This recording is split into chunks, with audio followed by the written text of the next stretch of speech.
Liutian traversed into a fantastical realm. He activated the Invincible Sect System, establishing the Myriad Dao Sect. All disciples he recruited possessed the potential of an emperor. The foremost disciple, Su Bai, was born with the reincarnation eye, cultivating the path of reincarnation and mastering the 6 paths of rebirth. The second disciple, Lin Xinghan, was the reincarnation of a female emperor, endowed with an ancient cold physique. The third disciple, Xiaoyan, possessed the divine fire body, commanding the myriad flames of the world. Furthermore, his pet was an ancient ferocious beast known as Chaos. His maid was a peak-level emperor. As the disciples' cultivation advanced, Liutian's own prowess would concomitantly elevate. Gradually, Liutian discovered the peculiar phenomenon. How did he find himself invincible while merely reclining? Chapter 1. The Emperor's Burial Zone. In the Tianhan continent, within the eastern region. Above the eastern expanse lies an area that instills trepidation in all who dare approach. This place is the Emperor's Burial Zone. Yet, unbeknownst to all, atop a mountain in the Emperor's Burial Zone, there resided an individual. Another mundane day, he mused. System, shall we negotiate? Is it possible to forego this beginner's task? Atop a mountain peak in the Emperor's Burial Zone, a young man spoke to himself, his tone tinged with a hint of exasperation. The youth, named Liutian, donned a blue robe, exuding an extraordinary aura. In truth, Liutian was not a native of the Tianhan continent. A serendipitous accident had led Liutian to unwittingly traverse into this realm of cultivation. Negative. Hosts should refrain from harboring such implausible notions. The rewards for the beginner's task are substantial. The host is urged to complete it promptly. I would like to complete it. Do you think I am indifferent to the task's rewards? Yet it has been a decade. What in the world is this remote place I find myself in? A decade has passed 10 full years and I have yet to see a soul, not even a ghost. You expect me to accept a disciple? Am I to conjure one from thin air? Upon hearing the system's reply, Liutian could not help but exclaim in frustration. Were it not for his current impotence against the system, he would have wished to dismantle it. Upon his arrival, he had activated the Invincible Sect System. As the name suggests, this is a system designed to forge an invincible sect. At that time, Liutian received his first task from the system, the beginner's task. The task was straightforward: recruit a disciple for the sect. However, not just anyone met the system's requirements. The sole criterion for accepting a disciple was their cultivation aptitude. In the Tianhan continent, cultivation aptitude is categorized into 7 tiers: yellow, Xian, earth, heaven, divine, holy, and emperor. Only those whose aptitude reaches the inferior divine tier qualify for recruitment. This is a matter pertaining to the host, not the system. I curse you. Liutian erupted in a tirade, showing no regard for the system whatsoever. However, the system had long grown accustomed to Liutian's outbursts, having coexisted with him for nearly a decade. How could I activate such a fortunate system only to meet this fate? Heaven, how unjust thou art! Am I, Liutian, to be forever trapped here until my dying days? After venting his frustrations at the system, Liutian once more reclined upon his chair, appearing thoroughly dejected. Liutian had not refrained from attempting to leave the mountaintop and seek out the human inhabitants of this world. However, upon stepping beyond the system's protective range, he nearly succumbed to the jaws of a ferocious beast due to his lack of cultivation. Since that episode, Liutian had lost the courage to venture down the mountain alone. As long as he remained within a radius of several meters from the mountaintop, he encountered no peril. The system had even informed Liutian that within this designated area, he was invincible. Even formidable emperors could be effortlessly eradicated by him. This small expanse of mere dozens of meters constituted Liutian's realm of invincibility. Ding! The system has detected an individual approaching the host. One among them meets the recruitment criteria. The host may recruit them into the sect. Just as Liutian was about to indulge in his routine of sleeping to numb himself, the system's voice suddenly resounded. What? Liutian bolted upright, his face a mask of shock and elation. Ha ha ha! At last, someone has arrived, and they meet the criteria for recruitment. After 10 years, Liutian shall finally rise again. Regaining his composure, Liutian excitedly paced back and forth, nearly descending the mountain to discover the identity of the newcomer. Host, do not rejoice too soon. You have yet to recruit that individual into the sect. Cursed system, silence. This potential disciple, I shall not allow to slip away. Even if I must bind them, I refuse to let them escape. I cannot endure another day in this solitary, wretched existence. Liutian, once exuberant, now wore a scowl at the system's interruption. Come forth, my esteemed disciple, I can scarcely wait. Yet, as a sect leader, I must maintain a semblance of composure. Realizing he had become overly excited, Liutian gradually calmed himself. Outside the Emperor's burial zone, a middle-aged man collapsed to the ground, dragging a bloodied youth with him. Cough, cough. Upon hitting the ground, the middle-aged man could not suppress a violent cough of blood. Uncle Sue, you are bleeding. Perhaps you should leave me behind. You are a core formation expert and can surely escape. The youth, sensing the man's worsening condition, immediately spoke up. The middle-aged man, referred to as Uncle Sue, was named Su Xiong, while the anxious youth was named Su Bai. Second young master, such talk is unwarranted. Unless I perish, I, Su Xiong, should not permit those who seek to harm you. Su Xiong wiped the blood from the corner of his mouth, his tone resolute. Haha, Su Xiong, you truly court death. Knowing this is the Emperor's burial zone, you still flee in this direction. Today, you shall die, and so shall the Su Bai you protect. Suddenly, 3 figures descended, mere dozens of meters from Su Xiong and his charge. All 3 were clad in black robes, each emblazoned with a large character for kill. Blood Kill Pavilion. Do you truly intend to eradicate us? You should be aware that should Su Bai perish, your Blood Kill Pavilion shall share his fate. Observing the 3 members of the Blood Kill Pavilion pursuing them, Su Xiong swiftly shielded Su Bai, his gaze alert as he regarded the trio before him. The 3 black-clad assassins hailed from the Blood Kill Pavilion, known as the Du brothers, Du Er, and Du San. The Blood Kill Pavilion is the largest assassination force in the eastern region, with assassins categorized into 4 tiers based on their strength: Heaven, Earth, Xian, and Yellow. The Du brothers were Earth-level assassins, each possessing at least the strength of the first stage of Yuanke. In the Tianheng continent, the realms are classified from lowest to highest as bone quenching, qi refinement, true essence, core formation, yunke, spirit refinement, void opening, and Dao integration, with each major realm further subdivided into 10 stages. Su Xiong, being pursued, is merely at the 8th level of the core formation stage. Even at his peak, he could never hope to contend with the trio. Su Xiong, you truly are foolish. Our Blood Kill Pavilion specializes in the business of assassination. Since there are those willing to pay a handsome sum for the life of Su Bai, how could we possibly refuse? As for revenge, although Su Bai is the 2nd young master of the Su family, the one offering the bounty has declared that once Su Bai is dead, he will handle any ensuing troubles. Thus, how can my brothers and I let such an easy opportunity for a substantial sum of spirit stone slip by? The individual revealed a sinister grin, paying no heed to Su Xiong's threats whatsoever. Chapter 2. The Sect of 10,000 Paths. Who are you? Who financed your attempts to take our lives? The dead require not such knowledge.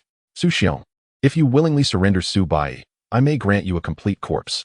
In response to Su Xiong's inquiry, Dewey divulged nothing, adhering to the unspoken rules of their profession. You must be dreaming. If you wish to kill, then come forth. Should you wish to harm the 2nd young master, you shall have to step over my corpse. Faced with the futility of further conversation, Su Xiong positioned himself protectively in front of Su Bai, resolute in his determination to fight to the death. Very well. If you were to surrender so easily, I would find it rather amusing. Since it has come to this, prepare to meet your end. Blood-drinking palm. As Dewey declared this, he unleashed a palm strike directed towards Su Xiong. Without hesitation, Su Xiong charged forward, disregarding his injuries entirely. As the two clashed, Su Xiong was swiftly knocked aside. Struck by the palm, he coughed up blood once more, and this time, rising to his feet, felt a monumental challenge. At this rate, death was inevitable. No, I may die, but the 2nd young master must not perish. The burial emperor's forbidden zone. Su Xiong struggled to rise, pondering the slim possibility of escape. Entering was akin to courting death, yet remaining outside assuredly led to his demise. I shall risk it. Suddenly, determination ignited in Su Xiong's gaze, leaving Du and his companions momentarily perplexed. Su Xiong, do you truly believe you can survive against the 3 of us? Do not harbor such delusions, Du scoffed. How can one know without attempting? Second young master. We must depart. Before Du and his companions could react, Su Xiong pivoted and, gripping Su Bai's hand, stepped into the burial emperor's forbidden zone. Oh no, this lunatic! Du exclaimed, disbelief etched across his features. Brother, Su Xiong is undoubtedly mad. The forbidden zone of the burial emperor is said to be a place where even the mightiest emperors meet their doom. I fear they are as good as dead. At this moment, Du echoed the sentiment, astonished. Should we pursue them? Du Sin inquired. Upon hearing this, Du and Du San turned to Du, seeking guidance. Our mission is to return with Su Bai's head. Otherwise, that esteemed individual will surely question our competence. If that occurs, we shall gain neither spirit stones nor reward for our efforts. So, brother, do you suggest we pursue them? Du asked, uncertainty lacing his voice. Indeed. We must not only follow but also seize Su Bai's head. I wager Su Xiong will not dare venture deeply into the forbidden zone. Although the burial grounds are perilous, the outer areas should be less treacherous. Let us see how Su Xiong intends to escape from the grasp of my brothers. With that, Du leaped into the burial emperor's forbidden zone, pursuing the direction in which Su Xiong and Su Bai had vanished. The remaining two followed suit without hesitation. Cursed be them. I did not anticipate they would dare to follow us in. It seems we must continue fleeing deeper into the abyss. Sensing the proximity of Du and his companions, Su Xiong felt a chill of despair. Second young master, I am but a feeble servant. I may no longer protect you. Alas, how unjust the heavens are. They have not only gouged out your eyes, but pursue annihilation as well. Had your parents not left the Su family, those fiends would not dare act so brazenly. As Su Xiong dragged Su Bai onward, a sense of bitterness filled his words. Uncle Su, there is no need for lamentation. This is but my fate. If blame is to be laid, let it be on my inability to perceive their malevolent ambitions. I foolishly regarded them as my closest allies, only to find. Yet, Uncle Su, it is you who has lost your life because of me. In truth, Uncle Su, second young master, I chose this willingly. You need not feel remorse. My life was already saved by your father, and my actions now serve to repay that debt of gratitude and vengeance. Su Xiong interjected. While he conversed with Su Bai, the distance between them and Du Yi's trio diminished once more. What is that? Just as despair engulfed Su Xiong, he sensed a presence on a nearby peak. Could it be a hidden master? Yes, it must be. This is the burial emperor's forbidden zone. Ordinary individuals would never dwell here. The thought ignited a flicker of hope for survival within Su Xiong. Second young master, perhaps we need not meet our demise. With urgency, Su Xiong grasped Su Bai's hand and hastened toward Liutian. Meanwhile, Liutian, aided by the system's notification, sensed the rapid approach of two individuals. At last, they have arrived. Completing the novice task would yield substantial rewards. Perhaps I shall finally escape this confinement. At this moment, Liutian envisioned the scenes that awaited him upon descending the mountain. Ding! Host, be advised, two individuals are a mere 100 meters from you. One of them meets the criteria for system recruitment. This is splendid. After a decade of waiting, I can finally accomplish the novice task. In less than 10 breaths, Su Xiong and Su Bai descended before a dilapidated stele. Sect of 10,000 Paths. Could that ancestor have been a member of the Sect of 10,000 Paths? Yet, why have I never heard of such a sect? Gazing at the three characters inscribed upon the stele, Su Xiong was filled with questions, but he chose not to dwell on them further. Grasping Su Bai's hand, he ascended toward the summit of the nearby peak. As for why they did not simply fly up, Su Xiong deemed it impolite. Offending the elder above would seal their fate. Though they walked, the journey consumed little time. In a short while, Su Xiong arrived at the peak alongside Su Bai. What is that? Upon reaching the summit, Su Xiong spotted Liutian lying not far away. Without cultivation, it's over. He had initially thought to encounter a venerable elder, only to be met with a mere youth. The flicker of hope ignited within Su Xiong extinguished once more. Second young master, this time we are truly doomed. Uncle Su, why do you say that? Hearing the despondency in Su Xiong's voice, Su Bai could not help but inquire. Second young master, I initially believed the presence atop this peak belonged to a formidable elder. Alas, this individual possesses no cultivation and appears to be of a similar age to you. Is that so? Then, Uncle Su, let us leave quickly. If we harm this innocent young brother due to our presence, we shall be the true villains. Without a moment's hesitation, Su Bai urged Su Xiong to hasten their departure. The assassins of the blood-killing pavilion never blink when it comes to taking lives. Su Bai feared that Du and his companions would commit heinous acts against Liutian upon discovering him. Chapter 3. One word to annihilate. Very well. We shall depart at once. Su Xiong quickly comprehended Su Bai's intent and offered no objections. The two, wishing to spare Liutian from harm, sought to leave. But the subject of their concern was unwilling to let them go. Liutian had initially intended to maintain a facade of composure. But upon noticing Su Xiong and Su Bai's inclination to depart, he could no longer remain still. What the hell is wrong with these two? Why did you turn around and attempt to flee upon reaching the entrance? Do I appear that fearsome? Liutian sprang into action, striding towards Su Xiong and his companion. Who are you two? What brings you here? Upon arriving at the periphery of the invincible domain, Su Yu directly addressed the two who sought to depart. Yet, in order to maintain an air of inscrutable profundity, Liutian kept his hands clasped behind his back. I have encountered this young friend before. We are being pursued and inadvertently stumbled into this place. Fear not. We shall take our leave immediately and pose no trouble to you. With that, Su Xiong attempted to pull Su Bai away to exit. Did I say you could leave? You come and go as you please, treating me as if I were nothing? To intimidate Su Xiong and his companion, Liutian spoke in a low, cold voice. Despite lacking any cultivation within the invincible domain, he could effortlessly exude the aura of a formidable being. Given that Su Xiong was merely 5 meters away from Liutian, the display of such presence left him profoundly astonished. Young friend, no, esteemed senior, please do not be angered. We truly stumbled into your territory by accident. Whatever punishment you deem fit, I, Su Xiong, shall accept. Perhaps motivated by a desire to survive, Su Xiong decided to take a gamble on Liutian. Su Xiong? And who might he be? Ah, esteemed senior, this is Su Bai. Su Xiong hastily introduced as Liutian's gaze fell upon Su Bai. Su Bai, pray, enlighten me. Liutian spoke nonchalantly, his expression serene, resembling a reclusive powerhouse. What would you like me to elaborate on, esteemed senior? Naturally, your identities, why you are being pursued, and the matter of his eyes. Liutian's gaze lingered on Su Bai's eyeless sockets, a shiver of fear coursing through him. Such a ghastly sight was one he had never encountered before. Haha, Su Xiong, why have you not fled? Do you think we would hesitate to pursue you into the Burial Emperor's forbidden zone? Just as Su Xiong was about to respond to Liutian's inquiry, a voice interrupted him. Dui, you truly are tenacious. Esteemed senior, I implore your assistance. If you can save the young master, we shall reward you handsomely in the future. Aware of his inability to contend with Du Yi and his brothers, Su Xiong unhesitatingly knelt alongside Su Bai, beseeching Liutian for help. Ha. Su Xiong, are you feigning madness or simply blind to the reality? Seeking aid from an ant devoid of cultivation. Are you trying to amuse me? Du Yi laughed heartily, his tone dripping with derision. One cannot entirely blame Du Yi.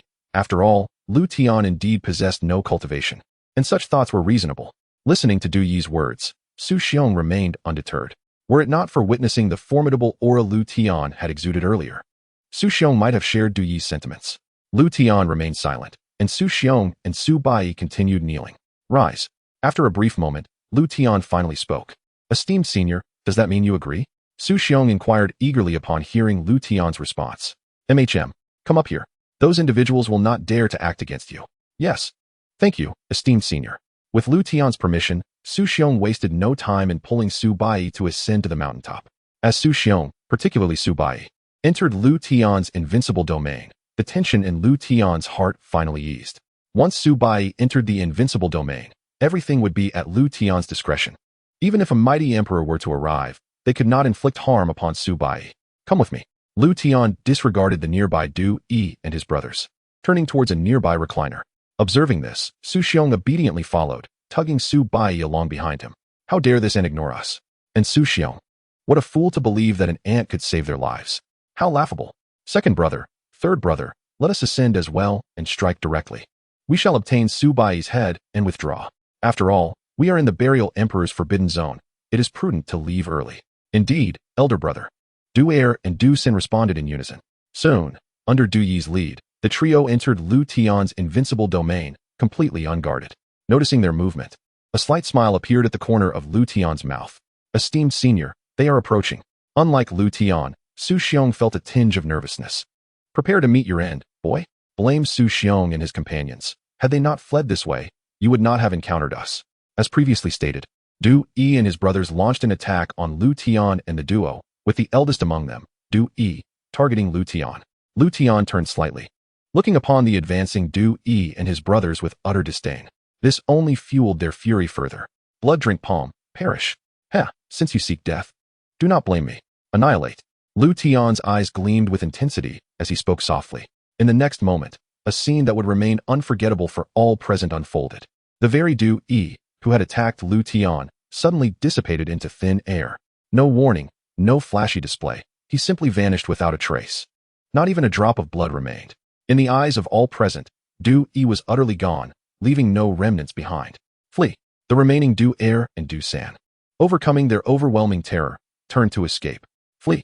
You shall accompany him to the afterlife. Annihilate. Liutian uttered once more, and the previous scene repeated itself. From the moment Du Yi and his brothers launched their attack to their complete disappearance, the entire process spanned merely a few breaths. After dispatching Du Yi and his brothers, Liutian paid them no further mind, striding directly to a recliner to sit. What? They are dead just like that.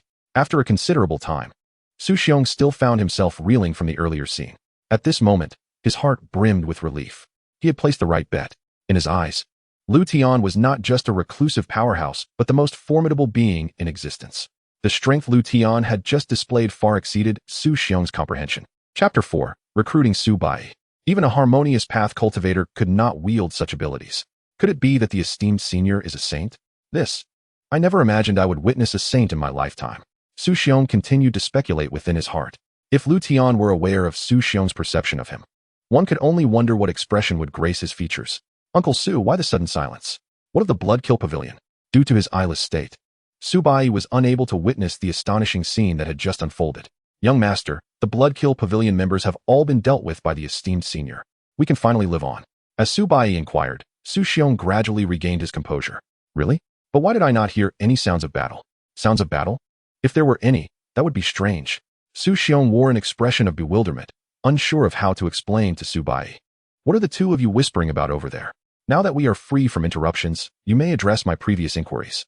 Just as Su Xiong intended to relay the earlier scene to Su Bai, Liutian suddenly interjected. Upon hearing Liutian's words, Su Xiong dared not delay and promptly ushered Su Bai before Liutian. He wished to avoid provoking Liutian, lest they suffer the same fate as the trio before them. Thank you, senior, for your intervention. I am profoundly grateful, he expressed. Enough with the pleasantries. Spare me the trivialities. Speak of what I wish to hear, Liutian interjected without hesitation. Of course. Allow me to report, senior, that the second young master hails from the Su family. The Su family? Is it formidable? Liutian inquired nonchalantly. Senior is unaware of the Su family? Is that a problem? Not at all. Is it unusual? No, not at all. Given your level of cultivation, it is understandable you would not know of the Su family. Su Xiong explained slowly. In Dongzhou, there exist 4 prominent family forces, each possessing immense power, to the extent that even first-rate sects must show them deference. The Su family, to which I belong, is one of these 4 families. Proceed. Why are you being pursued? Indeed. However, I am not entirely certain of the specifics. But it likely pertains to the second young master Su Bai. More precisely, it concerns his eyes. His eyes? Why so? Liutian pressed further. I do not know. Even now, I cannot fathom why the clan leader would have the second young master's eyes removed. Su Xiong shook his head, filled with perplexity. Su Bai, present. Do you know why your eyes were taken? I am likewise in the dark. However, when they were removing my eyes, I overheard someone mention they were to be transplanted to whom? Liutian pressed. To my elder brother, Su Long. What? To transplant to the eldest master? Su Xiong's expression was one of shock, seemingly struggling to believe it. Is that so? This is indeed intriguing. Then do you know who sent those individuals to pursue you? Liutian continued his inquiries. At these words, Su Xiong hesitated, and even Su Bai fell into silence. It seems you harbor your own answers. Very well. I have asked all I need. Now, let us discuss matters of substance. My intervention to save you is not without cost. I understand, senior. Please, feel free to state any conditions. As long as we can fulfill them, we shall not refuse. Without awaiting Liutian's complete statement, Su Xiong promptly pledged earnestly. Very well. Let me consider. As he spoke, Liutian accessed the system to examine Su Bai's profile. Name, Su Bai. Cultivation, 9-fold bone refinement. Injured Dantian. Cultivation aptitude, low-grade sacred level. Special physique, incomplete reincarnation I, removed, mid-grade sacred level. My goodness, sacred level aptitude. The requirement for recruiting disciples is only low-grade divine level. This is a windfall. With such potential and physique, with proper guidance, he will undoubtedly evolve into an unparalleled powerhouse. I had no idea his eyes were the reincarnation eye. No wonder they were taken. After gleaning the information about Su Bai, Liutian pondered. Ahem. I have made my decision. Before I disclose my terms, allow me to introduce myself. I am Liutian, the sect master of the Dao Sect. Su Bai, do you wish to join my Dao Sect? Liutian spoke slowly. the sect master of the Dao Sect. Indeed, the stone tablet bore the inscription of the Dao Sect. I did not expect the senior to be the sect master. Su Xiong thought, astonished. Second young master, what are you hesitating for? The senior's sect is surely extraordinary. This is your opportunity. Do not delay in accepting. Observing Su Bai's silence, Su Xiong could not help but urge him. Do you look down upon the Dao Sect, or do you consider our sect too weak? I would not dare. It is just that in my current state, I feel entirely unworthy of joining your esteemed sect. I merely do not wish to become a burden to you, Su Bai hastily clarified, bowing his hands in apology, seemingly fearful of inciting Liutian's ire. That is not your concern. Whether or not you are a burden is not for you to determine. I ask you once more, do you wish to join the Dao Sect? Once you do, the sect will assist you with your cultivation issues. Liutian reiterated. Disciple Su Bai willingly accepts joining the Dao Sect. I pay my respects to the sect master. This time, without hesitation, Su Bai knelt before Liutian. Good. Rise. Ding. Congratulations to the host for recruiting disciple Su Bai. The novice task has been successfully completed. Rewards are now distributed. 1. Each of the sect buildings, Council Hall, Hidden Skill Hall, Martial Techniques Hall, Gravity Hall, and Training Hall. 5 Premium Yellow Grade Spirit Veins, and 5 Premium Yellow Grade Spirit Pools. 1 Sacred Grade Supreme Technique. The Reincarnation Heavenly Book. 1 Sacred Grade Supreme Martial Art. The 6 Paths of Reincarnation Fist. 1 pair of complete reincarnation eyes, Sacred Grade Supreme. 1 Sacred Grade Supreme Magical Artifact, the Reincarnation Mirror. Note, the location for the sect building rewards must be selected by the host. All rewards have been allocated to the system space. The host may review them at their leisure. Ding. Due to the host recruiting a disciple, the Dao Sect has been formally established. The Dao Sect is now classified as a 9-grade sect. To upgrade to an 8-grade sect, 2 disciples must break through to the Qi refinement stage. Congratulations to the host for completing the task of activating the 9-grade sect. Rewards are now distributed. The invincible domain has expanded throughout the Dao Sect. Bone refinement tenfold cultivation. Please prepare to receive. As the continuous stream of system notifications echoed, Liutian found himself momentarily overwhelmed. Just as the system's voice ceased, a surge of power suddenly flooded into his body.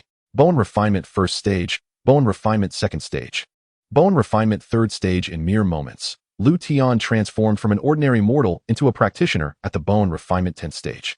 Elated by the unending power coursing through him, Liutian reveled in the thrill of cultivation. Though within the invincible domain, he was indeed invulnerable. He still yearned for the day when his true strength would reach unmatched heights. Chapter 5. The Reincarnation Eye. The aura of bone refinement. What is this? No.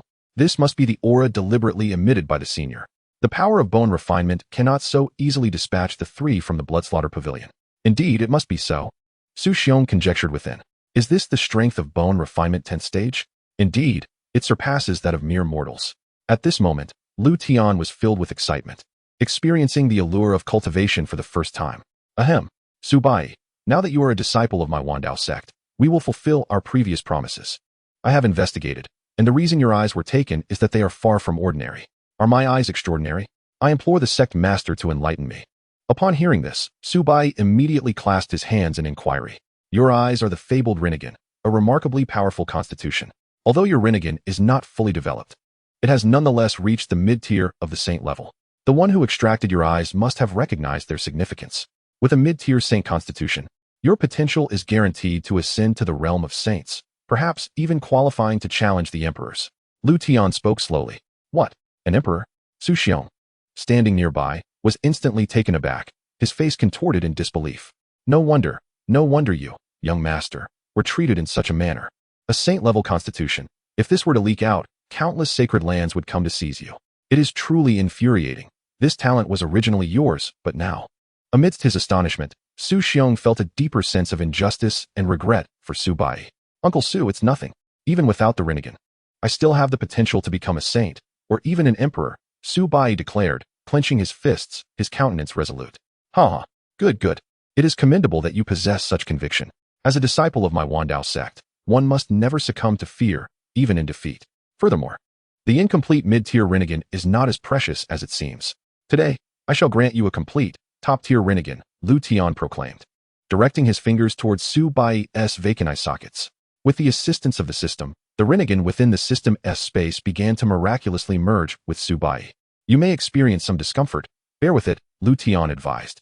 Rest assured, I have endured the pain of having my eyes extracted, Su Bai replied steadfastly.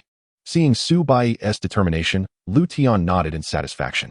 Moments later, after 10 breaths, the once blind Su Bai beheld the light once more. This. I can see again. My eyes are restored. Moreover, I can feel that the injuries to my dantian have also healed.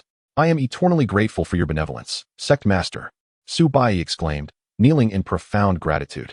Rise. Here, we have few formalities. As long as you strive diligently in your cultivation and contribute to the Dao Sect, that is sufficient. This pair of eyes is a complete renegade, far superior to your original.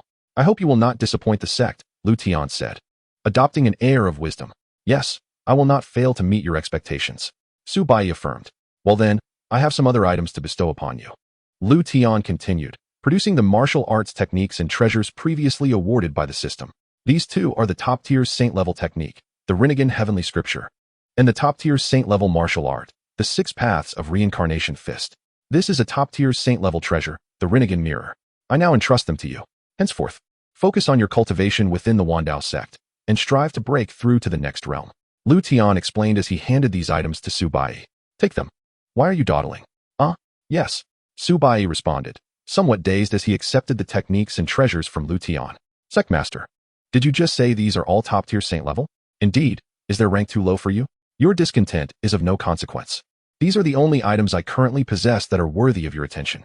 When I acquire more suitable treasures for you in the future, I shall present them to you, merely worthy of your attention.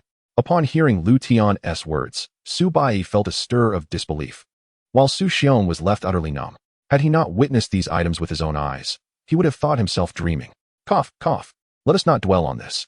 Now, you may examine the techniques and treasures. I have some matters to attend to.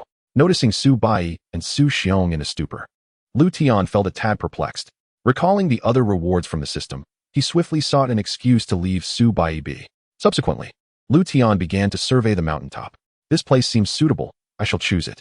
Having made his decision, he wasted no time, systematically producing the sect buildings awarded by the system. Originally palm-sized structures rapidly expanded upon leaving Liutian's hand. In but a few moments, several grand and magnificent edifices stood atop the mountain. The commotion attracted the attention of both Su Bai and Su Xiong, who were left agape at the sight of Liutian conjuring so many buildings from thin air. On that day, both felt as though they were living in a dream. It was not their lack of experience, but rather Liutian's mysterious nature that astonished them. Wait a moment, system. I have just taken in a disciple. Why have I not received a reward for their dwelling? It could not be that I must allow my disciple to construct their own residence, could it? Beep. This is an oversight of the system.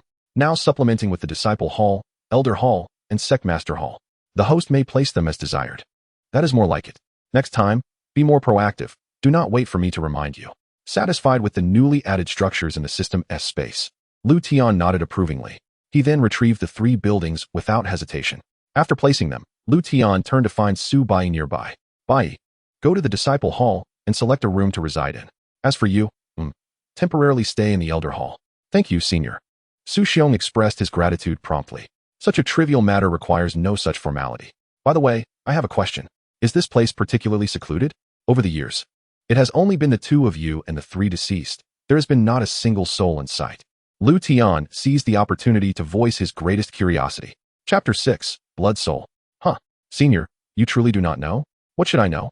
Speak plainly. Yes, senior. This is the burial Emperor Forbidden Zone. Not even mortals, let alone cultivators, dare to venture here. Had it not been for our need to evade pursuers, we too would never have risked entering this burial Emperor Forbidden Zone. Su Xiong replied hastily. The burial Emperor Forbidden Zone? Is it truly that terrifying? Terrifying is an understatement. Legends say that deep within the burial Emperor Forbidden Zone lies a great terror. Even Emperor-level cultivators who step into the depths of the Forbidden Zone may meet their demise. Thus, anyone who has heard of the burial Emperor Forbidden Zone knows better than to risk their lives by entering. Su Xiong elaborated. Now it makes sense. I wondered why I had not seen a soul for a full decade. How unfortunate to have crossed into such a cursed place, Liutian mused silently. Well then, I am rather fatigued today. I shall take my leave to rest. Remember, do not leave the Dao Sect's territory without my permission. With that, Liutian turned and strode toward his sect master hall. His warning to Su Bai and Su Xiong about not leaving the Dao Sect was motivated by concern that the Bloodkill Pavilion might come looking for them. Leaving Liutian's invincible domain could easily lead to unforeseen consequences, and he was unwilling for his newly recruited disciple to encounter any mishap. Meanwhile, in a remote and secluded mountainous region, a towering black tower looms ominously, serving as the headquarters of the Blood Slaughter Pavilion. Reporting to the Pavilion Master. The life tablets of the trio of uniqueness have shattered. They must have encountered misfortune. Within a grand hall, a subordinate respectfully conveyed this news to a man seated above him. This man was none other than the Pavilion Master of Blood Slaughter, known as Blood Soul. Can you ascertain the specific cause? Blood Soul inquired coldly. My lord, I have already conducted an investigation. The trio of uniqueness recently undertook a mission of earthly rank to eliminate a target. Oh, who is the target? What is their strength? The Pavilion Master asked. The target is none other than the second young master of the Su family, Su Bai. As for his cultivation, it is said that he was gravely injured while fleeing the Su family, currently possessing only the 9th layer of bone refinement. However, according to the intelligence I have gathered, there is an 8th layer core formation guardian by his side, the subordinate replied. 8th layer core formation? If I recall correctly. The trio of uniqueness consists of a 5th layer primordial embryo, and the weakest among them is at least a 1st layer primordial embryo. It seems there are external forces at play. You have 1 hour. I want to know who dared to lay hands on my Blood Slaughter Pavilion's people, Blood Soul said coldly. Yes, I shall investigate immediately, the subordinate replied, not daring to hesitate as he swiftly departed the hall to uncover the cause of the trio's demise. Heh. After all these years, it's the first time someone has dared to kill my people. Although they were merely a bunch of useless fools. One must respect their master when beating a dog. Regardless of who you are, I will make you experience the taste of living worse than death, he cackled. On the other side, in an exceedingly prosperous city, the Su family, one of the 4 great families, resided here at the Su Manor. My dear, have we received any news from them? Do not fret, my lady. They are always reliable in their tasks. Besides, having offered such a substantial sum of spirit stones. Once they accept the mission, Su Bai is as good as dead. We shall wait a few more days, and I am certain good news will arrive. A man named Su Li, the current patriarch of the Su family and the nominal uncle of Su Bai, responded with a smile. The woman called my lady was named Chi Su. Yet, I cannot shake this uneasy feeling from my heart. I hope it unfolds as you say. However, I do not understand why you do not let your own people deal with Su Bai. Wouldn't that be more secure? Chi Su inquired, somewhat perplexed. My lady, I have my reasons for this course of action. My second brother possesses extraordinary talent. Before his disappearance, he had already reached the Void Realm. If I were to take action and he were to return one day and discover the truth, it would spell doom for both of us. Though his chances of survival are slim, I cannot take such a risk. Just remember, Su Bai can be killed by anyone, but he absolutely cannot die by my hand. Now, I have my arrangements. In a few days, Longer will return from the supreme sacred land. Please prepare accordingly. Our family's ascent to become the foremost family in the eastern region depends entirely on Longer, Su Li declared, filled with ambition. Rest assured, my husband. Longer possesses the reincarnation eye, and he will not disappoint us, Chi Su affirmed. Ha. My lady speaks rightly. I think so too. Pavilion Master, I have completed my investigation. The last traces of the trio of uniqueness were detected in the Emperor's burial forbidden zone. Their precise location has also been confirmed to be in the vicinity of the forbidden zone's periphery. Furthermore, Su Bai has also entered the forbidden zone. A subordinate hurriedly reported to Blood Soul. The Emperor's burial forbidden zone? Intriguing. Go, summon Phantom to investigate there, and instruct her to bring back Su Bai's head. Blood Soul said slowly after a moment of contemplation. Phantom, Pavilion Master, isn't it somewhat excessive to send Lord Phantom for such a trivial matter? After all, it is merely the periphery of the forbidden zone. A heavenly ranked assassin would suffice, another subordinate interjected. You speak too much.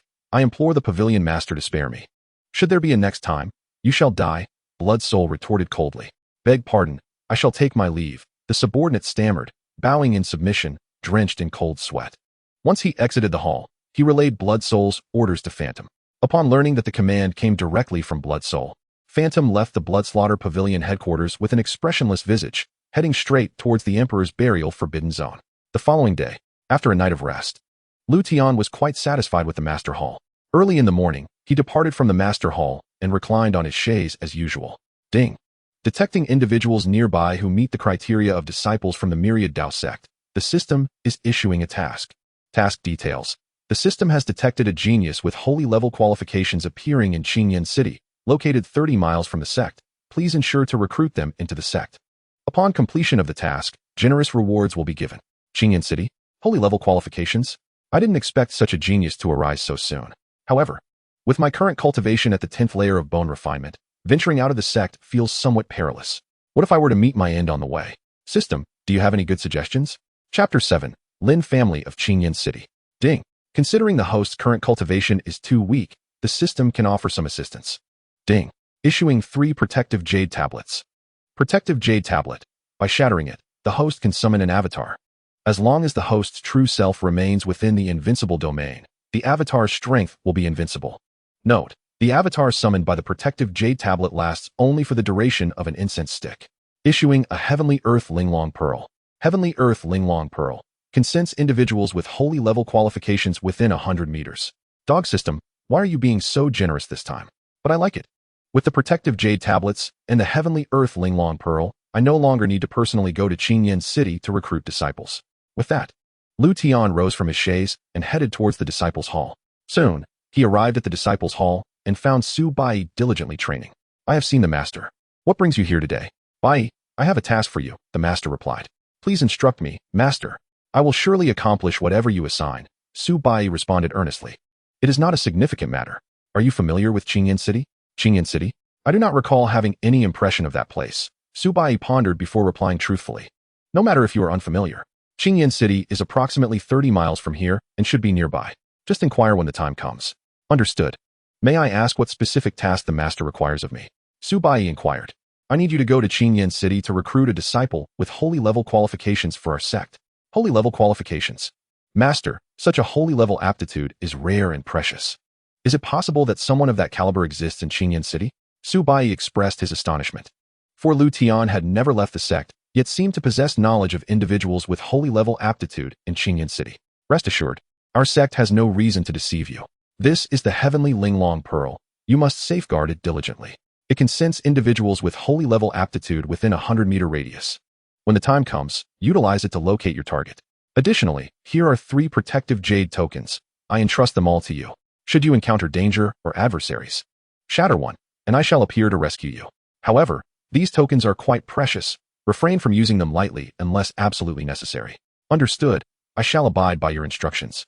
Su Bai solemnly assured once more. Remember, once you locate someone with holy level aptitude, you must bring them back to the sect. Ahem, if necessary, you may employ extraordinary means. Extraordinary means? Su Bai paused momentarily, then regarded Liutian with a peculiar expression. What does that look? There is reason behind my directive. Simply focus on bringing the individual back. As for any ensuing complications, I shall personally address them. Yes, I understand. With Liutian's words, Su Bai refrained from further comments. By the way, I have some reservations about you going alone. Summon Su Xiong. He is at least an 8th level golden core cultivator and possesses some strength. Be quick. The sooner you depart, the sooner you return. Yes, I shall go at once. Su Bai wasted no time and promptly exited the disciple hall. He soon found Su Xiong and, after a brief explanation, the two departed Myriad Dao Sect together. Hopefully, this journey will be smooth. Yet, why do I continually sense that misfortune may be imminent? What will be will be. I shall address it when the time comes. Liutian murmured to himself before returning to his reclined position for rest. In Qingyan City, after half an hour of inquiries and travel, Su Bai and his companion successfully reached their destination. However, upon entering the city, Su Bai found himself at a loss for action. The city was not small, and finding the person mentioned by the master was proving to be a challenge. Observing the bustling streets, he was momentarily perplexed. Second young master, standing here is not a solution. We could first visit a tavern. Perhaps we can glean some useful information, Su Xiong suggested. Very well, let us proceed as you suggest. Uncle Su, the master did not specify a timeline. We can search methodically, one place at a time, with no clear direction. Su Bai agreed to Su Xiong's proposal and turned to inquire about the location of the taverns in the city. Before long, they arrived at the largest tavern in Qingyan City, Shirley Xiang. Shortly after sitting down, Su Bai overheard a group discussing recent events. Have you heard? The Lin family is about to meet its end. Indeed, why did the Lin family provoke the young master of Xianxia's sect?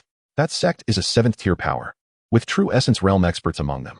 Such formidable beings are beyond our capacity to provoke. Alas, the Lin family is truly unfortunate. It is said that the young master of Xianxia's sect inadvertently laid eyes on the beauty of the Lin family's eldest daughter. Such a calamity befalls them. Quite so. And the head of the Lin family refuses to hand over his daughter. If he were to relinquish her, perhaps the Lin family could survive. As Su Bai attentively listened, he grasped the gist of their conversation, the Lin family and Xianxia's sect. Uncle Su, I wish to visit the Lin family. Oh, second young master, do you believe the person the master seeks is among the Lin family? I'm not certain. It may just be a hunch. Let us go investigate. Even if the Lin family does not harbor the individual we seek, we can still offer them assistance. Ignorance is bliss, but having overheard this, it would not be in my nature to stand idly by. Very well, I shall follow your lead. Let us make our way to the Lin family. Without touching their food and drink, the two paid their bill and departed. Since the Lin family was quite renowned in Qingyan City, Su Bai quickly discovered their location. After a stick of incense had burned, they arrived at the entrance of the Lin family estate. Who are you? This is the Lin family. If you have no business, please leave promptly. Before Su Bai could act, the guards at the entrance stepped forward to admonish them. Good sir, we wish to meet the head of the Lin family. Please inform him that Su Bai has matters to discuss. Su Bai replied courteously. Seeking the head of the family? Very well. Please wait a moment while I report your arrival. The guard scrutinized Su Bai's attire and demeanor, realizing he did not appear to be jesting, thus refrained from making a hasty decision. Before long, the guard returned, accompanied by a middle-aged man. This man was Lin Xia, the head of the Lin family, who appeared troubled, with noticeably graying hair. Greetings, I am Lin Xia, the head of the Lin family. I hear you two wish to discuss something with me? Greetings. Head Lin, I am Su Bai, and this is my uncle, Su Xiong. We indeed have matters to discuss with you. Su Bai responded politely. Oh, so it is young Master Su and Brother Su. If that is the case, please come inside. Thank you for your hospitality, Su Bai replied, following Lin Xia into the Lin residence. However, after walking a short distance, Su Bai suddenly halted. Young Master Su, what seems to be the matter? Oh, it is nothing. Regaining his composure, Su Bai resumed following Lin Xia. What fortune! The heavenly Linglong pearl has indeed reacted. It seems the person I seek is within the Lin family. Su Bai's heart raced with excitement. Luck was on his side this time. This was the very reason for his earlier pause.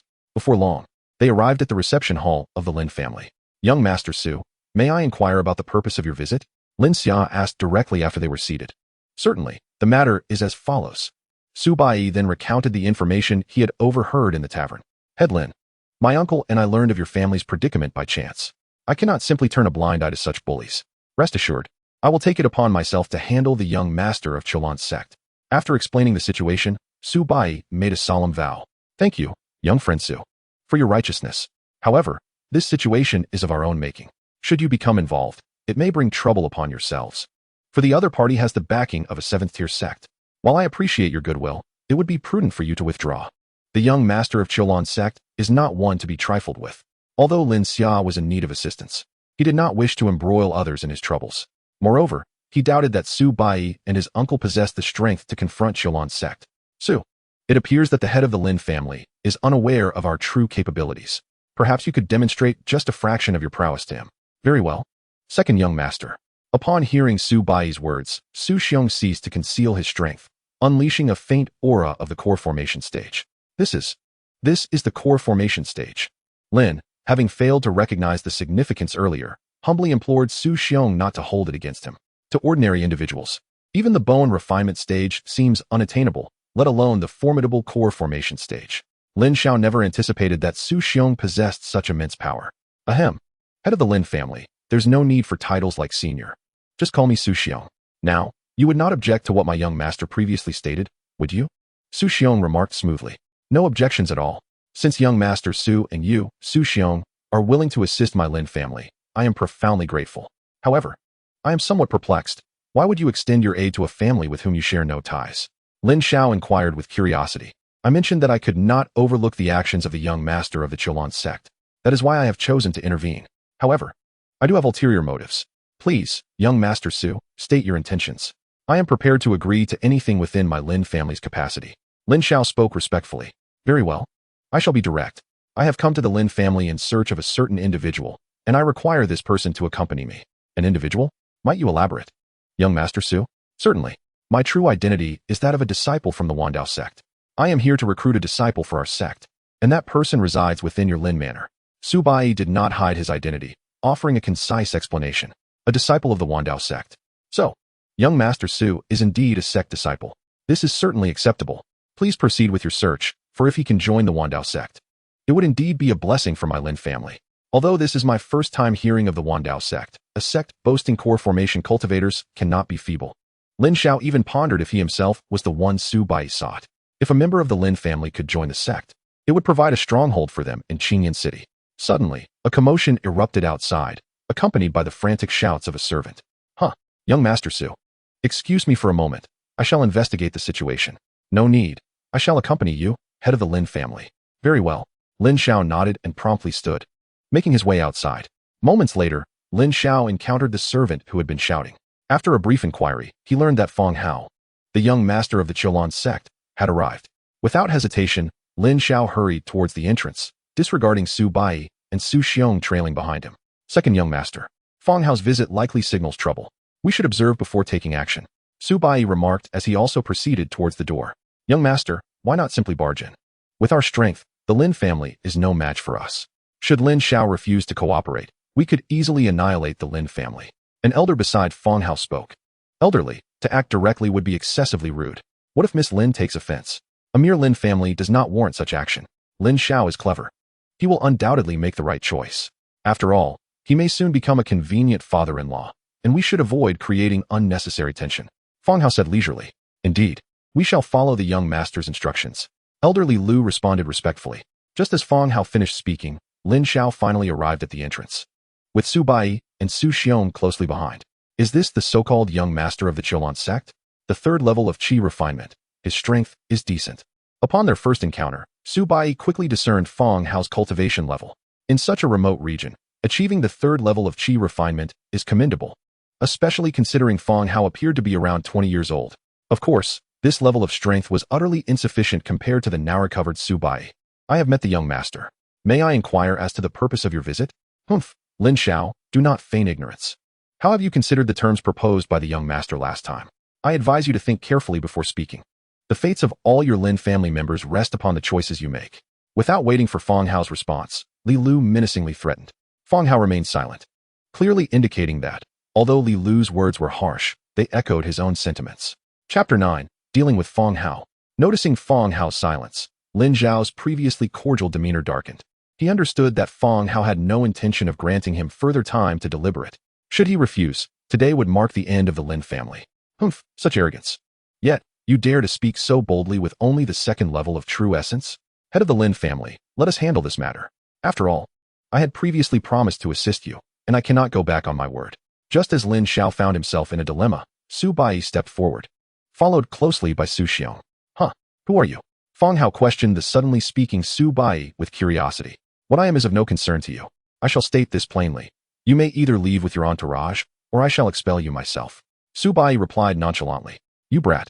Seeking death by speaking to the young master in such a manner? Young master, I request permission to subdue this arrogant fool. Unable to contain himself any longer, Li Lu urged for action. Go ahead, but do not kill him, just cripple his limbs. Those who dare offend me must not meet an easy end. Yes, subordinate obeys. You brat, prepare to die. As Feng Hao spoke, Li Lu eagerly lunged towards Su Bai. This was an excellent opportunity to display his prowess before Feng Hao, and he certainly did not intend to let it slip away. Yet, as Li Lu charged, Su Bai showed no inclination to evade. Instead, a mocking smile graced his face. This demeanor only fueled Li Lu's anger, causing him to exert even more force in his attack. Just as Li Lu was about to make contact with Su Bai, an unexpected scene unfolded. Li Lu was suddenly sent flying backward, crashing heavily onto the ground. He slid across the ground for several dozen meters before finally coming to a stop. The entire incident transpired in mere moments, leaving those around utterly bewildered as to what had just occurred.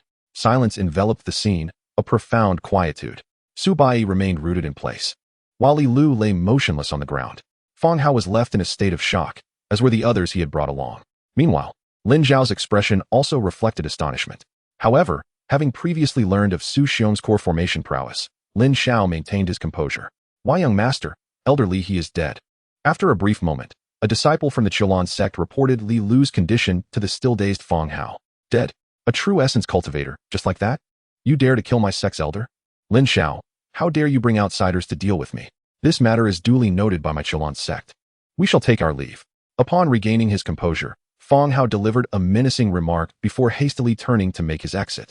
Instantly, the second-tier true essence practitioner Li Lu was obliterated. With his mere third-tier qi cultivation, he naturally dared not linger any longer. Leave? Huh, did I say you could go? A calm voice interjected, belonging to Su Bai.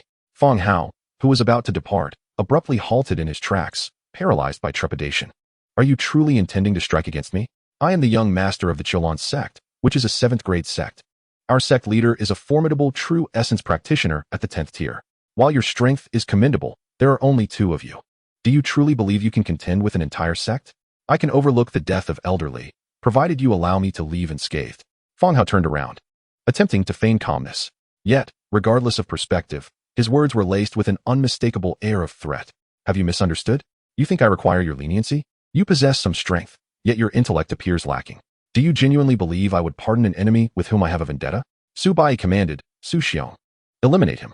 Yes. Following Su Bai's orders, Su Xiong slowly approached Fang Hao and his companions. No, you cannot kill me. I am the young master of the Xianxiaaudiobooks sect. If you spare me, I will acquiesce to any of your demands. Fang Hao stammered, panic rising in his voice. Before he could utter another word, a crimson line appeared across his throat. In his final moments, Fang Hao's eyes widened with disbelief. After dealing with Fang Hao, Su Xiong swiftly dispatched the remaining disciples of the Xianxiaaudiobooks sect. Young Master Su, Fang Hao is dead. The sect leader will undoubtedly send someone to investigate. Should they discover that Fang Hao met his end here in the Lin residence. Lin Xiao, concerned, approached Su Bai. Do not fret, head of the Lin family. The Xianxiaaudiobooks sect is but a 7th grade sect. I will handle the aftermath. Su Bai dismissed the concern. Shall we discuss the recruitment of disciples? He regarded the Xianxiaaudiobooks sect with utter disdain, having encountered numerous 1st-grade sects in his time. Since you put it that way, I shall refrain from further comment. How does young Master Su intend to proceed with the recruitment? It is quite simple. Just gather all members of the Lin family. I will take care of the rest. Su Bai replied with a smile. Understood. I shall notify them at once. Thank you, head of the Lin family.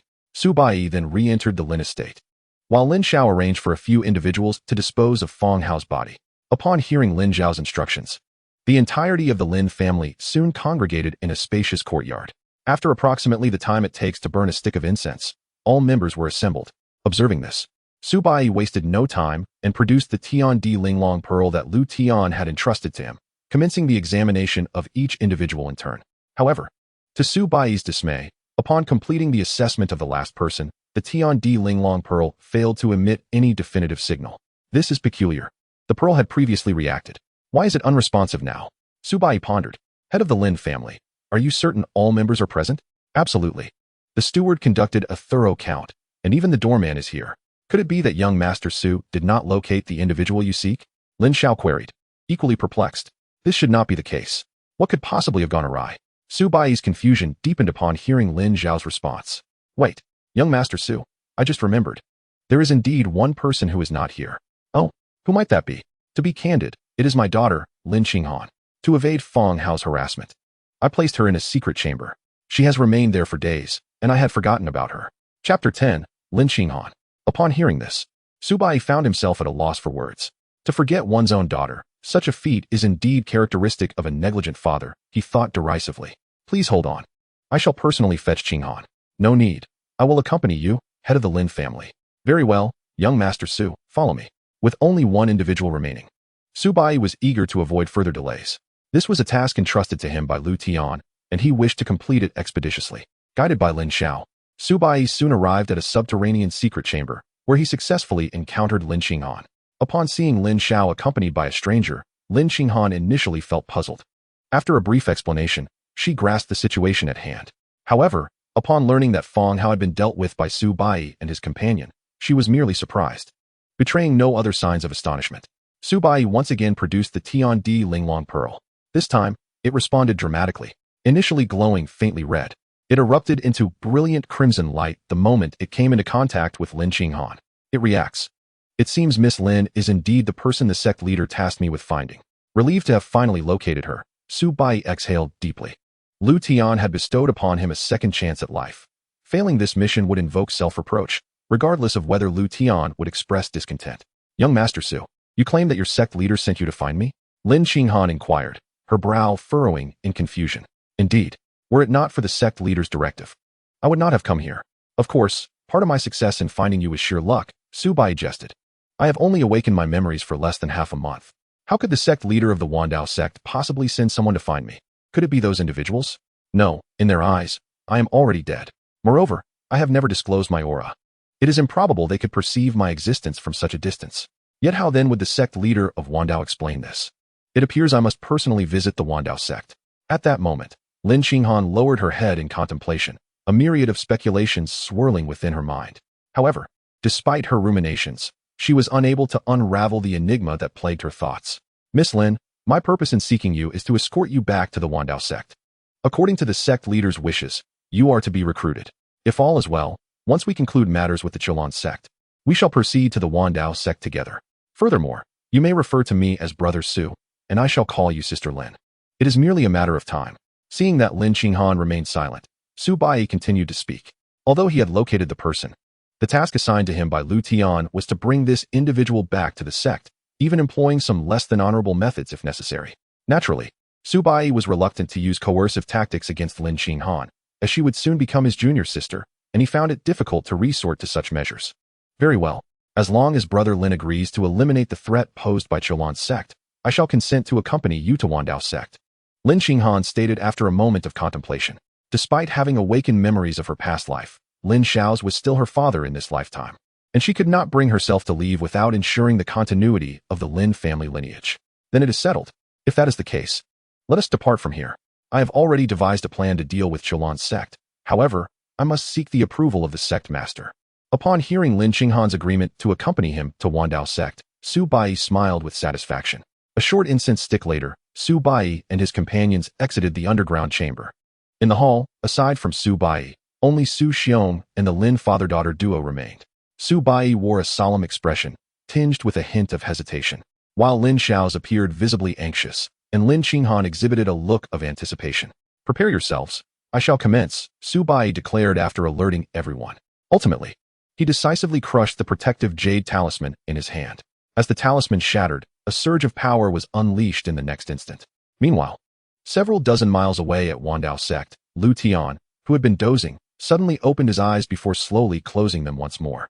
In the Lin family hall, a somewhat translucent avatar materialized, marking a shift from the previous atmosphere. As Liutian's true self shut his eyes, the avatar's eyes simultaneously opened.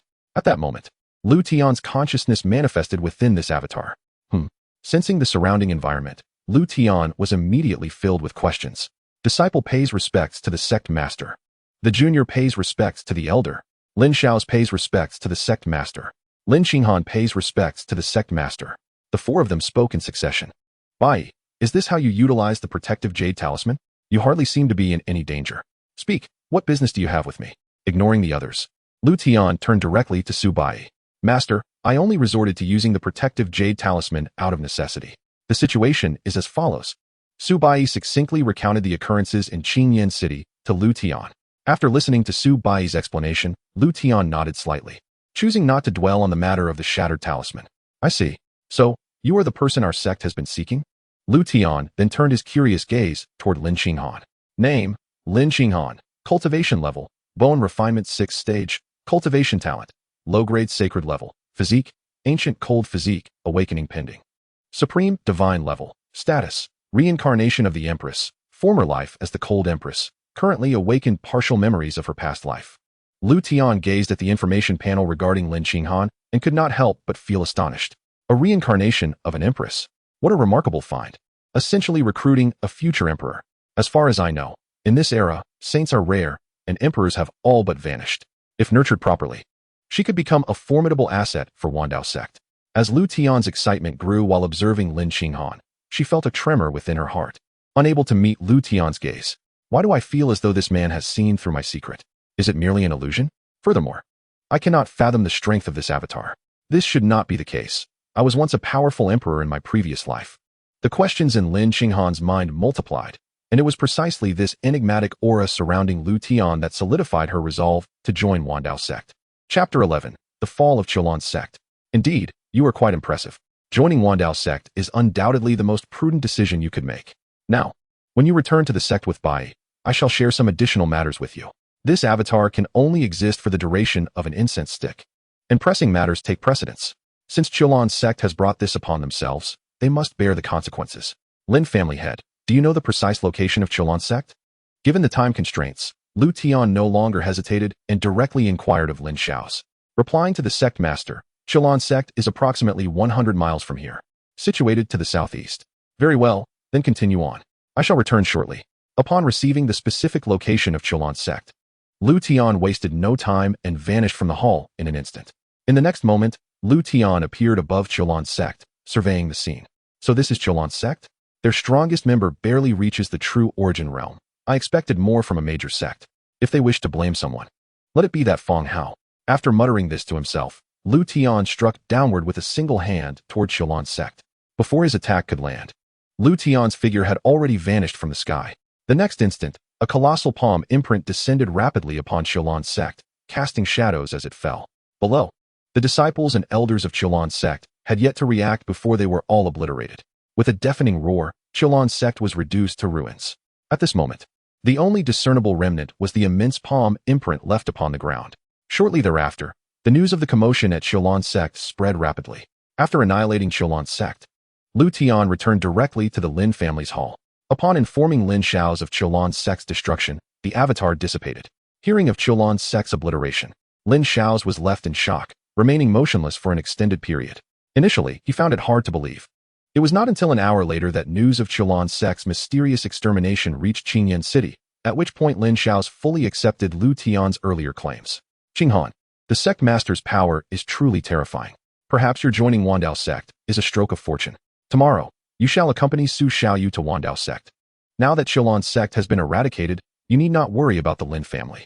However, I am uncertain when we shall meet again, so tonight, spend some time with your mother. Lin Xiao's understood that his daughter, having joined Wandao sect, would inevitably become a cultivator. From then on, their paths would diverge, with only a blood connection remaining. Very well, father, but do not be so downcast. I shall visit often and bring back some longevity elixirs for you and mother. Lin Qinghan discerned the underlying sentiment in Lin Xiao's words, though at this moment, all she could offer were reassurances to ease his mind. Such is the cruelty of the path of cultivation. Those without talent ultimately face the inevitability of aging and death. And even for the talented, what difference does it make? Even a powerful emperor cannot escape the limits of lifespan. They merely live a little longer than mortals. Without ascension, all beings are but ants. The following day, after bidding farewell to his parents, Lin Qinghan followed Su Bai out of Qingyan City. Throughout their journey, the trio exchanged little conversation, merely advancing towards the direction of the Wandao sect. However, as they drew near the forbidden zone of the buried emperor, an unexpected occurrence transpired. Who are you? Why do you obstruct our path? Su Bai inquired warily, casting a vigilant gaze upon a woman in black who had suddenly appeared in the distance. This woman was none other than the phantom, who had departed from the Bloodkill Pavilion. Instead of responding to Su Bai's question, the phantom fixed her gaze intently on him. You are Su Bai? I had heard that your eyes were gouged out, and you were gravely injured. Yet, you appear to be in remarkably good condition. After a brief silence, the phantom finally spoke. Upon hearing her utter his name, Su Bai felt a wave of tension wash over him. Are you one of Su Li's people? Su Li? Huh, he is not worthy, she retorted. But who are you? 3 individuals were tasked with hunting you down. Unfortunately, they failed. I am merely here to handle their aftermath, the phantom explained slowly. You are from the Bloodkill Pavilion. At this revelation, Su Xiong instinctively positioned himself protectively behind Su Bai and Lin Qinghan. 8th level of the core formation stage. Your strength is commendable. But do you truly believe you can protect them? I am merely curious about how the 3 met their demise. Can you enlighten me? The phantom began to stride towards Su Bai, her curiosity palpable. Humph, they initiated the confrontation. Their deaths were well-deserved. As for the specifics of their demise, why not ask them yourself? At this moment, the previously anxious Su Bai suddenly wore a smile. In his hand, he clutched a protective jade talisman. Master, I assure you, I am not misusing it. We have genuinely encountered an enemy. With that thought in mind, Su Bai decisively crushed the talisman. As before, a transparent avatar materialized out of thin air at that instant. The moment the avatar appeared, the phantom halted her advance, her demeanor shifting to one of caution. Disciple pays respects to the master. Master, a member of the Bloodkill Pavilion has come seeking me. We are unable to gauge her strength. Thus we have resorted to the life-preserving measure you provided. Su Bai explained respectfully. Understood. I shall handle this. Liutian replied before directing his attention toward the phantom not far away.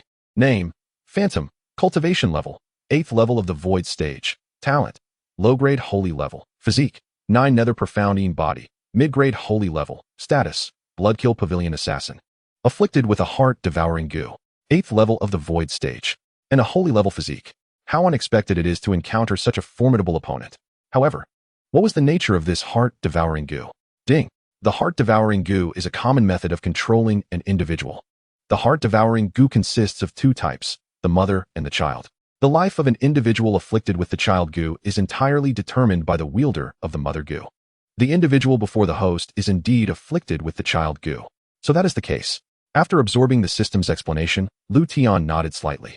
The next moment, an expression of regret crossed his face. 8th level of the void stage. Your strength is commendable. However, it is rather unfortunate. What? 8th level of the void stage. Upon hearing this, Su Bai and the others were momentarily dumbstruck. Even Su Bai himself found it hard to comprehend that the Bloodkill Pavilion would dispatch such a powerful assassin to deal with him. Chapter 12. The Phantom's Dilemma. You can discern my cultivation level? However, what do you mean by unfortunate? The Phantom inquired, somewhat surprised. As an assassin, concealing one's cultivation aura was as effortless as eating. Yet despite this, her true strength had been seen through in an instant. The Phantom felt a sense of confusion. Furthermore, she suddenly realized that she could not gauge the strength of Liutian's avatar before her. At that moment, thoughts of retreat began to blossom within her. Thinking of escaping? I advise you not to challenge my strength. As for the unfortunate remark, with your holy level talent and 9 nether profounding body, possessing such gifts yet being unable to control your own fate, is that not a tragedy? Liutian responded leisurely. You, how do you know this? In this world. If I wish to know, there is nothing I cannot uncover. Do you understand why I have yet to strike? Liutian suddenly smiled and continued, why? Because with your cultivation, you could have dealt with Bai directly. Since you did not, I offer you a chance to live, a chance to seize your own destiny. The heart-devouring goo may be fearsome, but it is trivial for me to dispel. You have but one opportunity. How you choose to act is entirely up to you. Bai, if she has made her decision, bring her to the Liutian Dao Sect. Time is of the essence. I shall take my leave. With that, Liutian's avatar dissipated into nothingness. Master, why do you leave so abruptly? What if she chooses to strike at me? Su Bai lamented inwardly. Yet, he dared not disregard Liutian's instructions. However, for the sake of safety, Su Bai retrieved his last protective jade talisman, clutching it tightly in his hand. Thus, should the Phantom choose to attack, he would be able to shatter it at once. Did you hear what the master said? What is your choice? We cannot remain here awaiting your answer indefinitely. Observing the Phantom lost in thought, Su Bai summoned his courage to call out to her. Who is he? I ask. What is his identity? Of course, he is the master of the Liutian Dao Sect. Enough with the trivialities. Will you accompany me to meet the master? Or do you intend to continue your assault? Su Bai replied impatiently. The master of the Liutian Dao Sect? He is the first to uncover all my secrets. Lead the way. It seemed that Liutian's previous words had resonated with the Phantom, leading her to ultimately choose to visit the Liutian Dao Sect to meet Liutian. Very well. However, you must keep a distance of 100 meters from us. Not a problem. You need not be so wary. Having chosen to accompany you, I will not attack. Who can be certain? What if you have a change of heart? Let us proceed. Without further regard for the Phantom, Su Bai turned to Su Xiong and Lin Qinghan, signaling them to follow. In no time, the 4 of them swiftly entered the forbidden zone of the buried emperor. Shortly thereafter, they successfully returned to the stone monument at the entrance of the Liutian Dao Sect. However, as soon as they stepped inside the sect, Su Bai froze in place. Why does the sect feel somewhat different than it did before? Second young master, have you noticed it too? I sense that the concentration of spiritual energy within the sect seems to have increased, Su Xiong remarked, somewhat uncertainly. Indeed, it is the spiritual energy. This is undoubtedly a tactic employed by the sect master. The current concentration of spiritual energy has increased at least 3-fold compared to before. After Su Xiong's reminder, Su Bai immediately grasped the situation. Let us proceed. We shall inquire with the sect master when the time comes. Subsequently, Su Bai did not linger and moved towards the pinnacle. Before long, the 4 of them arrived before Liutian. Master, I have brought the disciple you requested. Additionally, has the increase in spiritual energy within our sect been orchestrated by you? Upon their meeting, Su Bai promptly inquired. Indeed, after your departure, our sect unearthed several spiritual veins beneath our grounds, as well as a few spiritual pools. In the future, when you practice, you may visit the vicinity of the spiritual pools, where the concentration of spiritual energy is comparatively abundant, Liutian replied casually while reclining. However, Liutian's revelations left Su Bai and the others utterly astonished. Historically, sects have always established their power on the discovered spiritual veins. Never before has anyone succeeded in relocating spiritual veins beneath their own sect. Such prowess is beyond even that of an emperor. What is that expression on your faces? Bai, your junior sister has just arrived. Take her to the disciples' hall to choose her residence and familiarize her with the sect. Mei Ying, stay behind. I have matters to discuss with you. Yes, the disciple takes her leave. I shall also take my leave. Upon hearing Liutian's words, Su Bai and the others wisely departed, leaving only Mei Ying standing there. I do not indulge in idle chatter. You now have 2 options. First, I can assist you in removing the heart-eating goo from your body, provided you agree to one condition. Second, you would not wish to select this option. You have 3 seconds to consider. 3. Thumbs up. What is your answer? Mei Ying stood frozen, seemingly wanting to say something, yet ultimately remained silent in resignation. What is that condition of yours? Oh, so you choose the first option? Do I have any other choices? No. Mei Ying found herself at a loss for words once more. Were it not for her inability to see through Liutian's cultivation level, she would have long sought to take action. The condition is quite simple. I require you to, Do not misunderstand. I merely wish for you to join the Dao Sect. The Dao Sect has just been established, and given your abilities, you could serve as an elder. Your responsibilities would primarily entail assisting the sect, while also teaching Bai and the others about cultivation. How does that sound? This condition is not overly demanding, is it? Is that all? Yes, that is all. Very well, I agree to your condition, Mei Ying replied earnestly. Excellent. In that case, I shall proceed to eliminate the heart-eating goo from your body. Liutian's heart brimmed with joy at Mei Ying's consent to join the Dao Sect. Not only because of her formidable cultivation, but also due to her unparalleled talent and physique. Rising, Liutian approached Mei Ying, utilizing the effects of his invincible domain. He swiftly discerned the precise location of the heart-eating goo within her body. Without the slightest hesitation, Liutian extended his hand and effortlessly extracted the heart-eating goo from the air. This seemingly effortless maneuver left Mei Ying in astonishment, her eyes wide with disbelief. She could not comprehend how Liutian accomplished such a feat, but she understood that he was far more formidable than she had imagined. At that moment, Mei Ying felt a sense of gratitude towards Blood Soul. Were it not for Blood Soul's urging to confront Su Bai in the forbidden zone of the buried emperor, she would never have encountered Liutian and thus would not have regained control over her own destiny. Chapter 13, The Eastern Continent Alliance. Subordinate Mei Ying pays respects to the sect master. This time, Mei Ying had truly submitted wholeheartedly. Rise. The heart-eating goo has been resolved. From now on, you shall be an elder of the Dao Sect. I hope you will not commit any acts that would disappoint the sect. After dispelling the heart-eating goo, Liutian reclined back in his chair once more. Rest assured, sect master, Mei Ying shall remain a member of the Dao Sect for life, regardless of life or death. Mei Ying understood the implication in Liutian's words and promptly assured him. Very well, you may take your leave for now. Go to the Elder Hall and select a residence. As for other matters, I will summon you if needed. Yes, subordinate takes her leave. With that, Mei Ying exited. Once she departed, the system's voice echoed once more. Ding. Congratulations to Su Yu for recruiting disciple Lin Qinghan, successfully completing the system task. Congratulations to the host for completing the hidden task, recruiting a sect elder with a cultivation level of Yuan Tai first layer or higher. Rewards for both tasks have been issued. The host may check. Saint level supreme cultivation technique, Cold Moon divine art. Saint level supreme martial skill, Heaven and Earth frozen. Saint level supreme magical artifact, Ice spirit origin pearl. Saint level supreme cultivation technique, 9 nether art. Saint level supreme martial skill, 9 nether 8 immortal's finger.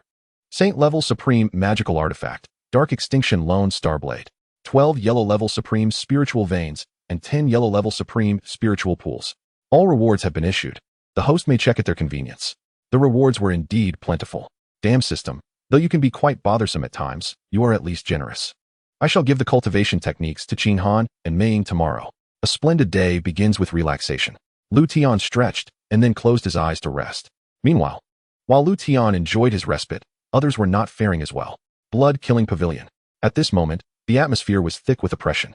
In a grand hall, Blood Soul sat at the highest position, yet his expression was evidently displeased, a trickle of blood staining the corner of his mouth. How is this possible? Someone managed to unravel the heart-eating goo I placed. Mei Ying certainly lacks the capability for such a feat. This implies another individual was responsible for its removal. Mei Ying, do you truly believe this allows you to escape my grasp? Moreover, whoever you are, daring to meddle in my blood-killing pavilion's affairs, you are already a dead man. It appears my blood-killing pavilion must demonstrate its strength.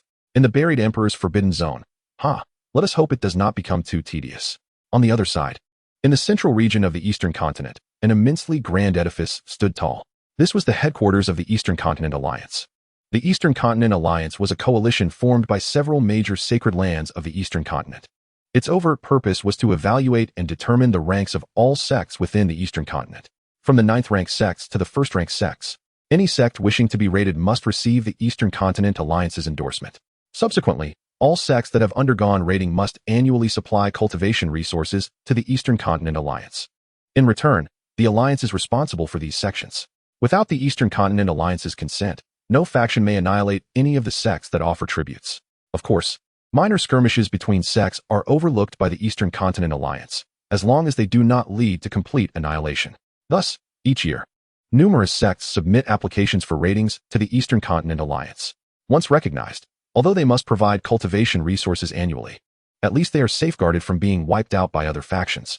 However, as time has passed, the Eastern Continent Alliance has strayed from its original foundational purpose. Now, as long as the Eastern Continent Alliance is provided with sufficient benefits, it is not merely a matter of annexing other sects. The Alliance could even dispatch individuals to assist you in dealing with the sects you wish to confront. Such occurrences are entirely normal, considering that the prominent Holy Lands are not united in purpose. With such immense power, it is inevitable that some individuals will act against the regulations of the Eastern Continent Alliance due to personal interests. In the conference hall of the Eastern Continent Alliance, the attendees are predominantly the power holders of the Alliance. The Eastern Continent comprises four major Holy Lands: the Xianling Holy Land, the Liutian Holy Land, the Lingyue Holy Land, and the Yunpan Holy Land. Thus, there are four supreme leaders within the Alliance. At this moment, all four leaders are present in the conference hall. Esteemed leaders, we have just received alarming news from the distant Xianxiaaudiobooks sect, which has been annihilated. The Xianxiaaudiobooks sect is a 7th-grade sect that regularly provides cultivation resources. We are uncertain how to handle this situation, and we seek your guidance, the elder below reported respectfully. The Xianxiaaudiobooks sect? A 7th-grade sect? Is it truly necessary to report such trivial matters to us? What purpose do you elders serve? Sun Ao, one of the four leaders and a member of the Xianling Holy Land, coldly inquired. The remaining three leaders are Zhou Miaoi of the Lianqi Holy Land, Ji Xian of the Lingyue Holy Land, and Ji Chong of the Yunpan Holy Land. Forgive me, Leader Sun. We dared not act on our own due to the suspicious nature of the Xianxiaaudiobooks sect's destruction. The elder below quickly knelt to explain, trembling with fear. Suspicious? Pray, elaborate, Sun Ao commanded. Yes, the destruction of the Xianxiaaudiobooks sect was reportedly accomplished with a single palm strike, witnessed by numerous cultivators in the vicinity. This intelligence has been thoroughly investigated by our operatives and is assuredly accurate, the elder responded hastily. Is that so? Fellow leaders, what are your thoughts? Sun Ao suddenly posed the question to the other leaders beside him. This matter is neither trivial nor monumental. A 7th-grade sect's demise is inconsequential to us. However, we must ascertain the identity of the individual responsible for the Xianxiaaudiobooks sect's destruction. If this person merely harbors a grudge against the Xianxiaaudiobooks sect, that would be one thing. But we must be wary if their intentions are more complex. Ji Chong interjected. Are you suggesting that this individual may ultimately target us? That the annihilation of the Xianxiaaudiobooks sect was merely a precursor to test our resolve? Sun Ao pondered. While such a notion may seem far-fetched, it cannot be dismissed entirely. After all, not everyone kneels before the Eastern Continent Alliance, and those with rebellious spirits are not unheard of. Ji Chong replied nonchalantly. What say you both? What is your opinion? Haha, I concur with Leader Ji's insight, Zhou Miaoi remarked. I too share that sentiment, Ji Xian chimed in. Chapter 14, The Chaotic Spacetime Tower. Given this, we should dispatch some individuals to conduct a thorough investigation. It is imperative to uncover the mastermind behind the Xianxiaaudiobooks sect's destruction. We may use the pretext of recruiting them into the Eastern Continent Alliance as a means to probe their intentions. Should they comply, well and good. But should they show any signs of resistance, we shall eliminate them without hesitation, Sun Ao declared with a cunning expression. I have no objections. Neither do I. The remaining three leaders nodded in agreement with Sun Ao's proposal. Subsequently, under Sun Ao's directive, the Eastern Continent Alliance deployed a 3rd-tier spirit refining elder accompanied by 5 10th-tier primordial Qi elders to investigate the whereabouts of the mastermind behind the Xianxiaaudiobooks sect's annihilation. The location of the Xianxiaaudiobooks sect was quite remote and characterized by sparse spiritual energy, leading to generally low cultivation levels among the practitioners residing there. Thus, Sun Ao believed that the presence of a spirit refining elder would ensure the success of this venture. Yet, such blind confidence would soon reveal itself to be a grave miscalculation. Time passed swiftly, and in the blink of an eye, 5 days had elapsed since Lin Qinghan's induction into the Wandao sect. During this period, Liutian distributed the supreme-grade sacred techniques and treasures awarded by the system to Lin Qinghan and Mei Ying. Initially, both were left astounded by Liutian's actions, unable to fully comprehend the significance of such a gesture. In the Eastern Continent, sacred techniques, let alone heavenly-grade ones, are considered rare treasures. Divine-grade techniques are typically possessed only by certain holy lands or long-established major powers. Sacred-grade techniques, on the other hand, are virtually non-existent. Of course, the Eastern Continent is the weakest among the 5 continents, which accounts for this scarcity. Other regions do have some major powers that possess sacred-grade techniques. Nevertheless, even there, Such esteemed techniques are not readily available. Lin Xinghan, having been a formidable emperor in her past life, was keenly aware of this reality. In fact, the techniques she practiced in her previous life were merely of the upper sacred grade. Upon receiving the techniques and treasures, both Lin Xinghan and Mei Ying were profoundly moved. They vowed to diligently cultivate, striving not to disappoint Liutian's expectations. In truth, they did not let Liutian down. Both possessed sacred grade talent. And with suitable techniques now in hand, their cultivation speed surged remarkably. Within just 3 days, Mei Ying successfully advanced to the 9th level of the void refinement stage. It is noteworthy that, in the later stages of cultivation, most individuals might require several years or even decades to advance a single minor realm, which underscores the terrifying nature of their sacred grade cultivation talent. Lin Xinghan's progress was even more astounding. With her sacred grade talent, coupled with the insights of a former emperor, her breakthroughs seemed as effortless as quenching a thirst. In the span of merely 5 days, she transitioned from the 6th level of bone refinement to the 1st level of qi refinement. Such a staggering pace dealt a significant blow to Su Bai, the eldest disciple. After receiving Liutian's assistance, Su Bai had successfully restored his cultivation to the 5th level of qi refinement. However, after several days of practice, he had only managed to reach the 6th level. While his current strength surpassed Lin Xinghan's by a considerable margin, he understood that if this trend continued, it would not be long before Lin Xinghan would catch up or even surpass him. Though this was not necessarily a negative outcome, Su Bai, as the eldest disciple, harbored his own sense of pride. The thought of being surpassed by his junior sister, regardless of whether Liutian acknowledged it, left him feeling somewhat humiliated. Thus, upon learning of Lin Xinghan's meteoric rise in cultivation, Su Bai intensified his training efforts. All of this did not escape Liutian's keen observation. However, he refrained from commenting, instead finding great pleasure in the situation. After all, the higher the disciple's cultivation levels, the greater the prestige of the Dao Sect, and the more effortlessly his own cultivation could grow. Indeed, both of them have reached the qi refinement stage. Truly, they are deserving of the exceptional resources I have bestowed upon them. System, have you perhaps overlooked something? Ding! Congratulations. The sect now has 2 disciples who have broken through to the qi refinement stage, meeting the criteria for sect advancement. Congratulations. Dao Sect has been upgraded to an 8th tier sect, and the sect upgrade rewards are now being distributed. The Cangong Hall, Martial Arts Hall, and Gravity Hall have unlocked their 1st and 2nd levels. Method for crafting protective jade tokens, 1 wisdom tea tree and 1 enlightenment divine tree. 1 chaos spacetime tower, 1st level unlock. Rewards include the host cultivation level rising to the 10th stage of qi refinement. The cultivation rewards are being distributed. Please check host. As the system spoke, a surge of power surged into Liutian's body. Similar to the last time, within mere moments, Liutian's realm ascended from the 10th stage of bone tempering to the 10th stage of qi refinement. System, what is this Cangong Hall? What distinguishes the 1st and 2nd levels? Naturally, the higher the level, the more advanced the techniques and martial arts contained within. Moreover, the Cangong Hall and Martial Arts Hall awarded by the system encompass all techniques and martial arts from across the myriad realms. Anyone who enters, as long as they are fated, can obtain the techniques or martial arts they desire. What is the level of techniques in the 1st layer? The 1st layer is of the yellow grade, containing techniques from low grade to top grade, while the 2nd layer is of the Xian grade, also containing techniques from low grade to top grade. Subsequent layers follow this pattern. I see. So, isn't the Cangong Hall somewhat useless at this point? It requires at least the level of Saint grade techniques to be of real value. Not at all. Host, such thoughts are limiting. Though techniques in martial arts do have grades, lower grade techniques are not entirely devoid of value. As long as the techniques are suitable, they can unleash power far beyond their inherent capabilities. Moreover, those with extraordinary talent can extract strengths from numerous lower grade techniques to create entirely unique techniques and martial arts that belong solely to them. It is a bit premature to discuss this now. Just know, those who ultimately transcend will invariably create the techniques and martial arts most fitting for themselves. No matter how superior an external technique may be, it is still external. Only what is perfectly suited to oneself is truly the best. Indeed, what suits oneself is the best. This is also why those strong individuals ultimately create their own techniques. Liutian mused, however, creating techniques is no easy task. Even emperors cannot guarantee success. He decided to continue resting. The endeavor of becoming stronger was better left to his disciples. What about the Gravity Hall? The Gravity Hall is a place for cultivating physical strength. In the 1st layer, it can apply 10-fold external gravity. The 2nd layer applies 100-fold. The 3rd layer 1,000-fold, and so forth. Goodness, that sounds impressive. Yet, currently, there are no physical cultivators in the sect. Perhaps it will be useful in the future.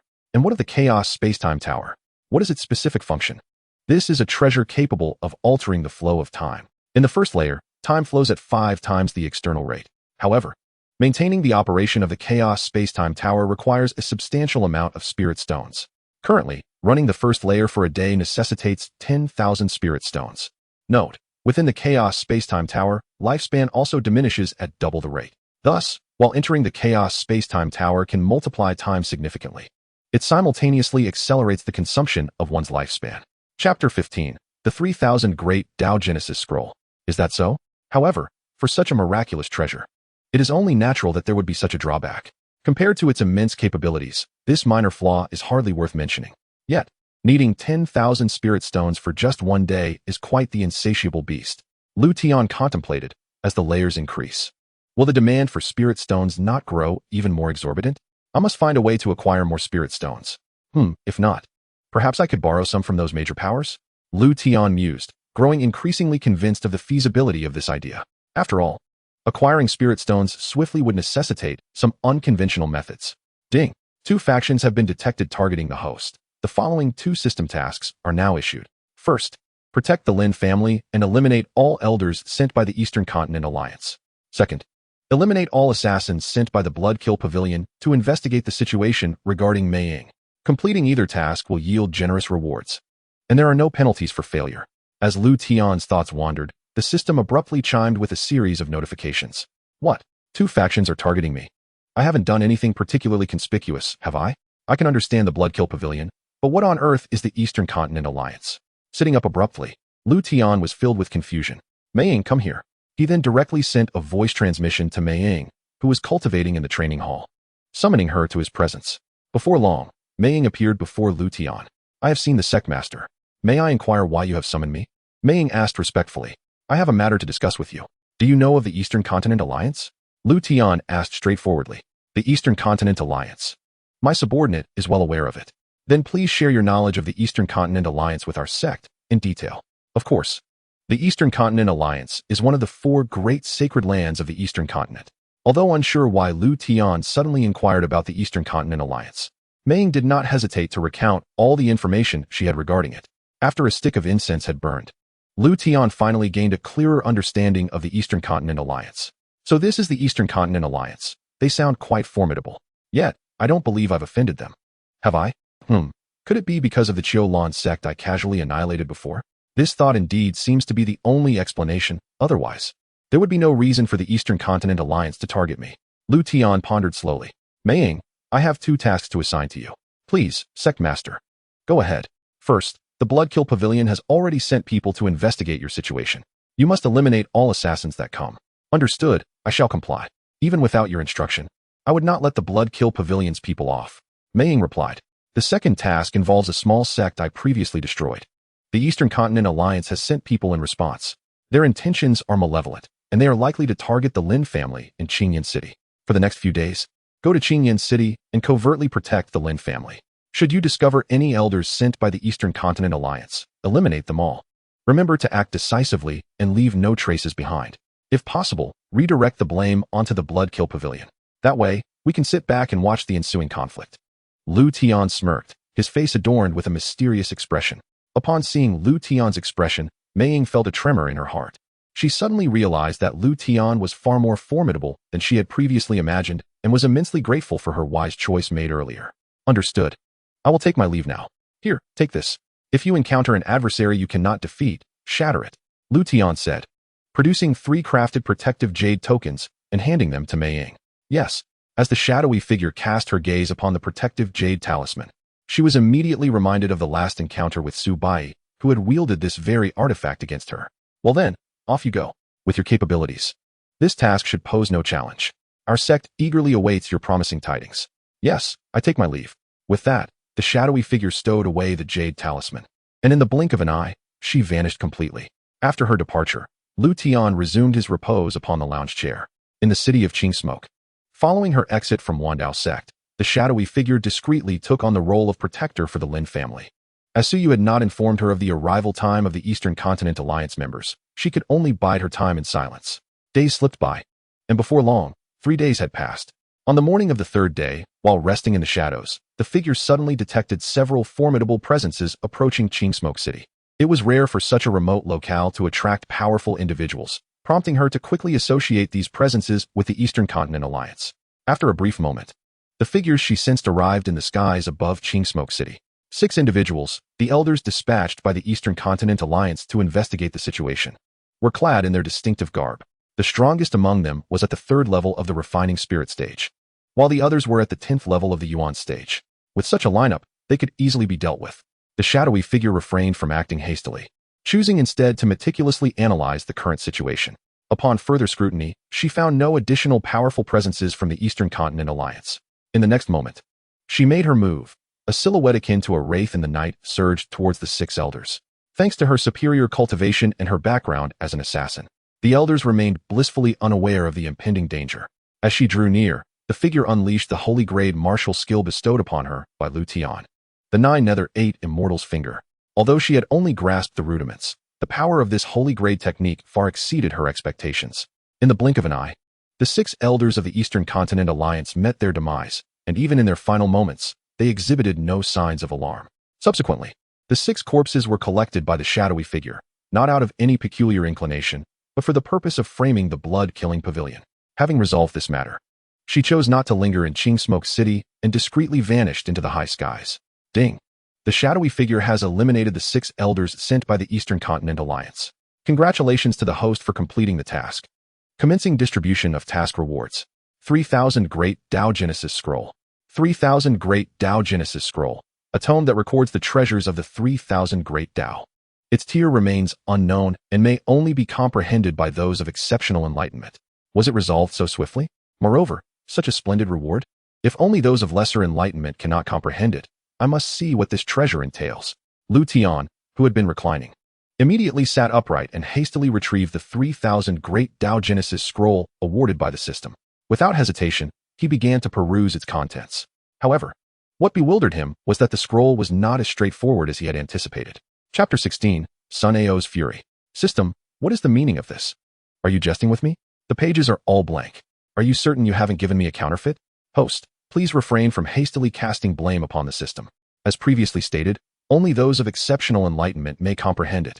Your level of comprehension, host, is regrettably not commendable. It would be abnormal for you to access the contents of the 3,000 Great Dao Genesis Scroll. You insolent system, have you grown bold in my absence?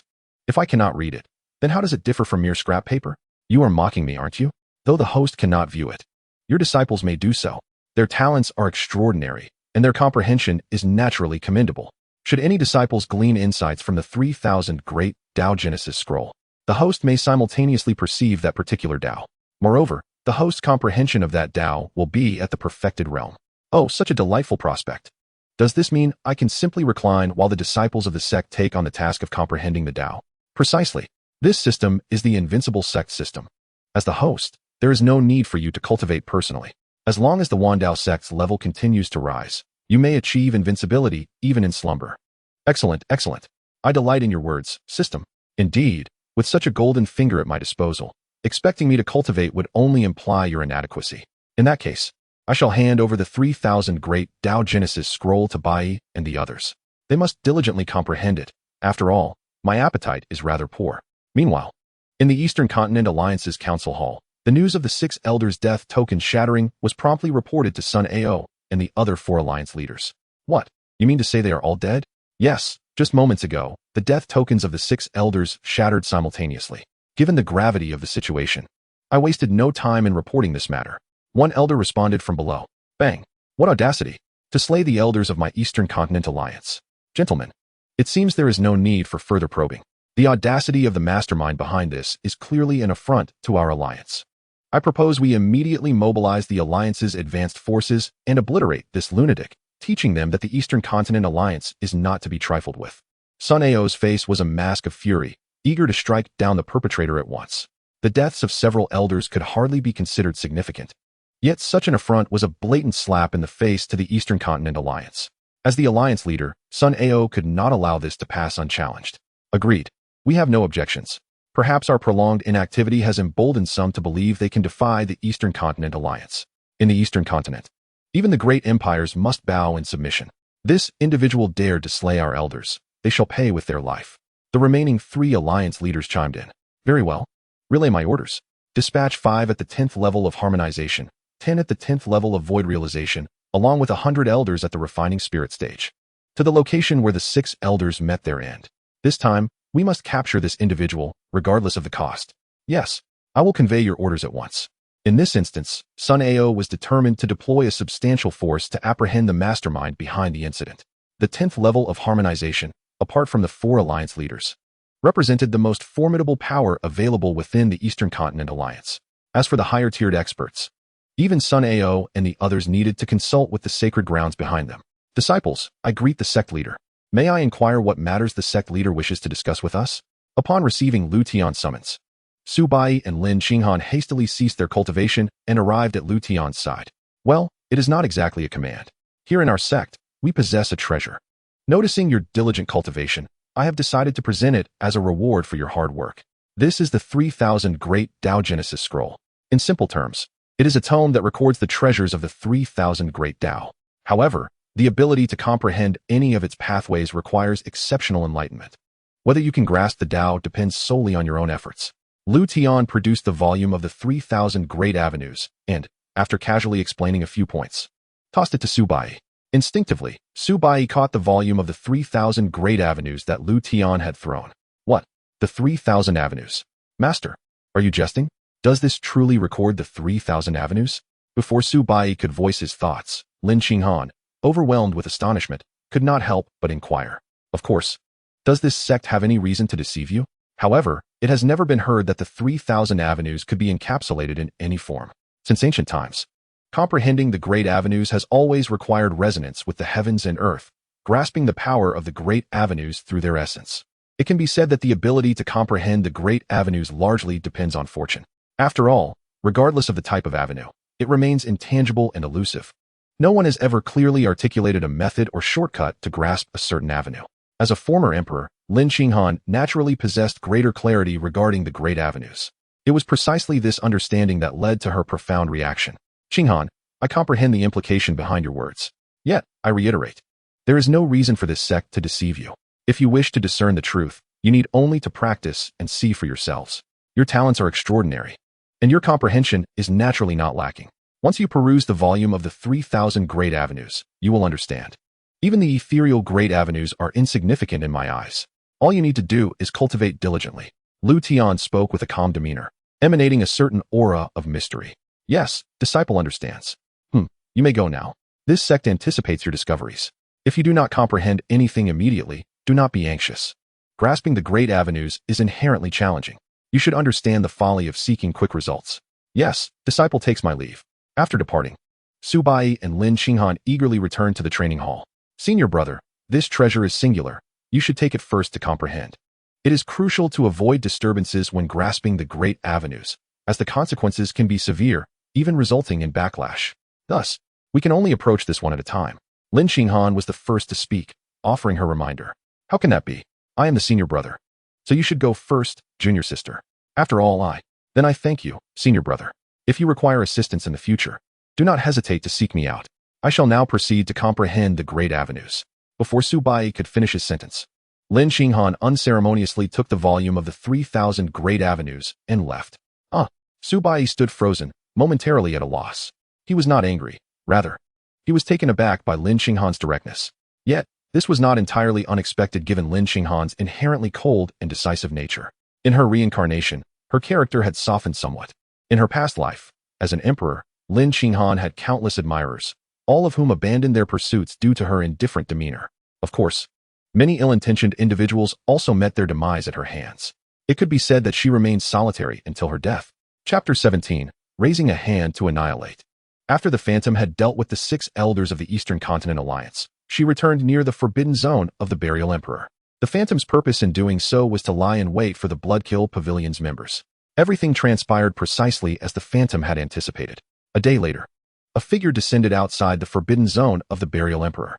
The newcomer was clad in black robes and wore a mask over their face. However, upon seeing this figure, the Phantom was suddenly taken aback. Come out. A chilling voice emanated from beneath the black robes. Realizing her cover was blown, the Phantom ceased her concealment and approached within several meters of the black-robed figure. I wondered who it was. Speak, who helped you lift the heart-devouring goo? For the sake of your usefulness to me, I can spare your life. The black-robed figure spoke self-importantly, completely disregarding the phantom before him. Xianxiahuan, you dare to come in person? Are you not afraid of coming with your life and leaving without it? The phantom glared at the black-robed figure, her face etched with apprehension. Phantom, who gave you the audacity to address me by name? Do you genuinely believe that person can ensure your life in my presence? It was merely a matter of lifting my heart-devouring goo. Since I can place it upon you once, I can do so again. Hurry and bring that person out. Once I eliminate him, you will understand that mere ants remain mere ants. To escape from my grasp? Wishful thinking, Xianxiahuan arrogantly declared. A fierce expression of disdain painted across his face. Satisfied with Xianxiahuan's response, the phantom did not hesitate. She shattered a protective jade talisman, and in the next moment, an avatar appeared out of thin air. Greetings, Sectmaster. Sectmaster, this individual is the head of the Bloodkill Pavilion, Xianxiahuan. My strength is no match for him. Hence I sought your assistance. Upon the appearance of Liutian's avatar, the phantom hurriedly explained. Oh, the head of the Bloodkill Pavilion? Name, Xianxiahuan. Cultivation, 10th layer of harmonization. Cultivation talent, mid-tier celestial grade. Physique, blood fiend body, low-tier celestial grade. Status, head of the Bloodkill Pavilion. This is but an avatar. His true form possesses the strength of a quasi-saint at the 10th layer. Above the harmonization realm, the ranks ascend from low to high as follows: quasi-saint, saint, saint king, saint emperor, saint venerable, great saint, quasi-emperor, supreme, and great emperor. It can be said that harmonization serves as the true dividing line for the formidable. Without achieving sainthood, one is no different from an ant. Upon breaking through to saint, not only does one's strength undergo a qualitative leap, but the practitioner's lifespan also significantly increases. Even a quasi-saint may live for 3,000 to 4,000 years. Liutian had not anticipated encountering a quasi-saint so swiftly, albeit in avatar form. You are the one who assisted the phantom in lifting the heart-devouring goo? It is indeed I. What of it? Do you have any objections? Liutian replied nonchalantly. After all these years, you are the first to speak to me in such a manner. How amusing. Do you think the Bloodkill Pavilion is easy to provoke? Upon hearing Liutian's tone, Xianxiahuan's fury transformed into laughter, his murderous intent evident. Just an avatar. What gives you the audacity to be so arrogant before me? You can actually discern my avatar? I retract my previous underestimation. You indeed possess some skill. Some skill? You shall soon discover just how much skill I truly possess. Liutian chuckled, completely disregarding Xianxiahuan before him. Before I eliminate you, I have a message to convey. The phantom has joined my Dao Sect. In a month, no, in half a month, you shall personally bring 100,000 spirit stones to my Dao Sect to atone for your sins. If you are wise, I may choose to overlook this matter. Otherwise, not a single person from the Bloodkill Pavilion shall remain. Liutian gazed at Xianxiahuan, speaking slowly. You dare. I have yet to seek you out for trouble. Yet you speak first. What a farce. It has always been the Bloodkill Pavilion that collects other spirit stones. You expect me to bring 100,000 spirit stones to atone? Do you think you are a great emperor? I shall see just how formidable your strength truly is to utter such arrogant words.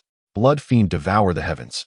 The blood soul ceased to utter further words and, in an instant, charged towards Liutian. In a fleeting moment, a swirling mass of crimson blood mist surged menacingly toward Liutian's face. Liutian observed the oncoming assault with an expression devoid of any disturbance, akin to an observer gazing at the heavens from the confines of a well. Since you wish to ascertain the prowess of my sect, I shall oblige you. Liutian remarked with a hint of disdain, slowly raising his right hand and giving a slight grip towards the advancing blood soul. Bang! There were no elaborate maneuvers, no superfluous gestures. The blood soul, which had been robust moments before, was instantaneously transformed into a mere vapor of blood, dissipating into the ether. It was inevitable, for Liutian was presently invincible. Not only could a mere avatar of the 10th level of the Tao not pose a challenge, even the true form of the blood soul would yield no different outcome. Not far away, the shadowy enchantress, witnessing this spectacle, felt a wave of unease wash over her. She had anticipated Liutian's strength, yet she could not have fathomed the extent of his power. With just a gentle grasp, the essence of the blood soul had completely vanished. Ding! Congratulations, host, on slaying the blood soul avatar, completing the system task. Reward granted, Taishu Dao Sword. Taishu Dao Sword, a primordial treasure of chaos. The Taishu Dao Sword? A primordial treasure of chaos? Such a remarkable artifact shall henceforth be my weapon. After all, I am the master of a sect. It would be inappropriate not to possess a weapon befitting my stature. Liutian, enamored with the Taishu Dao sword, took a moment to admire it before stowing it away in the system space. Casting a glance at the nearby shadowy enchantress, Liutian flew towards her. Enchantress, the Blood Soul avatar has been vanquished. Your task is thus complete. You may return to the sect now. The Blood Soul shall likely refrain from pursuing you for some time. Yes, I shall obey, she replied. Nodding, Liutian allowed this avatar to dissipate. The shadowy enchantress, seeing this, hesitated no longer and prepared to return to the Wandao sect. However, before her return, she suddenly recalled the 6 members of the Eastern Continent Alliance whom she had dispatched. After selecting an appropriate location, she retrieved their remains. To further obscure the judgment of the Eastern Continent Alliance, she deliberately left behind a token that only the assassins of the Blood Kill Pavilion possessed. Having joined the Wandao sect, her previous token from the Blood Kill Pavilion had lost its significance. She decided to utilize it to frame the Blood Kill Pavilion. Having made all necessary preparations and ensuring no other clues remained, the shadowy enchantress made her way back to the Wandao sect. Chapter 18. Interrogating the Blood Soul. Upon the shadowy enchantress's return, Liutian informed her about the matter of the 3000 Dao Genesis scroll. Time passed swiftly, and before long, 5 days had elapsed. After this interval, the second batch of elders dispatched by the Eastern Continent Alliance finally arrived at Xianxian City. Following a brief investigation, they quickly uncovered the clues that the enchantress had intentionally left behind. As expected, upon discovering the unique token belonging to the Blood Kill Pavilion, they immediately associated the incident with that faction. However, due to the involvement of the Blood Kill Pavilion, the elders dared not act impulsively. After relaying the information gathered at the scene back to the Eastern Continent Alliance, they proceeded towards the headquarters of the Blood Kill Pavilion. Meanwhile, within the Blood Kill Pavilion, the Blood Soul had spent these past few days consumed by wrath. The destruction of his avatar by Liutian had inflicted some backlash upon his true form. Had he not been recuperating these past few days, he would have personally ventured into the graveyard of the fallen to exact revenge on Liutian. Nevertheless, the Blood Soul dismissed Liutian's strength as inconsequential. Even after the annihilation of his avatar, the Blood Soul did not perceive himself as inferior to Liutian.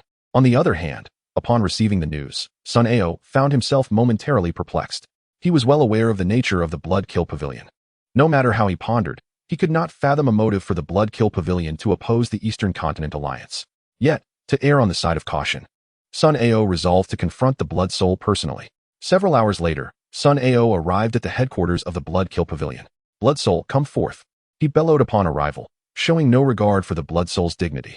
The Blood Soul, already in a tempestuous state, could hardly tolerate the provocation.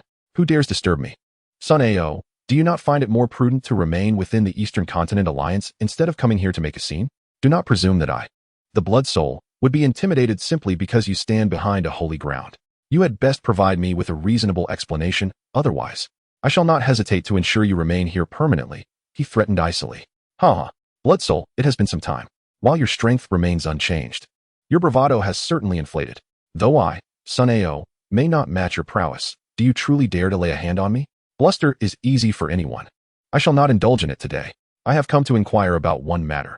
Did your Blood Kill Pavilion slay our Eastern Continent Alliance elder? If so, you had best surrender that individual and contemplate how you shall explain this to me. Sun Ao demanded directly. What did you say? Sun Ao, I never expected you to resort to such slanderous tactics. Although I have long held disdain for your Eastern Continent Alliance, I am not foolish enough to directly attack your people. Do not pin everything on my Blood Kill Pavilion. Were it not for the consideration of your backing from the Xianling holy ground, I would not even bother to explain, the Blood Soul retorted. Are you certain? Our elder was slain near Xianxian City. Has no one from your Blood Kill Pavilion been there recently? Upon hearing Xianxian City, the Blood Soul felt a flicker of familiarity. The graveyard of the fallen lies not far from Xianxian City. What? The reminder from Sun Ao triggered a sudden realization. Blood Soul, by your reaction, you must know something. Either you surrender that individual or prepare for the annihilation of the Blood Kill Pavilion, Sun Ao coldly threatened. Convinced that the Blood Soul was aware of more than he let on. Sun Ao, there is no need for threats. I do indeed possess some knowledge, but this matter does not pertain to my Blood Kill Pavilion. I can share what I know. Yet you would do well to seek the true murderer of your Eastern Continent Alliance elder, the Blood Soul replied nonchalantly. Subsequently, the Blood Soul altered his previous confrontational demeanor. Not only did he invite Sun Ao into the Blood Kill Pavilion, but he also recounted his encounter with Liutian in detail. Furthermore, he divulged the betrayal of the shadowy enchantress, which aptly explained the appearance of the Blood Kill Pavilion's token at the scene of the elder's demise. To substantiate his claims, the Blood Soul even swore an oath upon the Tao. With this, Sun Ao finally accepted the Blood Soul's words as truth. Shortly thereafter, he departed from the Blood Kill Pavilion and sent a message instructing the elders en route to the Blood Kill Pavilion to return to the Eastern Continent Alliance. Once Sun Ao had left, the Blood Soul revealed a deviously cunning smile. Initially hesitant about confronting Liutian himself, given the uncertainty of Liutian's strength, the prospect of an outsider testing Liutian's capabilities delighted the Blood Soul. For him, it mattered little who eliminated Liutian, as long as he was dead. Alliance leader. We have arrived at the graveyard of the fallen. Are we truly to proceed? Queried an elder, approaching Sun Ao with a tone laced with trepidation. Since the last time he obtained information about the Dao Sect and Liutian from Blood Soul, Sun Ao embarked on an overnight investigation. Unsurprisingly, he found no pertinent information, leading him to conclude that the Dao Sect was merely an inconsequential sect. Thus, the following day, Sun Ao personally led a group to apprehend Liutian, as one must enter to find someone. Moreover, the Dao Sect was situated nearby. Given their strength, they anticipated no difficulties. Should anything seem amiss, they could simply retreat. Sun Ao was well aware of the infamous reputation of the Tomb Emperor's Forbidden Zone. However, the passage of time, coupled with the lack of any terrifying occurrences there for quite some time, led him to believe that the Forbidden Zone was not as perilous as the rumors suggested. Ding. Detected enemies approaching the Dao Sect. System task issued. Task details. Eliminate all intruders. Completing the task will yield substantial rewards. Why do there seem to be people seeking death every day? Well, since they are asking for it, I cannot be blamed. Liutian rose, shaking his head in exasperation, then slowly made his way towards the entrance of the Dao Sect. Before long, under Sun Ao's leadership, nearly 200 individuals arrived at the entrance. Name, Sun Ao. Cultivation, 3rd stage of quasi-saint. Training aptitude, middle grade of Earth level. Physique, none. Status, one of the 4 leaders of the Eastern Continent Alliance. Elder of the Xianling Holy Land. Finally arrived. You all are quite slow. This sect has been waiting for half the day. Who are you? Sun Ao cautiously inquired upon seeing Liutian standing alone at the entrance. Aren't you all here looking for me? How can you even ask who I am? Liutian scoffed. It's you.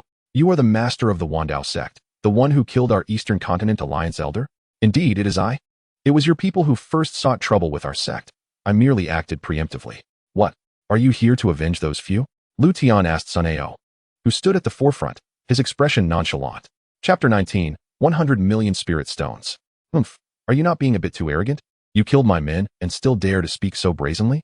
Do you know who I am? Do you know about the Eastern Continent? Enough. You really do talk too much. Do you not know that villains often perish from their excessive chatter? Let us get to it. I need to finish you off so I can return to my rest. Before Sun Ao could finish, Liutian interrupted him. You seek death. Since you are so eager to die, I shall grant you that wish. Everyone, attack together. Yes, with Sun Ao's command. The hundreds from the Eastern Continent Alliance charged towards Liutian. Faced with the overwhelming assault, Liutian did not counterattack. Instead, he turned and fled towards the mountaintop. With their numbers being considerable, it was imperative for Liutian to lure them all within the Dao Sect's domain to ensnare them completely, especially with Sun Ao possessing the strength of a 3rd stage quasi-saint. Liutian realized that simply revealing his power would intimidate Sun Ao into retreat. Indeed, Sun Ao was cunning. He did not rush into the Dao Sect, but allowed his subordinates to strike first. Though somewhat arrogant, he was not foolish. He would only act once he felt entirely safe. As expected, Liutian's performance lulled Sun Ao into a false sense of security. Liutian consistently displayed just enough strength to fend off hundreds of attackers while feigning some difficulty. I thought you were formidable. It seems you are at most at the 10th stage of harmony, nothing more. That Blood Soul truly exaggerated, claiming this person had quasi-saint strength. I need not lift a finger. He is already on the verge of collapse. As Sun Ao pondered, he gradually approached Liutian. At that moment, Liutian awaited his opportunity. 1 step, 2 steps, and soon, Sun Ao had entered the Dao Sect's territory. Finally inside, I'm utterly exhausted. Liutian suddenly ceased dodging the incoming attacks, a triumphant smile gracing his lips. Have you given up? I thought you could struggle for a while longer. Observing Liutian's apparent surrender, Sun Ao scoffed derisively. However, upon seeing the smile on Liutian's face, an ominous premonition suddenly gripped him. But it was too late. Even if Sun Ao wished to flee, he had no chance. Scatter. As the attacks neared him, Liutian uttered softly, his face adorned with a mocking expression. What? How is this possible? Liutian's maneuver astonished the attackers from the Eastern Continent Alliance. Do not stop. Continue the assault. This must be one of his tricks. He has undoubtedly employed some hidden card.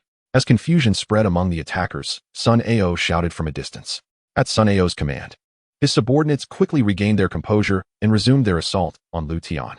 What a farce. Annihilate. Everything was already under Liutian's control. He would not waste time on mere lackeys. With his words, aside from Sun Ao, the 200 followers who had accompanied him instantly exploded. In the blink of an eye, the air was shrouded in a thick mist of blood. Scatter. As he spoke again, the blood mist dissipated, leaving only a multitude of storage rings suspended in the air. This time, Liutian deliberately left the storage rings intact, for he required a vast number of spirit stones to activate the Chaos Time and Space Tower.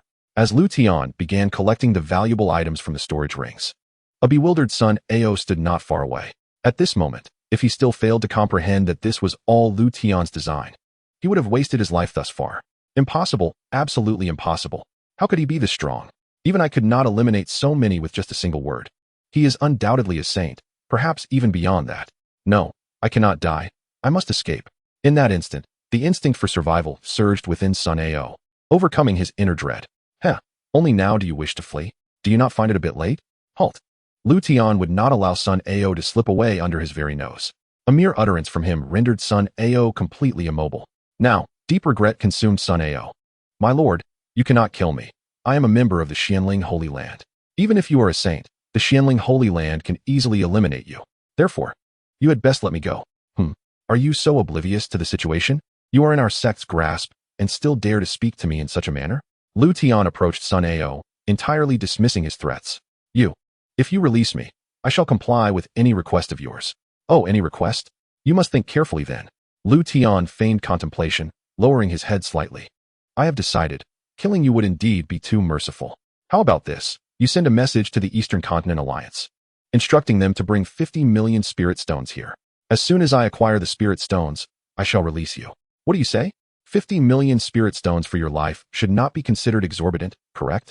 Liutian inquired playfully, a smile dancing upon his lips. You truly dare to utter such words. 100 million at most, 100 million spirit stones. Oh, it appears that the esteemed Sun Alliance leader deems his life to be of little worth. Very well, then. Why should I bother with such a trifling amount of spirit stones? I shall simply forego it, Liutian declared, raising his hand as if to erase Sun Ao from existence. Wait. Very well, 50 million spirit stones. I shall notify the Eastern Continent Alliance immediately. Do not act. Sun Ao urgently nodded in agreement, taken aback by Liutian's unpredictability. 50 million? Alliance leader Sun, that was the previous offer. The price has now escalated to 100 million spirit stones. Should you wish to preserve your life, 100 million spirit stones is the new demand. Liutian stated suddenly. Sai, just kill me. No. I agree. I will promptly inform the Eastern Continent Alliance to bring 100 million spirit stones. That's more like it. You could have been so agreeable from the start. Why resort to such reckless behavior? Liutian remarked with a slight smile. At that moment, Sun Ao was filled with regret. Had he acquiesced from the outset, he would not have had to part with an additional 50 million spirit stones. This sect has temporarily restored your freedom.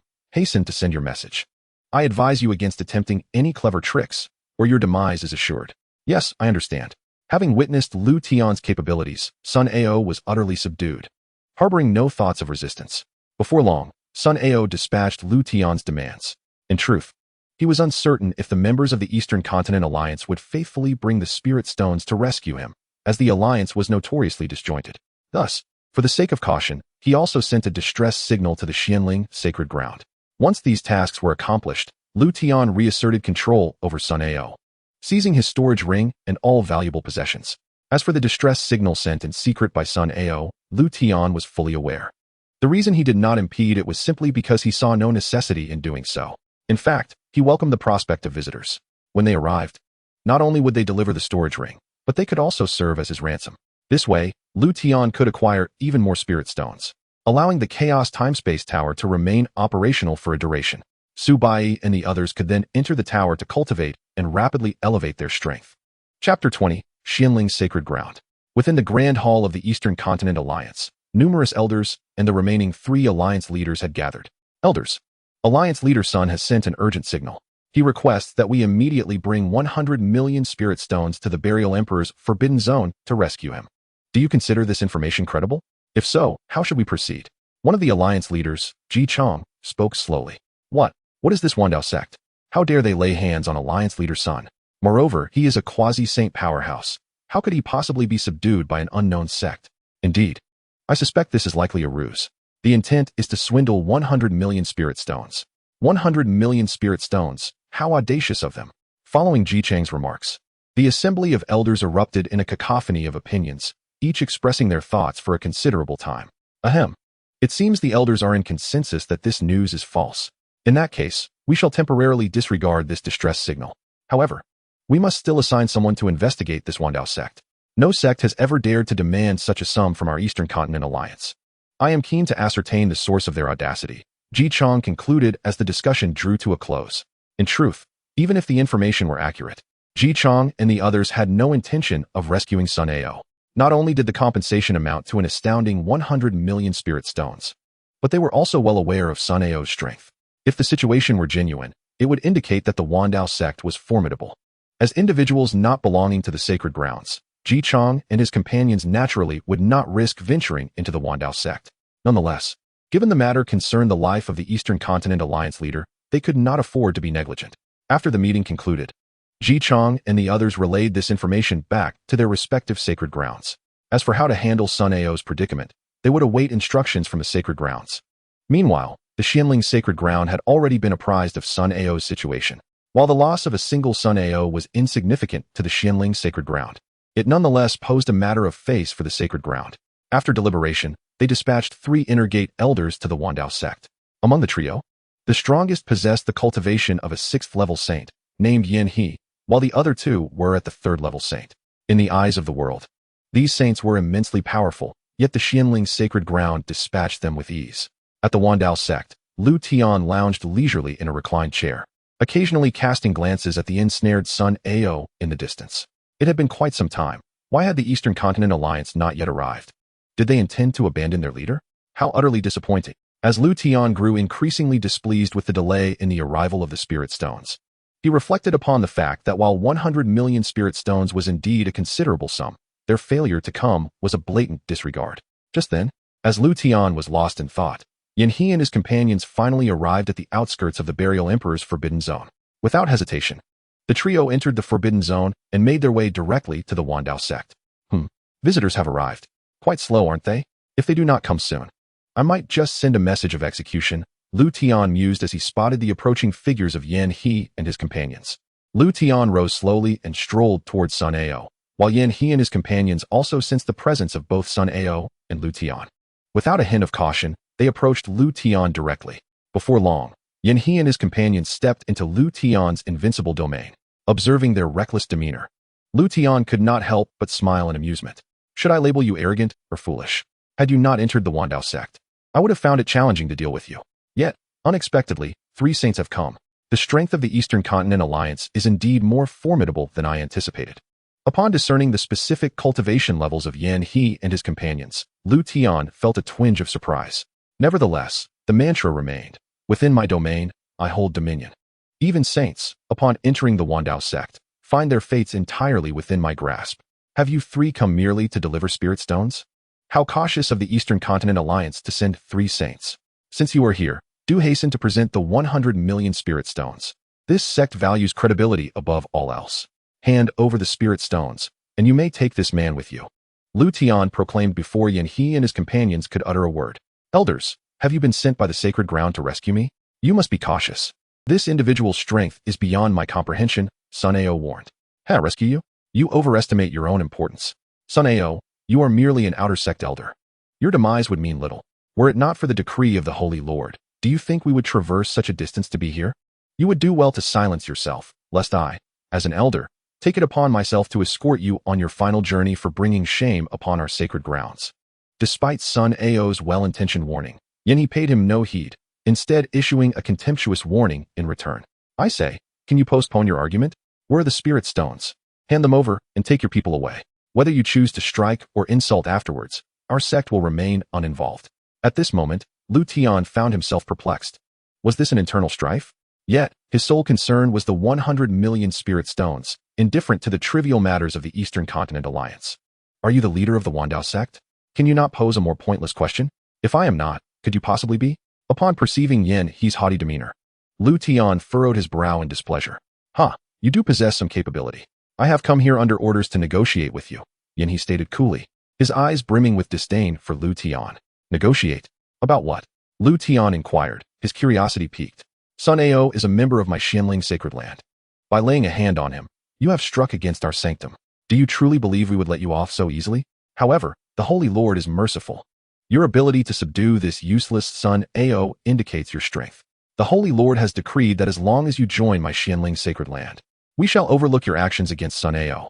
Furthermore, should you agree, you will become an inner sect elder of the Xianling sacred land, enjoying the same resources as I do. How does that sound? This is not an insignificant offer. Many would yearn for the chance to join the Xianling sacred land. So do not be ungrateful." Yanhe articulated slowly, his tone laced with a hint of menace. Chapter 21, Sun Ao's Surrender. "Oh, an inner sect elder? That sounds quite appealing. Alas, our sect does not take kindly to such propositions. It appears you have not prepared the 100 million spirit stones to exchange for Sun Ao. What a pity, I had anticipated this for so long." Liutian finally comprehended that these individuals had no intention of trading spirit stones for Sun Ao. Thus, he grew weary of further conversation. "Humph, young man. Rejecting the invitation of the Xianling sacred land is undoubtedly the most foolish decision of your life. Since you are so ungrateful, do not blame us for using our might against you. Let us subdue him together." Upon witnessing Liutian's demeanor, Yanhe decisively commanded the attack. The three then lunged towards Liutian with no intention of holding back. Ding! Host has been detected under attack. System task triggered. How dare the Xianling sacred land send people to strike at the host? As the leader of a sect, how can this be tolerated? Task details. The host must decisively deal with the three before him and issue a stern warning to the Xianling sacred land. Subsequent rewards will be allocated based on the reputation of the Dao Sect. The greater the fame, the more substantial the rewards. Note: the reputation of the Dao Sect correlates with the number of individuals in the Eastern Domain who are aware of it. The more who know, the higher the fame. Task deadline, 7 days. System, you are quite considerate. Given your thoughtfulness, I shall refrain from scolding you as much in the future. Liutian had not initially intended to dispatch Yanhe and his companions. Now, with the task activated, it seemed like a fortuitous opportunity for him to receive rewards. Die, arrogant brat. Just as Liutian reveled in his thoughts, a furious roar erupted. The voice belonged to Yanhe, who charged forward. Upon seeing Liutian not only fail to evade but also laugh, Yanhe felt thoroughly belittled, igniting his rage. "Oh, my sincerest apologies, I was momentarily distracted. However, since you all wish for death, I am more than willing to oblige. Remember not to provoke those you cannot afford to challenge in your next life." Liutian smiled faintly, his right hand gradually rising. "You seek death. Dragon Tiger Star Fist." Yanhe swung his fist directly at the smiling Liutian, the air thick with murderous intent. Faced with the oncoming ferocity, Liutian exhibited no fear, steadily clenching his elevated right hand. Boom. In the next moment, a shocking scene unfolded once more. The trio who had been attacking Liutian vanished, replaced by 3 billowing clouds of sanguine mist. Is this all? It seems the Saint Realm is not as formidable as reputed. With a slight wave of his hand, Liutian dispersed the blood mist, ultimately retrieving 3 storage rings. Afterward, he pocketed the rings and approached the now utterly dazed Sun Ao. At this juncture, Sun Ao no longer exuded the aura of an alliance leader. He appeared thoroughly petrified. His eyes were vacant, his body collapsed to the ground, trembling involuntarily. With such a meager capacity for endurance, how could he ever have claimed the title of leader? Sun Ao, it seems those people have abandoned you. To them, you are worth less than a mere dog. Liutian remarked coldly.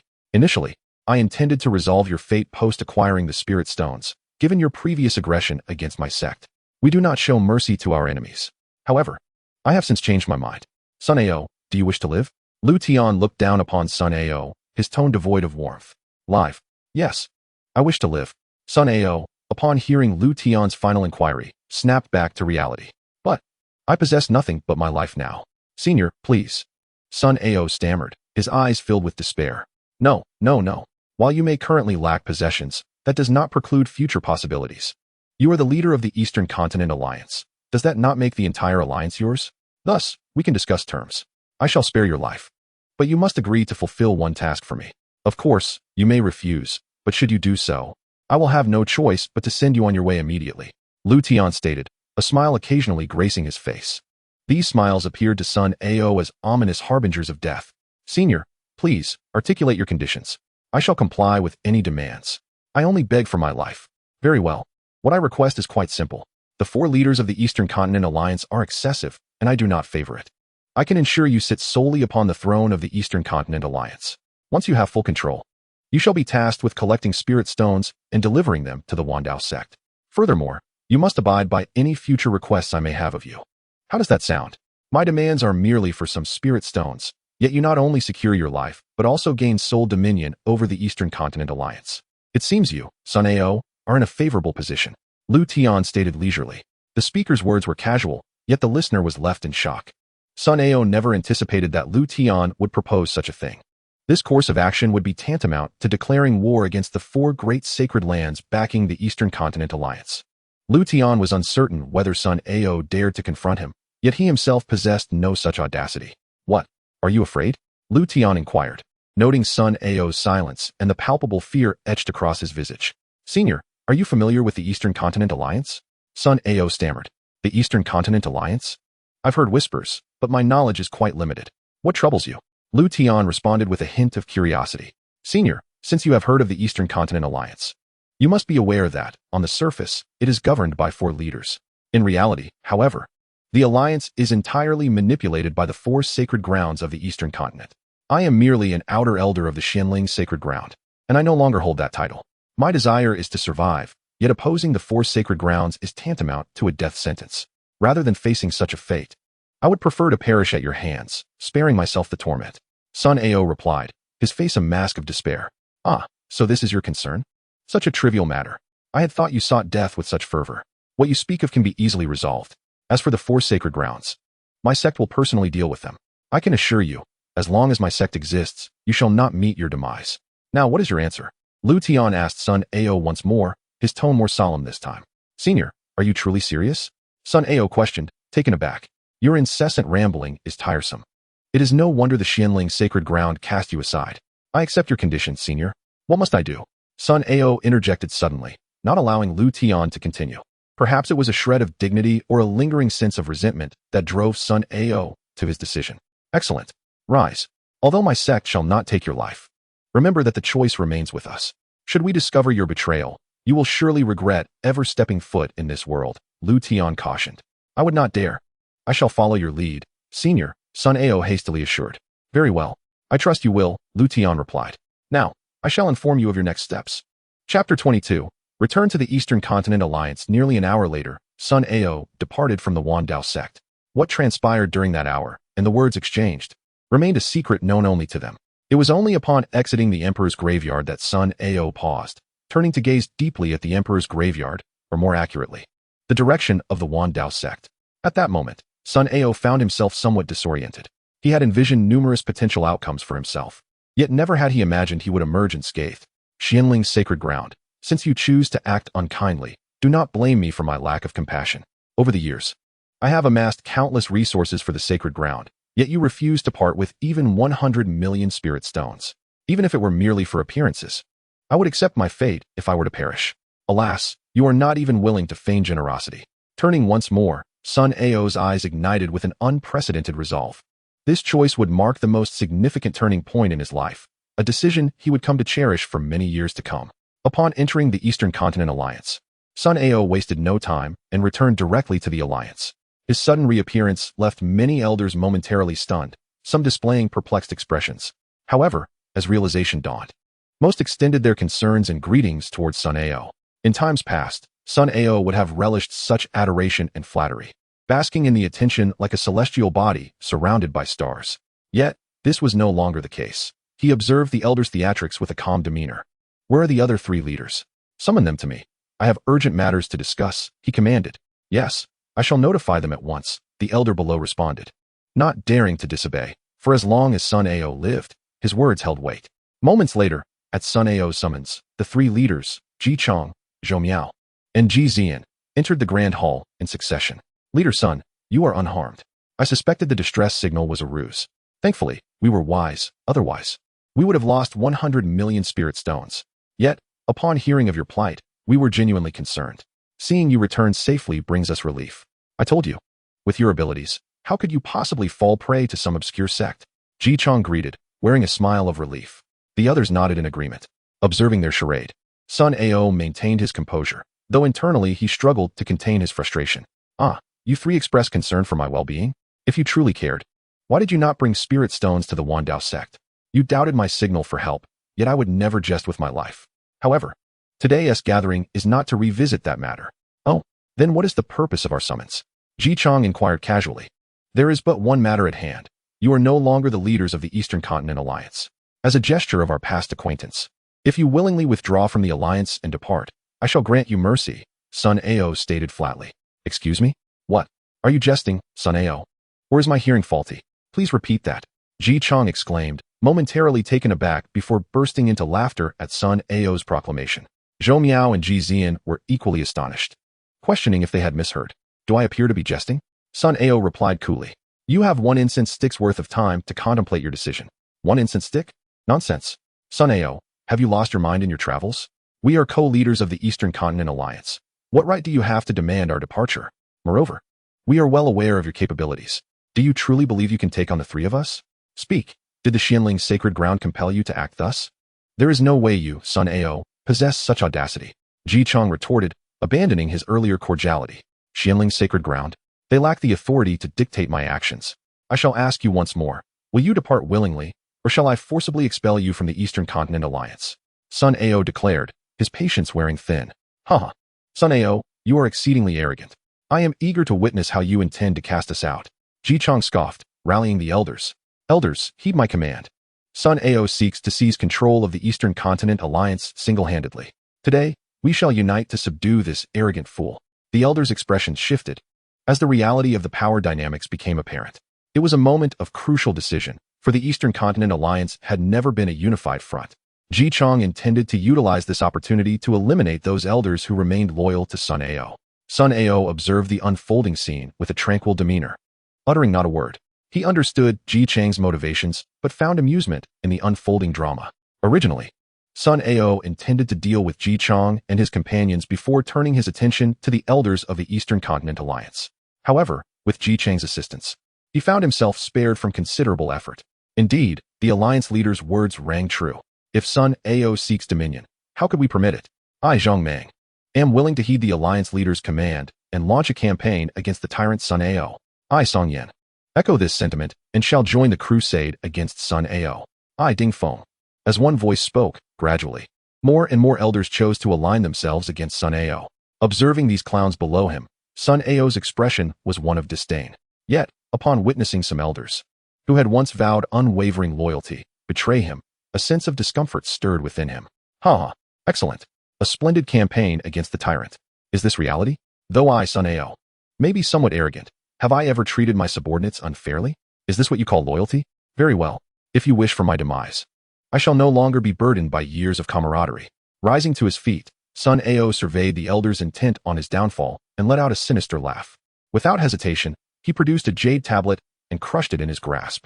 Just as Ji Chang and the others struggled to comprehend his motives, a figure materialized silently within the Grand Hall. Chapter 23, Sole Ruler of the Eastern Continent Alliance.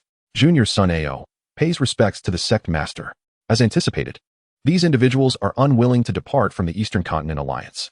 Not only that, but they also seek to strike against me, lacking the strength to confront them alone. I can only implore you, sect master, to intervene. Amid the collective gaze, Sun Ao immediately knelt before the figure.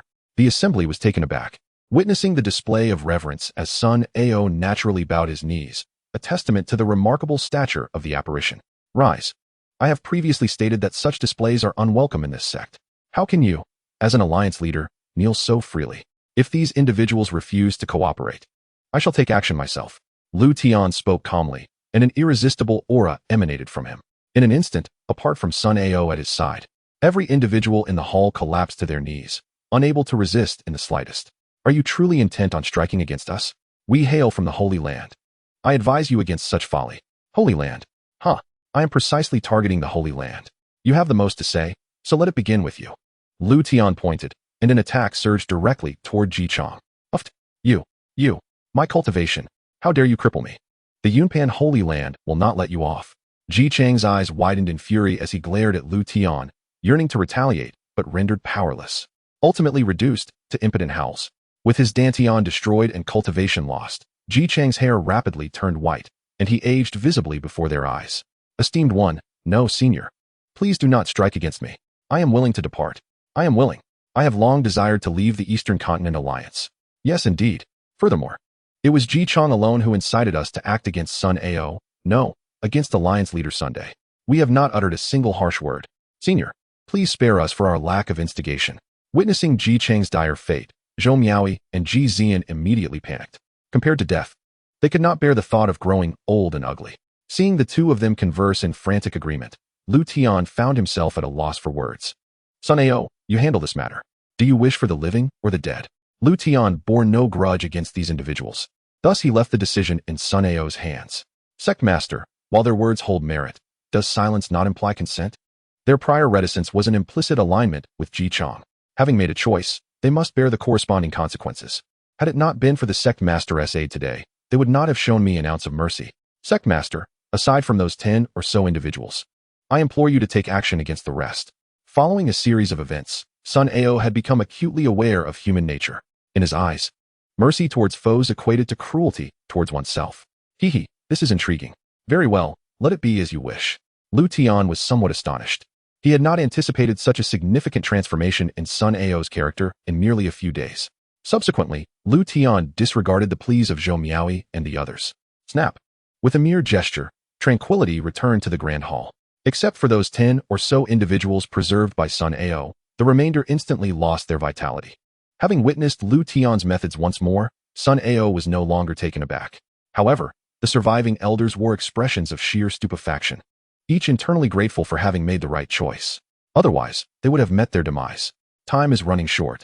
The matters ahead, you shall handle yourself. Remember, the tasks I have assigned you must be completed swiftly. You have only 7 days. With that, Liutian vanished from the Grand Hall. Yes, Sect Master, rest assured. I shall endeavor to fulfill this task. Even in Liutian's absence, Sun Ao replied with utmost respect. After a considerable interval, Sun Ao finally set aside his respectful demeanor and turned to the surviving elders. Your survival is neither due to my mercy nor the Sect Master's reluctance to slay you. It is entirely the result of your own choices. You saved yourselves. In light of your relative loyalty, I shall grant you all another opportunity to choose. The former Sun Ao is no more. The present me is an entirely new Sun Ao. From this point forward, the Eastern Continent Alliance shall be under my sole governance. If you wish to remain and continue serving alongside me, then stay. I, Sun Ao, may not excel in many areas, but as long as you are loyal, I will not withhold anything from you. Those who wish to depart may do so now. However, we shall be strangers henceforth, upon our next encounter. Whether friend or foe shall be determined by fate. Now, you may make your choice. Once Sun Ao finished speaking, he regarded the elders below with a calm demeanor, revealing nothing of his innermost thoughts. I am willing to stay and continue serving the Alliance leader. I, too, am willing to serve the Alliance leader. Without hesitation, the remaining elders collectively knelt and responded. Observing their answers, Sun Ao smiled with satisfaction. For the first time, he felt a sense of accomplishment. Very well, rise. To be frank, I initially thought if half of you remained, it would be quite commendable. I never anticipated that all of you would choose to stay. It brings me great joy. Sun Ao approached the elders, helping them to their feet while nodding with a beaming smile. Since you have all chosen to remain, you shall continue as elders of the Eastern Continent Alliance. All of your statuses will be elevated to the highest among the elders. If you possess the capability, even the position of Vice Alliance Leader is not beyond reach. There is but one Alliance Leader, and naturally, there is no limitation on the number of Vice Alliance Leaders. I extend my gratitude to the Alliance Leader. Upon hearing the assurances made by Sun Ao, the expressions of surprise on the faces of the dozen or so elders were unmistakable. Previously, they had merely held a standard status among the elders. However, now not only had their status ascended to the highest echelon, but they also possessed the qualification to contend for the position of Vice Alliance Leader. It is noteworthy that the position of Vice Alliance Leader had never been established within the Eastern Continent Alliance. The reason for this was that the original quartet of Sun Ao had been reluctant to relinquish power. Nevertheless, following a series of events, Sun Ao had experienced an epiphany. After winning over the elders, he conveyed a similar opportunity to all the disciples of the Eastern Continent Alliance. Unsurprisingly, nearly 80% of the disciples opted to sever ties with the Eastern Continent Alliance. In opposition to the 4 great sacred lands, any rational individual would choose to depart. And these disciples were no exception. Despite the considerable number of disciples who chose to leave, Sun Ao did not impose any difficulties upon them, allowing them all to depart unburdened. Indeed, The swiftness of the departure left no time for lingering pain. Chapter 24. The Invincible Aura. After painting an enticing vision for his subordinates and facilitating the peaceful departure of the majority of the disciples, Sun Ao proceeded to arrange for the remaining members to address the aftermath of the Eastern Continent Alliance. With nearly 90% of the core and elite forces eradicated, the situation was perilous for the Eastern Continent Alliance. Sun Ao not only commanded the concealment of the internal affairs, but also proactively began strategizing the next course of action. Presently, the headquarters of the Eastern Continent Alliance lay several thousand miles from the Dao Sect, rendering future endeavors rather inconvenient. Thus, after careful deliberation, Sun Ao resolved to relocate the Eastern Continent Alliance closer to the Dao Sect. He had already identified the optimal location, the city of Qingyan, the nearest settlement to the Dao Sect. Relocating the headquarters, there was a prudent choice. Upon reaching this decision, Sun Ao commenced organizing the assets of the Eastern Continent Alliance. Spiritual stones, elixirs, weapons, and techniques. Any items of value were commanded to be stored within the spatial rings. Ordinarily, the vast majority of these resources were to be submitted to the 4 great sacred lands, with the subordinate sects contributing 80% of their annual resources to the Eastern Continent Alliance. This was the very purpose behind the establishment of the Eastern Continent Alliance by the 4 great sacred lands. Sun Ao's actions, without a doubt, directly offended the 4 great sacred lands. However, he bore no apprehension regarding the repercussions. In fact, he was eager to witness the expressions of the 4 great sacred lands upon learning of this development. As the resources for this year had yet to be submitted to the sacred lands, the collection process consumed considerable time.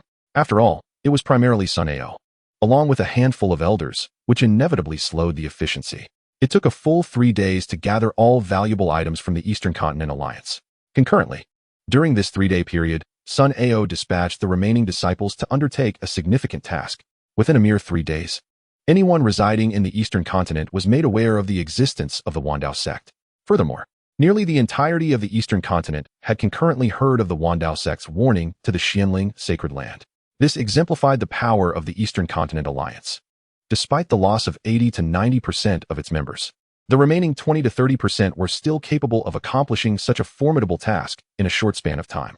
This was also the reason why Liutian chose not to eliminate Sun Ao, but rather to recruit him for his own purposes. Relying on just a few individuals from the Dao Sect, it would take decades, if not centuries, for them to disseminate the news of the Dao Sect throughout the entire Eastern Continent. Moreover, there was a crucial factor in subjugating the Eastern Continent Alliance. Its existing prestige had already been established. Any news disseminated through their channels would be readily believed by many.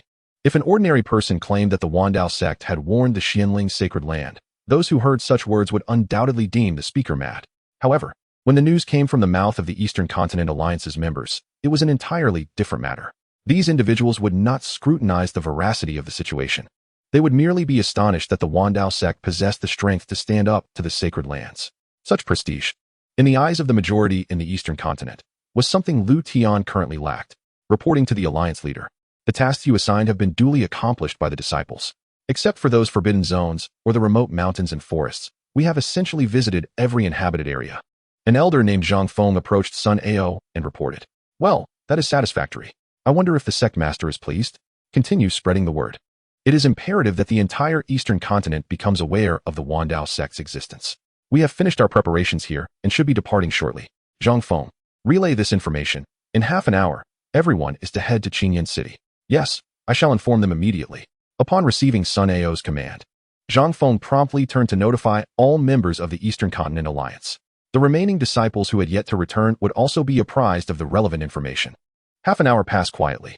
Once all preparations were finalized, Sun Ao led the remaining members of the Eastern Continent Alliance toward Qingyan City. Ding! The 7-day deadline has elapsed. Task rewards are now being calculated. Congratulations, host, on successfully completing the system task. The fame of the Dao Sect resonates throughout the entire Eastern Continent. Next, task rewards will be distributed. 10th level spiritual veins. 10. 10th level spiritual pools. 10. Sect fortune treasure. The Chaos Infinite Bell. Imperial level Great Protective Formation. The 10 Directions Star Extinction Formation. Unlocking the host's Invincible Aura. Invincible Aura. The host may activate this once daily. Once activated, the host remains invincible for 1 hour. Note: once the invincible state is activated, it cannot be deactivated midway. Once the time elapses, the invincible state will automatically cease. As Liutian, resting within the Dao Sect, abruptly sat up. His expression was one of disbelief. System, you truly are my confidant. For 10 years, I have yearned to venture beyond these confines. With this invincible aura, I can finally explore without fear.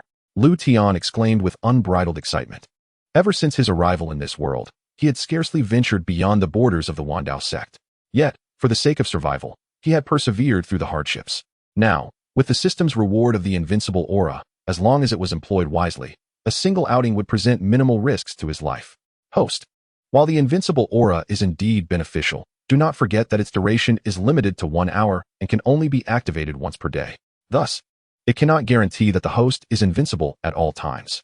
The system advises that it would be prudent for the host to remain within the Dao Sect. System, your suggestions are commendable, but refrain from offering advice in the future. After venting his frustrations, Liutian felt considerably relieved. Now, continue. Speak of this sect fortune treasure. What is its purpose? Sect fortune treasure, as the name implies, is related to fortune. In simple terms, the stronger the fortune of the disciples and elders within the Dao Sect, the more formidable the power of the Chaos Infinite Bell becomes. Furthermore, only the sect master, who is you, the host, can wield the Chaos Infinite Bell. No one else can manipulate it in the slightest. In critical moments, when the Dao Sect faces a powerful assault, the Chaos Infinite Bell will autonomously launch a counterattack to ensure the survival of the sect. Is it truly that powerful? Does this mean I won't even need to guard the sect anymore? One could interpret it that way, but that is a matter for the future. Currently, the fortune of the Dao Sect is not particularly strong, and the power of the Chaos Infinite Bell is less than 1% of its potential. Chapter 25. The Master of the Xianling Sacred Land. What could be difficult about this? With my strength, along with your assistance, system, the Dao Sect will inevitably become invincible in the world. At that time, whatever fortune I desire will be at my command. Indeed, I am quite satisfied with the rewards of this task. By the way, system, what kind of formidable beings can this sect-protecting formation withstand? The sect-protecting formation can repel beings of the 10th level of the Emperor realm, with the capacity to simultaneously withstand up to 5 such entities. Incredible. This means that when I leave the sect, I need not worry about my stronghold being compromised. Coupled with the Chaos Infinite Bell, the Dao Sect will be invincible in the Eastern continent. You speak truthfully, host. Moreover, the sect-protecting formation will activate autonomously upon detecting any enemies or attacks. Only those granted permission by the host may bypass the sect-protecting formation to enter the Dao Sect. Disciples and elders of the Dao Sect are not affected by the formation. Note, once the sect-protecting formation is activated, individuals within the sect can temporarily enhance their cultivation and combat power. Such an ability, truly deserving of an imperial-grade sect-protecting formation. Let us proceed with its deployment immediately. The system reminds the host that activating the sect-protecting formation requires a substantial amount of spiritual energy to maintain. It is advisable for the host to set the formation's focal point near the spiritual veins and pools. Indeed, that is a commendable suggestion. We shall proceed accordingly. Liutian is not one to act thoughtlessly. He is willing to heed the useful advice offered by the system. Before long, Liutian completed the arrangement of the 10 directions star annihilation formation, along with the recently awarded spiritual vein and spiritual pool of the Xianxiagrade.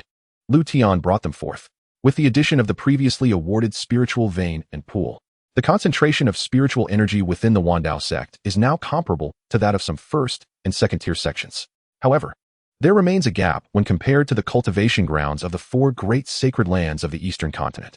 After all, these sacred lands possess heavenly-grade spiritual veins, resulting in an exceptionally rich concentration of spiritual energy. This is also why most cultivators aspire to join a sacred land. Ding! A third disciple meeting the sect's requirements has been detected. The host is requested to immediately go to Wushan City to recruit the disciple Xiao Yan from the Xiao family. A generous reward will be granted upon task completion.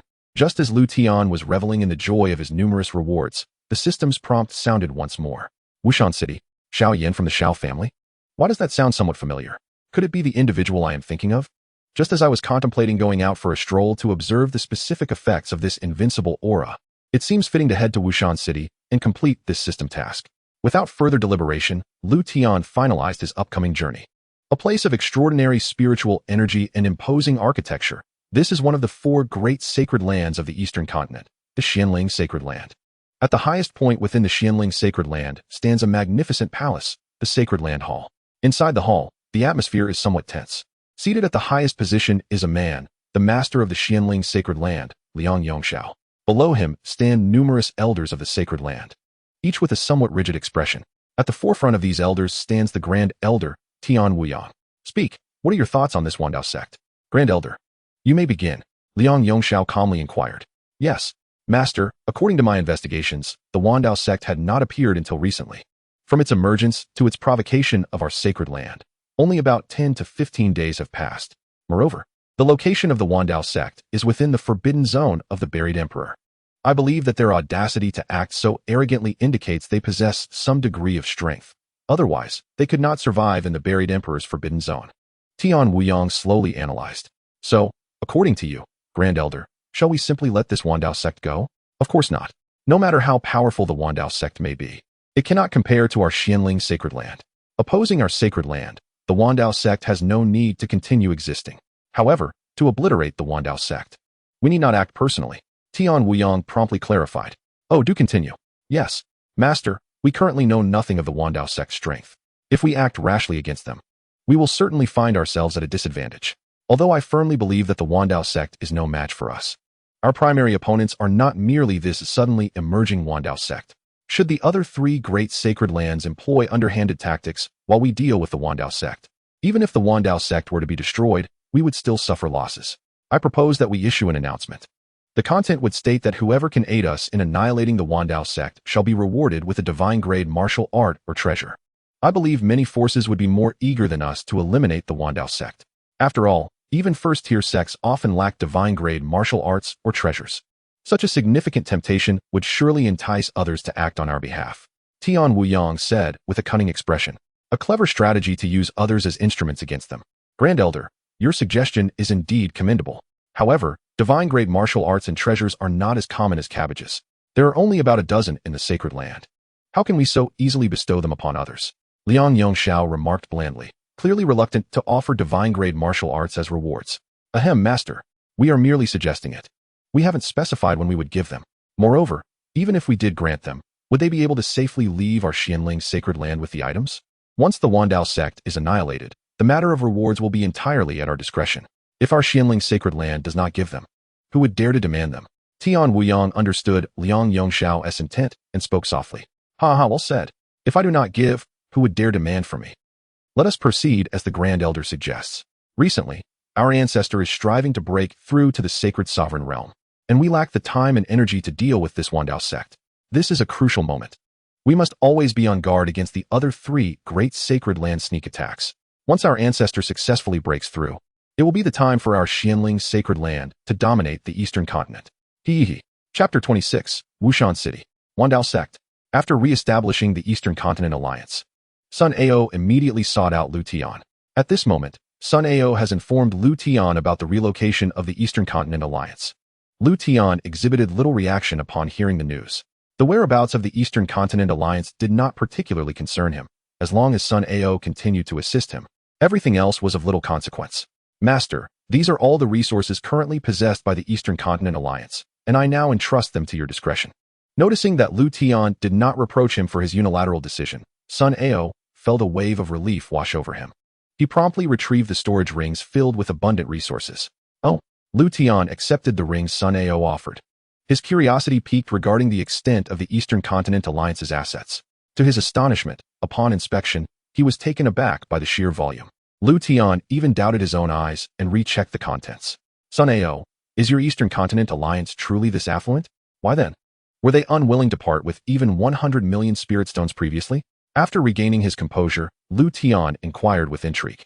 Master, the reason we possess such a wealth of resources is that the time for submission has not yet arrived this year. Of these resources, at least 80% must be surrendered to the four great sacred lands. The remainder is required to maintain the normal operations of the Eastern Continent Alliance. Thus, under ordinary circumstances, the resources left to us are quite limited. As for why those individuals were reluctant to provide the 100 million spirit stones, it is simply human nature, Sun Ao replied, a hint of exasperation mixed with an indescribable sentiment in his tone. I see. So this is the very essence of the Eastern Continent Alliance's existence? The four great sacred lands truly possess cunning means. Let the sect retain 80% of the spirit stones. You may keep the rest. We are not in one of martial arts techniques, and as for spiritual herbs, we currently lack alchemists in our sect. We can request them from you in the future when we have some, Liutian declared. Not being one of the four great sacred lands, He had no intention of appropriating all the resources of the Eastern Continent Alliance. Were it not for the necessity of spirit stones to activate the Chaos Timespace Tower, he would not even bother with spirit stones. Thank you, Master. Sun Ao responded gratefully. Indeed, these resources should no longer be hoarded. They ought to be utilized for cultivation or to reward our subordinates.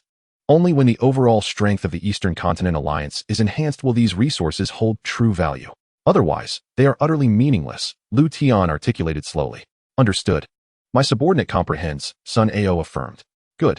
Originally, I had little concern for how the Eastern Continent Alliance fared. However, since they will be serving our sect in the future, their weakness would reflect poorly upon us. By the way, I intend to visit Wushan City tomorrow. Please gather information regarding this Wushan City, and you shall guide us when the time comes. It would be foolish not to utilize available labor, Liutian mentioned. Having never ventured into the Burial Emperor Forbidden Zone and thus being unaware of Wushan City's exact location, such investigative tasks were well within the Eastern Continent Alliance's expertise, which was why Liutian entrusted it to Sun Ao. Yes, my subordinate will obey, Sun Ao replied. Very well, you may leave for now. Return to Wandao Sect tomorrow to meet with me, Liutian instructed. Understood, I take my leave. After departing from Wandao Sect, Sun Ao made his way directly back to the Eastern Continent Alliance in Qingyan City. Subsequently, he assigned the task of investigating Wushan City to the disciples of the Eastern Continent Alliance. In accordance with Liutian's directives, Sun Ao also set about utilizing the resources to further develop the Eastern Continent Alliance. To maximize the value of these resources, he issued a notice within the alliance, stating that every member, be they disciples or elders with authority, would be entitled to a monthly allocation of cultivation resources. Furthermore, those who made swift progress in their cultivation or actively completed tasks would be eligible to receive additional resources. With the announcement, an unprecedented fervor for cultivation ignited within the Eastern Continent Alliance. Whether disciples or elders, even Sun Ao, the leader, worked diligently without a moment's respite. After all, such an opportunity was rare in their lifetimes, and they cherished it greatly.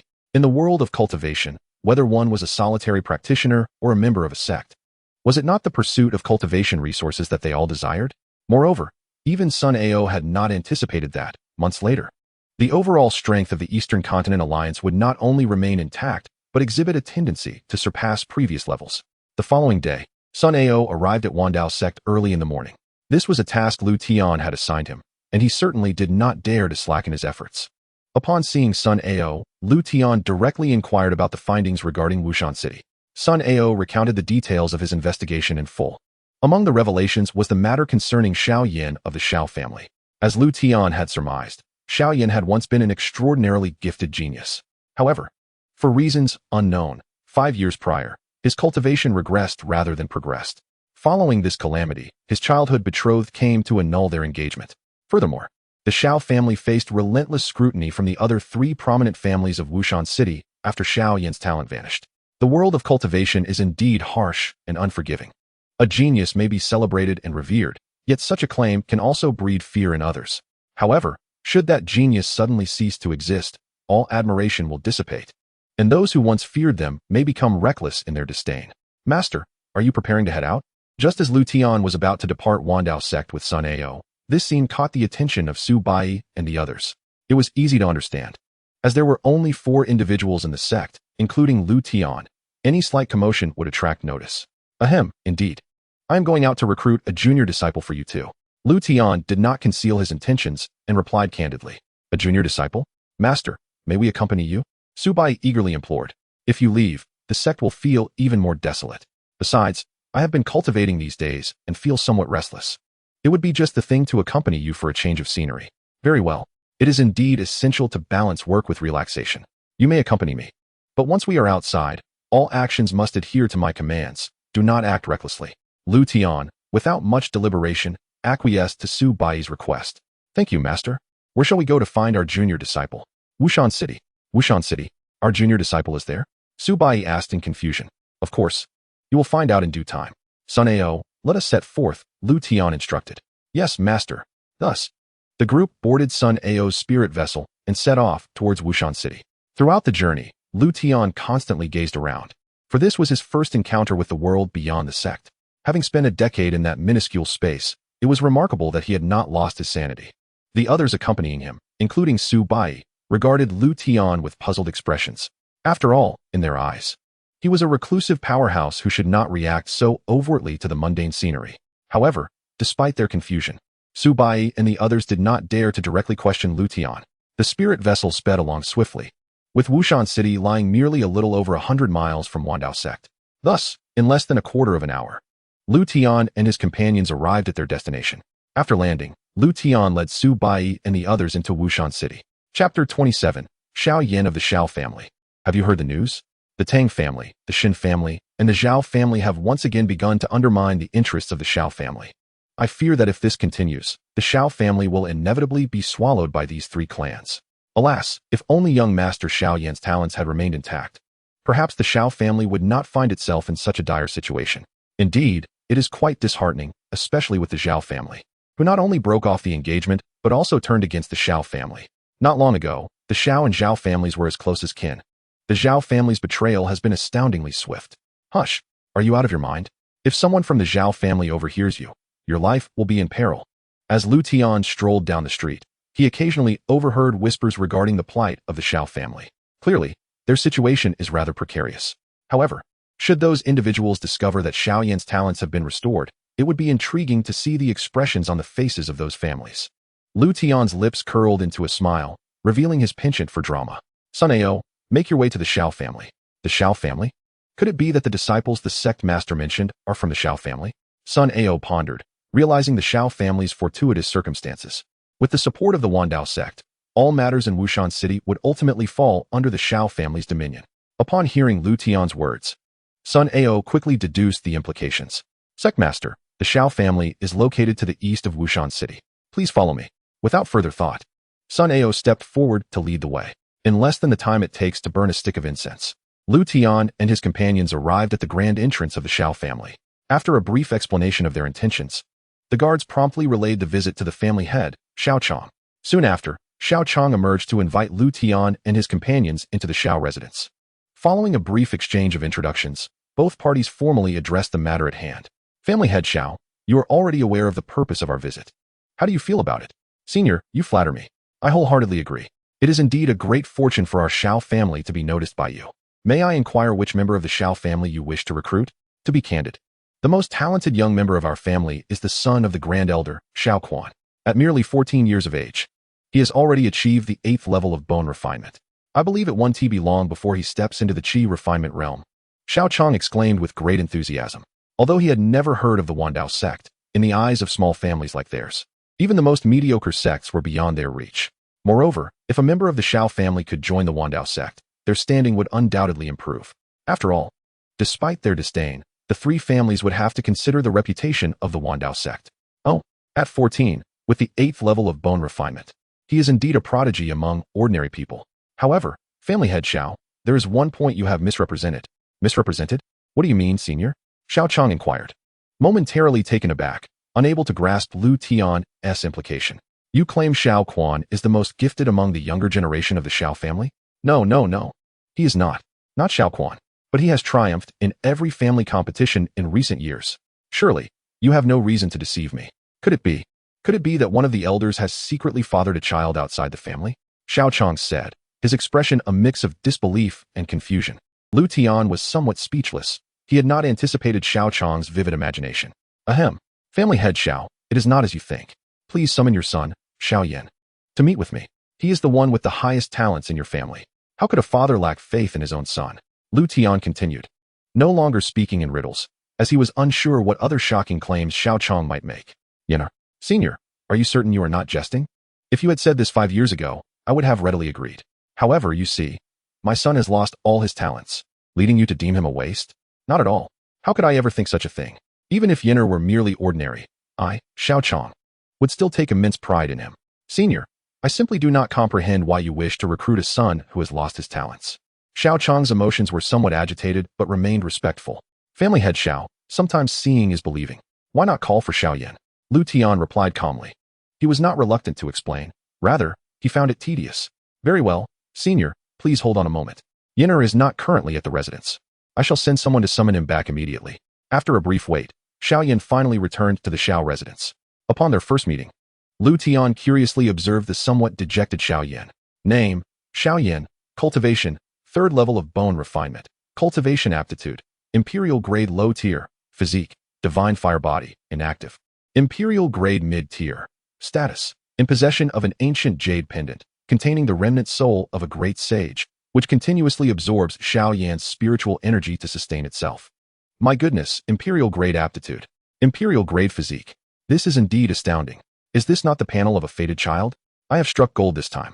Liutian was left utterly astonished. It was the first time he had witnessed such dual Imperial grade talent.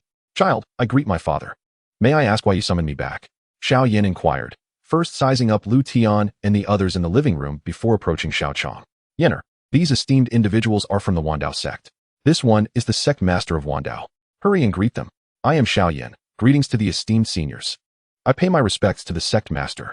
Upon hearing Xiaochang's words, Xiao Yan's previously despondent demeanor lifted considerably. You are Xiao Yan? I am Liutian, sect master of the Wandao sect. These are. Greetings, junior brother Xiao Yan. I am your senior brother, Su Bai. This is Lin Xinghan, an elder of the sect, and Mei Ying. Ahem, I am Sun Ao, the leader of the Eastern Continent Alliance. Before Liutian could continue with the introductions, Su Bai eagerly interjected, while the others introduced themselves in turn. Junior brother Xiao Yan, do not take offense. Your second senior sister has always had this demeanor. In time, you will realize she harbors no ill will towards you, Su Bai explained, noting Lin Xinghan's somewhat aloof tone. Is that what you are concerned about? Shouldn't you clarify what it means for the leader of the Eastern Continent Alliance to be here? The leader of the Eastern Continent Alliance has come to my Xiao family? At that moment, Xiao Yan felt utterly bewildered. In the Eastern Continent, the Eastern Continent Alliance was a household name. It was perfectly reasonable for Xiao Yan to react in such astonishment. What? This esteemed senior is the leader of the Eastern Continent Alliance. Junior, I. Before Xiao Yan could express his surprise, Xiaochang suddenly exclaimed. Why are you so shocked? Do you not see the sect master is still here? Oh no, I have stolen the sect master's thunder. He won't hold this against me, will he? If it weren't for Liutian's presence, Sun Ao would have wanted to reprimand Xiaochang for his outburst. Ahem, it is merely the leader of the Eastern Alliance. There is no need for clan leader Xiao to be so astonished. Compared to the sect master, this is indeed a case of a small sorcerer encountering a great sorcerer. In an attempt to avoid the ire of Liutian, Sun Ao awkwardly offered an explanation. Very well, we can express our astonishment later. Xiao Yan, since we are already acquainted, let us discuss the matter at hand. I have come to the Xiao family with the intention of recruiting you into the Wandao sect. Are you willing? Noticing that the time was right, Liutian directly addressed Xiao Yan. You wish to recruit me? Senior, are you not mistaken?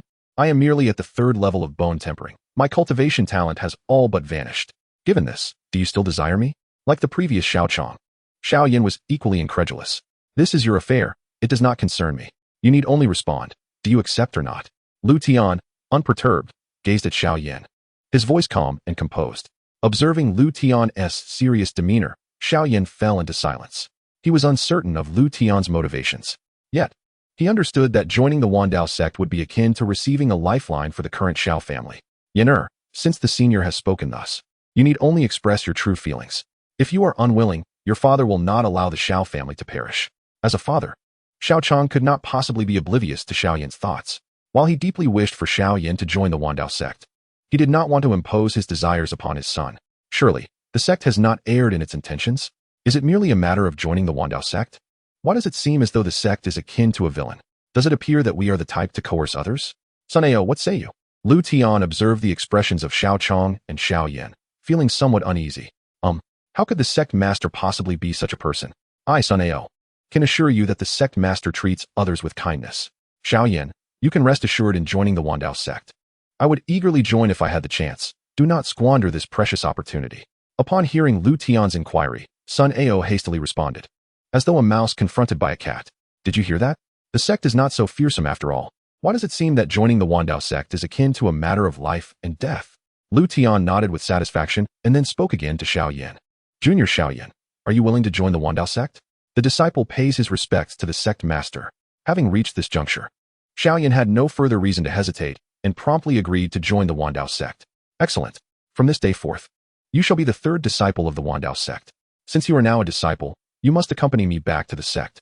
I am not a cold-hearted individual. If the matters concerning the Xiao family remain unresolved, I am certain you would not wish to depart so easily. Today, I shall assist you in resolving those troubles. Tomorrow, you will accompany me back to the Wandao sect. Liutian understood that Xiao Yan held great regard for his family, hence he spoke this way. Thank you, Sect Master. The Xiao family will obey the Sect Master's commands. Upon hearing this, Xiao Yan responded with great excitement. There is no need for such formality. As a disciple of the Wandao sect, your affairs are naturally within our purview. Clan leader Xiao, please elaborate on the circumstances of the other 3 prominent families. Additionally, share your perspective. Rest assured, with our sect's backing, no one shall obstruct your decisions. To expedite our return to the sect, Liutian immediately turned to Xiao Chong. Yes, Senior. The situation is as follows. As Xiao Chong began to recount the details, Liutian gained a comprehensive understanding of the circumstances surrounding the other 3 prominent families in Wushan City. With Liutian providing support, Xiao Chong did not hold back in sharing his thoughts. Initially, Xiao Chong had intended to spare the Tang family, the Xin family, and the Zhao family. However, after careful consideration, he ultimately made a harsh decision. Senior, the Tang and Xin families have shown no intention of granting the Xiao family a path to survival. As such, I, Xiao Chong, see no reason to extend them any leniency. I humbly request your assistance in resolving the major issues facing my family. However, this matter does not pertain to the elderly and children of those 2 families. When the time comes, you may instruct them to leave Wushan City. Their fate thereafter lies in their own hands.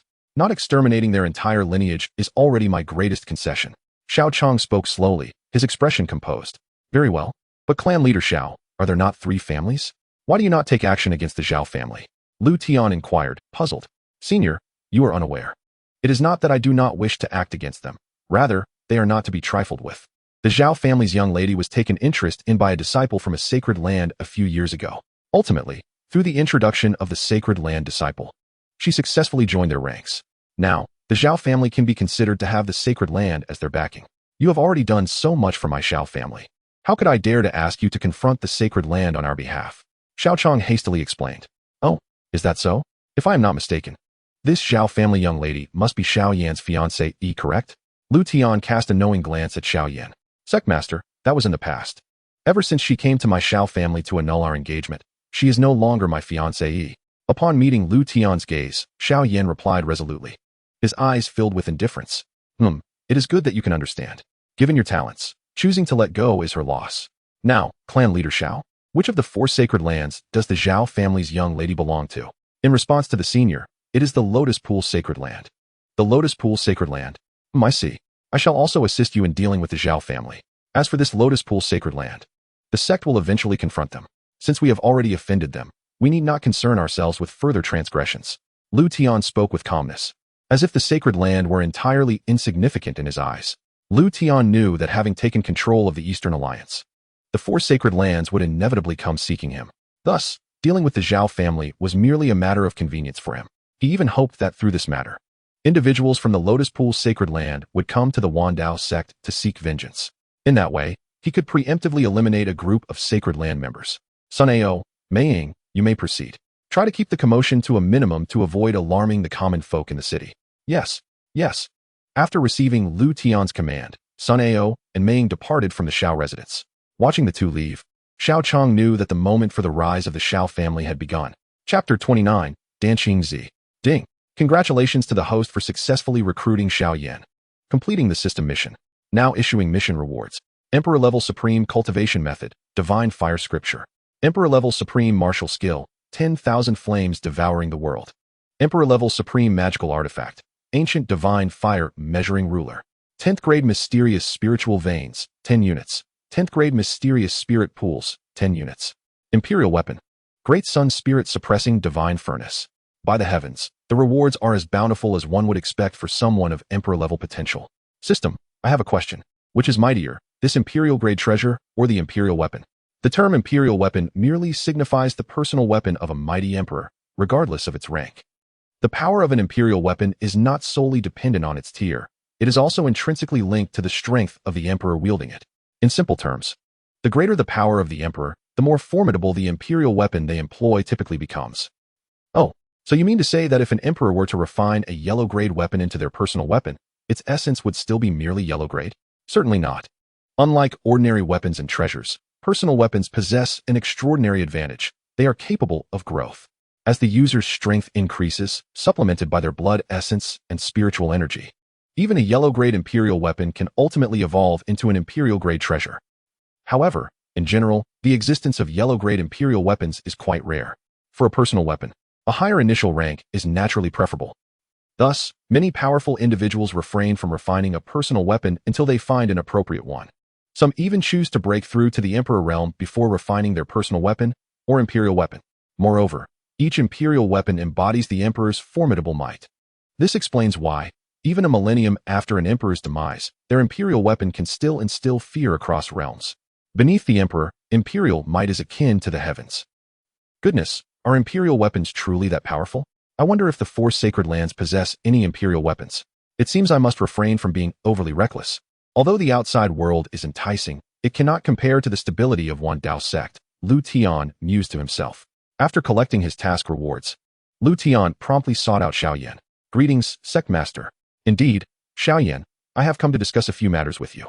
The first of which is that every disciple who joins our sect shall receive a welcoming gift. This includes martial techniques and treasures, which will henceforth belong to you. You must train diligently and uphold the reputation of Dao Sect. Liutian generously presented the rewards he had previously acquired to Xiaoyan. Yes, thank you, Sect Master. I shall not disappoint you. Xiaoyan accepted the martial techniques and treasures with both hands, feeling profoundly grateful. In Xiaoyan's eyes, Liutian was akin to a benefactor who had been reborn, a savior to his Xiao family. Perhaps what Liutian deemed inconsequential, even devoid of difficulty, had etched a deep sense of gratitude into the young Xiaoyan's heart. Good, then let us proceed to the next matter. Did you not mention that your cultivation talent had disappeared? I can assure you that your talent has not vanished at all. My talent has not disappeared? Then why has my cultivation been regressing? At the mention of his talent, Xiaoyan's expression turned grave. This had always been a source of torment for him. And now to learn that his talent had not diminished left him utterly perplexed. Do not fret, let the individual involved explain it to you. Liutian's gaze turned cold as he looked toward the jade pendant hanging at Xiaoyan's waist. What do you mean? Do you need to personally summon me? Xiaoyan was somewhat confused by Liutian's remark. Does this pendant of yours have anything to do with your regression in cultivation?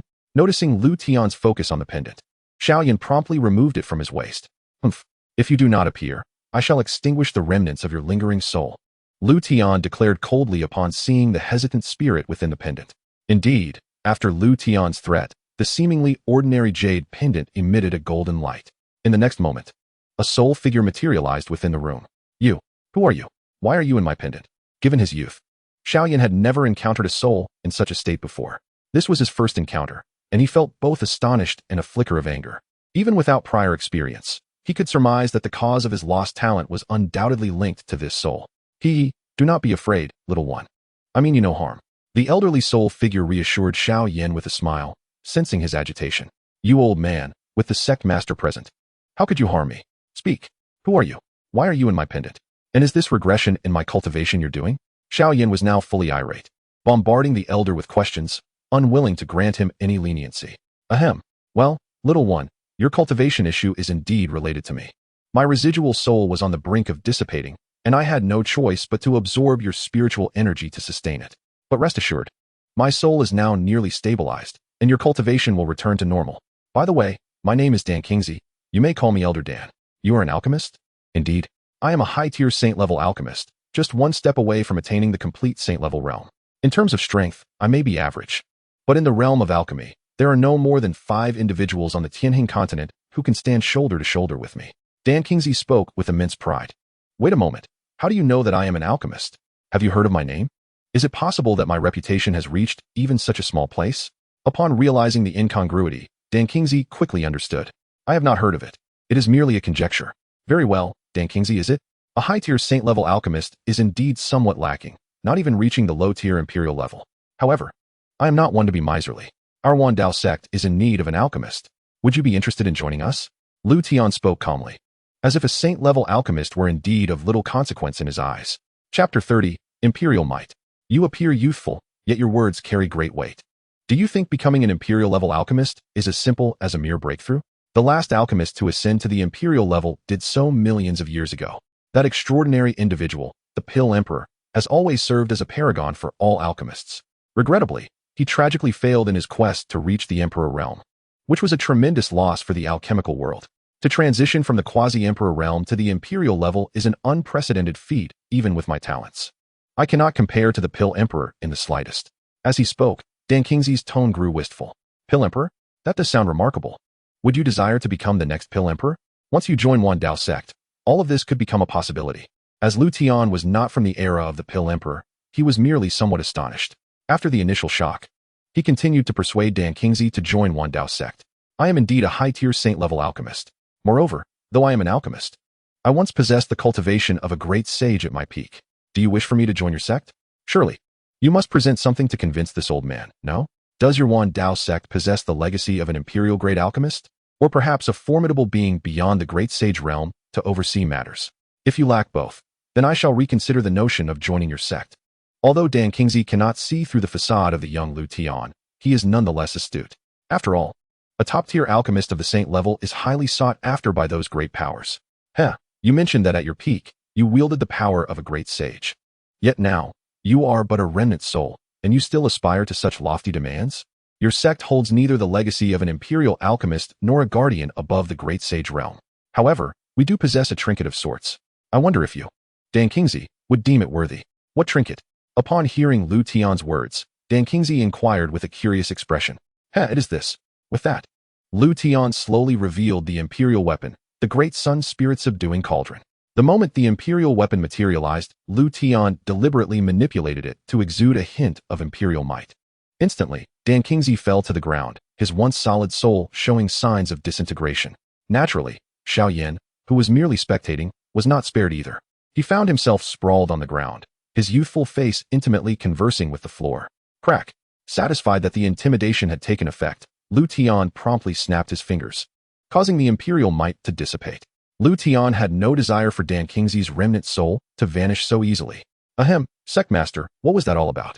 I thought I was a goner. After the imperial might faded, Xiaoyan, covered in dust, clambered to his feet, looking somewhat comical.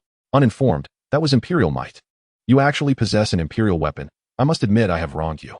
I never anticipated that someone so young would own an imperial weapon. No wonder you are the master of a sect. Truly, one should not judge by appearances. This time, I have misjudged. Having witnessed Liutian's trump card, Dan Kingsley promptly conceded. There was no alternative. Even at his peak, he would never stand a chance against an imperial weapon. It seems, Elder Dan, you have recognized the strength of our sect? Then do share your decision. To be frank, our sect is not one to force the unwilling. If you truly do not wish to join Yuan Dao Sect, then so be it. Alas, would you not agree, little cauldron? At that moment, the great sun spirit subduing cauldron responded to Liutian's words by circling him a few times, almost affectionately. Then it suddenly approached Dan Kingsley's remnant soul, its imperial might once again flickering into existence. Witnessing this scene, Dan Kingsley could barely contain his urge to curse. Was this not blatantly abusing one's position with a cauldron to bully an elder of several millennia? Wait, upon further consideration, I find that joining Yuan Dao Sect may not be such a bad idea after all. As I am currently alone, joining your sect would provide me with a sense of belonging. Your subordinate, Dan Kingsley, pays his respects to the sect master. Those who understand the times are wise. Having lived for so long, Dan Kingsley naturally comprehends the importance of adaptability. Ding! Congratulations, host, on recruiting a remnant soul of a great sage level top-tier alchemist. Completing a hidden task. Now issuing rewards for the hidden task. 1 complete inheritance of an imperial grade alchemist. 1 top-tier saint-level treasure, the Tongtian Cauldron. 1 top-tier saint-level elixir, the Rebirth Body Pill. Unlocking the sect building, the Alchemy Hall, along with the first and second floors of the Alchemy Hall. At the moment Dan Kingsley chose to join Yuan Dao Sect, the system's voice echoed in Liutian's mind. Elder Dan truly lives up to the reputation of a top-tier saint-level alchemist, always making the most astute choices. Since Elder Dan is willing to join Yuan Dao Sect, the Alchemy Hall shall henceforth be under your purview. You shall serve as the first hall master of the Alchemy Hall, overseeing all matters of alchemy within our Yuan Dao Sect. Furthermore, every individual who joins our Yuan Dao Sect shall receive a welcome gift. Elder Dan, please accept these 2 items. Liutian then presented the Rebirth Body Pill and the Tongtian Cauldron he had just acquired. The aroma of the elixir is that of a top-tier saint-level pill, and this cauldron appears to be no ordinary object. This elixir is a top-tier saint-level pill known as the Rebirth Body Pill. This cauldron is a top-tier saint-level treasure, named the Tongtian Cauldron. I trust one need not elaborate on its specific uses to you. As an alchemist? No need. No need. I am deeply grateful for your generous offerings, Sect Master. Without hesitation, Dan Kingsley grasped the 2 items, fearing Liutian might retract them. After a careful glance at the elixir, he promptly swallowed it whole. The moment the elixir entered his soul body, its effects began to take hold. Roughly after the duration of a stick of incense, the elixir was entirely consumed. and Dan Kingsley experienced a profound transformation. The once soul form of Dan Kingsley now possessed a complete physical body. Moreover, his cultivation level had returned to that of the peak Great Sage 5th layer. I have returned. The sensation of having a physical body is unparalleled. Dan Kingsley exclaimed with immense excitement. Even at this moment, he found it somewhat surreal.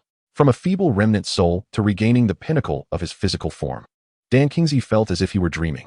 Ahem, it is good to be restored. The 5th layer of the Great Sage realm is barely sufficient. Just in time.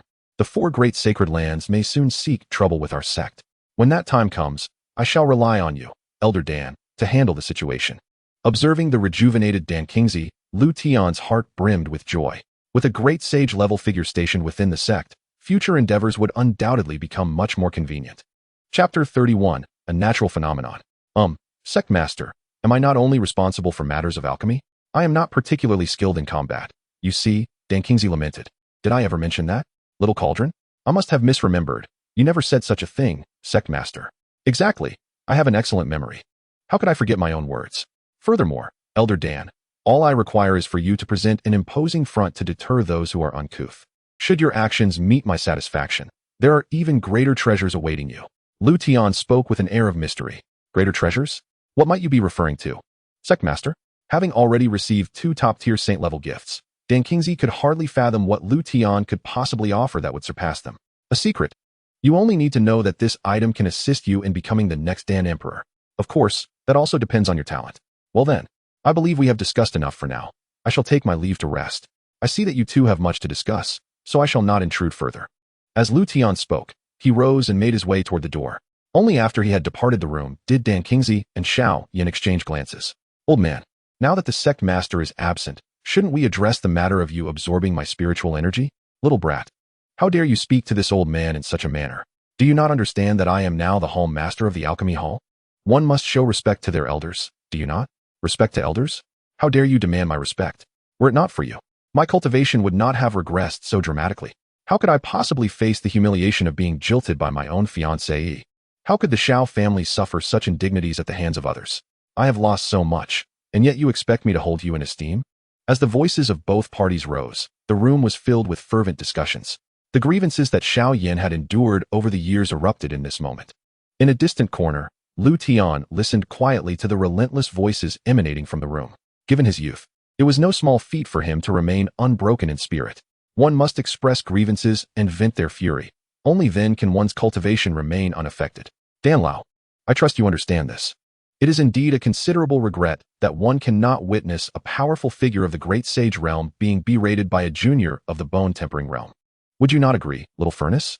Liutian laughed heartily before leisurely departing with his hands clasped behind his back. Beep. Detection of a great sage realm powerhouse stationed at Myriad Dao Sect. A new system mission has been issued. Mission content: annihilate or subjugate the 4 sacred lands of the eastern continent. Mission progress: 04. Note: completion of each segment of the mission will yield corresponding rewards, and upon full completion, a mysterious reward will be granted.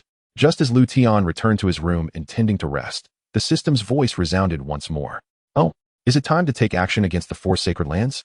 Alas, for the sake of the mysterious reward, it would be wise for the 4 sacred lands to tread carefully. Otherwise, their annihilation shall be inevitable. Liutian found himself increasingly intrigued by the nature of the mysterious reward mentioned by the system. Meanwhile, the forces within Wushan City were undergoing a thorough upheaval. In less than an hour, the 4 prominent families of Wushan City were reduced to just the Xiao family. The remaining Tang, Shun, and Zhao families were obliterated by Meiying and Sun Ao. Although the 2 acted cautiously, such events could hardly go unnoticed by the entire city. In no time, news of the 3 families' demise spread throughout Wushan City. Strangely, rather than inciting panic, the news was met with elation. This reaction was understandable, as the 3 families had long exploited their power to bully the ordinary citizens of the city, particularly the 3rd young master of the Tang family, who was the most arrogant of them all. In contrast, the Xiao family was known for their amicable demeanor, having never engaged in acts of oppression. Thus, even though everyone was aware that the downfall of the 3 families was undoubtedly linked to the surviving Xiao family, no one sought to uncover the truth behind it. Even the city lord turned a blind eye to the matter. Once the mission was completed, Meiying and Sun Ao returned to the Xiao family to report. Boom. The day after the obliteration of the 3 families, a deafening roar echoed through the skies. This sudden commotion quickly attracted the attention of many. Liutian, roused by the thunderous noise, rose to investigate. Stepping outside, he gazed toward the source of the sound. In the distant horizon, beams of light surged into the clouds. This phenomenon persisted for several hours. Across the eastern continent, barring the most remote regions, the golden light could be seen by all. Sun Ao, dispatch someone to investigate. Such an anomaly may herald the emergence of something extraordinary. Ensure that relevant intelligence is relayed back at the earliest opportunity. Upon locating Sun Ao, Liutian immediately instructed him to probe into the sudden occurrence. Understood, I shall see to it at once. Shortly thereafter, Sun Ao departed from the Xiao estate. At the same moment, in Lin Qinghan's resting chamber, she abruptly opened her eyes, a glint of brilliance flashing within. What is this? How can it be? I cannot be mistaken. This aura is unmistakably that of my quasi-emperor weapon from my past life. In that battle, I expended all my blood essence to momentarily ascend to the emperor realm, and my quasi-emperor weapon fell in that place. Could it be that someone later brought it to the eastern continent? No, that location is one where outsiders cannot enter and survive. Those within are all cowards, unlikely to venture out even a single step. How peculiar. It seems I must personally investigate to uncover the truth. Due to the anomaly, Liutian resolved to remain at the Xiao family for a few more days. This decision also served to await news from Sun Ao, facilitating his forthcoming decisions. Time swiftly passed, and 2 days later, Sun Ao returned. Master, I have thoroughly investigated. The anomaly originates from a secret realm. Numerous factions have gathered there, including the 4 sacred lands, which have taken complete control of the secret realm and have begun to dismantle the barriers guarding its entrance. According to my inquiries, the entrance will likely be breached within a day. After a 2-day absence, Sun Ao returned to the Xiao estate, conveying all the information he had gathered to Liutian. Chapter 32, Journey to the Secret Realm. Oh, so the people of the 4 sacred lands have also arrived? Are there any other major forces present? Liutian inquired further. Indeed, aside from the 4 sacred lands, representatives from the 3 great empires are also present, as well as individuals from the 4 prominent families of the eastern continent. Most first and second tier sects have dispatched people to assess the situation. The 3 great empires? The 4 prominent families of the eastern continent? Tell me more about these individuals. Liutian expressed his curiosity. Certainly. The 3 great empires are the Divine Sparrow Empire, the Canglong Empire, and the Golden Rock Empire.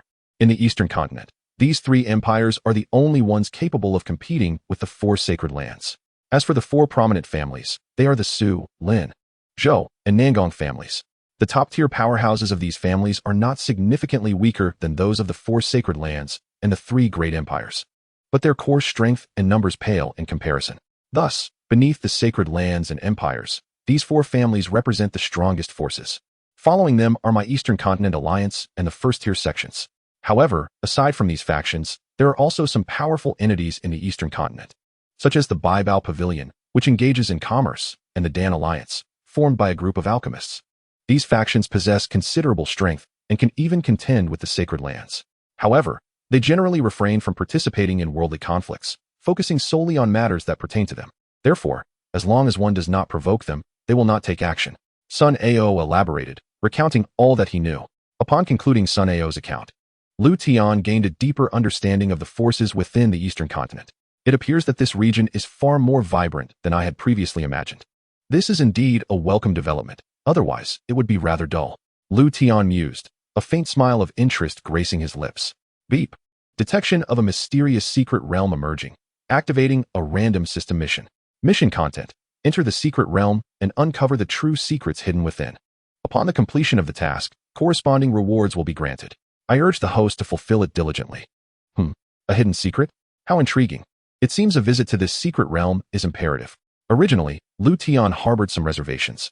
Yet the emergence of the system task compelled him to resolve to explore this mysterious domain. Sun Ao, please notify everyone. In an hour, our sect shall proceed to this secret realm. Ensure they prepare adequately. Yes, I shall do so at once.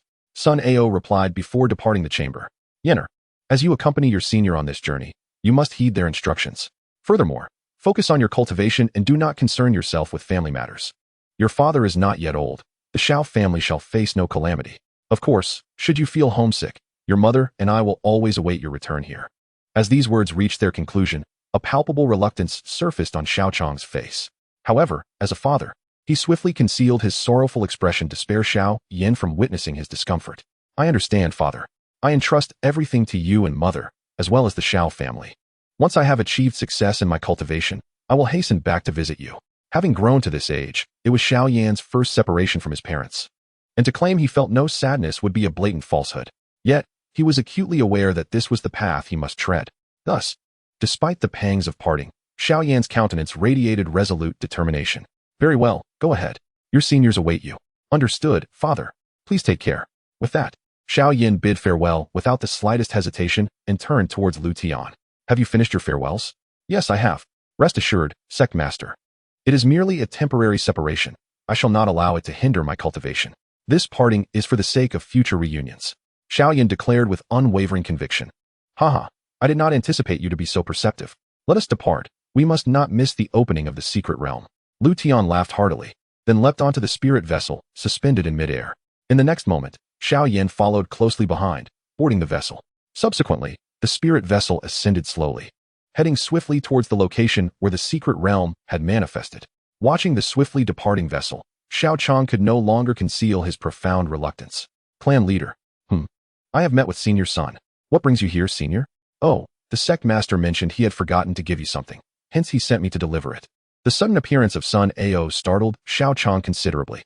However, upon seeing the item Sun Ao extended towards him, confusion washed over his face. What is this? Clan leader. This is a valuable item that ensures the safety of your Xiao family. It is called a protective jade token, once shattered. It can summon an avatar of the sect master. In times of danger, you may use it directly. Sun Ao explained with a smile, placing 5 protective jade tokens into Xiao Chang's hands. By the way, this is a token from our Eastern Continent Alliance. Take it as well. While it may not be as effective as the sect master's token, it should suffice to deter some unscrupulous individuals, seemingly eager to foster a good relationship with Xiao Chang. Sun Ao promptly produced a token from the Eastern Continent Alliance and handed it to him. Thank you, Senior Sun. No need for thanks. It is a trifling matter. I must take my leave now. The sect master awaits my report. Before Xiao Chang could respond, Sun Ao vanished in the blink of an eye. Holding the jade tokens and the emblem in his hands, Xiao Chang tightened his grip, his earlier concerns for the safety of the Xiao family now assuaged. He understood that all of this was brought about by Xiao Yan, and he felt an overwhelming sense of pride for having such a son. On the spirit vessel, Lin Xinghan stood before the door of a chamber, her expression marred by hesitation as she deliberated whether to enter. After pondering for a while, she ultimately resolved to proceed, raising her hand to knock upon the door. Knock, knock. Who is it? Sect master, it is I, Xinghan, come in. Upon hearing Liutian's invitation, Lin Xinghan no longer hesitated and pushed the door open. Xinghan, what brings you to see me? Liutian inquired directly as she entered. Sect master, I indeed have a matter to discuss. Oh, please, speak. I wish to enter the secret realm. May I? Lin Xinghan stated her intention without further hesitation. Enter the secret realm? Are you certain? Setting aside the fact that we know nothing of the conditions within, your current cultivation is too weak. Even if you enter, you may not secure any resources. I am aware, but I still wish to enter. I implore the sect master to grant me this opportunity. Lin Xinghan respectfully beseeched Liutian with a cupped fist.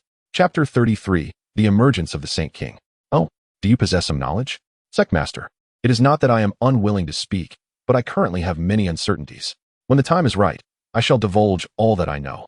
The secret realm held connections to her past life, and thus Lin Xinghan's caution was entirely understandable. Unbeknownst to her, Liutian had already learned of her reincarnation through the system. Observing Lin Xinghan's earnest demeanor, Liutian was nearly tempted to reveal her greatest secret. Very well. If you choose not to speak, I shan't press you. You may enter alongside me, but you must follow my instructions once inside. Yes, I am grateful to the sect master. Upon hearing Liutian's acquiescence, Lin Xinghan's spirits soared. You can smile after all. I thought you were naturally averse to laughter. Aye. Lin Xinghan, taken aback by Liutian's jest, swiftly suppressed her smile, her excitement rendering her tongue-tied. Ahem. Did I make you blush with a simple comment? Hurry along, I need to rest. Mortified, Lin Xinghan dared not linger, swiftly exiting the room. It was only after returning to her quarters that she gradually regained her composure. What has come over me? I actually smiled. And in front of the sect master no less. After several hours of travel, Liutian and his companions finally arrived at the location of the secret realm. However, due to the presence of the 4 great sacred lands, they were halted at a distance of 100 meters from the entrance. Not only Liutian, but everyone who had arrived before them was unable to approach the entrance of the secret realm. Sect master, that is the entrance to the secret realm. It appears to be on the verge of being breached by the individuals from the 4 great sacred lands. Yet, they evidently have no intention of allowing outsiders inside. What shall we do next? After disembarking from the spirit vessel, Sun Ao promptly approached Liutian to inquire. There is no need for haste. Let us wait until they breach the entrance's restrictions. Since we have free labor at our disposal, I shall not refuse it. Moreover, their numbers are insufficient to deter us. Through the system, Liutian quickly assessed the combat capabilities of those dispatched by the 4 great sacred lands. In this realm, even the most exalted beings rank merely as 4th-level saints.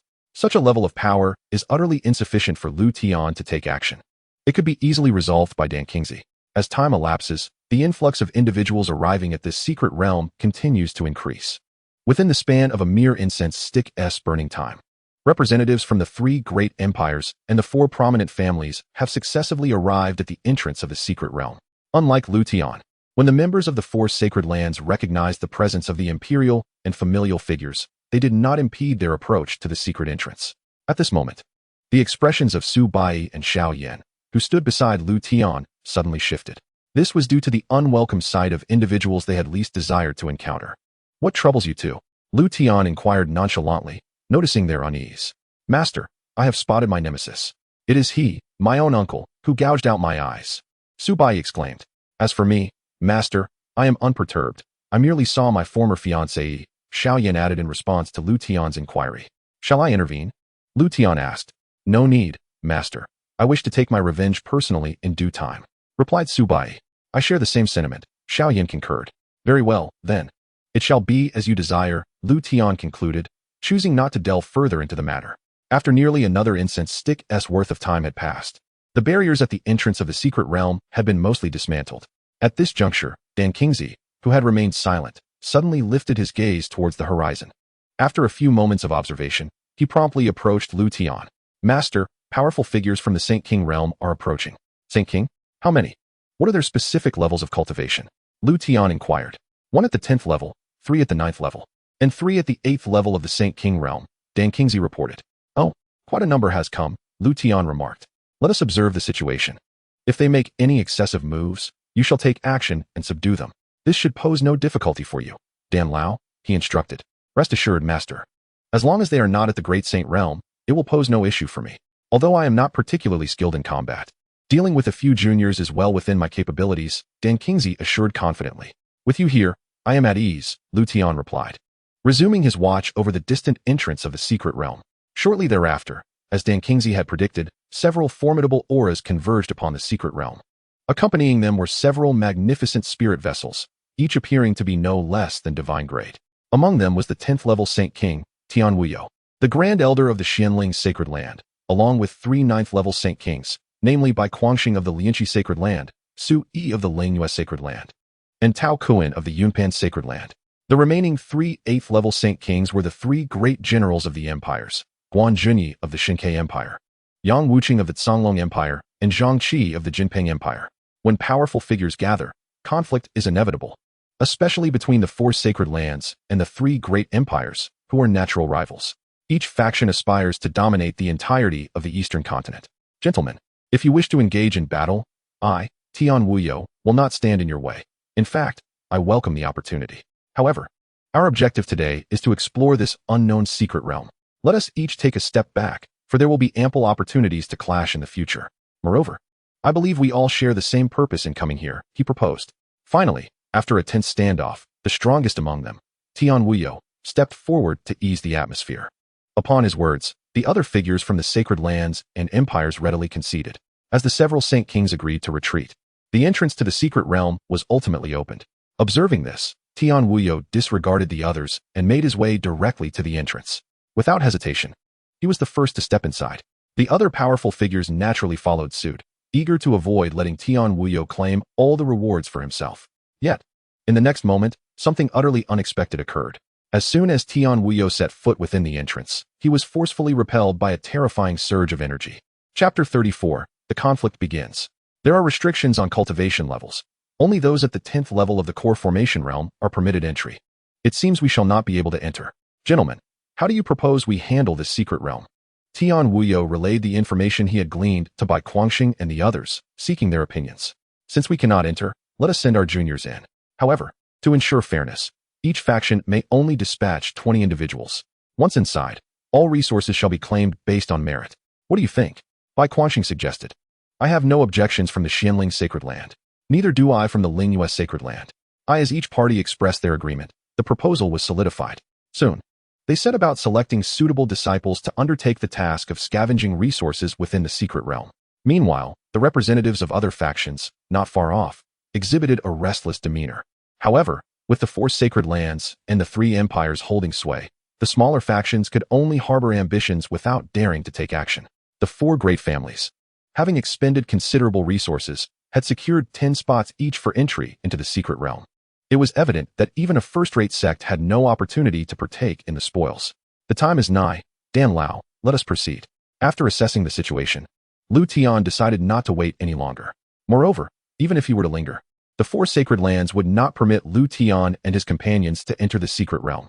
As Liutian and Dan Qingzi approached the entrance, their actions swiftly captured the attention of the crowd, particularly the members of the 4 sacred lands, who were taken aback by the audacity of their challenge. Gentlemen, the secret realm is exclusively claimed by our 4 sacred lands and the 3 great empires. If you wish to avoid losing your lives, it is best for you to vacate the premises promptly, warned an elder from the Xianling Sacred Land. Dan Lao, this fellow has threatened your life. How can you remain so composed? Liutian chuckled. Master, if I am not mistaken, he also seeks your life, ah? Dan Lao, little Lu has mentioned how much he has missed you in your absence. Ahem, master, please wait. This little matter is hardly worthy of your direct involvement. Not that Dan Qingzi was afraid, but the imperial weapons were exceedingly domineering. Do you seek my life? Dan Qingzi retorted. I have lived for so long. And you are the first to be so presumptuous. Begone. With a mere whisper, the obstructing elder from the Xianling Sacred Land was abruptly stunned, collapsing to the ground. Devoid of breath, this sudden turn of events left all present utterly astounded. With just a few words, a life had been extinguished, truly terrifying. In that moment, the members of the 4 sacred lands and the 3 empires could no longer afford to underestimate Liutian and his companion. At this moment, they suddenly realized that without a certain level of strength, who would dare to brazenly defy the rules of the sacred land? Your methods are commendable, my lord. Yet, to kill an elder of my sacred land right before my eyes, do you think that Xianxiaaudiobooks and my Xianling sacred land are easy targets? Now that our elder has been slaughtered before us, as the grand elder, Xianxiaaudiobooks could no longer remain a passive observer. Oh, you dare to kill in our sect. What will you do about it? Furthermore, this is not the first time our sect has eliminated an elder from your Xianling sacred land. Should you continue to prattle on, I might just take you down with him. Liutian did not regard Xianxiaaudiobooks' threats with any seriousness. Instead, he spoke with a smile. It must be said that although Liutian's cultivation was lacking, his aura was not inferior to anyone else's. With no obstructions, Liutian swiftly led Dan Qingzi to the vicinity of the entrance to the secret realm. At this juncture, the only individuals standing in Liutian's path were Xianxiaaudiobooks and 6 other Sacred King realm cultivators. Those with insufficient strength were utterly petrified by Dan Qingzi's earlier display of power and dared not approach. Who exactly are you? Does it matter who I am? This secret realm belongs to my sect now. Those who do not wish to perish should quickly step aside. Liutian regarded Xianxiaaudiobooks and the others with a calm demeanor, his tone unyielding yet immensely oppressive. You expect us to just roll away when you say so? How audacious. You, Brad, are merely at the chi refining stage, yet you dare to be so brazen? Upon scrutinizing Liutian's cultivation, Xianxiaaudiobooks burst into laughter. Astonished that Liutian was only at the chi refining stage, the surrounding individuals wore expressions of disbelief upon hearing this. Soon after, multiple strands of divine consciousness surged toward Liutian for inspection. However, Liutian paid no heed to their rude intrusions, for his true trump cards had never relied on his own cultivation. And you? Do you share the same sentiments? Ignoring Xianxiaaudiobooks, Liutian suddenly turned to the 3 great empires and inquired. This scene not only puzzled the 3 generals of the great empires, but also incited further fury in Xianxiaaudiobooks. To him, Liutian's actions were a blatant insult, one he could not tolerate. My lord, if you wish to claim this secret realm, my divine Sparrow Empire has no objections. However, my people must enter the realm for reconnaissance, and you must not obstruct them. The same goes for my Songlong Empire, and for the Jinping Empire as well. The 3 generals, being astute, understood that Liutian was deliberately provoking the 4 great sacred lands as competitors for dominance in the eastern state. The 3 great empires could not side with the sacred lands at this moment. On the contrary, they even hoped Liutian would take action against the individuals from the 4 sacred lands. The principle of watching the tigers fight from the mountain was all too clear. Very well, it is merely a secret realm. You may send as many people as you wish. However, I must ask you to keep your distance.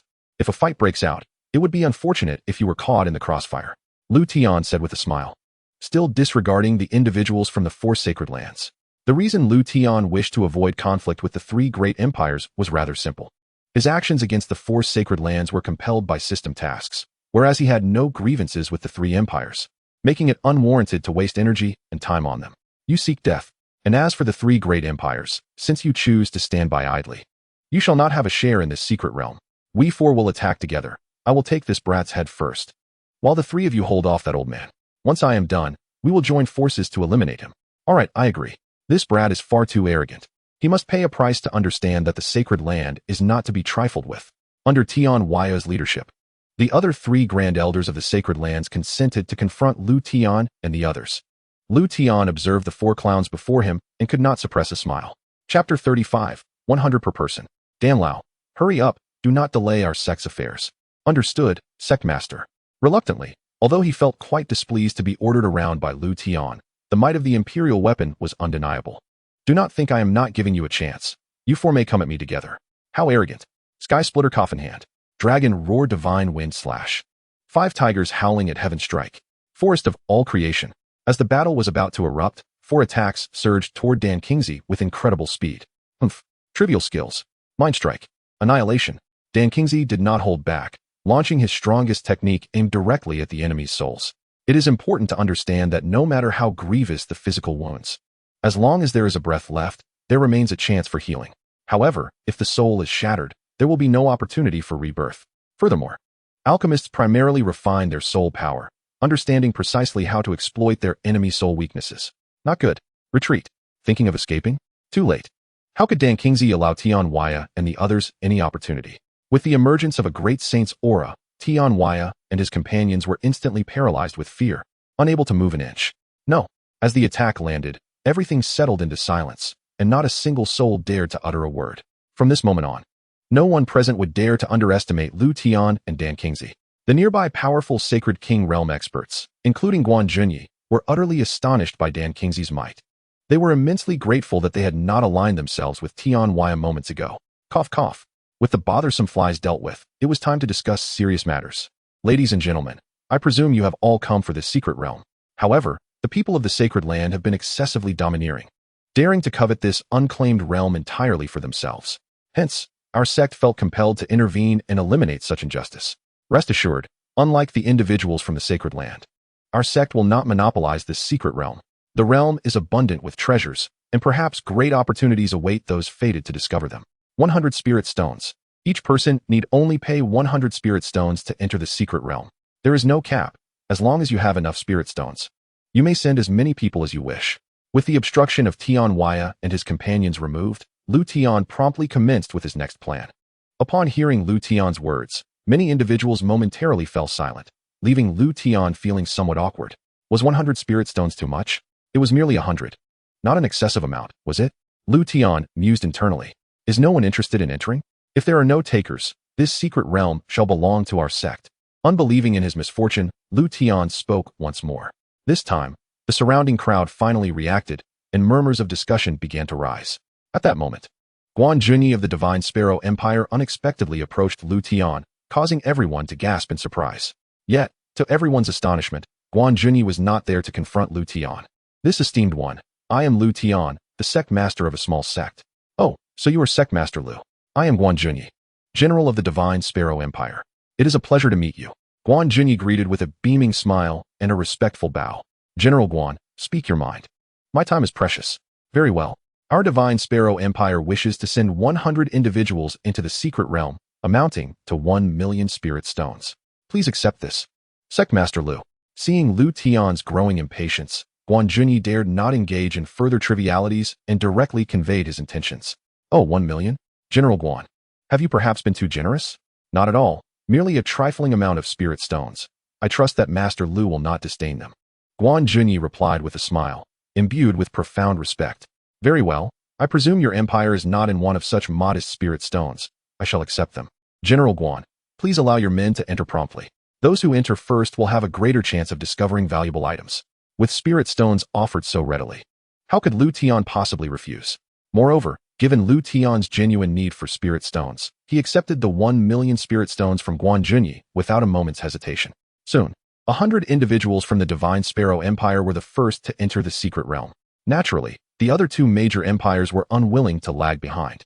It is well understood that resources within the secret realm are limited. Entering ahead signifies a greater advantage. Like Guanjunyi, both the Canglong and Jinping empires also offered an abundance of spirit stones. For them, spending a few spirit stones to gain the favor of a mysterious powerhouse was an undeniably lucrative investment.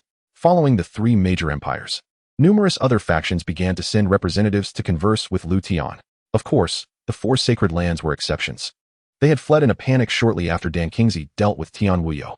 Ultimately, within less than half an hour, tens of thousands had entered the secret realm, with a continuous stream of newcomers arriving. Thus, leveraging the secret realm, Liutian amassed a considerable fortune of spirit stones in a remarkably short time. Due to pressing matters, Liutian entrusted the task of collecting spirit stones to Dan Qingzi, whilst he accompanied Lin Xinghan into the secret realm. Upon entering, Liutian immediately sensed a significantly higher concentration of spiritual energy compared to the outside world. However, in comparison to the spiritual energy within the Wandao sect, the secret realm still fell somewhat short. Gazing at the boundless expanse of the secret realm, Liutian found himself uncertain of which direction to take. Just as he was pondering his next move, the imperial weapon, the sun-settling spirit-resonating furnace, suddenly reacted. Observing this, Liutian promptly retrieved the small furnace. Upon its emergence, the small furnace joyfully circled around Liutian. "Oh, are you indicating that you have detected a formidable aura? Do you know in which direction it lies?" Upon hearing Liutian's inquiry, the small furnace conveyed information once more. "Southeast. Lead the way, little furnace. Xinghan, keep up." At Liutian's command, the small furnace swiftly headed southeast, prompting Liutian to call out to Lin Xinghan to match the furnace's pace. Thus, under the guidance of the small furnace, the two traveled for over an hour before finally pausing. Before them stood a grand structure, resembling a palace, albeit significantly damaged. Without lingering hesitation, Liutian and Lin Xinghan entered the dilapidated palace. Although the exterior appeared severely ruined, the interior showed little sign of destruction. From the moment they approached the palace, Lin Xinghan's sense of resonance grew increasingly intense. Upon stepping inside, Lin Xinghan was almost certain that her previous conjecture was indeed correct. The interior of the palace was spacious. Yet as they walked through, Liutian found nothing of particular interest. Guided by the small furnace, Liutian and Lin Xinghan arrived at the deepest chamber of the palace. As they entered, a bone-chilling coldness assaulted them, causing Liutian to shiver involuntarily. Soon after, he noticed a remarkably translucent object not far ahead. Upon closer inspection, he discovered it to be an ice crystal coffin. Within it lay an exquisitely beautiful woman, her beauty rare even in this world. Chapter 36, Mu Wanxue. Shuer. Suddenly, Lin Xinghan, standing nearby, wore an expression of disbelief, her eyes fixated on the woman lying within the coffin. "Shuer, Xinghan, do you know her?" Liutian, observing Lin Xinghan's reaction, felt a surge of curiosity. "I know her. It must be her. How could she be here? What has transpired?" At that moment, Lin Xinghan's mind was filled with questions, her face betraying a hint of anguish. It was evident that the woman named Shuer held great significance for Lin Xinghan. Noticing Lin Xinghan's emotional turmoil, Liutian refrained from pressing further, allowing her a moment to compose herself. Liutian then stepped away from the ice crystal coffin to inspect other areas of the room. "Who dares to intrude here?" Just as Liutian was casually observing his surroundings, a threatening voice suddenly rang out. The unexpected commotion instantly heightened Liutian's alertness. Turning towards the source of the voice, he beheld a spectral figure that had unexpectedly manifested above the previously undisturbed ice crystal coffin. Recognizing the visage of the spirit, Liutian immediately discerned that it was the very woman resting within the coffin. Unsure of her origins or intentions, Liutian swiftly moved to Lin Xinghan's side, with the small furnace closely following. "Who are you? Intruders shall be met with no mercy." The woman threatened once more, addressing Liutian and Lin Xinghan. "Shuer, is that you?" "It is I," she began, but her words faltered as she hesitated in Liutian's presence, unsure if she should continue.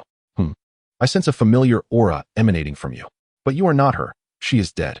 The woman, referred to as Shuer, paused momentarily before regaining her composure to speak again. "All right, enough with your guessing games. Even if I were to indulge you, I would rather not." "Xinghan, please explain who this woman is," Liutian interjected, unable to contain his impatience any longer. Well, isn't it merely the secret of your empress's reincarnation? Is it so hard to articulate? Why the hesitation?" You show no semblance of an empress. The moment Liutian's words escaped his lips, both Lin Qinghan and the woman named Schwerer were taken aback, their expressions filled with confusion. Master, you. How did you know? From the very beginning. From the beginning? Indeed, from the moment I first laid eyes on you. Can we now discuss this woman's identity? Liutian replied nonchalantly, seemingly unfazed by Lin Qinghan's astonished demeanor. Well, yes, Lin Qinghan, having no time to ponder how Liutian had uncovered her greatest secret, began to recount her past life to clarify the current situation. The woman named Schwerer transitioned from confusion to utter astonishment as she listened. After a lengthy explanation, Liutian finally grasped Schwerer's identity and gained a clearer understanding of the bond between Lin Qinghan and her. Schwerer, whose full name was Mu Wanxue, was Lin Qinghan's closest friend from her previous life, their relationship akin to that of sisters. The reason for Mu Wanxue's presence here was that she had been gravely injured and had to flee to the eastern continent, ultimately succumbing to her injuries and falling into a slumber within this secret realm. Schwerer, why are you so foolish? You are well aware of the dangers of that place. How could you suffer such a fate because of me? As Lin Qinghan's heart was engulfed by overwhelming guilt after everything was clarified, she heard the soft voice of Mu Wanxue. Qinghan, this is not your fault. It was I who chose to enter. Everyone insisted you perish there, yet I refused to believe it. Even if it were true, I would rather seek you out alive or, if fate decreed, find your remains. Thus, I ventured in alone, determined to find you, even if it meant discovering merely a fragment of you. Alas, my power pales in comparison to yours. Despite risking my life, I could not locate you. However, I did stumble upon your imperial weapon while escaping. It is hidden beneath the ice crystal coffin. You may retrieve it. Upon hearing this revelation, Lin Qinghan hurried to the ice crystal coffin, gently moving it aside. The moment the coffin was opened, as if sensing its master's presence, the concealed imperial weapon broke free from its seal. Upon closer inspection, Liutian recognized it as a sword, albeit one marred by numerous scars of damage. Is that truly you, the Yuhan sword? Do you still recognize me? As the Yuhan sword trembled, its blade riddled with fractures, Lin Qinghan felt an indescribable emotion surge within her. Get back, Xiaolu. Just as Lin Qinghan and the Yuhan sword were reminiscing, Liutian panicked. Xiaolu dashed towards the Yuhan sword, as if it had encountered an extraordinary treasure. This sudden turn of events startled both Lin Qinghan and Mu Wanxue. But it was the Yuhan sword that was most alarmed. In an instant, the sword, sensing a formidable foe, began to flee in a frenzy, disregarding even its master. Lin Qinghan. Unbeknownst to Lin Qinghan and Mu Wanxue, Liutian understood the gravity of the situation. This was not merely an imperial weapon attempting to intimidate an imperial-grade weapon. Xiaolu aimed to devour the Yuhan sword. What a twist of fate. After finally reuniting with its master, the Yuhan sword was now being pursued as a meal. It was no wonder the sword had abandoned Lin Qinghan, solely focused on escaping. You cannot consume it. If you desire one, I can find you more imperial weapons upon our return, each far superior to this battered sword. You see, it is in such a dilapidated state. Devouring it would hardly befit your status as an imperial weapon. Liutian found himself powerless, unable to restrain Xiaolu's actions. And the indomitable aura he possessed could not be activated at this moment. Perhaps, sensing the reasoning in Liutian's words, Xiaolu abruptly halted its pursuit. Phew. Good thing this imperial weapon is dim-witted, otherwise, I wouldn't have been able to persuade it. Relieved that Xiaolu had abandoned its desire to consume the Yuhan sword, Liutian felt a wave of gratitude. It was only then that Lin Qinghan and Mu Wanxue grasped the unfolding situation. As the master of the Yuhan sword, Lin Qinghan's expression was now one of profound significance. Chapter 37. 9 Revolutions Nirvana Pill. An imperial weapon can devour other imperial-grade weapons? Why have I never heard of such a phenomenon? In contrast to Lin Qinghan's distress, Mu Wanxue was brimming with curiosity. No, I have never witnessed an imperial weapon consuming another of its kind. What was that earlier? How would I know? Perhaps the sect master's weapon is not of ordinary caliber. Lin Qinghan had no inclination to dwell on such matters. Seizing the opportunity while Liutian reprimanded Xiaolu, she hurried to locate her Yuhan sword. After what felt like an eternity, Lin Qinghan finally found the trembling Yuhan sword hidden in a secluded corner of the palace. Ding! Congratulations, host, for completing the task of uncovering the secrets of the hidden realm. Reward granted. 1 high-grade imperial pill. 9 revolutions Nirvana pill. 9 revolutions Nirvana pill. Crafted from the blood of a phoenix. It has a 1 in 1,000 chance of activating the rebirth effect, and a 1 in 10,000 chance of awakening the phoenix bloodline. As the system's voice echoed, a blood-red pill appeared within the system space. 9 revolutions Nirvana pill. Rebirth? And the possibility of awakening the phoenix bloodline? What a treasure! Yet, the odds seem rather slim. If successful in rebirth at the moment of death, one may live again. The Phoenix bloodline is among the highest caliber of bloodlines. Both probabilities are already quite favorable. Host should not be overly greedy. Fine, I won't argue with you, dog system. But whom should I give this pill to? Perhaps I should consume it myself? Who knows, I might get lucky and awaken the Phoenix bloodline. Host should not be overly confident. Your fortune does not surpass that of the sect's disciples. You, Shuer, what is happening to you? Just as Liutian was about to scold the system, he heard Lin Qinghan's worried voice nearby. What is going on? Liutian disregarded his grievances with the system and rushed to Lin Qinghan's side. Master, I do not know. She was fine just a moment ago, and then suddenly, Shuer became like this. Do not panic, let me take a look. Liutian approached Mu Wanchue's soul form, but the prognosis was grim. Her once solid soul was gradually becoming translucent, as if she were on the brink of vanishing entirely. Qinghan and Sect Master Lu, there is no need for your futile efforts. I am aware of my own condition. My time has nearly run out. This encounter is the last of my strength. Yet, I harbor no regrets. To know you are safe before I depart brings me solace. At that moment, Mu Wanchue spoke with a faint smile, undeterred by the impending end of her life. It cannot be. You will not die? We have just reunited. I will not allow you to leave. Lin Qinghan, who had always maintained a stoic demeanor, was now at a loss, tears streaming from her eyes. Qinghan, I didn't know you had such a side to you. The once dreaded Yuan Empress also sheds tears. And for me, Qinghan, do you remember our vow from the past? You must live well, carrying a part of me with you. Only then can our promise one day be fulfilled. Mu Wanchue slowly raised her right hand, attempting to comfort the grieving Lin Qinghan, but her hand faltered and remained still. I remember everything. It will be all right. You will be fine. When the time comes, we will witness that moment together. As Lin Qinghan watched Mu Wanchue dissipate more rapidly, panic gripped her heart, yet she felt utterly helpless to save her. Sectmaster, you must have a way to save Shuer, right? Please, I cannot lose her. I beg you, save her. I would give anything to save Shuer. In her desperation, Lin Qinghan knelt before Liutian, placing her hopes in him. It is to be noted that in her previous life, she was an empress, one who was always revered by others, and thus, how could she ever kneel before anyone? Yet now, Lin Qinghan had descended to such a state, which undoubtedly illustrates the profound significance of Mu Wanchue in her heart.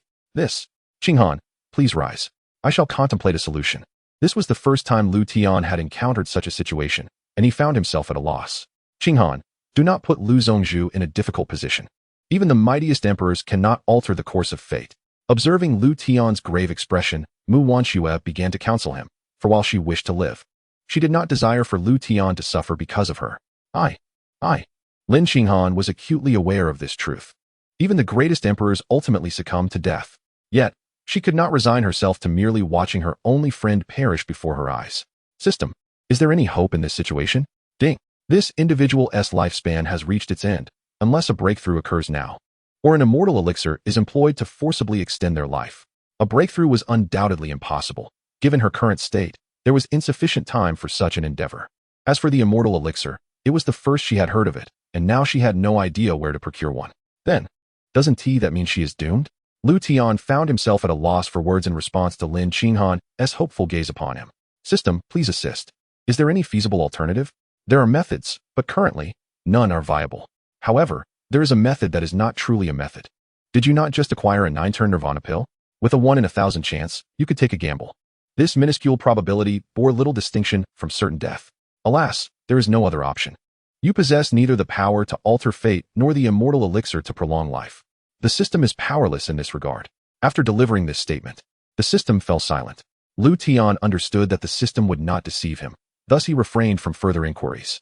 Was he truly to gamble on this infinitesimal chance? Sighing, he ultimately reached a decision. Mu Wanchue, your time is nearly at an end. Frankly, I currently possess no means to alter this fate. Liutian lifted his gaze and spoke slowly. Upon hearing this, Lin Qinghan sank into utter despair, collapsing to the ground. Mu Wanchue, having been mentally prepared, displayed little reaction. Thank you, Lu Zongzhu. You have already exerted your utmost efforts. Please do not rush. Allow me to finish speaking. I am indeed unable to extend your lifespan. However, I possess a method that may grant you a second chance at life.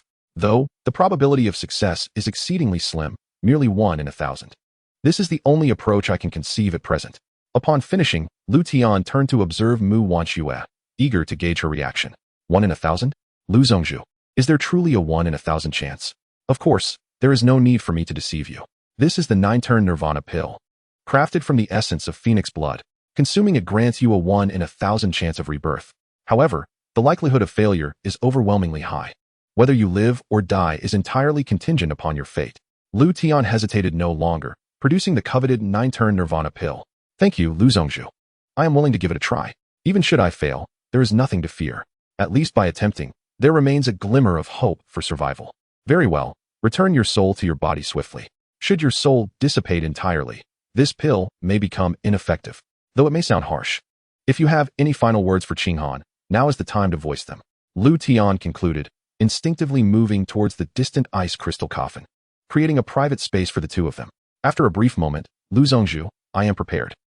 Once your soul returns to your body, I shall administer the 9-turn nirvana pill. The subsequent matters will rely upon you. I understand. With a respectful reply, Mu Wanxue returned to her corporeal form. Seeing this, Liutian wasted no time, opening the ice crystal coffin and administering the pill into Mu Wanxue's mouth. As the pill was consumed, a surge of crimson energy enveloped Mu Wanxue entirely. Liutian watched intently, his heart filled with trepidation. Although their acquaintance had been brief, he sincerely hoped for her good fortune and survival. At that moment, Lin Qinghan approached Liutian's side, her gaze fixed on Mu Wanxue, her face betraying an expression of concern and anxiety. Having never witnessed the 9-turn nirvana pill before, Liutian remained uncertain if Mu Wanxue was experiencing success or failure. However, the persistent crimson glow was a promising sign, indicating that the pill was still exerting its effects. Thus, in the midst of this anxious atmosphere, Liutian and Lin Qinghan awaited for what felt like an eternity. It was then that the crimson light surrounding Mu Wanxue began to dissipate. This sudden change sent a tremor through both Liutian and Lin Qinghan. Is this failure? Liutian sighed inwardly, a look of regret crossing his face. Ding. Host, this individual still has hope. What? There is still hope? Speak quickly, what must be done? This individual's fortune has waned. Should their fortune be sufficient, the 1 in 1,000 chance could be activated. The system can intervene to transfer a portion of the host's fortune to this individual. However, such a transfer would attract the attention of the heavenly laws. In such a case, the host may face retribution from the heavenly laws. Ultimately, the decision lies entirely with the host. Fortune can be transferred, and didn't you say I possess little fortune? It matters not. The system can overdraw the host's fortune.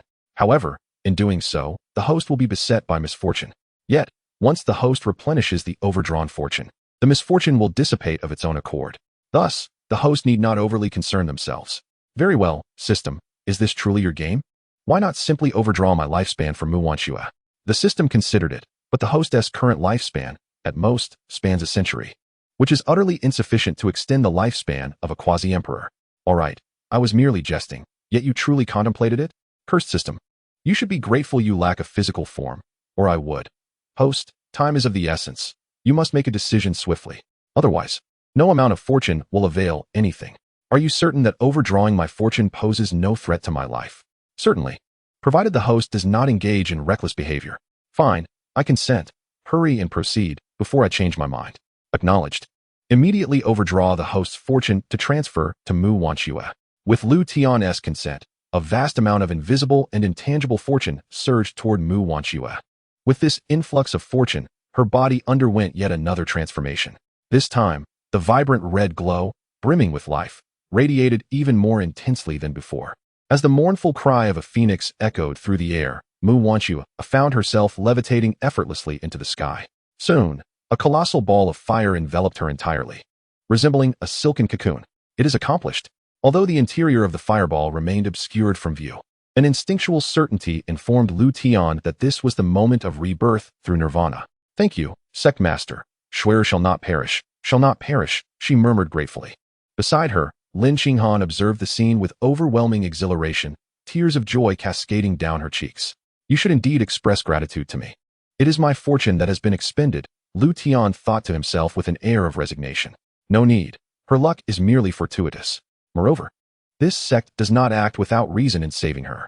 She is a formidable presence at the quasi-emperor level, and our sect lacks such a stronghold. Once she recovers, you must ensure she joins my Wandao sect. Having invested such a significant cost, Liutian certainly would not allow Mu Wanxue to depart without recompense. He needed ample time for her to serve him, lest this endeavor be a grievous loss. Liutian was no saint. He had no desire to undertake such a thankless task. No problem. If she is willing, Schwer certainly has no objections. Furthermore, after the sect master has rescued her. She will be more than eager to join the Dao Sect. Very well, Liutian responded with a calm nod. Suddenly, a thunderous roar reverberated through the sky, dark clouds billowing ominously. What is this? Liutian furrowed his brow, a sense of foreboding gripping his heart. Ding! This is the wrath of the heavenly Tao. A deluge of divine retribution is imminent. Please prepare accordingly, host. At this moment, Mu Wanxue is undergoing a critical transformation. She must not be subjected to the slightest attack, or all will be in vain. Indeed, it arrived sooner than I anticipated. Qinghan, remain here and guard Mu Wanxue. I must attend to some matters. With that, Liutian strode purposefully out of the great hall. Sectmaster, please be careful. Lin Qinghan called after him, her expression rife with concern. Though she was unaware of the specifics surrounding the turmoil, she instinctively knew it was tied to Mu Wanxue. Without her former cultivation, venturing outside would only serve to complicate Liutian's situation further. Chapter 39, Repelling the Heavenly Tao. Upon stepping outside, Liutian was taken aback by the scene unfolding above. The sky was shrouded in ominous black clouds, crackling with flashes of lightning and thunder. In the midst of this tempest, a terrifyingly massive eye loomed. What the hell? Have we truly escalated this situation? He inquired of the system. Can I withstand such an attack after activating the invincible aura? Host, do not doubt. Once the invincible aura is activated, you shall be invincible. Even the heavenly Tao cannot contend with you. That is a relief. Otherwise, fleeing would be my only option. It would be unwise to risk my life for a friend. With the system's assurance, Liutian felt a sense of calm wash over him. After activating the invincible aura, he had only 1 hour to return to the Dao Sect. Liutian understood that once the aura's effect wore off, he would be as weak as an ant, vulnerable to annihilation by any attack above the Qi refinement stage. Thus, he had to manage the invincible aura's duration judiciously. As he pondered his predicament, the enormous eye in the sky responded, unleashing divine lightning directly toward him. Unlike ordinary lightning, this was the world-destroying thunder capable of obliterating even those at the Emperor level. What a dastardly, underhanded tactic. The heavenly Tao resorts to ambush. He activated the invincible aura without a moment's hesitation, desperate to preserve his life. Instantly, Liutian felt as though he had become the sovereign of this realm. The once apocalyptic lightning now appeared trivial in his eyes. Is this the essence of invincibility? Indeed. Immense power is eternally comforting. With the aura activated, I am invincible. Liutian gazed calmly at the descending onslaught, unperturbed and composed. Begone. A soft command dispersed the lightning, amplifying his aura. Heavenly Tao, this sect is aware that you can hear my words. If you retreat now, this sect will not retaliate. Otherwise, I cannot predict the actions I may take. Boom. Clearly, the heavenly Tao disregarded Liutian's warning, intensifying its assault. Who would dare threaten the heavenly Tao as Liutian did? It seems I have been underestimated. If that is the case, let me enlighten you. You are not the heavenly Tao simply by virtue of being. You are the heavenly Tao because I proclaim you to be so. Being invincible, why should I remain discreet? Liutian raised his right hand, and instantly, an invisible sword materialized. With this sword, I shall cleave the heavens. With a gentle sweep, a wave of sword energy surged forth, striking directly at the colossal eye. Any lightning touched by the sword energy evaporated instantly. Rather than diminishing, the sword energy accelerated, embodying an unstoppable momentum. Boom! The impact resounded deafeningly as the immense black eye was cleaved in two. For a moment, the entire sky seemed frozen in time, enveloped in an eerie silence. No one witnessed that, amidst a cloud high above, a figure materialized, shrouded in profound mystery, yet now shielding its right eye with a hand. This power can harm me. Intriguing, is this the variable? It mused. Very well, I shall grant you a reprieve. Meanwhile, the various anomalies in the sky began to recede. Liutian observed the scene with a heart that finally settled. Although he was invincible with the aura activated, the continued absence of the heavenly Tao left him unable to strike down the entity directly. Should he be delayed for an hour, Liutian would become a lamb awaiting slaughter. It appeared the heavenly Tao had capitulated. This matter was finally resolved. Time was of the essence. He needed to hasten back to the Dao Sect. Having repelled the heavenly Tao, Liutian now solely desired to return to the Dao Sect. However, he soon discovered that activating the invincible aura had not altered his flight speed. This meant that while his offensive and defensive capabilities were invincible, his speed remained at its normal state. Realizing the gravity of the situation, Liutian wasted no time and swiftly re-entered the Great Hall to locate Lin Qinghan. Qinghan, I must leave at once. I have resolved all matters. In a short while, Mu Wanxue will successfully undergo her rebirth. Once she does, with a quasi-emperor by our side, your safety shall be assured. You shall remain here to await her awakening and then escort her back to the Dao Sect. Understood, Master, Lin Xinghan replied. Yes. After receiving the admonition, Liutian did not hesitate and promptly departed from the Grand Hall, heading straight in the direction he had come from. A short while later, Liutian successfully arrived at the exit of the secret realm and swiftly stepped inside. Upon his appearance, all the onlookers outside immediately turned their gazes toward him. Sectmaster, you have finally emerged. What of that young lady? Upon seeing Liutian, Dan Qingzi quickly approached his side and inquired. She has her own matters to attend to. Do not concern yourself with her. During my time inside, have any powerful figures from the 4 great sacred lands come? No. How could the 4 great sacred lands bear such restraint? Never mind. We shall discuss this upon our return. Dan, your speed is commendable. Hasten to escort me back to the Dao Sect. Originally, Liutian intended to personally deal with a number of strong individuals from the 4 great sacred lands. However, with their absence, he naturally could not afford to wait any longer. What? You wish for me to escort you back to the Dao Sect? Is there an issue? Not at all. It's just that, Sectmaster, with your prowess, shouldn't you be faster than I am? Dan Qingzi queried in utmost bewilderment. If I could fly back on my own, would I need you? Liutian inwardly lamented. Dan, you are rather verbose. I merely wish to test you. Yet it appears you are reluctant. Alas, it seems no one desires that imperial-level alchemist inheritance of mine. What? The inheritance of an imperial-level alchemist? Sectmaster, is this true? Do you think I have any reason to deceive you? Moreover, I should inform you that this inheritance pertains to a fully realized imperial-level alchemist. However, I see you do not appear particularly interested, do you? Liutian said timidly. No, Sectmaster, I am indeed interested. How could I not be? I see now that your previous remarks were a test. You should have stated it plainly. I shall take you back to the Dao Sect at the utmost speed. That is more like it, so let us hurry. Very well, but how do you intend to handle this secret realm? Previously, with Dan Qingzi present, each entrant had to submit 100 spirit stones as a fee. However, if Dan Qingzi departs, naturally, no one would foolishly pay the spirit stones. Chapter 40, Mu Wanshue's task. Where is Sun Ao? After pondering for a moment, Liutian called out. Sectmaster, I am here. Please, command me as you wish. Upon hearing Liutian's summons, Sun Ao immediately appeared at Liutian's side. The management of this secret realm will be entrusted to you. If necessary, state that it is the Dao Sect that has authorized you. Should anyone object, I will send individuals to address them one by one. By the way, alter the entry fee to 10 spirit stones per person. All from the Eastern continent may enter. Yes, I shall obey. Sun Ao replied with profound respect. After instructing Sun Ao regarding the affairs of the secret realm, Liutian requested Dan Qingzi to escort him back to the Dao Sect. Simultaneously, Su Bai and the others, who had been waiting outside, were also taken along by Dan Qingzi.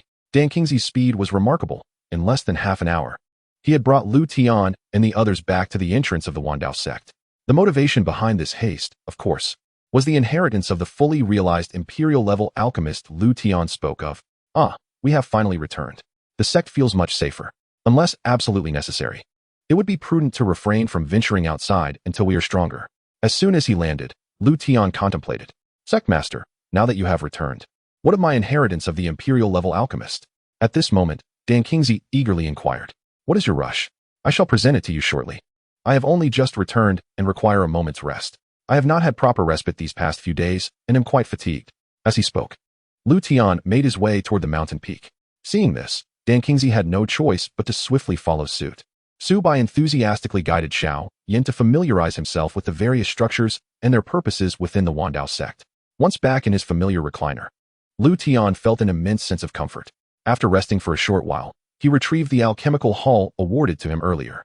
Additionally, those precious mysterious-level spiritual veins and spirit pools were meticulously arranged within the Dao Sect. In no time, the concentration of spiritual energy within the sect increased 3- or 4-fold.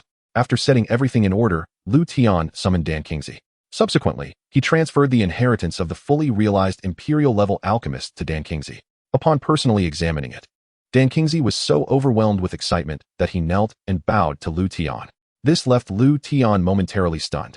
After sending Dan Qingzi away, Liutian reclined back in his chair, awaiting the return of Lin Xinghan and Mu Wanshue. Within the secret realm, half an hour after Liutian's departure, Mu Wanshue finally completed her rebirth. In this new life, not only did Mu Wanshue retain her prowess, but she also experienced a breakthrough. Presently, Mu Wanshue had become a genuine quasi-emperor at the 5th level. Even more astonishingly, she had awakened the Phoenix bloodline. Even Mu Wanshue herself was at a loss as to how this came to pass. After all, Liutian had never mentioned this matter, so it was entirely understandable for her to be unaware. Subsequently, Lin Xinghan informed Mu Wanxue about joining the Wandao sect, without a moment's hesitation. Just as Lin Xinghan had predicted, Mu Wanxue readily agreed to join the Wandao sect. Ultimately, the two of them set off together, departing the secret realm. Guided by Lin Xinghan, they made their way back to the Wandao sect. Upon their return, Lin Xinghan and Mu Wanxue immediately sought an audience with Liutian. At the same time, Mu Wanxue disclosed the news of her awakening of the Phoenix bloodline to Liutian. Upon hearing this, Liutian could hardly contain his astonishment. The probability of awakening the Phoenix bloodline was a mere 1 in 10,000, and the difficulty was evident. Mu Wanxue's fortune was all due to Liutian's expended luck being transferred to her. System, just how much of my fortune have you drained? Ding, not much.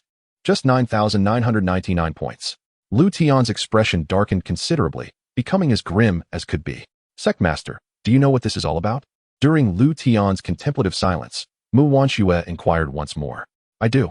You are fortunate. The 9 Revolutions Nirvana pill has a 1 in 10,000 chance of awakening the Phoenix bloodline.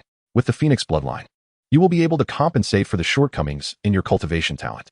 In the future, it is not beyond the realm of possibility for you to ascend to the rank of emperor. Coming back to his senses, Liutian promptly explained to Mu Wanxue. I see. Such a miraculous elixir exists in this world. Sectmaster, I am immensely grateful for your bestowal of it upon me. In the future, any commands from you, I, Mu Wanxue, shall not refuse. Mu Wanxue expressed her profound gratitude toward Liutian. Enough, it is merely a pill.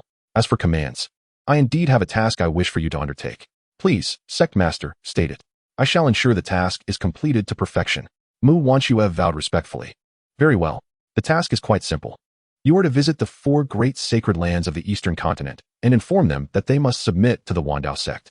If there are any rebels, they must be eradicated. The depth of the 4 great sacred lands is unknown to our sect, thus this mission carries a certain degree of peril. When the time comes, I shall entrust the little furnace to you.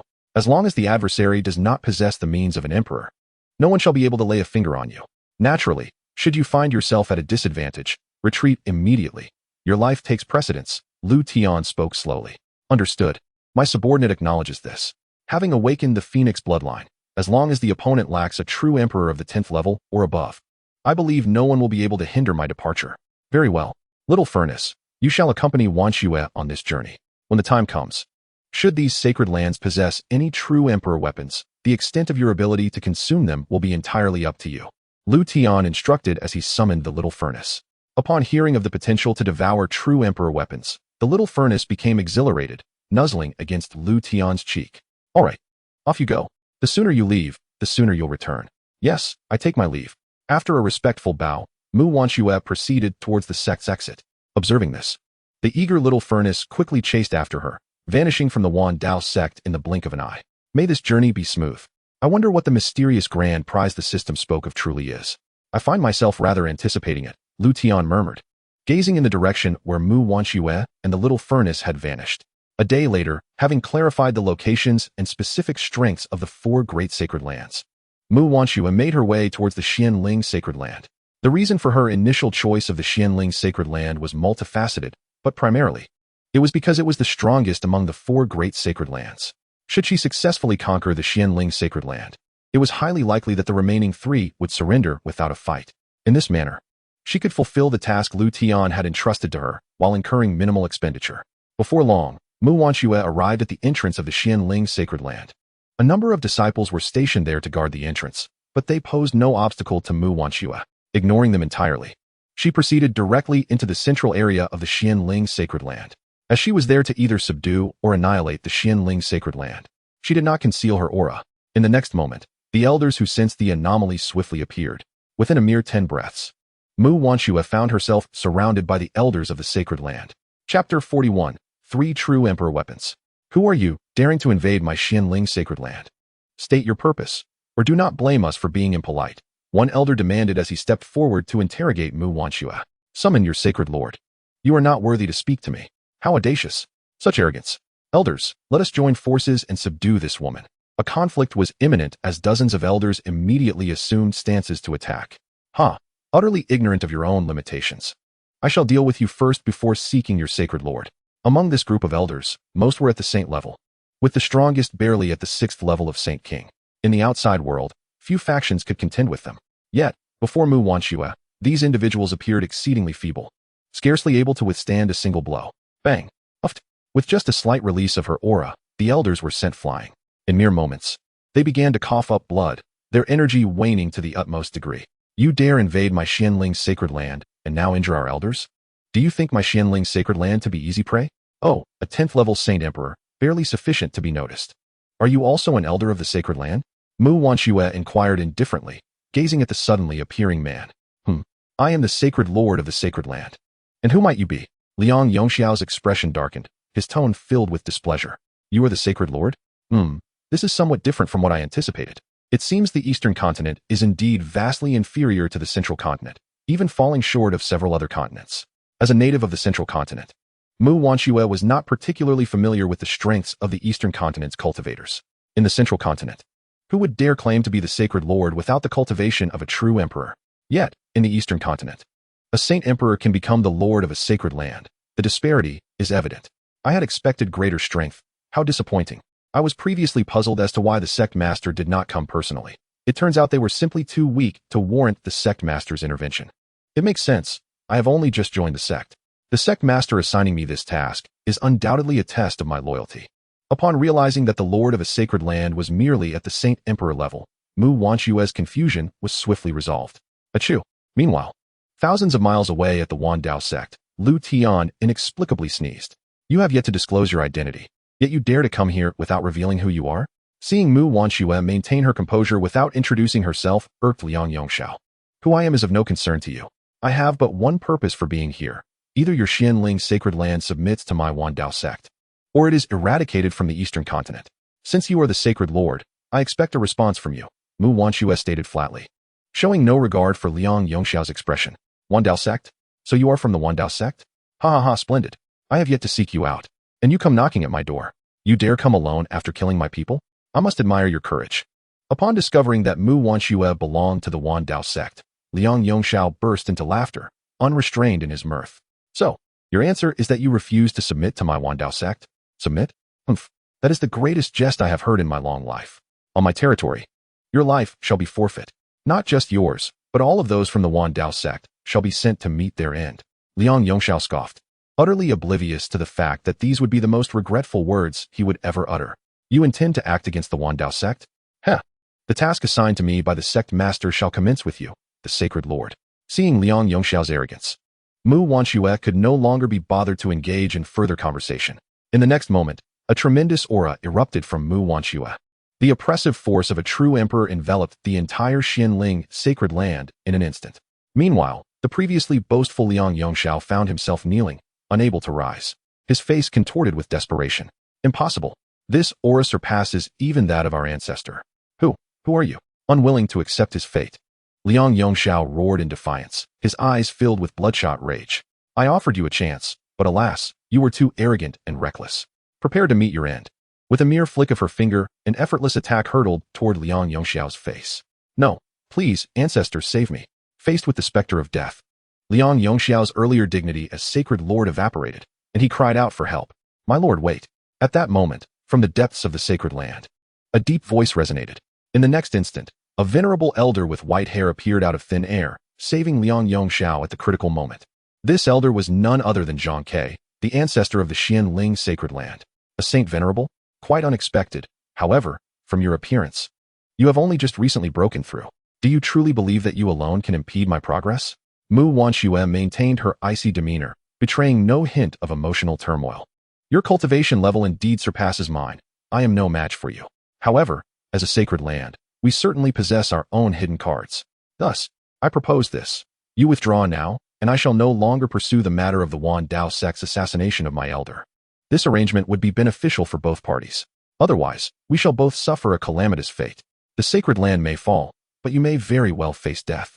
In the face of Mu Wanxue, Xianxia exhibited no sign of panic. Instead, he remained composed. Observing his calm demeanor, Mu Wanxue furrowed her brow slightly. If that is the case, allow me to witness the hidden cards you speak of. Do you truly wish to proceed in this manner? Your level of cultivation is hard-earned. It would be a shame to let it come to an end. You speak too much, Mu Wanxue replied dismissively, waving her hand to launch an attack toward Jean Quebec. If you insist on striking, Then I shall grant your wish. Summon the quasi-emperor weapons. The elder's voice rang out, and the entire sacred land trembled in response. Moments later, 3 beams of light soared into the sky, charging directly at Mu Wanchua's assault. Boom. As the attack was intercepted, the 3 beams revealed their true forms: a sword, an axe, and finally, a shield. These 3 weapons were the quasi-emperor artifacts of the Xianling sacred land. To think that a sacred land without a single true emperor would possess 3 quasi-emperor artifacts. No wonder it was hailed as the strongest sacred land in the eastern continent. Even Mu Wanchua was taken aback by the revelation of the Xianling sacred land's 3 quasi-emperor artifacts. Withdraw now, and I may yet spare you, she urged. No need for that. However, if you possessed 3 true emperor weapons, I would gladly take my leave, Mu Wanchua replied coolly. Chapter 42. The Fall of the Sacred Land. Upon hearing this, Xianxia was momentarily at a loss for words. True emperor weapons are exceedingly rare. Even in the central continent, few factions could simultaneously wield 3. Very well, then you shall leave your life behind. Altogether, kill her. With Xianxia's command, the 3 quasi-emperor artifacts surged towards Mu Wanchua. To this, Mu Wanchua merely smiled faintly, showing no inclination to defend herself. I trouble you, Elder Xiaolu, to take action. Even for Mu Wanchua, at the 5th level of quasi-emperor, resisting 3 quasi-emperor artifacts would be a formidable challenge. However, with Liutian's emperor weapon at her side, Mu Wanchua felt no trepidation. At that moment, the previously absent Xiaolu materialized from thin air. Without a moment's hesitation, Xiaolu surged toward the 3 quasi-emperor artifacts. Having missed the chance to devour the Yuhan sword last time, Xiaolu was not about to let this opportunity slip away. As Xiaolu appeared, the 3 quasi-emperor artifacts, which had been rushing toward Mu Wanchua, suddenly halted in their tracks. Moments later, they turned tail and fled, their speed exponentially greater than before. This sudden turn of events left not only Mu Wanchua bewildered but also Xianxia, the ancestor of the sacred land, with wide eyes filled with disbelief. How is this possible? What on earth is this furnace? That it could instill such terror in the 3 quasi-emperor artifacts of the sacred land? Could it be no? That's impossible. How could such a thing exist in the eastern continent? Even now, Xianxia struggled to accept the scene he had just witnessed. Do you possess any further hidden cards? If this is all you have, then the Xianling sacred land has no reason to continue existing. Without the 3 quasi-emperor artifacts, it would be a simple matter for Mu Wanchua to obliterate the Xianling sacred land. I never expected the suddenly emerging Myriad Dao Sect to possess true emperor weapons. Yet I am curious, how did you manage to evade the eyes of those from the central continent? The people of the central continent? What do you mean by that? Why should we evade them? Mu Wanchua found herself momentarily perplexed by Xianxia's words, unable to grasp his meaning. You truly do not know? Are you genuinely from the eastern continent?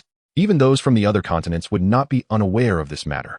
I am rather curious about who you are, Xianxia remarked, seemingly incredulous at Mu Wanchua's confusion, to the extent that he forgot his own precarious situation, before fleeing to the eastern continent. I had not heard of such things. Could it be a recent development? Never mind, the task assigned by the sect master takes precedence. After pondering for a moment, Mu Wanchua ultimately decided not to pursue the matter further. I have already told you, I am a member of the Myriad Dao Sect. As for what you just mentioned, I will uncover the truth in due time. Now, you shall face your demise. This time, Mu Wanchua held nothing back, unleashing a strike of quasi-emperor caliber. Clang. Detection of the obliteration of the Xianling sacred land. Congratulations, host, for completing 1/4 of the task. Now issuing task rewards. Supreme Holy Grade Technique, Void Summoning Phoenix Art. Supreme Holy Grade Martial Skill, Phoenix Feather Slaughtering Finger. Supreme Holy Grade Magical Treasure, 5 Fire Divine Flame Fan. So soon? Excellent, excellent. These rewards shall await Wanchua's return as her task compensation. At this rate, the task will be completed in no more than 3 days. Then I shall finally discover what the mysterious grand prize mentioned by the system entails. Liutian remained reclined in his chair, murmuring to himself while resting his eyes. Meanwhile, after dealing with the Xianling sacred land, Mu Wanchua wasted no time and rushed toward her next target. Xiaolu also successfully devoured the 3 quasi-emperor artifacts from the Xianling sacred land. With the strongest Xianling sacred land extinguished, the remaining 3 sacred lands possessed no capacity for resistance and were swiftly eradicated one by one. Thus, 3 days later, news of the destruction of the 4 sacred lands rapidly swept across the entire eastern continent. Whether among commoners or cultivators, this became a popular topic of conversation during leisure moments. Essentially, wherever there were people, discussions regarding the annihilation of the 4 sacred lands could be overheard. As for who was responsible for this calamity, no one had any clues. Some speculated it was a result of internal strife within the four sacred lands, leading to mutual destruction. Others suggested it was a covert assault by the three great empires against the four sacred lands. Even more absurd theories abounded. At this moment, as the four sacred lands lay in ruins, it was the three great empires that felt the greatest excitement. For too long, the four sacred lands had looked down upon the three great empires, and their conflicts had never ceased. Therefore, the sudden downfall of the four sacred lands brought immense joy to the empires. Yet simultaneously, the three great empires began to feel a sense of trepidation. The force capable of annihilating the four sacred lands could undoubtedly do so with ease against the three great empires. Thus, amid their joy, the three great empires dispatched numerous individuals to investigate the truth behind the destruction of the four sacred lands. Yet they could never have imagined that it was all the work of Mu Wanxue from the Dao Sect. Dao Sect. Sect Master, I have fulfilled my duty. The task you entrusted to me has been completed. I wonder if you are satisfied? At this moment, Mu Wanxue had returned to the Dao Sect and reported the successful completion of her task to Liutian. He was quite pleased. You have done exceptionally well. By the way, here is your reward. According to their previous agreement, Liutian presented Mu Wanxue with the items awarded by the system. After a preliminary inspection, Mu Wanxue felt an overwhelming surge of excitement and expressed her gratitude to Liutian. Subsequently, she eagerly took the newly acquired techniques and skills and rushed off to begin her cultivation. Ding! The four great sacred lands have been destroyed. Congratulations, host, on successfully completing the system task. Now distributing all task rewards. 10 Earth-level Supreme Spiritual Veins, 10 Earth-level Supreme Spiritual Pools, 1 sapling of the World Tree, 1 fragment of the Tenfold Emperor's Maidservant Summoning. Collect 5 fragments to summon. Mysterious Reward, a young form of chaos, one of the 4 ancient ferocious beasts. What? Chaos? My goodness, the mysterious reward is that. Liutian had speculated about many things, but he never imagined the system would present him with an ancient ferocious beast. The system had legends of the 4 ferocious beasts, each more ferocious and malevolent than the last. This chaos you reward me with 1 T attack me, will it? Rest assured, host. All products from the system are of premium quality. Moreover, not all legends should be taken at face value. The reason many regard chaos as an evil beast is largely due to the disparity in strength. When a being becomes so powerful that no one can rival it, fear will impair people's judgment and perception. Chapter 43, The Ferocious Beast, Chaos. Oh, this is the first I have heard of all this. But regardless, as long as it doesn't attack me, that is sufficient. As for being evil, mere nonsense. In this world, everything is dictated by strength. When one is powerful enough, the distinction between evil and righteousness is defined by oneself. System, let me see chaos. It is my first opportunity to encounter one of the 4 ferocious beasts. Ding! Chaos has been summoned. As the system's voice faded, the space before Liutian abruptly twisted. Gradually, a rift in space revealed itself, and soon a shadowy figure emerged from within. Once it fully materialized, the spatial rift slowly closed. At this moment, Liutian clearly observed the form of chaos. Is this chaos? It looks somewhat like the little black creature I raised before my transmigration. Liutian found it amusing that the current form of chaos was small and utterly devoid of any ferocious appearance. On the contrary, to Liutian, the present chaos resembled a small dog, appearing entirely harmless. So, you are called chaos? You do not match my expectations at all. Liutian approached chaos and lifted it with one hand, inspecting it with curious eyes. Interestingly, despite being held up by Liutian, chaos showed no signs of resistance or defiance, as though it instinctively understood that Liutian was its master. Name, Chaos. Cultivation level, Dao integration 10th stage, young form. Cultivation talent, above Emperor level. Status, one of the 4 ancient ferocious beasts. Its power is incalculable once it matures. Wow, Dao integration 10th stage. Is it already at that level? Truly worthy of being one of the 4 ancient ferocious beasts, its young form is at the Dao integration stage. Just how powerful would it be in its complete form? Liutian looked in astonishment at the docile chaos in his hand, completely unaware of its formidable cultivation level. This exemplified talent, as it was at a stage where most would only aspire to reach. Just then, chaos emitted a cute little grunt, making it appear even more endearing. Can you understand my words? Liutian asked whimsically. To his surprise, chaos nodded its small head. Oh, you have awakened your intelligence so early? Liutian coughed lightly. Since you can comprehend my words, I have a few things to say. First, I shall be your master from now on. You must obey my commands in all matters. Understood? Upon hearing this, little chaos nodded in a somewhat confused manner. Very well. Aside from that, I should give you a name. Calling you chaos might draw too much attention. Liutian pondered, stroking his chin thoughtfully. Ah, I have it. Since you are entirely black, I shall call you Little Black. Haha, Little Black, that name suits you well. Little Black, you may go and play now, but remember not to stray beyond the Dao Sect. Also, you must not harm anyone within the sect. Liutian reiterated, seeking confirmation from Little Black once more. In the same manner as before, Little Black nodded its small head in understanding. Seeing Little Black nod, Liutian gently placed it on the ground and ceased to monitor its actions. In response, the newly arrived Little Black began to bounce around the Dao Sect, exploring its surroundings. System, does the world tree possess any special functions? Ding. The world tree has existed since the dawn of the universe. It plays a crucial role in the evolution of numerous worlds that follow. The continent where the host resides is merely one of the lowest-tier worlds among the myriad realms. One of the most formidable capabilities of the world tree is its ability to elevate lower worlds into higher-tier worlds. Furthermore, in its complete form, the world tree can create entirely new worlds from nothing. Even if the current myriad realms are destroyed, as long as the world tree survives, new realms will eventually arise. That is quite impressive.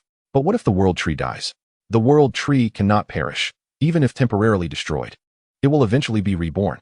However, its destruction will impact the stability of the entire myriad realms. The higher the world's tier, the greater the repercussions. Severe worlds may face annihilation. Nonetheless, to the world tree, such events are inconsequential, as long as it is reborn. New worlds will inevitably replace those that have been lost. Is my sapling of the world tree the only one in existence? Or do I merely possess one of many? There is only one true world tree, the original from the beginning of the universe. However, there are 9 subtrees of the world tree. Anyone who possesses one of the subtrees is granted a singular opportunity to meet the true world tree. As for additional information, the system cannot disclose much more at this time. The host only needs to know that the world tree sapling in your possession is one of those 9 subtrees. Why does this all feel increasingly complex? And why do I have even more questions? Never mind. With my current strength, knowing more is of little use. I shall wait until I emerge from the sect, at a point where I am invincible, to consider these matters. Liutian understood that what the system had revealed was merely the tip of the iceberg. Yet Liutian understood that some matters were beyond his current comprehension and capacity to confront. Rather than adding to his worries, it was wiser to let things unfold naturally. Subsequently, he once again placed the acquired top-tier spiritual veins and spiritual pools within the sect. Currently, the concentration of spiritual energy within the Dao Sect was unrivaled across the entire eastern continent. As for the maid of the 10th level of the Emperor realm, Liutian couldn't be bothered to even glance at her. A total of 5 shards were required to summon her, and he had only managed to gather 1/5 of that. The journey to successfully summon the maid of the Emperor realm was still long and arduous, and there was no need for haste. Time flew by, and the days passed swiftly. In the blink of an eye, over half a month had elapsed since the destruction of the 4 sacred lands. Regardless of how diligently the empires investigated, they ultimately could not uncover who was responsible for the incident. Meanwhile, no one from the Dao Sect had departed the sect during these 2 weeks. With an ample supply of spirit stones, the Chaos Time Tower had remained open throughout this period. Except for Liutian, all members of the sect had entered it to diligently cultivate. This was not only their own wish, but also Liutian's directive, particularly for disciples such as Su Bai and the other 2. Chapter 44. The Eastern Continent's Young Talents Competition. Ding! Congratulations. 3 disciples of the sect have broken through to the true origin realm, elevating the Dao Sect to a 7th grade sect. The rewards for the sect's upgrade are now being distributed. 1 shard of the Emperor realm made. True origin realm, 10th level of cultivation. The Kangong Hall, Martial Arts Hall, Gravity Hall, and Alchemy Hall have all opened their 3rd levels. The 2nd level of the Chaos Time Tower is now open, with a time flow rate 10 times that of the outside world, requiring a daily consumption of 100,000 spirit stones. The Emperor weapon, the time and space immortal vessel, lacks formidable offensive power but boasts unparalleled speed and can defend against attacks from the 10th level of the Emperor realm. With Xiao Yan's final breakthrough, the system's voice echoed in Liutian's mind. After more than half a month of cultivation within the Chaos Time Tower, combined with the talents of Su Bai and the other 2, they had successfully stepped into the true origin realm one after another. Among them, the fastest was Lin Xinghan, who had already reached the 9th level of the true origin realm. Since regaining her quasi-emperor weapon, her cultivation speed had surged remarkably. This was all within Liutian's expectations. After all, her exceptional talent, coupled with her previous cultivation experience, made rapid advancement inevitable. System, distribute cultivation rewards. Rewards have been dispensed. Host cultivation is currently advancing. As before, an inexplicable force surged directly into Liutian's body. In mere moments, his cultivation leaped from the 10th level of Qi refinement to the 10th level of true origin. Feeling the power of the true origin realm, Liutian wore an immensely satisfied smile. Indeed, this is how it should be. As long as the disciples strive to cultivate, all I need to do is lie back and relax. Moreover, I did not expect to receive an emperor weapon this time, particularly one that is currently of utmost necessity. With the time and space immortal vessel, traveling to and from the sect will be considerably more convenient. However, it was surprising that the daily spirit stone consumption for the second level of the Chaos Time Tower was 10 times that of the first level, while the flow rate was only double. System, are you taking kickbacks? Ding, this is normal. The system will not deceive the host in any way, so please rest assured. The slower the time flow rate, the greater the power required. Thus, the higher the level of the Chaos Time Tower, the more spirit stones needed will increase dramatically. However, regarding the issue of spirit stones, the host must find a solution independently. Fine, what you say does hold some merit. Although 100,000 spirit stones per day is quite substantial, it should suffice for some time. As for the future, well, we'll cross that bridge when we come to it. Liutian was not overly anxious about the lack of spirit stones. He still had a considerable stockpile from what he obtained from Sun Ao. For someone like Liutian, who preferred to recline rather than engage actively, he was not worried about this issue at all. Ding! The system has detected a recent sense of negativity from the host and is issuing a new system task. Task: the disciples of the sect are to participate in the Eastern Continent's Young Talents Competition and secure first place in this competition. Upon completion, there will be generous rewards, so please endeavor to accomplish this task actively. The Young Talents Competition? It seems I'll need to summon Sun Ao once more. Liutian was entirely unaware of the Eastern Continent's Young Talents Competition and thus did not know how to proceed with the task. Therefore, he immediately notified Sun Ao to come to the Liutian sect. In less than the time it takes to brew a cup of tea, Sun Ao arrived before Liutian. Greetings, Sect Master. I wonder, has the Sect Master summoned me for some matter? Sun Ao inquired respectfully. Nothing much, you may rise. Are you aware of the Eastern Continent's Young Talents Competition? The Young Talents Competition? Reporting to the Sect Master, indeed, such an event exists. Oh, then quickly, tell me everything you know. Liutian urged. Yes, the Eastern Continent's Young Talents Competition is held every 20 years. Its purpose is to select the 10 strongest individuals among the young talents of the Eastern Continent. Subsequently, these 10 strongest individuals will represent the Eastern Continent in the final Young Talents Competition in the Central Continent. At that time, in addition to the Eastern Continent, the remaining 4 continents will each have 10 young talents participating in the final competition. Thus, there will ultimately be 50 individuals competing in the final trial. Sun Ao explained slowly. So that's how it is. But what significance does this young talents competition hold? Surely it cannot be merely to rank the top 50 based on strength? Liutian pressed. Sect Master has been secluded for quite some time. Hence your unawareness of this matter. The young talents competition is merely a means. The true purpose behind it is to determine the number of quotas. Quotas? What do you mean? Please elaborate. Liutian asked in confusion. Reporting to the Sect Master. It pertains to a quota for entering a secret realm of the 10th level of the Emperor realm. This secret realm opens once every 20 years, allowing a maximum of 100 individuals to enter each time. Back when the Eastern Continent was not as weak, the emperors of the 5 continents established the rules for the Young Talents Competition. In the final Young Talents Competition, the top 10 individuals each received 10 quotas for entering the Emperor's secret realm. In other words, the more individuals from a continent that rank in the top 10, the more quotas they obtain to enter the Emperor's secret realm. This is the primary purpose of hosting the Young Talents Competition. However, now the number of strong individuals in our Eastern Continent has dwindled, not to mention quasi-emperors. Even great saints have not appeared for thousands of years. I have heard that in the most recent Young Talents Competition, if any continent fails to have even one individual in the top 10, that continent will lose its qualification to participate in future Young Talents competitions. Sun Ao recounted all he knew without the slightest concealment. Oh, that is indeed intriguing. So, this Young Talents competition might very well be the last opportunity for the Eastern Continent to participate? Indeed, for the past several thousand years, no young talent from the Eastern Continent has entered the top 10. The last individual from the Eastern Continent to achieve this was the ancestor Long Xiqian of the Zonglong Empire over 3,000 years ago. Moreover, at that time, Long Xiqian barely secured the 10th position. Since then, the Eastern Continent has been without a single representative. Being from the Eastern Continent, Sun Ao felt a profound sense of frustration at this point, yet he was powerless to change the situation. Long Xiqian. It sounds impressive indeed. I must seize the opportunity to witness it firsthand.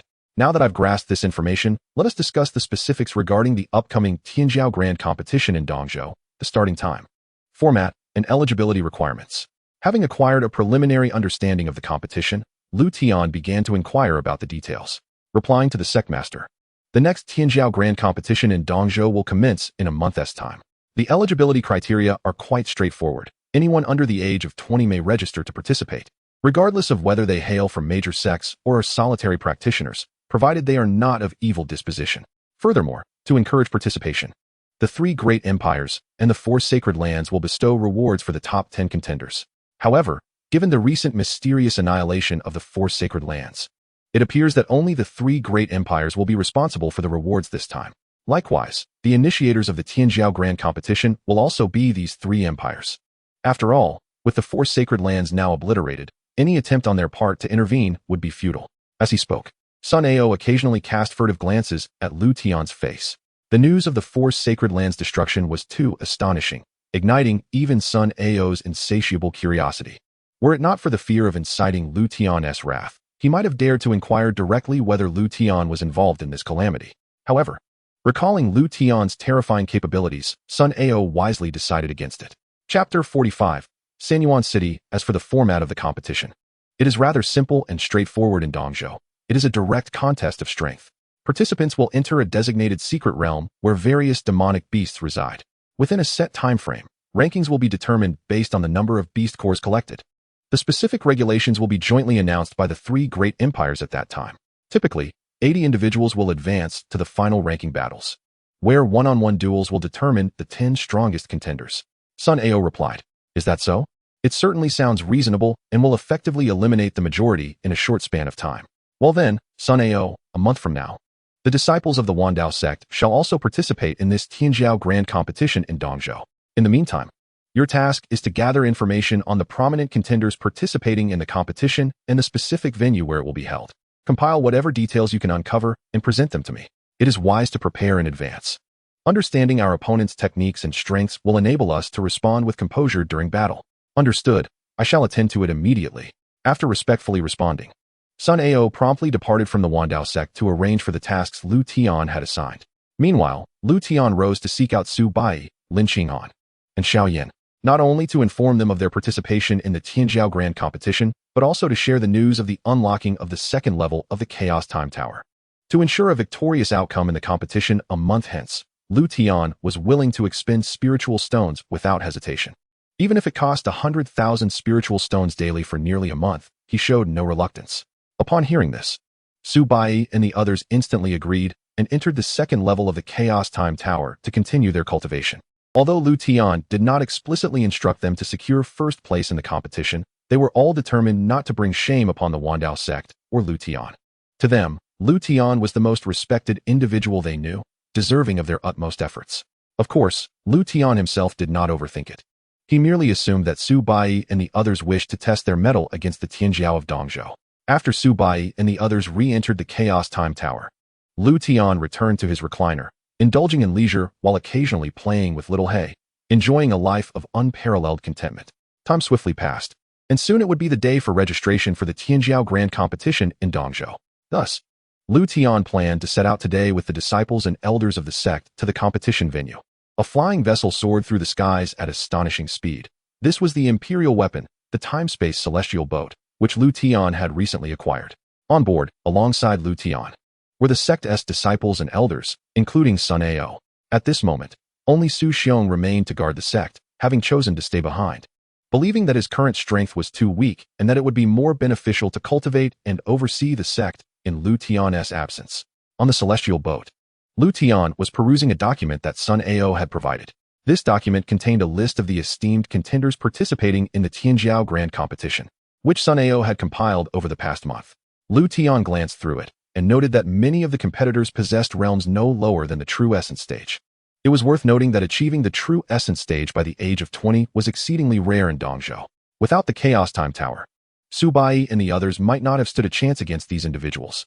However, despite the number of talented individuals in this competition, Liutian felt little concern for Su Bai and the others. Firstly, their strength had seen remarkable enhancement after a month of cultivation. Secondly, Their techniques and treasures were all of saintly caliber. Liutian firmly believed that as long as they did not face opponents of overwhelming strength, Su Bai and the others would not suffer defeat. The speed of the time-space celestial boat was remarkable. In just over an hour, they arrived at their destination. Once they landed, Liutian and his companions found themselves before a magnificent city known as Sanyuan City, located at the intersection of the three great empires. Sanyuan City was jointly managed by them and often served as the ideal venue for significant deliberations and grand events. Let us proceed to register. Afterward, we can explore this splendid city. It was Liutian's first visit to such an expansive city, and naturally, he felt a surge of excitement. However, as the leader of the Dao Sect, he knew he must maintain a certain composure in public. Under Liutian's guidance, the group entered Sanyuan City. Following Sun Ao's lead, they soon arrived at the registration area for the Tianjiao Grand Competition. There were 3 registration points, each managed by one of the 3 great empires. However, it seemed Liutian had arrived a bit late, as long lines had already formed at all 3 registration points. So many people. If we must queue, it could take over half an hour observing the throngs. Liutian felt a wave of frustration wash over him. Master, we could expedite our registration. The majority of those in line are from smaller factions or solitary practitioners. We can declare our identities directly, and the representatives from the 3 great empires will facilitate our passage. Oh, is that so? Liutian responded, somewhat skeptical upon hearing Sun Ao's hushed suggestion. Indeed, if the master prefers not to use the Dao Sect's name, we can utilize the East Zhou Alliance instead. I am certain the representatives from the 3 great empires will be accommodating. Sun Ao replied respectfully. Is that the case? Very well then, Sun Ao, you handle the registration. Su Bai and the others shall await your good news. Rest assured, master, I shall see to it. Sun Ao promptly assured them. Subsequently, Su Bai and the other 2 followed Sun Ao as they departed. Meanwhile, Liutian led the remaining elders to a nearby resting area to await their return. Liutian did not have to wait long. In less than the time it takes for an incense stick to burn, Sun Ao emerged with Su Bai and the others. Upon noticing the smile on Sun Ao's face, Liutian discerned that the registration had been successfully completed. Master, everything has been arranged. The official commencement of the Talented Youth Competition is set for 3 days hence, and the venue will be at the heart of Sanyuan City. Please gather there at the appointed time. Sun Ao conveyed the pertinent details regarding the competition to Liutian. Thank you for your hard work. Let us find a place to stay for the next 3 days, after which you may freely explore.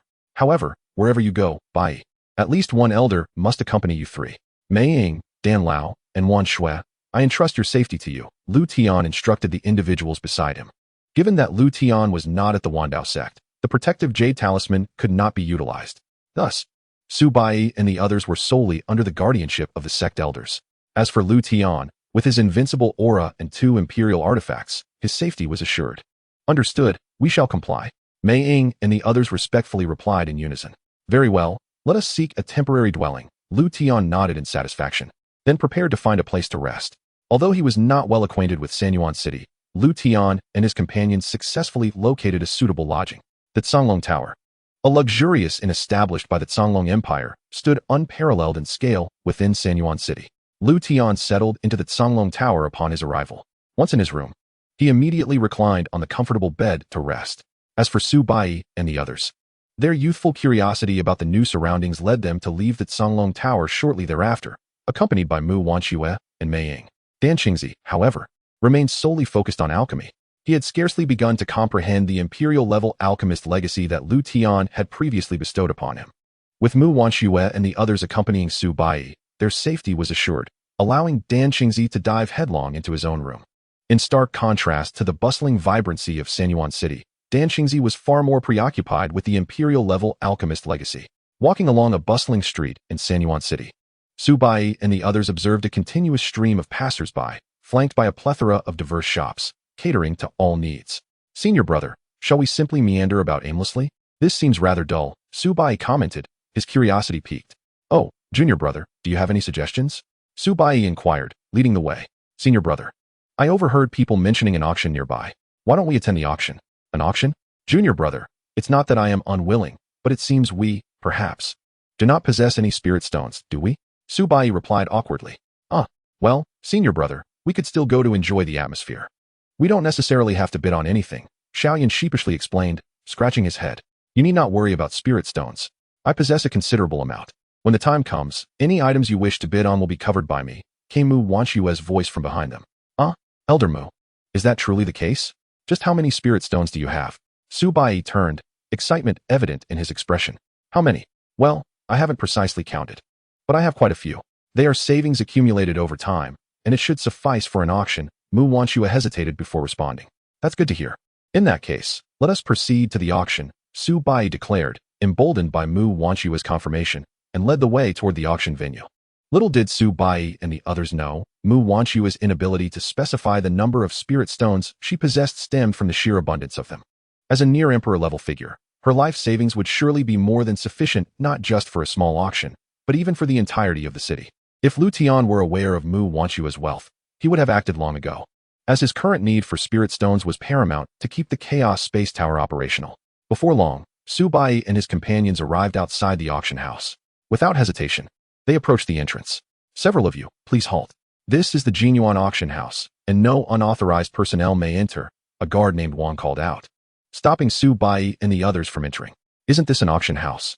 We wish to enter for the auction, Su Bai stated flatly. I apologize.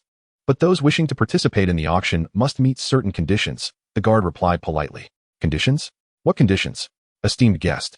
Should you be able to present 10 million spirit stones, you may enter the auction house. Due to limited seating, this has been our long-standing policy. We kindly ask for your understanding, Wang explained courteously. I see. Well, since they have stated their conditions so reasonably, Su Bai turned to glance at Mu Wanshua, uncertain if she possessed the requisite spirit stones. Mu Wanshua understood Su Bai's unspoken inquiry and stepped forward to address the guard. Would this quantity of spirit stones suffice? She asked, casually tossing a storage ring toward Wang.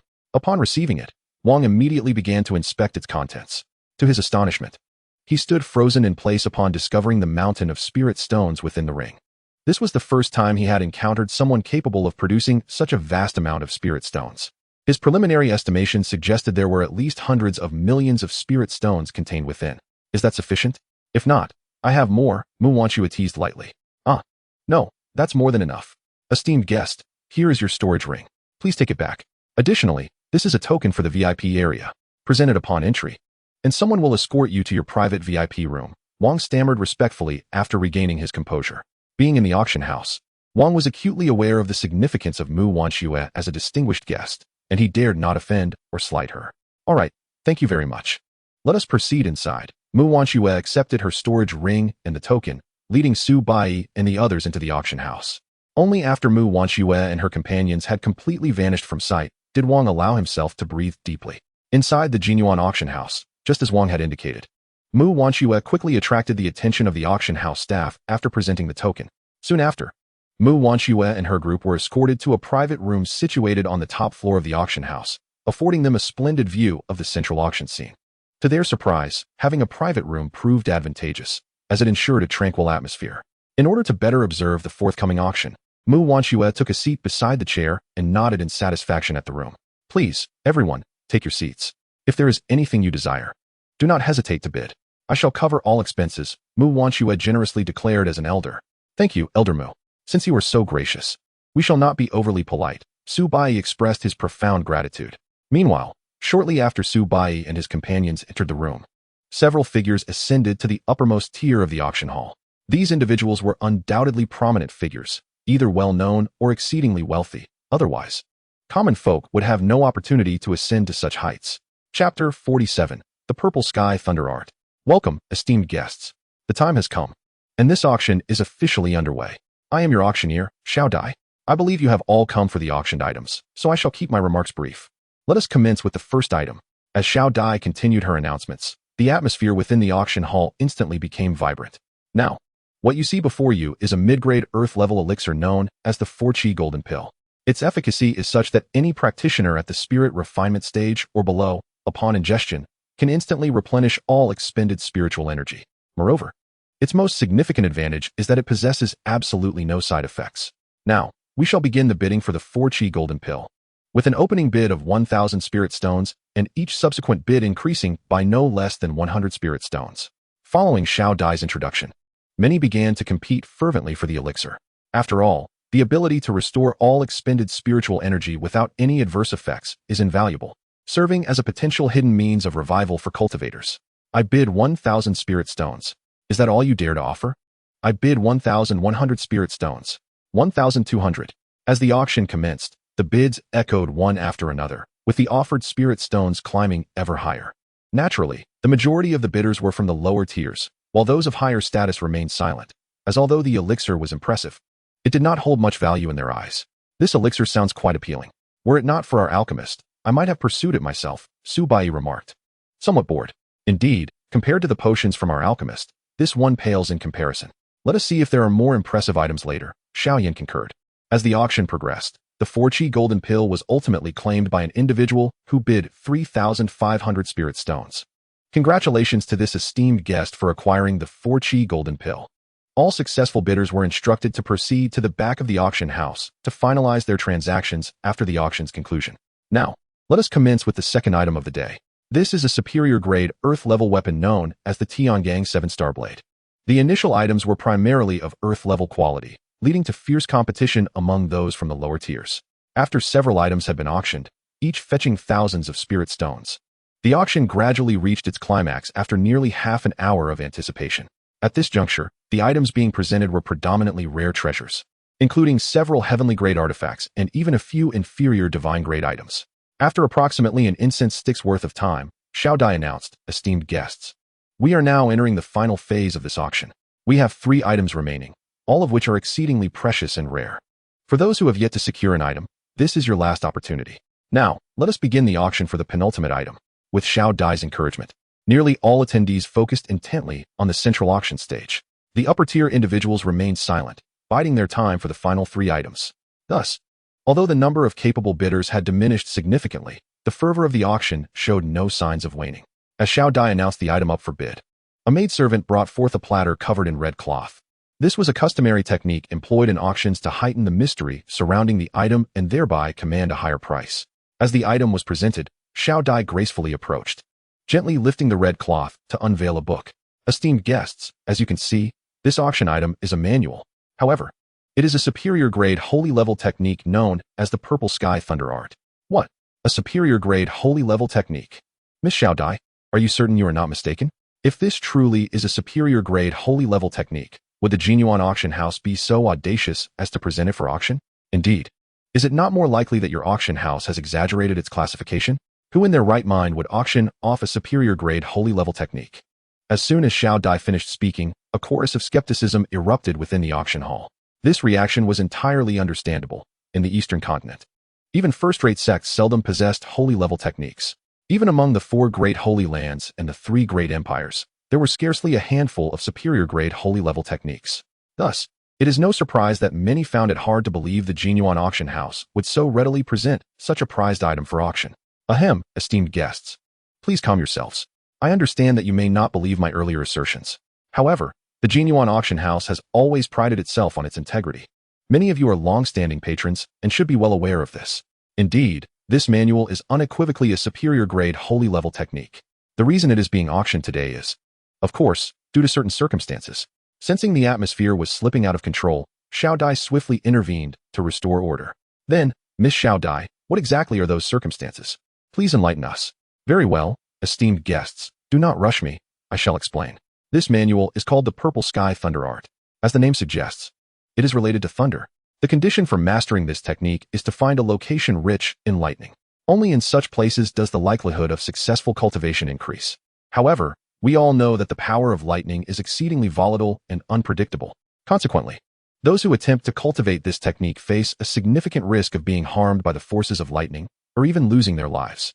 This is the primary drawback of the technique. I have stated all that needs to be said. Whether you desire this technique is entirely up to you. Now, we shall commence the bidding with a starting price of 100,000 spirit stones, with each subsequent bid increasing by no less than 5,000 spirit stones. Before the attendees could react, Xiao Dai swiftly announced the commencement of the bidding. Despite her clear articulation of the technique's dangers, many were still eager to participate. After all, the allure of a superior-grade holy-level technique was simply too rare and enticing to resist, even in light of the inherent risks. Cultivating this technique, even at the peril of one's life, how many would dare to relinquish it? Chapter 48, Fierce Bidding. I bid 500,000 spirit stones. A voice echoed, swiftly rendering the auction hall in utter astonishment. The source of this proclamation emanated from one of the upper-tier rooms. Although it was well known that the individuals seated there were not lacking in spirit stones, The initial bid was so exorbitantly high that it left many ordinary attendees both envious and astounded. Heh, you think you can acquire a top-tier sacred level technique for just 500,000? Yuan Shi, bid 1 million spirit stones.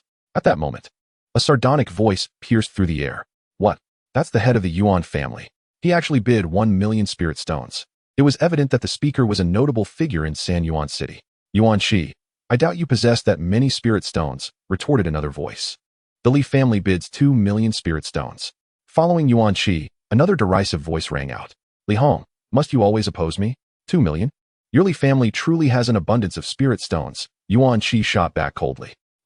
Even if it's less, it's still more than your Yuan family. If you have the guts, keep raising the bid and see just how many spirit stones my Li family possesses. Li Hong responded defiantly to Yuan Shi's retort. Fine. My Yuan family bids 3 million spirit stones. My Li family bids 4 million spirit stones. The Yuan and Li families were among the 3 largest clans in San Yuan City, and their rivalry was perennial. Such scenes of contention were commonplace at auctions, to the point that many attendees had grown accustomed to them. Ahem, gentlemen, as members of prominent families, is it not rather amusing to let others witness such a spectacle? Why not, in consideration of my standing, allow my Song family to acquire this technique? We are willing to bid 4,100,000 spirit stones. Thus, you two families need not contend with each other, interjected Song Li, the patriarch of the Song family, also one of the 3 great families of San Yuan City. Song Li, what a shrewd proposal. You think we are fools for merely adding 1,000 spirit stones?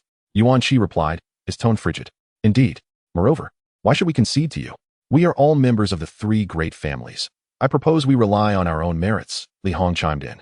Very well. My Song family bids 450,000 spirit stones. 460,000. 470,000. As the bids escalated, the atmosphere among the 3 families grew increasingly tense. Meanwhile, in one of the upper-tier rooms, a young man of striking demeanor posed a question to a middle-aged man beside him. General Yang, what are your thoughts on this technique? The middle-aged man was none other than Yang Wuchen, the Grand General of the Songlong Empire. Yang Wuchen held this young man, the Crown Prince Long Qitian, in the highest regard. Your Highness, this technique possesses both notable advantages and disadvantages. The drawbacks are undoubtedly the stringent cultivation requirements, yet its strengths are equally apparent. Its extraordinary power means that once mastered, few rivals exist within the same realm. Yang Wuchen respectfully responded. Do you believe we should secure this technique? The Crown Prince inquired. Your Highness, while this technique is of considerable quality, our primary objective lies in acquiring the subsequent item. Furthermore, the Empire is not without its own sacred-level techniques. I suggest we make an attempt to secure this one. However, should we fail, we must not dwell on it, Yang Wuchen replied cautiously. Very well, let us proceed as you advise. How much do you think we should bid? A sacred-level technique is typically valued between 7 to 8 million spirit stones under normal circumstances. However, given that this is an auction, the price will undoubtedly be higher. I believe this technique should not exceed 10 million spirit stones. Any more would render its value disproportionate, Yang Wuchen articulated. Agreed, we shall bid 10 million spirit stones. Should someone exceed our offer, we shall withdraw, Long Qitian nodded. Clearly satisfied with Yang Wuchen's response. 10 million spirit stones. After Long Qitian's declaration, Yang Wuchen shouted loudly. Instantly, the auction hall fell into a profound silence. Even the previously bickering families ceased their disputes, recognizing the weight of the bid. The reason was not merely the staggering amount, but the source of the voice. Those in the upper tiers occupied distinct rooms, each numbered. The closer to the front, the more esteemed the occupants. The recent bid had come from room 2, and those familiar with San Yuan City understood the significance of such a claim. Sighing, Song Li lamented internally, I anticipated this outcome. Such fortuitous opportunities would hardly fall into my hands. After all, who would refuse an additional sacred-level technique? With Yang Wuchen's bid, the 3 families wisely retreated from the contest. Although they wielded considerable influence in San Yuan City, they were mere ants before the might of the empire. The clan leaders were not foolish. Their previous competition was born of parity in strength. Now that the empire had intervened, any further involvement would be akin to courting death. One guest has bid 10 million spirit stones. Is there anyone willing to bid higher? 10 million spirit stones going once. 10 million spirit stones going twice. 10 million spirit stones. As the countdown continued, the atmosphere grew increasingly tense. 1,100,000 spirit stones. Suddenly, a voice interrupted the countdown. 1,100,000. Is there a higher bid? The auctioneer exclaimed with fervor. The higher the bidding price, the greater the reward for the auctioneer. and the current bid had already surpassed the intrinsic value of the technique itself. As an auctioneer, witnessing such a scenario was most desirable. Following the source of the voice, the crowd was not as astonished as before. After all, only the Empire could rival the Empire. The latest bid originated from Room 1, belonging to none other than the formidable Jinping Empire. Chapter 49, The Seven-Colored Phoenix Feather Skirt. Since Brother Jean is so fond of this technique, I shall concede it to you. Long Qitian exhibited neither annoyance nor anger at this turn of events, but rather maintained a demeanor of tranquility. Haha, I thank you, Brother Long. Though I cannot say it is a matter of fondness, the young man replied. Recently, I find myself with an abundance of spirit stones that seem to be unspent. I had intended to engage in a bidding war with you, Brother Long, but I did not anticipate your remarkable humility. The speaker was none other than Jin Pengfei, the crown prince of the Jinpeng Empire. Despite the light-hearted banter between the two, the ongoing rivalry among the three great empires remained ever present. Jin Pengfei, as always, was insufferable. What is so commendable about possessing spirit stones? At this moment, he still felt the need to boast and flaunt his wealth. In room 3, a spirited young lady scoffed softly. Her identity was equally remarkable. She was Princess Chu Xiaochan of the Xianxia Empire. 11 million for the first time. 11 million for the second time. 11 million for the third time. Congratulations to the esteemed guest in room 1 for acquiring this martial art manual. As Long Qitian withdrew, the manual was predictably claimed by Jin Pengfei. Next, we shall commence the bidding for our next item. Just as Xiao Dai's voice faded, several burly men carried a half-human-sized object to the auction stage. As before, Xiao Dai expertly lifted the crimson cloth covering it. Ladies and gentlemen, this auction item is a defensive treasure known as the Rainbow Phoenix Feather Skirt. Its rank is extraordinarily rare, reaching the peak of the saint level. As I mentioned, it is a defensive treasure, hence it possesses formidable defensive capabilities. According to our auction house's tests, this treasure can effortlessly withstand attacks from those at the Saint Emperor level and below. As for its limits, we estimate that even a Saint Venerable might struggle to breach its defenses. With that, the details of the auction item were laid bare. The starting price is set at 10 million spirit stones, with each bid increasing by no less than 1 million. With Xiao Dai's announcement, the auction commenced once more. A Saint-level peak treasure. It can withstand attacks from the Saint Emperor level. My heavens, how I wish to acquire it. Wouldn't that mean I need never fear ambushes again? Pooh, are you even speaking sensibly? A grown man, contemplating wearing such a treasure? It is clearly a feminine artifact. I can hardly imagine the spectacle should you don it. Gradually, the auction hall was filled with a cacophony of debates and discussions. In room 2, Your Highness, this treasure must be secured. It is the Emperor's wish. Sigh. Father wants me to present this treasure to the princess of the Xianxia Empire? Indeed, nothing escapes your highness's notice. I understand that you are reluctant to engage in such matters. However, with the Jinpeng Empire growing increasingly powerful, we must ally with the Xianxia Empire to have a fighting chance. Establishing a good rapport with them is our best strategy, and since there is but one princess. All right, enough. Before Yang Wuchen could continue, Long Qitian interjected decisively. I have already stated that this is father's desire, not my own. I may engage with the princess of the Xianxia Empire, but solely to foster diplomatic relations between our nations. As for anything beyond that, I do not wish to hear another word about it. As the crown prince of the empire, no one can compel me to act against my will. Yes, I understand my error. Observing Long Qitian's displeasure, Yang Wuchen prudently fell silent. Meanwhile, Jin Pengfei was equally determined to obtain the Rainbow Phoenix Feather Skirt. His objective was undoubtedly the sole princess of the Xianxia Empire, Chu Xiaochan. Securing the princess would effectively mean claiming the entire Xianxia Empire. Moreover, with Chu Xiaochan's unparalleled beauty, Jin Pengfei had long coveted her. Unlike Long Qitian, Jin Pengfei was inherently drawn to allure. Rarely did any woman he desired escape his grasp, and many had met tragic fates at his hands. Yet, due to his status as the crown prince of the Jinpeng Empire, most dared not voice their grievances. Had Chu Xiaochan not been a princess, her fate would be difficult to predict. This skirt belongs to me. I bid 15 million spirit stones. Not long after, Chu Xiaochan was the first to vocalize her bid. It is a natural inclination for a girl to admire beauty, and upon seeing the Rainbow Phoenix Feather Skirt, she was utterly captivated. Sister Xiaochan, do you fancy this skirt? Allow me to acquire it for you as a gift. Following Chu Xiaochan's bid, Jin Pengfei promptly made his intentions known. Unnecessary. And who are you to call her Sister Xiaochan? We are not that familiar. Show some respect. Due to Jin Pengfei's past transgressions, Chu Xiaochan harbored no fondness for him. Familiarity is merely a matter of time. Your words suggest you wish to spare me the expense of spirit stones? There is no need for such pretenses. I am the one least in want of spirit stones. Unfazed by Chu Xiaochan's disdain, Jean Pingfei found her resistance only added to the thrill of the chase. What a shameless individual. Chu Xiaochan had only heard whispers of Jean Pingfei's poor character, but his audacity exceeded her expectations. His remarks left her at a loss for a retort. It seems I have struck a chord. I bid 20 million spirit stones. This skirt is destined as a gift for Sister Xiaochan. I hope the esteemed guests present will show some grace. Otherwise, Though he appeared to address the entire auction hall, everyone understood he was speaking directly to her.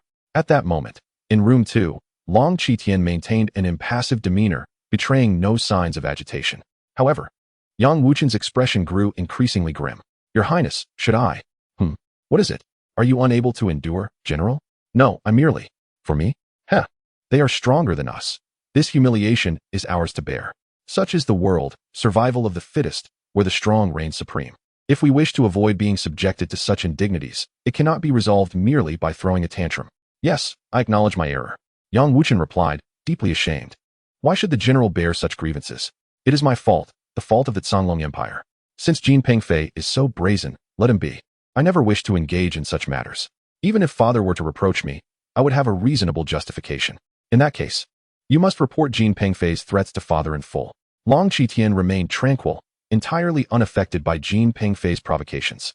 Understood, Your Highness. Yang Wuchen, recognizing Long Qitian's calmness, chose to say no more.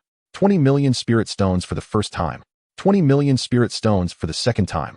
20 million spirit stones for the third time. Congratulations to Jean. I bid 30 million spirit stones.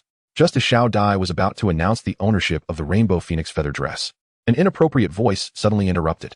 What? 30 million spirit stones are missing? No. The esteemed guest in room 8 has bid 30 million spirit stones. Is there anyone willing to raise the bid?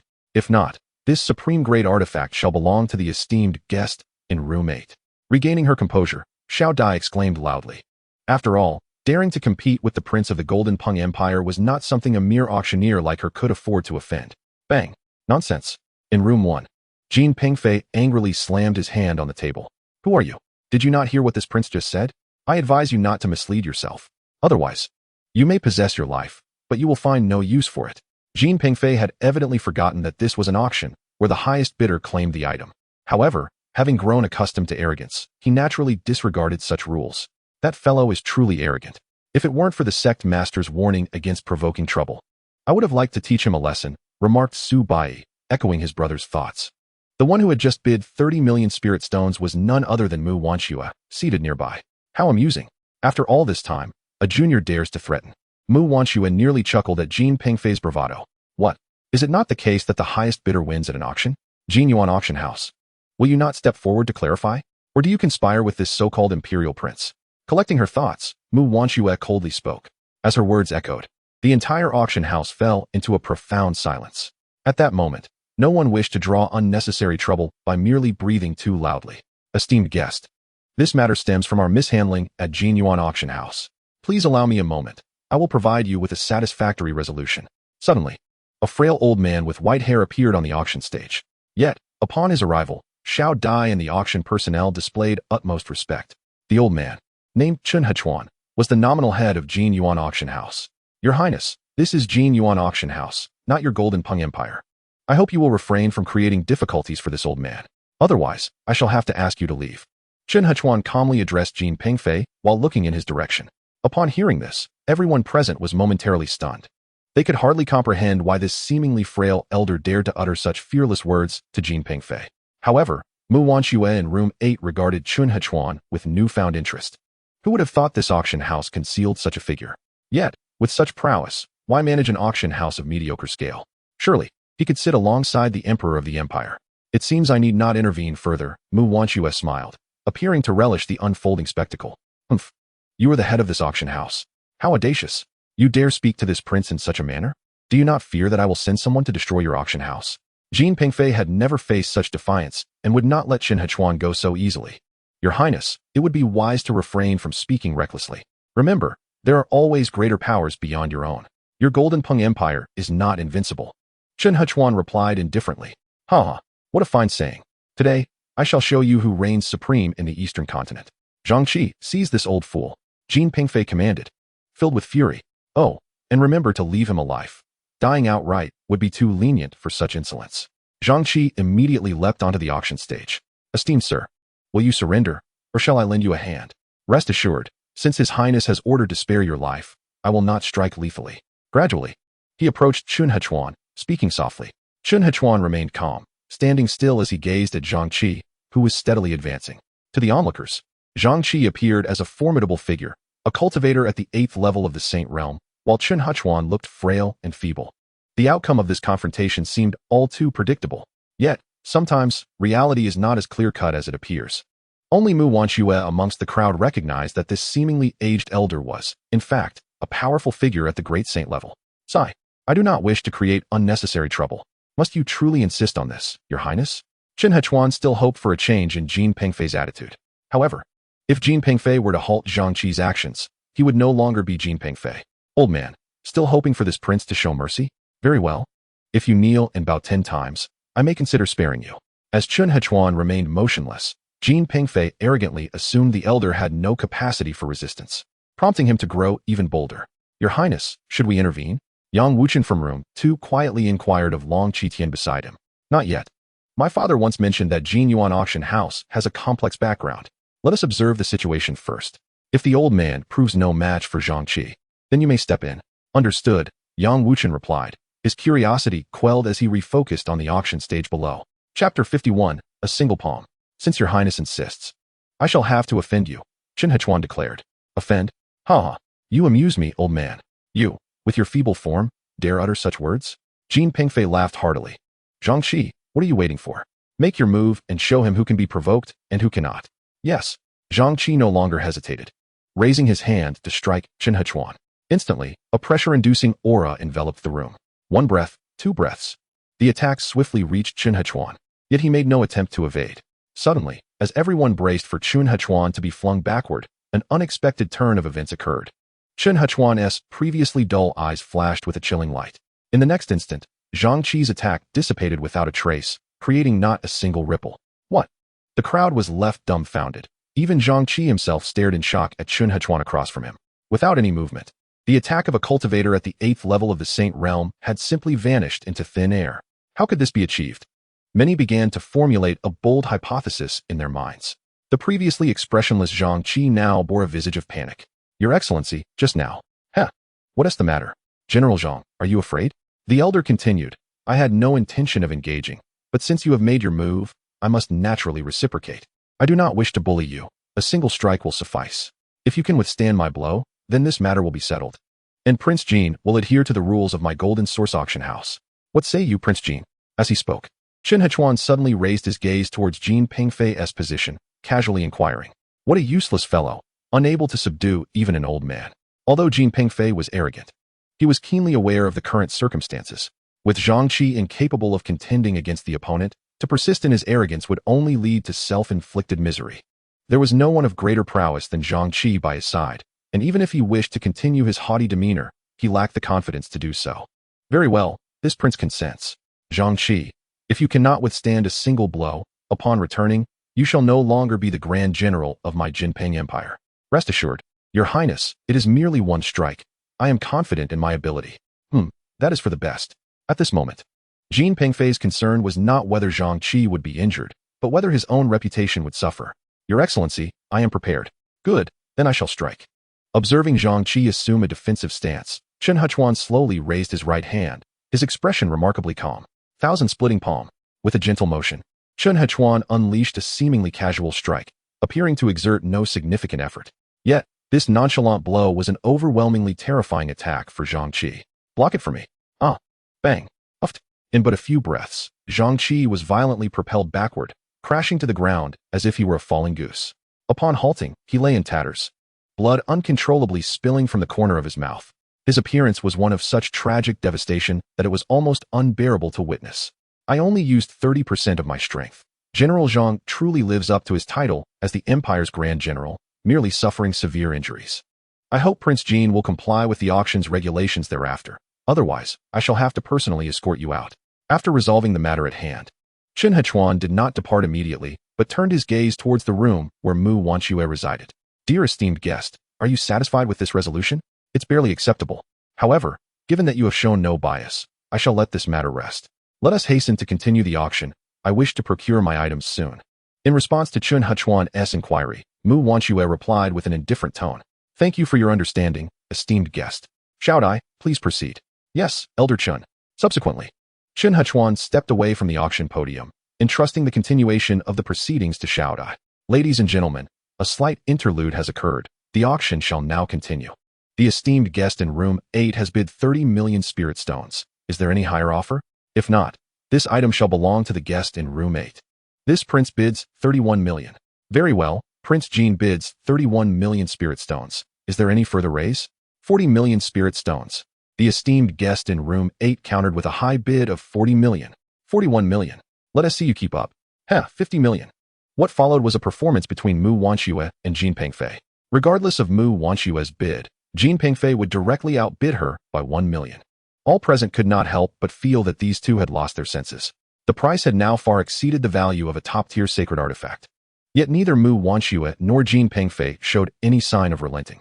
Even Xiaodai, who had hosted auctions for many years, had never witnessed such a scenario. Bang! Damn it! That wretched woman.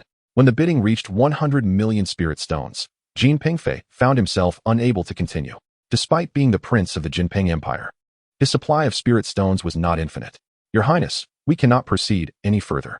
The current price far exceeds the intrinsic worth of this item.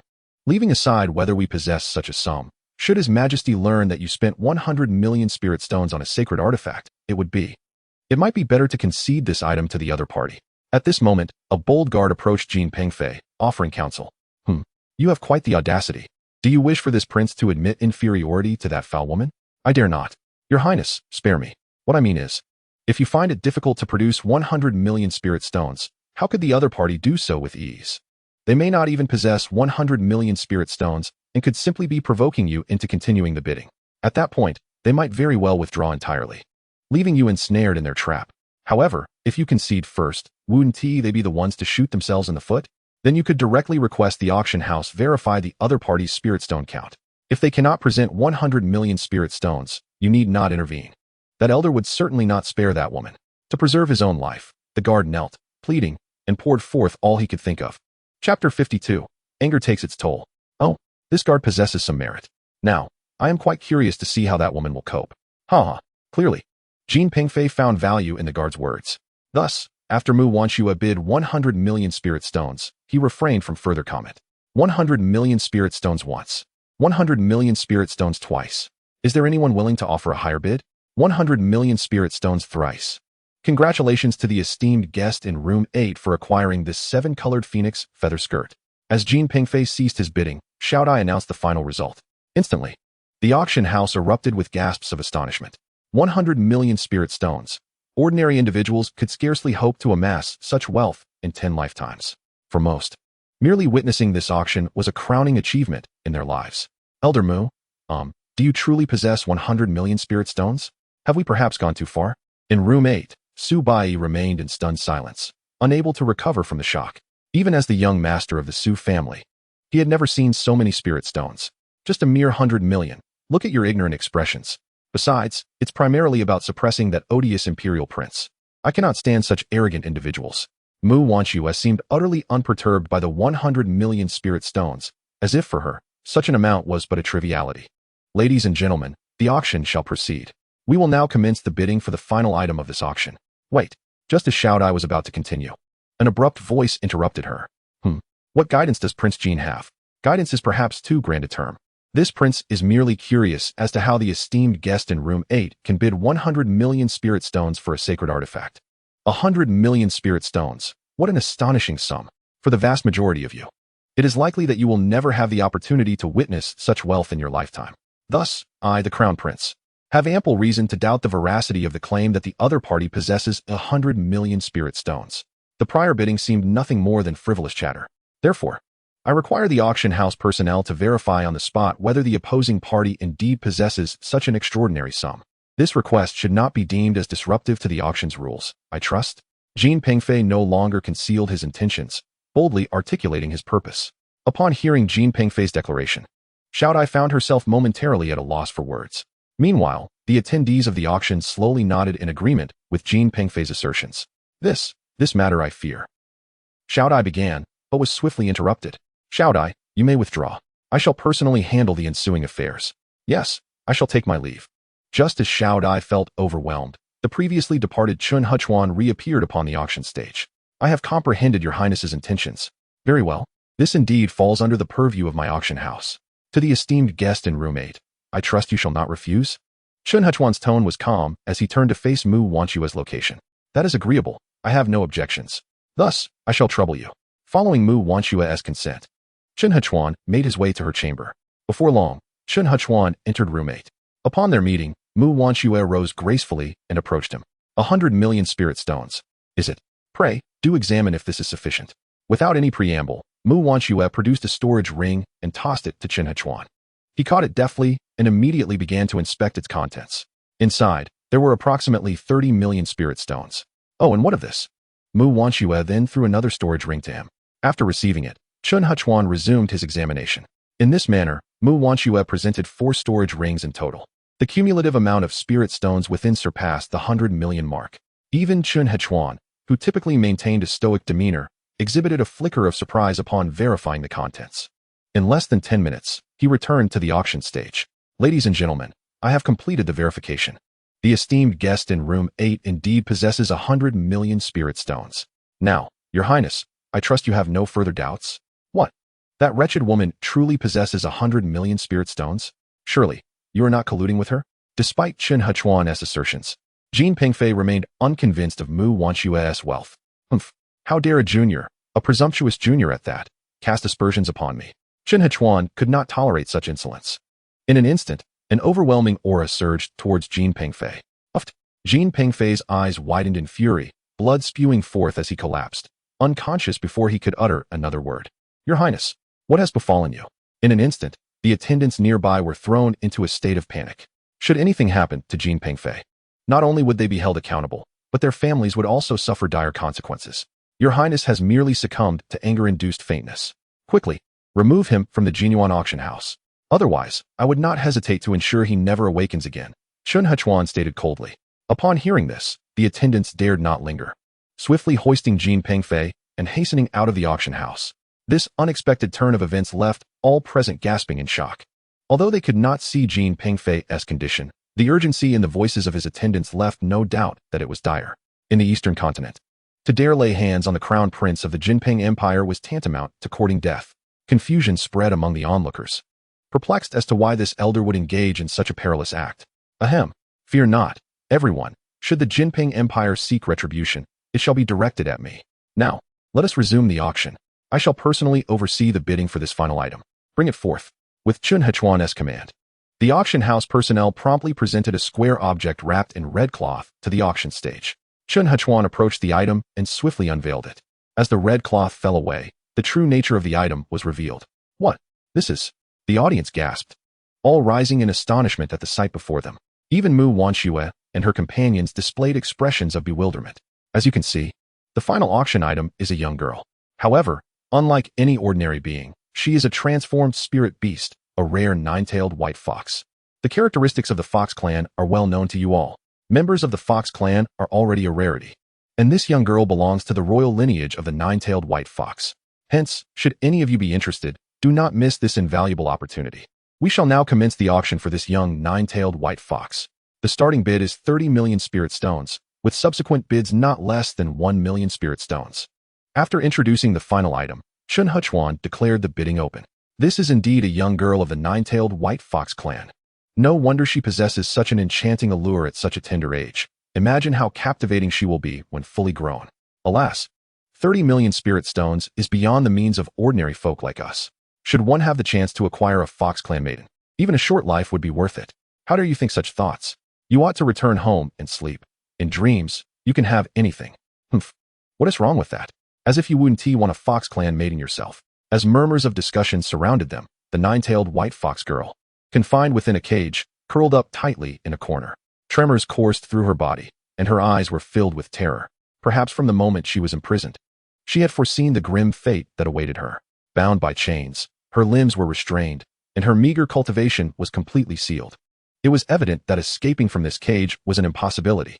A nine-tailed white fox? How could a nine-tailed white fox be present in the eastern continent? I have been away for too long. It seems much has transpired in Central Continent during my absence. In the chamber, Mu Wanxue gazed at the nine-tailed white fox girl in the cage, her heart laden with questions. Elder Mu, that girl is quite pitiable. Though she belongs to the Beast clan, not all of them are malevolent. Should we not intervene to rescue her? At that moment, as Mu Wanxue pondered, Mei Ying unexpectedly spoke up. Perhaps the sight of the helpless nine-tailed white fox girl stirred memories of her own childhood suffering. Indeed, I was just contemplating that. Since this is an auction, let us bid for her. The nine-tailed white fox holds considerable influence in Central Continent. Rescuing this young girl poses no detriment to us. Perhaps in the future, we might even cultivate a beneficial relationship with the nine-tailed white fox. Without much hesitation, Mu Wanxue resolved to proceed. For she had no qualms about undertaking any task that could yield spirit stones. Thank you, Elder Mu, she expressed. Upon hearing this, Mei Ying revealed a scarcely perceptible smile. 30 million spirit stones. 31 million spirit stones. 32 million spirit stones. The bidding escalated swiftly, as numerous individuals eagerly sought to acquire the nine-tailed white fox girl. Though 30 million spirit stones was no trifling sum, for those with peculiar inclinations, it was but a trifling matter. Spirit stones could be replenished.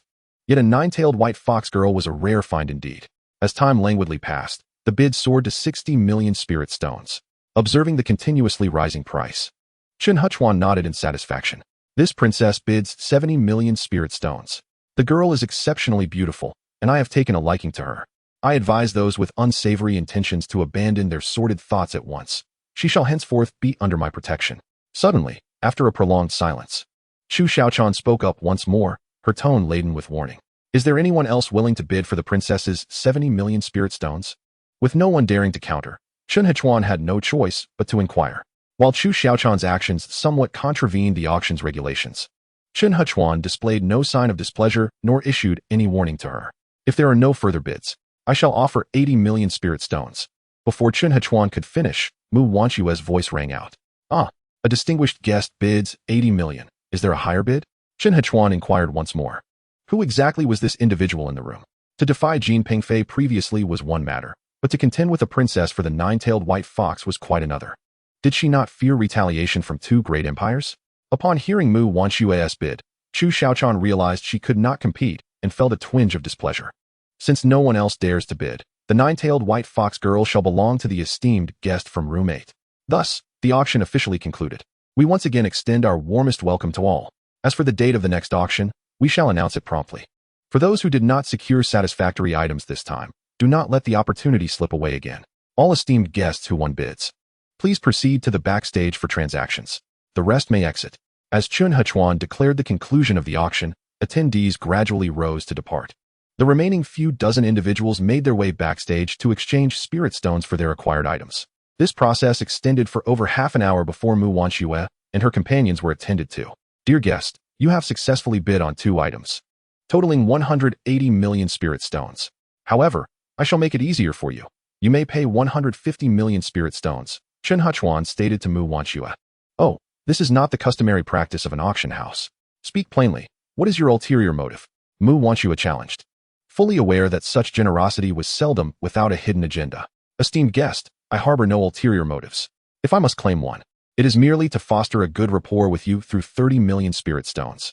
After all, it is only natural for someone in my position to seek a beneficial connection with a significant client like yourself, Xianxiahuan explained. Indeed, your reasoning bears some merit. Very well, since you are not insistent, I shall not impose. Here, I believe there are 150 million spirit stones. Please take a look. With that, Mu Wanxue tossed a pre-prepared storage ring to Xianxiahuan. No need. Given your prowess, esteemed guest, you would not resort to deceit over such a sum.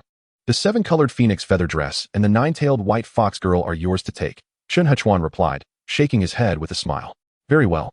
Mu Wanxue wasted no time, promptly retrieving the 7-colored phoenix feather dress before opening the iron cage to lead the 9-tailed white fox girl away. Once outside the auction house, she successfully reunited with Su Bai and the others who had been waiting.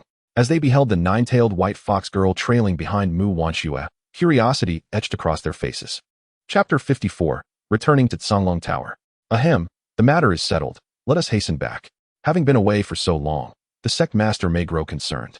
As for the 9-tailed white fox girl, we shall consult the sect master on her future arrangements. By the way, Xinghan, this is for you.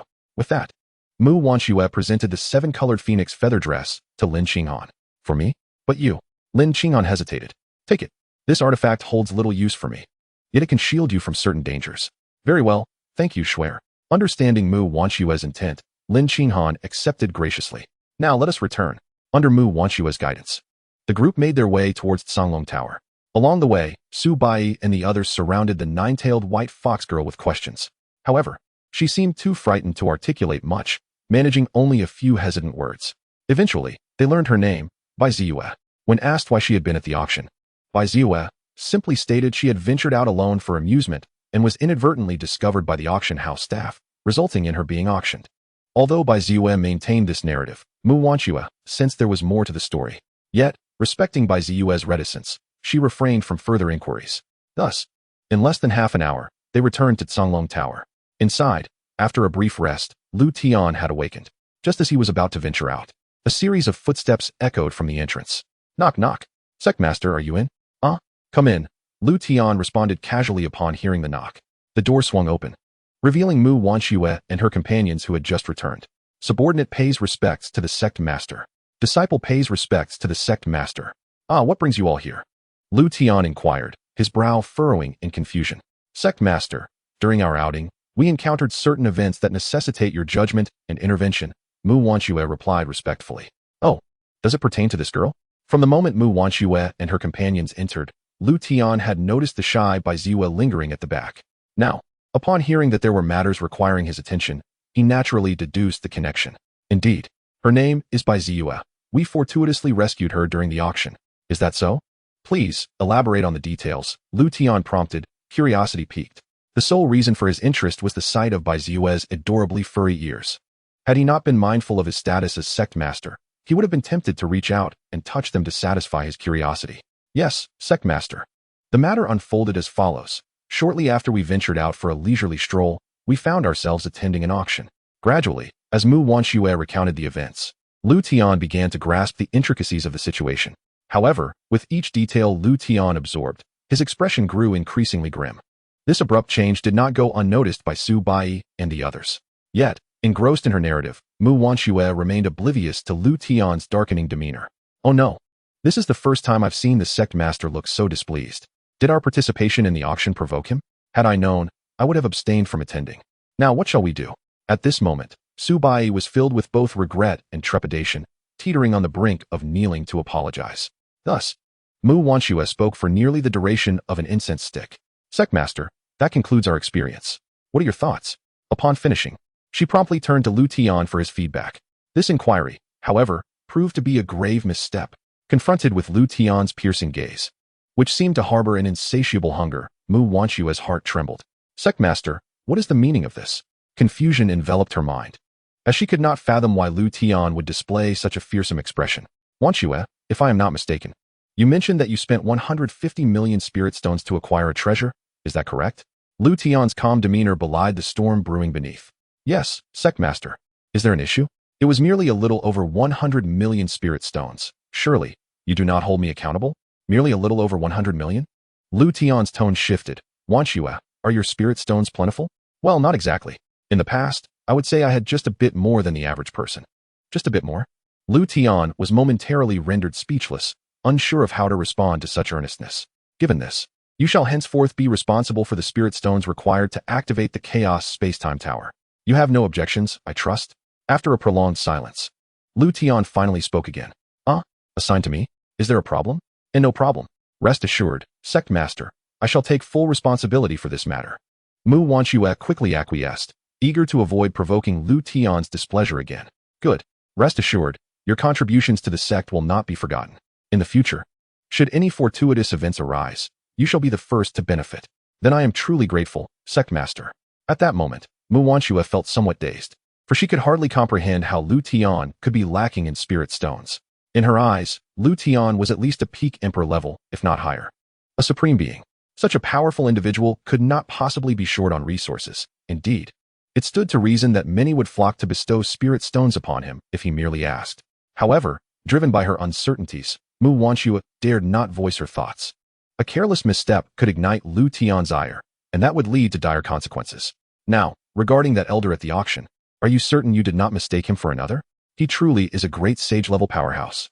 Sect Master, I assure you, I possess sufficient discernment. That individual was undoubtedly a great sage. However, to avoid alarming him and inciting unnecessary trouble, I refrained from exposing him at the time, Mu Wanchue asserted with conviction.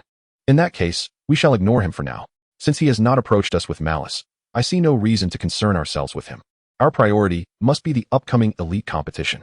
With only a few days remaining, Bai, you and the others should solidify your cultivation and familiarize yourselves with your forthcoming opponents. To know oneself and one's adversary is the key to victory in 100 battles. The first place in this competition must be claimed by one of you. Liutian spoke earnestly to Su Bai and the others. There was no alternative. This was crucial for the reward, and thus Liutian issued the command. Yes, rest assured, Sect Master, the first place in this elite competition shall belong to our Lian Dao Sect. Su Bai declared confidently, exuding determination. Very well, you may go and prepare. I have great faith in you. Should you encounter any cultivation-related issues, consult Wanchue or the elders. If you require any elixirs, approach Elder Dan directly. Should he claim to lack time to refine them for you, inform him it is a directive from the sect. Aware of Elder Dan Kingsley's recent obsession with the legacy of emperor-level alchemists, Liutian offered this reminder. Yes, we take our leave. Soon after, Su Bai and the others departed from Liutian's chamber, each returning to their respective quarters. Chapter 55. The sleepy little black once Su Bai and the others had left. Only Liutian, Mu Wanchue, Mei Ying, and a visibly frightened Bai Ziyue remained in the room. Observing the timid Bai Ziyue, Liutian and the others felt a mix of exasperation and sympathy. However, they were unaware that Bai Ziyue's fear was not rooted in Liutian's companions, but rather in the small black figure sleeping soundly beneath the covers on the bed. This was an instinctive reaction typical of a beast. In this continent, demonic beasts place great importance on the hierarchy of bloodlines, which are categorized into levels: yellow, profound, earth, heaven, divine, holy, and emperor, with each level further divided into inferior, middle, superior, and exceptional grades. When a low-tier bloodline beast encounters one of higher lineage, it instinctively kneels in submission. Although the nine-tailed white fox possesses a respectable bloodline rank among beasts, in comparison to the ancient four great fiends, it is but a minor figure. Moreover, given Bai Ziyue's lower cultivation level, it is entirely normal for her to feel intimidated by the aura exuding from Little Black. Sect Master, it seems that her previous experience of being confined in an iron cage has left quite a psychological scar on her. How do you propose we accommodate this nine-tailed white fox maiden? Mu Wanchue inquired softly. Let me ponder. Liutian nodded thoughtfully, then turned his gaze towards Bai Ziyue. Ding. Detected a cultivation prodigy with exceptional holy-level aptitude, meeting the sect's recruitment criteria. Activating the task to recruit disciples. Host must ensure her admission into the sect to receive the task reward. As Liutian contemplated how to arrange for Bai Ziyue, the system's notification suddenly echoed in his mind. Exceptional holy-level aptitude? System, you cannot possibly be referring to this nine-tailed white fox maiden. Indeed. Goodness. Their outing yielded the return of a prodigy with exceptional holy-level aptitude. Name, Bai Ziyue. Level, Qi refining 5th stage, sealed. Cultivation aptitude, exceptional holy level. Physique, supreme grade nine-tailed white fox bloodline. Background, princess of the nine-tailed white fox clan of Central Continent, currently adrift in the Eastern Continent due to internal strife. Before long, Liutian had comprehensively grasped Bai Ziyue's fundamental information. A princess of the nine-tailed white fox clan. No wonder her cultivation talent is so formidable. It seems she has fallen on hard times. Upon learning of Bai Ziyue's true identity, Liutian felt a flicker of surprise.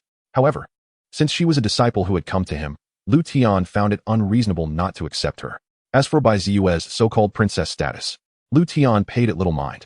Bai Ziyue, come forth, he commanded decisively, beckoning her to approach. Yet, Bai Ziyue remained paralyzed by fear. Unable to take even a step closer, deterred by the aura emanating from the small black creature nearby. What is the matter? Come here, I assure you. I will not harm you, Liutian encouraged, interpreting her hesitation as concern for her safety. Come closer, the sect leader is a kind person. There is no need to be afraid, no one here will lay a hand on you. Seeing Bai Ziyue's continued reluctance, Mu Wanchue stepped forward, gently taking her small hand and offering comfort. There is something terrifying, Bai Ziyue stammered, struggling to articulate her thoughts. However, following her gaze, Mu Wanchue sensed something amiss. Master, it seems she is not afraid of us. Not afraid of us. Then what is she afraid of? There are only us here. Liutian responded, momentarily taken aback by Mu Wanchue's observation.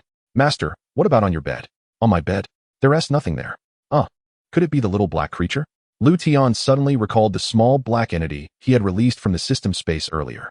Rising promptly, he walked over to the bed, pulled back the covers, and lifted the still sleeping creature. Mu Wanxue and Mei Ying, witnessing the small black creature in Liutian's hands, were immediately filled with curiosity. This was understandable, as Liutian had previously refrained from introducing the creature to avoid disturbing Su Bai and the others during their cultivation. Thus, apart from Liutian, no one in the sect had seen the little black creature. Master, what is this? Is it your pet? Mu Wanxue inquired eagerly. Pet? One might say so. Its name is Little Black, though it seems to be quite lazy lately. Liutian noted that the creature had become noticeably less active than when he first acquired it, but he dismissed any further concern, assuming it was merely fatigued. Little Black? What kind of beast is it? It looks adorably silly. What kind? Well, consider it a type of wolf-like beast, Liutian replied, opting not to divulge the truth. Even if he claimed it was a chaos beast, no one would believe him. After all, the ancient legends of the four great beasts had long faded into obscurity. Oh, could it be some powerful wolf breed? After all, even a nine-tailed white fox would fear Little Black, Mu Wanxue conjectured. Perhaps, we're not entirely sure. Liutian said, choosing to change the subject. Deep down, he understood Bai Ziyue's fear of Little Black, but he had no intention of explaining.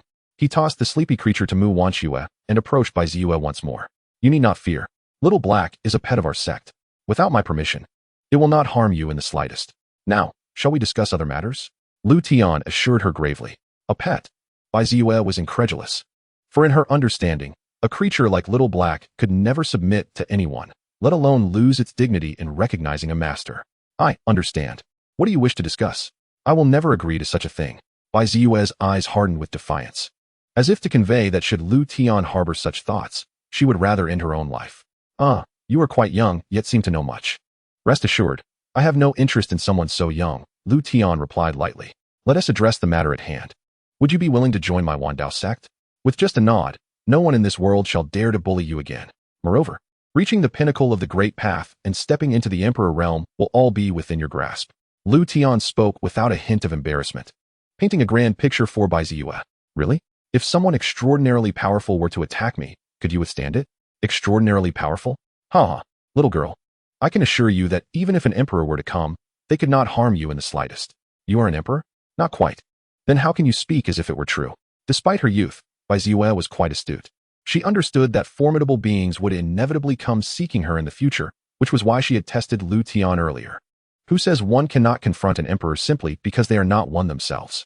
Little girl, having wandered alone, let me impart this first lesson. Never underestimate anyone, unless they are already deceased.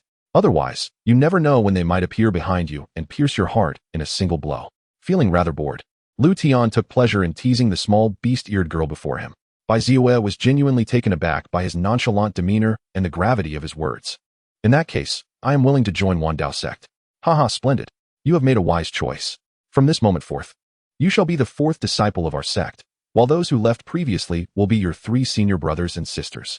I will inform them of your acceptance into the sect, and you all should get along well. Ding. Congratulations to the host for successfully recruiting Bai Ziyue. System rewards issued. Holy Grade Supreme Technique, Heavenly Illusion Divine Art. Holy Grade Supreme Martial Skill, Enchanting Heart Bewitching Spirit. Holy Grade Supreme Magical Artifact, Dream Cloud Illusion Bell. After Bai Ziyue consented to join Dao Sect, the system's voice chimed again. Liutian, upon seeing the rewards, knew they were specifically prepared for Bai Ziyue by the system. Without hesitation, he presented all of them to her. Stunned by the precious items bestowed upon her, Bai Ziyue was momentarily speechless. She had never anticipated that mere agreement to join Dao Sect would yield such holy grade supreme techniques, martial skills, and artifacts from Liutian. His casual generosity began to foster a growing trust within her. As the princess of the nine-tailed white fox, Bai Ziyue had been taught from a young age by her parents to be wary of humans. The persistent friction between humans and beasts had led most of both races to view each other as enemies. This mindset had been ingrained for ages, making any immediate change nearly impossible. However, Liutian was not from this world, and thus bore no resentment or aversion towards the beast kin. On the contrary, he harbored a profound curiosity about them, particularly the fluffy fox ears that intrigued him at this moment. Thank you, sect leader. Bai Ziyue expressed her gratitude as she accepted the items from Liutian. No, this is your welcoming gift for joining my Dao Sect. However, once you become a member of the sect, you must diligently cultivate and swiftly elevate your strength. This is the sole expectation we have of you. Yes, I will certainly strive to cultivate hard. However, Sect Master, my cultivation has been sealed by someone. Could you assist me in unsealing it? Bai Ziyue asked timidly. Wanxue, come take a look. If it can be unsealed, please directly assist Ziyue in breaking the seal on her cultivation. Observing Bai Ziyue's hopeful expression, Liutian felt a twinge of embarrassment. After clearing his throat, he promptly called Mu Wanxue to handle the matter. Unfortunately, Liutian's current realm was woefully weak, rendering him incapable of assisting Bai Ziyue in breaking the seal within her body. Upon hearing Liutian's words, Mu Wanxue quickly ceased her playful antics with the little black creature, tossing it aside to the side of the shadowy figure. Understood, Sect Master. Mu Wanxue stepped forward and began examining Bai Ziyue's body. Sect Master, this is merely a simple seal. I shall unseal it right away. In just a few breaths, Mu Wanxue successfully lifted the seal on Bai Ziyue's cultivation. Feeling the seal dissipate, Bai Ziyue's face lit up with an ecstatic smile. All is well now. Since the matter is resolved, Wanxue, please escort Ziyue to reserve a room. Afterward, introduce her to Bai Yi and the others, and inform them of Ziyue's joining the sect. Yes, I shall comply. Bai Ziyue, come with me. Mu Wanxue smiled as she approached Bai Ziyue, gently taking her hand, and together they exited the room. After their departure, Liutian turned to glance at the shadowy figure still caressing the little black creature, a look of sheer enjoyment adorning his face. Indeed, girls find it hard to resist adorable and petite beings, Liutian mused. Meiying, I will leave Little Black in your care. I am going to explore outside the Canglong Tower. Remember, do not take Little Black away from here, lest it causes any trouble. With that, Liutian strode out the door without a backward glance. Understood, Sect Master. As Liutian gradually moved out of sight, Meiying casually replied, then resumed her fondling of the slumbering little black creature. At the Jin Yuan auction house, in a tranquil courtyard. Old Chen, what brings you here today? Miss Gue, there were some occurrences at today's auction. I have come to report these matters to you.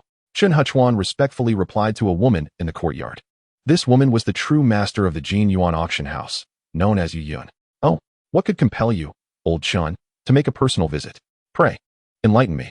Yu Yun expressed curiosity, eagerly anticipating the details Chen Huchuan was about to share. Indeed, today's auction attracted some rather extraordinary individuals.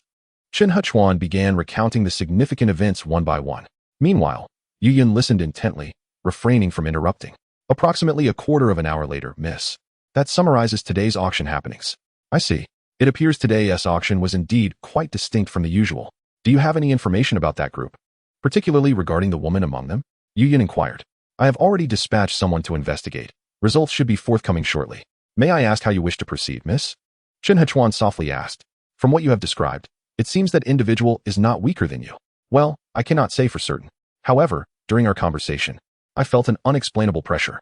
Moreover, I was unable to discern their cultivation level at all. This scenario could indicate two possibilities. Either the individual possesses a treasure that conceals their cultivation or a technique that allows them to mask their strength.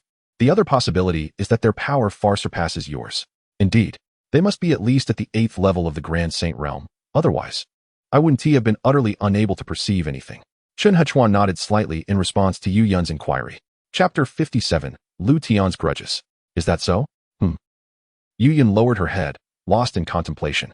Time passed, and after a while, she finally spoke again.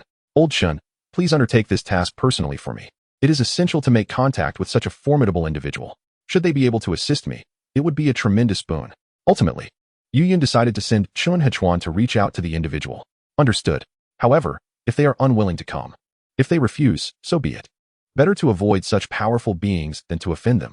Yes, I shall go prepare. Thank you for your efforts, Old Chen. Serving the miss is not burdensome. I take my leave. With that, Chen Huchuan exited the courtyard. I hope fortune favors me this time. Otherwise, my grudge, at the Canglong Tower. Just as Liutian returned to his residence after an exhausting exploration, Chen Huchuan, having acquired Mu Wanxue's residence details, arrived at the same location. However, as Liutian had never encountered Chen Huchuan before, he paid little heed to the elder. Only upon noticing that Chen Huchuan was heading toward Mu Wanxue's room did Liutian's curiosity peak. Old man, are you here to see Mu Wanxue? Liutian quickened his pace to catch up with Chen Huchuan, then inquired. Mu Wanxue, and you are? Chen Huchuan responded, slightly taken aback. Shouldn't you introduce yourself before asking others? Liutian replied nonchalantly. My apologies. I am Chen Huchuan, affiliated with the Jin Yuan auction house. The name Mu Wanxue you just mentioned is unfamiliar to me. Xianxiachuan did not dwell on Liutian's demeanor and immediately posed his question after introducing himself. Huh, Chun. Just call me Old Chun. Very well, Old Chun. The direction you are heading is indeed toward Mu Wanchue's room, yet you claim not to know her? Despite his elder status, Liutian treated him equally, asserting, you better clarify your purpose for being here. Liutian assumed that Xianxiachuan was there to trouble Mu Wanchue. Thus he questioned him coldly. Xianxiachuan found himself at a loss for words, standing before someone at the 10th level of the true element realm. As a 6th level Grand Saint, he was nearly invincible in the Eastern continent. Yet here he was, being confronted by a mere junior, which almost made him want to laugh. Fortunately, Xianxiachuan had no intention of seeking trouble today, thus he refrained from retaliating against Liutian. Otherwise, Liutian would have certainly shown him what it meant to live a life of extraordinary prowess. My young friend, with all your inquiries, shouldn't you first reveal your identity? Also, are you quite familiar with Mu Wanchue? I am Liutian, the sect master of the Liuyang Dao Sect. As for Mu Wanchue, I am indeed familiar with her. She is an elder of my sect. That concludes my introduction. Now it is your turn, Old Chun. Liutian replied coolly. Liuyang Dao Sect? Sect master? Elder of the sect? So it is, you are here to participate in the Celestial Elite Conference? Moreover, is it true that you are the leader of the Liuyang Dao Sect? After listening to Liutian's self-introduction, Xianxiachuan finally gained some understanding of Mu Wanchue and her companions. Does this not seem rather unrelated to you? My sect's patience is limited. State your purpose for being here. Liutian did not respond to Xianxiachuan's inquiry, but instead spoke with a hint of impatience. Ahem. Since the young friend is reluctant to answer, then let it be. As for the purpose of my visit, I can only convey it to Miss Mu. You? I do not trust you. After speaking, Xianxiachuan ignored Liutian and continued on toward Mu Wanchue's location. Watching Xianxiachuan depart, Liutian momentarily stood frozen in place. Ha, do you look down upon me? I shall see what expression you will wear later. Liutian chose to disregard Xianxiachuan and headed straight to his own chamber. Given that Xianxiachuan had not bullied the weak, Liutian believed that the other party was not here to cause trouble, thus he no longer worried about Mu Wanchue. Before long, Xianxiachuan successfully encountered Mu Wanchue in her room. I have come here to invite Miss Mu to the Jinyuan auction house. My young lady wishes to discuss matters privately with you. Upon confirming that Mu Wanchue was indeed the person he sought, Xianxiachuan spoke directly to the point. Your young lady? Who is your young lady? What matter does she wish to discuss with me? Seeing Xianxiachuan again, Mu Wanchue felt rather surprised. Upon learning of his intentions, her confusion deepened. My young lady is the true owner of the auction house. As for what she wishes to discuss with Miss Mu, I am not privy to the details. Rest assured, you will learn everything upon your arrival. Xianxiachuan responded politely. Well, I have no objections, but I need to consult the sect leader. If he agrees, I can accompany you to meet your young lady right away. Sect leader? The leader you speak of is not a young man named Liutian, is it? At that moment, Xianxiachuan suddenly felt an ominous premonition. Oh, you know the sect leader? That makes things easier. Let us go find the sect leader now, since you are acquainted. I trust the sect leader will not refuse this matter. Mu Wanchue spoke to herself and then headed towards Liutian's room. Alas, I misjudged this time. Fortunately, I did not act hastily. However, how is it that a sect leader possesses only the cultivation of the true essence realm? Is that reasonable? At this point, it was too late to salvage the situation, and Xianxiachuan could only follow helplessly. Sect leader, this person has come seeking me, claiming that his young lady wishes to discuss something with me. What do you think of this matter? Upon meeting, Mu Wanchue directly inquired. Oh, I understand. There is no rush regarding this matter. Liutian casually replied, then turned to Xianxiachuan, standing nearby. I thought it was someone else. Is that not Elder Qin? How fortunate you are to find time to visit here. Liutian spoke in a teasing tone. Ahem, I have met sect leader Liu. Please do not hold it against me. It was difficult for anyone to believe that a mere youth could be a sect leader. Xianxiachuan explained awkwardly. Enough. My sect is not so petty. It is no big deal. Let us discuss serious matters. Your young lady wishes to meet Wanchue, and I have no objections to that. In that case, I thank sect leader Liu. Xianxiachuan felt a sense of relief upon hearing Liutian's words. Elder Qin, why are you being so polite? I merely expressed no objections. It is not as if I have no other requests. May I ask what requests sect leader Liu has? As long as they are not too excessive, I can agree to them. Given the circumstances, Xianxiachuan could only go along with Liutian's words. It is not an excessive request. Due to Wanshue's busy schedule these days, your young lady will need to wait a while to meet her. Wait. How long must we wait? How long? Perhaps until after the Celestial Elite Conference concludes. At that time, I will personally take Wanchue to the Jinyuan auction house. How does Elder Qin find this arrangement? Liutian asked with a smile. This. Very well, let us proceed as sect leader Liu suggests. In that case, I shall return to report to my young lady. All right, Wanxue, see Elder Chen off. As Chun Huchuan prepared to leave, Liutian showed no inclination to retain him. Farewell. Afterward, Chun Huchuan departed from Songlong Tower, accompanied by Mu Wanxue. Shortly thereafter, Mu Wanxue returned to Liutian's side. Sect leader, I have been rather unoccupied these past few days. Why did you speak as you did earlier? It was nothing, merely a test of the other party. After all, they are the ones seeking our audience. Would it not be too undignified to go directly? Furthermore, I suspect the situation is not as simple as it appears. Over the next few days, I will have Sun Ao investigate the Jinyuan auction house, especially that young lady mentioned by Elder Chun. Liutian spoke slowly. You are indeed more thoughtful, sect leader. I shall follow your lead in all matters. Mu Wanxue replied respectfully. By the way, how is Zuf faring? Is she getting along well with Bai Yi and the others? After all, there exists a certain tension between our two races. Do not worry, sect leader. Bai Yi and the others all adore Zuf and take good care of her. That is good. Over these days, please take a little more care. Hearing that the disciples are getting along harmoniously, Liutian felt a sense of reassurance. This is my duty as a subordinate. Mu Wanxue replied. Very well. You may take your leave now. I wish to rest. Understood.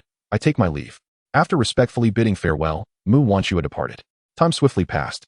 In the blink of an eye, 3 days had gone by. Today marks the commencement of the Celestial Elite Conference in the Eastern Continent. Early in the morning, people from all corners of San Yuan City rushed towards the city center. Among them were participants registered for the conference and those merely eager to witness the spectacle. Liutian, too, made his way early to the city center. The streets were bustling with activity, a continuous stream of traffic. What should have been a short distance took Liutian and his companions over half an hour to traverse. Upon arriving at the Grand Plaza in the city center, Liutian led Su Bai and the others to find a viewing platform to rest. It was not long before the representatives of the three major empires began to arrive. Simultaneously, the atmosphere quickly quieted as everyone awaited the commencement of the Celestial Elite Conference. Ahem, I thank you all for your attendance. Today marks the day of the Celestial Elite Conference held once every 20 years. Below, I, Lu Lanyun, will introduce some related matters regarding the competition. At this moment, a middle-aged man stepped onto the high platform at the front and announced loudly. First, this competition, like those in the past, will take place in a secret realm. At that time, multiple magical mirrors will appear in the plaza. Through these mirrors, we outside will be able to witness the events occurring within the secret realm. Second, the rules of this competition have not changed significantly. All participants will enter the secret realm together. Upon entering, the positions of all participants are assigned at random. The sole objective for the competitors in this grand competition is to procure as many beast cores from the interior as possible.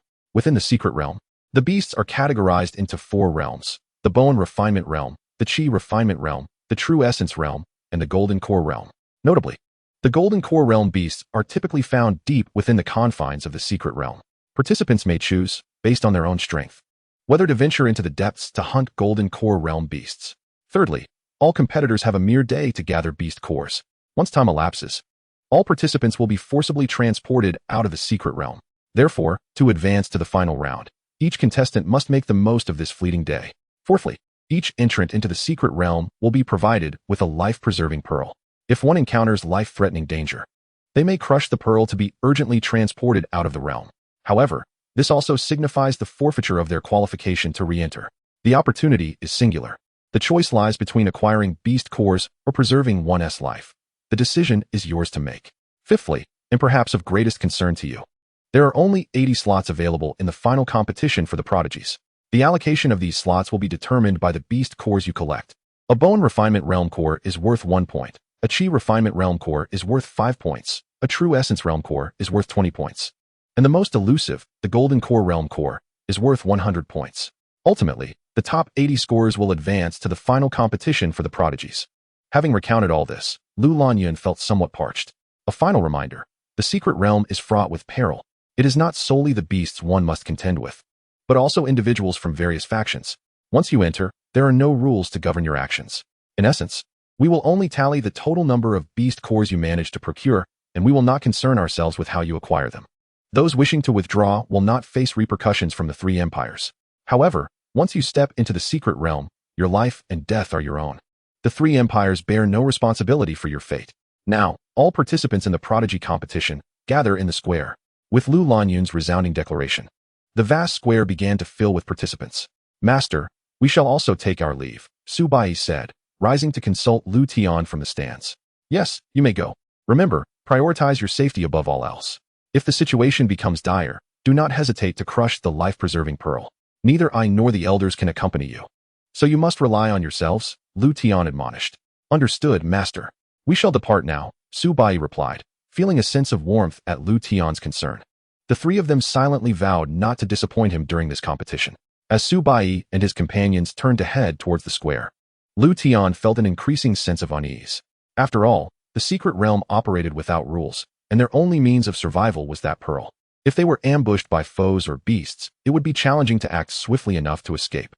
Furthermore, Liutian's true self was not present in the Liuyan Dao Sect, rendering the protective tokens on Su Bai and his companions useless.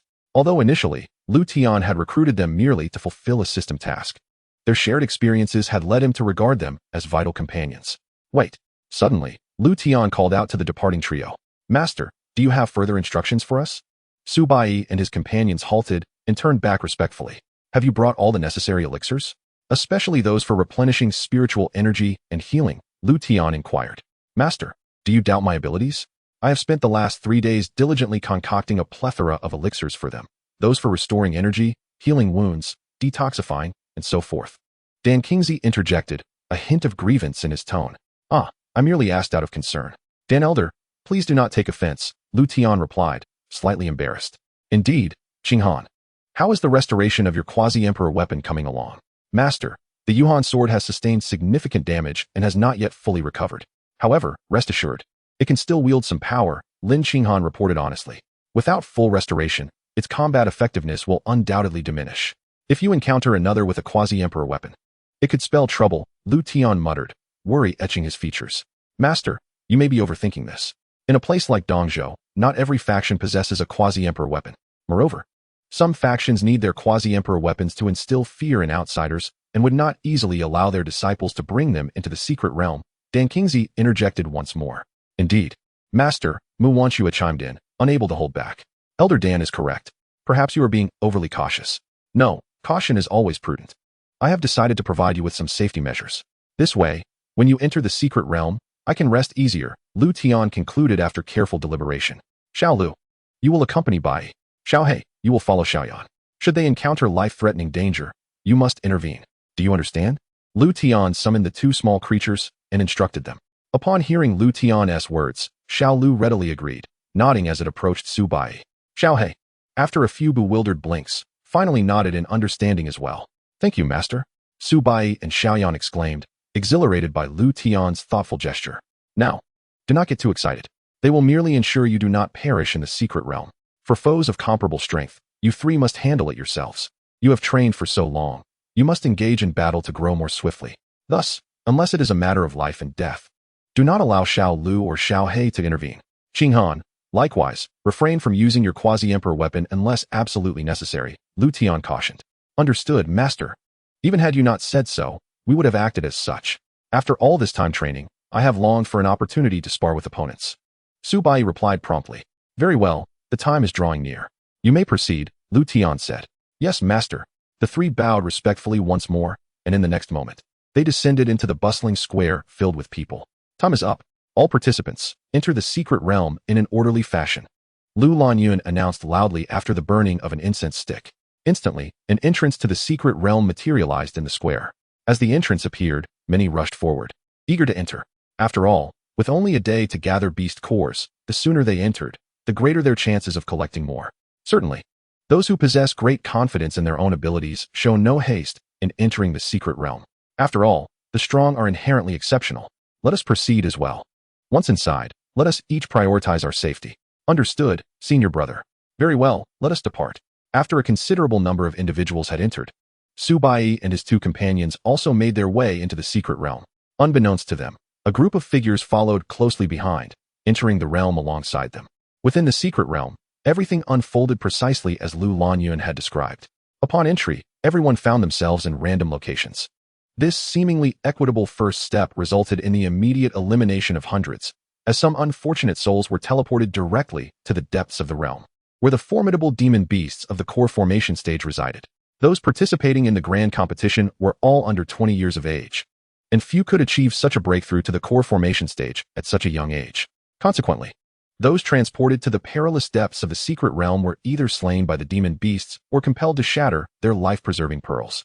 In either scenario, their elimination was inevitable. Fortunately, the majority did not suffer such misfortune, at least not being sent to locations of such grave danger. At this moment, Su Bai and his companions found themselves safely within the secret realm. The trio did not linger excessively, promptly choosing a direction to embark upon. The majority of others adopted a similar course of action. After all, this was their first venture into the secret realm, and their unfamiliarity with the environment necessitated reliance on instinct. However, not all were so helpless. Individuals from the three great empires stood as exceptions. As the secret realm had been orchestrated by these empires, they possessed comprehensive knowledge of its fundamental aspects, where demon beasts of the bone-tempering stage were prevalent, and where those of the chi refinement stage lurked, among other vital information. This acumen endowed the representatives of the three empires with an inherent advantage upon entering the realm. Although many were aware of this disparity, they could do little to counter it. After all, with the four great sacred lands now absent from the eastern continent, the three empires stood as the mightiest force. Who would dare provoke them unnecessarily, unless one sought their own demise? Half an hour after the secret realm's activation, the representatives of the three great empires successfully convened at their designated location. At the forefront of the Jinping Empire's contingent stood none other than Prince Jinping Fei. At this moment, Jinping Fei wore a grim expression, appearing quite fearsome. The source of his discontent stemmed from a severe reprimand he received from his father, the emperor of the Jinping Empire, mere days prior. Upon learning of Jinping Fei's brazen conduct at the Jinyuan auction house, his father had erupted in fury. Jinping Fei, however, was perplexed by his father's outrage and lacked the inclination to comprehend it. After being chastised, his anger only intensified, leading him to attribute the entire situation to the Jinyuan auction house and to Mu Wanxue, who had opposed him during the auction. Since he could not yet retaliate against the auction house, the target of his ire was clear. Jinping Fei resolved to deal with Mu Wanxue first, venting his frustration in the process. Chapter 60, Assassination. Following some investigation, Jinping Fei successfully uncovered Mu Wanxue's identity and the existence of the Dao Sect. Prior to entering the secret realm, he had already decided to take action against Su Bai and his companions first, to ensure a successful endeavor. He arranged for a group of assassins to infiltrate the secret realm, their sole purpose being to eliminate Su Bai and his companions. Have we located the three? Jinping Fei's voice was shrouded in darkness. Your Highness, the secret realm is vast, and it is challenging to ascertain their positions at this moment. However, our people are hastening their search. I am confident that good news will arrive shortly, a guard replied, kneeling before him. What a bunch of incompetents. Unable to find even a single person. Issue the order. Once any one of them is spotted, eliminate them without hesitation. Yes, the guard responded promptly, then hurried off to convey Jinping Fei's orders. Time flew by. 3 hours had passed since the secret realm's opening. By now, most of those who had not been eliminated had collected a portion of beast cores. Su Bai and his companions, leveraging their formidable strength, had pushed through relentlessly. Wherever they encountered demon beasts, none escaped their grasp. Yet, unbeknownst to them, a group of assassins had silently set their sights on them. I am truly exhausted. Were it not for the elixirs provided by the Pill Hall Master, my spiritual energy would not have sustained me thus far. Still no news from my junior sister or junior brother. I hope they are faring well. Having secured the last beast core, Su Bai swallowed an elixir and prepared to continue onward. Suddenly, a lethal attack surged towards Su Bai's heart. With instinctive reflexes and a vigilant demeanor, he narrowly evaded the ambush. Show yourself, coward. Su Bai's heart raced, fear coursing through him. Simultaneously, anger welled within him. Should the attack have come openly, he would have accepted it without complaint, even in defeat. However, this covert attempt on his life transcended mere sparring. It was a matter of life and death. With someone seeking his demise, Su Bai would not exhibit mercy. Ha ha ha, I did not anticipate your ability to evade my fatal strike. You are fortunate. Alas, your luck will soon run out. With Su Bai's shout, 5 figures cloaked in black and masked appeared not far away. Who are you? Why do you attack me? Huh? Kid, death is upon you, and you still have so many questions? If you wish to know, go ask in hell. With that, the lead figure commanded, and the other 4 surged towards Su Bai. Seeking death, are we? 6 paths of reincarnation fist. Su Bai had intended to uncover the mastermind behind the attack, but given the circumstances, he had no choice but to retaliate. What? How can you wield such a terrifying technique? The 5 black-clad assassins were taken aback. Flee. We cannot withstand him. The leader showed no hesitation. Such decisiveness is crucial for a killer. To press on in the face of certain defeat is the ultimate taboo. Since you have attacked, none shall escape. With a punch, The air around him whistled ominously. Boom. Moments later, silence returned. All 5 assassins lay incapacitated on the ground, multiple wounds adorning their bodies. Su Baiyi rushed forward to assess their condition. Sigh, perhaps I was a bit too heavy-handed. Damn. If I discover who dared to strike at me from the shadows, there will be consequences. Meanwhile, Lin Xinghan and Xiao Yan encountered a group of assassins as well. However, the two adeptly neutralized the crisis without difficulty, with Lin Xinghan relying on her past life experiences to eliminate all assailants before they could make their move. Meanwhile, Lin Xinghan exercised a measured approach, skillfully extracting the identity of the mastermind behind the assassins. As for Xiao Yan, the whereabouts of the killers were effortlessly uncovered by the clever little black, allowing him to swiftly eliminate this group of assassins. Following these events, Su Baiyi and his companions became acutely vigilant. The first assassination attempt often heralds subsequent ones, while each of them possessed their own hidden cards. It was prudent to proceed with caution. What? You say that group of assassins has lost contact? Yes, indeed. Your Highness, it is highly likely that they have encountered misfortune. The trembling guard, kneeling before the furious Jin Pengfei, could hardly contain his fear. Incompetence. A bunch of useless fools. Dispatch 10, no, 20 individuals to confront them. I refuse to believe that those 3 can withstand such a multitude. Why are you still standing there? Go at once. Jin Pengfei bellowed in wrath. Yes, yes. I shall attend to it immediately. The guard dared not delay, hastily scrambling to arrange for the next group of assassins to eliminate Su Baiyi and his companions. In the blink of an eye, half a day had elapsed. At this moment, nearly 1,000 individuals remained within the secret realm. The rest had either shattered their life-saving pearls to escape or had perished within its confines. Increasingly, individuals began to target the beast cores held by others. Why venture forth to slay demonic beasts when seizing them directly is far more expedient? Consequently, within merely half a day, nearly 90% had been eliminated. At this juncture, Su Baiyi and his companions had unconsciously set their sights deeper into the heart of the secret realm, with time running short, to attain higher scores. Aside from pilfering from others, their only option remained the cores from the core formation realm. Clearly, Su Baiyi and his companions held disdain for such tactics. Unless they chanced upon someone en route, they would never actively seek out others. After all, though they might not regard it, if it is presented before them, they would reluctantly accept.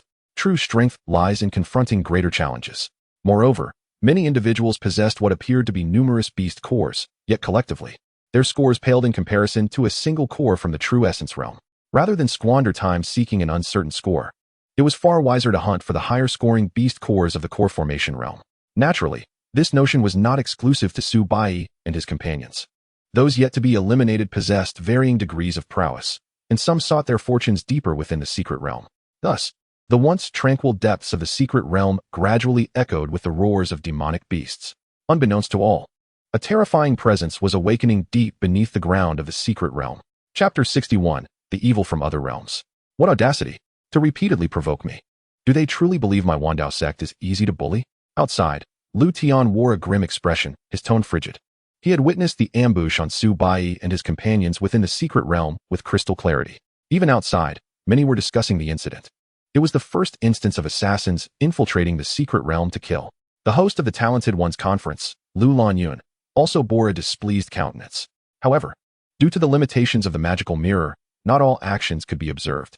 Curiously, individuals from the 3 great empires had not made a single appearance in the mirror. Clearly, this was a deliberate act on the part of the 3 empires.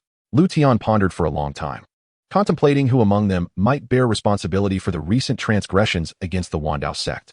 Yet, no matter how he ruminated, he found himself at a loss.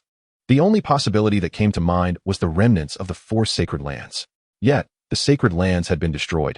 How could they possess such audacity? Furthermore, when Mu Wanxue acted, her movements were both clean and decisive. Even those who survived from the 4 sacred lands should remain unaware that their sect had been obliterated by the Dao Sect. This was a conundrum Liutian found difficult to comprehend. Master, should I investigate this matter? At this moment, noticing Liutian's troubled expression, Sun Ao hurriedly inquired. No need. I have a few suspicions in mind. Your strength is insufficient. You would only be courting death. Liutian replied coolly. Understood. Recognizing Liutian's decision, Sun Ao prudently withdrew. While it was commendable to demonstrate initiative, losing one's life would be most unfortunate. Master, do you require my assistance? Hearing Liutian's words, Mu Wanxue gently asked. Yes. Let us await Baiyi and the others' emergence. Xinghan is meticulous. She may already possess some insights. At present, my conjectures are merely speculation. and it would be unwise to confront each person directly. Liutian responded with tranquility. Rest assured, I will meticulously account for this matter. Anyone who dares to lay a hand on the people of my Dao sect will face execution without mercy. Before long, only 2 hours remained until the conclusion of the secret realm. Su Bai and his companions had successfully reunited in the depths of the secret realm. After all, few ventured into this area. Based on the sounds emitted by the demonic beasts, locating one another was far simpler than at the outset. Once reunited, Lin Xinghan conveyed the intelligence gleaned from the assassins to Su Bai and Xiao Yan. Both listened with astonishment, and upon reflection, they found the possibility quite plausible. Yet, just as Su Bai and his companions prepared to seek the next core formation realm demonic beast, an unexpected upheaval occurred. The deepest part of the secret realm suddenly trembled violently, followed by a blood-red light soaring toward the heavens. This sudden anomaly immediately captured the attention of everyone within the secret realm. Most interpreted this phenomenon as the emergence of a rare treasure, prompting many to gamble on the opportunity. After all, the anomaly originated from the depths of the secret realm, potentially harboring not only formidable demonic beasts but also other unknown dangers.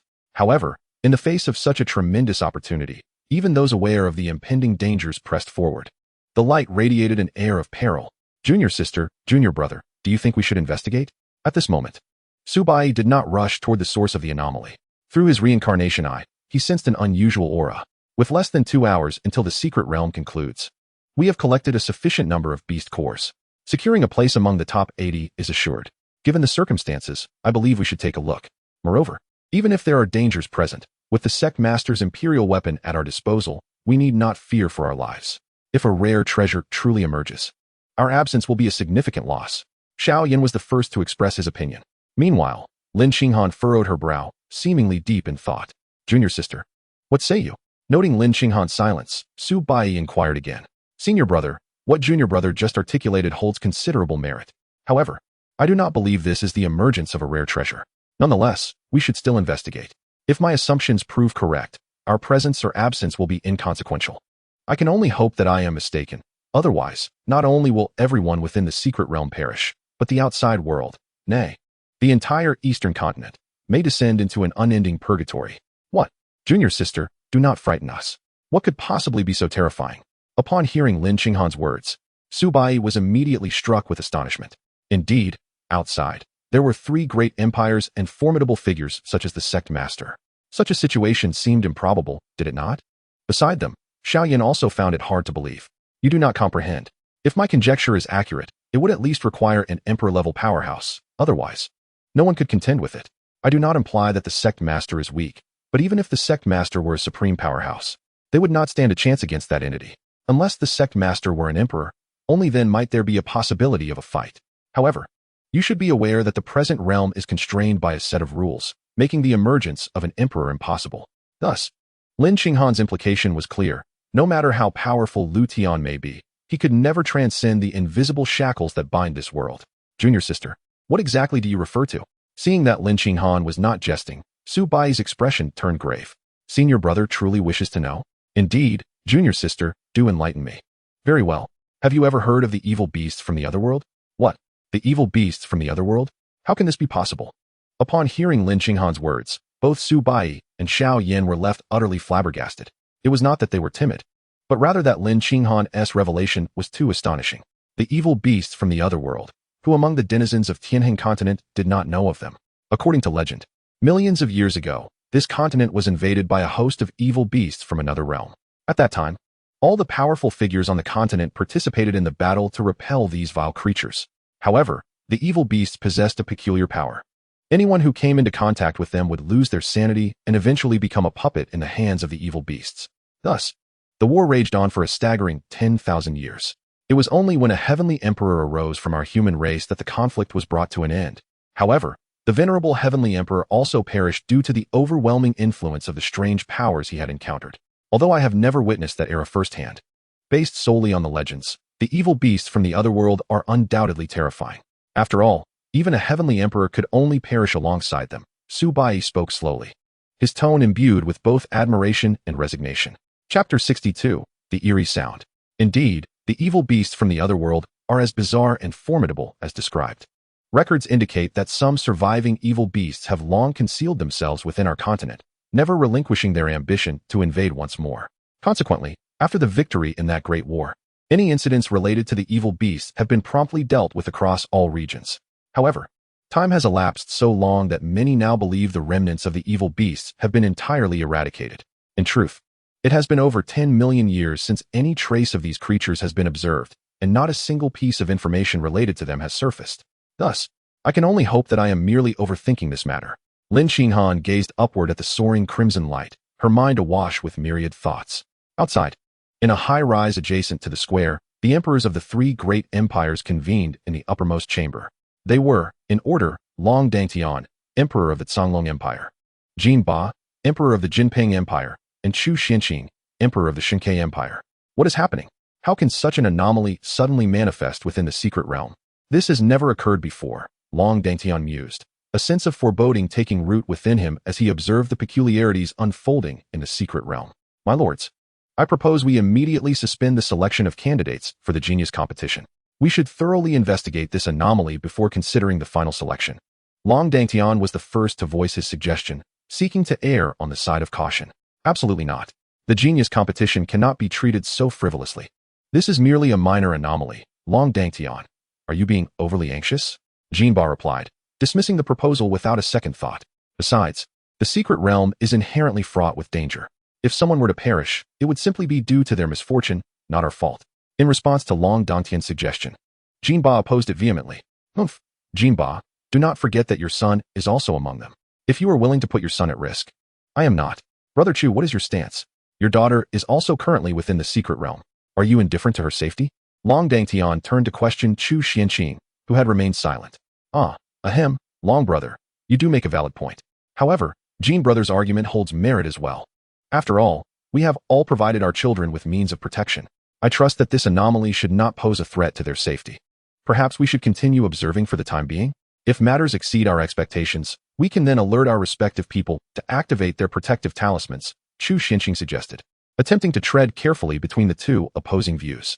I find this agreeable. Let us proceed in such a manner, Jinba quickly affirmed, cutting off any further comments from Long Dangtian. Faced with this turn of events, Long Dangtian had no choice but to refrain from further protest. Within the secret realm, nearly half of the participants had arrived at the site of the anomaly. Among them were Su Bai and his companions. Moreover, the princes and princesses of the three great empires had also made their way to this location. When enemies meet, there is no shortage of animosity. Upon the appearance of Jin Pengfei, Su Bai nearly charged forward to confront him. Fortunately, Lin Xinghan, with her clear-headedness, restrained him. Junior sister, what is your intent? This scoundrel has attempted to assassinate us multiple times. I shall personally sever his head. Su Bai glared at the distance, where Jin Pengfei stood, his heart ablaze with fury. Senior brother, now is not the time to concern ourselves with such petty villains. I sense that something beneath the ground is awakening. It may not be long before that entity emerges. We can settle accounts with Jin Pengfei later. For now, we must focus all our efforts on confronting the impending anomaly. Lin Xinghan explained calmly. Very well, let him count himself fortunate. After all, regarding the evil beasts from the other world, Su Bai knew the importance of prioritizing matters. On the other side, upon noticing that Su Bai and his companions were unharmed, Jin Pengfei was nearly driven to the brink of rage. However, surrounded by numerous onlookers, he refrained from expressing his frustration aloud.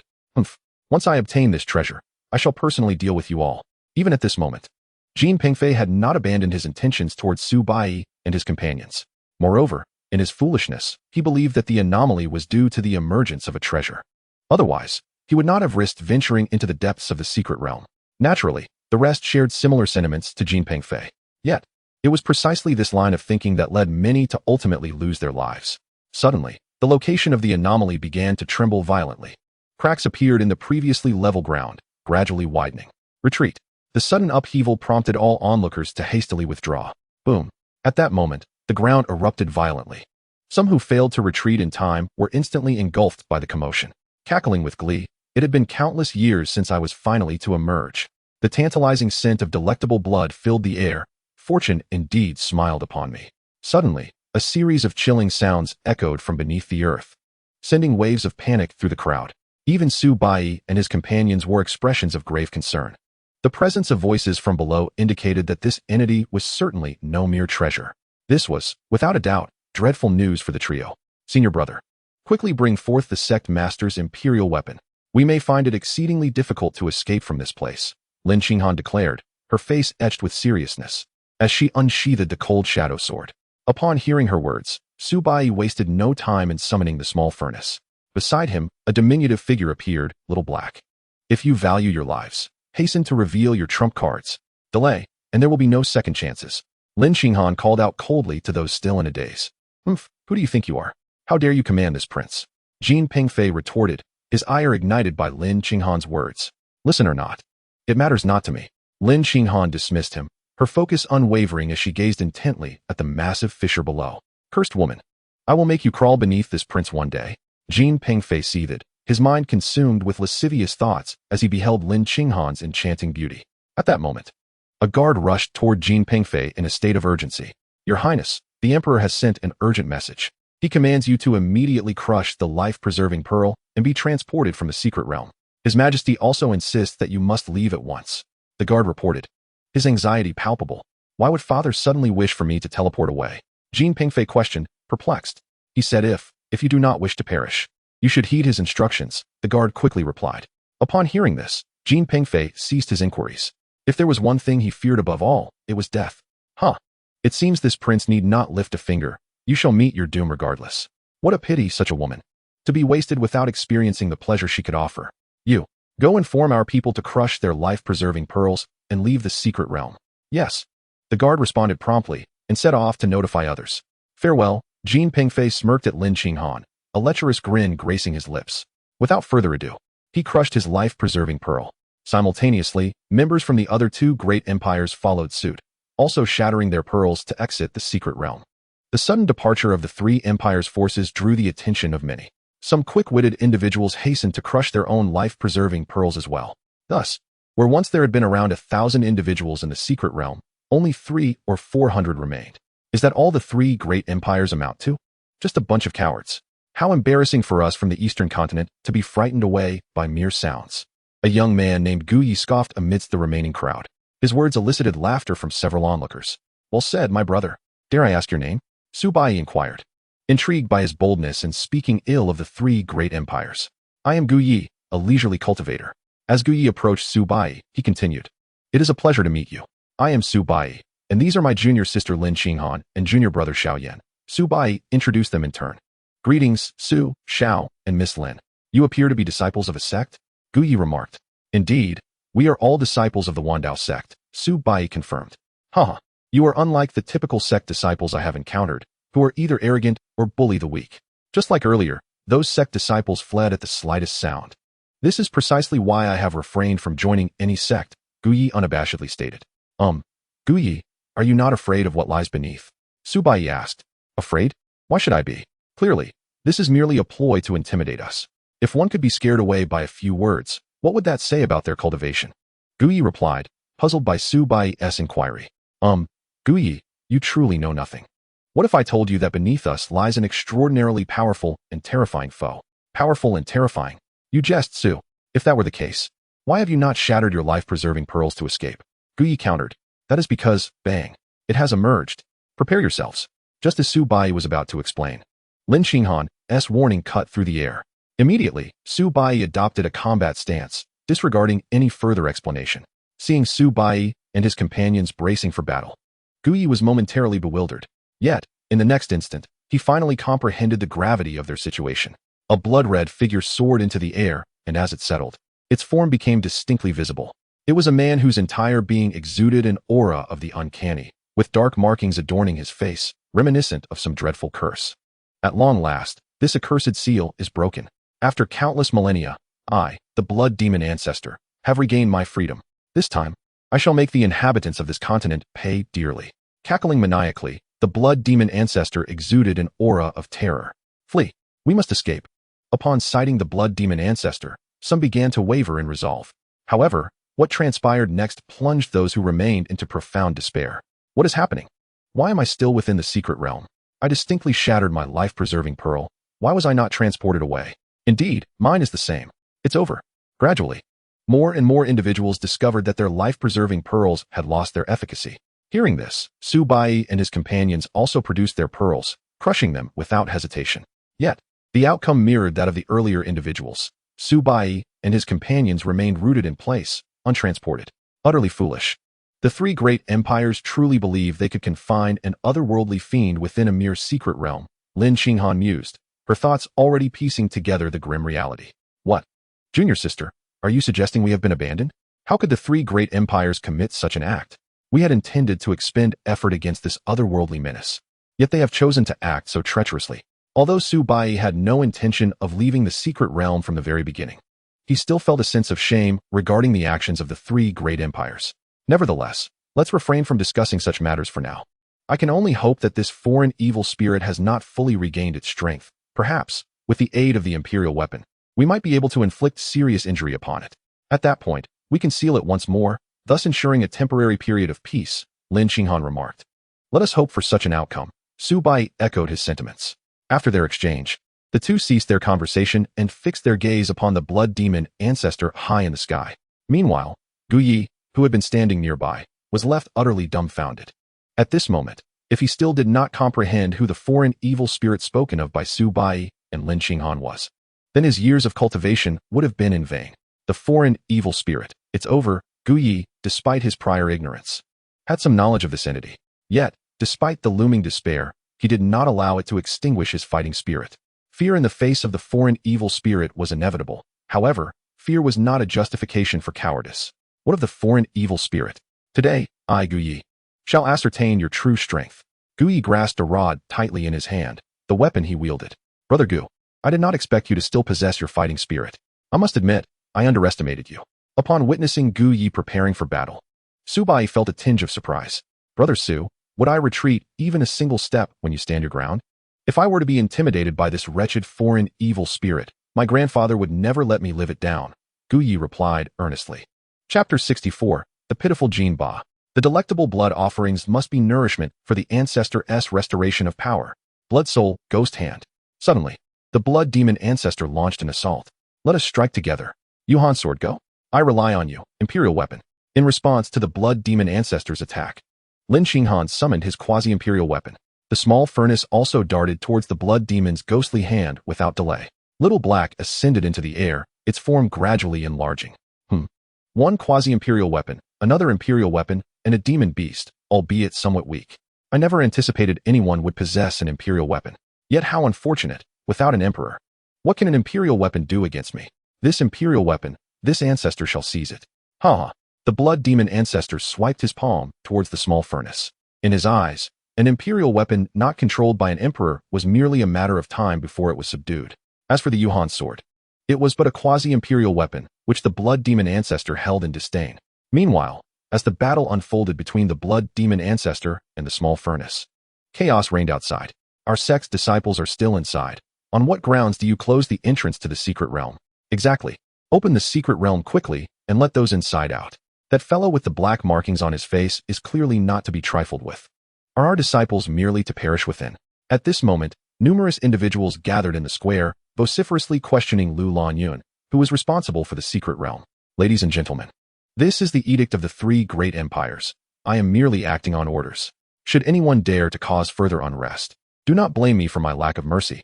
With the backing of the three great empires, Lu Lanyun, despite feeling fear in his heart, maintained a facade of calm. What of the three great empires? Can they truly demand the sacrifice of our sect's disciples? Today, without fail, you must open the secret realm. Otherwise, IMOU will not let this matter rest. At this juncture, a middle-aged man shouted loudly. Oh, and what do you propose to do? At that moment, three men approached the square. The foremost among them had piercing eyes and an air of authority that made others hesitant to meet his gaze. The newcomers were none other than the emperors of the three great empires, with Jin Ba, the emperor of the most powerful empire in the eastern continent, leading the way. We pay our respects to your majesty. Upon seeing Jin Ba and his entourage, Lu Lanyun and the others from the three great empires knelt in reverence. I seek not to impose. My disciple remains inside. The secret realm must be opened to allow his exit. You showed no fear towards Jin Ba, speaking resolutely. You are the first to dare speak to me in such a manner. It seems the people of the eastern continent have forgotten who holds authority here. Kuanping Claw.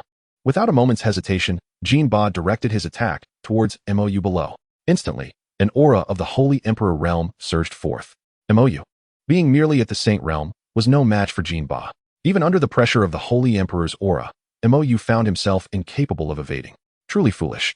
To provoke an emperor for the sake of a disciple. A disciple can be replaced. Why endanger your own life? Many onlookers regarded this scene with scorn, deeming Mou to be utterly foolish. Simultaneously, they concluded that he was destined for a grave fate. Yet, in the next moment, they were rendered completely astounded. The attack that was about to strike Mou abruptly halted in midair. This astonishing turn of events immediately alerted Jinba. Who? Does the esteemed individual only dare to lurk in the shadows and not reveal themselves openly? Jinba began to scan his surroundings, attempting to identify the one who had intervened. Oh, why would our sect shy away? Now that we have emerged, what will you do? At that moment, Liutian, accompanied by Mu Wanxue and others, leisurely approached Jinba, his demeanor impeccably composed. Who are you? A mere ant dares to be so audacious? Upon realizing Liutian possessed only the true essence realm strength, Jinba could not help but mock him.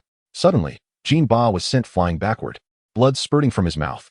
This unexpected scene left everyone present in a state of shock. Even Long Dangtian and Chu Xianxing gazed at Liutian, who was steadily advancing towards them with solemn expressions. For when Jinba was propelled back, they had not perceived who had struck. The only conclusion was that the assailant's strength far exceeded their own. Long Dangtian and his companion quickly grasped this fact. Songlong Empire's Long Dangtian pays his respects to the esteemed elder.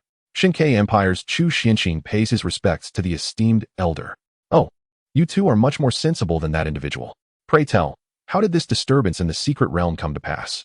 This secret realm has always been under your three great empires' management. Do not dare claim ignorance.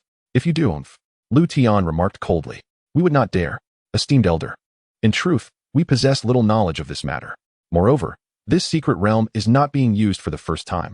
We never anticipated such a significant problem would arise. I speak only the truth. We do not deceive the esteemed elder.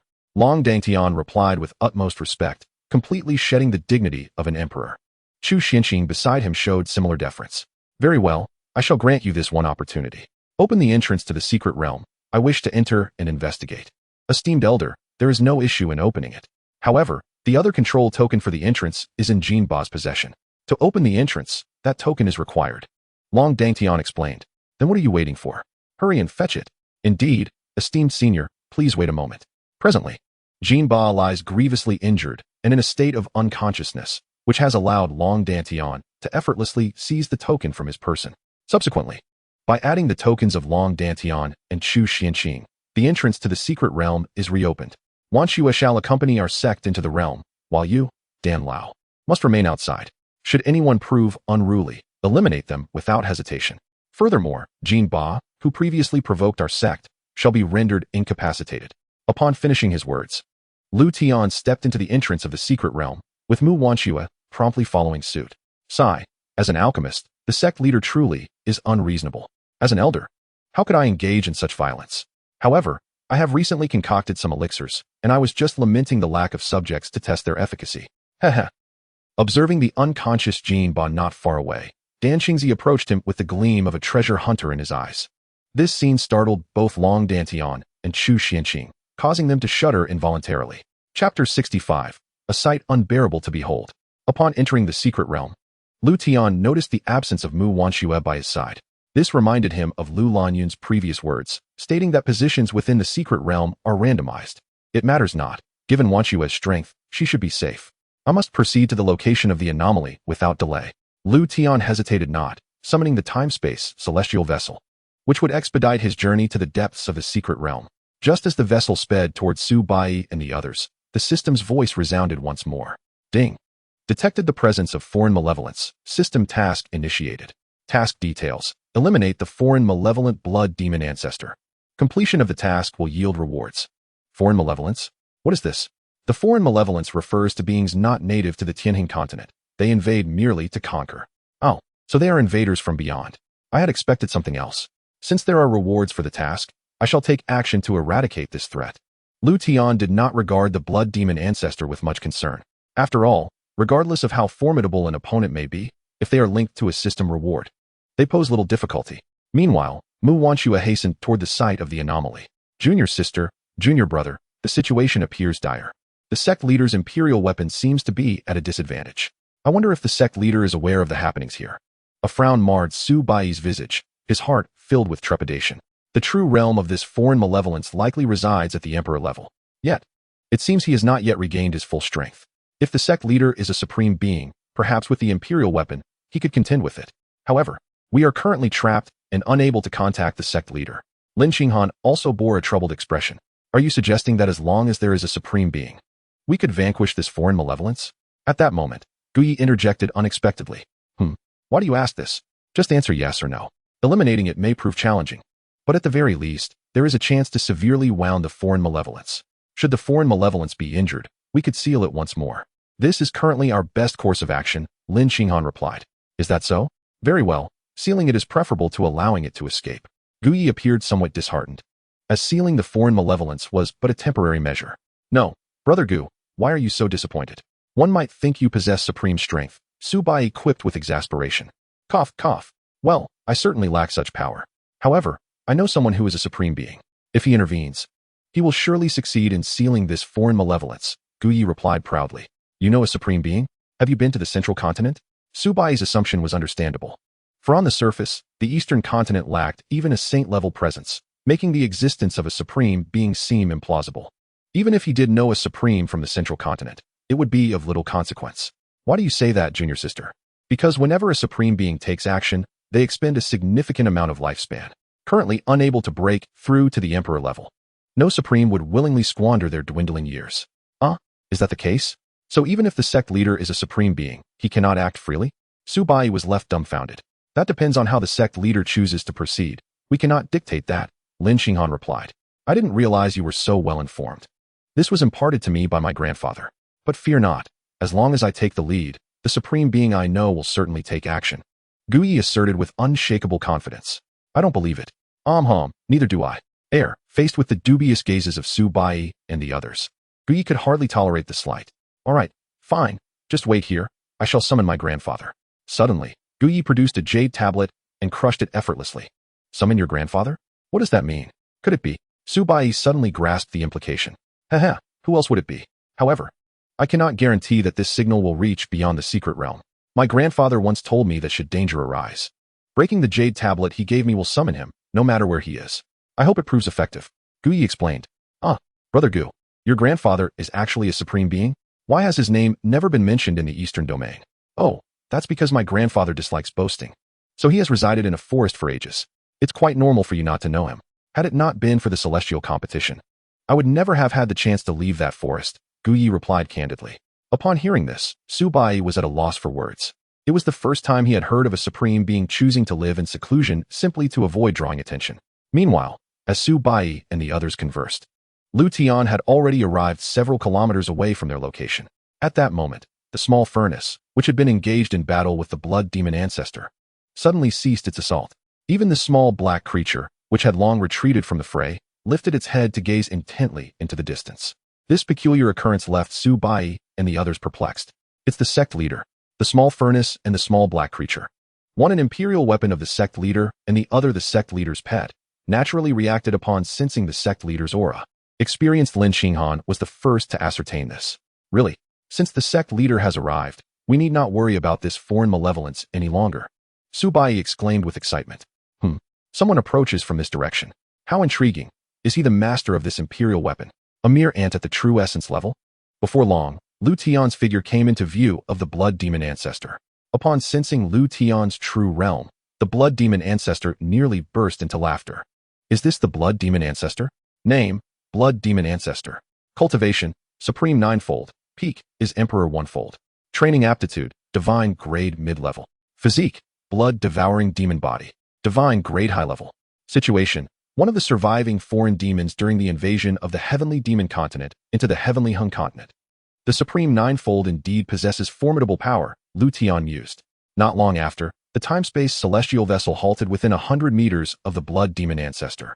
Liutian finally beheld the full visage of the blood demon ancestor. To his dismay, it was a sight better left unseen. In a word, ugly. In 2 words, grotesquely hideous. In 3, painfully offensive to the eyes. In 4, utterly unbearable to gaze upon. Chapter 66. The dust settles. Goodness. Are the denizens of the heavenly demon continent all so ostentatiously unconventional? Perhaps it is best to swiftly eliminate him to complete the task. The longer I look, the more likely I am to be haunted by nightmares tonight. Invincible aura, activate. Liutian, even too lethargic to engage in conversation, directly unleashed his invincible aura. Then, under the watchful gaze of all, he casually struck out with a single palm. Heh, a mere ant dares to challenge this ancestor? How laughable. No, this is impossible. The blood demon ancestor transitioned from disdain to sheer terror, ultimately disintegrating into nothingness. The entire process spanned less than a breath. The blood demon ancestor had not even the chance to plead for mercy. At that moment, everyone present was left utterly stunned. Some stood frozen, others bore expressions of shock, while some stared vacantly. Ding! Congratulations to the host for slaying the blood demon ancestor and completing the system task. System rewards are now being distributed. Imperial grade mid-tier elixir, Yin curse-breaking pill. Yin curse-breaking pill possesses the power to dispel curses. 10 drops of true dragon blood. An imperial grade elixir? However, it seems I have no use for it at present. I shall save it for later. True dragon blood. Now that is a valuable resource. I can use it for Bai Yi and the others to cultivate. Although the rewards from the system are not particularly abundant this time, Liutian felt a sense of satisfaction. After all, merely waving his hand yielded such rewards. Upon reviewing the system rewards, Liutian promptly maneuvered the time-space celestial vessel towards Su Bai and the others. Disciple pays respects to the sect master. As Liutian approached, Su Bai and her companions snapped back to reality. Come aboard. We will discuss matters once we exit the secret realm. Seeing that the trio had not sustained any injuries, Liutian felt a sense of reassurance. Understood. Su Bai and her companions immediately complied with Liutian's directive and boarded the time-space celestial vessel in succession. Ahem, senior. May I trouble you to take me along as well? At that moment, the bold Gu Yi spoke up. Who are you? Returning to the sect master. He is Gu Yi, a friend we recently made. Su Bai interjected to clarify. Ah, a friend indeed. Liutian curiously appraised Gu Yi from head to toe. Name, Gu Yi.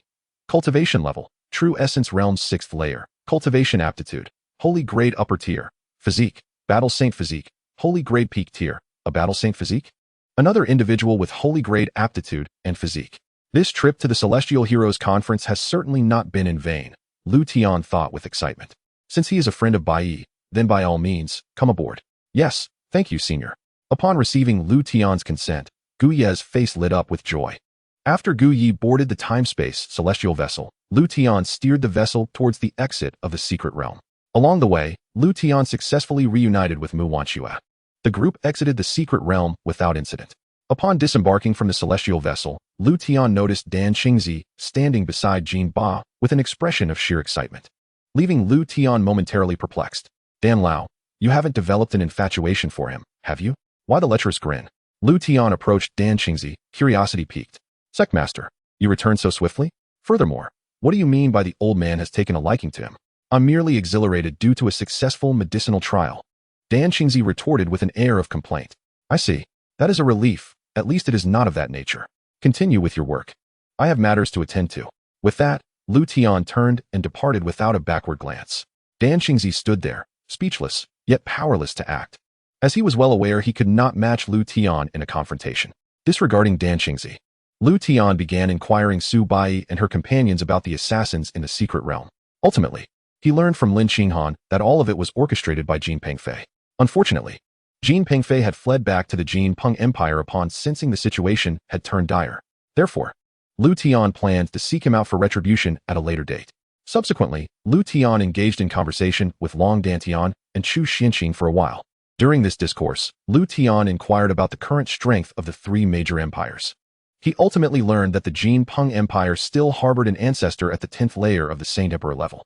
However, due to the ancestor's long absence, both Long Dantian and his companion were unsure if he had made any breakthroughs.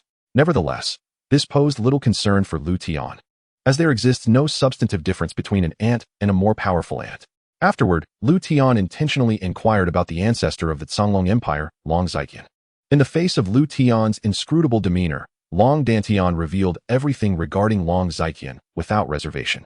It turned out that after Long Xiqian secured the 10th position in the final Celestial Heroes competition, a sacred place in the central continent sought to recruit him. However, fully aware of his identity as a person from the eastern continent, Long Xiqian promptly declined the invitation. Originally, it seemed the matter had come to a close. Yet, unexpectedly, on his return journey to the eastern continent, Long Xiqian fell prey to an ambush by an unknown force. In that battle, All accompanying Eastern Continent experts paid with their lives to ensure Long Xietian's safe return to the Eastern Continent. However, Long Xietian sustained severe injuries during the ambush, suffering considerable damage to his meridians. This led to a slow progression in his cultivation, ultimately preventing him from crossing the threshold into the Saint's sovereign realm. Despite the Songlong Empire repeatedly demanding an explanation from those in the Central Continent, obtaining a satisfactory response was contingent upon one's strength. The Eastern Continent was already in a state of decline, incapable of contending with the might of those from the Central Continent. Thus, the matter was left unresolved.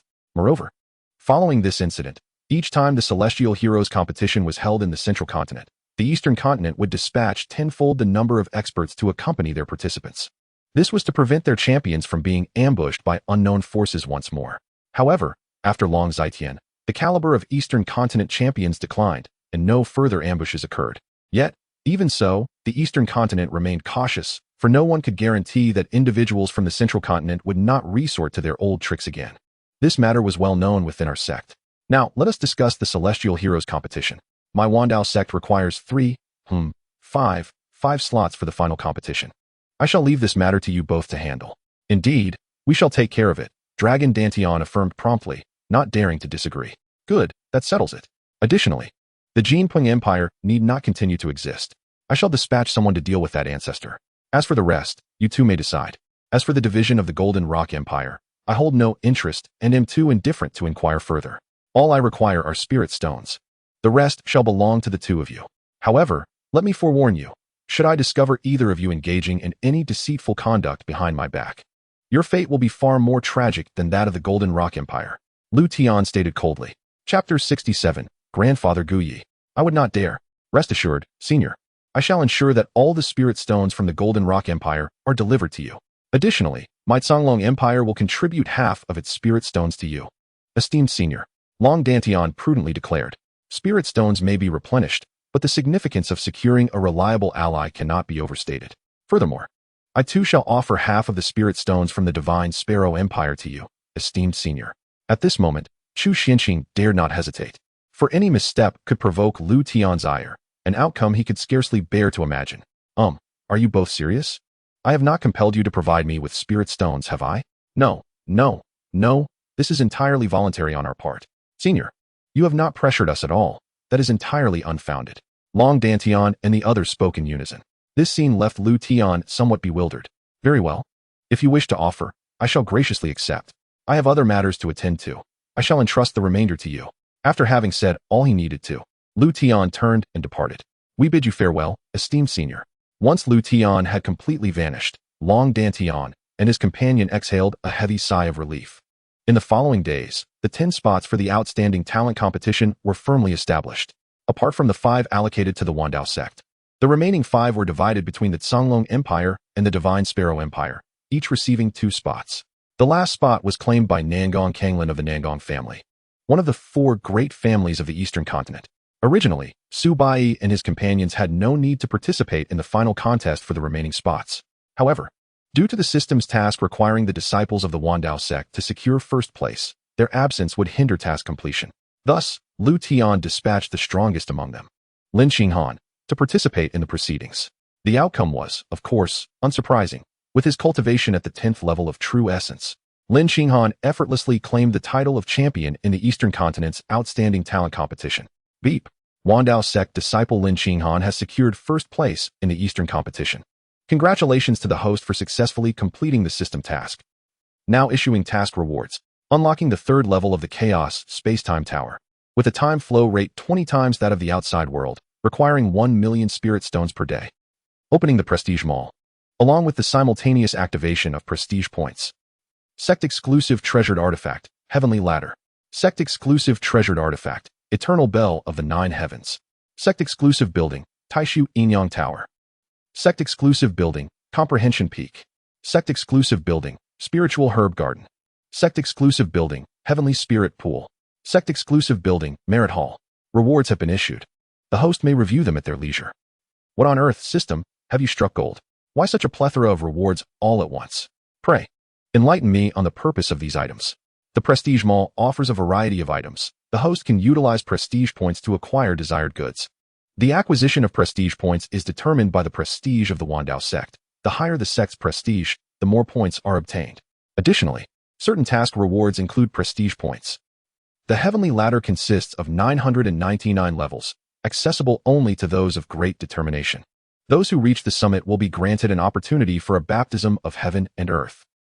The eternal bell of the 9 heavens can assess the cultivation aptitude of sect disciples. The more chimes it produces, the higher the aptitude, with an imperial grade aptitude ringing 28 times.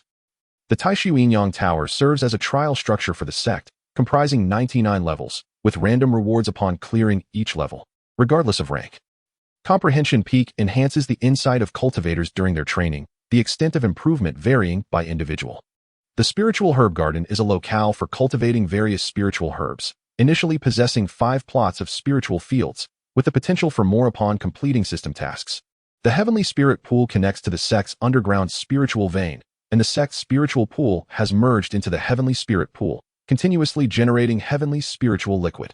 The Merit Hall is where sect tasks are issued, and each task carries a certain merit point, which is linked to the elevation of one's position. As the system elucidated the rewards, Liutian gradually grasped their significance. After digesting all the information, he found himself momentarily taken aback. Liutian had never anticipated such bountiful rewards for this task, especially the opening of the Prestige Mall, within which he discovered some truly astonishing items. System.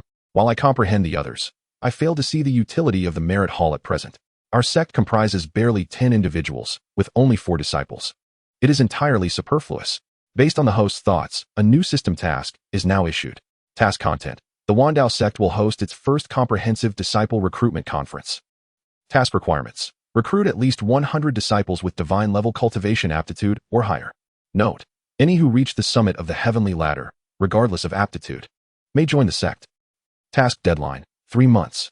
Upon completion of the task, a substantial system reward will be granted. Ah, well, I suspected as much. I knew the system had ulterior motives. I wondered why you dispensed so many rewards this time. And it turns out you were waiting for me here. After all my efforts, I have only recruited 4 disciples, and you suddenly demand 100. Liutian internally lamented. The host may choose not to complete the task. However, doing so will forfeit the system rewards. Very well, there is ample time. I shall consider this matter later. 100 disciples with divine level aptitude or higher. Though the eastern continent is weak, it should still be feasible to gather them. With 3 full months at my disposal, Liutian did not intend to rush into arrangements just yet. He would first address the recent occurrences before contemplating the recruitment of disciples. The following day, an unfamiliar elder arrived at Liutian's residence, accompanied by Gu Yi, whom Liutian recognized. Greetings, Senior Liu. Esteemed Senior, this is my grandfather. He has heard of the recent events in the secret realm and wishes to inquire with you. Gu Yi promptly conveyed their purpose upon meeting. Gu Feng, the elder, nodded slightly. I am Gu Feng, and it is a pleasure to meet you, Sect Master Liu. I have come upon hearing from my grandson that you dealt with an otherworldly demon in a single strike. I wanted to visit and confirm whether that demon has indeed been vanquished by you, esteemed Sect Master Liu. Gu Feng inquired politely, bowing slightly. Ah, I see. Indeed, that otherworldly demon was slain by our sect. When I intervene, I certainly do not allow any to escape. So it is, then. That is good to hear. After all, the otherworldly demons are exceedingly fearsome. Should one escape, it would spell disaster for the eastern continent, and even the entire realm. Upon hearing Liutian's unwavering confidence, Gu Feng ceased to inquire further. Chapter 68, Elder Gu Feng. Originally, our sect had intended to seek out Gu Yi in a few days. However, since you have come to our doorstep, it is fortuitous that I have a matter to discuss with him. Might I inquire what business you, Master Liu, wish to convey to my grandson? It is as follows. Gu Yi possesses remarkable talent, and our sect wishes to recruit him into the Dao Sect. Pray tell, Gu Yi, would you be inclined to accept this offer? As Liutian spoke, he turned his gaze towards Gu Yi, who stood nearby. Ah, you wish to recruit me into the Dao Sect, Senior? Indeed, should you agree, our sect has prepared generous gifts for our meeting. Naturally, I have no objections. It would be an honor for me to join your esteemed sect. However, I must first seek my grandfather's consent as Gu Yi, being the sole kin of Gu Feng, naturally had to consider his grandfather's feelings. Alas, you have grown up. It is inevitable that you must venture forth into the world. In the past, I refrained from allowing you to go out, concerned that your strength was insufficient and you might easily encounter danger. Now, you are free to make your own decisions. I am quite well on my own, so you need not worry about me. Considering Gu Ye's future, Gu Feng chose not to obstruct his entrance into the Dao Sect. Thank you, grandfather. Senior, no, master. I am willing to join the Dao Sect. Ding. Congratulations to the host for recruiting Gu Yi, who possesses Saint-level cultivation aptitude. System rewards are now granted. Saint-level Supreme Technique, Battle Saint Method. Saint-level Supreme Martial Skill, Striking the Mountains and Rivers. Saint-level Supreme Treasure, Rui Hunyuan Staff. Very well. You are now a disciple of the Dao Sect. Here are the gifts for our meeting. Afterward, you may familiarize yourself with Bai Yi and the others. As Liutian handed the gifts to Gu Yi, a beaming smile adorned his face. Thank you, master. Gu Yi's expression was filled with exhilaration as he beheld the saint-level items in his hands. Even Gu Feng, upon realizing the generous gifts bestowed upon Gu Yi by Liutian, was greatly astonished.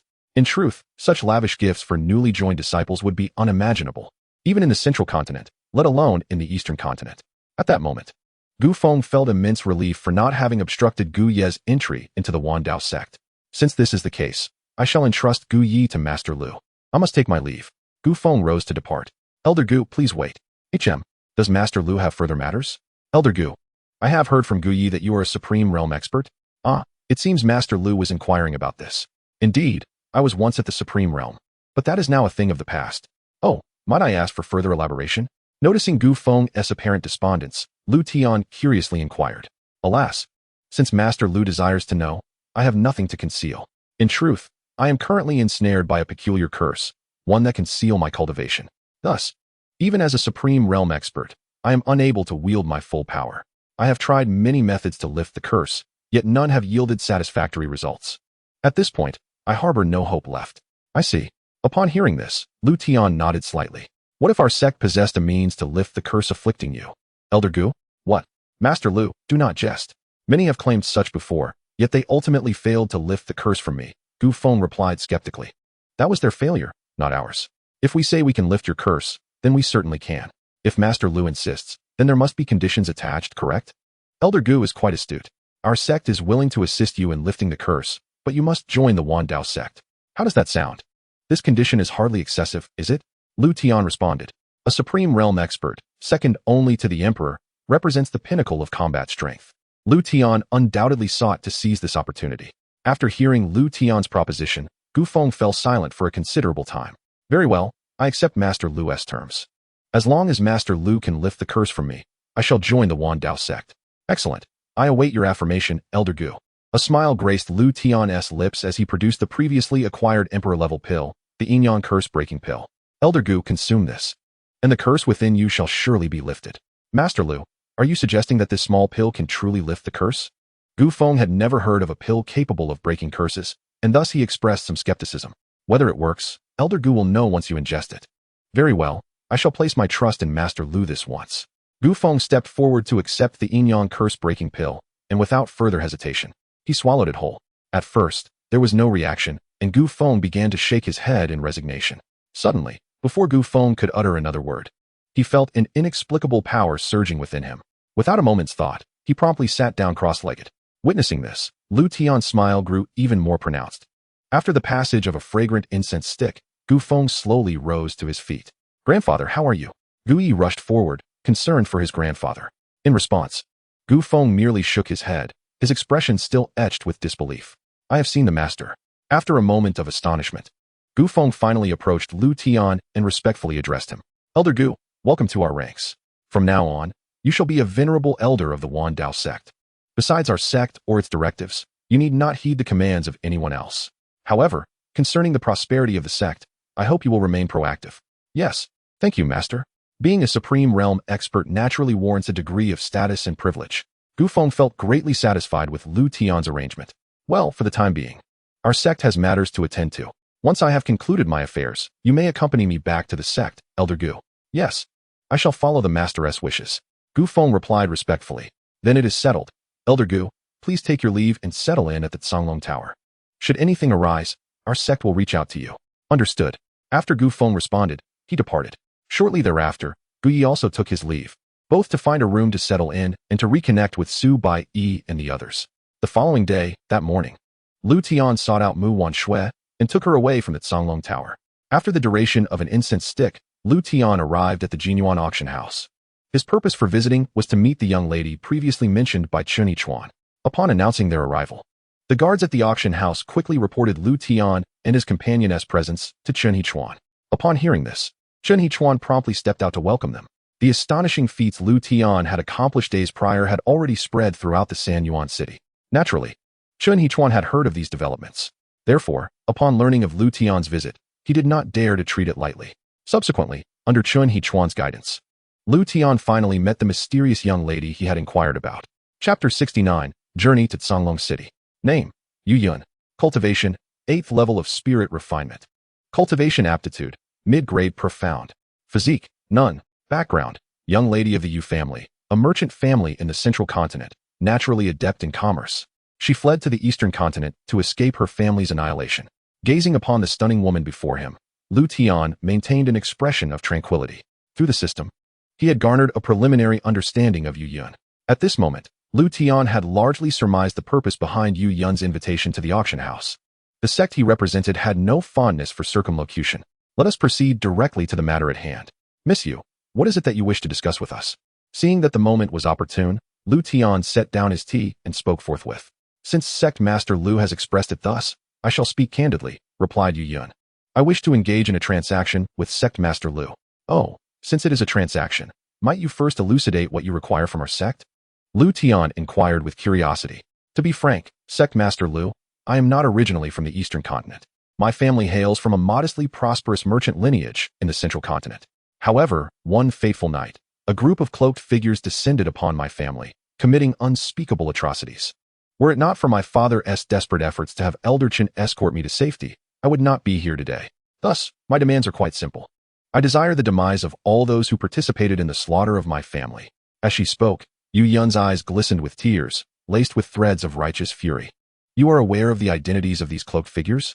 For years, I have covertly dispatched individuals to investigate the puppet masters behind the annihilation of my family. However, they are exceedingly cunning, leaving behind few valuable clues. Nevertheless, I have managed to uncover a crucial lead. What lead? Among those who perpetrated the massacre of my family, I inadvertently discovered the identity of one individual. If we can locate this person, I am certain we can ascertain who orchestrated the attack on the Yu family. Yu Yun responded, Very well, I can acquiesce to this request. However, should this individual be deceased or entirely unaware of the puppet masters, then that is my fate. And it bears no relation to Sect Master Liu. That is agreeable. Upon hearing Yu Yun's response, Liutian nodded slightly. Since Miss Yu has concluded her part, it is now time for our sect to speak. Please, Sect Master Liu, speak freely. Anything Miss Yu can fulfill, I shall comply with. My request is rather straightforward. It is you, Miss Yu, whom I seek. You wish for me? Yu Yun stood momentarily stunned, her emotions a tumultuous sea within her gaze. Sect Master, is this truly appropriate? Furthermore, even if you desire such a thing, surely there are others. At this, Mu Wanxue, who had been silently observing, could no longer contain herself, though she refrained from being overly audacious towards Liutian. Inappropriate? How so? My request holds no impropriety, does it? It is merely the presence of Miss Yu that I desire. I am not asking you to undertake any arduous tasks, Liutian inquired, puzzled. Sect Master Liu, please cease your words. At last, Yu Yun found her voice, appearing to grapple with her inner conflict. I am willing. It seemed she had exhausted all her strength and ultimately acquiesced to Liutian's demand. Mu Wanxue, upon hearing this, felt an unsettling twist in her heart. Yet, this was Liutian's request, and she dared not voice her objections. Very well, the transaction is established. Rest assured, our sect shall avenge your family. Now, prepare yourself. In a few days, our sect will depart from San Yuan City, and you shall accompany us. Understood, Yu Yun replied. I wonder, when does Sect Master desire my? This is not urgent. You may commence your preparations upon your return to the Wandao sect. After all, what I require of you is not a trivial matter, especially for one of your gender. At that time, I will ensure that Sun Ao and his Eastern Alliance assist you in all your endeavors, Liutian responded. Assist? Both Yu Yun, the subject of the discussion, and the observer, Mu Wanxue, were momentarily taken aback. Why such expressions? Have I misspoken? Liutian felt somewhat perplexed. For indeed, the thoughts of women are inscrutable. Sect Master, did you not wish for me? Indeed, I desire you to establish the largest commercial empire in the Tianjin continent. In doing so, I shall have an abundance of spirit stones at my disposal, making matters far more convenient, Liutian countered. Yu Yun fell silent, rooted to the spot. Ahem, might I suggest, Sect Master, that you convey your thoughts in their entirety next time? You nearly led me to misconstrue your intentions, Mu Wanshua interjected. Misconstrue? What misunderstanding could there be? I find your words today quite perplexing. Enough, the matters have been settled, and we must return. Yuyun, once you have made your arrangements, proceed directly to Tsanglong Tower to find us. Let us depart. Having concluded the discussion, Liutian rose to leave. Certainly, Sect Master. Observing this, Mu Wanshua hastily followed suit. I bid you farewell, Sect Master. As Liutian prepared to depart, Yuyun hastily stood to see him off. Once Liutian had left, Yuyun's expression gradually returned to normal. She had felt such shame moments ago that she wished to find a crevice to hide within. After calming her tumultuous emotions, Yuyun rose to organize the tasks ahead. 3 days later, Liutian and his companions embarked on the time-space celestial vessel, departing Sanyuan City. However, Liutian did not return to the sect. Instead, he first visited the imperial city of the Tsanglong Empire. The reasons were twofold. Firstly, to collect spirit stones, and secondly, to pay a visit to the ancestral dragon, Longxian. With the speed of the time-space celestial vessel, Liutian arrived over the imperial city of Tsanglong within the span of an hour. Although flying within the imperial city was generally prohibited, Liutian was an exception.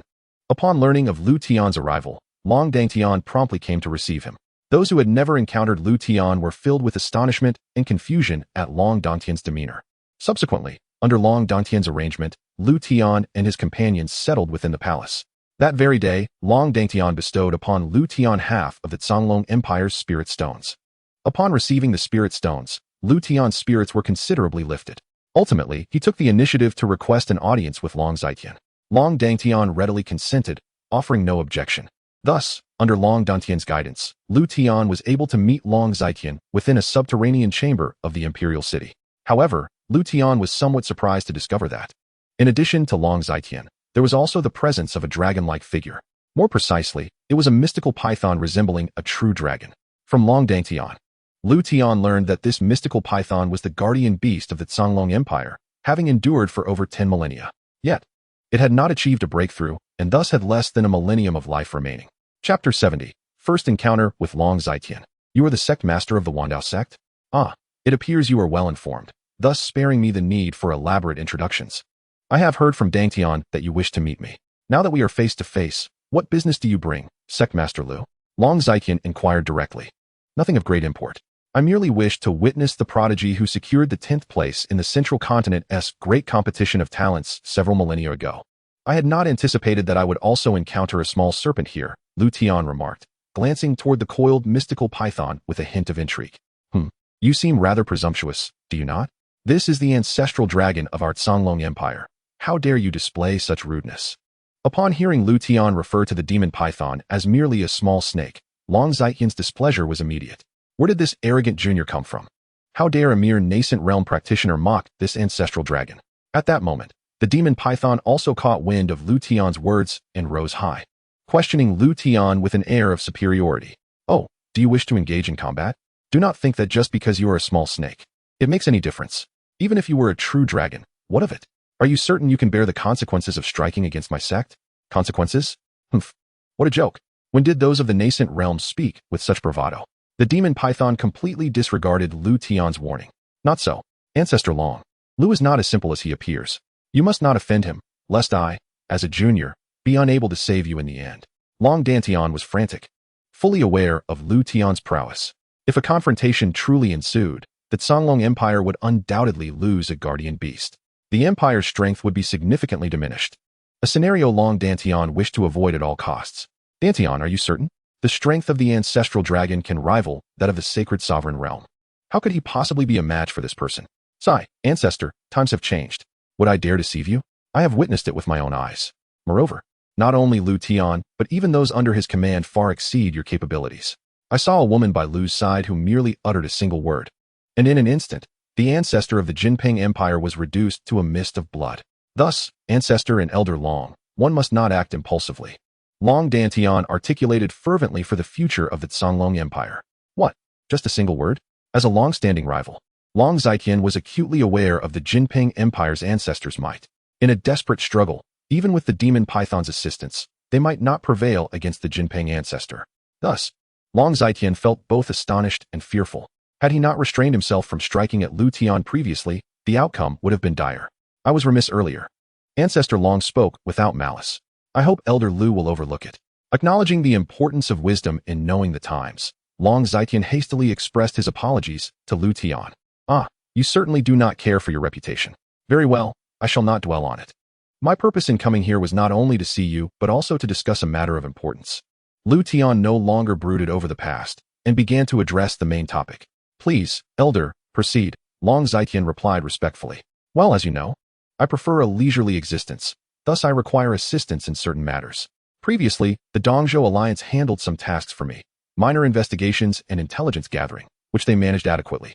However, there are some matters that necessitate greater strength to accomplish. The Dongzhou Alliance is currently too weak to meet my requirements. Therefore, Liutian paused momentarily. I, the Songlong Empire, am willing to submit to you and assist you in any endeavor, Long Xiatian immediately assured. I enjoy conversing with intelligent individuals. It is quite refreshing. However, do you not fear that I might assign you tasks that could lead to your demise? The junior believes that someone of your stature would not need to resort to such measures to bring about the Songlong Empire's downfall. Since you require the Songlong Empire to act, there must be a rationale behind it. Thus, we shall simply adhere to your commands, Long Xiatian responded, leaving Liutian with no grounds for complaint. Truly, you are worthy of your title as an imperial ancestor. I underestimated you. Haha, good. Since the Songlong Empire displays such sincerity, I cannot remain completely ungrateful. Long Xiatian, how long have you been trapped in the sacred emperor realm? Reporting to the elder. It has been nearly 2 millennia, Long Xiatian replied, a hint of despair in his voice. Sigh, my foundation is damaged. It seems unlikely I shall ever progress again. Nearly 2 millennia? Indeed, quite lamentable. Once a prodigy, now reduced to this. Tell me, do you desire to break through? Do you wish to reclaim the honor that belongs to you? Do you wish to personally avenge those who ambushed you? Liutian gazed at Long Xiatian calmly, seeking to ascertain whether he still possessed that fighting spirit. What? Are these questions difficult to answer? Or has the passage of millennia thoroughly dulled your ambition? Seeing Long Xiatian remain silent, Liutian pressed on. No, nothing can extinguish my will. It is merely that the inquiries posed by the elder are but illusions. Even if I were to respond, what purpose would it serve? Oh, how do you know that my words are mere illusions? Since I ask, I naturally possess the means to assist you with your physical issues. What? Elder, do you speak true? Long Xiatian's eyes once again sparkled with a hope that had long been absent. Of course, would I have any reason to deceive you? Moreover, it is not only you. I can also help this small snake advance further.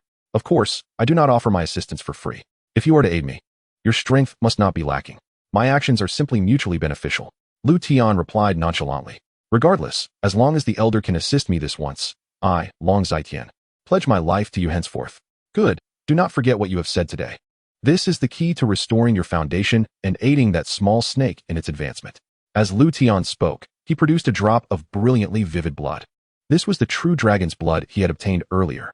As soon as the true dragon's blood appeared, the demon python immediately prostrated itself, as if it were instinctual and utterly irresistible. Long Xiatian likewise felt the overwhelming power within the true blood. Senior, what is this? This is a treasure. A drop of true dragon's blood. A single drop is sufficient for both of you to absorb. I hope you and that small snake will not disappoint my expectations. Liutian explained calmly. True dragon's blood. It is truly true dragon's blood.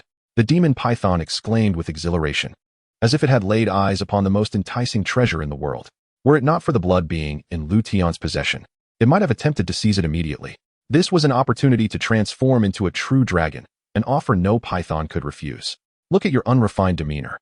It is merely a drop of blood. Is it worth such excitement? Liutian feigned mockery at the demon python's naive reaction. All right, prepare yourselves. I shall act as your protector while you absorb the power of this drop of blood.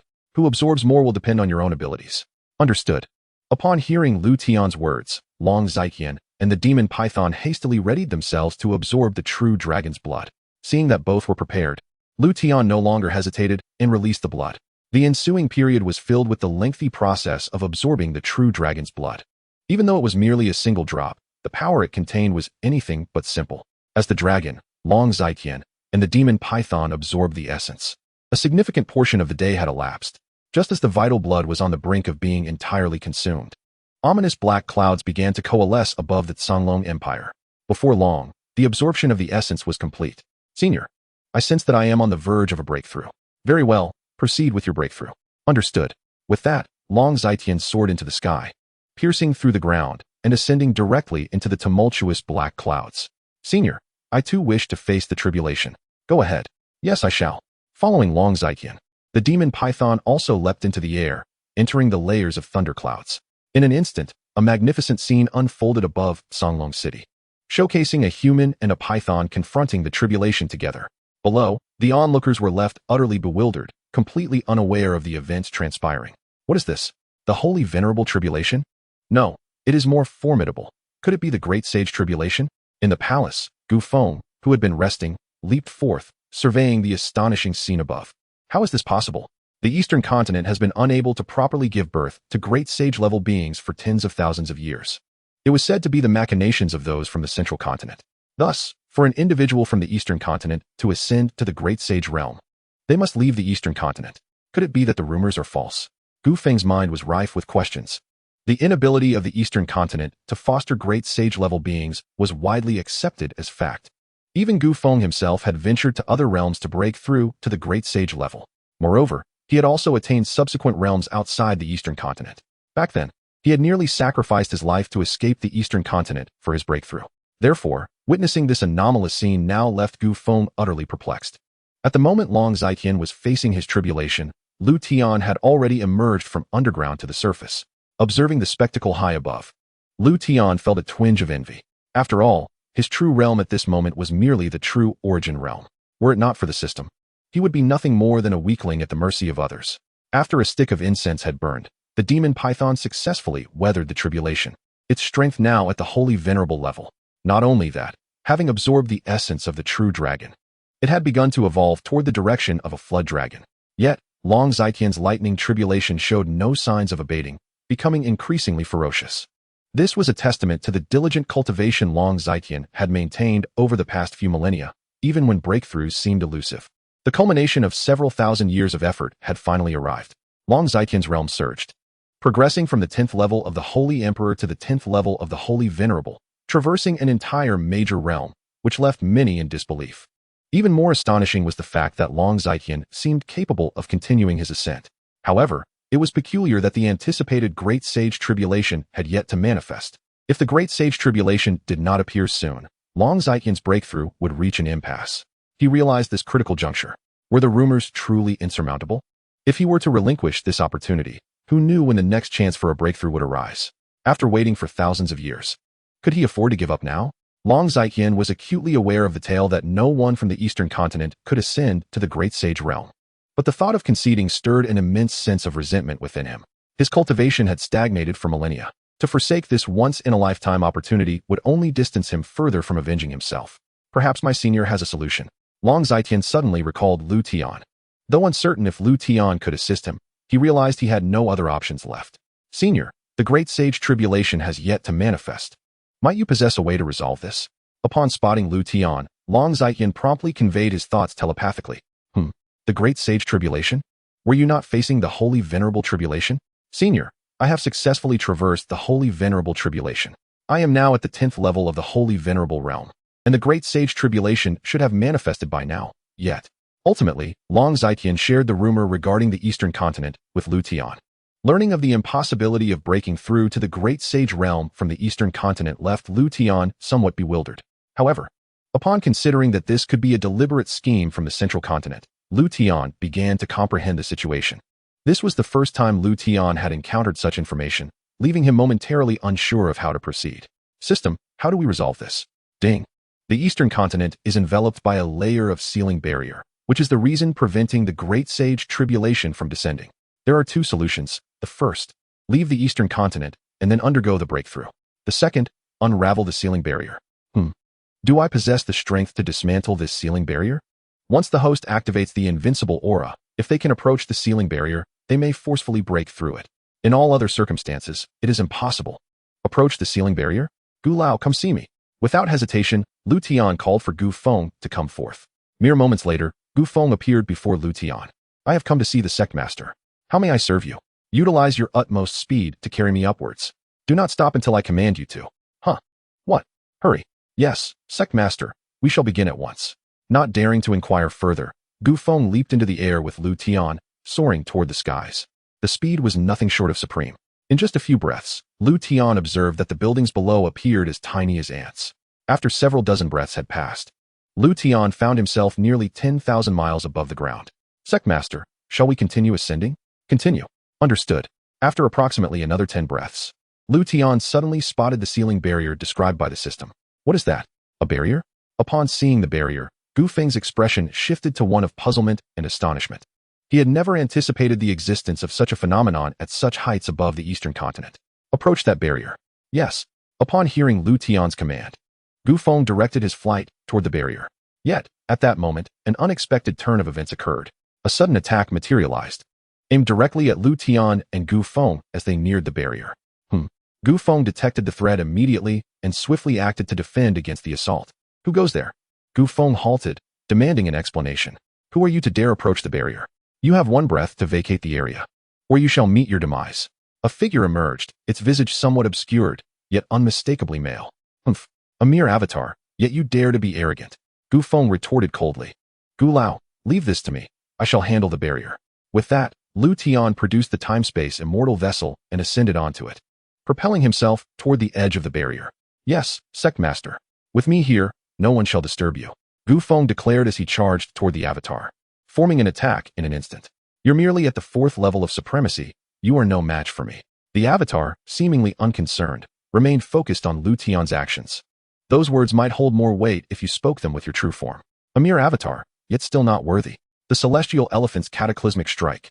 Gu Feng, without hesitation, unleashed his ultimate move. The hand of the heavens.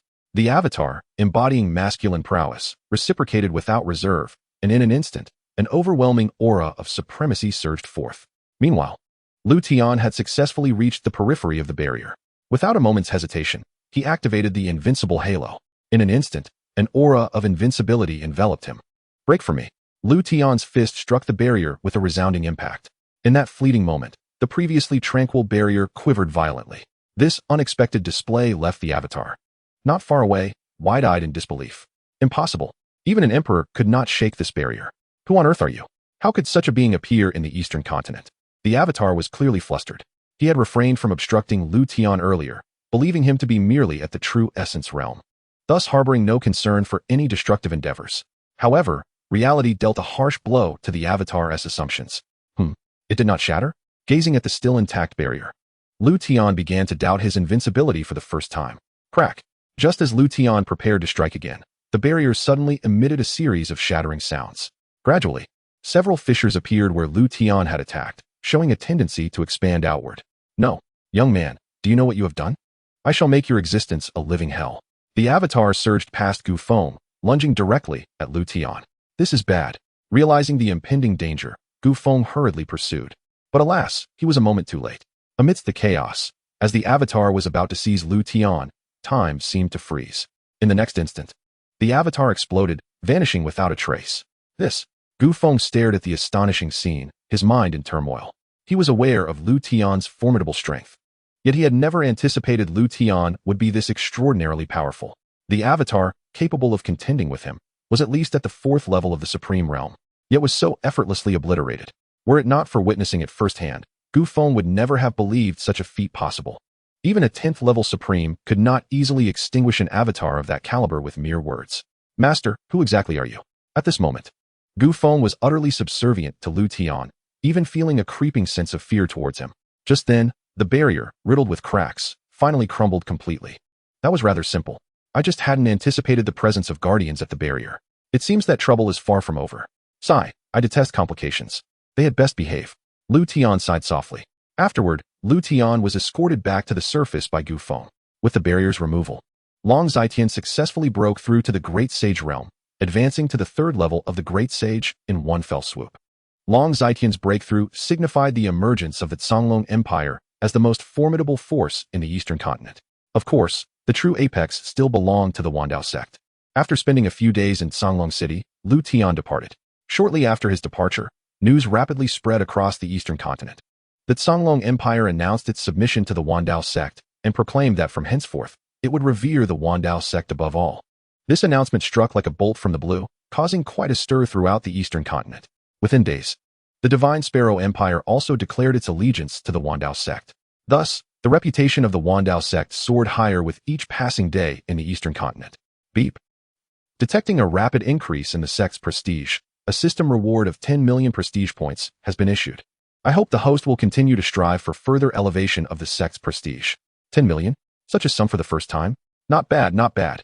Acquiring prestige points is far simpler than I had envisioned. With the prestige points in hand, Liutian immediately perused the prestige marketplace. After all, the marketplace is replete with treasures, and Liutian sought to discover suitable items for purchase.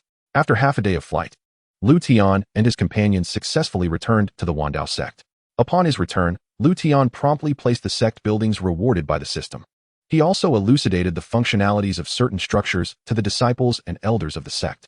Subsequently, Liutian arranged for Su Bai and 4 other disciples to enter the recently unlocked 3rd level of the Chaos Time Space Tower for their training. With over a month remaining before heading to the Central Continent for the Final Talents Conference, Liutian hoped Su Bai and the others could enhance their cultivation during this interval, thereby achieving commendable results in the competition. Of course, Liutian's primary objective was to elevate the sect's rank, as this would facilitate his own cultivation advancement. To expedite the breakthroughs of Su Bai and the others, Liutian entrusted each of them with a drop of true dragon blood. With the assistance of the true dragon blood, Liutian was confident that their realms would ascend rapidly. After arranging matters for Su Bai and the other disciples, Liutian instructed Yu Yun to commence plans for the commercial empire. To facilitate Yu Yun's forthcoming endeavors, Liutian also enlisted Mu Wanxua's assistance. Once all tasks were set in motion, Liutian returned to his previous leisurely days, lounging on a recliner while calling forth Little Black to play. Chapter 73, Little Black Slumber. You desire true dragon blood? While casually petting Little Black, Liutian suddenly noticed that Little Black had been fixated on the direction of the Chaos Time Space Tower. The only thing that could provoke such an unusual response from Little Black was indeed the true dragon blood. Thus, Liutian swiftly deduced Little Black's intentions. As anticipated, upon hearing Liutian's inquiry, Little Black nodded vigorously. I only have 4 drops of true dragon blood left.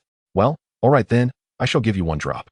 Observing the eager expression on Little Black's face, Liutian ultimately decided to part with 1 drop of true dragon blood. Then Liutian extracted a drop of true dragon blood. The moment Little Black laid eyes on it, he leaped and swallowed it whole in a flash, so swiftly that Liutian barely registered the action. Wow, that true dragon blood is incredibly potent. Can you handle it all at once? Liutian was not concerned about the loss of true dragon blood, but rather worried that Little Black might be overwhelmed by its immense power. However, to Liutian's bemusement, Little Black seemed thoroughly satisfied, licking his paws with glee. Not only that, but Little Black proceeded to nuzzle against Liutian, as if yearning for more true dragon blood. I truly have too much time on my hands, worrying that an ancient beast might be overwhelmed by true dragon blood. Sigh indeed.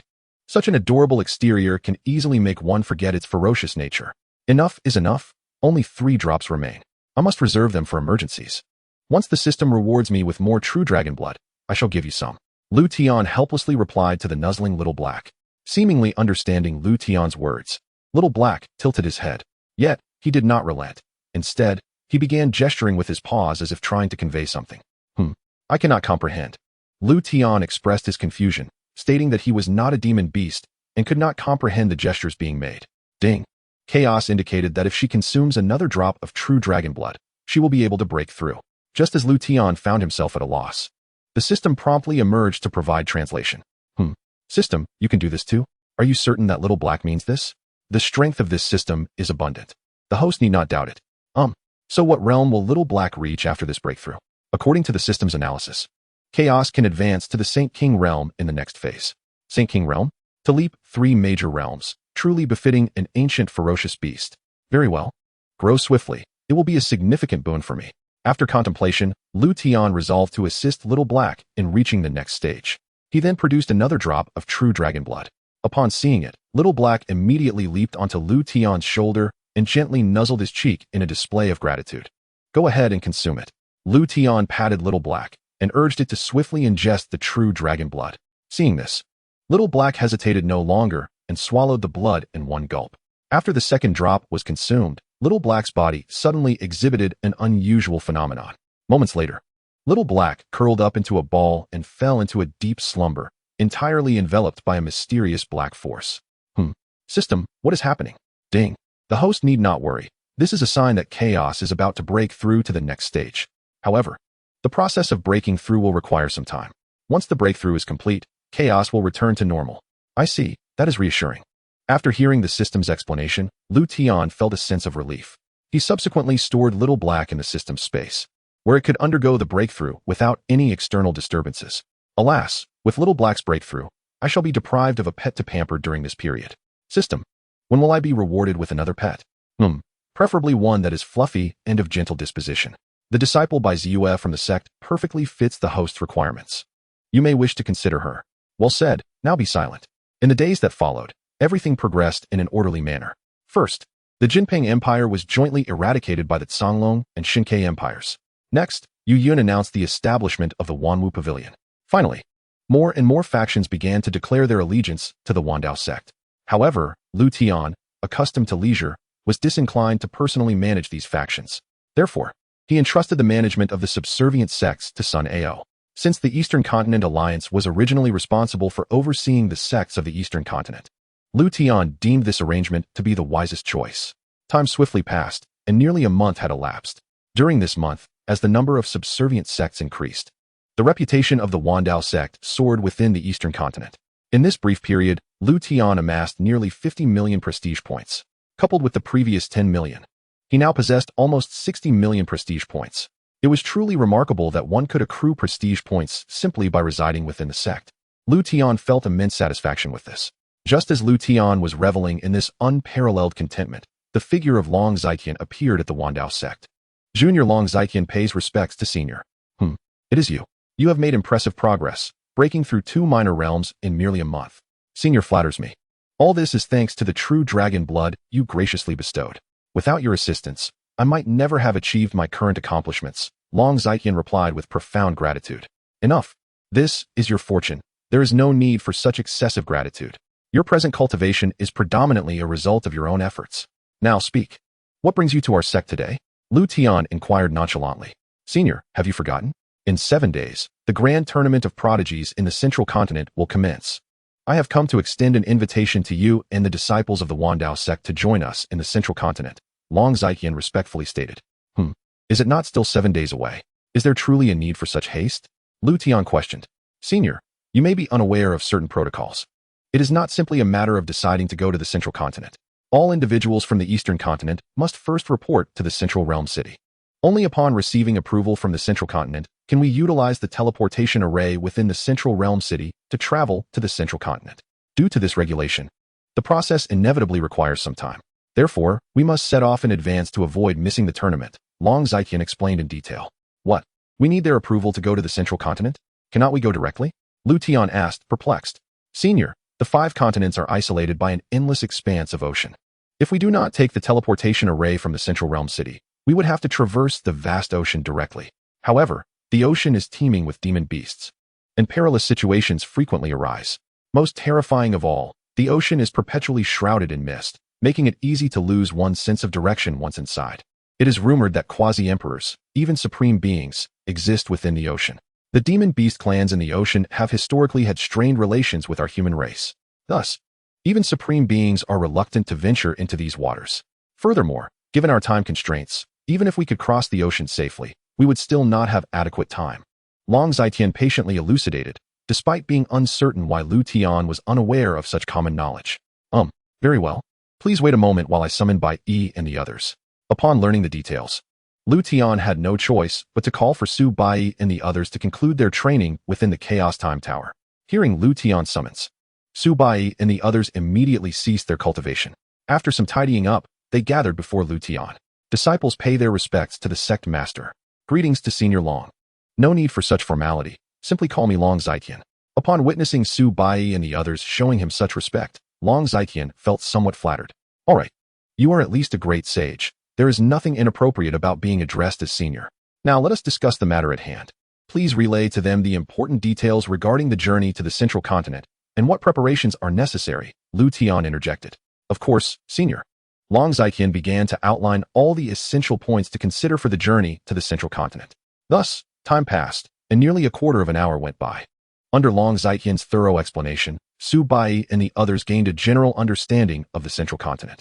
Among them, Lin Xinghan, upon discovering the complexities involved in traveling to the central continent, wore an expression of disbelief. In her previous life, such cumbersome regulations had not existed.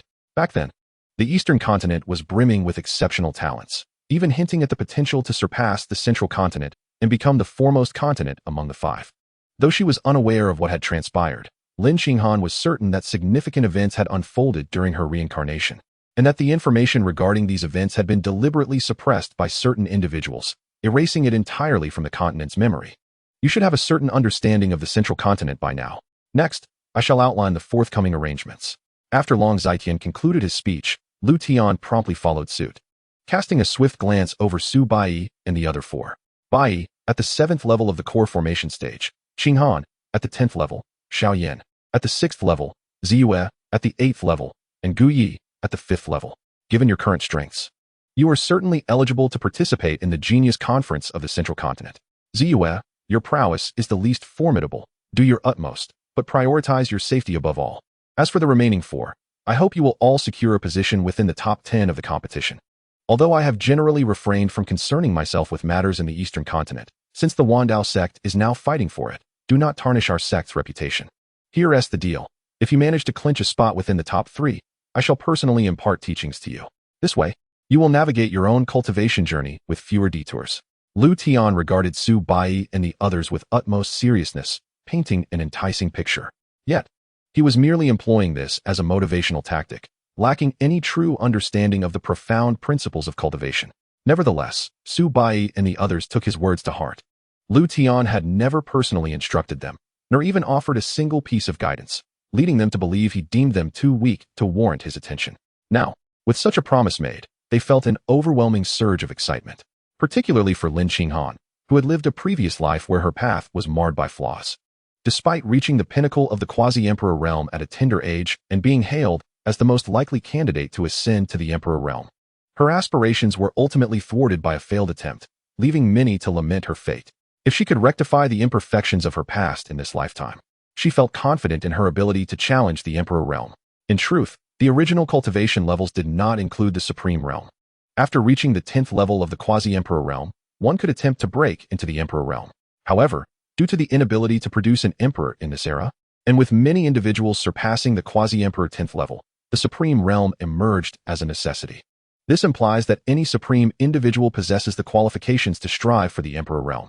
Yet, it is speculated that those who attempt to ascend to the emperor realm from the 10th level of the supreme realm would have a significantly higher chance of success. Consequently, many supreme powerhouses now regard the 10th level as their ultimate cultivation goal. Few dare to risk their fortunes in pursuit of the elusive emperor realm unless faced with the inevitability of death to prolong their lifespans. These supreme beings have committed numerous unspeakable acts. In her past life, Lin Qinghan met her demise due to such circumstances. Master, is what you say truly the case? If we secure a position among the top 3, certainly, my word is my bond. Should you perform well, I may even have additional rewards in store. Liutian replied nonchalantly. Rest assured, we shall not disappoint you. Su Bai and the others chorused in unison. Very well. Accompanying you to the central continent will be Elder Mu and Elder Dan. Additionally, Elder Gu will also journey with you. Take these protective jade tokens. Each of you shall receive 5. Should you encounter insurmountable challenges, simply shatter one. As he spoke, Liutian distributed the pre-prepared protective tokens. Su Bai and the others promptly accepted them, preparing for any eventualities. Master, what about you? Will you not accompany us to the central continent? Su Bai keenly observed the crux of the matter. I cannot leave the eastern continent just yet. With 2 elders and the protective tokens, your safety should be assured. Thus, I shall refrain from joining the fray this time.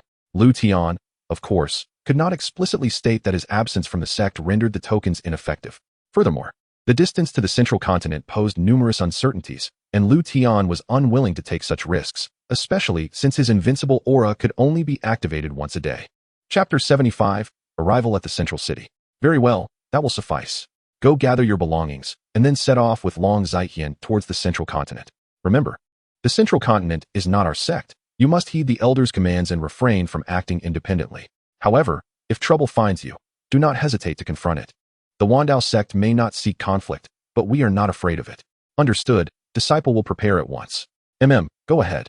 Upon receiving Liutian's nod, Su Bai and the others proceeded to gather their belongings. Wanyue, Elder Gu, come here. After Su Bai and the others left, Liutian immediately summoned Mu Wanyue and Elder Gu. Greetings, Sect Master, the two responded respectfully. You will accompany Bai and the others to the central continent. You should be well acquainted with its affairs. Their safety will be entrusted to you both. Liutian instructed. Yes, we understand. Mu Wanyue and Elder Gu replied promptly. This time, I cannot accompany you to the central continent, so exercise utmost caution. Here are the protective jade tokens. Each of you shall receive 3. Additionally, take the small furnace and the time-space celestial vessel. Should conflicts arise, they will aid you. Liutian produced the protective tokens, the small furnace, and the time-space celestial vessel, handing them over to Mu Wanyue and Elder Gu. That is all I wish to convey. You may prepare now. Oh, Wanyue, go find Yuyun and have her relay any information regarding the individual who slaughtered her family. When time permits, make sure to investigate. Understood. I shall seek out Miss Yu at once, Mu Wanyue stated before departing the sect. Following her, Elder Gu also turned to leave and prepare. An hour later, the time-space celestial vessel ascended from the Dao Sect and, after a brief moment, carried Su Bai and the others away, watching them gradually disappear beyond the horizon. Liutian felt the sect grow eerily quiet once more. Fortunately, the ethereal figure remained behind to cultivate due to her strength.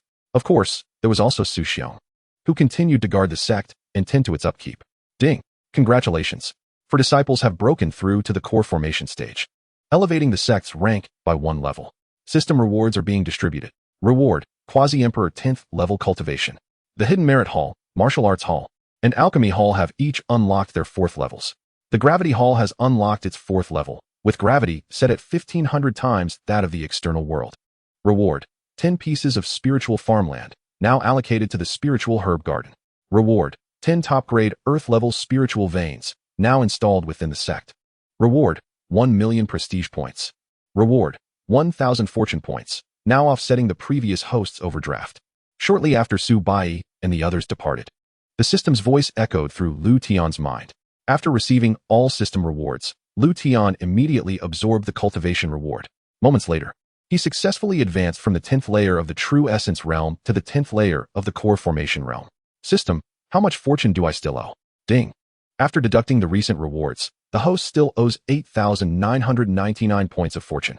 The host must continue to strive for the enhancement of fortune to strengthen the power of the Chaos Supreme Bell as soon as possible. Understood, Liutian replied, feeling somewhat weary.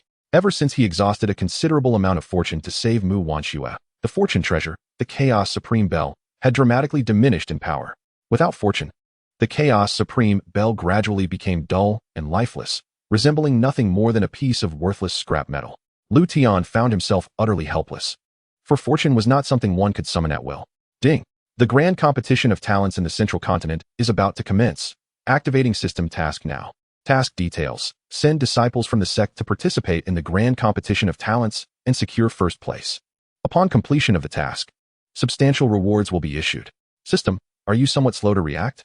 Bai and the others have already departed, and only now do you present the task? The issuance of tasks by the system is random and has always been so. There is no notion of slowness. The host should reflect on their own circumstances rather than disparage the system.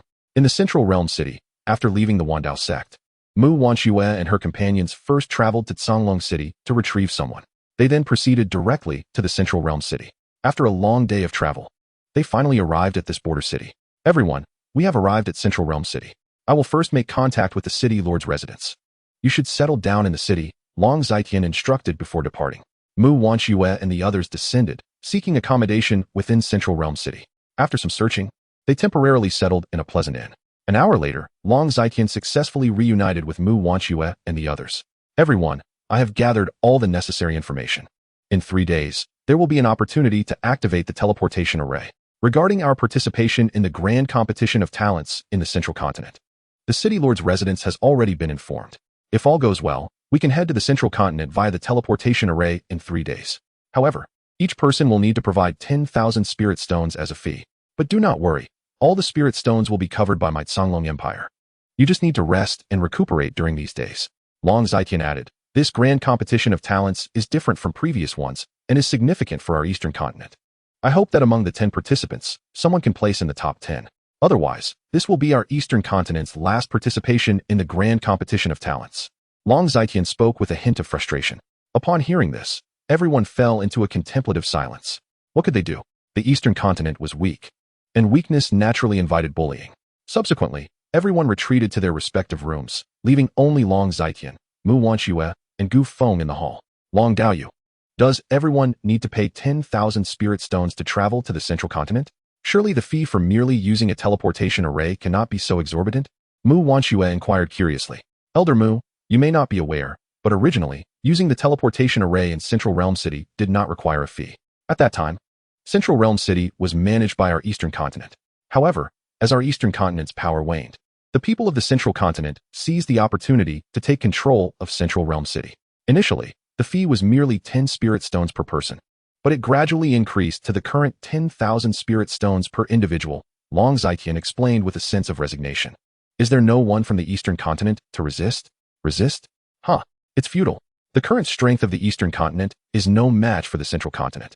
Even if we harbor resentment, we must pay enough spirit stones to travel to the central continent. Moreover, merely providing the spirit stones does not guarantee access to the teleportation array to suppress our eastern continent. Those with extraordinary talents or those wishing to break through to the great sage realm must agree to join the forces of the central continent, or else they will be utterly unable to venture into the central continent, if not for the grand competition of talents. Your sect's talented disciples would undoubtedly be unable to use the teleportation array. Furthermore, the disciples of your esteemed sect will likely attract unwanted attention during this trip to the central continent. I was ambushed midway for the same reason, Long Xianxian cautioned. Humph. I shall see who dares to target the disciples of my sect. It's fortuitous that I have many questions needing answers, and now I have the perfect opportunity to confront them. If they come to me, it will save me the trouble of seeking them out myself. Mu Wanxue said with a calm demeanor. Long Daoyu, you need only focus on the competition. As for those who seek trouble, I, along with Elder Mu, shall handle them. I have long held disdain for those from the central continent, and now I shall vent my frustrations, Gu Feng chimed in. Elder Gu, you should refrain from acting rashly. The current rules of heaven and earth are not favorable for supreme realm experts like yourself. There is no need to waste precious lifespan over such trivial matters, Mu Wanxue cautioned, knowing Gu Feng's cultivation level. It's nothing, compared to those old fogies. I am still relatively youthful. Besides, I know my limits. If I can deter them without resorting to force, that would be ideal. But should they refuse to heed my warning, I am not one to back down easily. A bit of lifespan is of little consequence. I trust the sect master can help me restore it, Gu Feng replied with a hearty laugh. Ever since witnessing Liutian's might firsthand, Gu Feng had come to regard Liutian as a divine being. Thus, he believed that extending one's lifespan would be a trivial matter in Liutian's eyes. Indeed, Mu Wanxue conceded, persuaded by Gu Feng's words. Meanwhile, tens of thousands of miles away at the Wandao sect, Achu. Who is speaking ill of me? Could it be that brat Bai? Su Bai pondered as he took in his surroundings. Is this the central continent?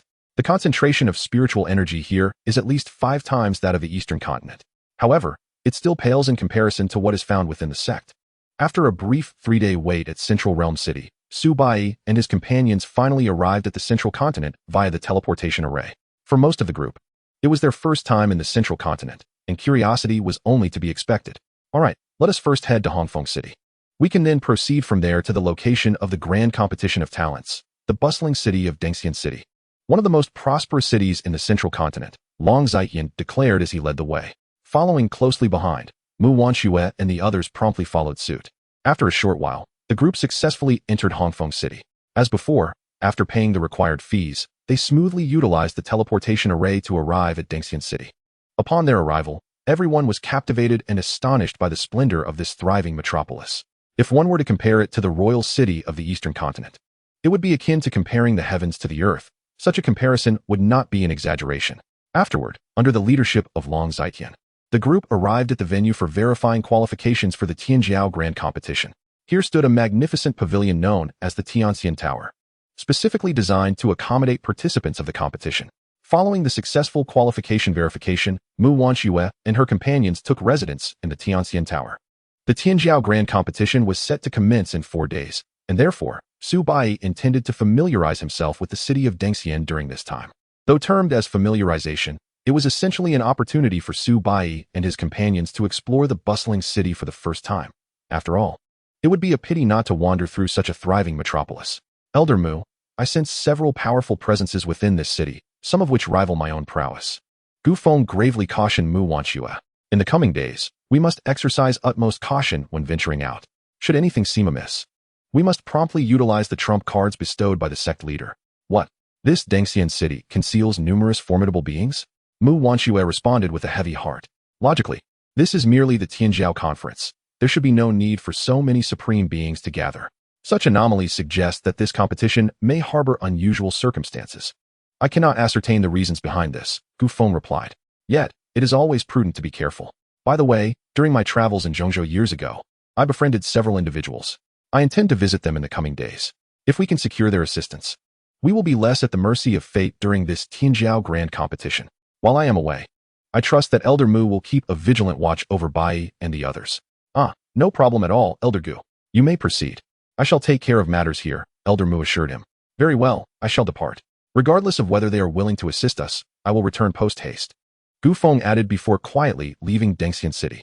At the moment of his departure, several presences scanned the direction in which he had vanished. Upon leaving Dengxian City, Gu Feng first flew towards a distant mountain range. Years ago, in order to reach Zhongzhou, and under the prohibition of using teleportation arrays, he had risked traversing the ocean. Perhaps fortune favored Gu Feng, for he encountered no formidable beings during his perilous journey across the sea. Even more fortuitously, when he was on the verge of exhaustion, he was discovered by a monk returning from an expedition. It was through this monk's assistance that Gu Feng narrowly escaped and finally reached Zhongzhou. The person he intended to meet at this moment was none other than the monk who had saved him, a man named Lan Shi. After a flight, Gu Feng descended at the foot of a mountain. Not far from where he landed stood a modest wooden cabin, which caught his eye. Upon seeing the cabin, a smile crept across Gu Feng's face, a welcome change after a long time. Without concealing his presence, he strode confidently towards the wooden house. Soon, he arrived at the gate surrounding the cabin. Pushing it open, Gu Feng stepped inside. Old friend, why do you not come out to greet me? I have made a special trip just to see you. Gu Feng called out loudly upon finding the courtyard empty. Get lost. Gu, old man. You would come to see me out of kindness? You clearly have no business that does not involve a visit. An elderly man with a head of white hair emerged from the cabin, grumbling. One might mistakenly believe their relationship was strained. Yet the joy in Lan Shi's eyes betrayed his true feelings. Old friend, what you say is unkind. I have brought some fine treasures to share with you. If you do not welcome me, I may just take my leave, Gu Feng said with a broad grin, approaching Lan Shi. What treasures could you possibly have? Who would believe you? Every time you visit, you merely walk away with a few jars of my finest wine. Come, sit down. It has been nearly 100 years since your last visit. I thought you had perished in Dongzhou. Lan Shi replied, his concern for Gu Feng evident despite his teasing tone. Cough, cough. Is that how you wish to curse me? I even sought out some fine delicacies from the sect leader for you to taste. Gu Feng retorted. Wait, the sect leader? You actually joined a sect? Many forces in Zhongzhou invited you to join, yet you never showed interest. Have you changed in your old age? Lan Shi asked, curiosity gleaming in his eyes. Haha, change. I am still the same person. As for my joining the sect, there are reasons behind it. We can discuss that over a drink later. But first, allow me to show you the treasures I have brought, Gu Feng declared, his expression turning mysterious as he slowly produced a wooden box of moderate size. Open it then. At your age, still trying to be mysterious. I am curious to see what you have, Lan Shi replied, his interest piqued. As the box opened, Lan Shi's eyes widened in astonishment. Initially, he was puzzled, having never seen such an item before. However, gradually, he felt a remarkable energy emanating from within. Old Gu, what exactly is this? The mere aura it exudes has awakened my senses, and the realm I struggled to break through for so long seems to be loosening. Now you understand the value of my treasure. Stop your chatter and tell me what this is, Gu Feng urged. These leaves are the leaves of enlightenment tea. And that branch is a segment from the divine enlightenment tree.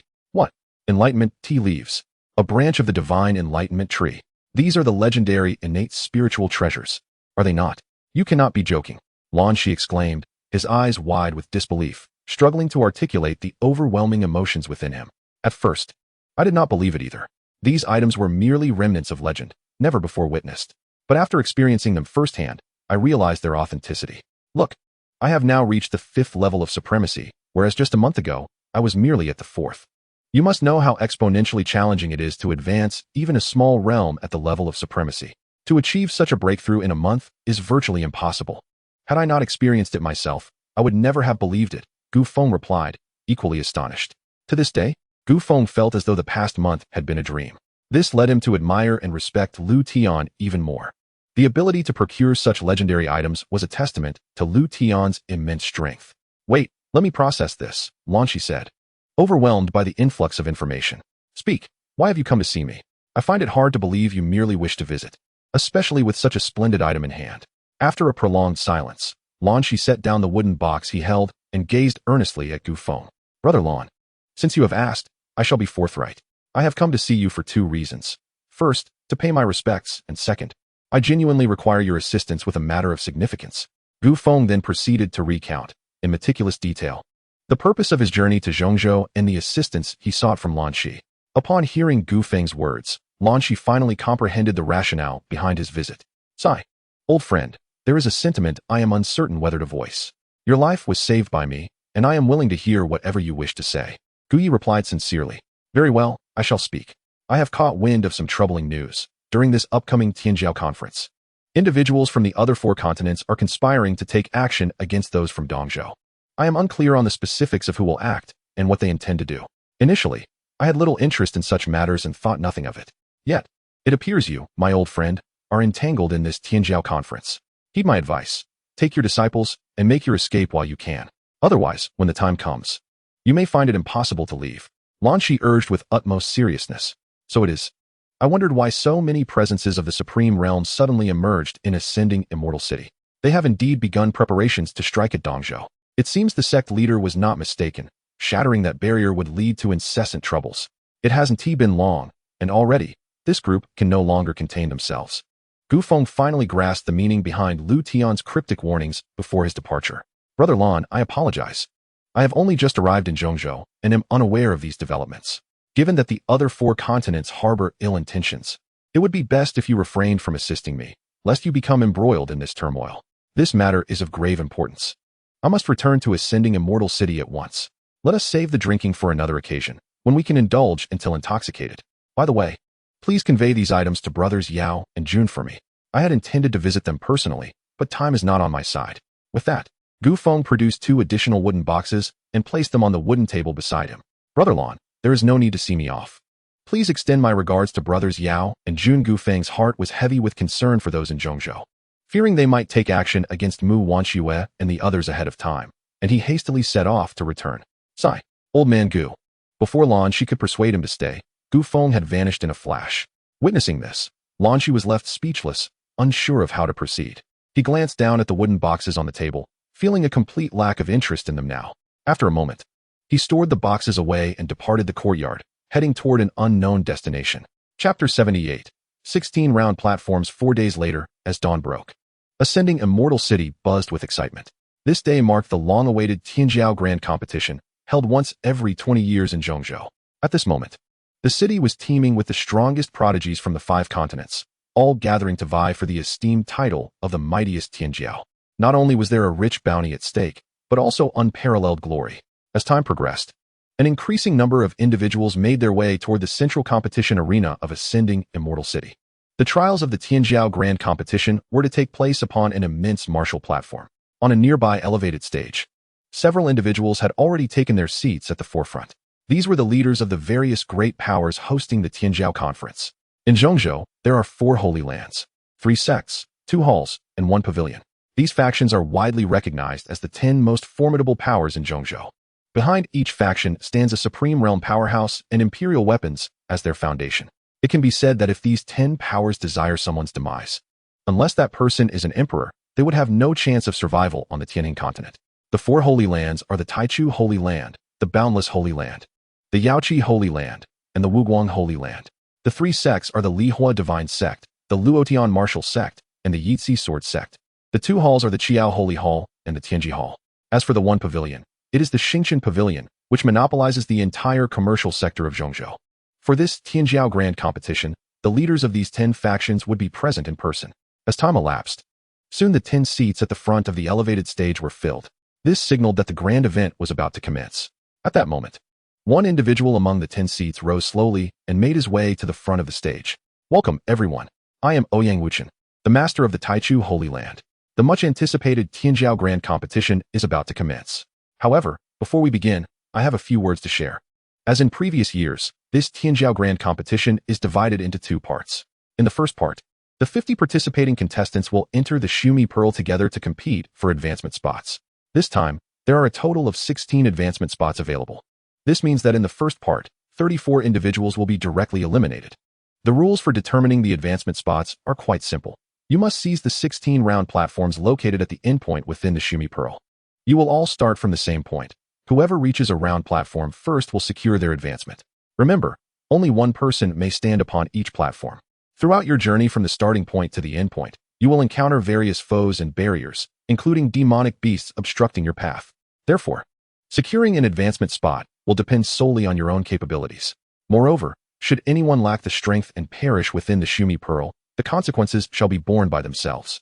If anyone is frightened, now is the time to step forward. I shall grant you an opportunity to withdraw.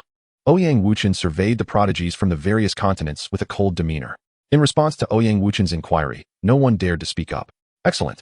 It seems there are no cowards among the participants this time. Then, I hereby declare the first part of the Tianjiao Grand Competition to commence.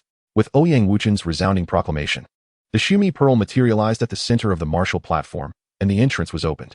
Observing this, the 50 prodigies from the 5 continents entered the Shumi Pearl without hesitation. Before long, they found themselves standing upon an expansive plain. Nearby, an elder had been waiting for them.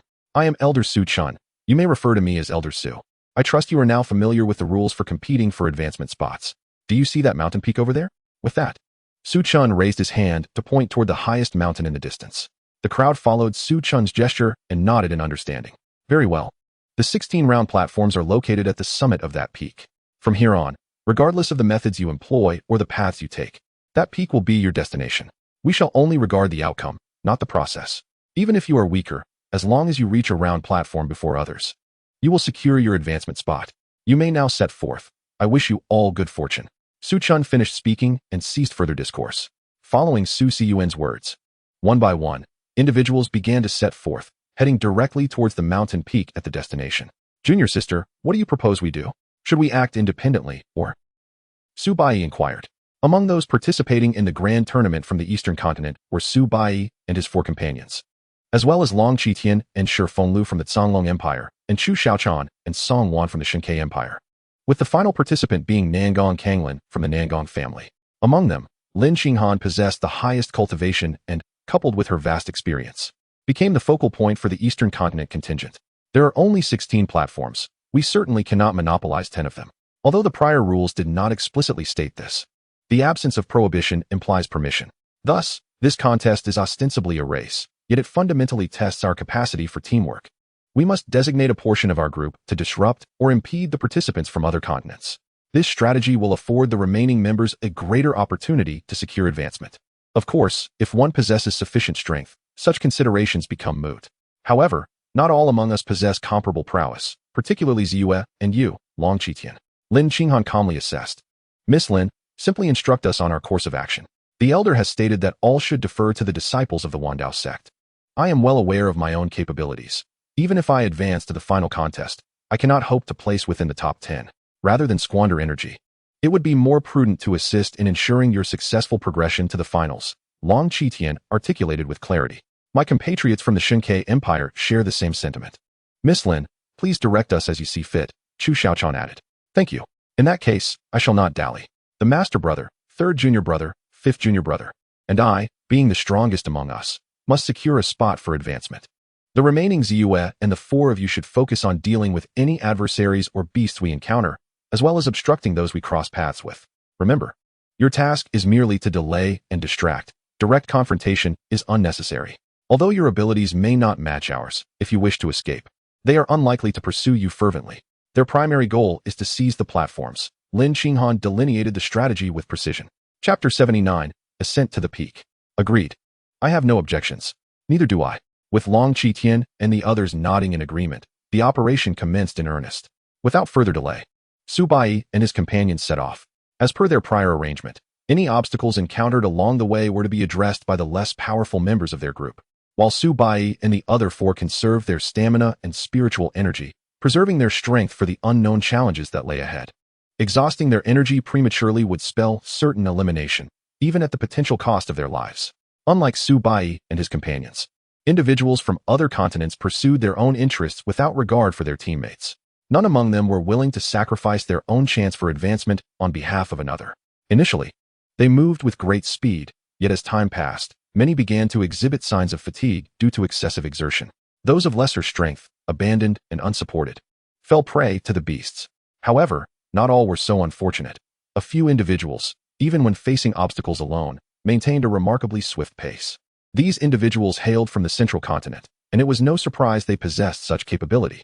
The spiritual energy in the central continent was significantly denser than in the surrounding areas, resulting in a markedly accelerated cultivation rate. Look at those from the eastern continent. Are they fools? They are expending their energy to clear obstacles for those four. Are they simply relinquishing their chances for advancement?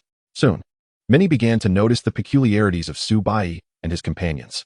However, they only grasped the surface, failing to understand the rationale behind their actions. Those four are indeed comfortable, entirely avoiding the need to confront the obstructing beasts. They must be a threat to the other six. Otherwise, who would engage in such foolishness? I don't think it's that simple. This appears to be their strategy. They seem determined to ensure those four can advance to the finals. Yet, I cannot fathom why the six would be so willing to comply. Do they not wish to showcase their talents at the Tournament of Heroes? As more observers took note, some began to discern the reasoning behind Su Bai's actions. Yet, even upon realizing it, they remained perplexed as to why anyone would willingly forego their own opportunity for advancement on behalf of others. Interesting.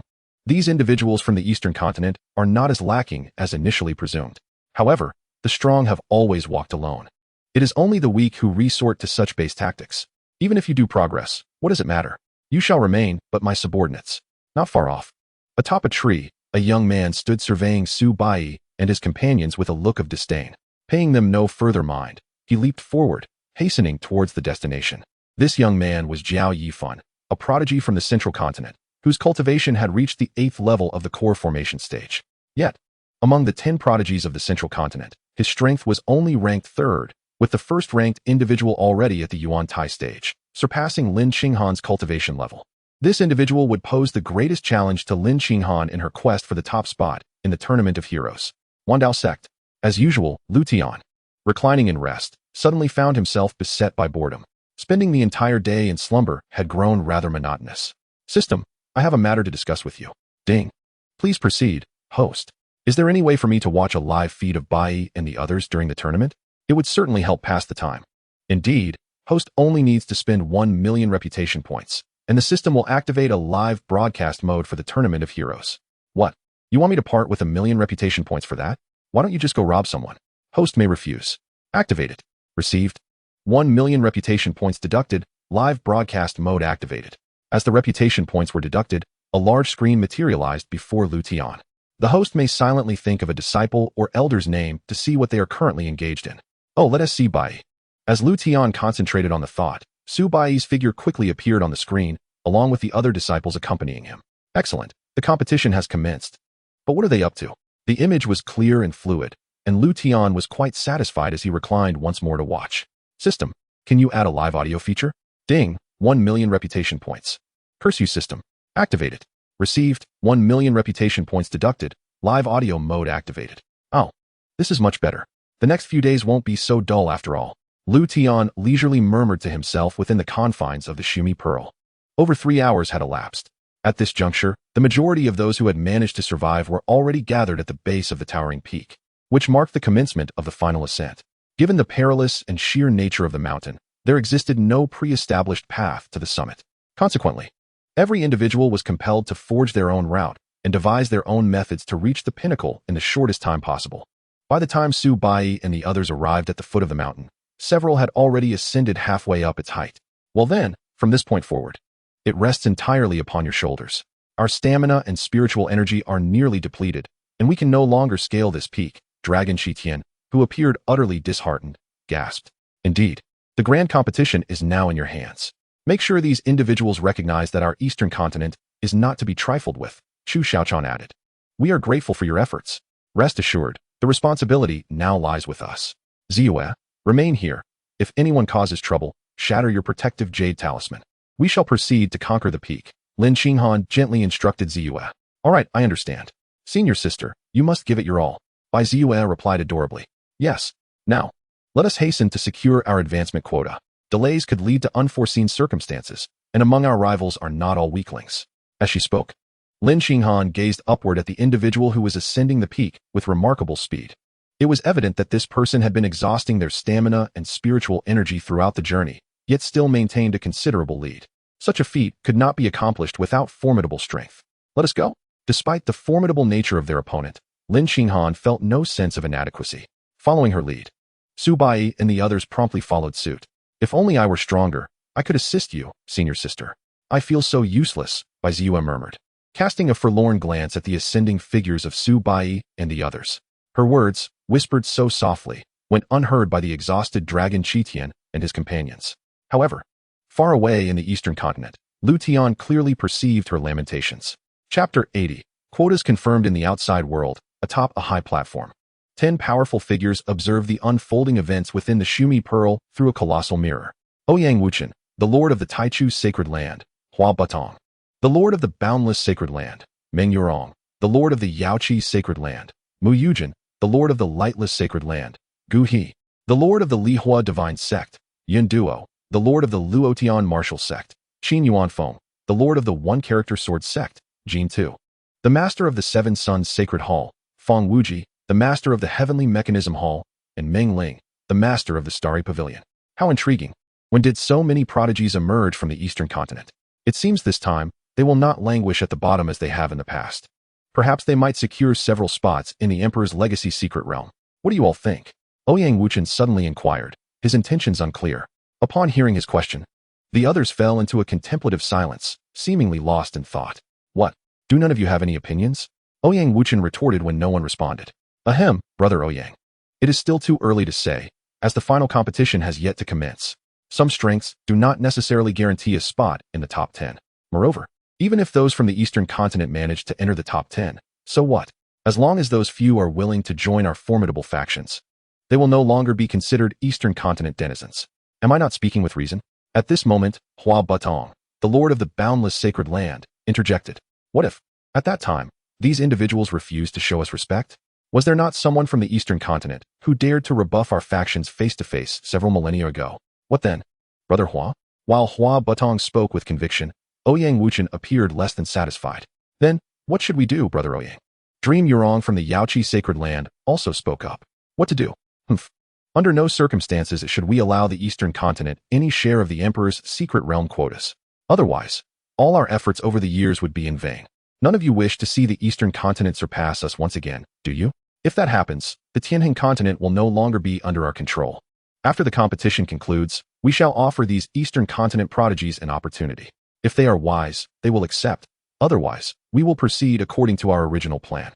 Changes have already taken place in the eastern continent, and any potential threats must be extinguished in their infancy. These 4 individuals are among them, particularly that young woman. Though younger than Lin Shan, her cultivation talent is already on par with his. Given time, she will undoubtedly become a significant threat. The woman Ouyang referred to was none other than Lin Qinghan. While Lin Shun was the holy son of his Taichu sacred land and the only Yuan realm participant among all those in the prodigy competition, the one who had consistently maintained a lead within the Shumi Pearl was indeed Lin Shun. I have no objections. Nor do I. Neither do I. Shortly after Ouyang Wuchen finished speaking, the other 9 individuals expressed their agreement in succession. Although there were some tensions among the 10 great factions, they were remarkably united in their stance against the eastern continent. Little did they know, the eastern continent was no longer the same as before, and the individuals they sought to contend with, Su Bai and his companions, were not to be trifled with.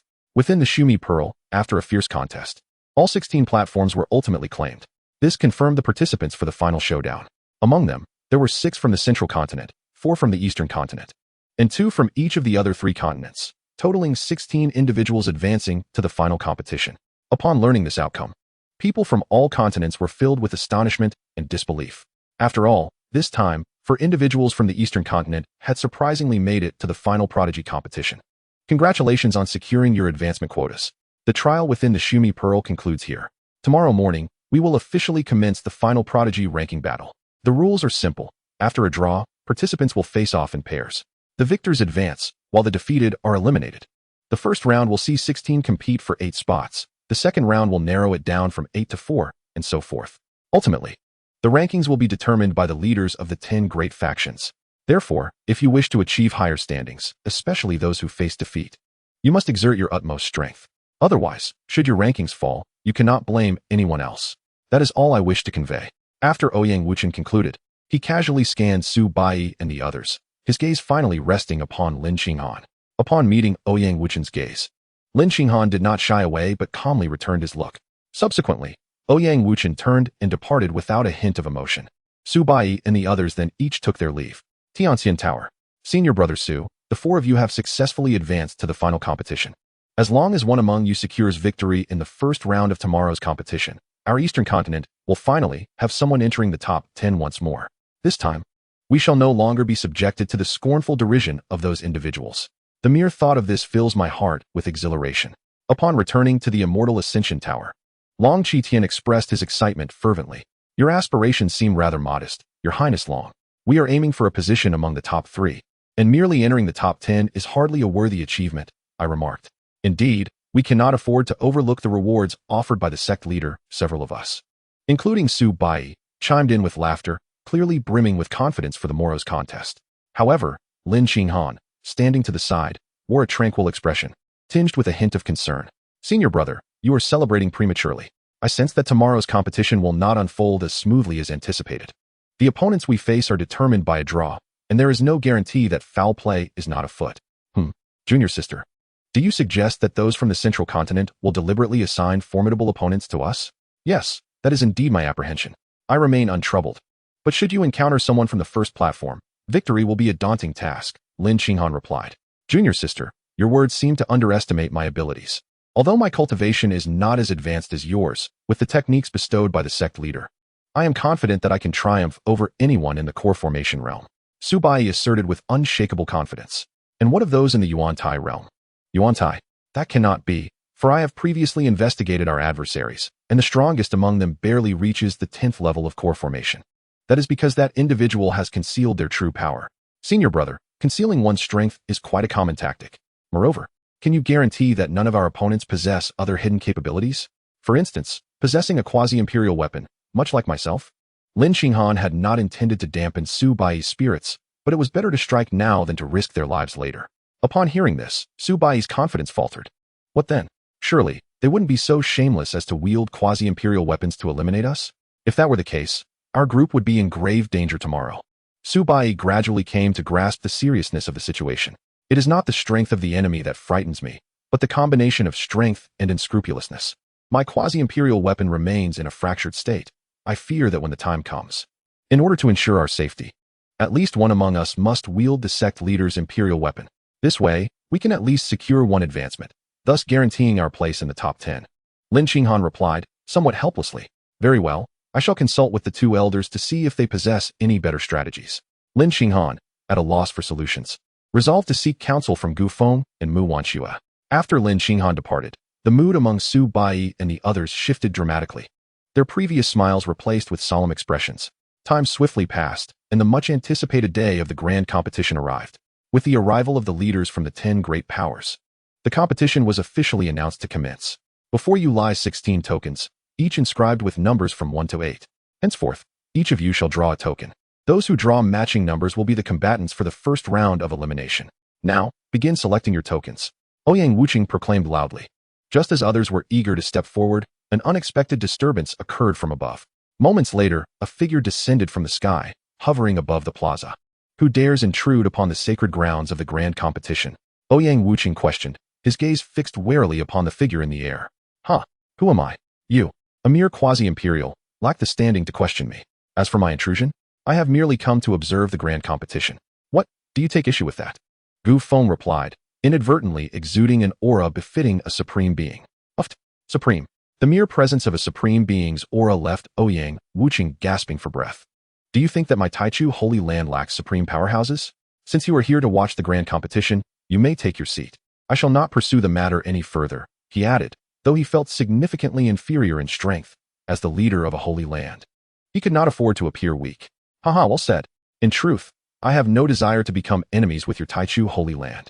However, I have never been fond of unfair competitions. It is best that I personally supervise the drawing of tokens, Gu Feng declared. His ostentatious entrance clearly intended to intimidate Ouyang Wuqing and his ilk. With this, even if Ouyang Wuqing contemplated manipulating the tokens, he would have to take Gu Feng's presence into account. You, do not overstep your bounds. The grand competition concerns our 10 great powers. It is not your place to meddle, Ouyang Wuqing retorted, his anger flaring. At that moment, if he still failed to recognize that Gu Feng was from the eastern continent, it would be a grave oversight for someone in his esteemed position. Oh, are you frightened? Frightened? Nonsense. What have I to fear? Ouyang Wuqing shot back defiantly. Very well. Let us commence the drawing of tokens. Should you be unwilling, I shall assist you.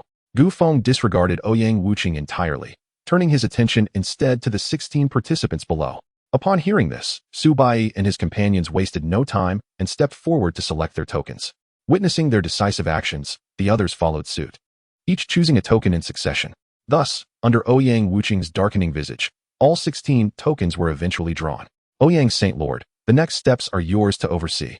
Gu Feng chuckled, reveling in Ouyang Wuqing's impotent fury as he took a seat nearby. Damn it, if not for the greater scheme. How could I allow you to be so arrogant? A supreme being, is it? I shall personally claim your life when the time comes. Ouyang Wuqing seethed inwardly. As the competition commenced, the two who drew the number 1 token ascended the platform. The match would be deemed concluded only upon one party's surrender or death. Hence, should anyone perish on the platform, they could blame no one but themselves. With Ouyang Wuqing's words echoing in the air, the two combatants who drew the number 1 token ascended the stage. The first round of elimination was officially underway. The contenders were Che Muge from the southern continent, at the 3rd level of core formation, and Wen Ren Ichuan from the central continent, at the 5th level of core formation. Due to the disparity in their levels, Wen Ren Ichuan easily secured victory in the initial match. Following this, subsequent participants ascended the platform to compete. Zhang Rongheng from the central continent, at the 4th level of core formation, defeated Li Yu from the northern continent. Also at the 4th level, Ling Huhi from the central continent, at the 9th level of core formation, triumphed over Yu Qing from the southern continent, at the 4th level, and Huang Hongyi from the central continent. At the 5th level of core formation, bested Gu Yi from the eastern continent. Also at the 5th level, finally, Lin Shun from the central continent, at the 1st level of Yuan Tai, emerged victorious against Tao Chuan from the western continent, at the 6th level of core formation. In the eastern continent, Xiao Yan, a 6th-layer alchemist, triumphed over Lin Jiao, a 6th-layer alchemist from the northern continent. Subsequently, Su Bai from the eastern continent, a 7th-layer alchemist, bested Jiao Yifan, an 8th-layer alchemist from the central continent. Lin Xinghan, a 10th-layer alchemist from the eastern continent, defeated Li Han, a 7th-layer alchemist from the western continent. Thus, the 8 contenders for the next round were successfully determined, with both the eastern and central continents each having 4 participants advancing to the second round of competitions. The remaining contestants from the other 3 continents faced merciless elimination, a scenario unprecedented in the past. This outcome left the participants from the various continents engulfed in profound doubt. Congratulations to the 8 who have advanced to the next round. The second round of contests will proceed, narrowing the field from 8 to 4. Given the parity in the number of participants from the 2 continents, it has been decided that there will be no drawing of lots for the following matches. Each continent will alternate in sending forth a contestant, with the eastern continent leading off in the first match, followed by the central continent in the second, and so forth. The first match of the second round officially commenced. Although Ouyang Wuqing's sudden alteration of the rules seemed rather arbitrary, Su Bai and his companions harbored no objections, as this arrangement spared them from battling one another. I shall take the lead. My strength is the weakest, so I will test the waters first, Gu Yi declared, stepping forward to compete in the initial match. Very well, 5th junior brother, do take care. If you find yourself at a disadvantage, yield immediately. Your life is of utmost importance, Su Bai advised. Understood, I shall proceed, Gu Yi replied, leaping onto the arena. Upon Gu Yi's ascension onto the stage, the central continent began deliberating on their representative. Ultimately, Wen Ren Ichuan, also a 5th-layer alchemist, opted to face Gu Yi. As we are of the same realm, victory in this match is assured for me, Gu Yi thought, his confidence surging as he faced his opponent. The outcome unfolded precisely as Gu Yi anticipated, without external assistance. He effortlessly secured victory in the opening battle. In the second match, the central continent sent forth their weakest contestant, Zhang Rongheng, while Xiao Yan represented the eastern continent. Similar to the first match, Xiao Yan's opponent yielded without him even exerting himself. The third match featured Su Bai from the eastern continent, but to everyone's astonishment, the strongest contender from the central continent, Lin Shun, was chosen to compete. This is dire. He has chosen to fight, Lin Xinghan thought, her heart sinking as she witnessed Lin Shun's decision to take on a weaker opponent. Your performance from the eastern continent has indeed taken everyone by surprise, particularly with the emergence of such exceptional talents as yourselves. However, you are merely a 7th-layer alchemist and not my match. I advise you to concede, lest you endure unnecessary suffering, Lin Shun taunted, a mocking smile upon his face, disregarding Su Bai completely. Concede? Ha ha ha. Underestimate me, and you shall regret it. Su Bai retorted fiercely. Oh, I shall look forward to seeing how you will make me regret this. Holy strike. Here it comes. Activate the reincarnation eye. In the face of Lin Shun's overwhelming power, Su Bai dared not be careless and activated the reincarnation eye, a technique he had never employed before. This marked the first time he wielded the reincarnation eye in battle. The moment the reincarnation eye awakened, the arena fell under Su Bai's control. Lin Shen sensed this unusual shift and immediately ceased to conceal his strength, unleashing the full force of his Yuan-Tai realm. The battle between the two commenced in earnest. Meanwhile, on a distant high platform, Hua Batong, the leader of the boundless sacred land, abruptly rose, fixated on Su Bai's newly awakened reincarnation eye. The reincarnation eye. Another wielder of the reincarnation eye has emerged in this era. How can this be? Hua Budong's mind was filled with astonishment, struggling to believe his own eyes. Brother Hua, this individual possesses a reincarnation eye as well. I recall not long ago that your direct disciple also bore a pair of reincarnation eyes. Moreover, this one seems to possess a more complete version than your disciples. Ouyang Wuqing interjected. I am uncertain, but it is indeed a complete reincarnation eye. Esteemed guests, I must have this young man. I kindly ask for your understanding, as it would be a favor owed by me, Hua Batong stated calmly. Oh, that depends on the young man's wishes. If he prefers to join my Taichu sacred land, then Brother Hua's favor will need to be set aside, came the retort, laced with amusement. Very well, let us rely on our own abilities. Hua Batong ceased further discourse, his desire for Su Bai unwavering. For it was not merely Su Bai that he coveted, but rather that exceptionally perfect reincarnation eye. Previously, when Hua Batong had recruited Su Bai's elder brother, Su Long, his primary motive had been the acquisition of the reincarnation eye. However, upon discovering that Su Long's reincarnation eye was incomplete, he had momentarily avoided calamity. Hua Batong had initially aimed to find a way to restore Su Long's reincarnation eye to its full potential and then reclaim it. Yet now, with Su Bai's emergence, Hua Budong's focus had decisively shifted. After a series of intense exchanges, both Su Bai and Lin Shen bore numerous wounds, their bodies marred by blood. Despite Lin Shen's advantage in realm, his techniques paled in comparison to Su Bai's cultivation. Thus, neither could gain the upper hand. All right, I concede. I have indeed underestimated you. In that case, let me reveal my true strength. Lin Shen declared, summoning a sword of extraordinary aura into his grasp. Ha ha ha, this is a top-grade sacred weapon. You shall certainly lose this time. Not only will you lose, but I shall also take your life. The thought of personally slaying a future prodigy excites me. Lin Shen cackled ominously. Witnessing this, Su Bai's expression turned cold. If this is merely a spar, I would hold no grievances regardless of the outcome. However, since you seek to take my life, I shall reciprocate in kind. You wish for my demise. Very well, I shall no longer hold back. My previous hesitation stemmed from a fear of killing you. Now, it aligns with my intentions. Do you think you alone possess a sacred-grade weapon? Reincarnation mirror, manifest. Su Bai resolved, producing the reincarnation mirror bestowed upon him by Su Yu. A life-and-death battle was imminent. Following several fierce clashes, Su Bai gradually gained the upper hand through the reincarnation mirror's might. Yet, Lin Shen, refusing to concede, launched increasingly reckless assaults, his arrogance forbidding him from losing to someone 4 minor realms beneath him. Thus, the two sides engaged in a relentless battle that lasted a full quarter of an hour. 6 paths of reincarnation fist, perish. No, you cannot kill me. I concede. No, Holy Lord, save me. Observing that Su Bai showed no intention of halting his assault, Lin Shen finally relinquished the arrogance that had gripped his heart. Enough. Lin Shen has surrendered. Cease this at once. As a young prodigy of the Taichu sacred land, Ouyang Wuqing could not simply stand by and watch Lin Shen perish at the hands of Su Bai. Yet, in the face of Ouyang Wuqing's rebuke, Su Bai not only refused to relent, but his pace of attack quickened further.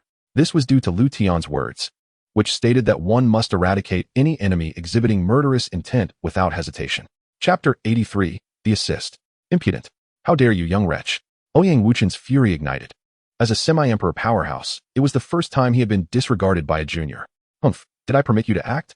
Just as Ouyang Wuqing prepared to strike, an invisible pressure surged directly toward him. Thud. Gasp. Ouyang Wuqing instantly crumpled to the ground, spewing forth a mouthful of warm blood. No. Boom. At that moment, Lin Shen let out a final, heart-wrenching cry of defiance. The next instant, all dust settled upon the arena. Covered in blood, Su Bai stood firmly atop the platform. I have triumphed. In the following breath, Su Bai lost consciousness and fell backward. Witnessing this, Xiao Yin and the others immediately rushed forward to catch Su Bai. Mu Wanxue also appeared on the arena without delay. Let me take a look. Mu Wanxue, not daring to be careless, promptly examined Su Bai's condition. Phew, thankfully, the injuries are not severe. He has merely exhausted his spiritual energy and fainted. After a few days of rest, he will fully recover. After promptly administering healing elixirs to Su Bai, Mu Wanshua spoke. That is good. Let us first take the senior brother down. Upon hearing that Su Bai was not gravely harmed, Xiao Yin and the others breathed a sigh of relief. Subsequently, with Xiao Yin and Gu Ye's assistance, Su Bai was escorted away to recuperate. You shall pay for this. To slay the holy son of my sacred land is a crime deserving of death. Ouyang Wuchen, holy lord of the Taichu sacred land, implores the ancestral elders to deliver justice for my disciple. Witnessing Lin Shun's demise before him, Ouyang Wuchen felt an overwhelming sense of humiliation. At this moment, realizing he was no match for Gu Feng, Ouyang Wuchen directly shouted for assistance. In the next instant, an aura of supreme realms surged into the air, heading straight for Ouyang Wuchen. Finally, someone has emerged. Gu Feng lifted his gaze toward the arriving figure, a faint thought crossing his mind. Before long, the silhouette of a man appeared beside Ouyang Wuchen. Witnessing Ouyang Wuchen kneeling under the weight of an oppressive force, the man raised a hand, dissipating the pressure. The man was an elder of the Taichu sacred land, named Xianxiafan, a formidable being of the 5th level of the supreme realm. Disciples greet the elder. We implore you to deliver justice for our Taichu sacred land. Upon seeing Xianxiafan's arrival, Ouyang Wuchen was overwhelmed with joy, his tone growing firmer. I am aware. You may withdraw for now. Yes, the disciple takes his leave. After Ouyang Wuchen retreated, Xianxiafan finally turned his attention to Gu Feng with a serious expression. 5th level of the supreme realm? Shouldn't you provide an explanation to me? You, a supreme powerhouse, meddling in the affairs of juniors. Do you not find this excessive? Xianxiafan coldly interrogated. An explanation? Why should I owe you one? Gu Feng retorted disdainfully. You do realize this is Zhongzhou. Do you think that simply because you are a supreme being, you can act with impunity? I may not know about others, but as for you, I doubt you can contend with me. Unfazed by Xianxiafan's threat, Gu Feng remained indifferent. Very well. I hope you do not come to regret this. Ladies and gentlemen, do you not intend to join the fray? The people of Dongzhou have already come to your doorstep. And you simply watch? Xianxiafan suddenly uttered some inexplicable words. Just as everyone was left perplexed, in mere moments, figures began to materialize from thin air. In total, 9 unfamiliar figures appeared, each radiating an aura not inferior to Xianxiafan's. Together with Xianxiafan, these 10 were all supreme ancestors of the 10 major forces. Observing the 10 individuals before him, Gu Feng's expression darkened. He was aware that many supreme beings were concealed within the ascending immortal city, but he had not anticipated the presence of as many as 10.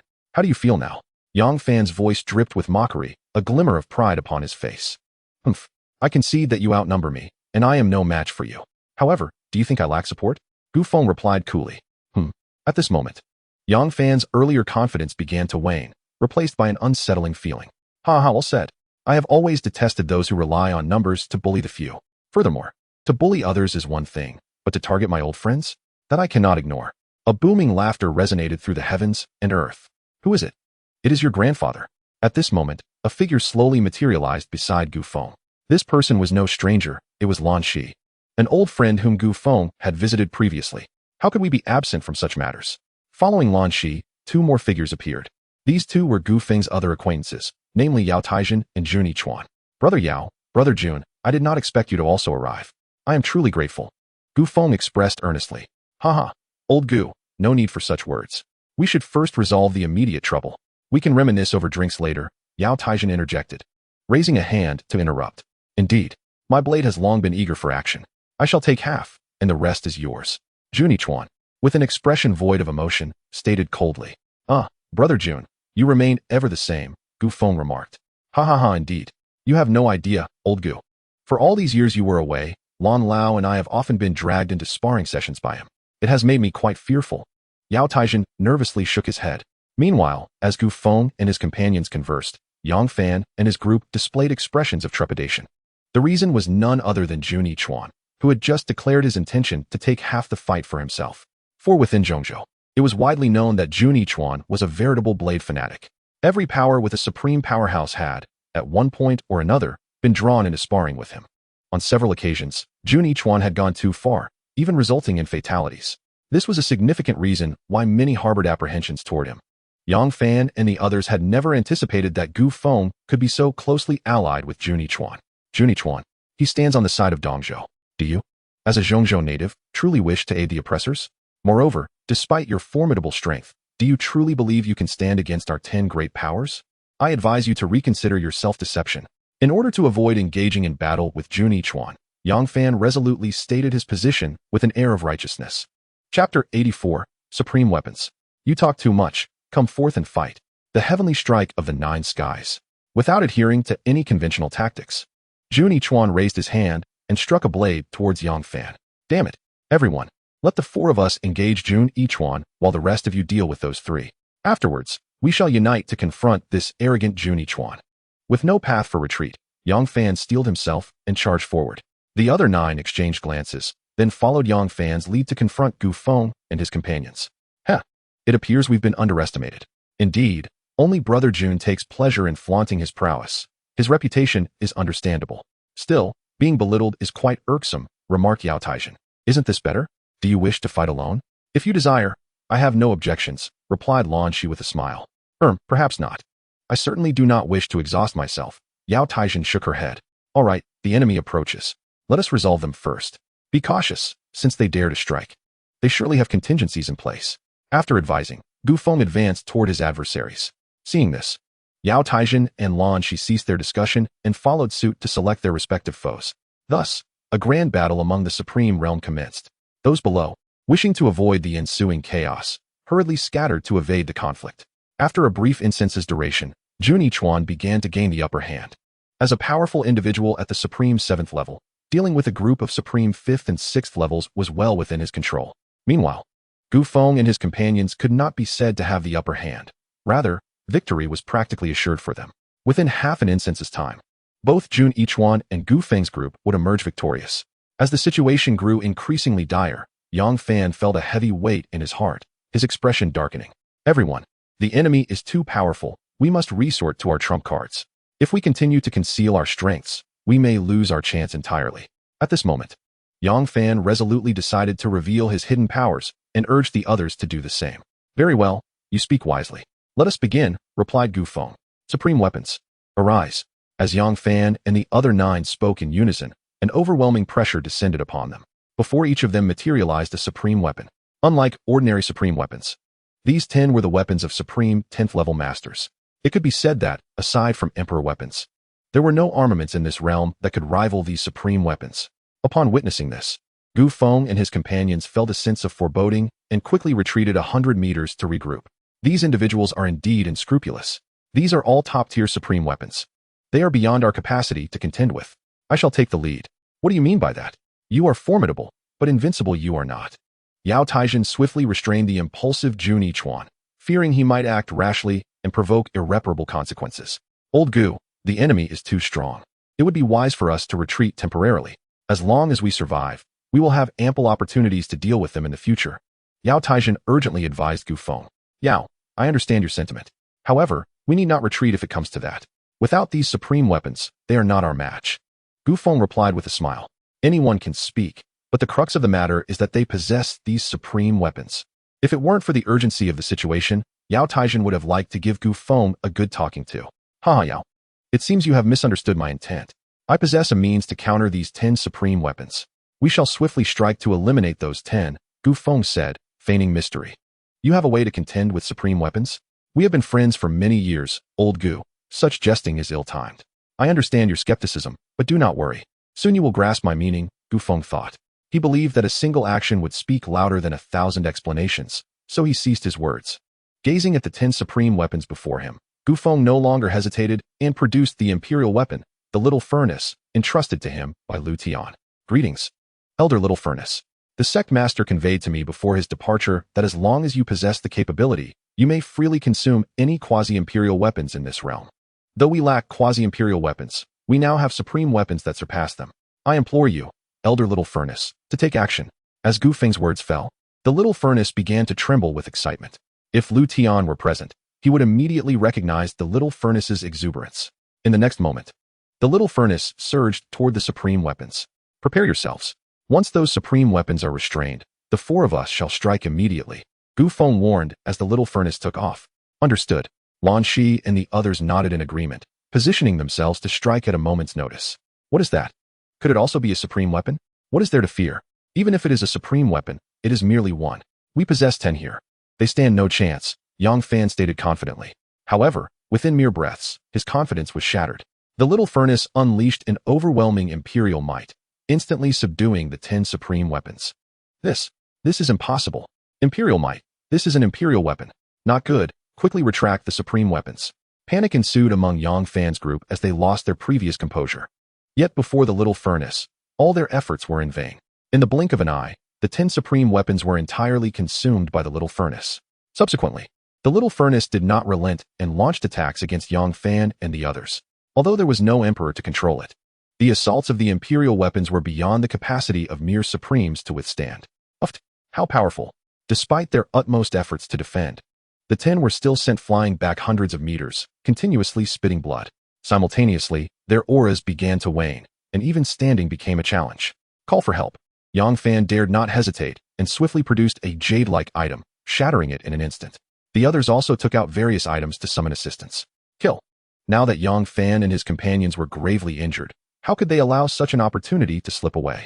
Seizing the moment, Gu Feng and his group charged towards Xianxiafan and his companions, weapons in hand.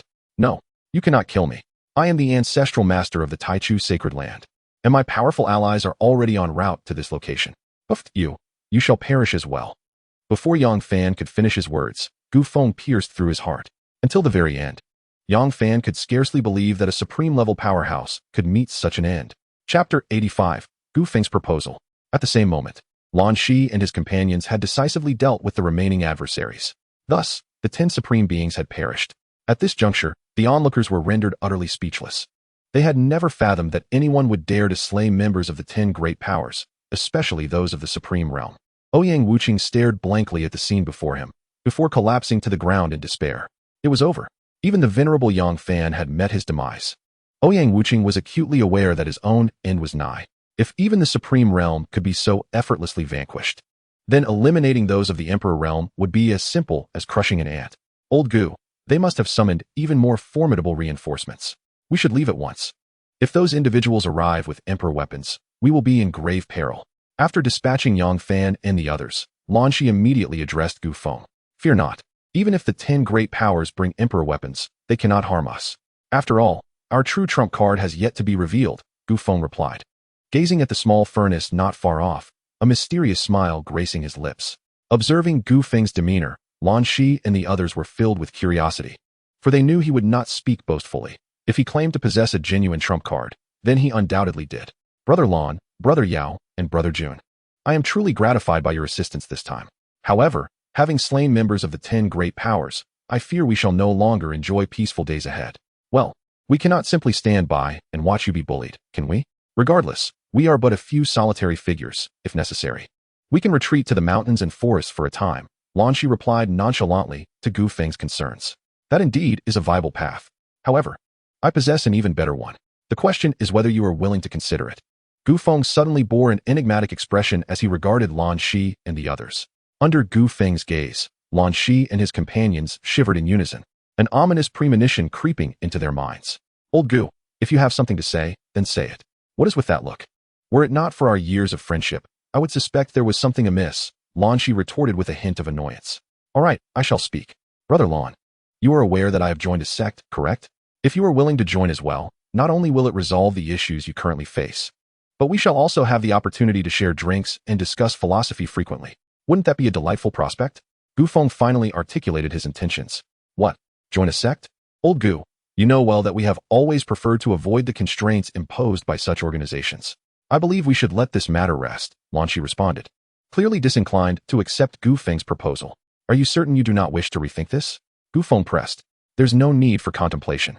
As long as we conceal ourselves, the 10 great powers cannot touch us, Lan Shi affirmed decisively. What a pity, then. It seems you will miss out on the chance to break through to the Emperor realm, Gu Feng lamented. Wait, what did you say? Break through to the Emperor realm? Old Gu, even if you are fabricating a reason, at least make it plausible. Who does not know that no one can break through to the Emperor realm? Do you think we are fools? Were it not for our long-standing friendship, Lan Shi would have considered striking Gu Feng, he retorted. I understand your disbelief. It stems from your limited perspective, and I do not blame you. Not long ago, I shared your viewpoint. However, on that day, when I witnessed that scene with my own eyes, I became convinced that there must be emperors in this world. And if there are emperors, then there must be ways to attain that pinnacle, Gu Feng proclaimed, recalling the moment when Liutian had uttered a single phrase, causing the Supreme's manifestation to dissipate entirely. It was that shocking spectacle that solidified Gu Feng's unwavering belief in Liutian as an emperor. Old Gu, are you certain? What did you witness? For the first time, Lan Shi and his companions began to perceive a shift in their attitude as they observed Gu Feng's profound reverence. Subsequently, Gu Feng recounted in detail the process by which Liutian had vanquished that manifestation. Upon concluding, Lan Shi and his companions fell into deep contemplation. They were not doubting Gu Feng's honesty. Rather, they were pondering what level of power could achieve what Gu Feng described. They have arrived. Brother Lan, have you considered your decision? The enemy is upon us. Shortly, I shall invite the sect master to manifest. If you agree, I can speak on your behalf. And the sect master is likely to permit your entry into the Dao Sect. Seize this opportunity. If you miss it, who knows when another will arise. Were it not for our brotherhood, I would not divulge such matters, Gu Feng reminded as he noticed Lan Shi and his companions still in deliberation. Very well, old Gu. We consent to join the Dao Sect. However, we need to personally witness the strength of the sect master you speak of. If what you say is true, then you shall become our elder brother, Lan Shi declared. Oh, then it is settled.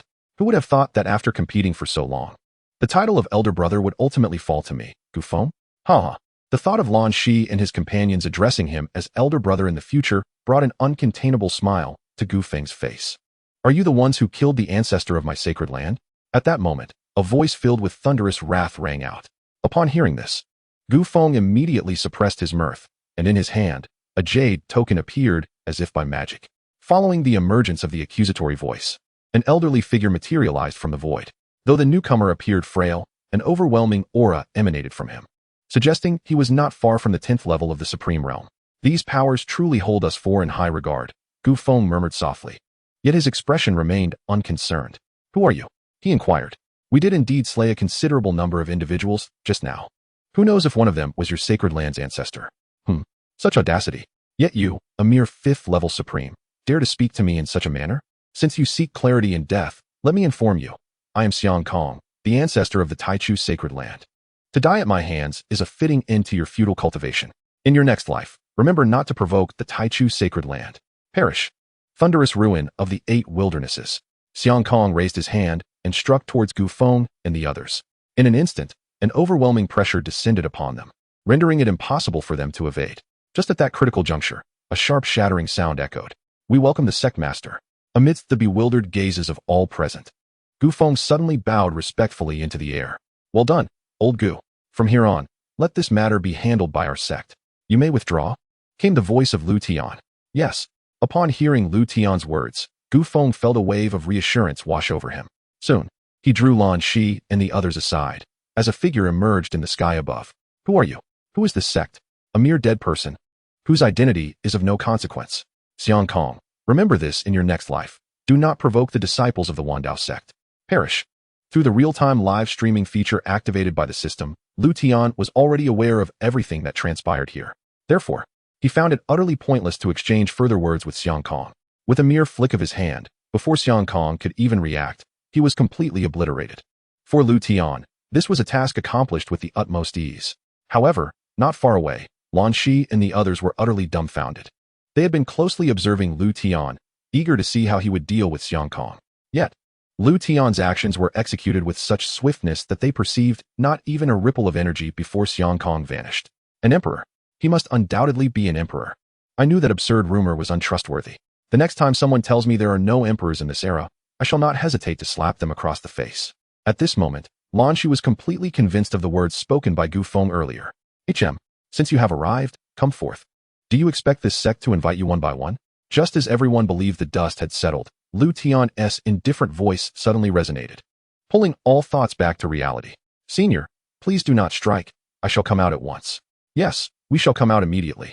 In the next moment, a chorus of voices responded, and then one after another, figures hurriedly appeared before Liutian. I, Xianxiaaudiobooks of the boundless Holy Land, pay my respects to you. Senior, that is enough. This sect is not swayed by such flattery. You are all the ancestors of the top 10 powers. Yes, indeed. In response to Liutian's inquiry, Xianxiaaudiobooks and the others nodded earnestly, daring not to conceal anything. After all, they had all witnessed that shocking scene firsthand. No one wished to share Xianxiang's fate of being reduced to mere ashes. You have come here, I presume, to deal with the disciples of my Dao Sect? No. We would never dare. Senior, we were merely passing through. Yes, just passing through. Such a life-threatening question. Who would dare acknowledge it openly? Xianxia and the others hastily shook their heads in denial, attempting to clarify. Passing through? Why not think again? Liutian said calmly. This, right, senior? Forgive my poor memory. Did not the Grand Tournament of Talents just conclude? I heard your disciple secured first place, so we came to present rewards. Xianxia quickly thought on his feet. The tournament has concluded? Is there not one more match to go? Liutian was fully aware of the tournament's current status, having observed it in its entirety. No need for further discussion. Your disciples are indeed unparalleled prodigies, rendering the continuation of the tournament unnecessary. Thus, I boldly declare that your disciples rank among the top 3, if not the top 4. Liutian regarded Xianxia, whose face was awash with flattery, with a peculiar expression, momentarily at a loss for words. System, does this mean that Bai Yi and the others have claimed first place in the Grand Tournament of Talents? Is that task considered complete? Ding. The Grand Tournament of Talents is indeed organized by the top 10 powers of Central Continent. Thus, since the representatives of the top 10 powers have declared so, it naturally counts. Very well. Relieved by the system's response, Liutian felt a weight lift from his shoulders, for he could not afford to be careless regarding system rewards. Which of the 10 powers is the strongest? What? Do you not understand the words of this sect? Not at all, not at all. In response to the senior, the strongest would undoubtedly be the Taichu Holy Land. The Taichu Holy Land boasts 3 supreme ancestors at the 9th level, along with 4 imperial artifacts. This is something the other 9 powers cannot even begin to compare with. Xianxia, not daring to hesitate, promptly answered Liutian's query. Oh, the Taichu Holy Land. For imperial artifacts, quite a substantial number indeed. And where is the Taichu Holy Land located? In response to the senior, the Taichu Holy Land is situated atop Taichu Mountain, 3,000 miles to the west of this location. Xianxia replied once more. You shall remain here and await my return. Should I discover that any of you attempt to flee, you shall bear the consequences. With that, Liutian vanished from sight. Following Xianxia's directions, he swiftly arrived above Taichu Mountain.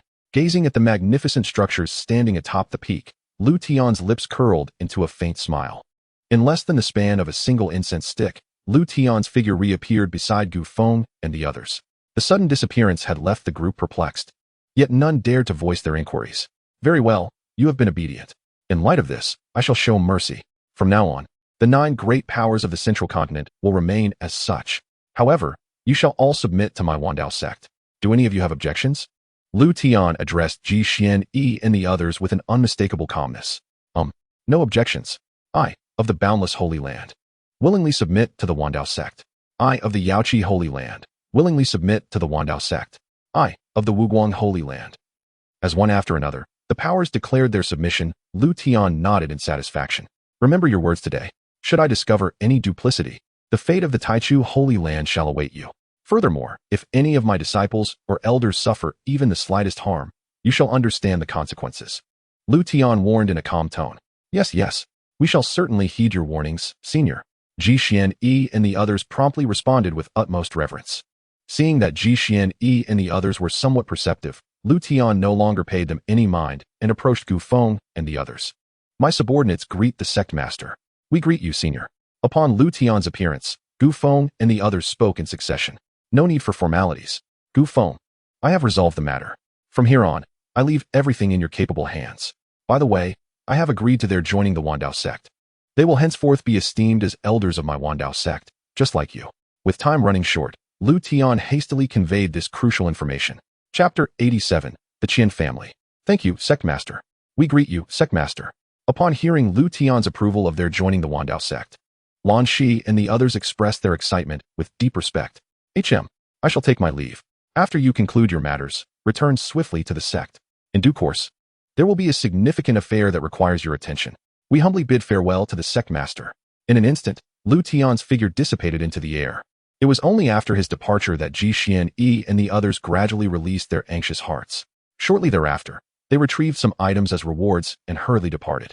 They needed to promptly return to inform their respective powers of what had transpired. Additionally, they were headed to the Taichu Holy Land to prepare for an inspection, as Liutian had previously warned them of the dire consequences of betrayal. As for the situation of the Taichu Sacred Land, they remained utterly oblivious, which is why they sought to investigate further. Shortly thereafter, astonishing news spread across Central Continent. The foremost power, Taichu's Sacred Land, had been utterly obliterated, with even Taichu Mountain completely razed. Subsequently, on the same day, the remaining 9 factions declared their submission to the Dao Sect. Thus, in just a matter of days, the name of Dao Sect became widely known throughout Central Continent. Beep. Congratulations to disciple Lin Xinghan for securing first place in the Central Continent's talents competition. The rewards for the tasks will now be distributed. Reward, 30 million prestige points. Reward, 2 fragments of an empress level made. Reward, 999 points of fortune value. Reward, 20 pieces of spiritual fields. Reward, 10 pieces of Dao stones. Reward, the sect's exclusive treasure, the 3 rankings of heaven, earth, and man. Dao stone increases the probability of comprehending the Dao upon use. 3 rankings of heaven, earth, and man automatically records and ranks the strength of sect disciples, with a total of 100 slots per ranking. Beep. The 9 major factions of Central Continent have announced their submission to the sect, rapidly increasing the sect's prestige, granting an additional 90 million prestige points. The aforementioned rewards have been distributed. The host may check them at their convenience. Indeed, the prestige points amassed were considerable. Now, the focus shifts to preparing for the sect's recruitment of disciples. The talents competition has concluded, and our Eastern Continent has impressively placed 4 individuals in the top 10, an unprecedented achievement. According to the regulations, we shall possess 40 slots for entry into the Emperor's Inheritance Secret Realm. The Secret Realm will open 6 months from now, providing ample time for preparation. Long Zaiqian's excitement was palpable, nearly bubbling over into laughter. Well, the allocation of slots will be arranged by the sect, as per the sect leader's instructions. We must return to the sect tomorrow. Make sure to tidy up. If there is anything you wish to do it quickly. We shall set sail at dawn. At this moment, Gu Feng interjected with a reminder. Understood. The group responded respectfully before gradually dispersing. Meanwhile, Mu Wanxue had arrived at a secluded location. According to what Yu Yun had informed her, the individual involved in the massacre of the Yu family was hiding within this area populated by mortals. After a thorough search, Mu Wanxue swiftly detected an anomaly. Amidst the ordinary populace, there was a sudden surge of Saint King level aura, which was decidedly unusual. She was 99% certain that this was the person Yu Yun had mentioned. Without hesitation, Mu Wanxue moved to confront the source of the aura. Before a quasi-emperor, a Saint King had no chance of resistance and could only comply. After a brief interrogation, Mu Wanxue gleaned crucial information. With no further use for him, she ruthlessly eliminated the individual. Subsequently, Mu Wanxue returned to the heavenly immortal tower. Elder Gu, I require your assistance with a matter. Oh, Elder Mu, please do not hesitate to speak. Mu Wanxue then relayed to Gu Feng the details regarding Liutian's investigation into the annihilation of the Yu family, as well as the information she had extracted from the individual. The Qian family? That name sounds familiar. Gu Feng mused after hearing Mu Wanxue's account. Old Gu, you have truly become forgetful. There are numerous hidden families in Central Continent, and they never engage in its affairs. These hidden families have existed for tens of thousands, even hundreds of thousands of years. Should they emerge, the 10 major factions would pale in comparison. The Qian family is one of them, and their power among hidden families is formidable. The complication lies in locating the Qian family, which is no simple task. These hidden families reside in secret realms. Without a specific location, it is impossible for us to find them, Wan Shi explained at this juncture. Yes, your words have jogged my memory. This indeed complicates matters further. More troublesome is the possibility that these hidden families may possess means to contend with emperors. Even if we ascertain their location, it would be ill-advised to storm in recklessly. Gu Feng furrowed his brow, uncertain of how to proceed. The Qian family is indeed a hidden family? It seems that many changes have unfolded in Central Continent over the years, Mu Wanxue pondered. In that case, we shall report this matter to the sect leader upon our return. We shall await the sect leader's guidance. Noticing that no one had any viable suggestions, Mu Wanxue resolved to leave the matter in Liutian's capable hands. It was prudent to treat the hidden families with caution, for they differed significantly from the 10 major factions. Very well, let us proceed as such. Gu Feng and the others ultimately agreed with Mu Wanxue's proposal. Dao Sect. Due to the absence of troublesome restrictions on their return to Eastern Continent, Gu Feng and the others arrived at the sect in less than a day. Upon meeting with Liutian, they recounted the significant events that had transpired over the past few days, including the matter concerning the Qian family. The Qian family? A hidden family? And they possess means to confront emperors? How intriguing. It seems Central Continent is not as dull as it appears. What relevance does this have for someone at my core formation stage? Let us first ascertain the Qian family's exact location. Indeed, this matter should be left for the 9 major factions to investigate. After a period of contemplation, Liutian decided it prudent to first uncover the hidden whereabouts of the Qian family. Before long, Liutian's orders reached the 9 major factions of Central Continent. Upon learning of Liutian's command, The factions wasted no time and dispatched disciples to investigate the Qian family's hiding place. Meanwhile, the Qian family, concealed within their secret realm, remained entirely unaware that they had become the target of Liutian's scrutiny. Chapter 88, Recruitment Conference. Elder Gu, our sect intends to host a recruitment conference for new disciples. I shall inform you of the recruitment criteria shortly. You will be fully responsible for this event. I hope you will not disappoint the sect. Yes, I shall certainly fulfill the task entrusted to me by the sect leader. Gu Feng replied with utmost seriousness. Afterward, Liutian detailed the rules and particulars regarding the recruitment of disciples to Gu Feng. Once Liutian concluded, Gu Feng took his leave, though a frown lingered on his face. The reason for his concern was undoubtedly the outrageous recruitment criteria set forth by Liutian. Nevertheless, as it was a directive from Liutian and he had previously made a commitment, Gu Feng resolved to find a way to fulfill the demanding task. 3 days later, news of the recruitment conference for disciples at Dao Sect spread like wildfire. Soon, this announcement reached the entirety of Eastern Continent. To ensure the message's reliability, Gu Feng even arranged for individuals to propagate the news throughout Central Continent. The reality was that the minimum qualification for prospective disciples was divine-level aptitude, which was no easy feat. Upon hearing about the Dao Sect's recruitment conference, many young aspirants began their journey toward the sect. In the present day, in the Eastern Continent, the Dao Sect is universally acknowledged as the most formidable power. Those with any semblance of cultivation aspire to join the Dao Sect, for affiliation with it signifies the possession of an unparalleled support system. Conversely, in the Central Continent, although the prestige of the Dao Sect does not reach the same heights as in the Eastern Continent, numerous individuals still plan to venture to the Dao Sect to explore their prospects. Consequently, over the following days, tens of thousands of people began to gather at the periphery of the Emperor's Tomb Forbidden Zone, a number that continued to swell. As the closest city to the Dao Sect, Qingyan City naturally became a resting point for many. Seizing this opportunity, Yu Yun began to promote the establishment of her Wanwu Pavilion. To further amplify the reputation of the Wanwu Pavilion, she organized a grand auction, a customary practice of hers. With the covert assistance of Liutian, this auction proved exceptionally successful. The event showcased numerous exceedingly rare items, not easily found even in the Central Continent, which astonished all who had come from there. Moreover, the Wanwu Pavilion also offered a variety of high-grade elixirs, techniques, and martial arts. Among these, even sacred-grade items were plentiful. Such power could only be rivaled by the Xingqian Pavilion in the Central Continent. Subsequently, the fame of the Wanwu Pavilion began to spread far and wide, fueled by rumors that the sect was backed by the Dao Sect, drawing even more attention from the populace. Upon learning of this news, Liutian exhibited no emotional upheaval. As long as there were spirit stones to be earned, he was indifferent to how Yu Yun chose to proceed. 3 days later, all gathered at the edge of the Emperor's Tomb Forbidden Zone. For today marked the commencement of the Dao Sect's official recruitment of disciples. The reason these individuals refrained from entering the Forbidden Zone was simply due to their trepidation. Not to mention the potential offense to the Dao Sect. The very name of the Emperor's Tomb Forbidden Zone was enough to instill fear. Were it not for the Dao Sect's presence, they would have certainly avoided the Forbidden Zone altogether.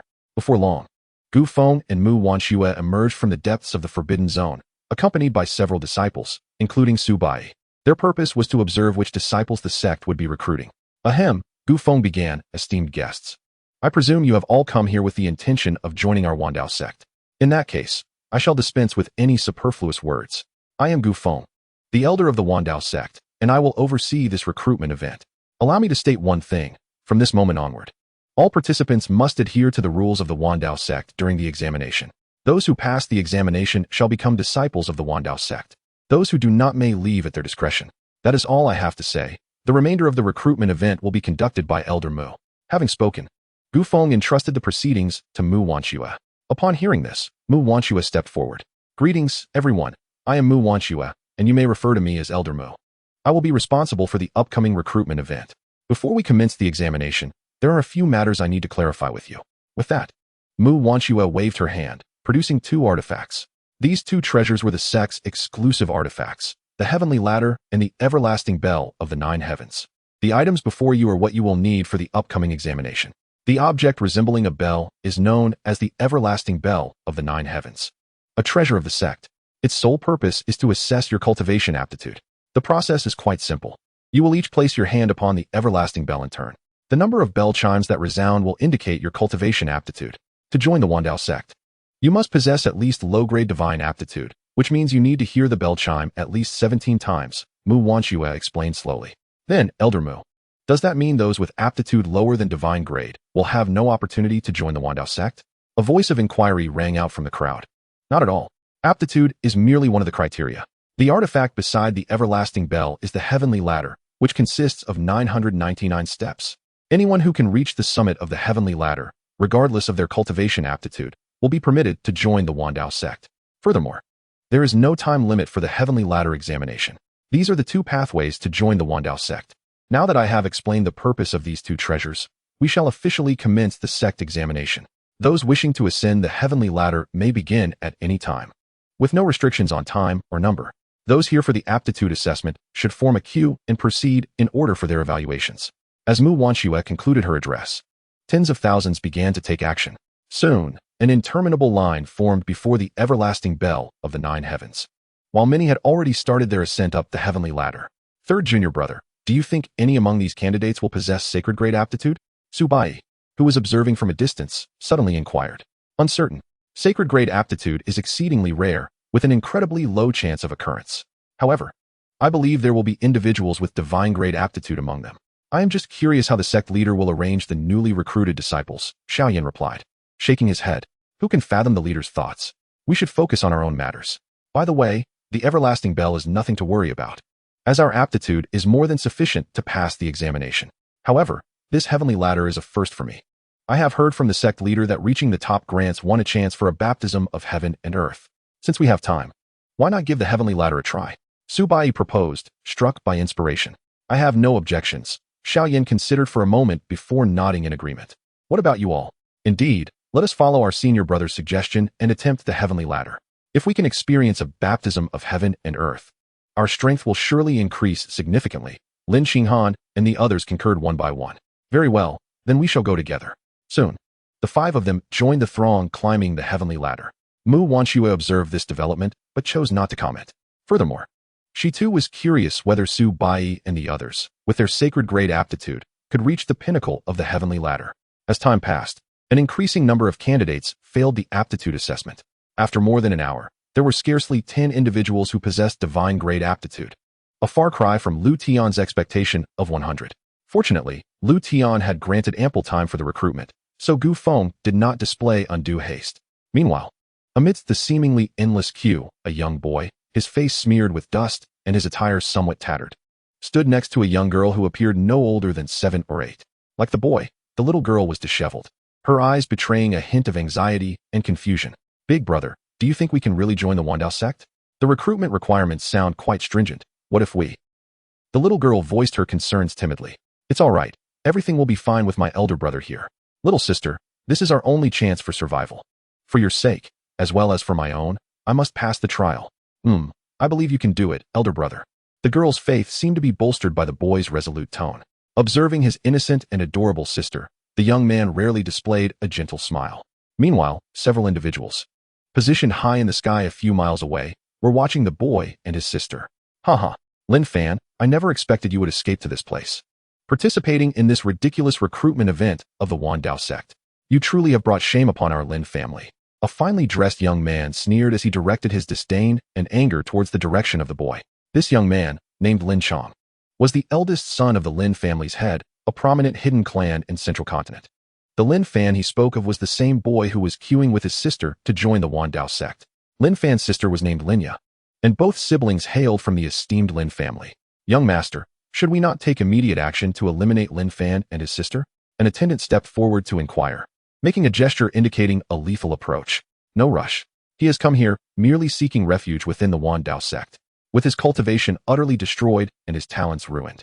I am rather eager to see the ensuing spectacle, Lin Chong replied with a smile, though it was one that elicited disgust. What if he actually passes the trial? Even if he joins, what of it? Given that the Wandao sect can command the allegiance of the 10 great powers of Central Continent, they must possess some strength. At that time, I shall personally subdue the sect's leader. Lin Fan will still be within my grasp. Ha. Lin Chong laughed heartily. Young master, how astute. I believe the leader of the Wandao sect will be eager to submit upon learning of your identity. After all, anyone with sense would not dare to offend the Lin family. The attendant promptly flattered him. I do appreciate such sentiments. To have him serve as my loyal dog would be a mercy on my part. Should the leader of the Wandao sect proved to be unwise. Neither he nor his sect shall have reason to exist, Lin Chang declared arrogantly, showing no regard for the Wan Dao sect. For the duration that followed, Lin Chang's gaze remained fixated upon Lin Fan.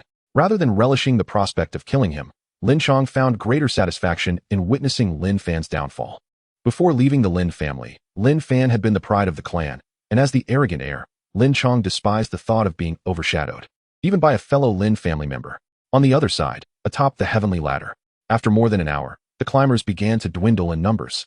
Most of those who attempted the ascent remained below the 100th step, ultimately failing to make any progress despite their efforts, signifying their elimination. Many lingered on the ladder, unwilling to depart, driven by their unwillingness to concede. However, a few individuals, through sheer willpower, managed to surpass the 100 steps. Yet, as the levels increased, the difficulty of the climb multiplied, and even these few would eventually find themselves unable to advance further. At this moment, at the forefront of the heavenly ladder stood Su Bai and his 4 companions. Although the trial did not consider innate talent, it was undeniable that those with exceptional gifts would find the ascent considerably easier, albeit only marginally so, even for Su Bai and his companions. Reaching the summit was no simple feat currently. The fastest among them, Lin Xinghan, had only ascended over 600 steps, and his speed had noticeably diminished since the beginning. Now, he required frequent breaks after each step before continuing his attempts to climb. This clearly indicated that possessing sacred-level talent did not guarantee success on the heavenly ladder. Next, after a prolonged wait, it was finally Lin Fan's turn to undergo the assessment at the eternal bell of the 9 heavens. Elder brother, it's fine, I'll be right back. After reassuring Linya, Lin Fan approached the bell with a determined expression. Upon seeing him, Mu Wanxue felt that something about Lin Fan was distinct from the others, though she could not quite articulate what that difference was. Younger Lin Fan, I greet Elder Mu. Lin Fan.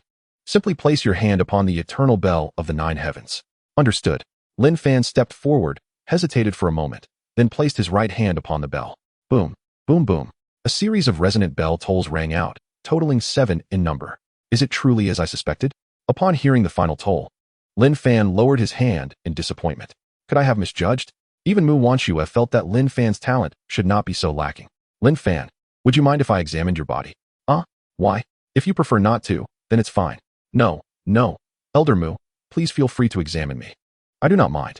Perhaps influenced by Mu Wanxue's attention, Lin Fan felt a glimmer of hope and thus cherished the opportunity. All right.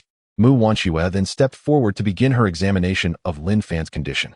Under her scrutiny, the extent of Lin Fan's injuries and condition gradually became apparent. This, meridian severed, Dantian shattered. Withdrawing her consciousness, Mu Wanxue looked at Lin Fan, who remained calm, her expression grave. You, replying to Elder Mu. I am well aware of my circumstances. Is that so? You must understand that in this condition, even if you once possessed extraordinary talent, you are now merely a waste. Correct? I am aware, yet I have an unyielding reason to persevere. Lin Fan turned to glance at Linya, who looked at him with eager anticipation and resolutely stated, Elder Mu, since I cannot pass this talent assessment, I shall take my leave now. Without further ado, Lin Fan turned and walked towards Linya. Observing the boy's frail yet upright figure, Mu Wanxue felt an indescribable sentiment stir within her. Elder brother, how did it go? Did you pass the trial? Initially it seemed impossible, but Elder Mu said, I am a prodigy destined to become a formidable force. Thus I have been admitted to the Wan Dao Sect, as an exception. Really, I knew it. You are the strongest in the world, elder brother. From now on, we will no longer need to hide. Perhaps due to the flawless nature of Lin Fan's words, Linya truly believed him. Seeing the radiant smile of excitement on Linya's face, Lin Fan said nothing more, merely smiled and gently ruffled her hair. Shall we head to the heavenly ladder? The heavenly ladder? But elder brother, you have already joined the Wan Dao Sect. What do we need to go there for? Originally graced with a radiant smile, Linya abruptly ceased her laughter, her expression transforming into one of perplexity as she gazed at Lin Fan. Indeed, dear brother, I have joined the sect. However, your interest in the heavenly ladder is quite evident, and thus, you wish to ascend and test your mettle. I see. Then let us hasten thither. For with your prowess, I have no doubt you shall reach the summit of the heavenly ladder. Haha, you are too kind. But you are correct, dear sister. I shall surely ascend to the pinnacle of this heavenly ladder. Lin Fan raised his gaze toward the apex of the ladder, his eyes shimmering with unwavering determination. For Lin Fan understood that this would be his singular opportunity to join the sect of 10,000 paths. Thus, he must reach the zenith. Lin Fan, I am genuinely intrigued to witness the depths of your despair. To oppose your family is to invite such a fate upon yourself. Lin Chong sneered as he observed the sibling pair making their way toward the heavenly ladder. Meanwhile, within the sect of 10,000 Paths, the previously resting Liutian suddenly rose to his feet. Beep. Detection of an individual with an imperial-grade superior physique at the sect's recruitment assembly. Imperial-grade superior? My word, what extraordinary luck. Such an unparalleled prodigy seeks to join our sect of 10,000 Paths. The host is mistaken. She did not participate in the disciple assessment. What? So, she merely came to spectate? How utterly disappointing. Although this individual did not partake in the disciple assessment, her brother did. Moreover, her brother also possesses an imperial-grade superior cultivation aptitude. However, due to certain circumstances, he did not pass the aptitude evaluation. An imperial-grade superior aptitude? One with an imperial-grade superior physique, and another with an imperial-grade superior aptitude. This is indeed intriguing. I had initially intended to remain uninvolved in this recruitment assembly. Yet it seems I must pay a visit. No. Although it is merely at the entrance, it remains somewhat perilous to step outside the sect. Sky system, please activate the real-time footage of the recruitment assembly. Beep, activated. As the real-time footage commenced, a display area materialized before Liutian. Subsequently, guided by the system, Liutian swiftly located the pair of siblings with the imperial-grade physique and aptitude. Name, Lin Fan. Cultivation level, none. Cultivation rendered invalid. Cultivation aptitude, imperial-grade superior, rendered invalid. Physique, mortal physique. Status, member of the Lin family. A hidden lineage in the central continent, rendered invalid by the ancestral patriarch for the sake of protecting his sister. Name, Linya. Cultivation level, bone refinement level 3. Cultivation aptitude, Saint Grade Supreme. Physique, devouring heaven demon body, imperial grade superior. Status, member of the Lin family. Also Lin Fan's sister, who is regarded with suspicion due to her exceptional physique. Lin Fan and Linya, quite fitting names for protagonists. A devouring heaven demon body. How could the Lin family choose to forsake such a talent? Truly a display of short-sightedness and folly. Since the Lin family does not want you, I shall gladly accept you. Hee. Su Xiong, come to our sect post-haste. Outside the burial ground of the emperor, the recruitment assembly continued in an orderly fashion. Originally, there had been tens of thousands of participants, yet only a few thousand remained who had not undergone the aptitude testing. Those who were eliminated from the assessments primarily chose to attempt the heavenly ladder. Ultimately, however, reality triumphed over aspiration. Most individuals, after several attempts, conceded and ceased their ascension of the heavenly ladder. They understood that to persist would merely squander their time. As those who opted to give up departed, the once crowded scene gradually dissipated. Except for those yet to participate in the testing, the remaining individuals were primarily interested in observing who might succeed in joining the sect of 10,000 Paths. As Mu Wanxue continued to oversee the aptitude evaluations, Su Xiong's figure suddenly appeared at the recruitment assembly. Upon seeing Su Xiong, Gu Feng immediately approached to inquire about the situation. Junior greets Elder Gu. No need for such formalities. Su Xiong, your appearance here signifies that the sect master has issued further instructions? Gu Feng could think of no other reason for Su Xiong's presence. Indeed, it is at the behest of the sect master that I have come. Oh, what instructions has the sect master imparted? It is as follows, Elder Gu. The sect master has asked me to convey. Su Xiong then relayed every detail of Lu Tian's instructions to Gu Feng. After hearing Su Xiong's words, Gu Feng's eyes widened in astonishment, his countenance reflecting disbelief and shock. Are you certain that the sect master said this? Yes. Junior would not dare fabricate the sect master's words, even if I had 100 lives. Su Xiong replied promptly. My goodness, 2 such prodigies appearing at once. Very well, I understand. You may return and report to the sect master. I shall ensure that those 2 are recruited into the sect. Yes, I shall report immediately. Su Xiong respectfully responded before promptly returning to the sect of 10,000 Paths. As Gu Feng turned his gaze toward the direction of the heavenly ladder, specifically observing Lin Fan and Linya, he mused, truly remarkable. I cannot discern the intricacies of these 2 at all. Yet, the sect master perceives their essence, down to the finest details. This is indeed formidable. Shaking his head, Gu Feng dared not dwell further on his thoughts. Following Lu Tian's instructions, he approached Linya, who was awaiting her brother by the heavenly ladder. Young lady, what is your name? Elder, greetings. I am Linya, she timidly replied upon realizing it was Gu Feng who was speaking to her. Linya, a lovely name. Are you awaiting your brother?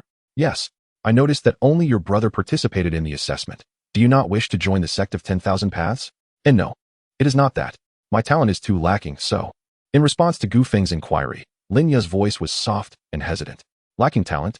How can you ascertain your aptitude without even trying? Is it really possible for me? Haha, of course. Do you not wish to join the sect of 10,000 paths alongside your brother? Go ahead, believe in yourself, Gu Feng said with a warm smile. In truth, Gu Feng, to this day, could not fathom Lin Ya's potential. Thus he was eager to discover the outcome of her assessment. Perhaps it was Gu Feng's encouragement, or a desire to join her brother in the sect of 10,000 paths, that ultimately inspired Lin Ya to muster her courage and approach the Nine Heavens' unyielding bell. After a period of waiting in line, it was finally Lin Ya's turn. Little miss, I remember you. Are you also here to join the sect of 10,000 paths? Previously, during Lin Fan's assessment, Mu Wanxue had noticed Lin Ya's presence. However, since Lin Ya had not undergone the aptitude evaluation at that time, Mu Wanxue was not familiar with her. Yes, sister, you are so beautiful. Even more so than my mother. Oh, ho ho ho. What is your name, little sister? Your voice is truly delightful. Big sister, my name is Lin Ya. Lin Ya? Then I shall call you Xiaoya. Xiaoya, although I hold great affection for you, joining the Dao Sect is not a matter to be taken lightly. Are you prepared? I am ready. Lin Ya nodded her small head, revealing an unprecedented determination for the first time. Very well. Place your hand upon the Jiutian Buluo bell before you. Upon hearing Mu Wanxue's words, Lin Ya raised her right hand and gently pressed it against the Jiutian Buluo bell. Boom. In the next moment, an unprecedented spectacle unfolded. The Jiutian Buluo bell suddenly erupted with brilliant golden light, as if it had come to life in an instant. Dong, dong, dong, dong, dong. Immediately following, a series of exceptionally clear bell chimes rang out, each resonating louder than the last. The commotion Lin Ya had incited instantly captured the attention of everyone present, including Lin Fan, who stood upon the heavenly ladder. As he gazed in Lin Ya's direction, Lin Fan involuntarily halted his steps, his eyes brimming with astonishment. My little sister. Meanwhile, not far away, Lin Chong also took note of Lin Ya. How can this be possible? A harbinger of misfortune. Yet she elicits the chime of this bell? I doubt the Dao Sect's assessments. They cannot even measure aptitude accurately. Lin Chong naturally found it hard to believe that Lin Ya possessed such capability, attributing everything to the Jiutian Buluo bell instead. Yet his eyes betrayed him, revealing his shock and even a flicker of malice. Dong, dong, dong, dong. As the final bell chime resonated, the scene fell into a profound silence. This was due to the bell ringing a total of 24 times. This was the first instance of anyone managing to elicit such numerous chimes from the Jiutian Buluo bell. 24. It actually rang 24 times. A saint-level supreme aptitude. This. Beside her, Mu Wanxue stared at Lin Ya, utterly speechless in her astonishment. Not far away, Gu Feng observed the scene and finally allowed a satisfied smile to grace his lips. Though he had already learned of Lin Ya's extraordinary talent from Su Xiong, witnessing it firsthand was even more shocking. Excellent. A saint-level supreme aptitude. Our sect is destined for greatness. Haha. Once she matures, our sect shall gain a supreme being. And perhaps even an emperor is not out of reach. Indeed, I can look forward to a comfortable retirement within the sect. Gu Feng murmured to himself with a sense of contentment. Sister, did I pass the test?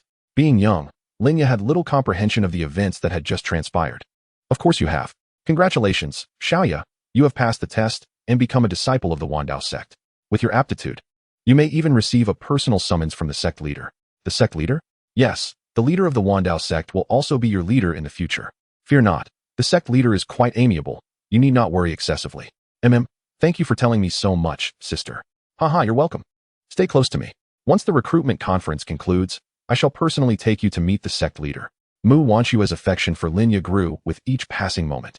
Were it not for the people around, she would have been tempted to reach out and touch Lin Ya's tender little face. My little sister actually possesses saint-level aptitude. When we were in the Lin family, the elders tested her cultivation aptitude. Yet, without exception, they found it to be of the lowest yellow grade. Were the Lin family's assessment methods truly so inadequate, or were they deliberately concealing the truth? Never mind.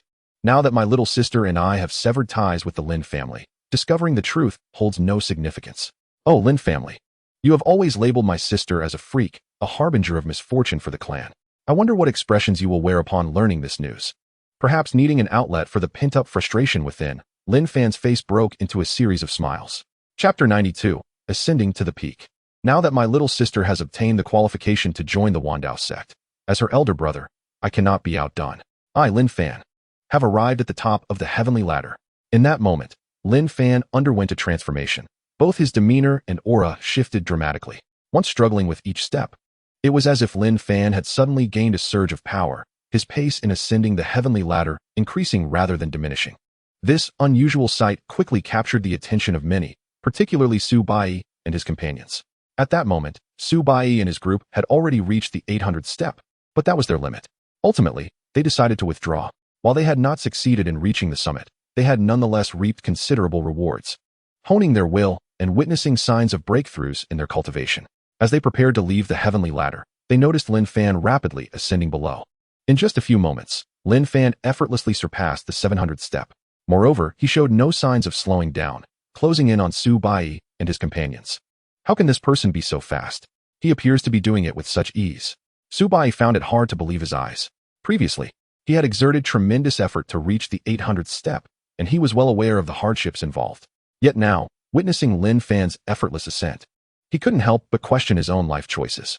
The sect leader once said that the heavenly ladder tests a person's willpower. This individual climbs with such ease. His will must surpass ours. If he maintains this state, he is likely to become the first to reach the summit. If we diligently cultivate our willpower in the future, perhaps we too can ascend as effortlessly as he does. At that moment, Lin Xinghan spoke up to clarify.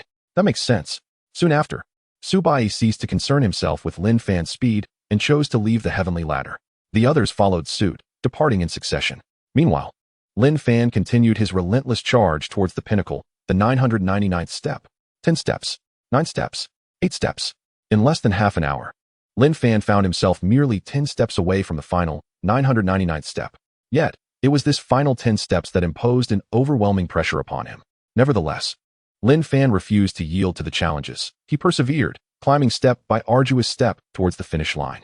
Onlookers gazed at Lin Fan's silhouette, their expressions a mixture of disbelief and eager anticipation. 3, 2. He did it. He succeeded. After what felt like an eternity of waiting, the crowd below erupted in ecstatic shouts. At that moment, Lin Fan became the first to conquer the heavenly ladder. Instantly, the sky shifted, the clouds roiling ominously. Before long, a golden light cascaded down, bathing Lin Fan in its radiant glow. What is this? Lin Fan gazed at the extraordinary scene before him, a sense of confusion filling his heart. Lin Fan, this is the baptism of heaven and earth, a rare opportunity that one may encounter but once. Do not let it slip away. Just as Lin Fan was engulfed in bewilderment, a voice resonated within his mind.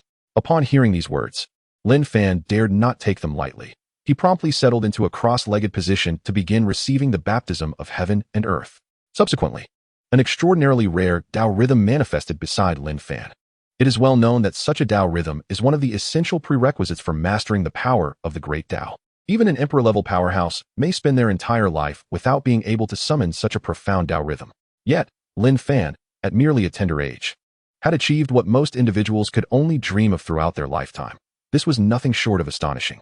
How infuriating! How could a worthless being possess such fortuitous opportunities? Lin Chong, refused to accept this. Bai Lao, go and disrupt Lin Fan. He must not be allowed to seize this chance. If I cannot attain it, then that waste shall not have it either. But, young master, this is the territory of the Wandao Sect. Moreover, that Gu Feng from the Wandao Sect is also a supreme level expert. If I take action, there will be no one left to ensure your safety. Bai Lao, standing beside him, did not act immediately, but instead began to explain. Are you the young master of the Lin family, or am I? You need only follow my commands. As for safety, this insignificant Wandao sect would not dare to make a move against me. Hurry and stop Lin Fan. Yes, I shall obey. Seeing Lin Chong's insistence, Bai Lao ceased his persuasion, respectfully acknowledged his orders, and stepped forward.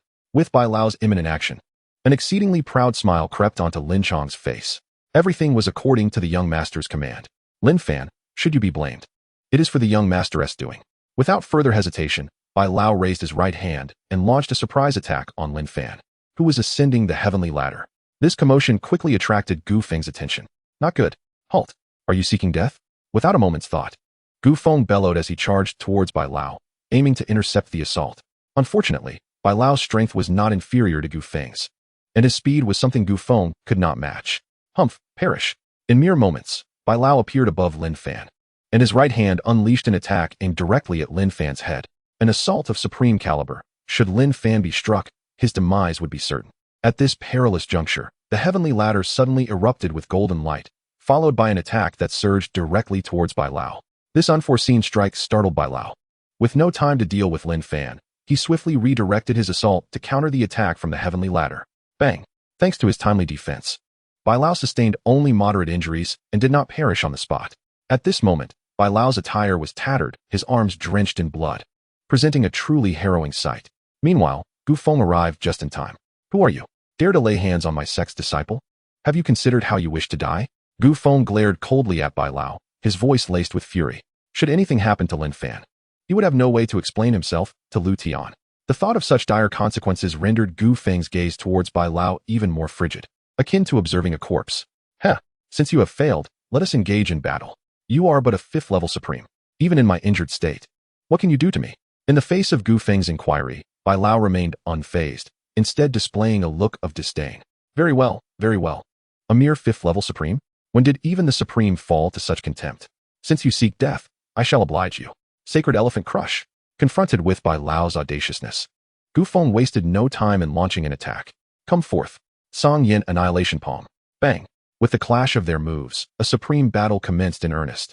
Those below, witnessing the spectacle, dared not linger any longer to spectate, scattering in all directions. A battle at the supreme level was not something they could withstand. Even the residual waves of their clash were enough to send the weaker individuals to their demise. Fortunately, the talent selection had concluded, so even if those spectators fled, it did not matter. As for those who passed the examination, they were well protected by Mu Wanxue. Chapter 93, Soul Search. After a fragrant incense stick had burned down, the battle between Gu Feng and Bai Lao approached its climax. Although Bai Lao possessed a slightly higher cultivation, his injuries effectively nullified that advantage. More concerning was that Bai Lao's wounds were not ordinary. A mysterious force was ravaging his body, a consequence of offending the heavenly ladder. Young master, if we do not intervene soon, Bai Lao will not be able to hold on much longer. At this moment, a guard stepped forward to address Lin Chong. Truly useless. Unable to deal with a mere elder, now I must take matters into my own hands. Let us go. I shall confront this Dao Sect. Lin Chong recognized that if he did not act soon, Bai Lao would undoubtedly meet his end at Gu Feng's hands. To mitigate losses, Lin Chong prepared to step in. Before long, Lin Chong arrived alongside his men at Bai Lao's side. Who are you? It would be wise for you to refrain from meddling in matters that do not concern you. Upon seeing Lin Chong, Gu Feng calmly advised. Who am I? Listen closely, I am Lin Chong, the young master of the Lin family, a hidden clan of Zhongzhou. You, a mere elder of a small sect, dare to inflict such severe harm on my guard. Should you not provide an explanation? Know this. If I am displeased, the consequences will be dire. And I believe you are aware of that. You should bow and admit your fault. I can overlook this transgression. After all, you are also a supreme. And you qualify to become my dog.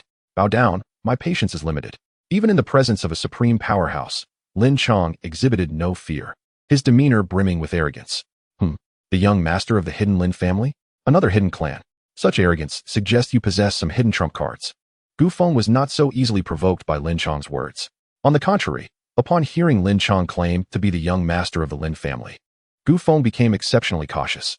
After all, as a young master of a hidden clan, he undoubtedly possessed means of self-preservation. Gu Lao, let him come to see me. Also, bring back those disciples who passed the examination to the sect. Just as Gu Feng hesitated, a familiar voice suddenly echoed in his ears. The source of this voice was Liutian. To ensure constant communication with individuals within the sect, Liutian had spent 1,000,000 prestige points to activate this distance-ignoring communication function. The sect master's voice. Yes, I shall obey. Lin Chong, is it? Our sect master wishes to see you. Do you dare to go? Gu Feng suddenly altered his demeanor, a smile spreading across his face as he addressed Lin Chong. The sect master of the Dao Sect? What do I have to fear? I have come here to subjugate the Dao Sect. If that is the case, then I shall meet your so-called sect master. At that time, not only you but everyone in the Dao Sect will kneel and beg for forgiveness. Entering the forbidden zone of the Emperor's tomb. Under Gu Feng's guidance, Lin Chong and his entourage arrived before the gates of the Dao Sect. Without a moment's hesitation, Lin Chong strode directly into the Dao Sect. Oh, so you are the sect master of Dao? Your strength barely reaches the golden core stage. The people of Zhongzhou have truly become increasingly inept to submit to you. Upon seeing Liu Tian's youthful visage, Lin Chong couldn't help but scoff. Lacking strength, yet still so arrogant. I did not summon you here to listen to your nonsense. You are the young master of the Lin family, a hidden aristocratic clan. So you should be aware of certain matters pertaining to such families, correct? Unfazed by Lin Chong's brazen demeanor, Liu Tian regarded him as having some residual value for the time being. Young man, do you comprehend whom you are addressing? A mere Dao sect can be obliterated with a flick of my hand. You have but two choices today. 1. Choose to submit to me and become a mere dog at my feet. To die. The utter disdain Liutian displayed ignited a profound fury within Lin Chong. Were it not for the presence of Gu Feng and others nearby, he would have relished the opportunity to teach Liutian a lesson. You dare speak to the sect master in such a manner? You're more formidable than I, Gu Feng internally lamented. In his eyes, Lin Chong was as good as dead. Heh, amusing. I have yet to lay down any conditions, yet you speak first. Very well, since you cannot converse civilly, allow me to take the initiative. Rising from his seat, Liutian approached Lin Chong. Instinctively, Lin Chong attempted to retreat, only to discover he was utterly immobilized. What do you intend to do? What do I intend to do? Heh, nothing of significance. It would be best for you to remain ignorant. Standing before Lin Chong, Liutian smiled, yet to Lin Chong, it was a devilish grin. Without allowing Lin Chong further discourse, Liutian raised his right hand and seized Lin Chong's head. In an instant, an intangible force invaded Lin Chong's mind. In less than the time it takes for a stick of incense to burn, Liutian slowly opened his eyes and withdrew his hand. Lin Chong stood there, dazed, his expression vacant, and his eyes beginning to glaze over. Heavenly Water Mountain. Through Lin Chong's memories, Liutian finally discerned the precise location where the Qian family was concealed. However, due to the scant information within Lin Chong's recollections regarding the Qian family, he could not ascertain the exact entrance to their hidden realm within the Heavenly Water Mountain. Oh well, having a target is better than having none. I shall send someone to investigate the Heavenly Water Mountain thoroughly later. Returning to his reclined position, Liutian dismissed any further contemplation on the matter. Sectmaster, how shall we dispose of these individuals? At this moment, noticing Liutian's silence, Gu Feng stepped forward to inquire. Oh, dispose of them. Since they have no value left, eliminate them. Understood, Gu Feng replied respectfully. No, you cannot kill us. We are of the Lin family, and Lin Chong is the young master of the Lin family. Should he perish, the powerful members of the Lin family will undoubtedly seek retribution against you and your Dao Sect. At this juncture, Elder Bai shouted vehemently. Oh, kill them. In response to Elder Bai's threat, Liutian replied indifferently. Yes, Gu Feng acted without hesitation, and Elder Bai was obliterated before he could react. After dealing with Elder Bai, Gu Feng turned his attention to the dazed Lin Chong. However, just as his attack was about to land, an anomaly occurred. A burst of golden light erupted from Lin Chong's body, intercepting Gu Feng's assault. Who dares harm my son? A thunderous voice echoed, and in the next moment, a manifestation appeared before Lin Chong. A life-saving technique. How audacious to raise such a clamor within my domain. Annihilate, Liutian uttered softly, and the newly appeared manifestation disintegrated instantaneously. Thus, Lin Chong's last line of defense, having arrived swiftly, vanished just as quickly, devoid of any further means to save himself. Lin Chong and his companions were systematically dealt with by Gu Feng. Meanwhile, tens of thousands of miles away in a concealed realm within Zhongzhou, a voice imbued with the wrath of thunder resonated throughout the entire secret realm. Chapter 94, Sect Advancement. Sectmaster, all those individuals have been dealt with. The newly recruited disciples are awaiting below. After resolving the matter with Lin Chong and his group, Gu Feng approached Liutian to report. Oh, summon them all here, please. Also, bring along Bai Yi and the others from the sect. I have some announcements to make. Yes, I shall notify them immediately, Gu Feng replied respectfully before departing. Ding. Congratulations, host, on recruiting 110 qualified disciples and completing the system task. Proceeding to distribute system rewards. Reward, 25 million reputation points. Reward, 5 top-tier spiritual veins, now installed within the sect. Reward, 10 plots of spiritual farmland, distributed within the medicinal herb garden. Reward, an overall upgrade of the sect, requiring 3 hours for completion. Upon upgrade, the sect's area will expand to 5 times its current size. Reward, 1 fragment of a maid of the Emperor realm. Reward, construction of the artifact refining hall and the formation hall.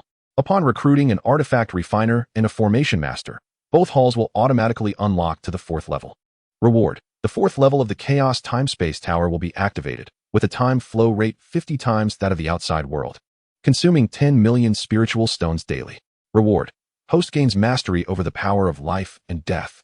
Note, the host may only utilize the power of life and death within the sect's invincible domain. The power of life and death. Is this for real? I shall test it later. System, what primarily upgrades with the overall advancement of the sect? Ding. Upon upgrading, the sect will be divided into 5 regions. Outer sect area, inner sect area, core area, true inheritance area, and the area where the host resides. Oh, this is quite favorable. This way, I can arrange the disciples of the sect more effectively. System, commence the upgrade. Ding. Host command received. Initiating sect upgrade now. The upgrade will require approximately 3 hours. Please wait patiently, host. Good. 3 hours is manageable. After instructing the system, Liutian nodded in satisfaction.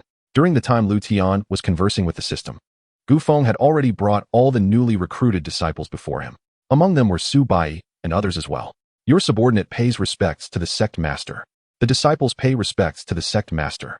As they stood before Liutian, the elders and disciples all bowed respectfully. 110 individuals. Exceeding the requirement by 10, very commendable. Observing the unfamiliar faces, Liutian offered a warm smile. I am Liutian, the sect master of Dao Sect. Welcome to our fold. I am not one for superfluous words, so let us get straight to the point. The rules of the sect are simple. Do not instigate trouble. Act decisively in combat, and never betray the sect. You may appear weak, for the Dao Sect is not lacking in prodigies. However, should anyone dare to commit acts of rebellion, they shall be met with merciless execution. Do you all understand? The disciples responded, we understand. We vow to remain loyal to the sect until death. Excellent. Remember your words from today. Seeing the enthusiasm of the new disciples, Liutian nodded in satisfaction. Now, let us discuss your arrangements. You are the first openly recruited disciples of the sect. From this moment forth, you shall be the outer disciples of the sect.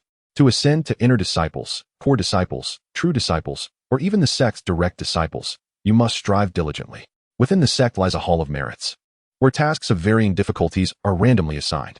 Different levels of tasks yield different merit points, which are crucial for your promotions. You may inquire about the specific number of merit points required for advancement at the Hall of Merits shortly. I must emphasize that the higher your position, the better your cultivation conditions will naturally be. The path of cultivation is inherently one of defiance, where stagnation leads to regression. I hope you will not become complacent in your training in the future, Liutian said slowly. Yes, we understand. They chorused. Good. That is all I have to say to you new disciples. In 3 hours, the sect will undergo a comprehensive upgrade.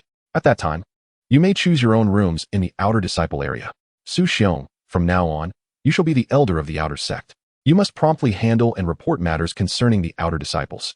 As he spoke, Liutian turned his gaze towards Su Xiong, who stood at the back. Earlier, Liutian had instructed Gufeng to summon everyone from the sect, and naturally, Su Xiong was among them. However, he had wisely chosen a rather inconspicuous spot, for he believed that Liutian's acceptance of him into the Dao Sect was a tremendous favor, and he dared not wish for more. Thus, upon hearing Liutian's appointment, Su Xiong was momentarily stunned, even doubting his own hearing. Su Xiong, what is it? Are you unwilling? If so, then it is settled. No, I, Su Xiong, am deeply grateful to the sect master. Upon hearing Liutian's words again, Su Xiong finally confirmed that he had not misheard. Without daring to hesitate, he hurriedly knelt to express his gratitude. Rise. Our sect does not adhere to such formalities. Since you are willing, the outer sect shall be entrusted to you. Do not disappoint the expectations of our sect. Observing Su Xiong's excessive reverence, Liutian coughed lightly and continued, Yes, I shall not let you down. After bowing once more, Su Xiong rose from the ground. Maying, you will serve as the elder of the inner sect. Once disciples are promoted to inner disciples, they shall be under your management. Yes, I obey, Maying responded without hesitation. Wan Shui shall be the guardian elder, responsible for managing core and true disciples. Gufeng, the 4 of you shall continue to serve as the sect's offering elders as previously discussed. Elder Dan, you shall remain the master of the alchemy hall, holding the same rank as the guardian elder. As for Bai E and the 5 of you, from this day forth, you shall be the sect's direct disciples. As direct disciples, you must shoulder the corresponding responsibilities. Firstly, you are to become the exemplary models of cultivation for all disciples of the sect. Do you all understand? Liutian inquired, directing his gaze towards Bai E and the others. The 5 of them immediately stepped forward with excitement. We have seen the master. We shall strive to cultivate diligently and live up to your expectations. Bai E, as the eldest brother, solemnly assured. The other 4 nodded in agreement. Good. That is about all I wish to convey. Oh, aside from direct disciples, sect elders may freely select suitable sect disciples as their apprentices. Any disciple taken by a guardian elder or higher will be directly considered a true disciple of the sect, Liutian added. Chapter 95. The Initial Test of Life and Death Power. Is the sect master's statement true? Upon hearing Liutian's words, Gufeng asked with excitement. Of course it is true. However, Lin Fan and Linya, you need not entertain any thoughts about them, Gulao. It is not out of stinginess on our part. It is simply that you cannot manage them, Liutian remarked, seemingly seeing through Gufeng's thoughts, and then smiled. Sect master, I was merely inquiring. I had no intention of pursuing what you mentioned. Oh, It seems I have spoken too much. Very well, Lin Fan, Linya, and Wan Shui will remain. The rest may withdraw. Noticing Gu Feng's awkwardness, Liutian was disinclined to delve further. Yes, we take our leave. The disciples then exited in succession, leaving only the siblings Lin Fan and Linya behind. Why stand so far away? I won't bite. Come closer, Liutian said, exasperated at their cautious stance. Upon hearing Liutian's words, Lin Fan glanced at Linya before leading her closer to Liutian. Disciple Lin Fan, greetings to the sect master. Lin Fan spoke first. Noticing Linya's silence, he quickly tugged at her arm. Ah, Disciple Linya, greetings to the sect master. As if coming to her senses, Linya immediately followed suit. Well, do you know why I have kept you two here? Sect master, is it because you wish to take my little sister as your apprentice? Oh, you have discerned that. However, you are partly correct. I wish to accept both of you as direct disciples. Would you be willing? Liutian inquired. What? Sect master, while I can understand your desire to accept my little sister as a direct disciple, I cannot comprehend why you would wish to take me as one. Lin Fan replied with a hint of melancholy. To be honest, sect master, my cultivation is utterly destroyed, rendering me akin to a waste. Thus, I do not qualify to become your direct disciple. Oh, your qualifications are not for you to decide. However, being a waste is of no concern in my eyes. Lin Fan, you need only answer. Are you willing or not? Liutian looked at Lin Fan calmly. What is it? Is it a lack of confidence in yourself or in the power of our sect? No, disciple Lin Fan, greetings to the master. Haha, very well. You shall henceforth be the 6th direct disciple of our sect. And you? Disciple Linya, greetings to the master. Excellent. You shall be the 7th disciple of our sect. You have already met your 5 senior brothers and sisters. If you encounter any issues in the future, feel free to consult them, Liutian said with a cheerful smile. Yes, disciple understands. Let us first address your cultivation issue. Come here. Yes. Upon hearing Liutian's words, Lin Fan stepped forward. System, what should I do? Ding, there are many solutions. The simplest method is for the host to first kill Lin Fan, and then use the power of life and death to resurrect him. After resurrection, Lin Fan's body will revert to a flawless state, effortlessly resolving the issues with his meridians and dantian. It would not be appropriate to kill him right after he has just pledged himself as my disciple, would it? Since the host is unwilling. One may spend 2.5 million prestige points to purchase a rebirth pill from the store. Upon consuming the rebirth pill, Lin Fan's meridian and dantian issues can also be resolved. This method is quite commendable. Let us first eliminate Lin Fan, and then resurrect him once more. Ahem. My dear Fan, I indeed possess a means to restore your damaged meridians and dantian. However, my approach may be somewhat forceful. You, rest assured, master. As long as I can cultivate again, I am willing to accept whatever it entails. Excellent. You have spoken these words yourself, and I did not coerce you. Upon hearing Lin Fan's declaration, the last vestige of guilt in Liutian's heart dissipated entirely. Yes, master, please proceed. Although Lin Fan was unsure why Liutian said this, he nodded nonetheless. Rest assured, my actions will be swift and not overly painful. Pain, no matter how excruciating, I will endure it. Lin Fan naively believed that the pain Liutian spoke of was merely physical suffering, thus he gave it little thought. Indeed. You are truly my disciple. Now, prepare to meet your end.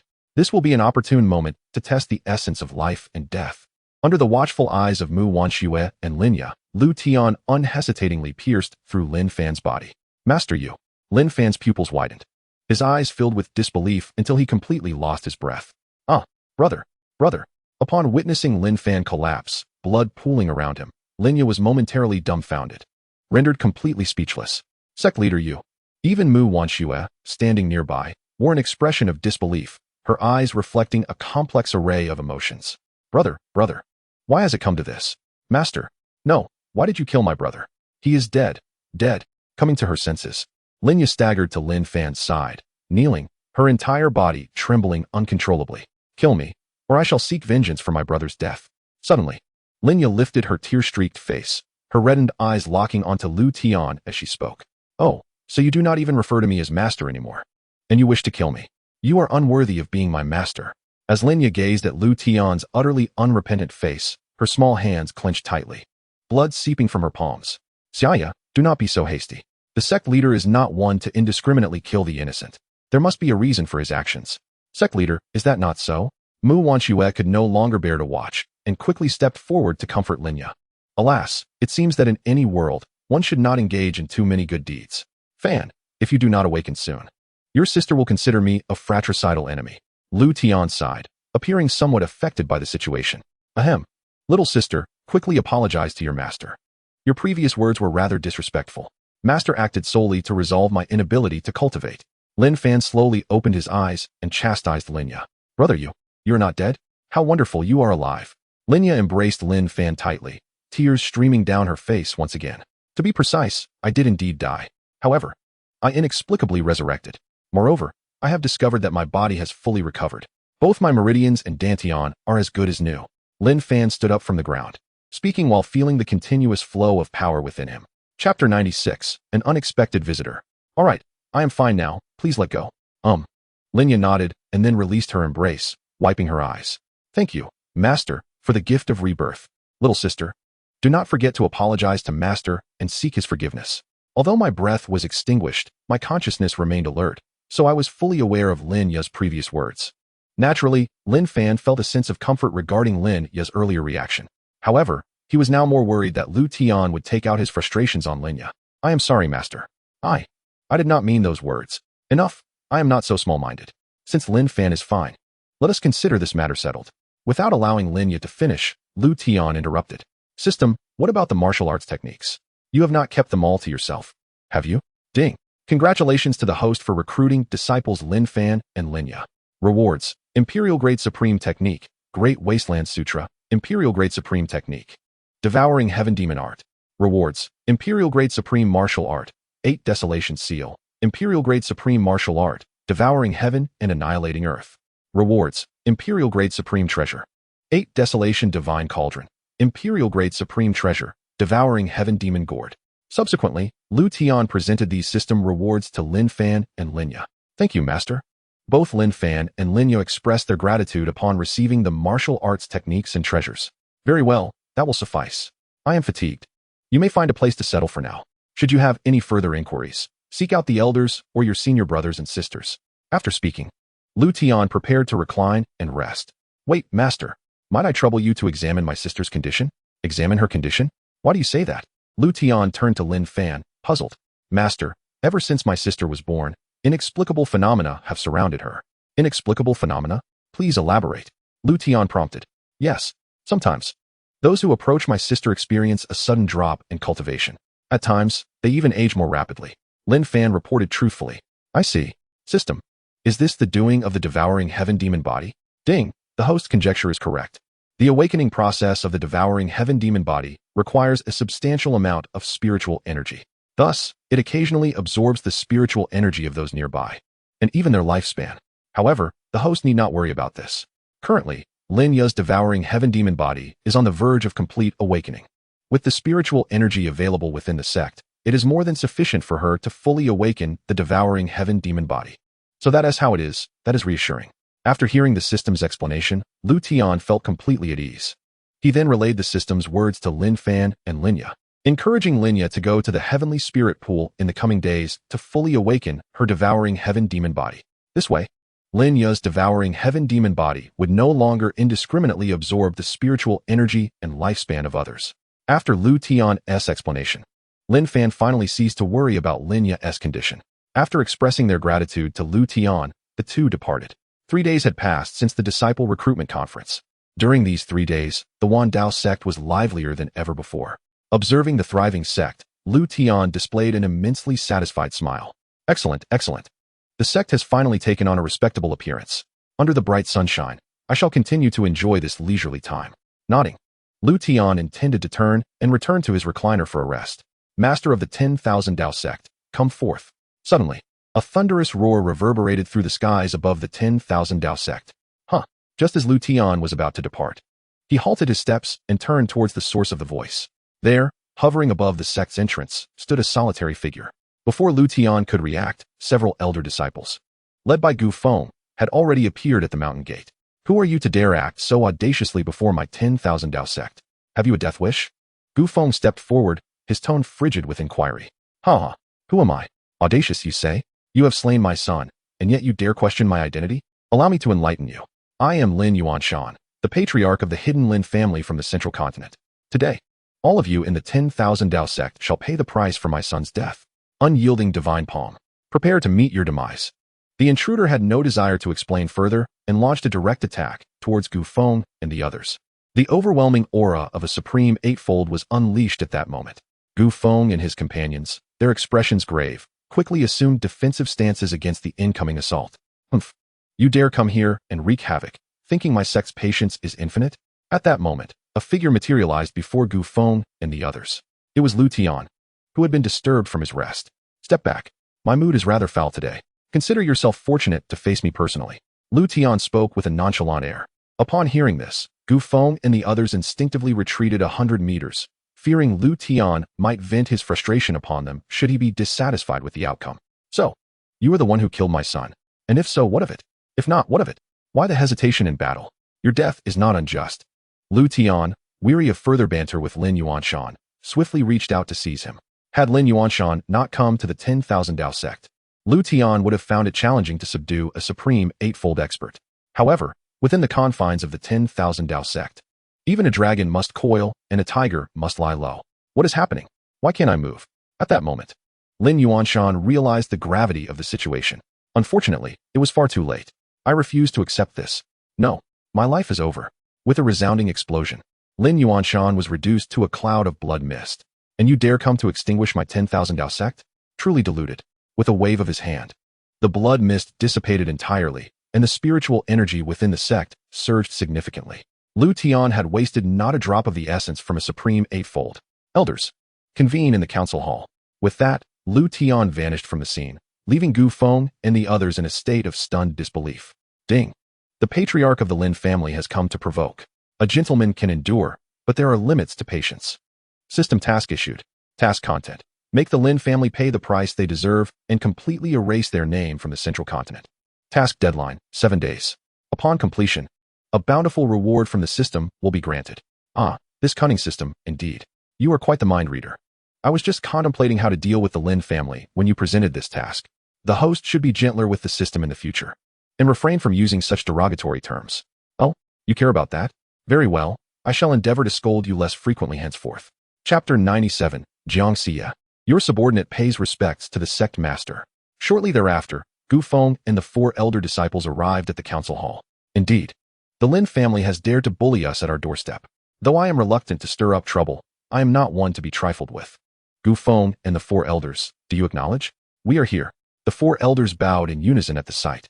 From this moment, you 4 shall journey to the central continent. I command you to eradicate the Lin family's name entirely. I shall provide you with all the locations where the Lin family is concealed shortly. This time, we shall ensure that the entire central continent, along with those so-called hidden families, understands. Those who provoke my 10,000 Dao Sect shall find no soul on the path of reincarnation. Yes, your subordinates obey. It was the first time Gu Feng had witnessed Liutian utter such words, and he understood that Liutian was serious this time. Sectmaster, we shall certainly carry out your orders. However, the Lin family may not be so easily dealt with. Might you provide us with some trump cards? Indeed. If we encounter someone at the supreme 10th level, we would stand no chance. We are not afraid of death, but rather, we fear our inability to fulfill the task you have entrusted us with, Sectmaster. As Gu Feng and Lan Shi engaged in a back and forth, the originally solemn atmosphere instantly shattered. Enough. What pretense is this before my sect? Fear not. I shall not send you on a fool's errand. You will only need to contend with those weaker than yourselves. As for those stronger, I have other plans, and you need not worry about that. Now set forth. I grant you but 7 days. Should the Lin family still exist after that time, you 4 shall find another place to retire. Liutian spoke with an air of indifference. Understood, Sectmaster. We assure you that not a single dog from the Lin family shall survive the 7 days. With Liutian's words, Gu Feng and the others dared not linger any longer and quickly exited the council hall. Phew, old Gu. Did you not say the Sectmaster was easy to deal with?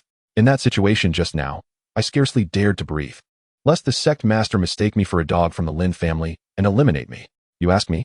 Who should I ask? Did anyone provoke the sect master these past few days? It seems impossible. Who would dare to offend the sect master within the sect? Gu Feng shook his head, convinced that such a scenario was utterly improbable. Let us discuss this later. We must set off quickly. I have no desire to seek refuge elsewhere. I've run out of the enlightenment tea from last time, and I need to ask the sect master for more upon my return. Right, mine is nearly finished as well. Recently, I've found that this enlightenment tea only gets better with each cup. Old Lon, do you even hear the nonsense you speak? Do you not realize what kind of tea that is? If the enlightenment tea isn't pleasant, what could possibly be? As the four of them bantered back and forth, they departed the 10,000 Dao Sect, heading straight for the central continent. Shortly after the departure of Gu Feng and the others, within the council hall, Liutian reclined in his seat and addressed a stunningly beautiful woman beside him. Xia, I need you to make a trip. With your strength, in the Tianjin continent, no one should pose a challenge to you. After dealing with the Lin family, take the opportunity to investigate the Heishui mountain range. If you can locate the entrance to the Qian family south hiding place, eliminate them as well. Yes, master. The woman replied respectfully. This enchanting figure was Xianxia, a maid summoned by Liutian a few days prior using the fragments of a great emperor-level servant. And remember to spare the life of the Qian family patriarch. At that time, let Yuyun personally comprehend this vendetta of life and death. Understood, master. Xia shall depart now. Be cautious in all matters, Liutian advised. In the next instant, Xianxia, who had been massaging Liutian's shoulders, vanished from the council hall. In less than half a day's time, Gu Feng and his companions had already arrived at Zhongzhou. Following the location provided by Liutian, the four of them proceeded directly to the place where the Lin family was hiding. After more than an hour, they finally reached their destination. This place was called Tianshui Mountain, which boasted a lake spanning several dozen miles. This was indeed the spot. According to the information given by the sect leader, the Lin family's hideout was located beneath this very lake. True to the reputation of a hidden family, their refuge was extraordinary. Without intelligence, it would be nearly impossible to uncover such a location. Gu Feng gazed at the lake below and remarked, now that we have found the place, shall we charge straight in? The sect leader mentioned he had arranged backup to assist us, though we remain unaware of its nature. Lanqi inquired curiously. No rush. Let us wait for a moment. Given that the sect leader has said so, he would not deceive us. With just the four of us, it would be quite challenging to breach the lair of a hidden family. Gu Feng responded cautiously after a moment of contemplation. All right, we shall heed your advice. The other three showed no dissent towards Gu Feng's suggestion. Thus, the four of them promptly sought a concealed spot on Tianshui Mountain to hide temporarily. Barely a short while had passed when a striking figure appeared high above Tianshui Mountain.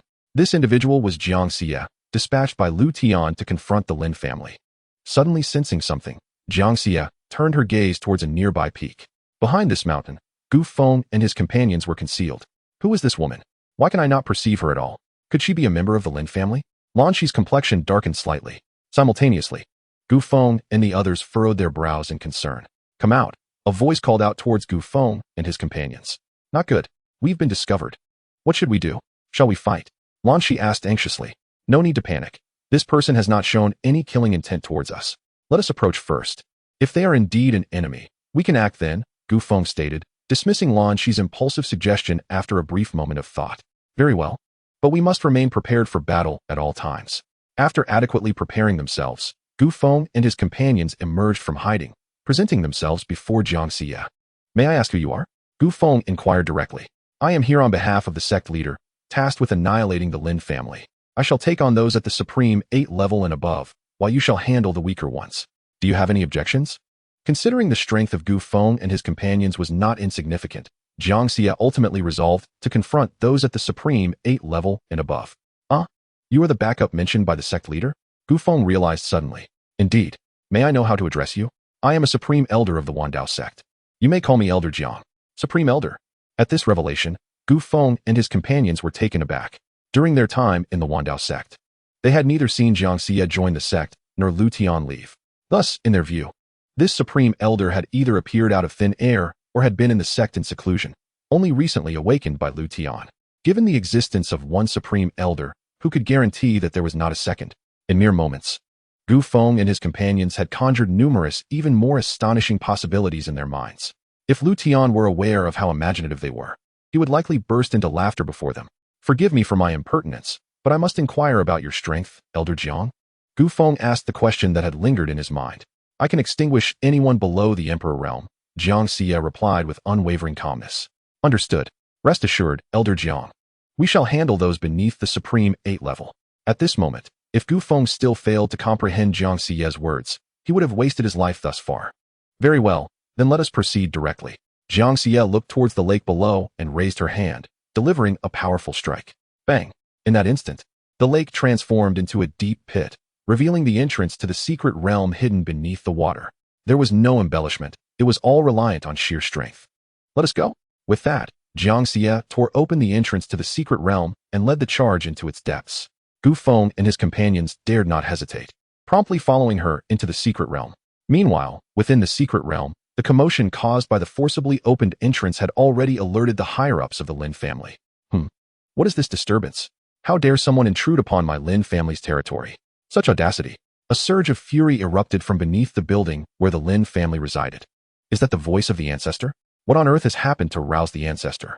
The other members of the Lin family were filled with confusion. Soon, an aged figure appeared in the sky above the Lin family. This was Lin Kuan, the strongest ancestor of the Lin family, whose strength had reached the Supreme 10 level. Following Lin Kuan, 3 other figures materialized beside him. These 3 were also ancestors of the Lin family, each at the peak of the Supreme 9 level, just a step away from attaining Supreme 10. The reason the Lin family was a hidden clan was entirely due to these formidable ancestors. Had it been several 100,000 years ago, there would likely have been 4 formidable emperors, and top-tier ones at that. What? All 4 ancestors have emerged. Could it be that enemies have invaded? How is that possible?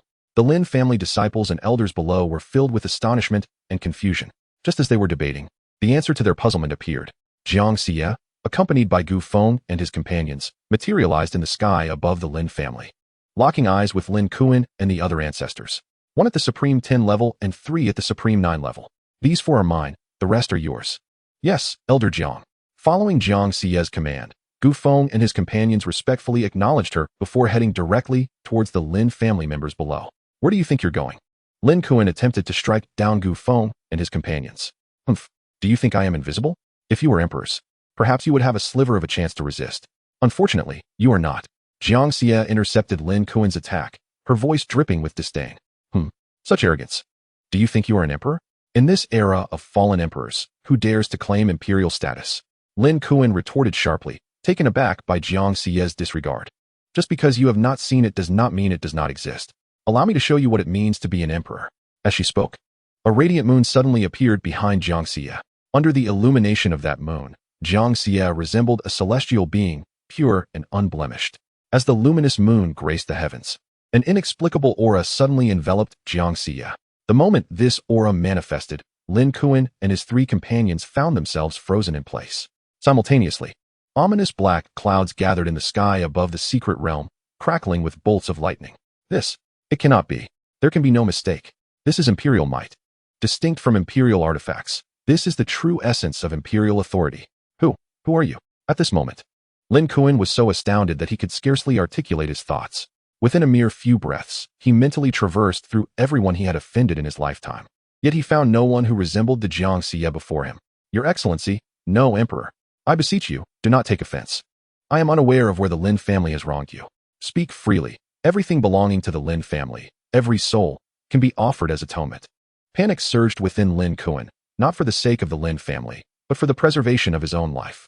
The Lin family has not offended me. It is merely that your Lin family has transgressed against someone they ought not to have. Now, seeking atonement is too late. Xianxia replied indifferently. Who? You lack the qualifications to know. Depart this world. Without further ado, Xianxia advanced towards Lin Kuan and his companions. Cursed be it. Activate the ancestral formation. Since the other party refuses to negotiate, let us fight to the end. Yes, engage the ancestral formation. Under Lin Kuan's command, the remaining 3 Lin family ancestors sprang into action. Moments later, a formation surged from the ground, enveloping Xianxia within its confines. An imperial-level formation? Alas, this formation has suffered severe degradation. Otherwise, I would require several more strikes to dismantle it. Moonlight illuminates the rivers and mountains. Break. Upon realizing the Lin family's formation was a mere shadow of its former self, Xianxia lost all interest. Crack. With a single strike, the imperial formation disintegrated instantaneously. Witnessing this scene, Lin Kuan and his companions fell into utter despair. It seems we have no choice but to resort to our last resort. What? Ancestor, that is the Lin family's final heritage. If we use it now, what will become of us in the future? If we do not act now, does the Lin family even have a future? Remember, as long as we are alive, the Lin family shall not perish. If we die, there will be no reason for the Lin family to continue existing. In response to the inquiries of the other Lin family elders, Lin Kuan retorted fiercely. Alas, such is the fate of the Lin family. Ultimately, the other 3 Lin family ancestors acquiesced to Lin Kuan's proposal. Chapter 99, The Man in White. What is there to be disheartened about? They are merely a group of weaklings. As long as we can eliminate this individual, it will all be worth it. Summon the imperial weapon the heavenly dragon-piercing spear. As Lin Kuan spoke, a figure soared into the sky, radiating a formidable imperial presence. The Lin family faces peril. I, Lin Kuan, the ancestor of the Lin family, am willing to summon our forebears for assistance using the bloodline of the entire Lin family. Lin Kuan continued. As his words fell, the heavenly dragon-piercing spear suddenly erupted with crimson light. In the next moment, all members of the Lin family below found themselves enveloped by an unseen force. My cultivation, my power. No, what is happening? After several breaths, torrents of immense spiritual power surged towards the heavenly dragon-piercing spear. Simultaneously, the bloodline strength within each Lin family member surged towards the spear. Witnessing this spectacle, Gu Feng and his companions, who had initially intended to intervene, halted in their tracks, paralyzed with fear. For they had witnessed a supreme realm cultivator, slightly weaker than themselves, reduced to a mere skeleton. What kind of sorcery is this? It is truly terrifying. This Lin family ancestor is indeed ruthless. At this moment, Gu Feng even felt a twinge of pity for these Lin family members. Very well, let them handle their own affairs. We shall remain unperturbed. Pity aside, Gu Feng was not naive enough to come to their aid. I am alive once more. Such delightful power. At this juncture, a soul entity emerged from the heavenly dragon-piercing spear, absorbing the spiritual energy and blood essence. It is the ancestor, descendant Lin Kuan. I pay my respects to ancestor Lin Chong. With external enemies invading, I beseech you, ancestor, to extend your hand and save your descendant's life. Upon seeing the soul entity, Lin Kuan felt a surge of exhilaration. You are a descendant of mine. You haven't even reached the emperor realm. How pathetic. After casting a glance at Lin Kuan, Lin Chong's expression soured. Ahem. Ancestor, you may not be aware, but in this current age, there has been no one capable of breaking through to the emperor level for quite some time. My cultivation is the peak attainable in this continent today. Lin Kuan, chastised by Lin Chong, dared not harbor any resentment, instead offering a conciliatory explanation. Indeed, no wonder I sensed an inexplicable force hindering my recovery to the emperor realm. After carefully perceiving the surroundings, Lin Chong nodded in understanding. Wait, you claim this era cannot produce an emperor. Then how do you explain this individual? Is the imperial might emanating from her merely an illusion? Just then, Lin Chong's attention was drawn to Xianxia, who stood not far away. Sensing the imperial aura radiating from Xianxia, Lin Chong immediately inquired. This, ancestor, I am not well acquainted with this individual either. Perhaps she is a remnant of the previous era's emperors. Lin Kuan responded somewhat uncertainly. Oh, a remnant of the previous era's emperors. What is the truth behind this? I shall ascertain it personally. Such beauty. Alas, I am but a soul entity now, able only to gaze and not to possess. Lin Chong turned to appraise Xianxia, a wicked smile creeping onto his lips. Fair maiden, I find you most intriguing. Should you submit to me, once I discover a method to restore my physical form, I shall undoubtedly assist you in ascending to greater heights. Of course, prior to that, you must serve me diligently. What say you? Lin Chong remained blissfully unaware of the flames he was playing with, continuing to tempt Xianxia. At this moment, Xianxia's countenance was tranquil, yet her eyes radiated an icy coldness. You are unworthy. Moonlight shatters, perish. Previously refraining from striking was merely Xianxia's desire to ascertain the true strength of the Lin family's final gambit. However, she no longer wished to waste even a moment. You refuse a toast, and instead seek to drink to your demise. No, this power. You are at the pinnacle of the emperor realm. In less than 3 breaths, Lin Chong transitioned from disdain to sheer terror. How boring. Now, it is your turn. Having dealt with Lin Chong, Xianxia directed her gaze back to Lin Kuan and the others. No, it cannot be over. Just like that, it's finished. Gazing at the ever-enlarging full moon, Lin Kuan was unsure whether to surrender or if he was simply too frightened to evade the impending attack. As the moonlight blossomed, dust settled. The Lin family, once a reclusive lineage, ultimately dissipated into the ether, carried away by the winds. Having eradicated the Lin family's main forces, Xianxia entrusted the aftermath to Gu Feng and his companions, for she still needed to journey to the Blackwater Mountains. The moment Xianxia emerged from the Lin family's secret realm, she immediately heightened her vigilance. Gazing at the pitch-black expanse of the night sky, Xianxia furrowed her brow. The tenfold emperor, how intriguing. You are not from the Tianning continent. Who? The sudden voice that echoed in her mind prompted Xianxia to adopt a defensive stance. As she turned towards the source of the sound, she soon discerned a figure clad in white standing there. Who are you? She inquired. Who am I? As an outsider. Shouldn't you first elucidate how you entered the Tianning continent? The white-clad man countered with a nonchalant question. A peak emperor should not be present here. He did not address Xianxia's inquiry, but instead posed a question of his own. It is of no concern to you. Since you are unwilling to speak, I shall compel you to do so. Moonlight illuminates the mountains and rivers. Xianxia, aware that excessive words could lead to misfortune, ceased her idle chatter and launched an attack. Hee, I advise you not to strike. Otherwise, the person behind you will be unable to protect you. With merely a flick of his fingers, the white-clad man effortlessly dismantled Xianxia's assault. Witnessing how effortlessly he neutralized her attack, a wave of despair washed over Xianxia. In that moment, she realized that the man before her was undeniably her superior. What do you intend to do? No, I do not wish to do anything. It is you who has violated certain taboos, which is why I have appeared. Do you see those dark clouds? They herald the world destruction thunder tribulation, which I have shielded you from, the white-clad man explained with a smile. World destruction thunder tribulation? Xianxia, unable to discern whether the man spoke with good intentions or ulterior motives, felt a sense of bewilderment. I have but one question. If you answer truthfully, I shall depart immediately. How does that sound? Very well, ask. It is quite simple. Is the person behind you the leader of the Dao Sect? The white-clad man inquired with an expression of calm. Upon hearing this, Xianxia's eyes narrowed slightly, but she remained silent.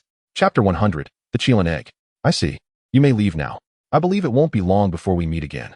By the way, allow me to offer a friendly warning.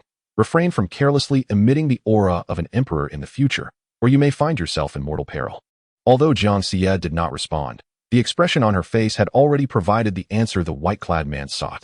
After uttering these words, he vanished before Xianxia could react. Simultaneously, the dark clouds above began to dissipate, restoring the sky to its former brightness. This individual, I cannot ascertain whether he is foe or friend. I cannot read him at all. This sensation is reminiscent of my encounters with the sect leader. At that moment, Xianxia harbored concerns that the white-clad man might seek trouble with Liutian. However, upon further reflection, she surmised that Liutian's strength would likely rival that of the white-clad man. After lingering for a brief moment, Xianxia departed from Tianshui Mountain, heading directly towards the Heishui Mountains. Ding! Detection of the Lin family's complete annihilation. Congratulations, host, on completing the task. Next, task rewards will be issued. Reward, 20 million reputation points. Reward, 1,000 luck points. Reward, Great Dao Brahmin Sound Skill. Great Dao Brahmin Sound, once activated. Any discourse by the host regarding the Great Dao will inherently encapsulate the truths of the Great Dao. Reward, 1 Qilan Egg. Reward, Chaotic Supreme Treasure. The Heavenly Dao Steel. Heavenly Dao Steel can be used to comprehend the power of the Heavenly Dao. Has the Lin family been exterminated so swiftly? It seems this hidden family is not as formidable as it appears. The Great Dao Brahmin Sound Skill is quite remarkable. It perfectly addresses my previous concerns about explaining the Great Dao to Bai Yi and others. Now, I can simply speak freely, and let the Great Dao Brahmin handle the rest. Moreover, a Qilan egg, though it requires time to hatch, is still acceptable, especially since it is a Qilan. However, what utility does the Heavenly Dao Steel hold for me, as I am not the Heavenly Dao? System, why don't you elucidate? Ding. Although the host may not utilize it, it can be granted to someone suitable. Furthermore, the Heavenly Dao Steel has one significant function. What function? With the Heavenly Dao Steel, the host can manipulate the power of the Heavenly Dao from any world. Oh, if that is the case, I am no longer troubled. System, this time your rewards are commendable. I am quite pleased. Reminder, although the Heavenly Dao Steel is powerful, the host should refrain from casually using it to manipulate the power of the Heavenly Dao. If the secret of a non-Heavenly Dao being using Heavenly Dao power were to leak, the consequences would be dire. How dire? The best outcome would be the obliteration of the Tianjin continent. Really? Indeed, and misusing the power of the Heavenly Dao will incur corresponding karmic retribution. Until the host possesses sufficient strength, it is advisable not to attempt it lightly. What is there to fear? You are here too, right? At worst, I can just hide in the sect and not venture out. I am someone who possesses a system. How can I endure such indignities? If the host is willing to accept any consequences, then do as you wish. Enough, system. Quickly inform me how to hatch this Qilan egg. We can discuss the Heavenly Dao Steel later. The hatching of the Qilan egg requires the absorption of a significant amount of celestial spiritual energy. The system suggests placing the Qilan egg in the celestial spirit pool. Oh, is it that simple? Are there no other requirements? None. Then how long will it take to successfully hatch? With the current celestial spirit pool, it will require at least 30 years. What? 30 years? That is an eternity. If the host is willing, you can spend reputation points to accelerate the hatching of the Qilan egg. Alright, system. I see why you generously rewarded me with the Qilan egg. It seems you have your eyes on my reputation points. The host may choose 30 years.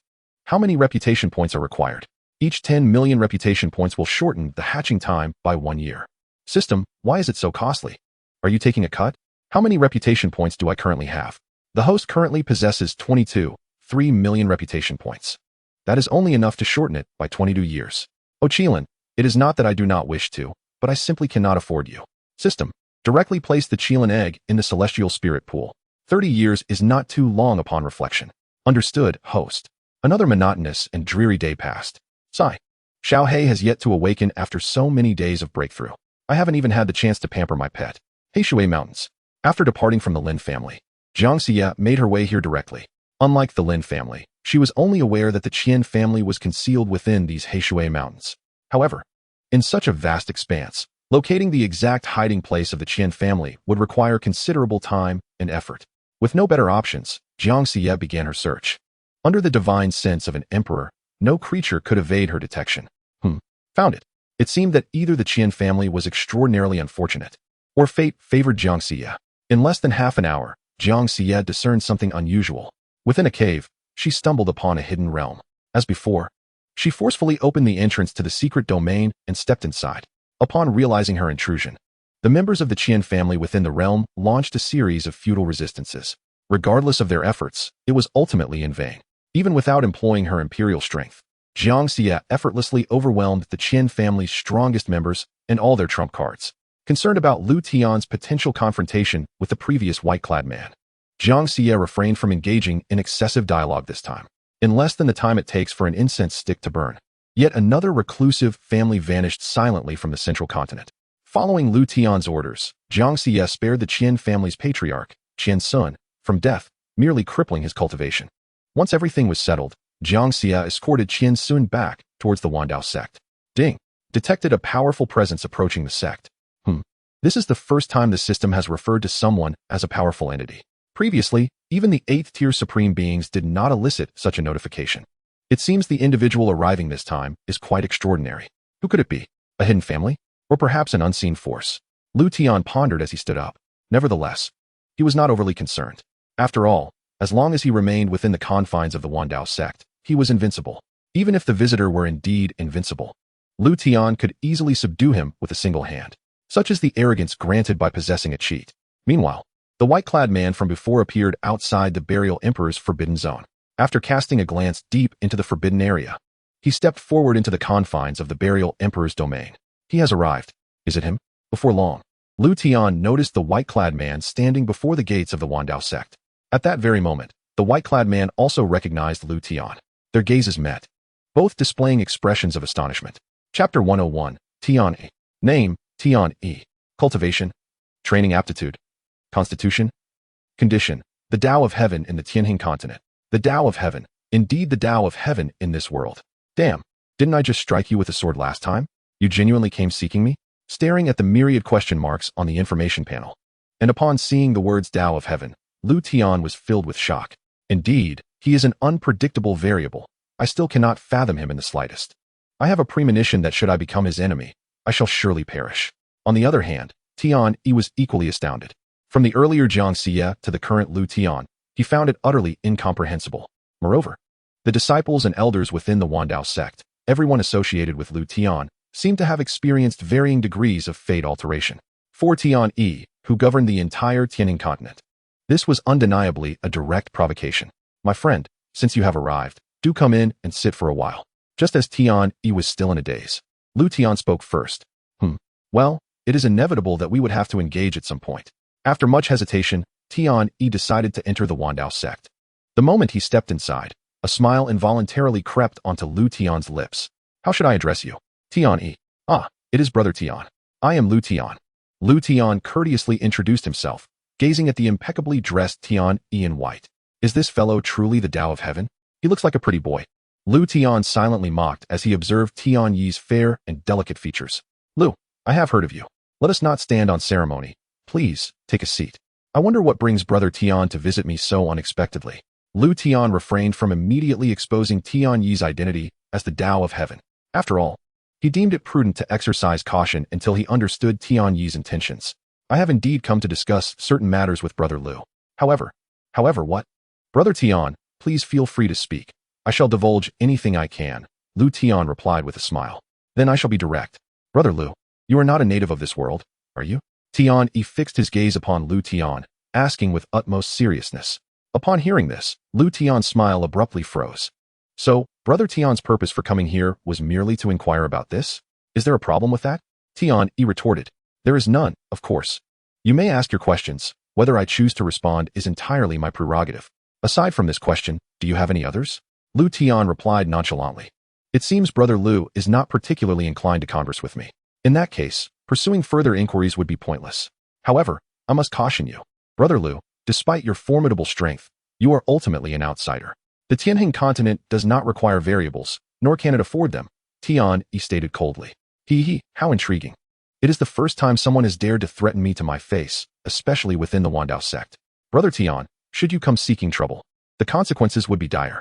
Even if you are the Tao of heaven in this realm, it remains the same.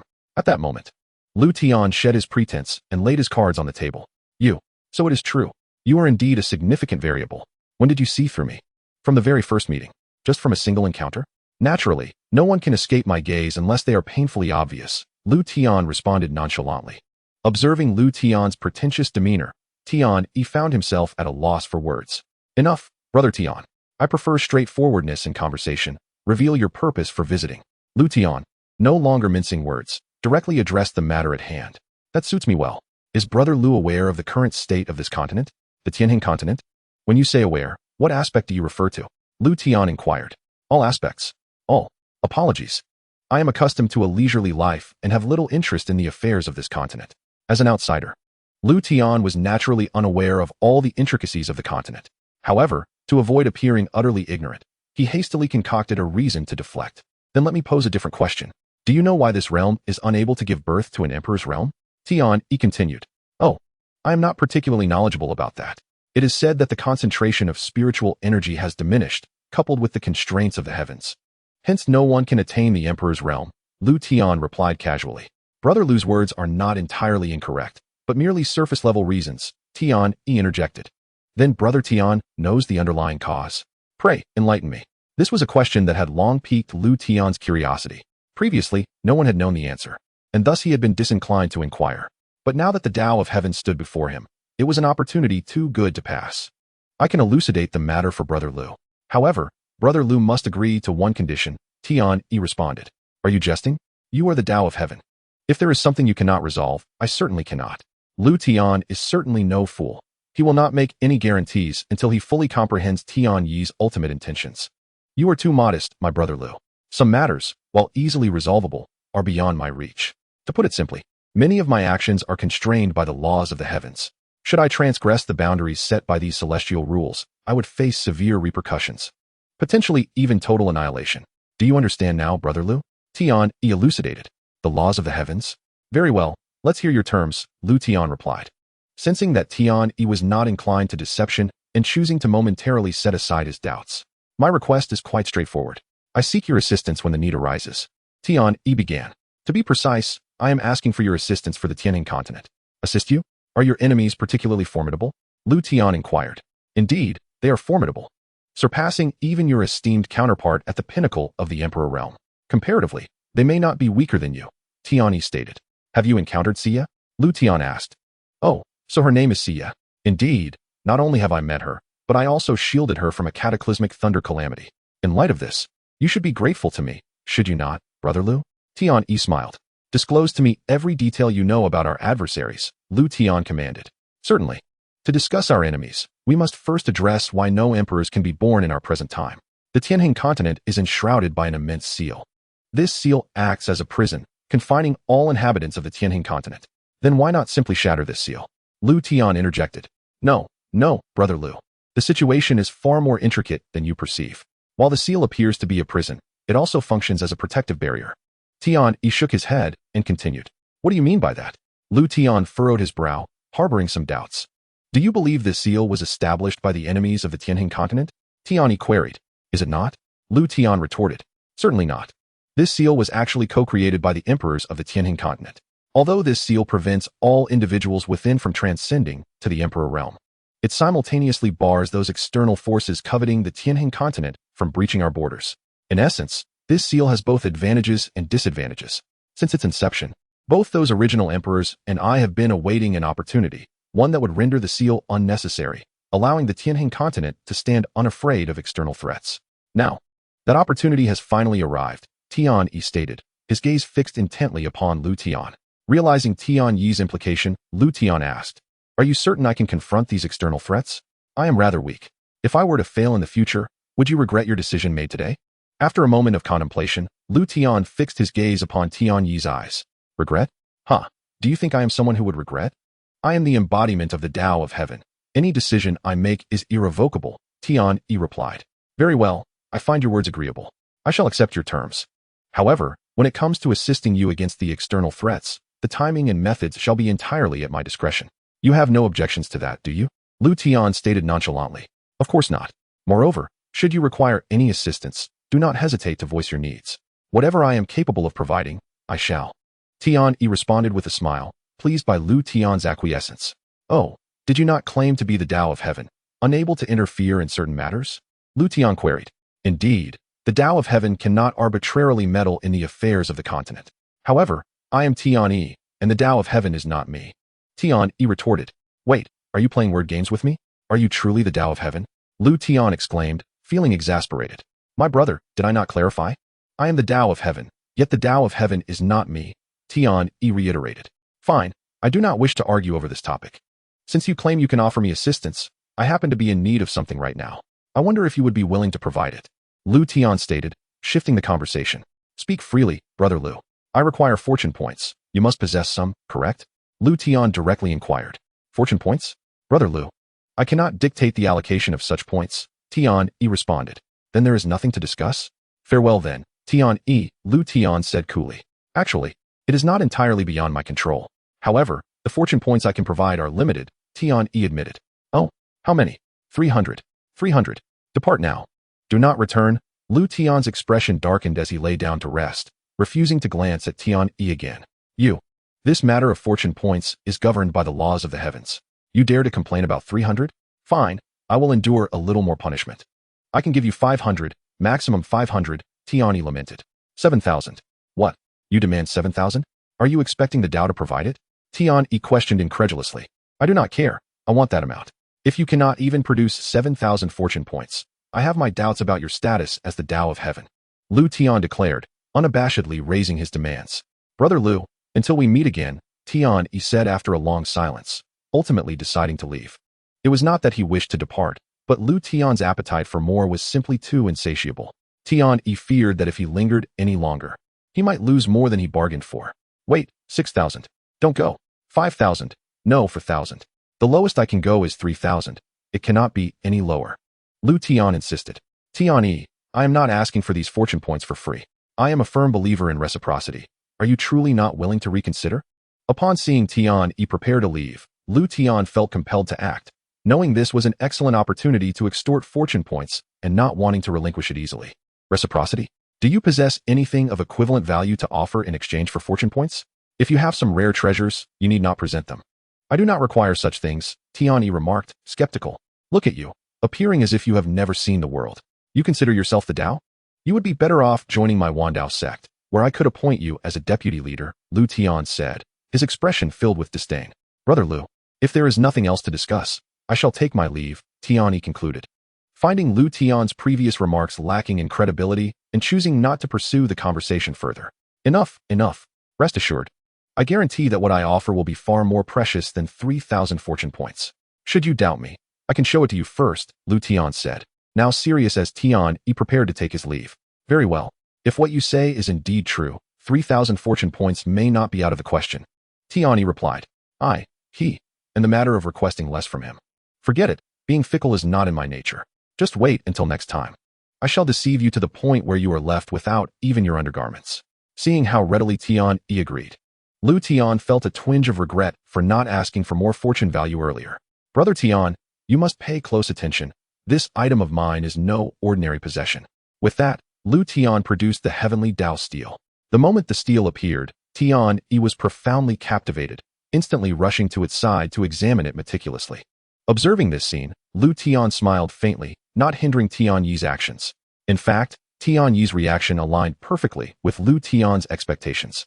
After a considerable time, Tian Yi finally lowered his hands, an expression of profound complexity gracing his face. How is it? Are you satisfied, Brother Tian? My previous assurance still stands. As long as you are willing, the position of Vice Sect Master is yours. This way, you can cultivate by the heavenly Dao steel frequently. Liu Tian gazed at Brother Tian with a grin, his expression delightfully mischievous. Chapter 103, The Box of Yuyan. Liu brother, who exactly are you? It seems I have underestimated you. You are far more formidable than I anticipated. Tian Yi's gaze towards Liu Tian had entirely transformed. Formidable? Brother Tian, do refrain from slandering me. I am merely a tad more handsome than you. There's no need for such defamation. By the way, Brother Tian, might I receive my fortune value now? Afterward, you may cultivate here by the heavenly Dao steel for 3 days. How about that? Am I not generous? Liu Tian inquired. All right, it's a deal. Though 3 days may be brief, Tian Yi was unwilling to let this opportunity slip away. Were it not for the inscrutability of Liu Tian, he would not have so readily agreed. After all, the heavenly Dao steel is an irresistible temptation for all who seek the Dao. Tian Yi even contemplated seizing the steel, but that thought was swiftly extinguished. He chose to trust his instinct. Liu Tian was not to be trifled with. Subsequently, Tian Yi transferred 3,000 fortune values to Liu Tian as agreed. Ding! The host has received 3,000 fortune values from an external source. The amount has been deducted. Damn system, you couldn't even wait a second, could you? I just acquired it, and you swallowed it whole? Host, do not wrongfully accuse the system. This is merely the repayment of the fortune values you previously borrowed. All right, you have a point. Such quarrels with the system unfolded almost daily. Liu brother, may I begin my cultivation now? Just then, Tian Yi's voice interrupted Liu Tian's contemplation. Yes, you may cultivate here. No one shall disturb you. Well then, I shall not intrude further. Being on Liu Tian's territory, Tian Yi had no choice but to comply. Without further ado, he approached the heavenly Dao steel, seated himself, and entered a meditative state. Watching Tian Yi with his eyes closed, Liu Tian turned back and resumed his repose on the lounge chair. Thus, tranquility returned to Liu Tian's domain. Meanwhile, after a period of travel, Xianxia had returned to the Wandao sect. Upon her arrival, she sought out Qian to meet Liu Tian. Master, I have accomplished the tasks you entrusted to me. This is Qian, the patriarch of the Qian family. Xianxia placed Qian down and reported to Liu Tian. By the way, Master, during the execution of your tasks, I encountered him. Just as Xianxia was about to explain her encounter with the man in white, she suddenly spotted Tian Yi cultivating not far away. It is he. Master, it is this person. He inquired about you. I feared he might have ulterior motives, which is why I hurried back. Xianxia pointed at Tian Yi. Oh, I am already aware of this matter. Fear not, he poses no threat to me. Moreover, his name is Tian Yi. Please take him to Yuyan. How to handle him shall be left to her discretion. Liu Tian replied casually. Understood, Master. Xianxia did not press further regarding Tian Yi and promptly took Qian to find Yuyan. Less than half an hour after Xianxia's departure, she returned to Liu Tian's side, accompanied by Yuyan. I have come to pay my respects, Sect Master. Yuyan, you seek me for a reason? Liu Tian inquired calmly. I am here to express my gratitude for your handling of the grievances concerning my family. Were it not for you, I might have lived a lifetime without avenging them. Yuyan expressed gratefully. Enough, since I have promised you, I shall fulfill it. There is no need for further thanks. As long as you diligently serve the sect, that will be the greatest repayment. Liu Tian interjected. Yes, I will certainly serve the sect master well. Additionally, I have another matter to discuss with you. Oh, speak on, Liu Tian replied casually. I have recently learned that the Qian family annihilated my Yu family for a particular item. Initially, I was unaware of this. However, recalling my father's last words, I believe Qian did not deceive me. Before sending me away, my father entrusted me with a box, instructing me never to disclose its existence to anyone. In my previous rage, I paid little heed to the box. Now, it seems the item Qian seeks may very well be within the box my father gave me. Yun elucidated, producing the box from her storage ring. From the outside, the box appeared ordinary, devoid of any remarkable features. Is this it? Yes, Sect Master. Did your father not instruct you to keep the box a secret from everyone? The Sect Master avenged my family, so Yuyan trusts you. Very well. Then hand it over. Liu Tian was not one to be overly formal and spoke immediately. Yes. Yuyan stepped forward to present the box to Liu Tian. Taking the box, Liu Tian scrutinized it from all angles. Failing to detect anything unusual, he prepared to open it and discover its contents. However, to his surprise, he found himself unable to unlock the box. Strange, there is no lock, yet it won't open? Yuyan, do you mind if I use a bit of force? I don't mind. Feel free, Sect Master. Liutian nodded and began to devise a method to forcibly open the box. Crack. At last, the box yielded under Liutian's efforts. The next moment, a peculiar key came into view. Moreover, beside the key lay a rolled-up piece of paper. Ignoring the key, Liutian immediately picked up the paper to examine it. What is this? A map? Observing the various terrains marked on the paper, Liutian concluded it was indeed a map. What your father left for you is likely a treasure map. This key undoubtedly serves as the gateway to that place. Here's what we shall do. Hand the map to Sun Ao, allowing him to locate the marked site. At the appointed time, our sect will dispatch someone to accompany you to that location. What do you think? Liutian inquired. I shall heed the sect leader's wishes. Very well. Then let it be so. You shall keep this key, for it was bestowed upon you by your father. Liutian, uninterested in the contents of the box, returned it to Yun after a brief glance. By the way, there may soon be a substantial collection of various treasures. Please manage their disposition, converting them into as many spirit stones as possible. Chapter 104. Successive Breakthroughs. Moreover, your Wanwu Pavilion is now ready to expand into the central continent. Should you encounter any obstacles along the way, do not hesitate to inform our sect. We will send an elder to assist you. Liutian instructed. Yes, I understand. Well then, you may take your leave. Our sect has high hopes for you. I trust you will not disappoint us. Yes, I take my leave. After bowing and withdrawing with the box in hand, Yun departed. Not long after her exit, Gu Feng and his companions, responsible for managing the aftermath, returned to the Wandao sect. They first conducted a thorough search of the Lin family. Then, upon receiving an order from Xianxia, proceeded to the Qian family. This time, they scoured for the better part of a day, gathering the entire wealth of these two hidden families, sufficient for the Wandao sect to sustain itself for quite some time. Greetings, sect leader. We have returned with all the resources from the Lin and Qian families, Gu Feng reported. Especially from the Qian family. The abundance of resources is unlike anything I have witnessed in my lifetime. Had we not possessed ample storage rings, we might have been unable to transport it all in one trip. Gu Feng expressed with a sense of awe. Simultaneously, Gu Feng and his companions produced the storage rings brimming with various resources. To their astonishment, they revealed nearly 500 storage rings. It is worth noting that even the combined resources from the entirety of the eastern continent may not amount to such a sum. This is merely the wealth of two hidden families from the central continent. So much, Gu Feng remarked. Indeed, the denizens of the central continent are extraordinarily affluent. Cough cough. Elder Gu, please organize these resources. Retain all the spirit stones. As for the remaining items below the heavenly grade, hand them over to Yun's Wanwu Pavilion for management. The heavenly grade and above should be kept for now. The sect may find them useful in the future. Liutian contemplated before giving his directives. Understood. We appreciate your guidance, sect leader. This is a reward for your efforts, one portion for each of you. With that, Liutian casually handed out 4 jars of enlightenment tea as a reward to Gu Feng and his companions. As they beheld the jars before them, the eyes of Gu Feng and his companions nearly bulged with excitement. Thank you, sect leader. Thank you. They hastily accepted their share of the enlightenment tea, unable to suppress their smiles.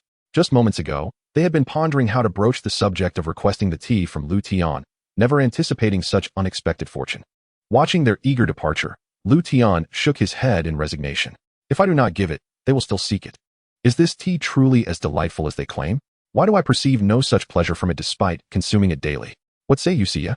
Liutian inquired nonchalantly. Master, if it were not enjoyable, would you indulge in it daily?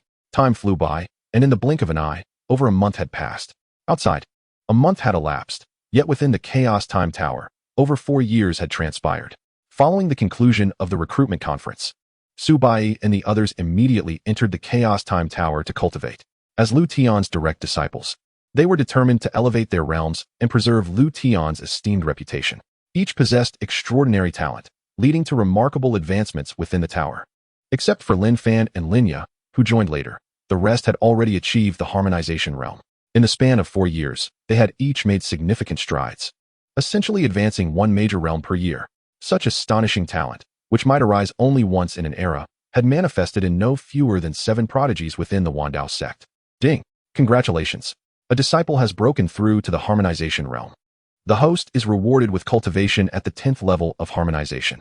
As the system's voice echoed, an inexplicable force surged into Liutian's body. Moments later, he ascended from the Yuan realm to the peak of the harmonization realm. Goodness! How swift! Truly, my disciples are exceptional. Their talent knows no bounds. Splendid. You all continue your cultivation, while I shall recline in bliss, Liutian mused. reveling in the comforts of this enviable life.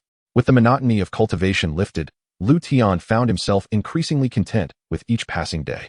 How are your realms progressing? After such extensive cultivation, I intend to step outside and pay my respects to the master, as well as to unwind and alleviate my weary body. At that moment, Subai was the first to conclude his training and stood to speak. Master brother is right. We should go out to pay our respects, the others chimed in.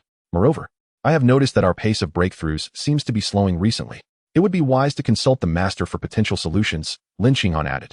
Agreed. Let us venture out together.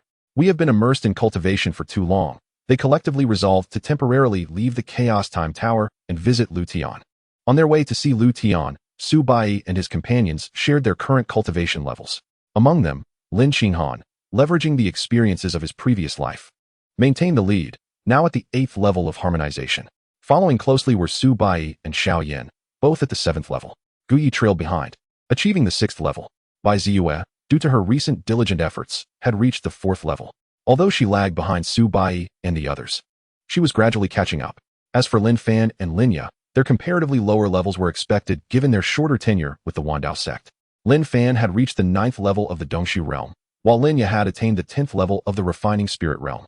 Lin Fan's swift progress stemmed not only from his imperial grade qualifications, but also from the motivation provided by Su Bai and the others. As a prodigy, Lin Fan harbored an unwavering belief in his potential. Thus, for him, Su Bai and his peers represented the benchmarks he aspired to surpass. In contrast, Lin Ya had developed a fondness for everything pertaining to the Wandao sect, cherishing both Liutian and her senior brothers and sisters, as well as the elders who had shown her kindness.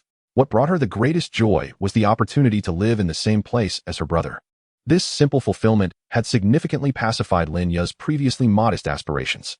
As for the desire to become stronger through cultivation, it held less significance for the young Lin Ya. Though Lin Ya had not diligently practiced all the while, her imperial physique allowed her realm to progress swiftly. When compared to Su Bai and the others, she was indeed somewhat weaker, yet in relation to her peers, Lin Ya was by no means inferior. One might even boldly assert that Lin Ya was invincible. Chapter 105, Journey to the Emperor's Secret Realm. Disciple pays respects to master. Shortly thereafter, Su Bai and the others stood before Liutian. Oh, Bai. And all of you have come out? Liutian inquired. Yes, master.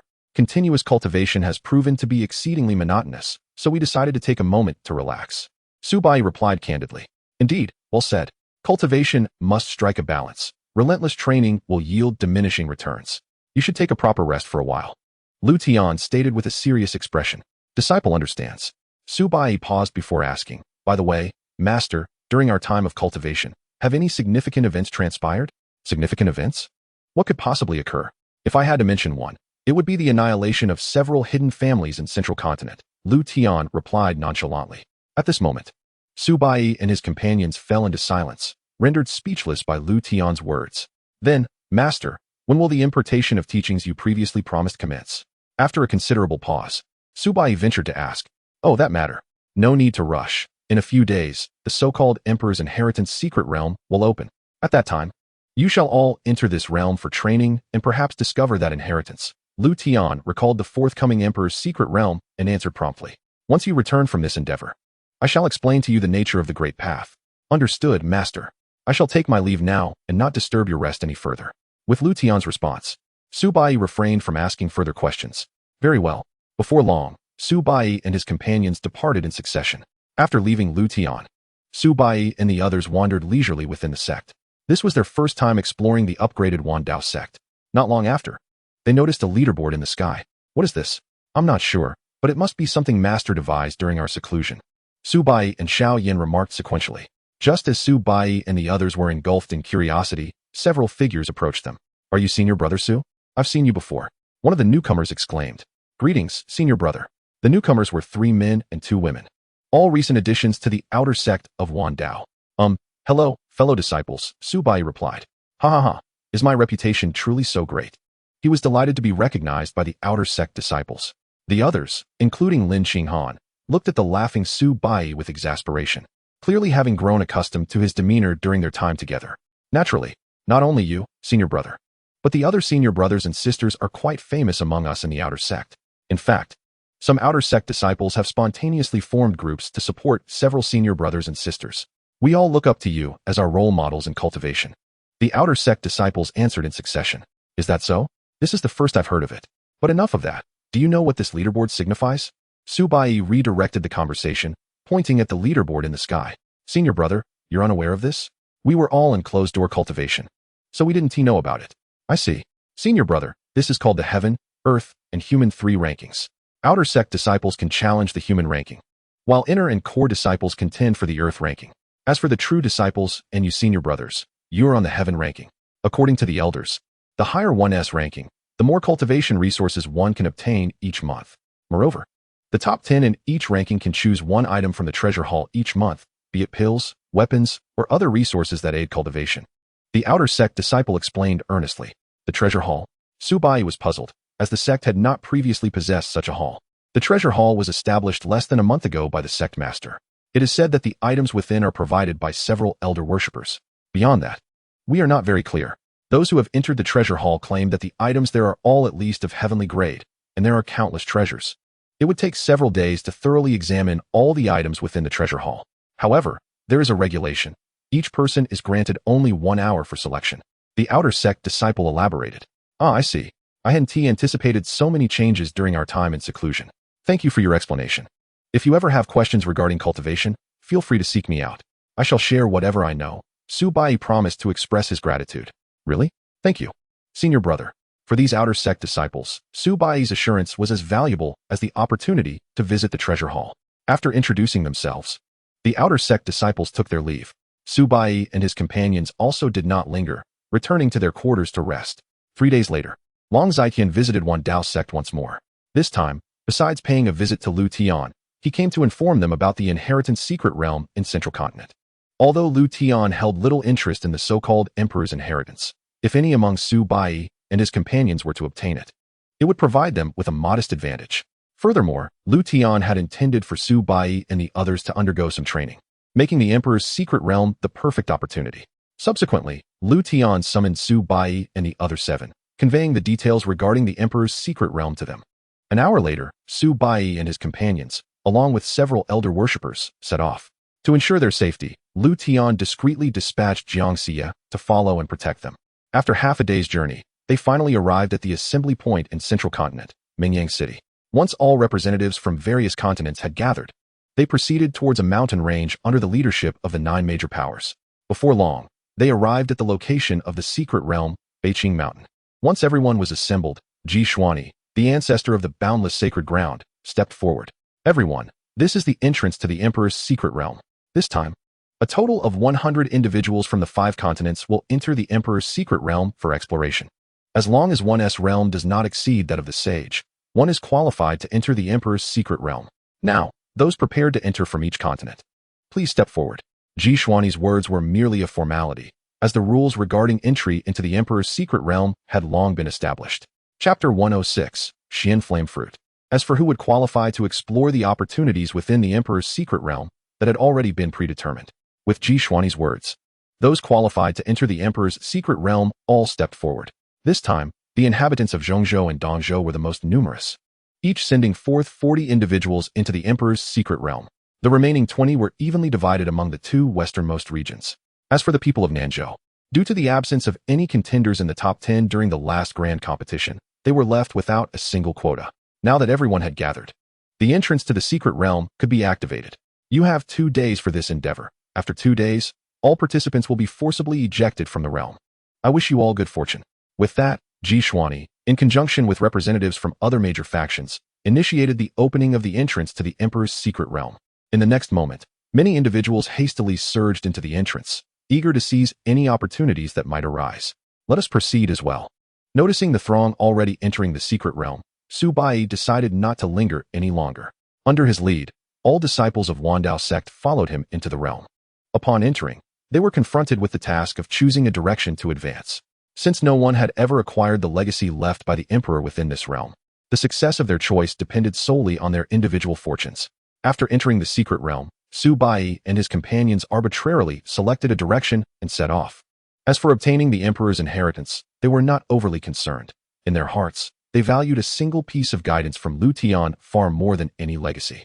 Their primary motive for entering this realm was to test their own cultivation prowess. especially as the majority of participants were from the younger generation of strong practitioners. It was inevitable that there would be opportunities for sparring and exchanges. After more than an hour within the secret realm, a large gathering of individuals had amassed in a flat expanse. Coincidentally, Su Bai and his companions happened to pass by. Why are there so many people gathered there? Could it be that some rare treasure has appeared? Su Bai pondered aloud. Whatever it is, we shall find out by taking a closer look, came Lin Qinghan's reply. Indeed. Let's head over, Su Bai agreed, nodding in affirmation. As they approached the crowd, Su Bai beheld a peculiar tree standing proudly at the center. What kind of tree is that? I have never seen it before, Su Bai remarked, his lack of experience evident. That is a xianxian tree, and the fruit upon it is known as the xianxian fruit, Lin Qinghan explained nearby. Xianxian tree? Xianxian fruit? Indeed. The xianxian fruit is a top-tier spiritual fruit of the holy grade, offering substantial benefits for cultivation. It is particularly effective for those practicing fire attribute techniques. Third junior brother cultivates fire techniques, making the xianxian fruit exceptionally suitable for him. It seems fortune smiles upon us. The fruit will be ripe in no more than half an hour. These individuals must be waiting for the optimal moment to harvest, Lin Qinghan continued. Oh, half an hour is not long. Since it is useful for Xiao Shidi, we shall reluctantly claim it all for ourselves. When the time comes, we will strike together and seize all the xianxian fruits, Su Bai declared with a sly grin. Senior brother, taking them all might be a bit inappropriate?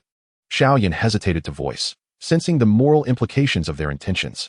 The others turned to Su Bai, sharing Xiaoyan's concerns. Cough, cough. You joined the sect later and may not fully grasp certain matters. When it comes to opportunities, everything depends on one's abilities. If I claim it by virtue of my skill, that is not theft, it is merely acquisition. Moreover, our master once said that the path of cultivation is inherently against the heavens. One can only acquire resources commensurate with their strength. If anyone among them possesses the capability to take the xianxian fruit from us, I would readily yield it. However, if they lack the strength, they have no right to use it, Su Bai asserted with solemnity. Upon hearing this, Xiao Yin and the others fell silent, seemingly deep in thought. Senior brother makes a valid point. Cultivation is indeed against the heavens. If one does not dare to vie for even unclaimed opportunities, they might as well remain a commoner. Xiaoyan finally spoke, his gaze resolute. Haha, well said. It is good to see you understand, junior brother. Su Bai could not contain his laughter at Xiaoyan's newfound clarity. The others, witnessing the camaraderie between Su Bai and Xiaoyan, felt an ominous premonition, unaware that in years to come, they would be led astray by Su Bai's influence. Time swiftly passed, and soon the xianxian fruit reached its full ripeness. Action! Just as the crowd was caught off guard, Su Bai charged towards the fruit. Not good, they're trying to forcefully take it. Let us stop him. Many in the throng quickly pursued Su Bai.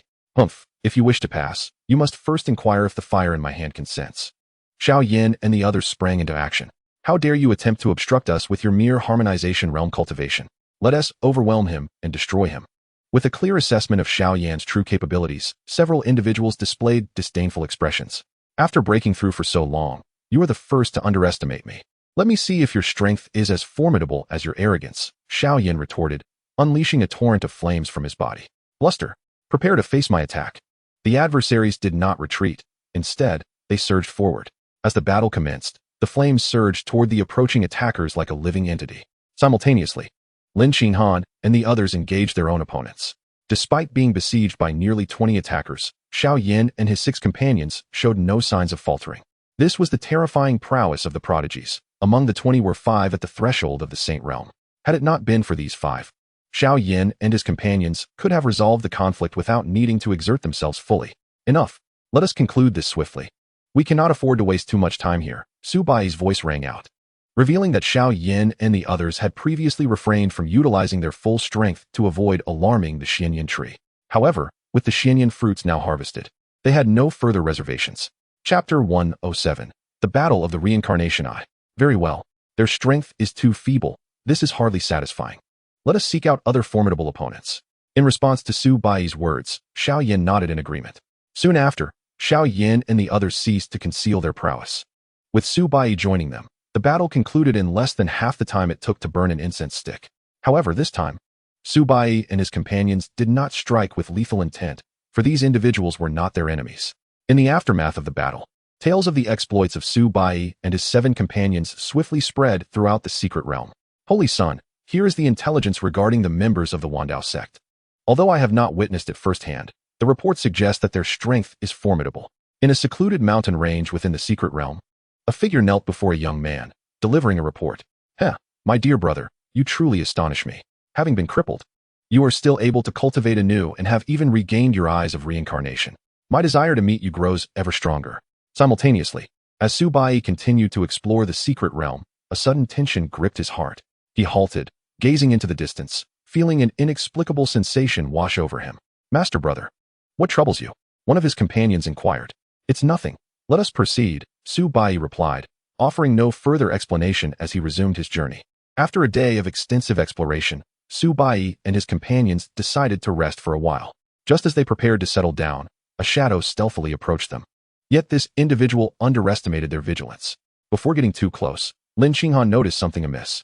However, he chose to remain discreet to avoid alarming their stalker. It was only when the figure was within 100 meters that Lin Xinghan sprang into action. Su Bai and the others had already received Lin Xinghan's subtle signal and promptly surrounded the lurking figure. Not good, I've been exposed. The shadowy figure exclaimed as he turned to flee. Humph, you shall not leave, Lin Xinghan declared, having intercepted his escape route.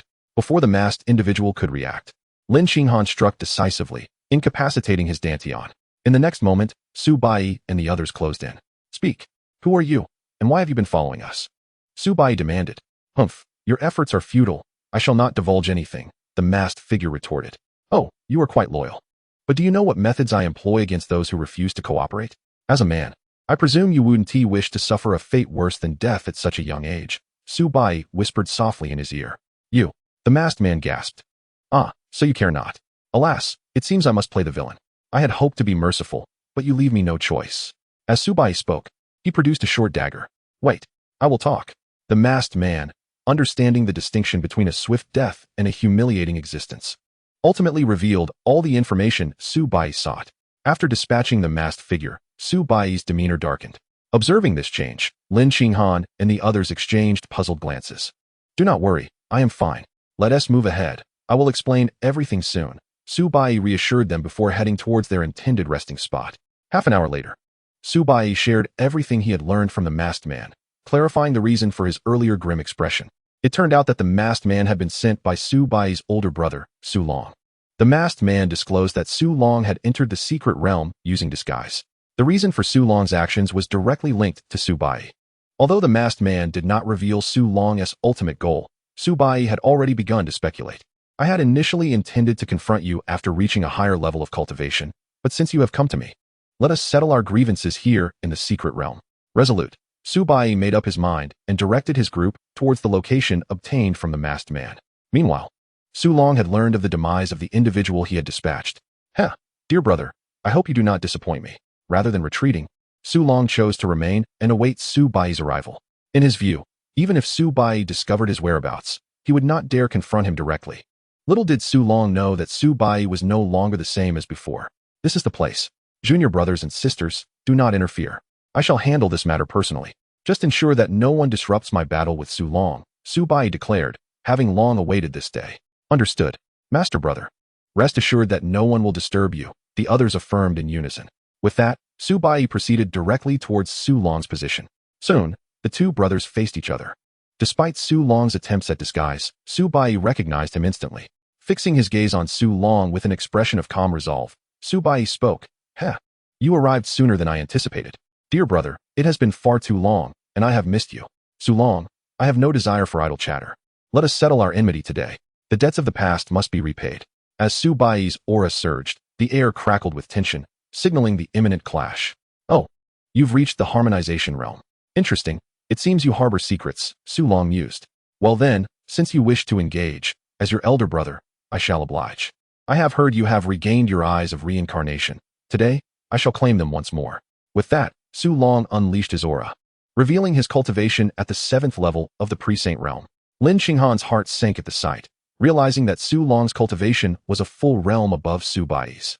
As they progressed through the realms, the disparities in power would only grow exponentially. The Saint realm was a pivotal watershed. Though Su Long had yet to cross into that realm, he had already taken his first steps into its domain. This meant that before the battle had even commenced, Su Bai found himself at a disadvantage. My dear brother, I concede that your talent surpasses mine. However, with such a vast gulf in strength, your demise today is inevitable.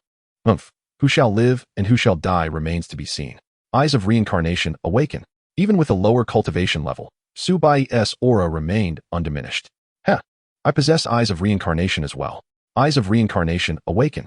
Su Long responded without hesitation, activating his own eyes of reincarnation to confront Su Bai. In an instant, the two auras clashed, sending shockwaves rippling through the air. 6 paths of reincarnation fist, attack. The battle erupted, marking the commencement of the fierce conflict between the eyes of reincarnation. Chapter 108, Hall of Heavenly Dao. Dao Sect. Liutian lay languidly on a reclining chair, resting. At that moment, a shadow silently entered the domain of the sect master where Liutian resided. Brother Tian, since you've arrived, why not reveal yourself? Liutian spoke lazily. Indeed, nothing escapes Brother Lu's keen perception. It has been quite some time. How have you been? Upon realizing that his presence was detected by Liutian, he decided to cease his concealment. It is said that one does not visit the 3 treasures hall without reason. Speak, what brings you to seek me? Liutian, disinterested in dilly-dallying, directly posed the question. Brother Lu, you jest. I merely came to pay you a visit. Oh, having seen me, Brother Tian may take his leave. Liutian replied indifferently. Actually, apart from visiting you, I have another matter to discuss. Faced with Liutian's straightforwardness, Tian had no choice but to express his intentions honestly. See, is this not a much better way to converse? Day after day, with all those flowery words, I truly question whether you are indeed the Tao of Heaven. Now, what is it that brings you here? Liutian inquired. It is as follows. After my last cultivation session beside the monument of the Tao of Heaven, my grasp and understanding of its power have deepened significantly. I have come to request once more the opportunity to borrow the monument for my cultivation. Tian replied. Oh, that matter is easily arranged. However, I cannot engage in a transaction that incurs losses. Brother Tian should understand my meaning. Liutian feigned calmness as he spoke. How much luck value does Brother Lu desire this time? Tian asked cautiously. Luck value? No, that was the currency from our previous exchange. The terms have changed. Then what does Brother Lu desire now? Truth be told, I require you, Brother Tian. Do you recall what I mentioned last time? The position of Vice Master of the 10,000 Dao Sect has always been reserved for you. Liutian said with an enigmatic smile. Brother Lu, there is no need to mention this again. Please propose a different condition. Anything within my means is negotiable. Tian gently declined. Then it seems there is nothing to be done. I currently have no desires. When I do find something I wish for, Brother Tian may come to negotiate with me again. Of course, this is contingent upon the monument of the Tao of Heaven still being in my possession. Liutian replied. Brother Lu truly refuses to lend me the monument of the Tao of Heaven? You do not cultivate the power of the Tao, even if you keep it. It serves you no purpose. Brother Tian, that logic is flawed. Just because it holds no value for me does not mean I am inclined to lend it to you. You should depart quickly, as I require rest. Liutian turned away, presenting his back to Tian, feigning a need for repose. Brother Lu, it is not that I am unwilling to join your 10,000 Dao Sect. As the Tao of Heaven, I am bound by its rules and cannot interfere with mortal affairs. Moreover, even in the absence of such constraints, I cannot join the 10,000 Dao Sect. Why not? Because such an action would only bring catastrophic consequences upon you and your sect. Brother Lu, you are indeed formidable, yet there are many who surpass you. Like stars in the sky, the Tianhe continent is merely one of the lowest tier worlds. Sigh, there are times when one is simply at the mercy of circumstances. As Tian spoke, his tone suddenly grew despondent. Upon hearing this, Liutian ceased his pretense of slumber and sat upright. Brother Tian, your words carry weight. I wish to understand what could instill fear in the Tao of Heaven over an entire realm. Seeing Liutian's earnest expression, Tian fell into silence, pondering whether to divulge the troubling truths. Brother Lu, do you truly wish to know? The truth may plunge you into utter despair. After a prolonged pause, Tian finally lifted his gaze to speak. Despair? Is there anything more despairing than death in this world? Speak, Brother Tian. Liutian replied calmly. Very well. With a wave of his right hand, Tian cast an invisible barrier over the entire 10,000 Dao Sect. The words that followed must not escape, lest they incite trouble. Noticing Liutian's puzzled expression, Tian offered a brief explanation. Upon hearing Tian Yi's words, Liutian nodded in understanding. Brother Lu, although the Tianhe continent is merely a low-tier world, it is far more complex than it appears. In truth, aside from myself, there exists another Tao of Heaven in this realm. What? Another Tao of Heaven? A world with 2 Taos of Heaven. Is it a manifestation of Brother Tian? Liutian expressed astonishment, as this was the first time he had heard such a claim. No, the other is not a mere projection of myself. Yet, It can certainly be considered a form of my incarnation, albeit one belonging to another Dao of heaven. Tian clarified. Could you elaborate further? Certainly. Much like your 10,000 Dao sect, there exists a force in this world composed entirely of the Dao of heaven. This force is known as the Hall of the Dao of heaven. The individuals within the hall are manifestations of the Dao of heaven from various worlds. The Hall of the Dao of heaven? Then what of you, Brother Tian? Liutian interjected. Ah, I see where your curiosity lies. Rest assured, I am not a member of the Hall of the Dao of heaven. The truth is, the Tianjin continent, or rather, I am far too weak to qualify for membership. The Dao of heaven I mentioned, which resides in the Tianjin continent, is but an incarnation of one from the hall. Tian continued to elucidate. What is the purpose of this Dao of heaven incarnation visiting the Tianjin continent? Surely, they are not here on holiday? Liutian probed, perplexed. Ahem. Brother Lu certainly possesses a sense of humor. This Dao of heaven has a distinct purpose for being in the Tianjin continent. You should understand that the cultivation of the Dao of heaven differs from your own. The Dao of heaven cultivates the power of the Dao. The simplest method for swiftly mastering more of this power is to directly consume the Dao of other worlds. However, the world that loses its Dao due to being consumed will inevitably face total annihilation. Yet, the destruction of certain worlds holds little significance to those powerful Daos. Thus, do you now comprehend my current predicament? If one day I were to be completely devoured, the Tianjin continent would face total obliteration, along with everything within it. Nevertheless, even with this knowledge, I remain powerless to act. Were it not for the seal upon the Tianjin continent, which restrains the strength of that Dao incarnation, I might have ceased to exist long ago. I had almost given up resistance until I discovered that you possess the monument of the Dao of heaven. If I can enhance my control over the power of the Dao in a short time, perhaps there is still a glimmer of hope. That is why I have returned to request the monument for cultivation once more. Tian gradually recounted the entire sequence of events. Chapter 109, The Broken Dragon Mountain Manor. After listening to Tian Yi's account, Liutian appeared lost in thought. He had not anticipated such complexity existing within the Tianjin continent. Brother Tian, if what you say is true, then you should remain within my 10,000 Dao sect. As long as we safeguard you from being devoured, the Tianjin continent shall remain unscathed. After a considerable pause, Liutian spoke. Sigh, Brother Lu is overthinking it. If you believe that the Dao of heaven cannot act against you or the 10,000 Dao sect, then you are gravely mistaken. I cannot act against you due to the constraints imposed by the rules of the Dao. However, the celestial path of the celestial hall is not bound by the constraints of the celestial laws. What could be the reason for this? Could it be that the celestial laws possess a selfish aspect? Liutian inquired, perplexed. Brother Lu, can the regulations of the 10,000 Path sect restrain you? The rules of the 10,000 Path sect are formulated by me, hence they cannot possibly impose any limitations on you. Are you suggesting that the celestial laws are established by the celestial hall? Liutian suddenly grasped Tian Yi's implication. So that is the case. This indeed complicates matters. While dealing with a mere avatar of the celestial path is manageable, should it provoke the true essence behind it? And if it were to descend upon the celestial hung continent with the intent to annihilate it, the situation would become dire. Liutian muttered to himself.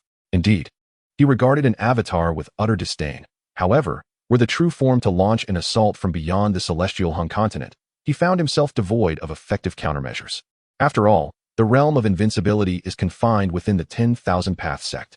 Unless the celestial path were to personally visit the 10,000 Path sect, only then could Liutian effortlessly deal with it. Yet the celestial path is no fool. If it possesses the capability to obliterate the celestial hung continent, why would it take the trouble to do otherwise? At this moment, Liutian was deeply troubled by the possibility of such an occurrence. Well, pondering excessively at this juncture serves no purpose. When the time comes, we shall confront it. After much contemplation, Liutian found himself lacking any viable solutions and decided to temporarily set aside his concerns regarding this matter. Brother Tian, I am now fully aware of the situation. Nonetheless, I reiterate, as long as you join my 10,000 Path sect, you may utilize the celestial monument for your cultivation. As for your apprehensions, I shall personally address them. There are matters I cannot disclose, but you need only to have faith in my strength. Whether you are willing or not, I urge you to deliberate carefully. Opportunities such as this are fleeting. Liutian laid everything bare, leaving the decision entirely in Tian Yi's hands. Upon hearing Liutian's words, Tian Yi glanced at Liutian, who had closed his eyes and fell deep into contemplation. In the Imperial Secret Realm, Su Long, you have been defeated. After a fierce battle lasting half an hour, Su Bai had decisively overcome Su Long through sheer power. At this moment, Su Long lay bloodied on the ground, appearing quite wretched. Ha ha ha, Su Bai indeed. I have lost, but do you truly believe you can kill me? Haha, this time I concede, but next time, I shall personally claim your life. Contrary to all expectations, Su Long displayed no hint of fear and instead became increasingly boisterous. Observing the fallen Su Long, Su Bai furrowed his brow. Next time? You shall have no next time. Die. To avoid any lingering complications, Su Bai moved to execute Su Long. Young master, save me. Just as the attack was about to connect with Su Long's body, he suddenly shouted. In the next moment, a golden light appeared out of thin air, directly intercepting Su Bai's strike. Moments later, a dashing young man emerged before Su Long. Su Long recognized the young man as the Imperial Son. I implore you, Imperial Son, to intervene and save my life. From now on, I, Su Long, shall be your loyal servant, ready to do your bidding. Faced with the threat to his life, Su Long disregarded all notions of dignity. What gives you the right to speak here? Not even a harmonious realm cultivator can stand against me. You are unworthy to be my servant. The young man didn't even bother to glance at Su Long were it not for Su Long's reincarnation eyes. He wouldn't have bothered making an appearance at all. Who are you? Su Long is destined to die today. If you are wise, you will not interfere. Su Bai regarded the young man with a grave expression, for he could not discern the depth of his cultivation. Given the circumstances, it was highly likely that the young man's power far exceeded his own, and Su Bai dared not take the situation lightly. Forgive me for not having introduced myself. I am Zheng Wenshan at your service. Su Long still holds some value to me, so he cannot perish just yet. Might I ask if you could let this matter rest? Zheng Wenshan explained with a congenial demeanor. Zheng Wenshan, what if I insist on his death? Are you planning to obstruct me? Su Bai had no intention of letting Su Long escape so easily. I am aware of your origins. You hail from the 10,000 Path Sect, a newly ascendant power. Even the forces of the central continent have submitted to you. However, there are always greater powers beyond the horizon. I advise you to understand your limits, lest you meet an untimely demise. Zheng Wenshan seemed unfazed by Su Bai's retort, even articulating Su Bai's background with clarity. Oh, you speak with such bravado. Which sect do you belong to? Or are you perhaps from some hidden family? You dare not even disclose your identity, yet you seek to intimidate me? Su Bai replied disdainfully, entirely unfazed by Zheng Wenshan's words. Ah, how intriguing. Since you wish to know my identity, I shall oblige. I am the Imperial Son of the Broken Dragon Mountain Manor. The Broken Dragon Mountain Manor? I have never even heard of such a name. Could it be an obscure little faction? Su Bai remarked coolly, just as he was about to say more. Lin Xinghan and the others approached his side. You are from the Broken Dragon Mountain Manor? Or are you the Imperial Son? Lin Xinghan stepped forward to inquire. Oh, it seems this young lady is familiar with the Broken Dragon Mountain Manor. In that case, you should understand the consequences of opposing me. I am not unreasonable. If you release Su Long, I shall gift you this ice heart pill, which should suit you perfectly. As he spoke, Zheng Wenshan produced a snow-white pill from his hand. You are indeed generous, offering a sacred-grade pill so freely. However, I have no need for it. You should keep it. Lin Xinghan replied with an impassive expression. Ha ha ha. Seeing that you are so ungrateful, I shall relish the opportunity to test your abilities. Zheng Wenshan grinned. Then let me experience your prowess. Come at me together. With that, he pocketed the ice heart pill and spoke nonchalantly. Together? This person is no weakling. If necessary, we shall employ our trump cards. Agreed. Following Lin Xinghan's soft reminder, Su Bai and the others nodded slightly. In the next moment, the group synchronously launched an assault targeting Zheng Wenshan's vital points. Chapter 110, The Demise of Su Long. In the 10,000 Path Sect. Brother Liu, I accept your terms. I hope your earlier words were not mere bravado. Otherwise, both you and your sect, after much contemplation, Tian Yi ultimately agreed to join the 10,000 Path Sect. Haha, you need not worry about this matter. Brother Tian, all you need to do is fulfill your mission. As for those troubles, should they arise, I shall personally handle them. Upon hearing Tian Yi's acceptance of his conditions, Liutian could not help but laugh with delight. My mission? What mission? A sense of foreboding washed over Tian Yi. Oh, it's nothing much. As the celestial path, you naturally understand the ways of cultivation. In the future, the cultivation issues of the disciples and elders within the sect shall rest entirely upon you, Brother Tian. However, instructing them on how to cultivate should not contravene the principles of the heavenly Tao, correct? Lu Tian remarked with a smile. Very well. I have no objections to merely addressing cultivation inquiries. When may I commence my training with the heavenly Tao monument? Tian Yi inquired. You may begin at any time, came the reply. From now on, the heavenly Tao monument shall be kept in your possession, Brother Tian. After all, you are the only one in the sect capable of utilizing it. As he spoke, Lu Tian waved his hand, and the heavenly Tao monument materialized out of thin air, soaring towards Tian Yi. Seeing this, Tian Yi hastily caught the monument, his eyes brimming with uncontainable joy. Brother Liu, You entrust the heavenly Dao monument to me so readily? Are you not concerned that I might abscond with it? After calming his emotions, Tian Yi suddenly queried Liutian. Oh, brother Tian, would you truly do such a thing? Do you think I would assume you would? Liutian replied enigmatically. Who can say? We'll address that when the time comes. However, brother Tian, I harbor no fondness for betrayal. I hope you do not take that path. Liutian responded with a calm demeanor. Rest assured, brother Liu. I am a man of my word. I shall take my leave to cultivate now. Very well. After casting a glance at Liutian, Tian Yi moved aside to commence his training. Before long, the news of Tian Yi's ascension to the position of vice sect master spread throughout the entirety of the Dao Sect. Yet, considering Tian Yi's status, Liutian chose to keep this information under wraps for the time being. You are the first to inflict harm upon me. Very well, Dao Sect, I shall remember this. I shall grant you a taste of vengeance 100-fold upon our next encounter, Zhang Wenshan declared before swiftly retreating. No. My eyes. My eyes. As he passed by Su Long, Zhang Wenshan brutally gouged out Su Long's eyes. Blood gushed forth from the sockets, rendering Su Long's already dire plight even more harrowing. This fellow. Upon witnessing Zhang Wenshan vanish, Su Bai felt a surge of irritation. Senior brother, Su Long, you shall deal with this matter. Once we have resolved it, we must depart from here. Zhang Wenshan was uncertain whether he had genuinely left, but it was evident that they needed to exercise greater caution henceforth. At that moment, Lin Qinghan sheathed her sword and addressed Su Bai. Agreed.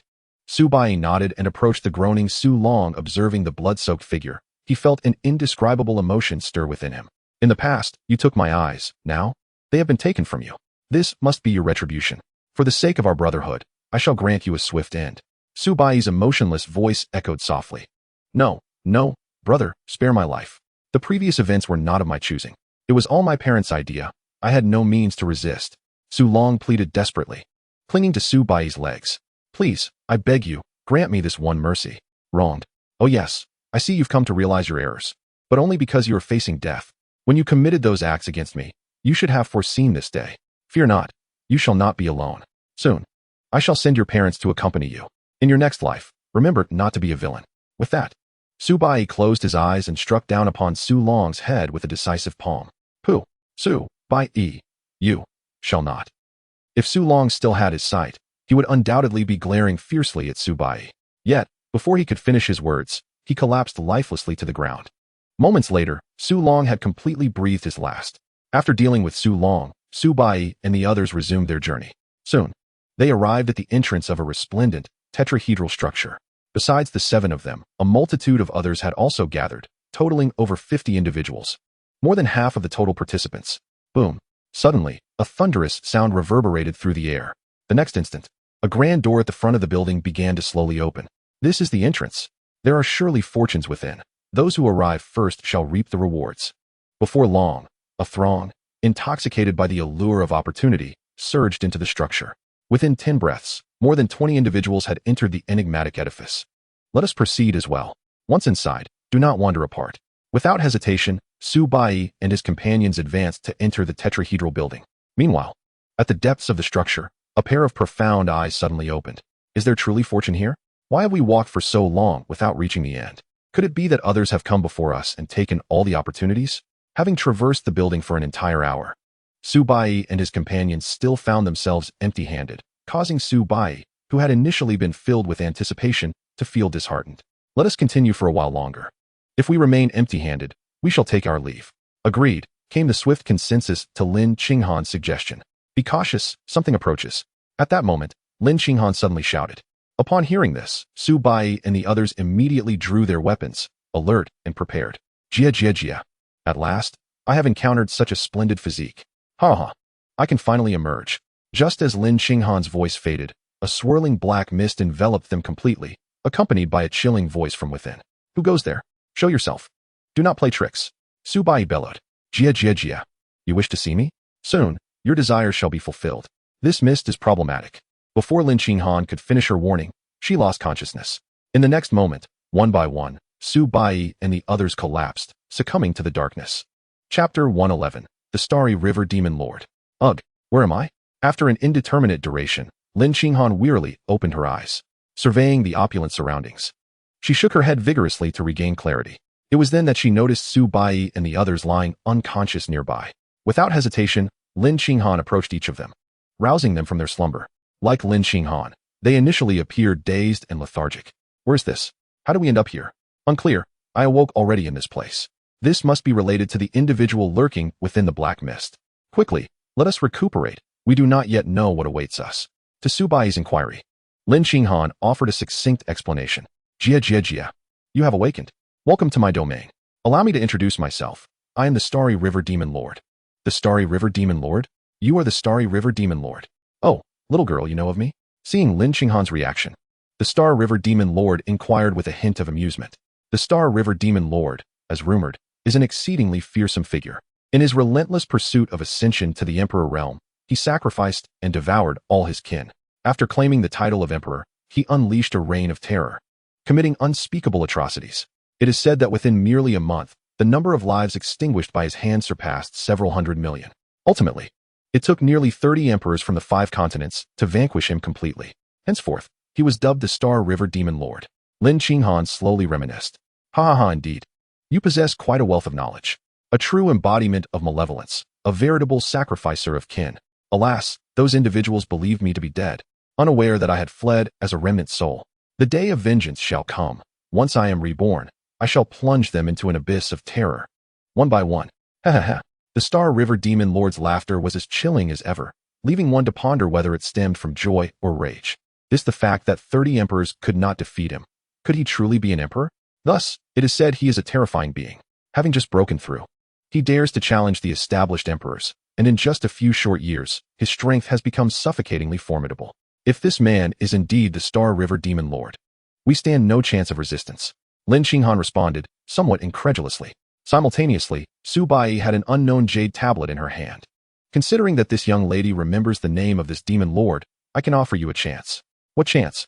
Quite simple. Your bodies are exquisite vessels. However, I only require one vessel to resurrect myself. The choice is yours. He chuckled ominously. I am quite curious to see what choices you will make. Upon hearing this, Su Bai and the others furrowed their brows, remaining silent. What is the matter? If you are unwilling to choose, then allow me to assist you. Yes. You will do nicely. A body of imperial quality, a prime physique. Suddenly, the Star River Demon Lord manifested before them, pointing at Xiaoyan. Upon realizing he had been selected, Xiaoyan displayed no outward emotion. Star River Demon Lord, you may find you have no opportunity here to engage us. You must first consider whether our master would permit it. Recognizing the dire situation, Su Bai no longer hesitated and crushed the jade tablet in her hand. In the next instant, a manifestation appeared out of thin air. Bai, where are you? Upon emerging, Liutian was captivated by the resplendent architecture surrounding them. The opulence of this place rivaled that of the sect's council hall. Disciple pays respects to master. Master, this is a structure within the Emperor's secret realm. The individual before you is the Star River Demon Lord. We are no match for him, so I implore you to take action against him. By the way, he also had his eyes set on Xiao Shidi's body, intending to use it for his resurrection. Su Bai respectfully explained. Star River Demon Lord? Who is that? A demon from the demon clan? Liutian gazed at the Star River Demon Lord, his mind awash with questions. Master, the Star River Demon Lord is Lin Xinghan hastily provided Liutian with a brief overview of the Demon Lord's background. Oh, I see. So you are the Star River Demon Lord? Humph, indeed I am. And you, boy, are their master? What a pity, even if you are an emperor. You cannot protect them today. The Star River Demon Lord proclaimed arrogantly. It has been quite a while since anyone has spoken to me in such a manner. Name, Star River Demon Lord. Cultivation level, Emperor Tier 3, Peak Emperor Tier 8. Cultivation talent, Upper Grade Emperor. Physique, Stellar Divine Body, Lower Grade Emperor. Status, fallen into demonic ways due to the murder of all his kin, yet retains a semblance of good and evil, having not slaughtered innocents in life. As Liutian examined the Star River Demon Lord's information panel, he was momentarily taken aback. Was he not the one who devoured and killed all his relatives? Ding, that is incorrect. To simplify, the terrifying talent of the Star River Demon Lord was feared by certain individuals at the time. Consequently, they conspired to frame the Star River Demon Lord. This was also a means for those individuals to have a legitimate reason to eliminate him. However, they did not anticipate that the Star River Demon Lord would embrace the demonic path and achieve enlightenment, leading to the later event where dozens of emperors collectively hunted him down. What about the claim of killing hundreds of millions in a month? That is indeed true. However, these individuals were primarily those who conspired against the Star River Demon Lord or were connected to them. A small portion were merely collateral damage caught in the chaos, while some were inherently nefarious individuals whom the Star River Demon Lord eliminated with ease. Indeed, it is perilous to be a mere spectator. Nevertheless, the Star River Demon Lord's ruthlessness is staggering, hundreds of millions of lives lost. And does he not fear the repercussions of karmic retribution? Liutian lifted his gaze towards the Star River Demon Lord, a spark of intrigue igniting within him. Boy, what are you staring at? I detest that look in your eyes. At that moment, the Star River Demon Lord coldly remarked. Star River Demon Lord. I have an idea, though I wonder if you might be interested. You wish to continue living, do you not? In truth, for me, that would be an exceedingly simple task. Moreover, I could restore you to your former peak strength, or even surpass the power you once possessed. Such a feat is not beyond possibility. The only condition is that you must join the Dao Sect and serve me henceforth. What do you think? Liutian addressed the Star River Demon Lord with an unwavering tone. Chapter 112, Submission. Ha ha ha, boy. Do you think you can spout such grandiose claims without a thought? You believe yourself to be a celestial being? You wish for me to serve you? The Star River Demon Lord dismissed Liutian's words with derision. No. I believe you have misunderstood. I am not seeking your opinion. You currently have two choices, either submit or face death. Liutian's eyes gleamed with golden light, and in an instant, an invisible shackle forced the Star River Demon Lord to kneel before him. How is this possible? Your strength. The Star River Demon Lord's demeanor shifted dramatically. Disbelief etched across his features. Under Liutian's suppression, he found himself utterly unable to mobilize even a shred of spiritual power. Even at the peak of Emperor strength, one could not achieve this level of control. This was the first time the Star River Demon Lord encountered someone like Liutian, prompting him to scrutinize Liutian with newfound seriousness. Enough, my time is limited. It is now your turn to make a choice. Life or death. Liutian slowly approached the Star River Demon Lord, looking down upon him with an air of calm authority. Ha, no one can force me into submission. Those who attempted before have failed, and you shall not succeed either. To encounter you is but poetic justice for the Star River Demon Lord. Go ahead, strike. To Liutian's astonishment, the Star River Demon Lord chose not to submit, but instead prepared himself for death. Is this man truly devoid of reason? Is it necessary to be so obstinate? This extraordinary scene rendered Liutian momentarily speechless. Alas, since it has come to this, I shall respect your choice. Yet, it is a pity that the blood feud remains unavenged. The death of your kin was truly unjust. As Liutian spoke, he gradually raised his right hand. Wait, what did you say? Who exactly are you? The Star River Demon Lord, who had initially closed his eyes, suddenly opened them. An aura of murderous intent practically etched upon his face. Fear not, I am not one of those individuals from your past. Liutian replied with a smile, stepping forward and leaning down to whisper softly into the ear of the Star River Demon Lord. The whisper lasted but a few moments, scarcely more than several breaths, before Liutian returned to his original position. Now do you understand? It is time for you to depart. Wait, I am willing. I am willing to submit. Just as Liutian was about to take action, the Star River Demon Lord abruptly changed his tune. Upon hearing this, Liutian's hand, which had been poised in the air, slowly descended. Oh, are you certain? You could choose not to submit.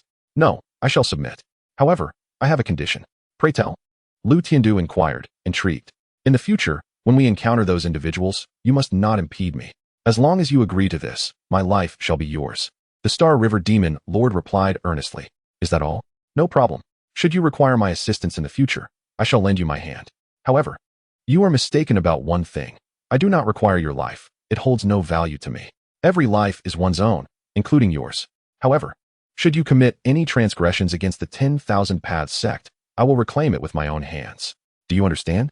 Liutian's voice was soft yet imbued with an undeniable pressure. Rest assured, I have always been a man of my word. Betrayal is beneath me. The Star River Demon Lord responded. Then it is settled. From this day forth, you shall be the second Grand Elder of the 10,000 Paths sect. Once you return to the sect, I shall commence the restoration of your physical form. Until then, I entrust Bai and the others to your care. Few remnants of the Emperor's soul can threaten you now. The successful subjugation of the Star River Demon Lord filled Liutian with a sense of elation. Once the Star River Demon Lord's powers were restored, the 10,000 Paths sect would be graced with 2 emperors to safeguard it. Such strength would render them nearly invincible on the Tianhin continent. After imparting a few more instructions to Su Bai and the others, Liutian vanished. Even after Liutian's departure, Su Bai and the others remained in a state of disbelief. To them, a bloodthirsty maniac like the Star River Demon Lord was utterly unworthy of joining the 10,000 Paths sect. Yet now, Liutian had proclaimed that the Star River Demon Lord was to be an esteemed Grand Elder. It was entirely understandable that Su Bai and the others found it difficult to comprehend. However, regardless of their confusion, they held no objections to Liu Tiandu's decision. Allow me to introduce myself formally. My name is Xia. You may refer to me as Elder Xia. Of course, you may also call me the Star River Demon Lord. You must be wondering why a demon stained with countless lives would catch the eye of your master. Haha. The world is filled with ignorance. How could they possibly understand my motives? Then why do you do it? At that moment, Su Bai inexplicably blurted out. Never mind. Elder Xia, if you are unwilling to share, consider my question unasked. Realizing his faux pas, Su Bai quickly corrected himself. After all, while Liu Tiandu may not fear the Star River Demon Lord, that did not mean they shared the same indifference. Do you wish to hear? Forget it. You wouldn't believe me anyway. How could we trust you if you do not speak? Oh, you are willing to believe the words of a demon? The Star River Demon Lord inquired, intrigued by Lin Qinghan's response. No, I cannot yet place my trust in you. However, I have faith in my master. With his prowess, he has no need to recruit a demon. If he has chosen to do so, it indicates that you are not as malevolent as the rumors suggest. Otherwise, you would have perished at his hands long ago.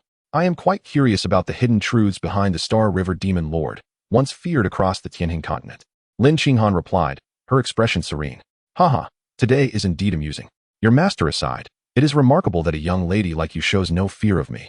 Such composure is rare for one of your age.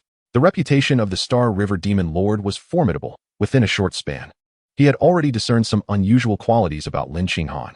Upon hearing this, Lin Qinghan involuntarily shivered. The fact that she had been reborn was known only to Liu Tiandu. Now, having her secret exposed once more, it was impossible for her to remain unfazed. Very well, since you wish to know, I shall share. As for whether you choose to believe me, I am indifferent. This tale begins when I was still a youth, during a time when, high above, in the vast expanse of the sky, a floating palace stood tall. Within the palace, at the highest seat, a middle-aged man sat with his eyes closed in meditation. Suddenly, he opened his eyes, and an inexplicable force swept through the entire palace. The 10,000 Paths Sect. Is this truly the method you have chosen to confront me? A mere ant cannot hope to contend with me. How foolish you are, Tiani. Chapter 113, Restoration of the Physical Form. 3 days later, Su Bai and the others had exited the secret realm and embarked on their journey back to the sect. This time, everyone assumed that the emperor's legacy within the secret realm remained unclaimed. Little did they know that the emperor had already departed with Su Bai and the others. Without the emperor, the secret realm could hardly be considered a true emperor's domain. However, aside from the members of the 10,000 Paths Sect, the rest would likely remain forever oblivious to this fact. Meanwhile, Zheng Wenshan, who had previously clashed with Su Bai and the others, was also on his way back. However, throughout the journey, Zheng Wenshan's expression was exceptionally grim. Upon returning to the Duanlong Villa, Zheng Wenshan planned to exact a grand revenge on the 10,000 Paths Sect as a means to vent the fury that had built within him. After half a day's travel, Su Bai and the others successfully returned to the 10,000 Paths Sect. After exchanging greetings with Liu Tiandu, they each returned to their quarters to rest. Your subordinate, Xianxia, pays respects to the sect master, Xianxia, or perhaps the Star River Demon Lord, which carries a more imposing weight. What do you think, Elder Xia? Liu Tiandu jested. The sect master may address me as he pleases, Xianxia replied, expressionless. Then I shall call you Elder Xia. I will also assist in restoring your physical form. Afterwards, you can familiarize yourself with the other elders of the sect and learn about the rules of the 10,000 Paths Sect. Understood, Xianxia responded respectfully. At that moment, Xianxia felt a deep anticipation within him for Liu Tiandu's assistance in restoring his physical form. Not only that, but he was also immensely curious about how Liu Tiandu intended to reconstruct the body of a powerful being at the emperor level. After all, the higher the realm, the more challenging it would be to shape a suitable physical form. Unless one possesses some exceedingly rare and precious spiritual herbs, or even innate spiritual medicines, such endeavors are futile. Well then, let us commence. Rest assured, it shall be swift. The one endowed with the power of life and death, Liu Tian, seeks to restore Xianxia's corporeal form, a task of utter simplicity. As long as a wisp of the soul remains, Liu Tian is capable of reviving it to its original state. As Liu Tian initiated his actions, Xianxia's previously tenuous soul essence instantly grew robust. Subsequently, under Xianxia's watchful gaze, his soul began to manifest corporeal features, starting from the limbs, then the torso, and finally, the most crucial aspect, the head. The entire process transpired in mere moments, yet the astonishment it wrought upon Xianxia was far from over. At the very instant when soul and body fully merged, an overwhelming aura of the emperor rank surged forth, reaching for the heavens. This tremendous commotion swiftly captured the attention of all within the sect, particularly Tian, who was cultivating not far off. Upon sensing the emergence of an emperor's presence once more, Tian hastily ceased his training and turned his gaze towards Xianxia. Another emperor had appeared, and it seemed his cultivation was not to be underestimated. Tian quickly approached Liutian and waved his hand, concealing the emperor's aura of Xianxia within the confines of the Myriad Dao Sect. For the current realm of Tianjin continent does not permit the existence of emperors. Had he not intervened, a cataclysmic, thunderous tribulation would surely descend. Where did you acquire an emperor? Brother Tian, that assertion is erroneous. He is a native emperor of the Tianjin continent. I merely assisted him in restoring his strength. Upon hearing Liutian's words, Tian scrutinized Xianxia once more. After a brief moment, Tian grasped the entirety of the situation. So it is him. Indeed, those connected to you have had their fates all thrown into disarray. He originally had no chance of regaining his strength. After observing Xianxia for a while, Tian regarded Liutian with a complex expression. Brother Tian, what is that expression? My actions are for the benefit of the sect. As the vice sect master, you ought to rejoice. Liutian understood the implications behind Tian Yi's words, yet he could never disclose that it was all the system's doing. This was Liutian's greatest secret, one he would never reveal. Rejoice? Who knows if it is a blessing or a curse? Noting Liutian's reluctance to elaborate, Tian refrained from further inquiries. Shortly thereafter, Xianxia's cultivation stabilized, reaching the pinnacle of the emperor's 8th level. He even felt that a breakthrough to the next realm was imminent. After sensing the power coursing through his body, Xianxia was thoroughly convinced by Liutian's capabilities. In his eyes, such miraculous feats were far beyond what an emperor could achieve. Thus, at this moment, Xianxia regarded Liutian as a transcendent being, one surpassing even the emperors. For only that could explain the current circumstances. I am eternally grateful for the sect master's life-giving grace. Should the sect master have any commands, Xianxia shall not hesitate to sacrifice himself 1,000 times over. Upon hearing this, Liutian smiled in satisfaction. Enough, rise. I am not fond of such formalities. You have just regained your corporeal form. You should take some time to acclimate. Furthermore, this is no longer your era. Do not carelessly reveal your emperor's aura, lest you attract unnecessary trouble. Liutian advised. Yes, I shall obey. Xianxia, though somewhat perplexed by Liutian's words, replied with utmost respect. Very well. Go and familiarize yourself with the sect. This subordinate takes their leave. Following Liutian's instructions, Xianxia began to acquaint himself with the elders within the sect.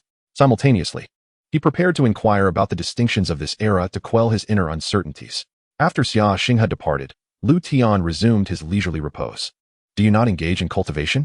I have never seen you practice, despite this protracted duration. Observing Liutian's perpetual languor, Tian could no longer contain his curiosity and inquired. Cultivation? Brother Tian, sometimes, lying down is a form of cultivation in itself, Liutian replied nonchalantly. Tian, dismissing Liutian's remarks, returned to his own practice of the Tao of Heaven. Once Tian left, a smile crept across Liutian's lips. Such a tedious and monotonous endeavor as cultivation should be left to Bai and the others. If one can grow stronger while reclining, why subject oneself to hardship? The following day, in the morning, visitors arrived early at Liutian's abode. Disciple pays respects to the master. Ah, it is you, Qinghan. What brings you here so early? Surely, you do not merely wish to behold your master? Upon hearing Lin Qinghan's voice, Liutian languidly inquired. Nothing escapes your discerning eye, master. I have come to discuss a matter of significance with you. Lin Qinghan replied respectfully. Is that so? What matter? Liutian promptly asked. During our recent expedition into the secret realm, we encountered an extraordinary individual. Extraordinary individual? In what way? Liutian questioned, intrigued. In response, that person's name is Zheng Wenshan. He may not be remarkable in himself, but the force behind him is of great importance. This force is known as the Duanlong Mountain Manor, Lin Qinghan explained earnestly. Chapter 114. What is the Great Tao?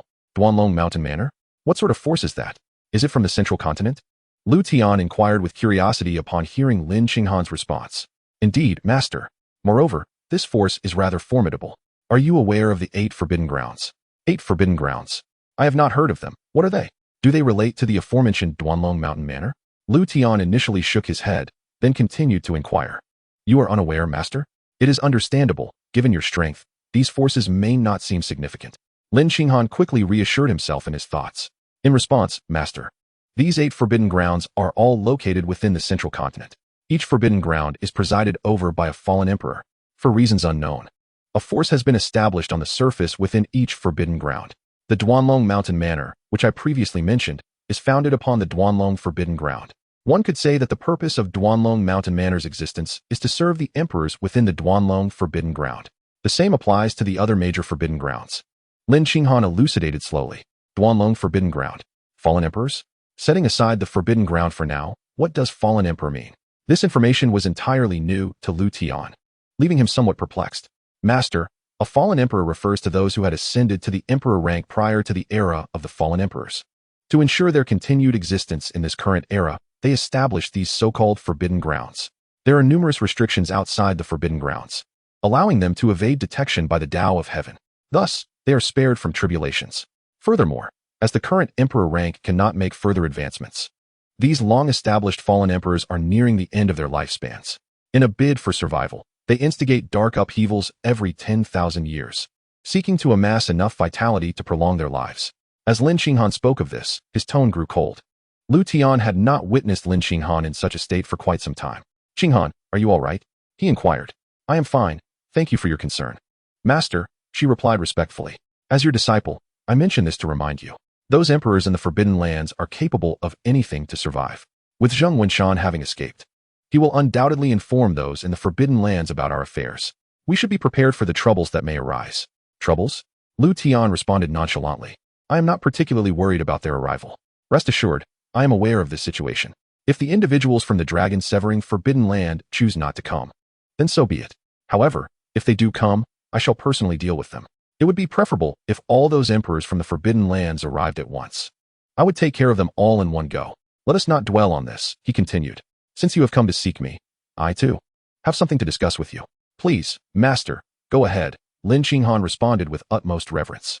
"Qinghan," Liutian said, "you have been reborn, and in your cultivation journey, you have progressed far more swiftly than Bai Yi and the others. I intend to impart to you the essence of the great Tao, which will further enhance your cultivation speed.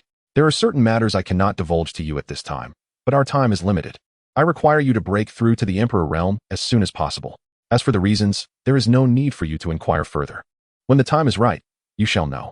Gazing at the icy and ethereal Lin Qinghan, Liutian spoke earnestly. "Yes, I understand. I shall strive diligently to cultivate and enter the Emperor realm at the earliest opportunity. However, master, is there not a lack of individuals capable of breaking through to the Emperor realm at present? What will become of me then? Do not concern yourself with that. I will handle everything when the time comes," Liutian reassured her. "Yes, master," Lin Qinghan acquiesced, no longer pressing for further details. "Very well. Then I shall now impart to you the truths of the great Tao. What path did you follow in your previous life?" Liutian inquired. "Master, in my past life, I traversed the path of the Ice Tao. However, I had only just begun to grasp its essence and did not fully comprehend it," Lin Qinghan replied. "The Ice Tao, indeed, is a path that resonates with you," Liutian mused. "There are myriad paths, some of which are coveted for their extraordinary power, such as those of space, time, fate, and causality. Many cultivators believe that only by mastering these formidable paths can one become invincible in the world. However, I find this notion to be overly simplistic. Qinghan, in your eyes, what constitutes the great Tao?" As he spoke, Liutian suddenly posed this question to Lin Qinghan. Lin Qinghan lowered her gaze, pondering the question. "Master, I believe the great Tao is the power that enables one to grow stronger.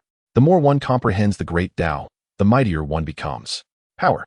"Perhaps," Liutian mused with a faint smile. "Everyone has their own interpretation of the great Tao, and I find that to be quite admirable. The strong have their paths, while the ordinary have theirs. The journey of the great Tao should not be so narrowly defined. Therefore, Qinghan, the path you choose to follow is of no concern to me.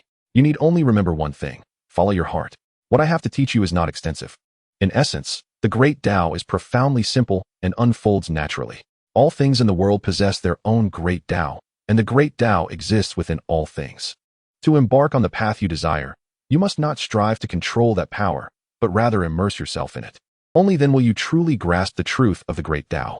At that moment, the path of the great Tao will lie beneath your feet." As the profound resonance of the great Tao awakened, Liutian's words resonated clearly in Lin Qinghan's ears. The great Tao is profoundly simple. Immerse yourself in the great Tao. As she listened, Lin Qinghan felt as though she had grasped something essential. In the next moment, she found herself ensconced in a vast world blanketed in ice and snow.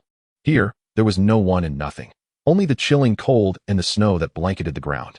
Standing amidst the pristine white, she caught snowflakes falling from the sky, resembling a princess of ice and snow. Is this my great Dao? I never knew that ice and snow could be so warm. Lin Xinghan unexpectedly revealed a breathtaking smile. If Liutian were present, he would likely be unable to tear his gaze away. Chapter 115, The Heavenly Dao and the Son of Heaven.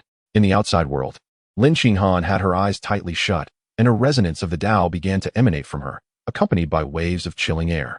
Suddenly, the skies above the area where Liutian resided began to shift. Snowflakes began to fall silently from the clear blue sky, curiously gravitating towards Lin Xinghan below. Lu, what have you conjured this time? Just then, a familiar figure appeared before Liutian. It was Tian Yi, who had been cultivating within the Chaos Time Tower. Sensing something unusual in the outside world, he had halted his cultivation to investigate. Upon noticing the commotion emanating from Liutian's vicinity, he directly made his way there. Shoo, brother Tian, see for yourself, Liutian whispered, careful not to disturb Lin Xinghan, who was still in the midst of her epiphany. She has grasped the power of the great Dao.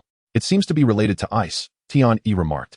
Truly, she is a person of great fortune. However, I suspect that a significant portion of this assistance is attributed to you, brother Tian.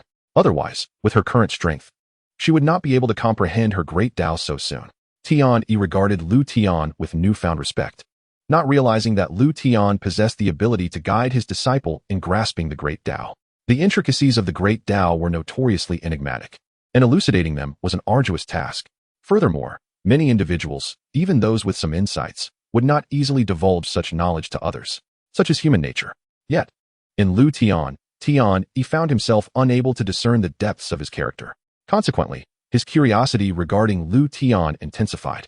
However, unbeknownst to Tian Yi, this marked the beginning of his profound entanglement. Enlightenment, the great Dao is not so easily comprehended. Suddenly, a figure materialized in the skies above the Liao sect. When he fully revealed himself, it became apparent that he was a man. Observing the disturbance caused by Lin Xinghan, the man scoffed disdainfully. You wish to comprehend? I shall not permit it. Disperse. With a grand gesture, the man waved his hand, and the swirling snowflakes dissipated into nothingness. At that very moment, Lin Xinghan displayed a look of struggle, seeking death.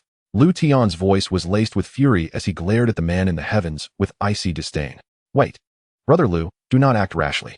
This individual is not someone you can contend with. Allow me to handle this, Tian Yi quickly interjected, as Liutian was on the verge of unleashing his fury. Before Liutian could respond, Tian Yi took flight, appearing directly before the man in the sky. Tian Yang, you have come here to seek me, have you not? Yet, you, a being of the heavenly Dao, dare to attack a mere young girl. How utterly shameless. Tian Yi stated coolly. Tian Yi, when did I ever require your guidance in my endeavors? You are barely able to safeguard yourself, yet you concern yourself with the plight of mere ants. Truly, you embody the essence of the heavenly Dao of the Tianhe continent. Alas, after today, the Tianhe continent shall become but a relic of the past. Will you willingly relinquish the source of the heavenly Dao, or shall I come to claim it myself? Tianyang spoke boldly, exuding an air of arrogance. Tianyang, if you desire my source, you must rely on your own capabilities to obtain it. Even if destruction ensues, I shall never surrender it to you. Destruction? Ha ha ha. Very well, I shall grant you this opportunity. Go ahead and destroy it. If the source is annihilated, the Tianhe continent shall perish alongside it. You, Tianyi, are you capable of such a feat? Ha ha. It seems I have encountered a jest.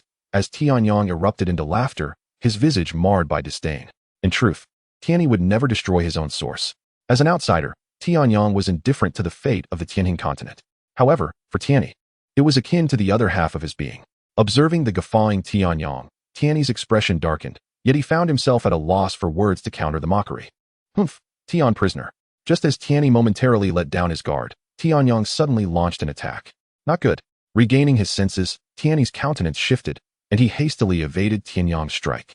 Fortunately, his recent enhancement in strength enabled him to dodge the onslaught. Your strength?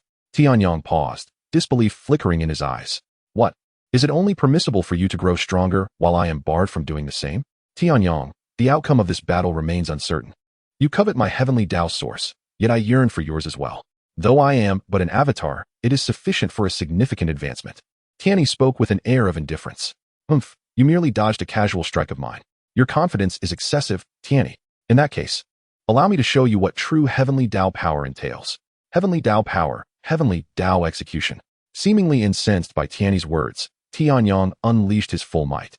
Waves of formidable heavenly Dao energy surged from his form, coalescing in the heavens into a colossal blade of slaughter. In the next instant, this sword, imbued with vast heavenly Dao power, hurtled toward Tianyi. Heavenly chains. Upon witnessing this, Tianyi promptly summoned countless chains, conjured from heavenly Dao energy, to intercept the blade. Within moments, Tianyang's assault was ensnared by Tianyi's chains. Boom. Suddenly, the chains shattered, and the blade continued its relentless advance toward Tianyi. Heavenly barrier. In this perilous moment, Tianyi was compelled to employ his defensive measures. Soon, the battle of the heavenly Dao escalated to its zenith. Fortunately, the Wan Dao sect provided systematic protection. Otherwise, the aftermath of the clash between Tianyi and Tianyang would have obliterated them long ago. Below, Liutian observed the aerial conflict with an outward calm, though concern brewed within. Despite the apparent intensity of the battle between Tianyi and Tianyang, Liutian recognized that it was merely a facade of resilience on Tianyi's part. Moreover, Liutian discerned that Tianyang had yet to unleash his full power. Thus, this confrontation was little more than a game of cat and mouse, and should it persist, Tianyi's defeat was inevitable. A strategy must be devised to draw Tianyang into the Wan Dao sect. Without his entry into the invincible realm, I cannot contend with him. I wonder how Qing Han is faring at present. That detestable fiend. Should anything befall Qing Han, I shall ensure your suffering is beyond compare.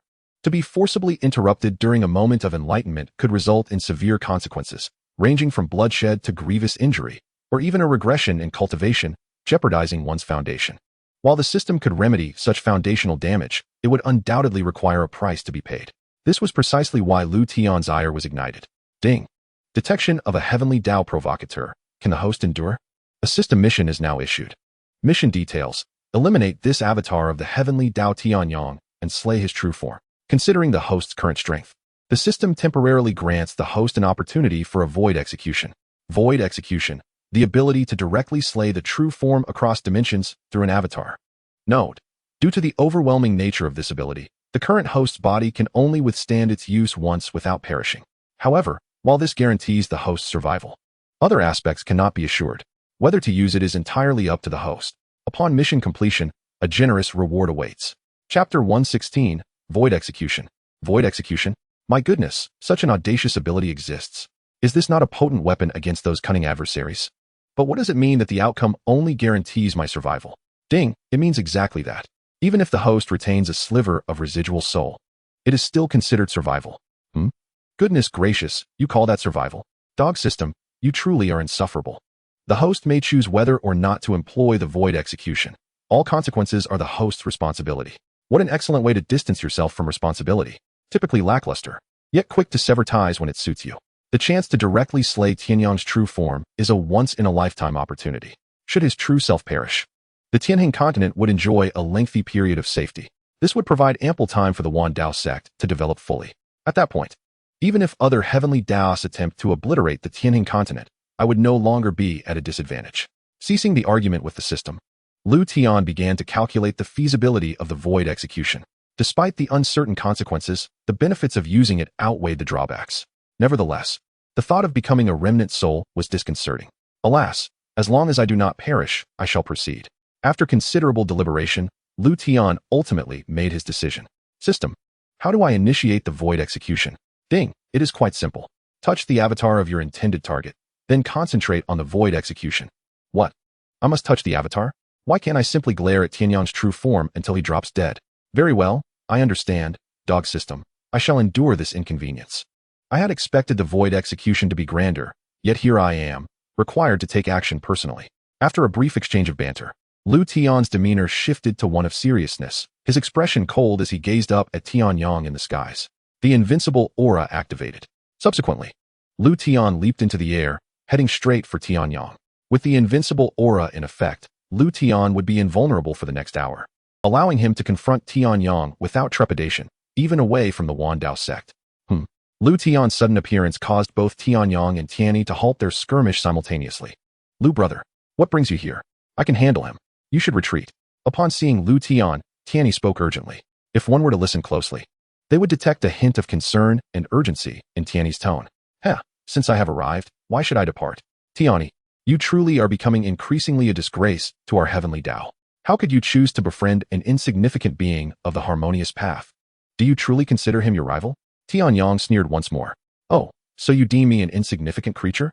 Before Tian Yi could respond, Liutian interjected. Brother Liu, do not fall for his trickery. He wishes for you to strike first, allowing him to remain unscathed while the heavenly Tao's rules erase you. Depart now. I shall handle him. As a fellow of the heavenly Tao, its rules hold no sway over me. Tian Yi hastily spoke, fearful that Liutian, in a moment of fervor, would engage in combat. Though Tian Yi regarded Liutian as formidable, he knew that when faced with the rules of the heavenly Tao, it would only lead to ruin. You see, I told you that you are but an insignificant creature. I stand here unmoving. Yet you dare not lay a hand upon me. Tianyang erupted into laughter once more. Observing the unbearably arrogant and infuriating Tianyang, Liutian's lips curled into a peculiar smile. Oh, are you certain?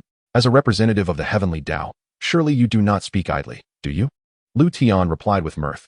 Humph, what do I have to deceive you about? I stand right here. If you possess any skill, come forth. I am curious to see what makes this insignificant creature, whom Tian Yi values so highly, so special. If I am correct, Tian Yi's rapid enhancement of strength must be inexplicably tied to you. Should you be willing to divulge that secret, I might consider sparing you. Tianyang suddenly declared. I wondered why you have not unleashed your full power. So, you've merely been waiting for me? Indeed, your deduction is accurate. I possess methods to expedite your heavenly Tao's strength. Would you like to know? Very well. Kneel and call me grandfather, and I shall reveal it to you. Liutian replied nonchalantly. Insignificant creature, you court death. Do you truly believe that the restrictions of the heavenly Tao prevent me from striking you? The rules of the heavenly Tao merely restrain lowly representatives like Tian Yi. If I wish, I can end your life at this very moment. Reveal the method you mentioned, and I may spare your sect. You insignificant creature, such a gift. Should you not kneel and express your gratitude? Tianyang proclaimed from his lofty position. A gift? I'll bestow upon you a curse instead. How dare you threaten me using my sect? Prepare to perish. In a fit of rage, Liutian raised his hand to grasp at Tianyang. In this world, there exists no one who can threaten Liutian and expect to survive. What audacity! To dare lay hands upon me. Prepare to be obliterated by the heavenly Tao's rules. In the face of Liutian's assault, Tianyang could not be bothered to defend himself, for in his eyes, Liutian's attack was a direct affront to the majesty of the heavenly Tao. Under such circumstances, Liutian was destined to be annihilated by the rules. As expected, before Liutian's strike could make contact with Tianyang, the sky shifted ominously, followed by an eerie force surging directly toward Liutian. This is bad. The rules of the heavenly Tao are in motion. Brother Liu, retreat quickly. I shall withstand it. Tian Yi's heart sank as he urgently shouted. Nonsense, heavenly Tao rules. If you possess the courage, come forth. I wish to see how you intend to obliterate me. Tianyang, remember this. It is Liutian who will slay you. Ignoring both the heavenly Tao's rules and Tian Yi's cries, Liutian was consumed by a singular thought. He must eliminate Tianyang. There would be but one chance. Liutian could not afford to fail. With a silent incantation in his heart, Liutian unleashed a strike into the void. The moment it neared Tianyang, a triumphant smile graced his face. Ha, insignificant creature. Are you merely tickling me? I had thought you possessed some unique ability, yet it appears you are merely. What have you done?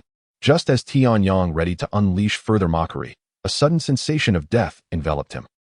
Nothing much. Merely a tickle of your life. You, as a representative of the heavenly Tao, are not so impressive after all, Liutian remarked coolly. No, this cannot be. How could you possibly injure my true form? Such a feat is beyond what an insignificant creature like you can achieve. Who exactly stands behind you? It was only then that Tianyang exhibited a rare expression of fear. You wish to know? Alas, you have no opportunity left. No. If I perish, the heavenly Tao temple will not let you escape. You too shall accompany me to the grave. Accompany to the grave? Not just you. The entire Tianjin continent shall join you. Boom. In the midst of his manic laughter, Tianyang's body exploded into fragments. With his true form annihilated, his avatars would naturally follow suit. Yet, in his final moments, a beam of golden light surged skyward from Tianyang's remnants, heading straight beyond the Tianjin continent. Do you think you can send a message without my consent? With Tianyang's demise, Tian Yi became the sole representative of the heavenly Tao on the Tianjin continent. Thus his power surged significantly. Almost simultaneously, Tian Yi captured the golden light that Tianyang had emitted. Without a hint of hesitation, he obliterated that beam entirely. Thus, all that transpired on the Tianjin continent would not reach the heavenly Tao temple. Even if those within the temple sought to investigate the Tianjin continent, they would require a considerable amount of time. Brother Liu. Suddenly, Tian Yi noticed Liutian plummeting toward the ground. With no time to express gratitude, Tian-E rushed to Liutian's side. Just before Liutian collided with the earth, Tian-E managed to save him. Gazing at the unconscious Liutian, Tian-E immediately assessed his condition. His breath was faint, and his spirit was severely injured. How could this have come to pass? He appeared perfectly fine moments ago. Observing Liutian's grievous wounds, Tian-E felt an inexplicable surge of emotion. However, prioritizing Liutian's treatment, he dismissed any errant thoughts and hurriedly transported Liutian back to their sect. Meanwhile, without Tian Yang's interference, Lin Xinghan once again entered a state of profound enlightenment. This enlightenment persisted until the following day. So that is how it is. This is the great path, my great path. Lin Xinghan slowly opened her eyes, and the surrounding chill dissipated. In this lifetime, she had finally embarked upon the correct path of the great Tao. Concealing her aura, Lin Xinghan eagerly prepared to rise and share her joyous news with Liutian. However, upon glancing around, she found no trace of Liutian. Strange. My master usually rests here. Could he still be asleep? Having found no sign of Liutian, Lin Xinghan resolved to visit the main hall where he resided. Junior sister, you're awake. Congratulations. Yesterday, Master Uncle mentioned your enlightenment of the great path, and I was somewhat skeptical. But now I see you possess aspects I cannot fully comprehend. It seems you have truly grasped your own great path. As she arrived at the entrance of the main hall, Lin Xinghan encountered Su Bai, along with Xiao Yin, Gu Yi, and Lin Fan. Senior brother, esteemed junior brothers. Senior brother, I truly have comprehended my own great path. However, all of this is thanks to our master's guidance. Furthermore, the great path is vast.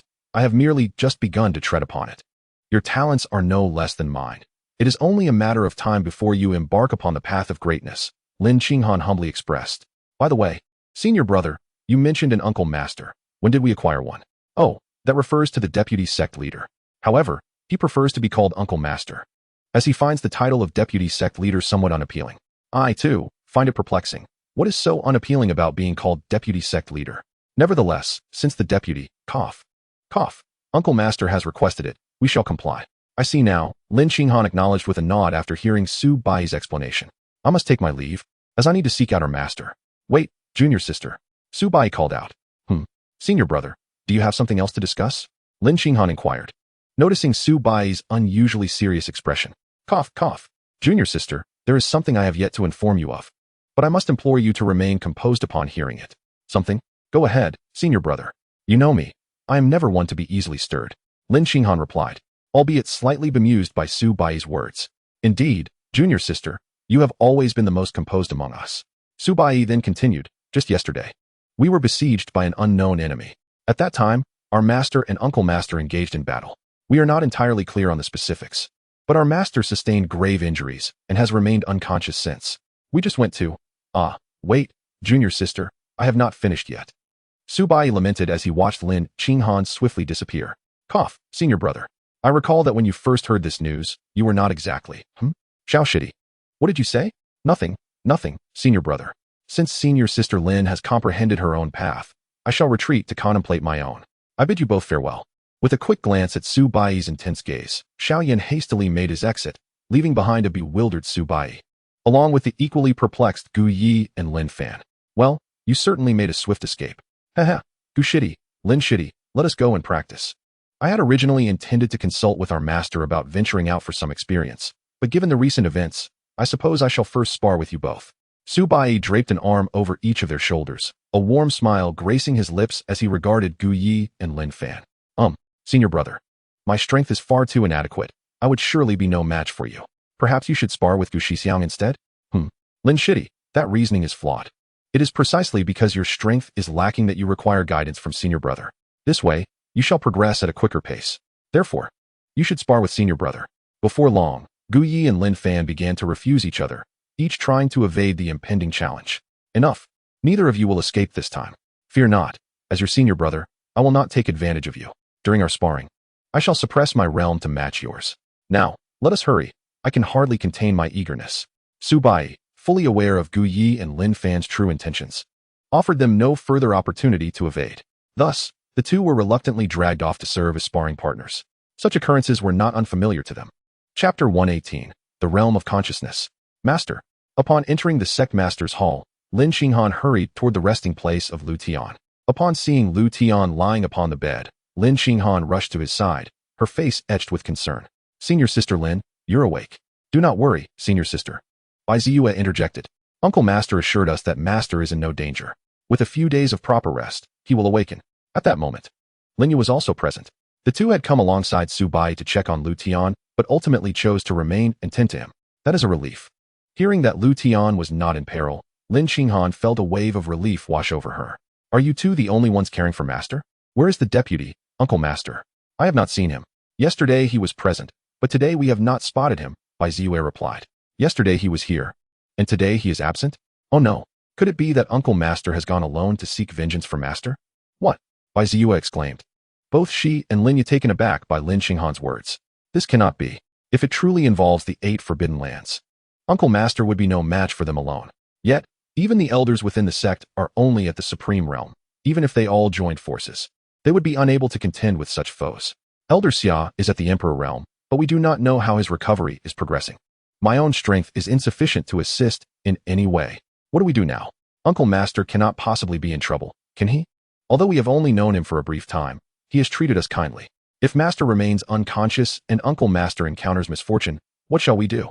Bai Ziyue's face was filled with worry, feeling utterly powerless. Calm down, Bai Shimi. This is merely speculation.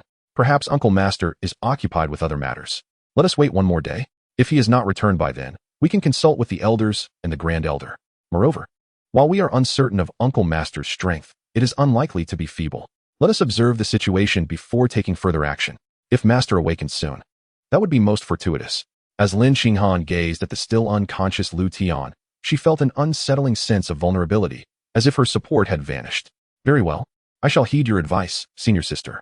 Bai Ziyue and Lin Yan nodded slightly, though the worry etched upon their faces lingered. Meanwhile, outside the Dragon Break Forbidden Land, in the central continent, a figure cloaked in shadows concealed herself high above. It was xianxia, Liutian's maidservant. Upon learning of the existence of the Dragon Break Mountain Manor and the Dragon Break Forbidden Land, Liutian had immediately dispatched xianxia to investigate discreetly. At that time, Tianyang had yet to make an appearance at the Wandao sect, and Liutian had covertly informed xianxia, allowing her departure from the sect to go unnoticed. In truth, aside from the 4 elders, including Gu Feng and Tian Yi, the rest of the sect remained oblivious to xianxia's existence. The primary reason is that Liutian has yet to disclose xianxia's identity. Just as xianxia was surveilling the Duanlong Forbidden Land, an individual unexpectedly emerged from within its confines. Witnessing this, xianxia finally regained her composure. Initially, she had intended to directly enter the Forbidden Land to investigate the situation. However, considering the presence of emperors within the Forbidden Land, along with the uncertainty of their true strength and number, xianxia abandoned her prior plan. It was not that she feared being unable to contend with the emperors. Rather, she was concerned about alarming them prematurely. Liutian had merely instructed her to gather information, not to engage in combat. Thus, after careful contemplation, xianxia resolved to capture someone from the Forbidden Land to extract information. Without further hesitation, she acted against the individual who had emerged. Following a thorough soul search, xianxia acquired considerable insights into the circumstances surrounding the Duanlong Forbidden Land. The 5 Elements Dragon Pearl. This news must be relayed to the Master without delay. It was indeed fortuitous that she had not recklessly ventured inside. With this critical information in hand, xianxia promptly set off to return to the Wandao sect. Simultaneously, within the depths of Liutian's consciousness, his soul floated in solitude. Beside Liutian's spirit stood a tree that bore a striking resemblance to a scion of the world tree. However, the scion of the world tree had been planted by Liutian beside the Tianling pool, making this tree evidently distinct. Suddenly, the tree, resembling the scion of the world tree, extended several green branches that enveloped Liutian's soul. What is happening? The ethereal Liutian slowly opened his eyes and immediately noticed the green branches encircling him. Moreover, he felt these branches were channeling an indescribably warm energy into his being. I recall losing consciousness after employing the void strike. Is this my consciousness space? And these branches, are they attempting to save me? As Liutian's awareness returned, he began to reflect on the preceding events. Just as confusion clouded his mind, the branches that had encased him gradually unfurled, retracting to their original form. At that moment, Liutian finally discerned his surroundings. Is this the world tree? No. How could the world tree manifest within my consciousness? Liutian quickly realized something was amiss. System, can you hear my voice? Ding, I can indeed. It is splendid to receive your response. By the way, this tree is the world tree, isn't it? It resembles the one you previously rewarded me with. Ding, you are correct. that is indeed the world tree. It truly is the world tree. But why has it appeared in my consciousness? Why did I not sense it before? This won't have any adverse effects on my body, will it? For instance, will the world tree attempt to usurp me? Rest assured, the world tree will not act against you in any harmful manner. As for why the world tree has appeared in your consciousness, it is because that was the world tree's own choice. Chapter 119, Intelligence from the Forbidden Land. System, please clarify. I recently visited the Tianling pool, and the world tree was clearly still there. Did it find the environment of the Tianling pool unsatisfactory and relocate to my consciousness? That doesn't seem plausible either. My consciousness space is devoid of anything. So the world tree would surely look down upon it. The more Liutian pondered, the more perplexed he became. It is not as you assume. This world tree differs from the scion of the world tree you received as a reward. Your scion remains beside the Tianling pool in the external world. Then what is this world tree? This world tree is the true world tree. The true world tree? What? The true world tree. Upon realizing this, Liutian turned in astonishment to gaze at the adjacent world tree. Is this for real, system? Did you not say that no one has ever witnessed the true world tree? How could it be in my consciousness space? The explanation is somewhat complex. In simple terms, through the scion, the world tree's essence can observe and understand those who possess a scion. Ultimately, for reasons unknown, the world tree chose you as its master. What? It chose me as its master? Wait, this is becoming increasingly convoluted. Does the world tree, such a formidable existence, require a master? System, are you jesting with me? Liutian questioned incredulously. The system never jokes, whether you believe it is entirely your own concern. So, does this mean the world tree truly selected me as its master? This is all too surreal. Even at this moment, Liutian found it difficult to accept. Nevertheless, this is not necessarily a bad thing. Why should I be so astonished? I should awaken promptly and ascertain the current state of the outside world. Glancing at the world tree beside him, Liutian shook his head, choosing to let the matter rest. Meanwhile, in the real world, Xianxia, having gathered intelligence, finally returned to the Liutian Dao Sect. Upon her arrival at the sect, she made her way directly to Liutian's residence. Upon entering the room, Xianxia immediately spotted Lin Xinghan and the others. Her gaze ultimately settled on Liutian, who lay on the bed. Xianxia's presence immediately drew the attention of Lin Xinghan and Bai Ziyue. Who are you? Noticing Xianxia's silence, Lin Xinghan promptly inquired. You may call me Elder Jiang. What has happened to the sect master? I was only gone for a brief moment. What transpired? Xianxia replied coolly. Elder Jiang? When did our sect gain another elder? Lin Xinghan mused in confusion upon hearing Xianxia's words. I have met Elder Jiang. The sect master is not in grave danger. The situation is as follows. Lin Xinghan then succinctly recounted what he knew. After listening to Lin Xinghan's explanation, Xianxia nodded slightly. Just then, Liutian's hand made a slight movement. Before long, Liutian slowly opened his eyes, albeit feeling somewhat weak and fatigued. He's awake. The master has awakened. At this moment, Linya, the first to notice Liutian's condition, exclaimed excitedly.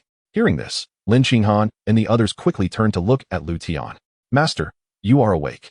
You truly frightened us. Lin Xinghan also said with excitement. Ahem, what could possibly happen to me? I merely had a brief nap. Why are you all making such a fuss? Help me sit up.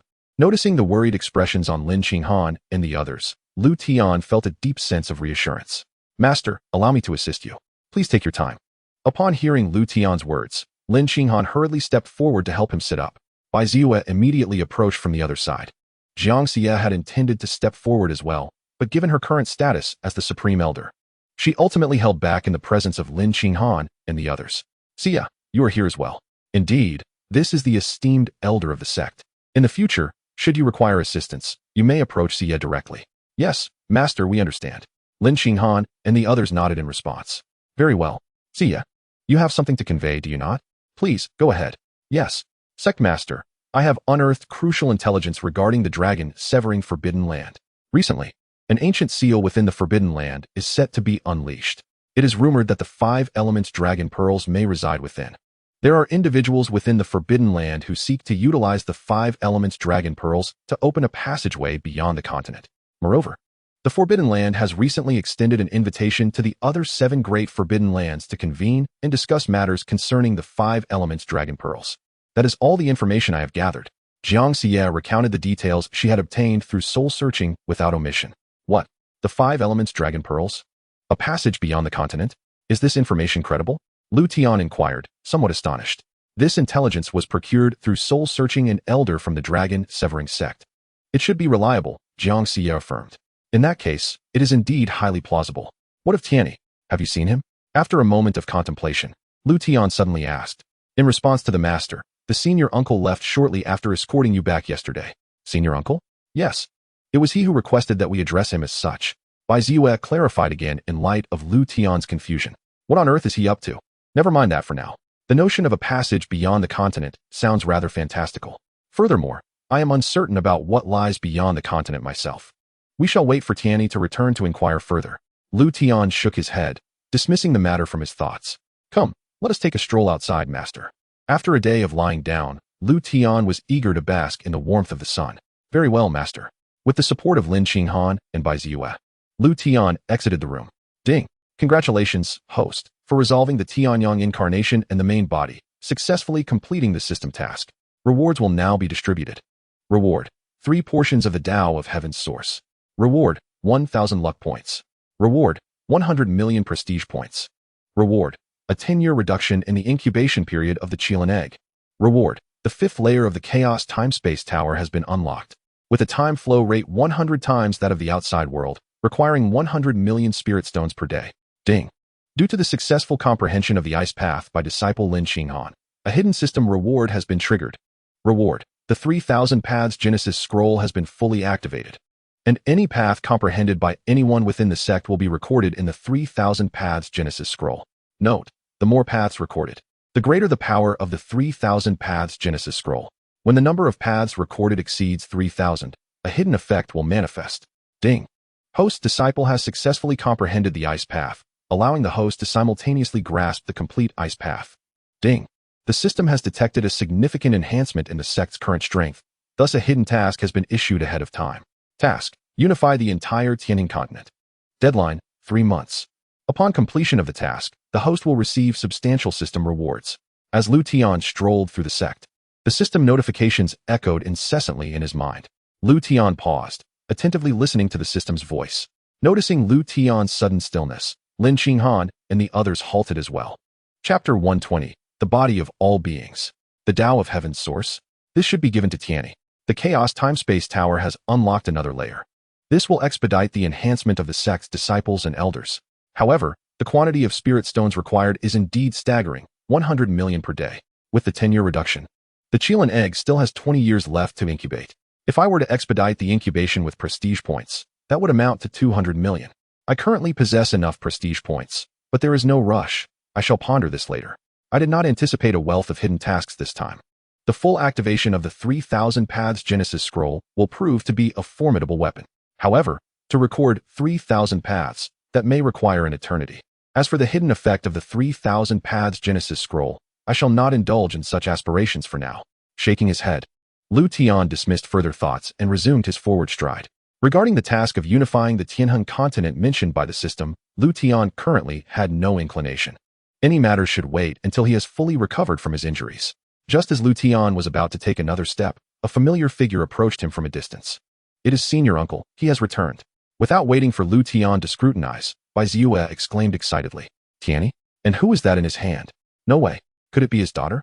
Little Tian Dao? Raising his gaze toward the approaching Tianyi, Liutian immediately noticed a little girl accompanying him. From afar, she appeared to be just a few years younger than Linya. The little girl wore an expression of curiosity, her small head constantly turning as she surveyed the Yuan Dao sect. Huh, why did senior uncle bring back a little girl? Could it be that he was absent these past 2 days because of her? Before long, Bai Ziyue also spotted the little girl beside Tianyi. Not only Bai Ziyue, but Lin Xinghan and the others also looked on with curiosity at the little girl. Liutian, you have awakened. You have recovered much faster than I anticipated.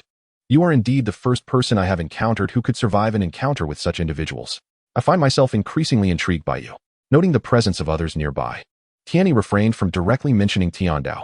Ahem, Tian brother, your thoughts are rather perilous. Indeed, if you were a woman, I might find it more acceptable. In the future, please refrain from making such remarks in public. I fear others may misunderstand. Observing Tianyi's somewhat unusual demeanor, Liutian felt a tremor within and hastily spoke up.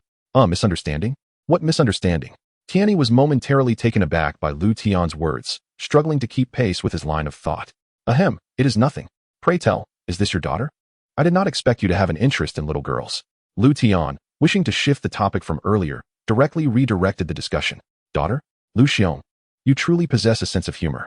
Her name is Duanmu Ro. Duanmu Ro? Indeed. Liutian, are you not quite adept at reading people? What do you think of Rower? Tianyi suddenly wore a mysterious smile as he posed the question. Oh, this is intriguing. If I were to see through this little girl, what would you do, Tian brother?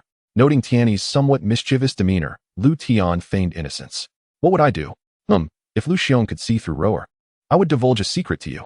How does that sound? However, should brother Lu fail to see through it, he must answer me a question of my choosing truthfully. I wonder if brother Lu dares to gamble? Why would I not? Brother Tian, your secret is as good as mine. With brother Tian being so forthright, Lu Tian naturally would not allow him the opportunity to renege. Observing Lu Tian's unwavering confidence, Tian felt a sudden sense of foreboding. Nonetheless, once the words were spoken, there was no retrieving them. While Tian was lost in thought, Lu Tian had already begun to scrutinize Duanmu Ro, who, upon witnessing Lu Tian's somewhat feeble demeanor, felt no fear but rather a deep curiosity. Name, Duanmu Ro. Cultivation level, none. Cultivation aptitude, none. Physique, universal body, emperor level supreme. Condition, possessing one of the 10 greatest physiques in the world, the universal body. She is both fortunate and profoundly tragic. Fortunate yet tragic? System, could you elucidate? What does this mean? Ding. Literal meaning. The universal body, one of the 10 greatest physiques, can gather all the fortune of the world into one. Of course, this is merely theoretical. Given enough time, the universal body could indeed amass all the fortune of the world. However, every situation has its duality. The universal body possesses an exceedingly fatal flaw. What flaw? The individual with a universal body can never cultivate throughout their life. In other words, even with vast fortune at their disposal, Duanmu Ro would be limited to a lifespan of merely 100 years. Thus, regardless of how extraordinary the universal body may be, its existence is capped at a century. Until the next individual with a universal body is born. In reality, it is quite unlikely that Duanmu Ro will live to see 100 years. While more fortune is always better, each person's capacity to bear fortune is finite. Once that limit is exceeded, fortune becomes a double-edged sword, one that could claim Duanmu Ro's life. Unfortunately, the universal body will continuously accumulate fortune without ever reaching a cap. Then what use is this universal body, if one cannot cultivate? Having an abundance of fortune is utterly meaningless. A mere 100 years, or even less, how does that differ from a mortal? That is because, host, your perspective is rather myopic. A century is indeed trivial for a cultivator. However, if a cultivator possesses an immense fortune, it equates to having a century's worth of opportunities, which is more than sufficient for them to cultivate to the level of an emperor or even beyond. What do you mean? Which cultivator can possess such immense fortune? Not everyone has a universal body. Moreover, with a universal body, that person cannot cultivate. Isn't that contradictory? Lu Tian asked in confusion. Chapter 121, The Emperor's Gate. Host, your low cultivation talent is unfortunate, but your thinking is also rather sluggish. As long as one can obtain the individual with a universal body, for instance, simply by acquiring Duanmu Ro, one can gain a continuous stream of opportunities. Opportunities will not cease to manifest simply because the possessor of the universal body cannot cultivate. I see, I understand now. Dog system, why didn't you say this sooner? This is akin to intercepting opportunities, isn't it? The host may understand it this way. As long as you control Duanmu Ro, you can sporadically acquire unexpected opportunities. Moreover, the fortune of the universal body can actually be shared. If Duanmu Ro remains within a sect, the fortune of that sect will increase accordingly. Beyond sects, any power will experience the same. Families, sacred lands, forbidden zones, and even entire worlds. Hearing your explanation, the universal body truly appears to be extraordinary. If the possessor of the universal body could cultivate, wouldn't they eventually become invincible if they merely bide their time? At that point, it seems that the vast fortune would render them immune to any adversaries. Indeed, this is also the rationale behind the limitations of the universal body. Then if Duanmu Ro were to perish of old age one day, could I resurrect her using the power of life and death? If it were possible, wouldn't the Myriad Dao Sect eventually become unstoppable? It is indeed possible. However, it is regrettable. With the hostess' current strength, not only can you not resurrect Duanmu Ro, but you also cannot even extend her life. Not even for a day. Dog system, your words are truly hurtful. Do you have any means to prolong Duanmu Ro's life? Naturally. It's not as if you don't know who I am. As long as you have enough prestige points, the system can even create another individual possessing the universal body for you. Well said, but are prestige points just conjured from thin air? Please refrain from discussing these trivial matters all day. Dog system. Do you find it amusing to fixate on my limited prestige points? Slander, defamation, host. This is blatant libel against the system. Liutian could only mentally curse the system, wishing to say nothing else. Brother Liu. Just then, an external voice broke through Tian Yi's thoughts. Brother Liu, I've seen you lost in thought for so long. Have you discerned anything? If not, then this gamble is mine to win. Tian Yi said with a smile. Brother Tian, I fear I must disappoint you. I am quite curious about where you found this young girl. The universal body, one of the 10 greatest physiques, is a rare treasure indeed. Wouldn't you agree, Brother Tian? Liu Tian replied with a smile. Upon hearing Liu Tian's words, Tian Yi's smile abruptly vanished. Brother Liu, you have one. Indeed. There is truly no one you cannot see through. Since you are aware of the universal body, you should comprehend the nature of this physique, correct? I consider this a contribution to the sect, wouldn't you? Tian Yi remarked. Indeed, it certainly counts. However, Brother Tian, while this physique is remarkable, its drawbacks are equally pronounced. Do you have any solutions? Brother Liu, do not attempt to pry information from me. I am not omniscient. I have no good means to resolve the issues posed by the universal body either. Brother Liu, you are quite capable. Perhaps you should devise a solution yourself. Tian Yi shook his head, looking utterly helpless. Alas, very well. Let us set this matter aside for now. I have another question to pose. Liu Tian then proceeded to inform Tian Yi about the preparations to use the 5 elements dragon pearl to open the passage to the continent at the Broken Dragon Forbidden Land. Brother Tian, I merely wish to know, what is the outside world like? And can the Broken Dragon Forbidden Land truly open a pathway to the outside world? Liu Tian inquired. What is meant to come will come. Brother Liu, this matter is of great significance. Let us return and discuss it in detail. Tian Yi replied gravely. Very well, let us proceed to my place. Liu Tian felt it inappropriate to linger here discussing matters. So he prepared to return to his usual resting place atop the peak. Shortly thereafter, Liu Tian reclined into the familiar lounge chair. Lin Xinghan and the others subsequently departed, as Tian Yi needed to discuss matters with Liu Tian, making it unsuitable for them to remain. However, Xianxia chose to stay. Brother Tian, now we can speak. Brother Liu, the realm beyond the continent is not a desolate void. On the contrary, it is a vibrant domain known as the Imperial Pass. This place is home to a group of individuals from the Tianhin continent, united by a singular purpose, to resist the incursions of foreign races. The seals of the Tianhin continent were initially established by the first inhabitants of the Imperial Pass. Thus, while the Dragon's End Forbidden Land indeed opens a pathway beyond the continent, its destination is solely the Imperial Pass. To directly access a higher realm, one cannot rely solely on the 5-element dragon pearls.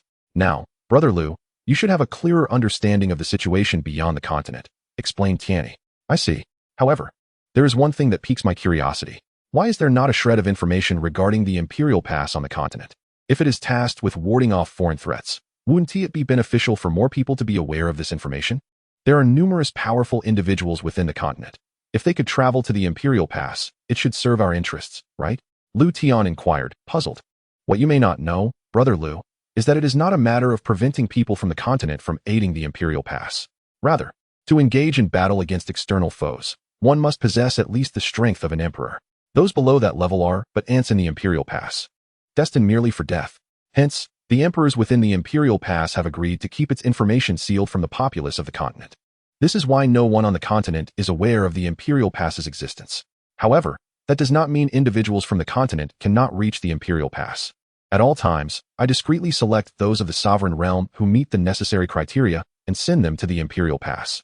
Upon their arrival, their first task is to break through to the Emperor realm. Since the Imperial Pass does not impose the constraints of heaven and earth, they can normally advance their cultivation. Generally, those I select manage to successfully reach the Emperor realm. Afterward, they join the battle against foreign threats. Yet, not everyone is willing to fight for the continent.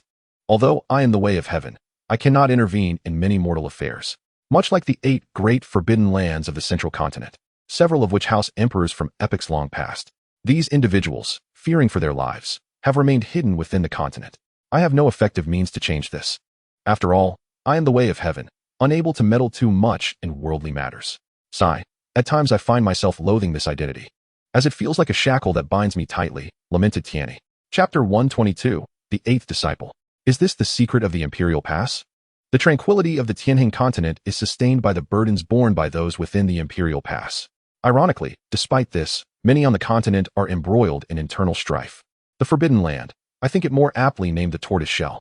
Just as I intend to unify the entire Tianing continent, I shall begin by eradicating these pests of the central continent. Liutian mused softly. Unify the Tianing continent? Brother Liu, I thought you had comprehended the essence of all things in the world. I did not expect you to take an interest in this as well. Ha ha, Brother Tian. To be honest, I do not harbor such grand ambitions regarding the unification of the Tianjin continent. However, what? It's a secret. Liu Tian replied with a smile. By the way, speaking of secrets, Brother Tian, you haven't forgotten about our wager, have you? Now you can share a secret about yourself. However, Brother Tian, it must be something I do not already know. Otherwise, it would be rather dull, wouldn't it? Liu Tian suddenly interjected. Well, Brother Liu, I just returned and would like to rest first. As for the secret, I will tell you in a few days, and I assure you, it will be something you are unaware of. Tianyi finished, not allowing Liu Tian the opportunity to respond, and promptly turned to vanish from sight. Rest? That excuse is rather flimsy. Alas, I shall contemplate how to deal with those forbidden lands instead. Currently, only Xie and Xianxia have attained the Emperor realm within the sect. With 8 forbidden lands, relying solely on the 2 of them feels uncertain. After Tianyi departed, Liu Tian gazed up at the sky, his mind gradually beginning to ponder. A few days later, in the area designated for the sect's direct disciples, Su Bai and others gathered in a cluster. At the center of their attention was Duanmu Ro, brought back by Tianyi. Junior Sister Lin, are you telling me this little girl was brought back by our master uncle? Could she be his daughter? But she doesn't seem to resemble him much, does she? Could she be an adopted child? Su Bai inquired, curiously observing Duanmu Ro, clearly fond of the unexpectedly appearing girl. I don't know. Our master has asked Master Uncle the same question, but he did not provide an explanation. If you're curious, why not ask Master Uncle yourself? Lin Xinghan replied coolly. Perhaps I shall pass. What if Master Uncle is in a bad mood? Wouldn't that be inviting trouble? However, have you noticed? She has no cultivation whatsoever. Logically, it would be impossible for someone brought back by Master Uncle to be an ordinary person. Strangely, my reincarnation, I cannot perceive anything about her. This girl's origins are certainly extraordinary, Su Bai asserted. Is that so? I can't say for certain. Master only instructed me to show Ro around the sect, and did not mention anything else regarding her. I am unsure how Master intends to arrange for Ro. Lin Xinghan spoke. Oh, you're all here. Just then, Liu Tian's voice suddenly resonated around them. Master, we greet you, Master. Upon hearing Liu Tian's voice, Su Bai and the others immediately turned to greet him. What are you all doing here? Liu Tian asked.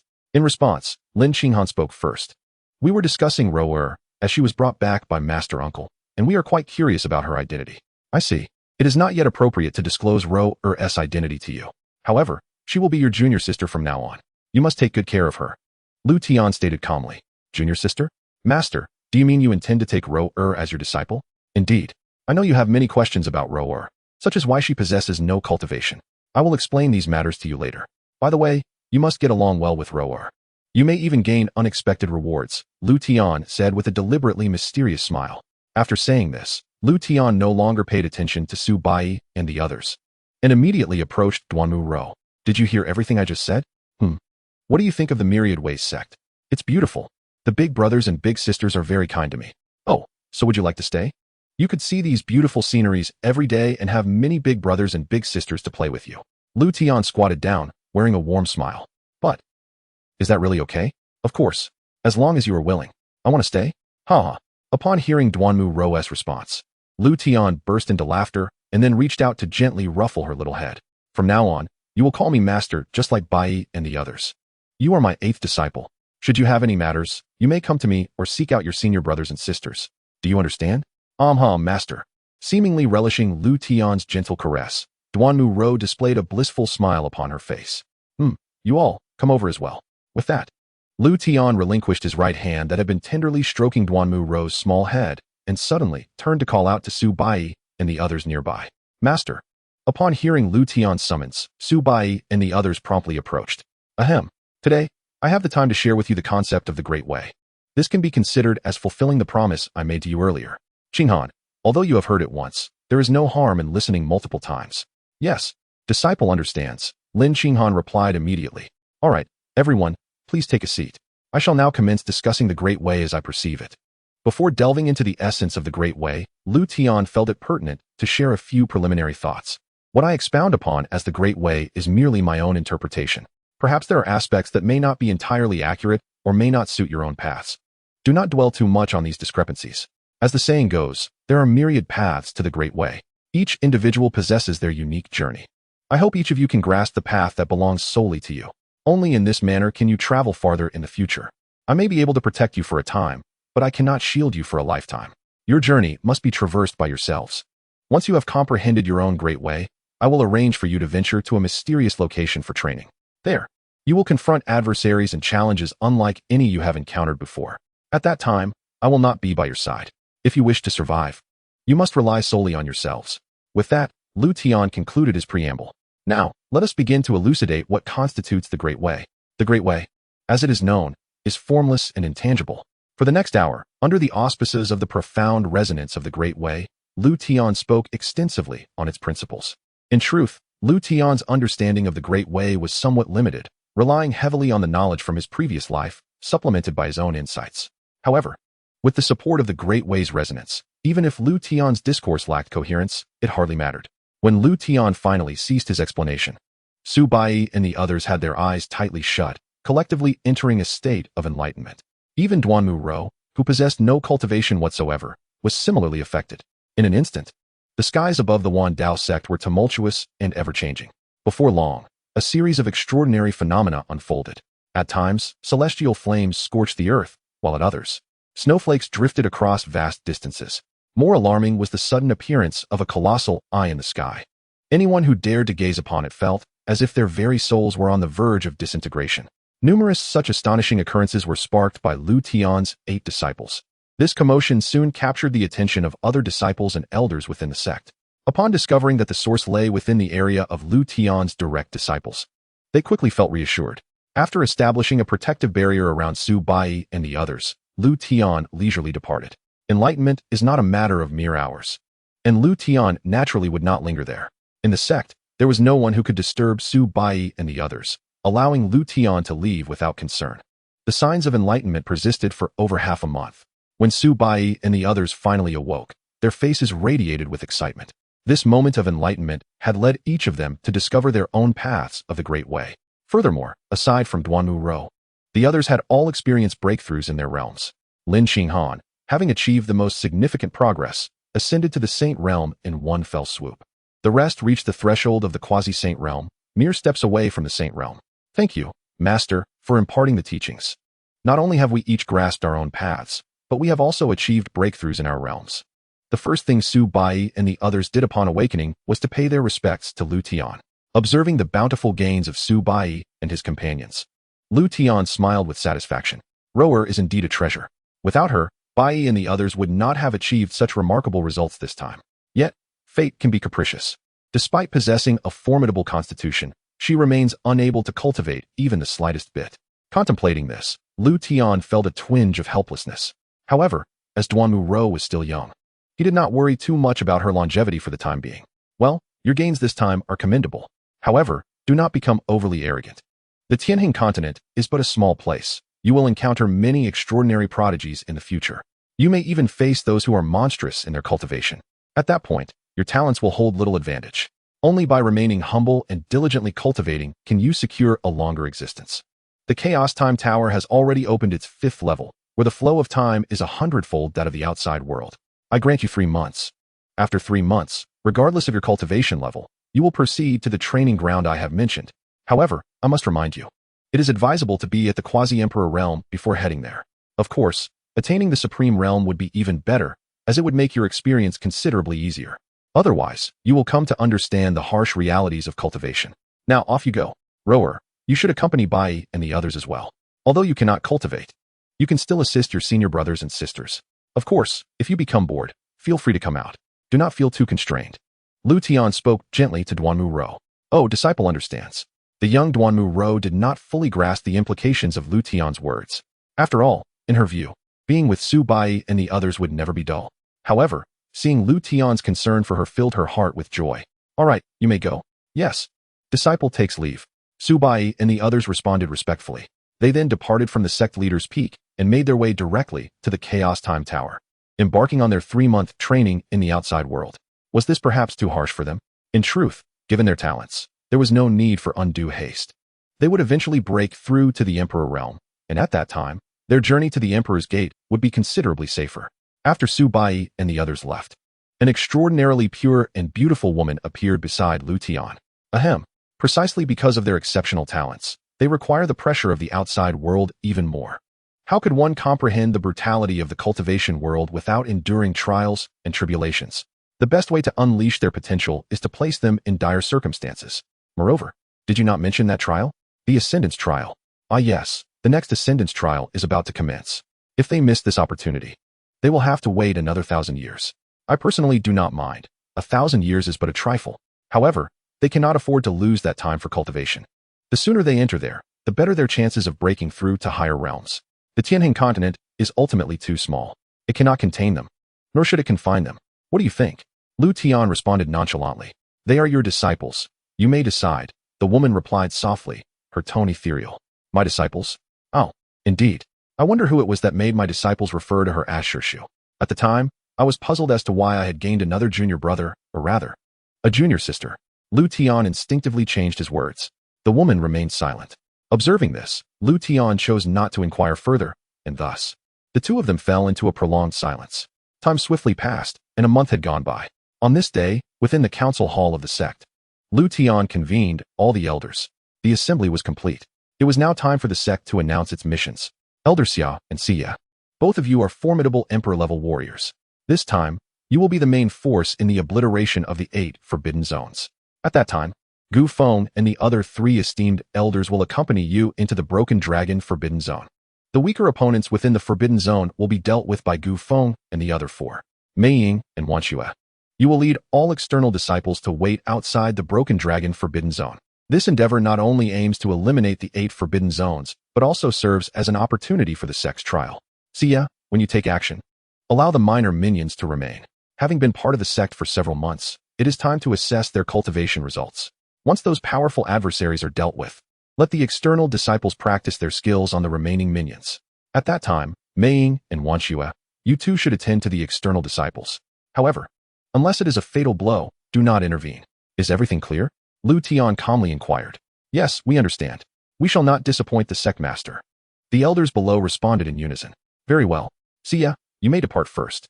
Yes, I take my leave. Xianxia respectfully acknowledged before turning to exit the council hall. We shall also take our leave. The 4 from Gu Feng immediately followed suit. Chapter 124, The Great Emperor of the Void. Elder Dan, the external disciples will require a considerable amount of medicinal pills for their first real battle. I shall trouble you to prepare them over the next couple of days. Wan Xue, you will set off with the external disciples tomorrow. That is all I have to say. Now, please prepare accordingly. Yes, I take my leave. Before long, only Liutian remained alone in the council hall. Come out. Suddenly, Liutian spoke in a casual tone. Cough. Are you not going to the Forbidden Zone yourself?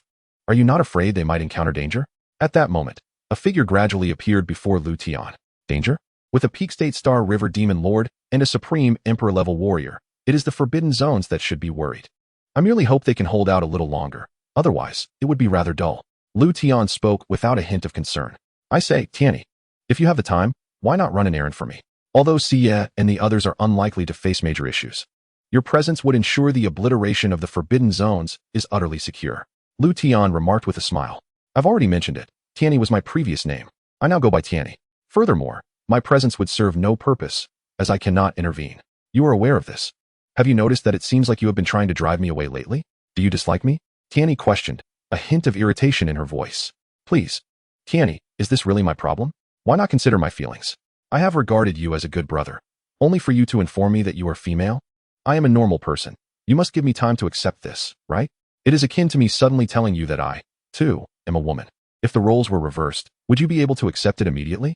Liutian retorted with exasperation. So, are you a woman? Upon hearing Tianhe's words, Liutian was momentarily at a loss for words. Dear lady, you are better off focusing on your cultivation. I wish to be alone for a while. That won't do. Given that the sun has set, I refuse to toil so hard. In truth, I can grow stronger even without cultivation. As long as the inhabitants of the Tianhe continent strive to cultivate, their strength will naturally enhance mine as the embodiment of the heavenly Tao here.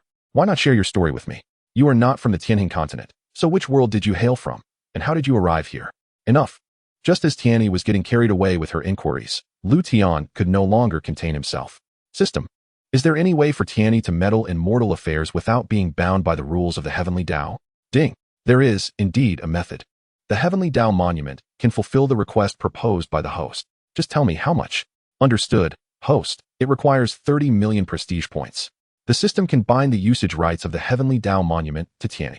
Henceforth, any rules related to the Heavenly Dao will no longer apply to Tianyi. Binding usage rights? Yes. However, the host need not worry. The ownership of the Heavenly Dao Monument remains with you. Tianyi merely possesses the rights to use it. Should you wish to revoke her usage rights at any time, you may do so. Very well, let it be done. Hurry up and proceed. All right. The system will commence immediately.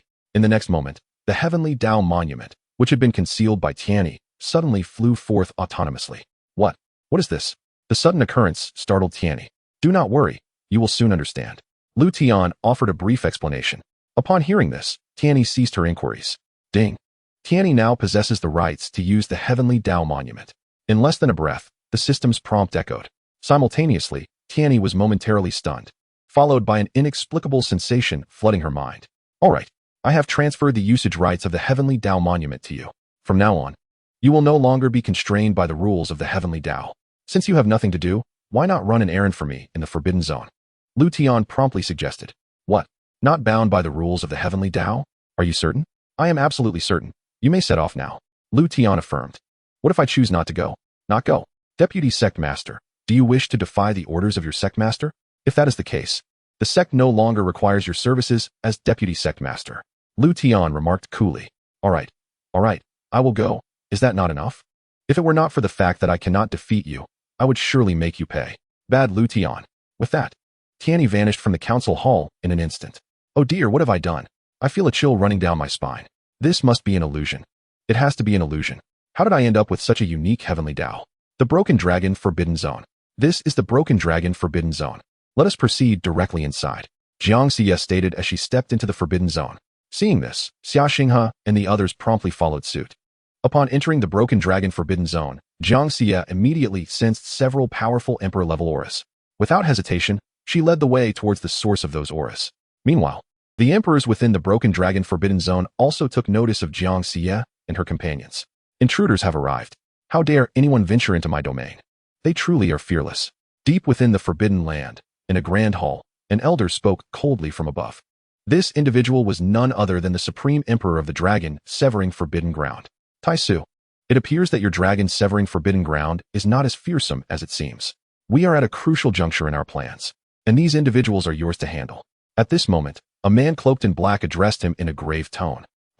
Hey Shah, we are merely partners. You would do well to adopt a more amiable demeanor. Otherwise, I would not hesitate to teach you a lesson first. As for those intruders, I shall take care of them personally, and your input is unnecessary, Taisu replied with indifference. I wish you good fortune.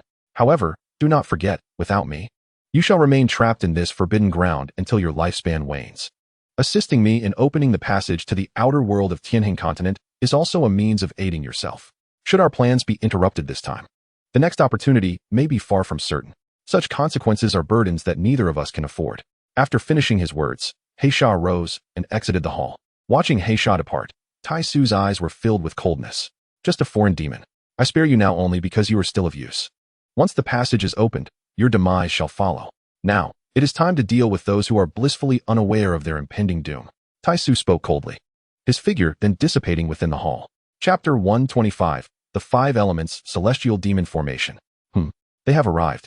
1 9th-level Emperor and 3 8th-level Emperors. Xianxia, these individuals are yours to confront. Understood, Xianxia replied succinctly, offering no further words in response to Xianxia's instructions. Observing this, Xianxia did not linger and swiftly vanished from her position. The disappearance of Xianxia went entirely unnoticed by the emperors within the dragon severing forbidden ground. Shortly thereafter, Taisu appeared before Xianxia, accompanied by 3 emperors. Gazing at the 4 arriving emperors, Xianxia remained remarkably calm, betraying no signs of emotional disturbance. Find a place to hide for now. During the impending battle, I shall not be able to attend to you. Yes, Elder Xia, take care of yourself. After Gu Feng offered his caution, he led Lan Shi and the others to distance themselves from Xianxia. Taisu observed Gu Feng and his companion's actions, but did not intervene. He understood that his true adversary was not Gu Feng and the others, but the individual standing before him, Xianxia. All these years, you are one of the few who have managed to exert some pressure upon me. I did not anticipate that beyond the forbidden ground, other emperors existed. I, Tai Su, am the sovereign of the dragon severing forbidden ground. May I inquire as to your identity and your purpose for intruding into my domain? Tai Su spoke with a detached air. Enough with the pleasantries. You four, attack together. I am pressed for time. After extinguishing you, I must hasten to the next forbidden ground. Xianxia showed no deference to Tai Su, boldly challenging him to a multiple versus single combat. Arrogant. Since you seek death, I shall oblige. Dragon Emperor break. Seeing Xianxia so dismissive, Tai Su was instantly consumed by rage and struck out. The other three emperors immediately followed suit. 3,000 star strike. Faced with the onslaught of four emperors, Xianxia hesitated no longer. The battle was imminent. Meanwhile, Xianxia maneuvered past Tai Su and the others to delve deeper into the forbidden land. Following the aura she sensed, she soon arrived at a mysterious altar. Upon the altar stood Xia, who had previously been with Tai Su. What a useless waste. Unable to stop even a single person. And it's a woman too. It has been a long time since I've tasted a woman from Tianning continent. How fortuitous that one comes to me today. Xia rose, turning to gaze up at Xianxia in the sky, his face contorted into a lecherous grin. Why so silent? Are you so frightened that you cannot even speak? Noticing Xianxia's silence, Xia continued to taunt her. There is nothing to discuss with the dead. Now, prepare to meet your end, Xianxia replied coldly. Without a moment's delay, she unleashed a palm strike towards Xia. If you wish for my demise, let us see if you possess the strength to do so. Xia would not wait idly for death. He quickly countered with an attack. You overestimate yourself. Moonfall. In the face of Xia's struggle, Xianxia was filled with disdain. Your strength. You are no ordinary emperor. This is bad, I must flee. In a fleeting moment, the life-preserving Xia made his decision. However, at that moment, it was already too late to escape. Boom. A tremendous explosion erupted, obliterating Xia and the altar beneath him. As the dust settled, 5 glowing points caught Xianxia's attention amidst the ruins. In the next instant, 5 beams of golden light shot skyward. I had intended to gather my strength before using it, but it seems I must act now. I sacrifice my entire soul. 5 elements, celestial demon formation, activate. Xia, now reduced to a feeble spirit, shouted frantically. Suddenly, the sky darkened. Following that, a black vortex abruptly appeared. Gradually, an opening within the vortex widened. Tianning continent, I shall finally cross over. After battling for so many years, it seems that victory belongs to me, the celestial demon continent. Just then, a chilling voice echoed from the other side of the opening. Xianxia's brows furrowed deeply, her expression grave. An entity above the emperor level. This is troublesome.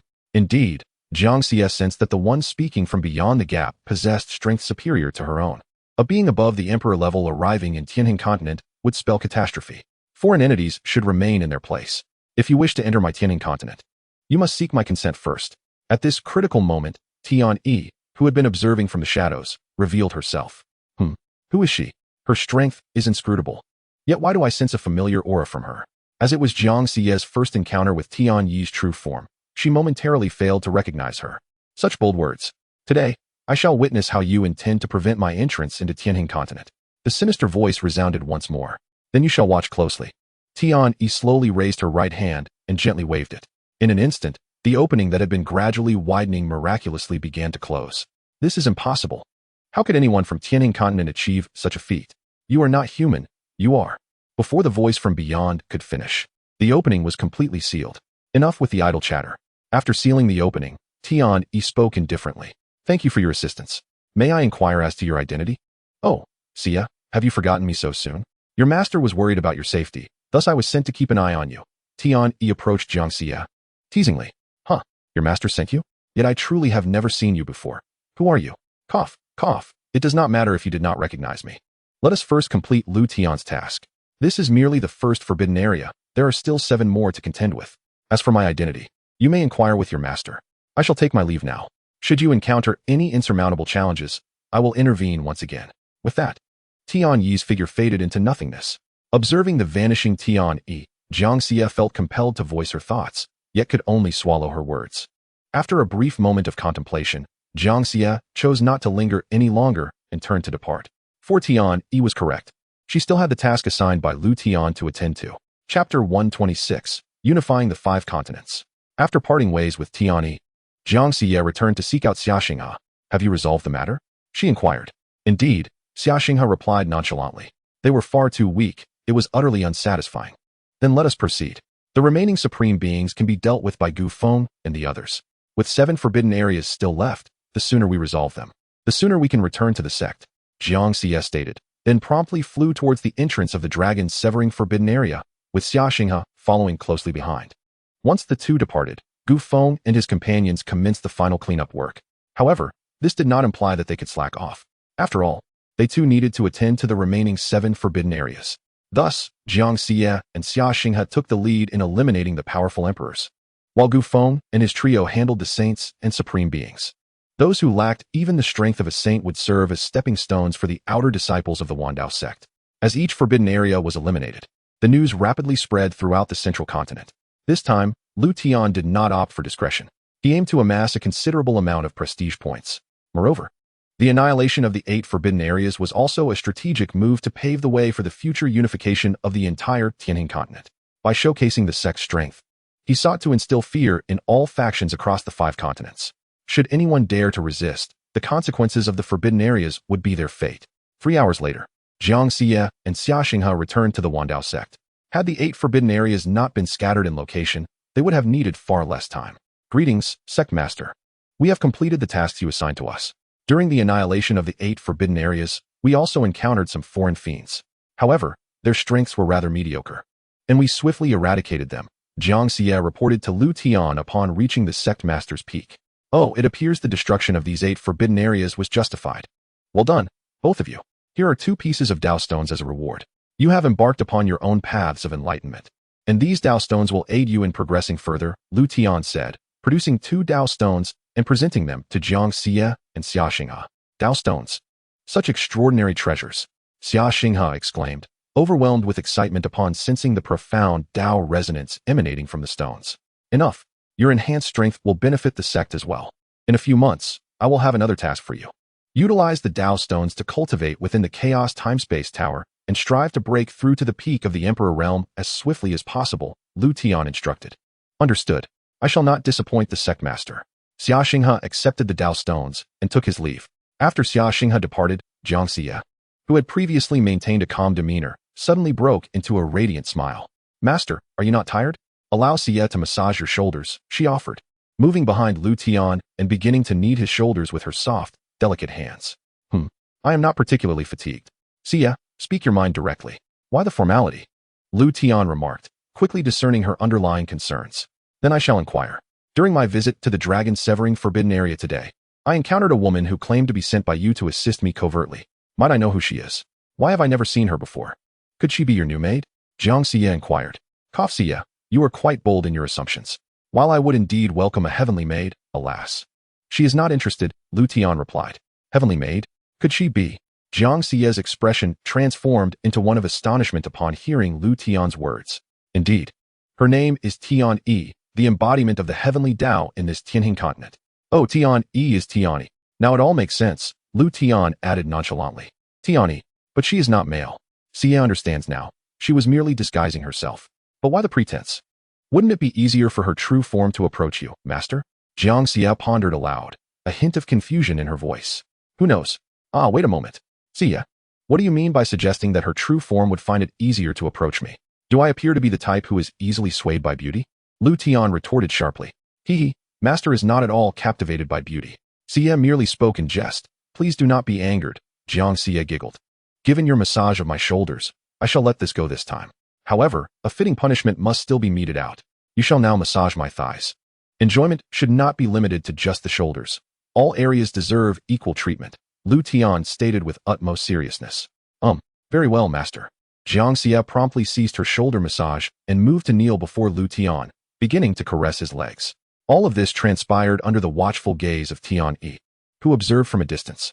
Time swiftly passed, and a month had flown by. During this time, Liutian dispatched elders from the sect to the 5 continents to announce the unification of the Tianhin continent under the Dao Sect. From henceforth, there would be but one authority on the Tianhin continent, the Dao Sect.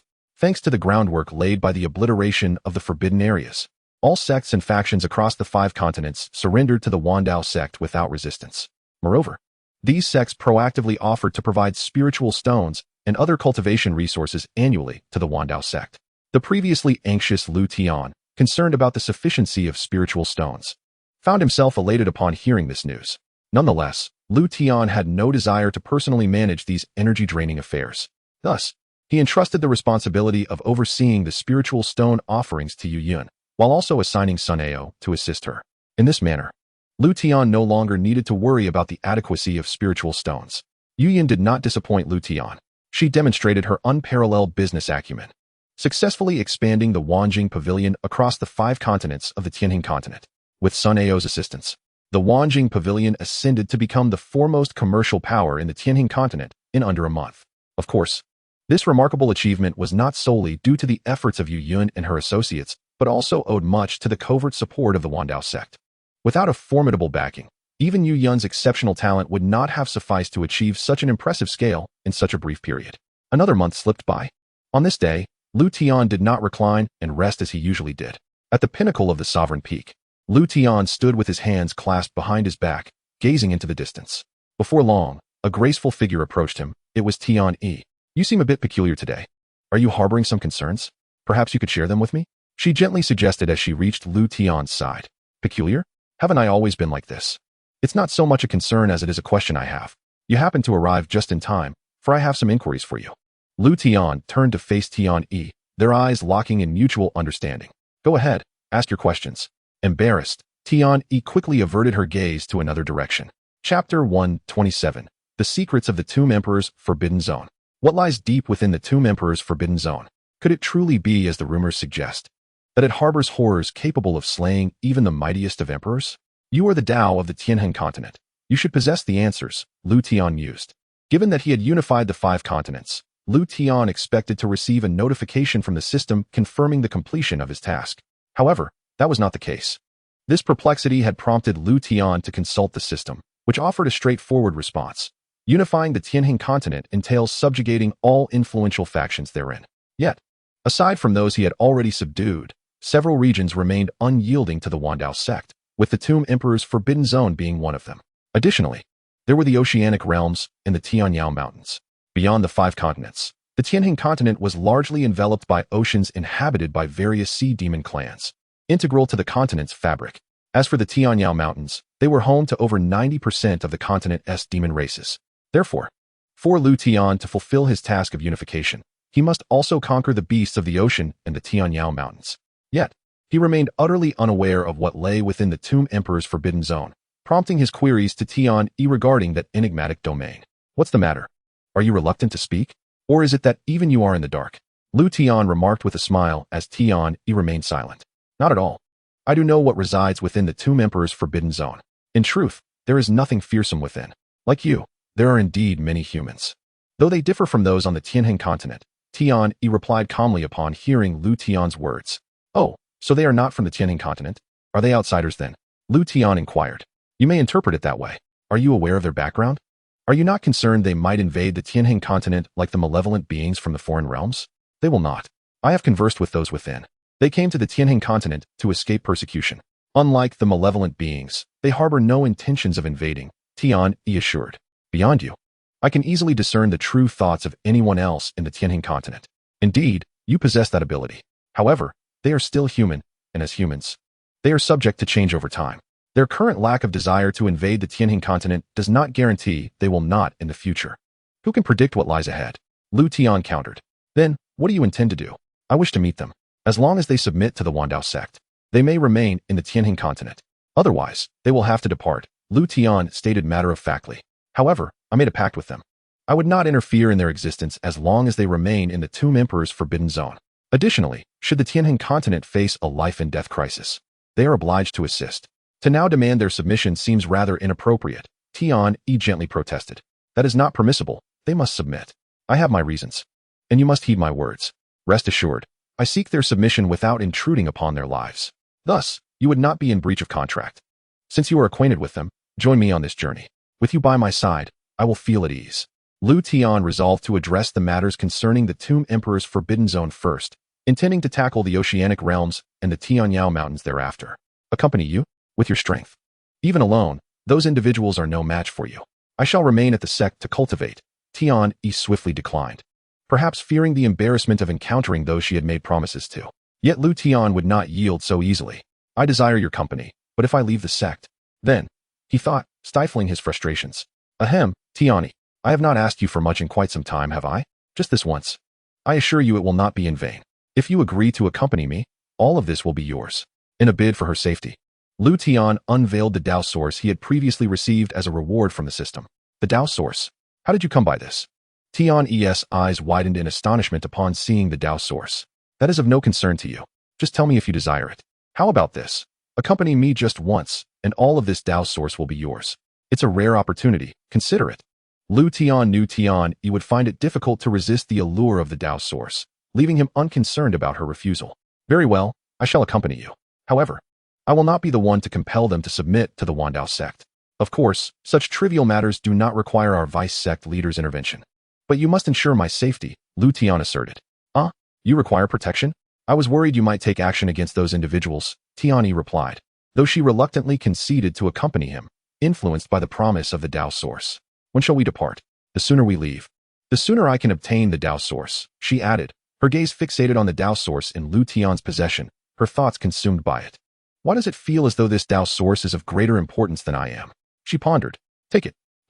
You are simply giving this to me? Are you not concerned I might backtrack and choose not to accompany you? Tian asked curiously. You do talk too much. We depart tomorrow. Be prompt. I shall not wait, Liutian declared, tossing the Dao source to Tian before turning to leave, gazing at the Dao source in her hand. Then at the retreating figure of Liutian, a smile unexpectedly graced Tian's lips. Is he angry? What a peculiar man. He can actually feel anger because of me. She mused to herself, her smile becoming increasingly difficult to suppress. Wait. Why am I so concerned about him? Perhaps I am not quite normal. Chapter 128. Arrival at the depths of the Forbidden Zone. The next day, Liutian awoke early. Shortly thereafter, he arrived at his usual resting place, where Xianxia stood respectfully beside him. The appearance of Xianxia here is easily comprehensible, for Liutian believes that having an additional strong ally enhances his safety. Moreover, unlike Tian, Xianxia is entirely devoted to Liutian. This unwavering loyalty was predetermined by the system at the moment she was summoned. After waiting for approximately a quarter of an hour, Tian's figure finally materialized. Initially, upon seeing Liutian, a hint of a smile graced her face. However, that smile abruptly vanished upon noticing Xianxia standing beside him. She is here too? Approaching Liutian directly, Tian inquired with a blank expression. Yes, Liutian replied. Xia's prowess speaks for itself. Her presence simplifies matters considerably. What troubles you? You appear somewhat listless. Observing Tian's peculiar demeanor, Liutian expressed his concern. It's nothing. You have company now, so why did you still request my company yesterday? I would rather focus on my cultivation, Tian retorted, turning on her heel to leave. Liutian was taken aback by her sudden departure. What on earth happened? Who in the sect has offended her? This is quite vexing, he muttered to himself. Ahem, master, might it be possible that you are the source of her ire? She is clearly upset with you. Are you not going to explain? Xianxia interjected, unable to contain herself. Me? I sparked her ire? She initiated our conversation. How could I be the one to provoke her? Liutian countered, shaking his head. Xia, your observational skills leave much to be desired. You need further practice. He then produced the time-space immortal vessel with a wave of his hand. Once it enlarged, Liutian leaped onto it with ease. Faced with Liutian's serious demeanor, Xianxia found herself momentarily at a loss for words. Alas, master is proficient in many things, yet utterly oblivious to the complexities of a woman's heart. She sighed after a prolonged silence. Xia, come aboard quickly. What are you dawdling about down there? We must depart post-haste. Liutian called from above. Understood, master. With that, Xianxia stopped hesitating and ascended to the time-space immortal vessel. Let us set forth. Once Xianxia was aboard, Liutian guided the vessel deep into the Emperor's tomb Forbidden Zone. After Liutian's departure, Tian, who had been about to leave, reappeared at the original spot. How infuriating. He truly intends to leave me behind. Liutian, if you wish to abandon me, I shall not grant you that satisfaction, she muttered angrily to herself.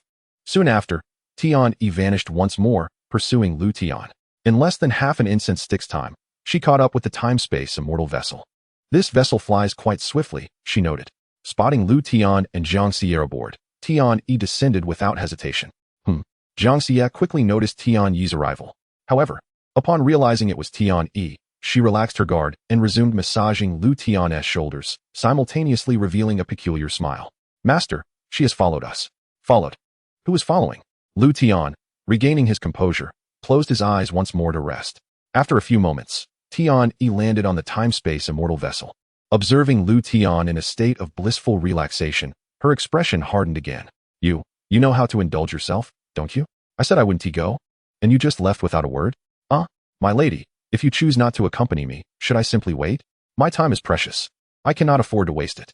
Furthermore, I am attending to important matters that allow no delay, Liutian replied. I shouldn't have revealed the emperor's tomb to you. From now on, do not speak to me. You irritate me. With that, Tian Yi stormed off to sit alone. This scene left Liutian utterly speechless. Master, you see, I told you she was upset with you. You didn't believe me before, Xianxia teased from behind. Ahem, I retract my previous statement. How strange. When did I ever provoke her? Sigh. How could she possibly be Tian Yi? The disparity in their personalities is too stark, Liutian lamented. Recalling the eloquent Tian Yi from before and contrasting her with the resentful expression on Tian Yi's face. Master, you possess a keen eye for discerning character.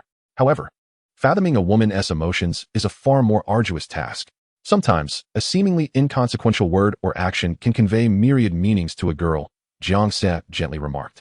Oh, then I shall entrust this formidable task to you from now on. It suits me far better to recline and rest. Engaging in such mental gymnastics is unnecessary. Liutian adjusted his position, continuing to enjoy Xianxia's ministrations. Observing Liutian's demeanor, Xianxia found herself at a loss for words once again. An hour later, hey, don't sleep. We have arrived. So soon? It felt like such a brief moment. Liutian, forcibly awakened by Tian Yi, slowly opened his eyes, a look of comfort still lingering. You've been asleep, so naturally, it feels quick. Once we enter, what do you intend to do? What do you mean, what to do? Liutian queried, puzzled by Tian Yi's inquiry. Are you not seeking to have those individuals submit to you? You cannot simply expect them to agree upon your command, can you? Tian Yi pressed, curiosity piqued. Oh, is that what you meant? I have two methods. Which would you prefer to hear? If you don't elaborate, how would I know which one to choose? Pray, enlighten me. At this moment, Tian Yi's expression practically screamed, if you keep talking nonsense, I will have no qualms about silencing you. Ahem. The first method is quite straightforward. If they refuse to submit, we shall compel them to do so. It's quick and effective. I personally favor it, Liutian stated earnestly. Are you serious? Of course. I am serious. And what of the second method? Tian Yi pressed further. The second method? I have yet to devise it. I shall think of another approach if the first one proves ineffective, Liutian replied with utmost sincerity. His words left Tian Yi speechless, and even Xianxia beside her wore a look of utter astonishment. We've arrived. Let us disembark. During our endeavor, you two must heed my instructions. Moreover, refrain from engaging in unnecessary violence. We are here to subdue them. If you two end up annihilating them, my journey would have been for naught. Remember, we are the good guys. We should resolve matters with words rather than fists. Without waiting for Tian Yi and Xianxia to respond, Liutian leapt from the vessel.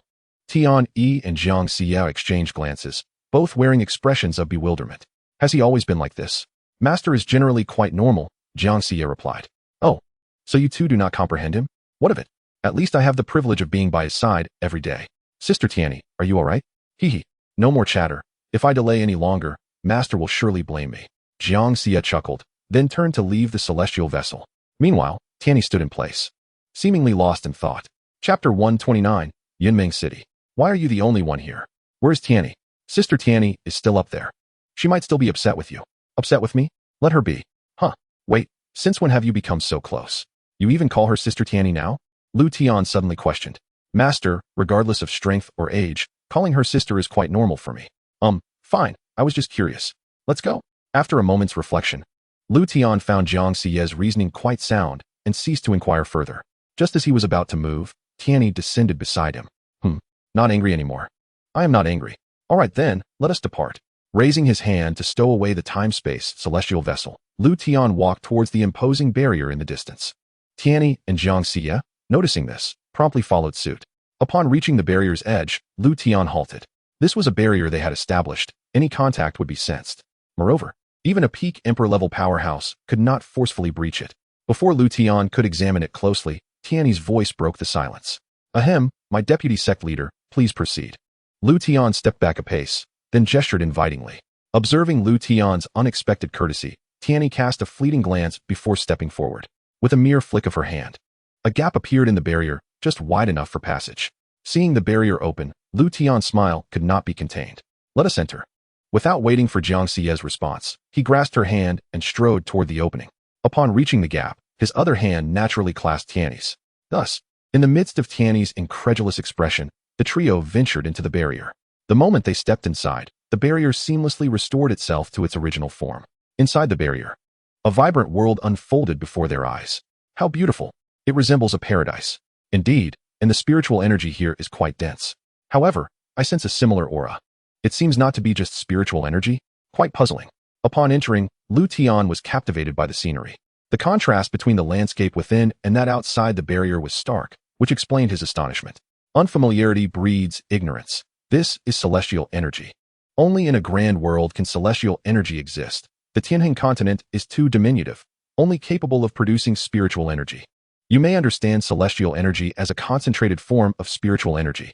Cultivating within celestial energy is at least 100 times faster than within spiritual energy. However, the concentration here is not substantial. It can only enhance cultivation speed by up to 10 times. Tianyi elaborated once more. Oh, I see now. No wonder the Tianheng continent can only accommodate peak emperor-level powerhouses. To transcend further, spiritual energy is insufficient to support them. You are quite astute. Indeed, that is the case. Therefore, entering a higher realm earlier allows for accelerated cultivation. Tianyi added, understood, let us refrain from further discussion on this. We must prioritize our main objective and seek out the individuals in charge here. I hope this journey proceeds smoothly. With that, Liutian took the lead, pulling the two women along. Feeling the warmth of Liutian's strong hand, Xianxia's smile grew wider, nearly uncontrollable. Fearing he might let go, she took the initiative to grip his hand tightly, while also wrapping her arm around his. Strangely, however, Tianyi did not attempt to free herself from Liutian's grasp. A stark contrast to her earlier demeanor. Though her face bore signs of displeasure, one could only wonder about the tumultuous emotions brewing within her. After a brief while, the trio arrived at an extraordinarily vast and bustling city, the largest Liutian had ever encountered. The imposing walls bore the inscription, Yunmeng City. Upon entering, the three soon attracted considerable attention from the denizens. This was not solely due to the striking beauty of the two women beside Liutian, but also the distinctive aura they emanated, unlike that of the city's inhabitants. Master, do they suspect us? Isn't this better? I was worried about how to locate the person in charge here, but their vigilance is rather lacking. We've been wandering around for quite some time, yet no one has approached us. Liutian commented with a hint of sarcasm. Just as he finished speaking, a group approached them, led by a man clad in black. Esteemed ones, we have matters to inquire of you. We hope for your cooperation. The black-clad man spoke coldly. Cooperate? Of course, we shall cooperate. Let us proceed. Liutian replied with a smile. Huh, where to? Didn't you say you needed cooperation? Why waste words? Take me to your leader at once. You wish to meet the clan leader? Yes. Quickly, take me there, Liutian reiterated with a grin. Very well, I hope you do not regret this later. Seize them, the black-clad man commanded after a moment of silence. Upon hearing this, Liutian nodded in satisfaction. However, to the onlookers, it appeared Liutian was courting death. This was due to their clan leader's volatile temperament stemming from a recent incident. No one dared to disturb him at this time, lest they invite calamity upon themselves. What a pity. One wonders if they will emerge alive. That individual has sought his own demise. What is there to mourn? If his death could temper the clan leader's fury, it would be a fitting end. What nonsense are you spouting? I meant those two beautiful women. It would be a shame for them to perish. The pretty boy can die. That is of no concern to me. Chapter 130, Yunfu. Under the guidance of the black-clad man, Liutian and the others arrived at the entrance of an opulent estate. The estate exuded grandeur, and a plaque above the door boldly proclaimed, Yunfu. Yunfu, is this where your clan leader resides? Liutian inquired casually. Indeed. Then let us enter without delay. What are we waiting for? Liutian said, stepping forward. Do you think entering Yunfu is as simple as you wish? You three, keep a close watch on them. I shall return shortly. The black-clad man issued a cold order. Yes. The black-clad man then approached the guards at the entrance, exchanging a few words before successfully entering Yunfu. Hee, let us also enter, Liutian suddenly remarked with a smile, striding towards the door of Yunfu. What do you intend to do? Before the captain returns, it would be prudent for you to refrain from making any further moves. Otherwise, do not blame us for our lack of courtesy. Upon witnessing Liutian's audacious attempt to breach the Yun residence, the guards left to oversee him immediately stepped forward to obstruct his path. Remove yourselves at once. Before Liutian could utter a word, Xianxia's imposing aura surged forth. Do you wish to court death? How dare you lay hands on us? The clan leader will not let you off lightly. Merely the force of her presence caused the guards to spurt blood. Yet as guards, They did not yield the path outright. Instead, they resorted to invoking their clan leader to intimidate Liutian. Cough cough. Xia, what did I say earlier? Liutian inquired. To which Xianxia replied with a hint of grievance. Master, they obstructed your way. I've shown restraint by not killing them. Elders, did you hear that? My Xia has a rather temperamental disposition, so, if you wish to survive, best lie aside. This time I've shown mercy. Next time, I shall not be so lenient. Liutian's unexpected demeanor left everyone present in a state of bewilderment, just as they were recovering from their stupor. Liutian had already advanced a good 10 meters away. Xianxia and Tian Yi, regaining their senses, hurriedly followed suit, leaving behind the guards who were uncertain whether to block or not. Clan leader, I have a family to care for. It's not that we do not wish to obstruct, but it's simply isn't worth risking our lives. Much like their counterparts at the entrance. The guards did not impede Liutian's progress. However, this disturbance was quickly reported to the master of the Yun residence, who was referred to as the clan leader. This Yun residence is indeed impressive. The layout is quite splendid. Alas, I forgot to inquire about the whereabouts of their clan leader. After wandering around the Yun residence, Liutian realized he had lost his way. At this point, he found himself at a loss not only for meeting the clan leader, but also for locating the entrance he had arrived through. Xianxia and Tian Yi, trailing behind, exchanged looks of exasperation, nearly voicing their sentiments of unreliability. By the way, Tian Yi, have you ever seen this clan leader? Do you know where he resides? I'm afraid not. I never even entered Yunmeng City. My agreements with that individual were all made outside. Tian Yi replied nonchalantly. Sigh, very well. Xia, try to sense the strongest aura within this Yun residence. As the clan leader, he should possess the greatest power. Understood, master. With that, Xianxia began to extend her consciousness in search of the strongest presence. After a brief moment, Xianxia withdrew her mental probe. Master, I have located it. Oh, then lead the way. Yes, master. Subsequently, under Xianxia's guidance, Liutian approached the most formidable aura within the Yun residence. After approximately the duration of an incense stick, Liutian arrived at the entrance of a modest courtyard. In stark contrast to the grandeur of the Yun residence, this courtyard appeared excessively simple. Master, this is the place. The aura here is not inferior to mine. I shall enter first, Xianxia stated. What do you mean, you first? You just said it's on par with you. And yet you wish to take the lead? Have you lost your senses? Step aside. Tian Yi, you go. Liutian firmly pulled Xianxia behind him and then turned to Tian Yi, commanding her. What do you mean by that? Why should I go? Why don't you go yourself? Tian Yi protested, clearly unenthusiastic about the idea. Cough cough. Well, Tian Yi, I certainly can take action. Not to mention, in this Tianhing continent, no one poses a challenge to me. However what? Upon hearing Liutian's unfinished thought, Tian Yi immediately pressed for clarification. Do you truly wish to know? Of course, hurry and tell me. All right. Liutian suddenly leaned closer to Tian Yi, whispering softly in her ear. It's not that I do not wish to intervene. I simply cannot. You see, I do not belong to the Tianhing continent. Before arriving here, I had a formidable enemy. During our last confrontation, although I gained the upper hand, he placed upon me a terrifying curse. Every time I act, my lifespan diminishes. After a maximum of 99 times, the curse will fully manifest, and at that point, sighing, Liutian added, you can guess the outcome. Alas, I find myself in a rather helpless situation. Until I discover a means to lift this curse, I prefer to refrain from action. Now you understand why I am reluctant to intervene, even in the face of threats, do you not? What if I encounter a robber on the way? Should I squander a precious opportunity to act? Liutian painted a vivid picture, his expression reflecting the gravity of his words. What? Such a significant matter. And you did not inform me sooner? Tian Yi exclaimed, her sudden outburst startling Liutian. Shoo, do not be so alarmed. You might frighten someone to death. Would you share matters concerning life and death so casually? You are the first to learn of this secret. I haven't even told Xia. Sensing Tian Yi's disbelief, Liutian felt compelled to add, honestly. Feeling the warmth of breath near her ear, Tian Yi experienced an odd sensation blooming within her. Are you speaking the truth? Indeed. If I were lying, I would share your surname. Very well, I shall forgive you this time. However, in the future, you must be the first to inform me of such matters. Huh, I'm a bit confused. Oh, no problem at all. You are my esteemed lady. Whatever you say goes. Noticing Tian Yi's impending change of mood, Liutian quickly reassured her, this is more like it. Given your pitiable state, you may remain behind me from now on. While I am present, no one in the Tianhing continent can lay a finger on you. Well then, I am grateful to the vice sect leader, Liutian replied with a smile, a peculiar grin creeping onto his lips, as though some scheme had come to fruition. No need for thanks, you have aided me greatly as well. I shall go in and take a look now. You can follow closely behind. At this moment, Tian-yi was entirely persuaded by Liutian. Her demeanor significantly softened. Watching her enter the small courtyard, Liutian repressed his smile, revealing a relaxed expression.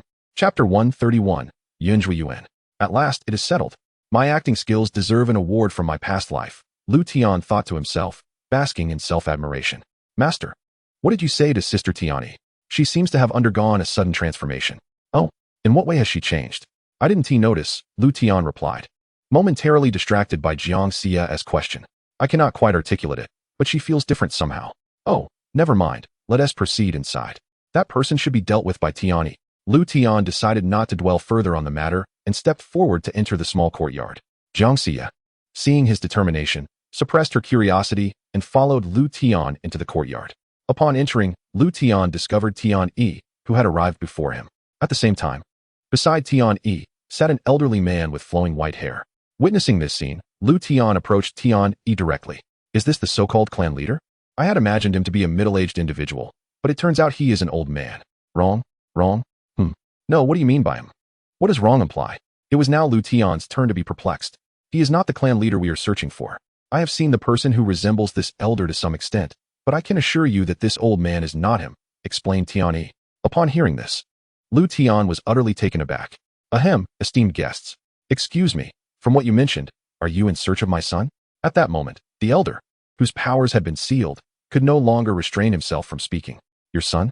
Oh, so your son is the so-called clan leader of this Yunfu? Upon hearing the elder's words, Liutian suddenly perked up. If the Yunfu you refer to is indeed the one I am familiar with, then it should be so. My son is the clan leader for all the citizens of Yunmeng City, replied the elder. That is splendid. It is not entirely fruitless. Since you are the father of the clan leader, it would be appropriate to discuss certain matters with you. Ahem, allow me to introduce myself. I am Liutian, the sect master of Dao Sect. This is Xia, and this is Tian-yi. May I inquire as to how to address you, esteemed elder? Liutian, with a familiar demeanor, sat down before the elder and smiled as he stated his identity. I am Yuan. It is an honor to meet Sect Master Liu and the two young ladies. Yuan greeted Liutian and the others in turn. No need for such formalities. I shall refer to you as Elder Yun. Elder Yun, I have a particular trait. I dislike beating around the bush. Naturally, Sect Master Liu must have business to discuss here. Please feel free to speak. As long as it is not too troublesome, I can still take charge. However, may I ask if it is possible to lift the seal on my powers first? Without my abilities, I, an old man, find myself quite unsettled, Yuan inquired. Oh, is that the case? I was wondering what was going on. Tian-yi, please lift it. Upon hearing Liutian's command, Tian-yi immediately withdrew the seal on Yuan's powers. Thank you. After feeling his powers restored, Yuan beamed with joy. Elder Yun, now that your powers have been restored, should we discuss the matter at hand? Certainly, please go ahead, Sect Master Liu. Very well, I shall be direct. I require the submission of Yunmeng City to my Dao Sect. I wonder if Elder Yun can facilitate this? Liutian asked with a smile. Yet an undercurrent of pressure was palpable. Submission to Dao Sect? Sect Master Liu is not jesting, is he? Though his outward demeanor remained calm, Yuan was inwardly astonished. This was the first time someone had spoken such words to him openly. Under normal circumstances, he would have slapped the speaker across the face. However, today was unfortunate. As he had encountered Tian-yi, so he refrained from acting rashly. Am I joking? Haha, Elder Yun, do you think I am joking? Liutian countered with a question. Sigh, I understand now. I have entrusted all affairs of Yunmeng City to my son, Yun Puffing. I need to discuss this matter with him. However, may I ask why Sect Master Liu is interested in Yunmeng City? We have always been isolated from the world and have never ventured beyond this place. How did you come to learn about our affairs? As far as I know, the last contact we had was with this realms. Yuan suddenly widened his eyes, a look of disbelief crossing his face as he seemed to recall something. In the next moment, he turned to gaze at Liutian, then quickly shifted his attention to Tian-yi, who had sealed his powers earlier. So that is it. I was wondering how someone could silently seal my abilities. My son previously informed me that he encountered a man. It seems my son has been deceived from the very beginning. I am correct, am I not? The heavenly Tao of Tianheng continent. Yuan addressed Tian-yi calmly. Indeed, on that occasion, I did indeed approach your son in a disguised form. Having been unveiled, Tian-yi did not refute, but rather acknowledged it directly. At that time, we reached an agreement. Now, are you attempting to renege on it? Moreover, are you not concerned about the repercussions of the heavenly Tao's rules for attacking me? Yuan asked consecutively. Ahem, Elder Yun, allow me to answer those questions. First and foremost, Tian E has not reneged on your agreement. The desire for your submission has always been mine alone. Tian E is merely here to protect me. Secondly, the Heavenly Dao's rules are nothing I deem significant. Not to mention the Heavenly Dao, I have also slain the Heavenly Dao of the Heavenly Dao Palace. As a being of your caliber, you should have long noticed that there are 2 Heavenly Daos in Tianing Continent. Now, can you still sense that Heavenly Dao? Liutian spoke with a nonchalant air. Observing Liutian, who was defending himself, Tian E quietly watched, a barely perceptible smile gracing her lips. What did you say? You have killed the Heavenly Dao? Impossible, absolutely impossible. If you were to claim that she dealt with that Heavenly Dao, I might believe it to some extent. But you? I cannot believe anything you say. No one has ever been able to slay the Heavenly Dao. Setting aside the restrictions of the Heavenly Dao's rules, to contend against the heavens is akin to an ant trying to shake a tree, a fool's errand. Moreover, you are merely a being from a lower realm. Yun Zhuiyin shook his head repeatedly, utterly disbelieving Lu Tian's declaration. Whether you believe it or not, I only care if Elder Yun can facilitate Yunming City's submission to me. I have stated everything that needs to be said. Today, I do not wish to engage in any further meaningless discourse. Elder Yun, please consider your response carefully. Lu Tian suddenly stood up, looking down at Yun Zhuiyin as he spoke. Observing Lu Tian's calm, yet earnest demeanor, Yun Zhuiyin understood that there was no evading this calamity today. Chapter 132, Clan Leader Yun Pufeng. Knock knock. Come in. Clan Leader, someone is here. Did I not instruct that I do not wish to see anyone at present? What kind of guard are you? Do I need to teach you how to do your job? Before the guard could finish reporting, a middle-aged man, his expression cold, interjected. This middle-aged man was none other than Yun Pufeng, the clan leader of Yunming City. Clan leader, it is the old clan leader who has come to see you. Father? Understood, you may leave. Yes, I take my leave. Seeing Yun Pufeng's anger subside, the guard felt a sense of relief. Without hesitation, the guard promptly rose and exited. Before long, Yun Zhuiyin entered the hall. Pufeng, how many times must I remind you? Do not lose your temper so easily. You are the clan leader. You should possess a degree of composure. What kind of behavior is this? Yun Zhuiyin immediately reprimanded Yun Pufeng upon entering, having clearly heard his earlier outburst. Father, if you have come to educate me, then once you are done, please take your leave. I am not in the mood and wish to be alone for a while. In the face of Yun Zhuiyin's criticisms, Yun Pufeng paid no heed, instead attempting to dismiss him. Alas, I understand your discomfort. Lingxi is your daughter. Is she not also my granddaughter? Yet, as the patriarch of the entire Yunming City, you must master your emotions. If you cannot manage even this, how will you govern Yunming City in the future? Yun Zhuiyin comprehended the reasons behind his son's volatile temperament and thus empathized with Yun Pufeng's current feelings. I understand. Father, I acknowledge my wrongdoing in this matter. I assure you there will not be a next time. That is good. Now you resemble a true patriarch. By the way, the reason I have come to see you is that there is a matter I must discuss. Though hesitant, the thought of Lu Tian compelled Yun Zhuiyin to continue. Oh, father has matters to discuss with me? I wonder what it could be, Yun Pufeng inquired. Alas, what needs to be said must be said. Thus, I shall speak plainly. In the ensuing moments, Yun Zhuiyin recounted the situation regarding Lu Tian and the subjugation of Yunming City to the Liao Sect in its entirety. Upon hearing this, Yun Pufeng's countenance darkened noticeably. Pufeng, their strength surpasses ours. We cannot engage in a direct confrontation. I, being an old man, am indifferent. But you must manage Yunming City and care for Lingxi, who needs you now. Therefore, I have acquiesced to their demands. However, Sect Master Lu has also assured me that he will not interfere with any matters concerning Yunming City. He merely requires our acknowledgement. Although the taste of submission is unpleasant, we are not strangers to it. I have a premonition that opposing Sect Master Lu would render Yunming City devoid of vitality. Yet we cannot perish. At least not before those individuals. Pufeng, do not blame me for taking such initiative. Seemingly burdened by guilt, Yun Zhuiyin's tone shifted. Father, I shall not hold you accountable for any decisions you make. We may bow to this Sect Master Lu, but first, I wish to meet him. If this person is indeed as formidable as you say, I shall have no objections. After a moment of silence, Yun Pufeng spoke. You sigh very well. I anticipated you would say that. They await outside. I shall accompany you to meet Sect Master Lu. However, do not act recklessly against him. Otherwise, I shall be unable to save you. Rest assured, Father, I am fully aware of my actions. After saying this, Yun Pufeng stood and headed towards the exit. Observing this, Yun Zhuiyin hurriedly followed, concerned that Yun Pufeng might act impulsively. Upon exiting, Yun Pufeng spotted Lu Tian, who was scanning the surroundings. Along with xianxia and Tian, he standing by his side. Noticing someone approach, Lu Tian immediately refocused, turning to face Yun Pufeng. Upon seeing Lu Tian's full figure, Yun Pufeng wasted no time and walked towards him.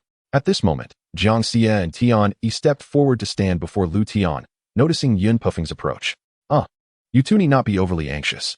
This individual does not exude any murderous intent. He must be Yun Puffing. I suspect he has come to discuss matters regarding our submission. Liutian raised his hand, patting the shoulders of the two women, then smiled as he approached Yun Puffing. Observing Liutian's complete lack of wariness, the two women exchanged incredulous glances. Nevertheless, they quickly followed, just in case Liutian encountered any unexpected developments. You must be the patriarch of the Yun clan? I am Liutian, the sect master of Dao Sect. It is a pleasure to meet you, Patriarch Yun. Liutian greeted warmly. Seeing Liutian's demeanor left Yun Puffing, who had prepared to speak, momentarily at a loss for words. It is a pleasure to meet you. Sect Master Liu, I am fully aware of the situation. Should you wish for us to submit to you, I have no objections. However, I have a condition. As long as Sect Master Liu can meet it, from this day forth, all citizens of Yunmeng City will heed your commands. Yun Puffing stated directly. This unexpected declaration took Liutian by surprise. Not only that, but even Yun Zhuiyuan, who had followed, was baffled by Yun Puffing's intentions. Ahem, Sect Master Liu. Puffing does not mean it in that way. We are prepared to submit to you unconditionally, without any need for conditions. If Sect Master Liu cannot comply, then so be it. I am not one to force others against their will. Yunmeng City will still submit to Sect Master Liu. However, as per our agreement, you must not interfere with any of our affairs. Before Yun Zhuiyuan could finish speaking, Yun Puffing interjected. Interesting. Is this a provocation? Unfortunately, it does not affect me. However, I am in a good mood lately, so I shall begrudgingly listen to your condition. If it pleases me, I might acquiesce. Of course, if I find it troublesome, then I am afraid it cannot be helped. Do you understand, Patriarch Yun? Liutian said with a beaming smile, while Yun Zhuiyuan began to sweat profusely. Very well. Everything shall be at Sect Master Liu's discretion. That statement is somewhat agreeable. Speak, what is it that you require of me? Noticing Yun Puffing's markedly respectful attitude, Liutian nodded in satisfaction before continuing. Chapter 133, Healing Yunlingxi. I have a daughter named Yunlingxi. Recently, she has fallen gravely ill. I have consulted numerous physicians and attempted various remedies, yet none have proven effective. I see. You wish for me to heal your daughter? Yes. A fair request. The heart of a parent is indeed pitiable. If it were anything else, I would be reluctant to intervene. Since it concerns saving your daughter, I shall agree. Liutian did not hesitate and promptly agreed to help Yun Puffing heal his daughter. Sect Master Liu, truly? If you can cure my daughter, then my life from this day forth will belong to you. As he spoke, Yun Puffing's aura surged, reaching the limits of what the Tianhe continent could bear in an instant. Enough! Tian exclaimed, and in the next moment, Yun Puffing's aura was entirely suppressed. Do you wish to destroy the Tianhe continent? Tian questioned coldly. Upon hearing this, Liutian furrowed his brow, his expression darkening. Patriarch Yun, would you care to explain? Surely, you would not engage in such foolishness? Liutian continued to interrogate, his tone icy. Sect Master Liu, please do not be angry. I am merely demonstrating that I, Yun Puffing, am not weak. I am offering my life in exchange for my daughter's. Surely, Sect Master Liu would not find this unfavorable. Realizing he had blundered, Yun Puffing quickly attempted to clarify. In response, everyone present fell silent, including Yun Zhuiyuan. I sense your sincerity. Very well. Do not be so sincere next time. Moreover, do I appear to be some villain? What use would your life be to me? First, take me to meet your daughter. Liutian had grown weary of continuing his banter with Yun Puffing. It had become abundantly clear to him that Yun Puffing was utterly single-minded, acting without regard for the consequences. If their conversation were to persist, it was likely that further complications would arise. Glancing at the icy expression of Tian beside him, Liutian felt a headache coming on. He even believed that Yun Puffing's continued existence was merely a sign that he had exhausted all his good fortune in this lifetime. Very well, Master Liu, please follow me, Yun Puffing declared. The moment his daughter's treatment was mentioned, he became fervently enthusiastic, as if a switch had been flipped. Under Yun Puffing's guidance, Liutian and the others arrived at the place where Yunlingxi was resting. It was a quaint local courtyard, exuding tranquility. Before entering the room, Liutian sensed an unusual chill. Unlike the bone-deep cold that gripped his body, this chill penetrated the very soul. Just as it threatened to reach Liutian's essence, it abruptly vanished. What a peculiar sensation. It felt as though my soul was descending into an icy abyss, only to disappear suddenly, he mused. Ding. Host truly forgets the matters of the affluent quickly. It has only been a few days since you overlooked the world tree within your consciousness space. With the world tree present, there is naught in this world that can harm your spirit. I see. Thank you for the clarification, you insufferable system. You may take your leave now. Master Lu, my daughter is within. However, before you enter, it would be prudent to take some precautions to avoid being harmed by an inexplicable force. At that moment, the leading Yunpufeng spoke up again. Understood. Let us proceed. Initially, Liutian had felt some trepidation, but now he felt no fear regarding the force Yunpufeng had mentioned. Very well. Seeing Liutian's calm demeanor, Yunpufeng refrained from further comments. As the door swung open, the mysterious force surged towards Liutian once more forceful than before. Yet, shielded by the world tree, Liutian remained unfazed and stepped into the room without hesitation. Observing Liutian enter the room unprotected and unscathed, Yunpufeng's perspective of him began to shift. Once inside, Liutian immediately spotted Xianxia lying on the bed. Without a moment's hesitation, he approached her side. At that instant, Yunpufeng and the others also entered the room. Following Liutian closely, as he stood beside Xianxia, Liutian began to assess her condition. She lay quietly with her eyes shut, her breath faint. What a beautiful girl, though her complexion appears somewhat pallid, remarked Xianxia, her tone laced with compassion. What do you discern? After his examination, Liutian turned to Tian-Yi and inquired. This does not resemble an illness. Rather, it seems this force has been autonomously released by her body. It is likely a form of physical awakening. However, I have never encountered such a physique, so I cannot be entirely certain. And you? What have you perceived? Tian-Yi reciprocated the question. Similar to your findings. I require a more thorough examination, so please do not disturb me. Liutian stated, returning to silence. System. It is your turn. Did you not just command the system to depart? You, a mere system, hold grudges? Very well, I apologize, it was my fault earlier. Insufferable system, is that sufficient? Host, please wait. I shall investigate the situation promptly. Perhaps genuinely fearing Liutian's outburst, the system quickly set to work. Before long, within mere moments, the system's voice resonated once more. Host, the examination is complete. Xianxia is not ill, but is in the process of awakening her physique. However, the spiritual energy of the Tianhe continent is insufficient to fully support her awakening.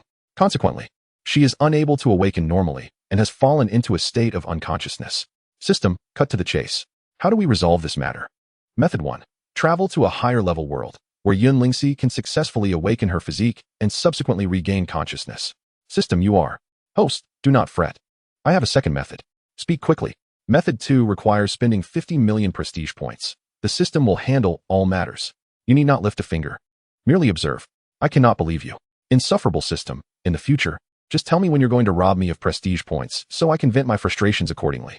Would the host like to spend prestige points to assist Xianxia in awakening her physique? Not yet. First, tell me what kind of physique she possesses. If it is ordinary, then I shall forego it. 50 million prestige points are hard-earned and must not be squandered. After all, she can awaken when we eventually reach a higher world. Chapter 134, The Body of the Great Yin. Host need not worry. The expenditure of 50 million prestige points is absolutely worthwhile. Xianxia possesses the body of the Great Yin. The body of the Great Yin is among the top 100 strongest physiques in existence. Though it is somewhat inferior in offensive power compared to Duanmu Ro's universal body, it remains a top-tier physique within the upper echelon of the 100 strongest. With such a physique, as long as one does not fall, they are destined to become a formidable force in a great world, not merely in a lowly world like the Tianhe continent. Is it truly that impressive? The body of the Great Yin, among the top 100 strongest physiques? In that case, perhaps 50 million prestige points are not such a loss. Indeed, the system never deceives the host, you may rest assured. I trust you indeed. Liutian then returned to reality, his awareness shifting back. How did it go? Noticing Liutian open his eyes, Tian-Yi immediately inquired. Yes, I have gleaned the essential details. We shall discuss this matter further in due time. With that, Liutian turned to Yunpufeng. Master Lu, do you have any leads? Is there a means to save Xianxia? Seeing Liutian's contemplative demeanor, Yunpufeng asked anxiously. Clan leader Yun, you should have faith in my abilities. I can indeed save your daughter. However, the endeavor will demand a considerable amount of my energy. What do you propose? Master Lu, please state any request you may have. I will comply without hesitation. Yunpufeng assured him without a moment's thought. Very well, I have but one request. When your daughter awakens, I wish to take her as my disciple. Do you have any objections? Liutian was determined not to relinquish Xianxia so easily. Aside from the 50 million prestige points, she possessed the rare body of the Great Yin, an opportunity not to be missed. To take Xianxia as your disciple? Is there a problem? And no, there is no issue at all. I have no objection to this matter. However, should Xianxia be unwilling? If your daughter herself is unwilling, I shall not impose. In that case, I extend my gratitude to Master Lu. I implore Master Lu to extend his hand and heal Xianxia. I would be eternally grateful. Upon hearing Liutian's assurance, Yun Pufeng felt a significant alleviation in his heart. Liutian nodded, then turned to gaze at Yun Lingxi. System, proceed. Understood, host. Please hold on a moment. 50 million prestige points have been deducted. Your current balance is 24,300,000. In half an incense stick's time, Yun Lingxi will awaken normally. We welcome you to seek the system's assistance again in the future. As the system's voice faded, Yun Lingxi's body suddenly exhibited signs of change. Hearing the system's rather impertinent tone, Liutian felt no desire to engage in further conversation. Time swiftly passed until half an incense stick had elapsed. Suddenly, the previously unconscious Yun Lingxi began to stir. Initially, her fingers twitched slightly, and gradually, her eyes fluttered open. She is awake. She is awake. Lingxi, you have finally returned to us. You cannot imagine how worried your father has been. Just moments ago, Liutian had stepped aside, allowing Yun Pufeng and Yun Zhuiyuan to take the forefront. After all, one was Yun Lingxi's father and the other her grandfather. It was only fitting for them to occupy that position at such a moment. Alas, old age makes one intolerant of such matters. You all carry on. This grand Yunming city is vast, and I must take my time to explore. Who knows when I shall return? Liutian remarked, already several meters away from the room. Master Liu, I shall send someone. No need, I prefer solitude. You should devote your time to your daughter. I shall return once I've had my fill of exploration. Liutian interrupted before Yun Pufeng could finish his sentence. As Yun Pufeng contemplated speaking again, he realized Liutian and the two women had already distanced themselves. Very well. Since Master Liu prefers solitude, we shall honor his wishes. And yes, he is right. You should spend time with Lingxi. As for matters concerning Yunming City, I shall assist you in managing them for the time being. After patting Yun Pufeng on the shoulder, Yun Zhuiyuan exited the room, leaving the remaining time to the father-daughter duo. Shortly after Liutian and Yun Zhuiyuan departed, Yun Lingxi's consciousness began to awaken. Father, is that you? Yes, it is I. Lingxi, how do you feel? Is there any discomfort? Yun Pufeng, upon hearing his daughter's voice, felt a surge of emotion, tears brimming in his eyes. No, I feel fine. It's just that it felt like I had been asleep for an eternity, unable to awaken. Yun Lingxi replied in a faint voice. It's all over now. It was merely a dream. Everything has passed. As long as you are all right, that is all that matters. Yun Pufeng comforted her, a smile gracing his countenance. Father, I'm hungry. Hungry? Very well. Wait here. I shall send someone to prepare your favorite dishes.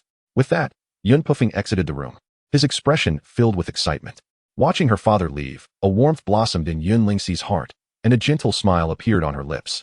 After departing the Yun residence, Liutian spent the better part of the day exploring Yunming City. Upon encountering the unscathed Liutian once more, the onlookers displayed expressions of incredulity. Liutian noticed their astonishment, but paid it little mind. As dusk approached, Liutian returned to the Yun residence with the two women. Under Yun Pufeng's hospitality, Liutian rested there for the night. As the sun ascended high into the sky, morning arrived swiftly. After a night of restful slumber, Liutian felt utterly rejuvenated. Simultaneously, he received word that Yun Lingxi wished to see him. Without hesitation, he tidied himself and, accompanied by the two women, made his way to Yun Lingxi's quarters. Today, Yun Lingxi appeared considerably more vibrant than the previous day, her complexion rosy and her breathing steady. Upon their meeting, she gazed intently at Liutian, her eyes brimming with curiosity. Ahem, I heard from your father that you wished to see me. Is there something you would like to discuss? Liutian spoke up, feeling slightly awkward, hoping to ease the atmosphere. Oh, I see. Father mentioned that you saved me. Realizing her prior behavior might have been impolite, Yun Lingxi diverted her gaze away from Liutian as she spoke. Yes, in truth, it wasn't precisely a rescue. I merely facilitated your early awakening. Without my intervention, your life would not have been in jeopardy. Liutian replied. Regardless, since you saved my life, I owe you my gratitude. Thank you. Not at all, after all. It was not entirely altruistic. Liutian replied nonchalantly. Seemingly incredulous, Yun Lingxi's expression reflected her confusion. Didn't your father inform you? My condition for saving you is that you become my disciple. Of course, it is entirely voluntary. I do not wish to impose. Since I am here to see you, you may make your choice now. I had intended to depart yesterday, but I have delayed for your response. Liutian stated calmly. You saved me, and I was unsure how to repay your kindness. Since you are willing to take me as your disciple, I gladly accept. Disciple Yun Lingxi pays respects to master. As she spoke, Yun Lingxi attempted to rise and perform a bow of reverence to Liutian. Enough, enough. I have no strict protocols here. You have just recovered. There is no need for formalities. Liutian stepped forward to halt Yun Lingxi's actions, his face alight with joy. Before you, I had accepted 8 disciples. Henceforth, You shall be my 9th disciple. As for your elder brothers and sisters, you may interact with them once you arrive at the Dao Sect. I shan't elaborate further. Understood. Master. Xianxia replied respectfully. Indeed. These two are Deputy Master Tian of the Dao Sect, Supreme Elder Xianxia of the Dao Sect. You may call me Sister Xia. Before Liutian could continue, the two women introduced themselves in succession. Greetings, Sister Tian Sister Xia. Xianxia greeted with a smile. Ahem, now that introductions are complete, let us discuss matters at hand. Since you have become my disciple, you will henceforth be a part of the Dao Sect. Given your health condition, you may continue to rest in Yunmeng City for a few more days. However, I have pressing matters to attend to, so I cannot remain here any longer. This is a map indicating the location of the Dao Sect. Keep it safe. Once you have fully recovered, you may find your way to seek me. Saying this, Liutian produced a map detailing the Dao Sect's location and handed it to Xianxia. Understood, Master. I shall remember. Xianxia nodded in response. Very well, I shall take my leave now. Please convey my regards to your father. Liutian affectionately ruffled Xianxia's hair before turning to exit the room. Lingxi, we are departing as well. Ensure you arrive at the sect promptly. Just before leaving, Xianxia smiled and exchanged a few more words. Watching Liutian and the two women depart, Xianxia stood in a daze for quite a while. After bidding farewell to Xianxia, Liutian embarked on the journey home with the two women. During this time, he refrained from any further contact with the residents of Yunmeng City.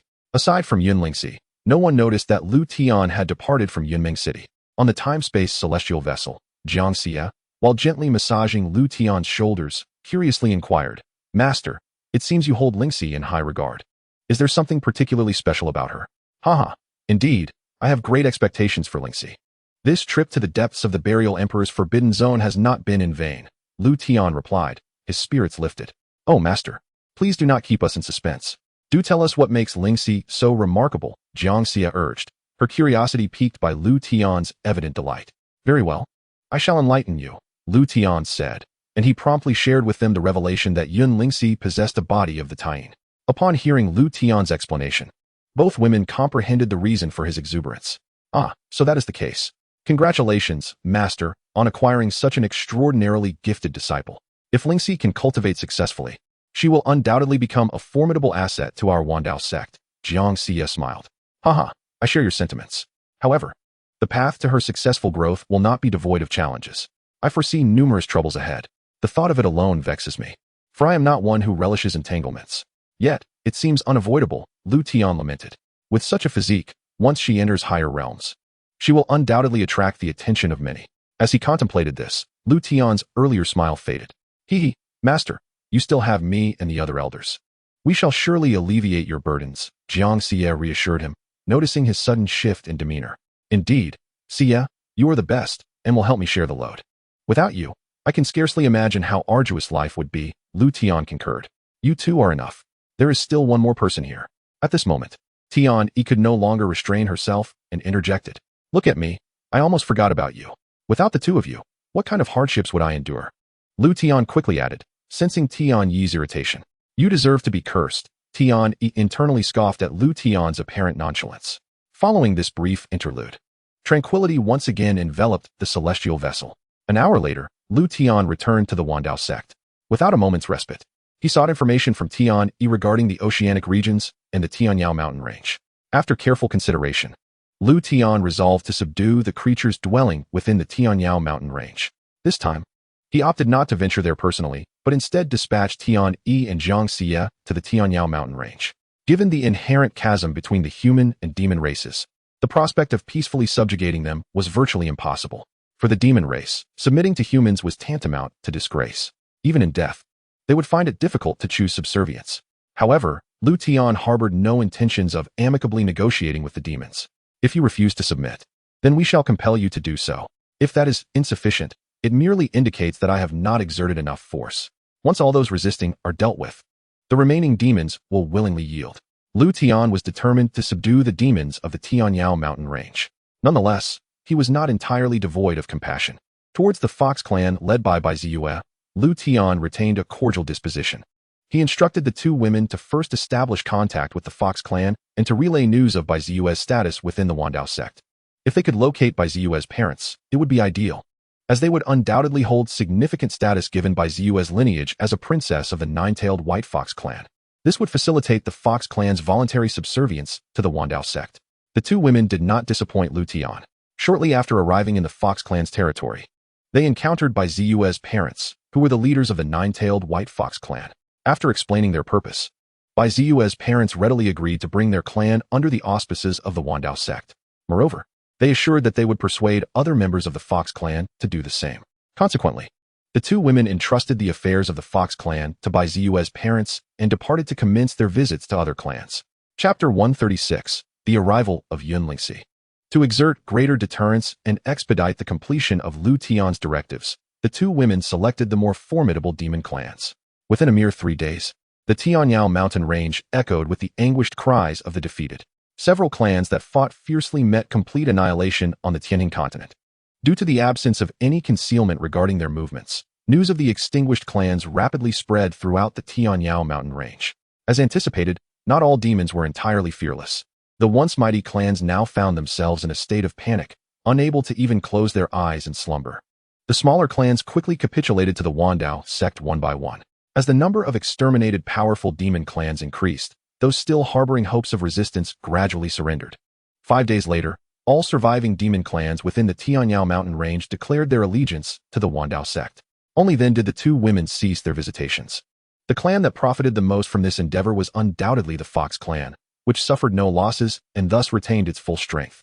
In contrast, the other clans that were previously on par with, or even stronger than the Fox clan, suffered significant casualties. This signified that for a considerable time to come, the Fox clan would reign supreme within the Xianxiao mountain range. Is this Dao Sect? It is far more magnificent than I had imagined. At that moment, 3 figures descended before the gates of the Dao Sect, Xianxia, along with her father and grandfather. Given that it was their first time leaving Yunming City, it was entirely natural for Yun Puffing and Yun Zhuiyuan to be concerned for Xianxia. Thus, they decided to accompany her to the Dao Sect for a visit. Who are you? This is Dao Sect. Those not affiliated with the sect, please depart immediately. At that moment, a disciple tasked with guarding the sect's entrance noticed the trio and hurriedly approached to advise them. Since the Dao Sect had gained considerable renown across the Tianning continent, individuals came seeking entry on a daily basis. To prevent unauthorized individuals from intruding, the sect's elders had appointed several disciples to guard the entrance. Consequently, Xianxia and her companions were mistaken for those seeking entry. Ahem, young friend, we are here to see Master Liu. Please do relay our visit.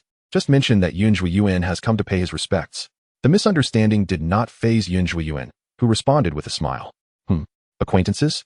Visiting the sect master? Old man, that excuse is rather outdated.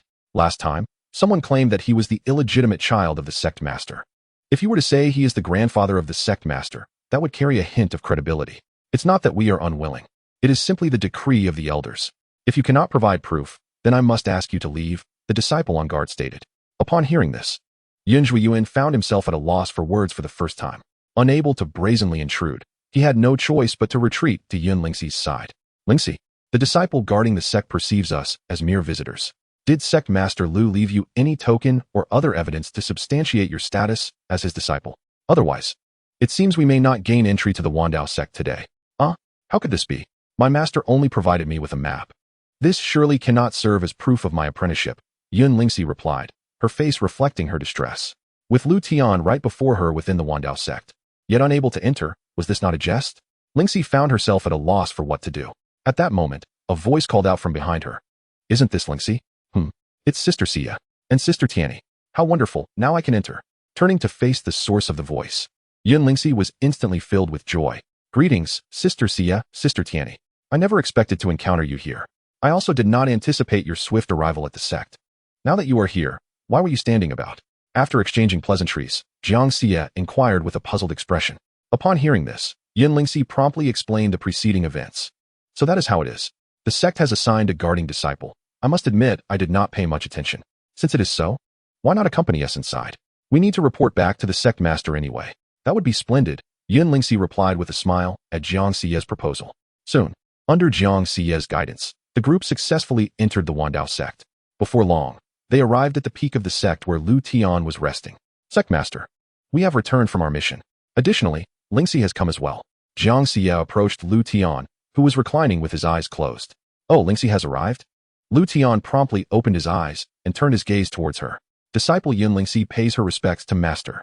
Yun Pafeng pays his respects to Sect Master. Yun Zhuiyuan pays his respects to Sect Master.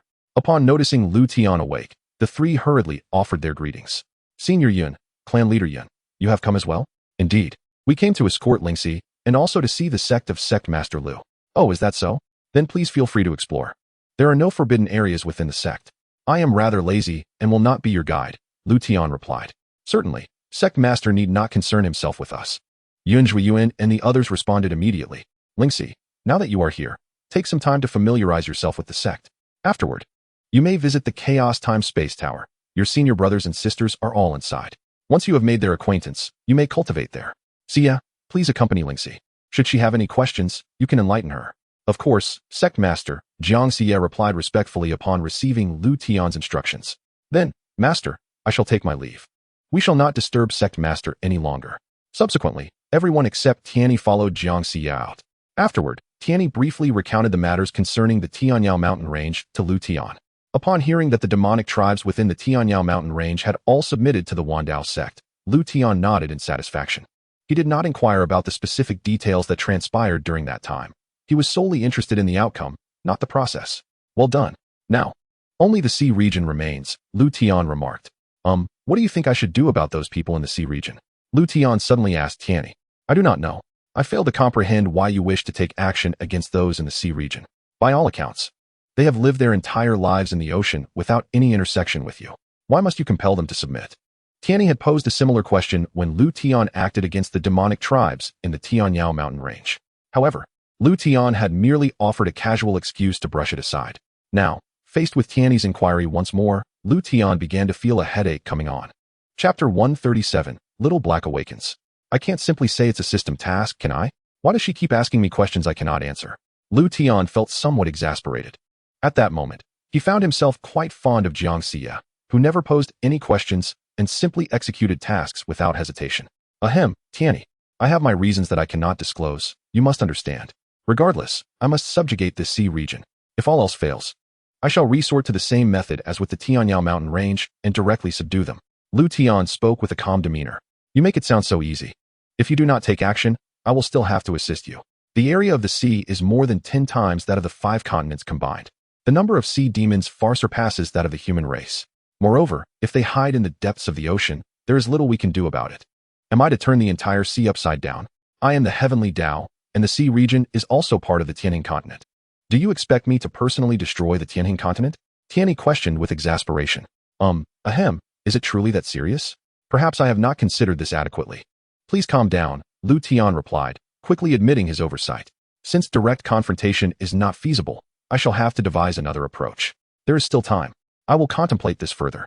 With the straightforward and blunt method proving ineffective, Liutian was left with no choice but to consider alternative strategies. However, at that moment, he had no good solutions, which rendered his expression rather unsatisfactory. Very well, take your time to think. I shall take my leave to rest, Tianyi stated simply before turning to depart. On the peak, only Liutian remained, deep in thought with a furrowed brow.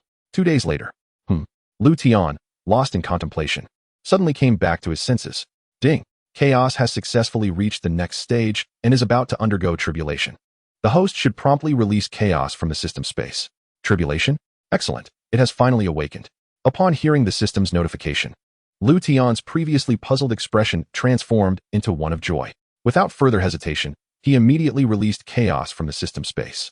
The moment chaos appeared in the external world, the sky was instantly engulfed in dark clouds. Boom. In the next moment, an endless torrent of thunder erupted. Master, I shall go undergo tribulation now. I will find you shortly, Chaos announced. All right, go ahead. You can speak now, little black? Liutian exclaimed in astonishment, gazing at Chaos, who appeared unchanged. Hee. Of course. I have a surprise for you later. Master, the time is nearly upon us. We shall converse again shortly. Without waiting for Liutian's response, Xiaohei soared into the sky, heading directly towards the rumbling thunder. As Liutian gazed at Xiaohei's vanishing figure, his heart brimmed not only with astonishment, but also with delight. Truly, Xiaohei was remarkable. Even the act of transcending a tribulation was accompanied by such grandeur. Life would no longer be mundane. Liutian murmured to himself. As for any concerns regarding Xiaohei, Liutian harbored none whatsoever. After all, had he not heard Xiaohei proclaim that it was merely going to play through a tribulation? A trifling lightning tribulation could hardly compare to the formidable ancient beasts. The commotion created by Xiao Hei's tribulation swiftly captured the attention of the disciples and elders within the sect. Yet, their curiosity was merely piqued. No one exhibited any signs of panic. For in their hearts, as long as Liutian was present, the Yuan Dao sect was invincible. However, not everyone remained so composed. At that moment, Yunjin and Yun Puffing gazed at Xiao Hei, ensnared in the tempest of the tribulation, their eyes wide with terror. The two were nearly breathless. Father, am I seeing things? Is my vision deceiving me? That figure, how can it resemble? Yun Puffing hesitated, unable to articulate his thoughts. This cannot be. But that silhouette is identical to the records. Isn't this merely a lesser world? Why then does such terror exist? Moreover, according to the records, it was long extinguished. Yun Juiyan, equally baffled, found himself questioning the reliability of his own eyes. Father, could it be that the records are erroneous? Otherwise, how can we explain what we are witnessing? Yun Puffing ventured a bold hypothesis. Perhaps, Yun Juiyan mused, it may be time for us to consider a change. I once thought that even if we were to hide in this small world for a lifetime, it would be better than being hunted by those individuals. After all, seeking survival is no shame. Yet now, an opportunity has arisen that allows us to emerge from hiding. Not only can we continue to live, but we can do so with dignity. Yun Juiyan's words carried a profound weight. I shall heed my father's counsel. Besides, I have long grown weary of this life of evasion. Were it not for Lingxi's youth, I would have left to seek vengeance against them long ago. This opportunity is precisely what I desire. Yun Puffing's gaze had never been so resolute. Very well, let us speak with Master Lu shortly. Some matters must be settled. The thunder tribulation arrived with a tremendous force, leaving without a trace. Yet, Xiao Hei seemed somewhat dissatisfied with the previous display of lightning. While others sought to evade the lethal strikes of the tribulation, Xiao Hei welcomed them with open arms. The lightning that had previously appeared was entirely absorbed into Xiao Hei's body, augmenting its power. Originally at the Saint King level, Xiao Hei, with the strength conferred by the tribulation, ascended directly to the Great Saint level in a short period. Such an extraordinary enhancement left even Liutian astounded. This is utterly unfair. The pace of this breakthrough surpasses any external assistance, he lamented. Dog system, in light of this comparison, you truly seem inadequate. In this era, my pet's strength far eclipses my own. What sort of justice is this? Ding. Host, you should blame your disciples. Their lack of growth prevents the system from elevating your status. A valid point. It seems I must continue to spur them on, Liutian acknowledged thoughtfully. Master, I have returned. At that moment, Xiao Hei, having completed its tribulation, returned to Liutian's side. Caught unawares, a small figure dashed into Liutian's embrace, wrapping tiny hands around his neck. In the next instant, Liutian found himself staring into a pair of peculiar, spirited eyes. Little. Staring at the beaming face before him, Liutian was momentarily rendered speechless, struggling to articulate his thoughts. Master, what troubles you? Why such a serious expression? Did Xiao Hei do something wrong? Observing Liutian's dazed countenance, Xiao Hei asked timidly, is this your form after transformation? Liutian managed to regain his composure enough to inquire. Yes. What do you think? Does Master like Xiao Hei's current appearance? Xiao Hei asked with eager anticipation. I do. It's just that, you're actually a girl. The realization struck Liutian with astonishment. How could a being from the ancient four fierce beasts transform into a girl? He found it difficult to accept. Master, this is discrimination. What is wrong with being a girl? Can't girls be fierce beasts? I am quite formidable in battle. Those divine beasts were no match for me. They hid away from me, afraid to show their faces. As Xiao Hei reminisced about the past with immense pride, Liutian interjected. Perhaps it's best not to lead with declarations of violence. You claim to have battled divine beasts. Does this mean you remember past events? Liutian asked curiously. Yes. Though my memories are somewhat hazy, there are many things I cannot recall. But that matters little. As long as I remember Master, that is enough. Xiao Hei replied cheerfully. Upon hearing this, Liutian felt a stirring in his heart. As long as you wish, I shall always be your master. Liutian reached out to gently stroke Xiao Hei's head, speaking with utmost sincerity. Yes. Xiao Hei has only one master, now and forever. Seemingly reveling in Liutian's affection, Xiao Hei rubbed her head against his palm. Ahem, esteemed Master Lu, I hope we are not intruding, a cautious voice interjected. Liutian immediately turned to the source of the sound. Xiao Hei, equally curious, glanced over as well. Under the gaze of Liutian and Xiao Hei, the usually composed Yun Juiyan felt a twinge of anxiety for the first time. It is Senior Yun and the leader of the Yun clan. You are not intruding. Have you finished your tour of the Yuan Dao Sect? Liutian asked, setting aside his hand that had been caressing Xiao Hei. Indeed. The Wan Dao sect is far more mysterious than I had anticipated, Yuan replied earnestly. Oh, did Senior Yun come to bid farewell then? Liutian speculated, unable to discern any other reason for their visit. Not exactly. We came to speak with Master Lu regarding some matters, Yuan clarified. To discuss matters with me? Very well. Please, have a seat. Liutian gestured invitingly. Thank you, Master Lu. Yuan and his companion promptly took their seats beside Liutian. May I inquire about something that might be inappropriate? At that moment, Yuan, eyeing Xiaohe nestled in Liutian's embrace, could no longer suppress his curiosity. Oh, please. Senior Yun, go ahead. Anything I can respond to, I am willing to share, Liutian replied with a smile. The one who just underwent the tribulation. Is it this little girl in your arms? Although at that moment, Xiaohe had assumed her transformed appearance, Yuan still discerned certain clues. Are you referring to this one? Yes, the one who just faced the tribulation is indeed Xiaohe. Why do you inquire about this, Senior Yun? Liutian countered. Might I ask if her true form is that of the primordial chaos among the four great ferocious beasts? Though he was 90% certain that Xiaohe was the legendary chaos, Yuan still sought confirmation from Liutian. Senior Yun truly possesses keen insight. Liutian replied with a smile, yet did not elucidate further. I see. Thank you, Sect Master Lu, for enlightening me. In that case, I have a request to make to Sect Master Lu. I hope you can grant me, or rather, my Yun family, an opportunity. Although he did not articulate it directly, Yuan had already gleaned the answer he sought from Liutian's reaction. At this moment, Yuan no longer underestimated Liutian in the slightest. Thus, he resolved to take a chance on him. A request? Senior Yun may speak candidly. There is no need for such formality. After all, Lingxi is already my disciple. You are her kin. Feel free to share any difficulties you face, Liutian encouraged. As long as it is within my capacity to assist, I shall certainly consider it. Although Liutian preferred to avoid troublesome matters, he recognized that Yuan and his companions were relatives of Yun Lingxi, and outright refusal would be inappropriate. He felt that extending a helping hand, as long as it fell within his capabilities, was not too much to ask. Very well, I shall speak plainly. Sect Master Lu must already be aware that we hail from a realm beyond the Tianhin continent. In fact, we come from. Subsequently, without hesitation, Yuan succinctly recounted their origins and the circumstances that led them to the Tianhin continent. It turned out that Yuan and his companions originally came from the Yunming continent, a realm of moderate standing. The myriad worlds of existence are classified according to their size into low-tier, mid-tier, and high-tier worlds. Each mid-tier world typically governs dozens to hundreds of low-tier worlds. Similarly, each high-tier world oversees numerous mid-tier worlds. The overall strength of a world correlates with the number of subordinate worlds it governs.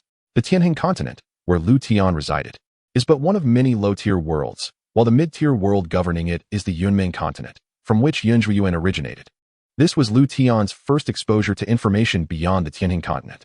Thereafter, Liutian inquired extensively about the Yunming continent, and Yuan answered each question truthfully. Ultimately, their conversation spanned over an hour.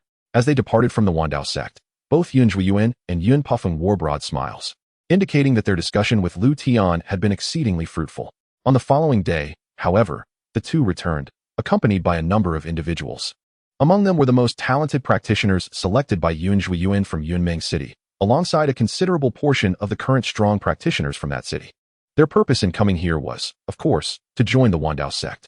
Not only these individuals, but Yuan and Yun Pufeng also chose to join the Wan Dao sect. Shortly thereafter, Liutian announced the appointment of Yuan and Yun Pufeng as the esteemed elders of the sect. The individuals brought by Yuan were assigned various elder positions based on their strength. As for the promising young generation, they all successfully passed the 9 Heavens Bells trial. Like the first batch of disciples who joined the Wan Dao sect, they commenced their journey as outer disciples. Liutian maintained a policy of fairness and impartiality in this regard. In the Wan Dao sect, advancement and access to more cultivation resources rely entirely on individual contributions. The same applies to elders, aside from the initial position allocation based on strength. Future promotions also hinge on individual contributions to the sect. Liutian instituted such regulations to foster a sense of belonging and responsibility among the disciples and elders of the sect. The Wan Dao sect is not solely Liutian's domain, but rather belongs to all its disciples and elders. Only when everyone prioritizes the welfare of the Wan Dao sect can it grow stronger more swiftly. With the addition of Yuan and others, the Wan Dao sect's strength surged significantly once more, greatly enhancing Liutian's spirits. Chapter 139, Subduing the Sea Domain. Xiaohe, I have a task for you. Liutian suddenly declared to the little creature perched on his shoulder. I was uncertain about how to handle this matter, but now that you have awakened, there is no one more suitable for the job than you. Huh, Master, what do you need me to do? Xiaohe turned to Liutian, inquiring with curiosity. Aside from the land, the Tianhan continent is also home to an expansive ocean. Within this ocean reside numerous sea demonic creatures. I need them all to submit to me. Can you accomplish this? Liutian articulated slowly. Sea demons? No problem, Master. I will head to the ocean right away. A few sea demons are nothing. Once I make my move, they will surely submit to you obediently, Xiaohe replied with utmost confidence, seemingly dismissing the sea demons entirely. Yet, Xiaohe indeed possessed such power.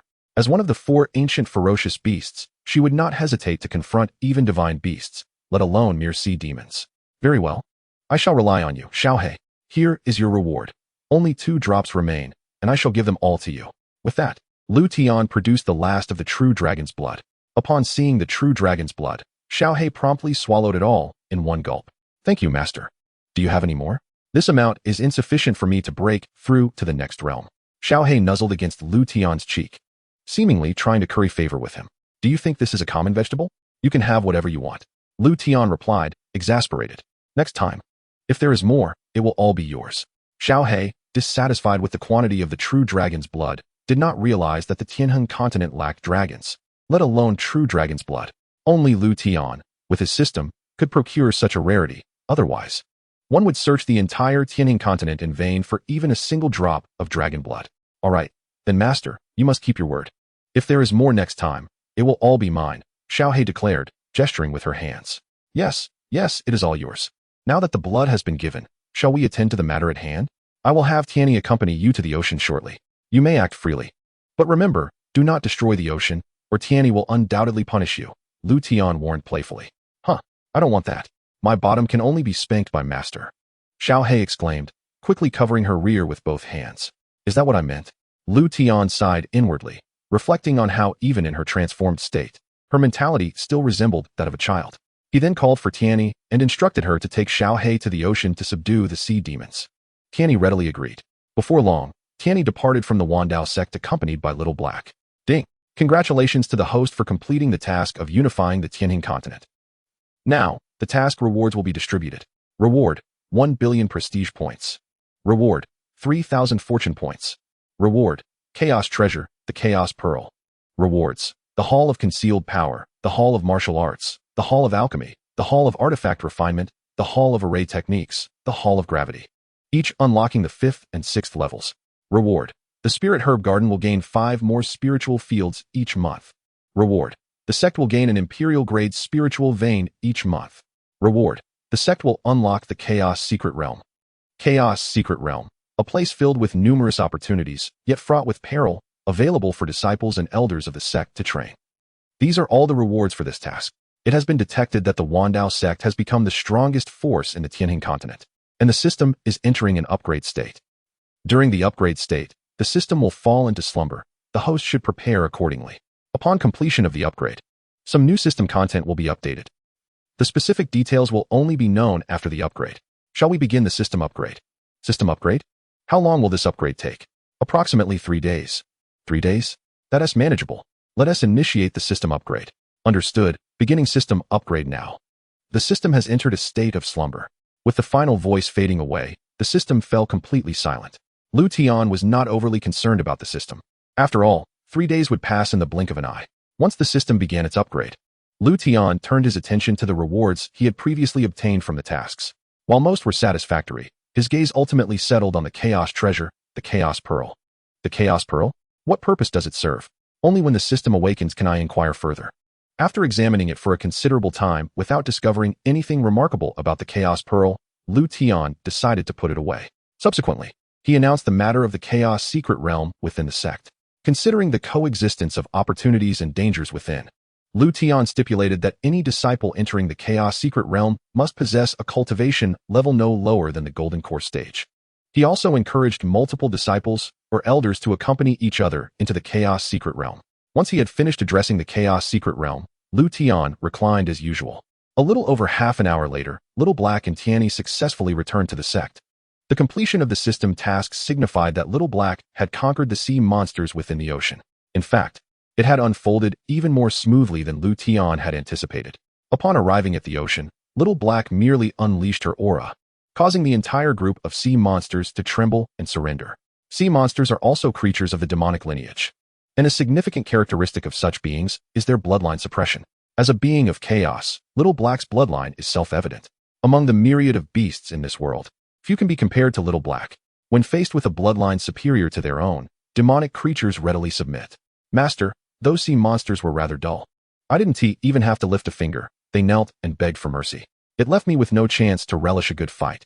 Upon returning to the sect, Little Black nestled beside Liutian. Sitting atop him, she expressed her dissatisfaction. Why do you only think about fighting every day? Is there any beast in the Tianjin continent that could possibly rival you? Rest assured, in the future, when we venture to higher realms, there will be ample opportunities for you to showcase your prowess. Liutian felt a tinge of helplessness towards Little Black. Despite her appearance as a diminutive lowly, she possessed a violent disposition. Oh, master, when shall we leave this place? This continent is utterly tedious. There isn't even a dragon. I find myself yearning for the taste of dragon meat. Little Black voiced her discontent. I am not certain, but it should not be long. After a brief contemplation, Liutian replied, Really? That is splendid. Seemingly satisfied with Lutian's response, Little Black's small hands waved joyfully. Yet, Tianyi, who had been listening, bore no trace of a smile. Instead, a hint of worry clouded her expression. Liutian inadvertently caught sight of this scene. Chapter 140, System Upgrade. Tianyi, why does your complexion appear somewhat off? Are you reluctant to see me go? Liutian jested suddenly. You would do well to leave now. It would grant me considerable peace. Tianyi concealed her emotions and replied nonchalantly. Oh, that is good to hear. Liutian grinned. I shall go rest. Observing Lutian's beaming demeanor, Tianyi felt an inexplicable discomfort within her heart. In an apparent desire to evade, she uttered a brief remark before turning to leave. As Liutian watched her retreating figure, his smile quickly faded. Master, it seems Sister Tianyi is a bit unhappy? Curious, Little Black suddenly spoke up. Not at all. She is merely fatigued and is going to rest. Liutian replied indifferently. Really? She doesn't seem that way to me. Master, you must have misinterpreted. Oh, Master, why are you tapping my head? Little Black, who had intended to continue questioning, suddenly cradled her head with both hands and complained. You talk too much. The world is so small, yet your questions are endless. With this time, you might as well sleep. Liutian concluded, placing his hands beneath his head and turning to gaze at the azure sky. I'm not like you, Master, who spends all day sleeping, muttering to herself. Little Black then lay upon Liutian's chest, mimicking his posture while gazing at the sky. 3 days later. Ding. System upgrade complete. Finally, the upgrade is finished. System, quickly tell me what has changed. Host, please be patient. The system will explain everything in due course. This upgrade is designed to assist the host in better transitioning to the next world. Upgrade Content 1. The sect will unlock the teleportation feature. Upon its initial activation, the host will receive one marking opportunity. Teleportation feature? In simple terms, this means that individuals within the sect can freely travel between two worlds that have been marked. For instance, if the host chooses to mark the Yunming continent as a teleportation point, then individuals from the sect can travel back and forth between the Tianjin continent and the Yunming continent. This will greatly facilitate the host when recruiting disciples or elders in other worlds. Oh, this feature is quite excellent. Are there any other upgrade contents? Upgrade Content 2. Considering that the host may need to leave the sect for other worlds in the future, there is a significant possibility of encountering danger. Thus, the system has permanently activated an ineffective domain around the host. Within a 1-meter radius centered on the host, any external force threatening the host's life will be nullified. As a trade-off, the host's invincible aura duration has been reduced to just 1 minute per day. What? Only 1 minute each day? What can be accomplished in such a brief time? Damn system, it's been days since I last cursed at you, and you're starting to get cocky again? Though the invincibility lasts merely for a minute, possessing an invalid domain ensures the host's absolute safety. Should the host find this upgrade unsatisfactory, they may opt to reject it. Can I have both? No, the host must make a decision promptly, or the system will choose on their behalf. Cunning system, I must admit. All right, although I can only be invincible for a minute each day, no one will be able to harm me from now on. That seems worthwhile. It is good to hear the host understands. The aforementioned two are significant upgrades. Additionally, the reputation shop has updated with several new items. As for further functionalities, the host will unlock them one by one upon reaching higher worlds. Very well, I shall examine the shop later. System. What is the purpose of the Chaos Pearl previously awarded? The Chaos Pearl can nurture a new world within it. The system advises the host to refine the Chaos Pearl into their Dantian. Subsequently, the host can allow the Chaos Pearl to evolve a new world, thereby becoming the creator of that realm. As long as the Chaos Pearl is within reach, the host will essentially be invincible, even without the system. Are you serious? In that case, during battles, I can simply pull my opponents into the Chaos Pearl and ravage them at will? Indeed. However, nurturing a new world within the Chaos Pearl is no simple feat. It may consume millions, even billions of years. This is assuming the host succeeds on the first attempt. What? Millions to billions of years? If I could live that long, I would probably already be invincible. Understanding that the host would not wish to wait such an eternity, the system has devised a solution. However, the host will need to pay a small price.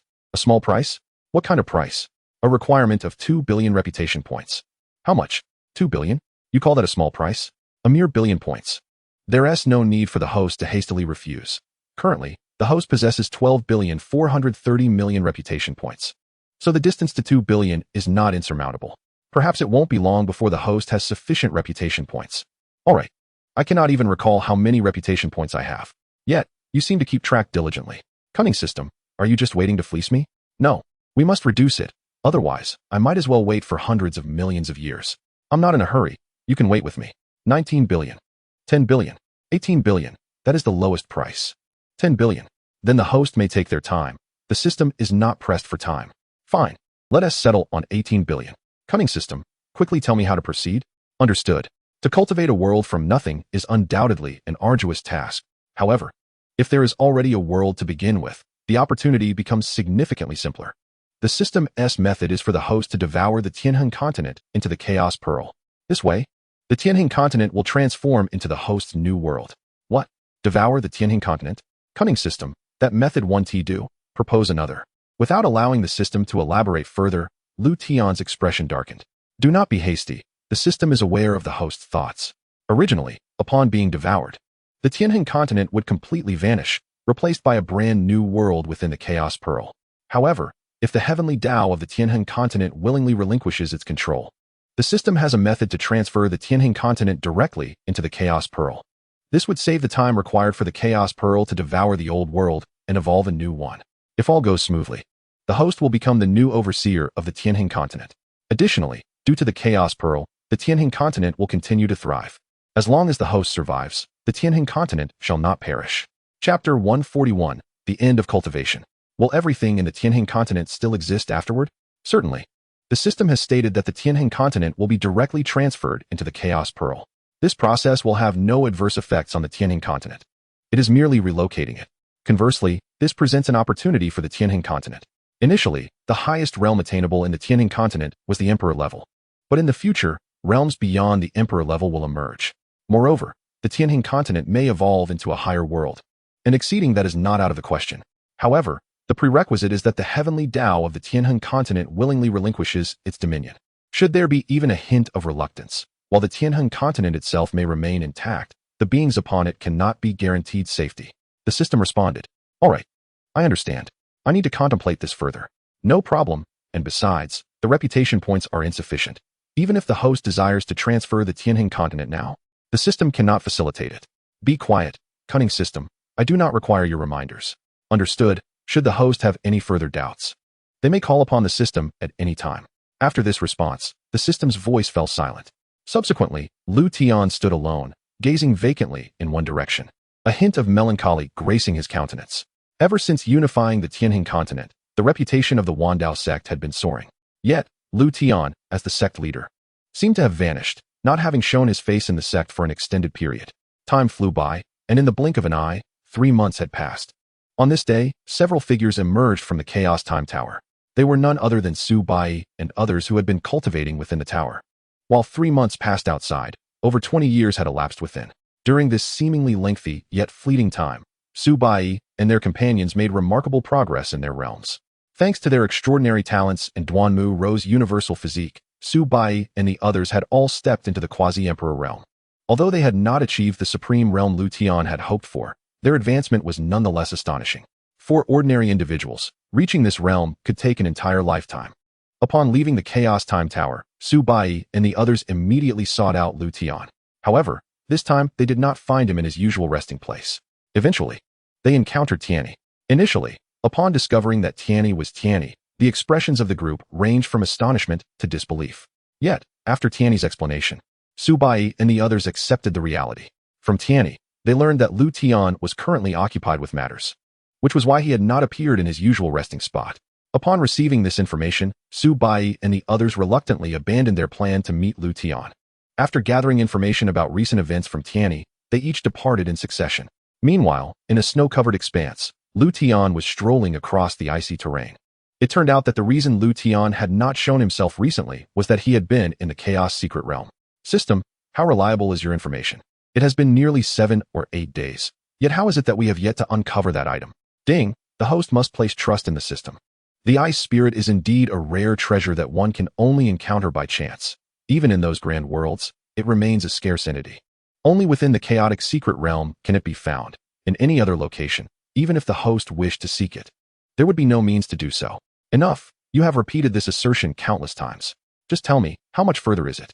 According to the system's exploration, the ice spirit resides in a frozen lake 300 miles from the host. 300 miles.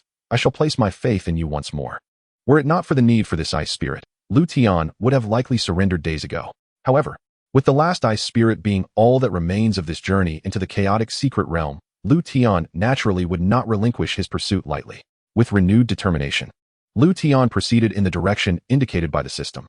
The journey of 300 miles took Liutian over half an hour. Yet this time, a smile graced Liutian's face. There truly is a frozen lake. System, is the ice spirit within this lake? Indeed, it lies within this icebound expanse. Excellent. I have finally located it. Considering the passage of time, Bai and the others should be concluding their training. I must acquire the ice spirit and depart swiftly from this place. Without a moment's hesitation, Liutian leaped towards the frozen lake. At last, he landed steadily upon the ice's surface. Bang! Crack!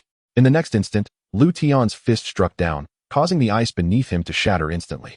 Seizing the opportunity, Liutian leapt into the frigid waters below. However, shielded by the inefficacious domain, Liutian felt no chill. Ultimately, he successfully discovered the ice spirit's form at the depths of the lake. After gathering all the ice spirits, Liutian returned to the surface of the ice.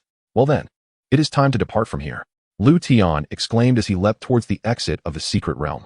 Upon exiting the chaotic secret realm, Liutian learned from Tiany that Su Bai and the others had concluded their seclusion. The following morning, Liutian summoned Su Bai and the others to the sect master's hall. The disciples bowed, greeting their master with reverence. After 3 months, or more accurately, over 20 years, seeing Liutian once again stirred great excitement within Su Bai and the others.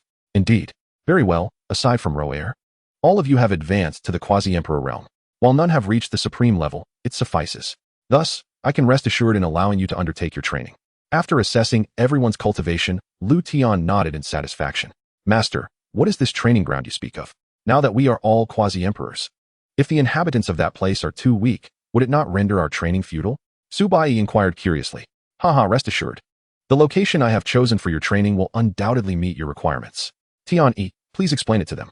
This will allow for some preliminary understanding, so that when you arrive, you will not be caught unawares. At this, Liutian turned to Tiany, who nodded in agreement and stepped forward to address Su Bai and the others. The place you will be training is called the Imperial Pass. It does not reside upon the Tianheng continent. Upon your arrival, your primary adversaries will be foes from other worlds. Tiany began to elaborate. The Imperial Pass? From other worlds? Su Bai and the others were momentarily bewildered. This was indeed their first encounter with information regarding the Imperial Pass. Chapter 142. Information on the Imperial Pass. Indeed, what I am about to reveal will unveil the most authentic aspect of the Imperial Pass. Although you possess formidable talents, upon arriving at the Imperial Pass, you will merely have a modicum of strength. In the Imperial Pass, the minimum requirement is to be an emperor, and there are many who surpass that level. Thus, the opponents you will face will be significantly more formidable than you can imagine. The Imperial Pass, also known as Imperial Pass City, is somewhat larger, approximately 1/4 the size of the eastern continent. Within the Imperial Pass, there is a city lord overseeing the area. Beneath the city lord are 4 generals. These 5 are the mightiest within the Imperial Pass, all at the pinnacle of the 10th realm of Earth Immortal. The other strong beings, under the leadership of these 5, have been tirelessly defending the Tianheng continent against those from foreign realms. The foreign malevolent beings you are familiar with are but one faction among them. To be precise, these malevolent beings originate from the demon continent. I shall not elaborate further. You will gradually come to understand more in due time. Your foremost task upon reaching the Imperial Pass will be to successfully advance to the Emperor realm. Otherwise, you will lack the qualifications to step onto the battlefield. However, given your talents, breaking through to the Emperor realm should pose no issue. Once you achieve the Emperor realm, I will entrust you to the City Lord of the Imperial Pass. At that time, you will be required to heed his commands. Your training will be under his purview. As for more inquiries, I shall address them once you arrive at the Imperial Pass. With that, Tian-Yi stepped back to Liutian's side, while Su-Bai and the others were left to absorb the information regarding the Imperial Pass. Now, you should have a foundational understanding of your training ground. The Imperial Pass. Since it is not located on the Tianheng continent, Tian-Yi will accompany you all the way there. The arrangement for your journey to the Imperial Pass serves dual purposes, one for training, and the other because you are from the Tianheng continent, and it is time you contributed to its defense. Additionally, there is a significant task that requires your attention. I shall not elaborate further when the time comes. Tian-Yi will inform you. Do you have any further questions regarding the training at the Imperial Pass? Of course, this venture is fraught with peril. Should you choose to withdraw, I would understand. Is there anyone who wishes to back out? Liutian suddenly gazed at Su-Bai and the others, speaking calmly. Upon hearing this, Su-Bai and the others appeared somewhat perplexed. They were uncertain why Liutian had posed such a question. Master, if there were no dangers, we would willingly forego our journey. Training is inherently about honing our strength. Without danger, it would hold no significance. Hence, I, as a disciple, wish to proceed to the Imperial Pass, and I implore you to grant me permission. Su-Bai was the first to speak. I too, Master. I seek your permission. Following suit, the others echoed in unison, save for the untrained Duan Mu Ro. Have you all made up your minds? If you choose not to go, it matters not. I can protect you for a lifetime. Liutian spoke in a nonchalant manner. Upon hearing this, Tian-Yi cast a puzzled glance at the composed Liutian, struggling to comprehend his intent. To be honest, being protected by you for a lifetime, Master, I consider it the greatest fortune of my life. However, I do not wish for that. Su-Bai shook his head in response. Oh, and why is that? Cultivation is both tedious and painful. Do you not grow weary of it? Liutian inquired. You are correct, Master. The cultivation process is indeed exceedingly dull and arduous, at times even unbearably painful. Yet, I do not wish to spend my entire life cowering behind you, Master. In the future, when my master confronts adversaries, I aspire to stand before you, worthy enough to share your burdens. As your disciple, I must ensure that your reputation remains untarnished. Therefore, I shall proceed to the Imperial Pass. The more Su-Bai spoke, the more resolute his gaze became. The others remained silent, yet their expressions conveyed a unified sentiment, reflecting Su-Bai's intentions. Observing Su-Bai and the others, Liutian appeared eerily calm, leaving no one aware of the tumultuous thoughts swirling within him. Suddenly, Liutian rose and took measured steps towards Su-Bai. As he looked up at Liutian approaching, Su-Bai felt a surge of anxiety. He feared that his earlier words had provoked Liutian's ire. Upon reaching Su-Bai, Liutian halted. Master, you? Su-Bai inquired, his voice tinged with apprehension. Bai, how long have you been part of the sect? Liutian asked abruptly. Master. According to the time outside the tower, I have been in the sect for nearly a year now. Although puzzled by Liutian's inquiry, Su-Bai answered truthfully. Nearly a year? How swiftly time passes. Back then, the sect was merely comprised of myself, and now it has grown considerably lively. Liutian mused nostalgically. As you head to the Imperial Pass, you, as the eldest disciple, shall be responsible for Qinghan and the others in my absence. You are to depart in 3 days. I have pressing matters to attend to and shall not accompany you. I hope that when we meet again, you will all have become formidable individuals capable of standing alone. Furthermore, you must uphold the reputation of the Dao Sect, no matter where you find yourselves. This is my sole modest request of you. Regaining his composure, Liutian imparted his earnest advice. Rest assured, Master, with me present, no harm shall befall my junior brothers and sisters. I shall ensure that the name of the Dao Sect resonates throughout the Imperial Pass. Su-Bai pledged solemnly. Indeed, I trust you, Liutian replied, patting Su-Bai on the shoulder. One more thing. Upon leaving the Tianheng continent, the protective jade talismans I provided you will lose their efficacy. Thus, I am unable to assist you from afar this time. You must proceed with utmost caution in your endeavors. I understand, Su-Bai and the others responded. Very well, that concludes my instructions. You may take your leave to prepare for departure in 3 days. If there are any matters to attend to or farewells to make, do so hastily. You may not know when you will return to the sect after your journey to the Imperial Pass. Should you require anything, seek out the elders of the sect. Having said all he needed, Liutian began to dismiss them. Yes, Master, we take our leave. Su Bai and the others responded in unison before exiting the Master's hall. Once they had departed, Liutian returned to his previous position. Slowly, he raised his right hand, revealing 8 droplets of crimson blood suspended in his palm. What is this? Tian Yi, nearby, inquired with confusion. The essence blood of Bai and the others, Liutian replied nonchalantly. Essence blood? When did you? Was it when you were near them just now? What do you need their essence blood for? Tian Yi questioned, increasingly perplexed. It is of no consequence. I have my own purposes for it. Liutian, having collected the essence blood, offered no further explanation. Here are the cultivation resources I have prepared for Bai and the others. Once you reach the Imperial Pass, you may deliver them. Liutian then produced 9 storage rings and handed them to Tian Yi. These are not ordinary storage rings. They were meticulously acquired by Liutian through the system. The space within each ring is vast enough to encompass the entire eastern continent, filled to the brim with a plethora of cultivation resources. These rings are the fruits of Liutian's nearly 3-month absence. Although he outwardly appeared indifferent to Su Bai and the others' journey to the Imperial Pass, inwardly, he harbored a different demeanor. So much, and many of these resources are unfamiliar, Tian Yi remarked, recognizing the magnitude of the bounty. Did you gather these in the chaotic secret realm? Liutian's expedition to the chaotic secret realm was known to Tian Yi, prompting her question. Indeed, the chaotic secret realm contains numerous items exclusive to those grand worlds. Regrettably, time was limited, and I could only collect this amount.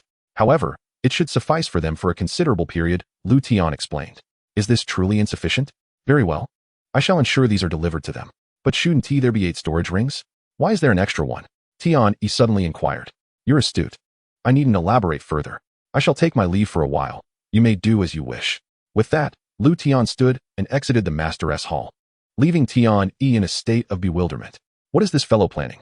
Could it be? A startling realization struck Tian Yi. After departing from the Master's hall, Su Bai and the others dispersed, each attending to their personal matters with only 3 days at their disposal. Su Bai returned to the Su family. But this visit was not for familial affection. Rather, it was to confront the grievances with Su Li directly. It was Su Li who had gouged out Su Bai's eyes and given them to his son, Su Long. Before long, Su Bai arrived at the place laden with memories. Yet, he felt no longing for it now. Su Li, come out. Today, our feud shall be laid to rest. With a thunderous shout, he swiftly drew the attention of everyone in the Su residence. Soon, numerous individuals appeared before Su Bai. Who are you? Bai. An elderly man, eyes wide with disbelief, spoke up. This man was Su Bai's grandfather, Su Mingho. It is I. Grandfather, it has been a long time. Upon seeing Su Mingho again, Su Bai felt little emotional upheaval. Although Su Mingho had not condoned Su Li's actions when Su Bai lost his eyes, he also had not intervened, which explains Su Bai's current indifference. Alas, Bai, do you still harbor resentment for that incident? Your uncle certainly acted excessively, but now that Su Long is dead, can you not let it go? If you are willing to forget the past, I could bestow upon you the position of head of the Su family. What do you say? After all, the blood of the Su family flows through your veins, Su Mingho proposed. Ah, the blood of the Su family flows through my veins. How amusing. When you had my eyes gouged out, did you not consider that I too am a member of the Su family? I do not wish to speak further. Bring Su Li out to face his fate, and I will refrain from troubling the rest of the Su family.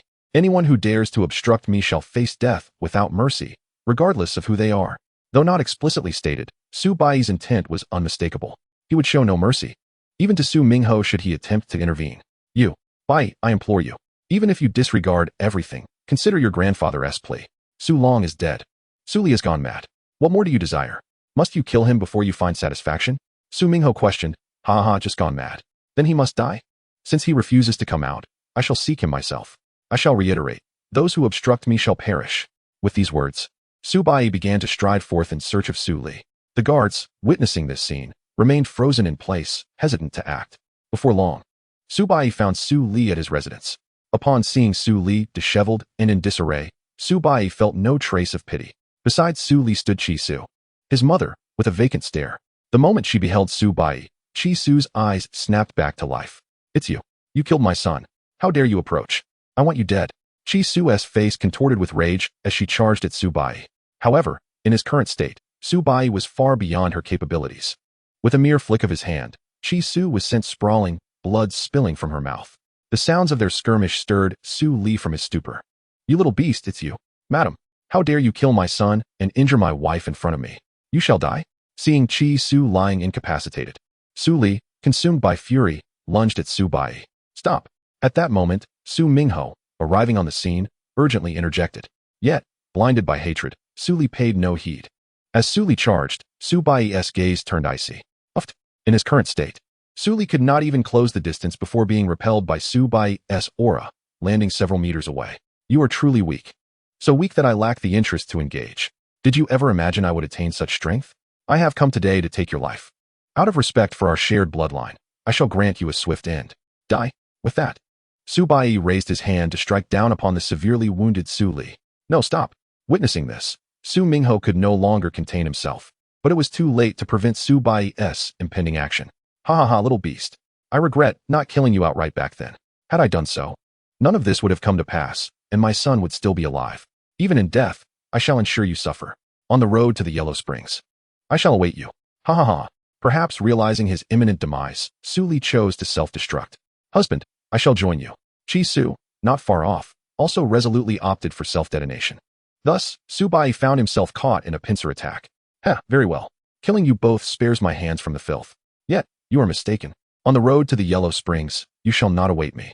In the instant of the explosion, Su Bai vanished from sight. Chapter 144, Transferring Fate. Bang!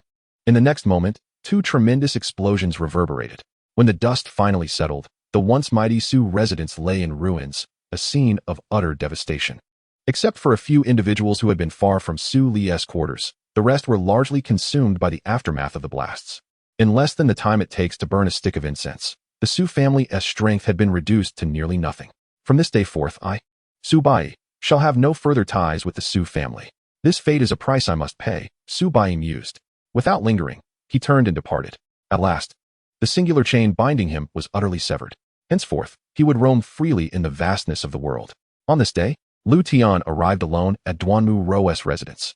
Knocking gently, the sound soon drew footsteps from within. Master, what brings you here? Upon opening the door and seeing Liutian, Duanmu Ro's face blossomed into a smile of joy. I came to see you and to discuss a matter. Liutian replied with a grin. Oh, please come in. Without hesitation, Duanmu Ro invited Liutian into her quarters. Once inside, Liutian seated himself on a stool beside the table, while Duanmu Ro took her place next to him.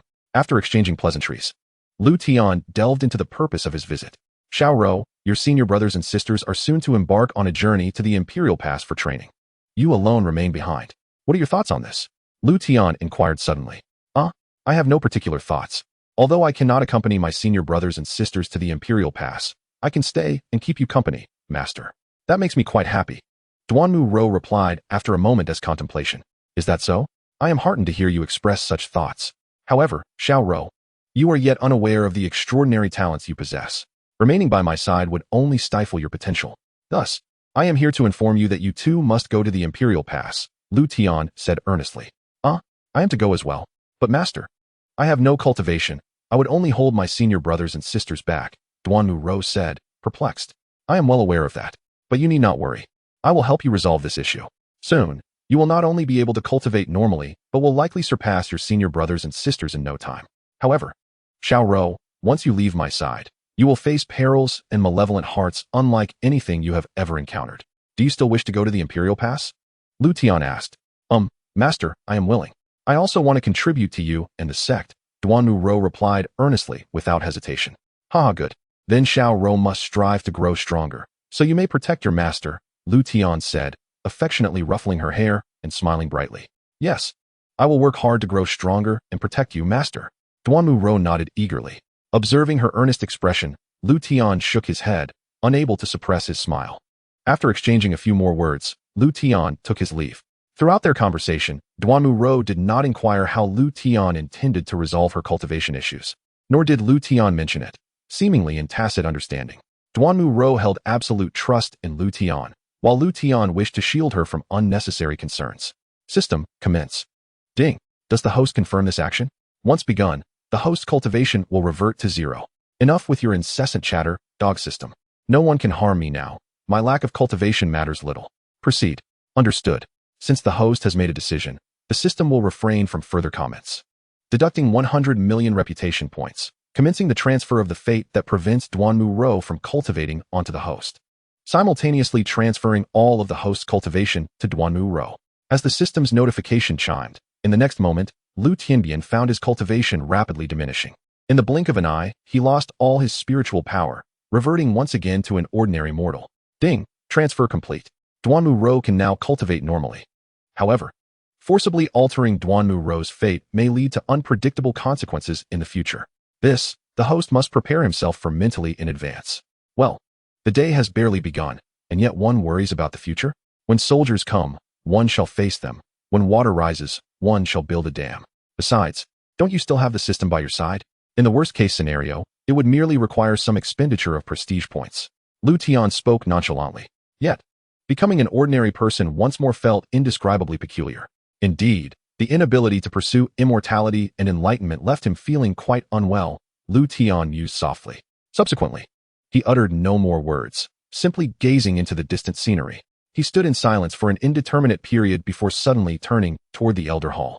Before long, he arrived at the Elder Hall and then proceeded to find Mei Ying's residence.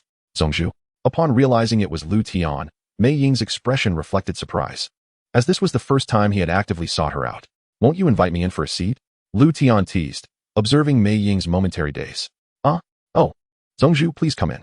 Regaining her composure, Mei Ying promptly invited Liutian into her quarters. After taking a seat, Liutian wasted no time and got straight to the point. Mei Ying, you possess commendable talent, and your cultivation has now reached the quasi-emperor realm. Remaining in the sect will stifle your potential. The purpose of my visit today is to discuss a matter with you. Liutian began. Please, Zhongzhu, go ahead. Mei Ying responded respectfully. I wish to arrange for you to accompany Bai Yi and the others to the Imperial Pass. As for the Imperial Pass, you may inquire about it with Bai Yi and the others. I shall not elaborate further. Take this storage ring. It contains ample cultivation resources. That is all I needed to convey. From the moment I accepted you, I had high hopes for you. Your physique and talent are far too exceptional to be confined to merely managing disciples within the sect. The Imperial Pass is where you truly belong. After leaving her a storage ring, Liutian stood to depart. It was only after Liutian's figure vanished that Mei Ying gradually returned to her senses. Upon exiting Mei Ying's room, Liutian did not leave immediately, but instead turned to seek out Mu Wanxue. Like Mei Ying, he informed Mu Wanxue that they would be heading to the Imperial Pass in a few days. After similarly leaving her a storage ring, Liutian took his leave. He subsequently visited the Chaos Time Tower to meet with the practicing xianxia. Before departing, Liutian engaged in extensive conversation with xianxia. Chapter 145, Adding Insult to Injury. After a day of busyness, Liutian now felt a bit weary. Without his cultivation, even walking seemed somewhat laborious. Noticing the sky beginning to darken, Liutian prepared to return to the Sect Master Hall. Soon, he arrived back and proceeded directly to his quarters. Having arranged all matters, Liutian longed for a good night's sleep. Upon opening his door, he was taken aback to find Xianxia inside. Xia, what are you doing here? Did I not ask you to prepare? In just 2 days, you are to accompany Bai Yi and the others to the Imperial Pass, Liutian inquired. Master, is it possible for me to not go to that Imperial Pass? I just wish to stay by your side. Wherever you are, that is where I wish to be. Xianxia replied, her head lowered and her tone filled with reluctance. Xia, you know well that the Imperial Pass is fraught with danger. Having you with me would provide some reassurance. Moreover, my concerns lie not with the Imperial Pass, but rather. Liutian trailed off suddenly. And what is it? Xianxia pressed, sensing something amiss in Liutian's expression. Forget it, you will find out sooner or later. I can share some hidden truths with you. But you must promise not to disclose what I say to Bai Yi and the others until the time is right. After a moment of contemplation, Liutian resolved to share certain secrets with Xianxia. All right, I promise, she responded earnestly upon recognizing Liutian was not jesting. Then I shall tell you. The matter is, Liutian slowly began. It took a full teacup's worth of time for Liutian to relay everything. After hearing his words, Xianxia finally understood why Liutian had arranged for her to accompany Su Bai Yi and the others to the Imperial Pass. Now, do you comprehend why I wanted you to go? Liutian continued. How I long for someone by my side to help ease my burdens. Yet sometimes, I find myself with no other option. Liutian sighed helplessly. Master, I understand now. I am willing to go to the Imperial Pass and to protect your disciples diligently. Xianxia suddenly shifted her stance, smiling at Liutian. Xia, I'm relieved you have come to this realization. It will be a hard task for you from now on. I'm quite fatigued today and wish to rest early. You may leave for now, Liutian said, feeling a weight lifted from his shoulders at Xianxia's willingness to accompany them. After speaking to Xianxia, he made his way towards the bedside. Seeing Liutian appear so exhausted for the first time filled Xianxia with a sudden pang of sympathy. In her eyes, Liutian was not merely the sect master of the 10,000 Paths sect. He was her one and only master. Master, would you like? Xianxia suddenly began. No need, you should take your rest too. The days ahead may not be as peaceful, Liutian interjected. Aware of what she was about to say. Reaching the edge of the bed, Liutian, too weary to even remove his outer garments, hurriedly lay down under the covers. Xianxia, not heeding Liutian's request to leave, silently observed everything from a distance. After a moment, she unexpectedly turned and walked toward the door. Upon reaching it, she gently closed the door behind her, ensuring the process was utterly silent so as not to disturb Liutian's slumber. After securing the door with a restrictive spell, ensuring that none could enter unless their strength surpassed hers, Xianxia turned back towards Liutian with a newfound smile gracing her lips, a smile that was undeniably enchanting. At that moment, Liutian believed Xianxia had departed.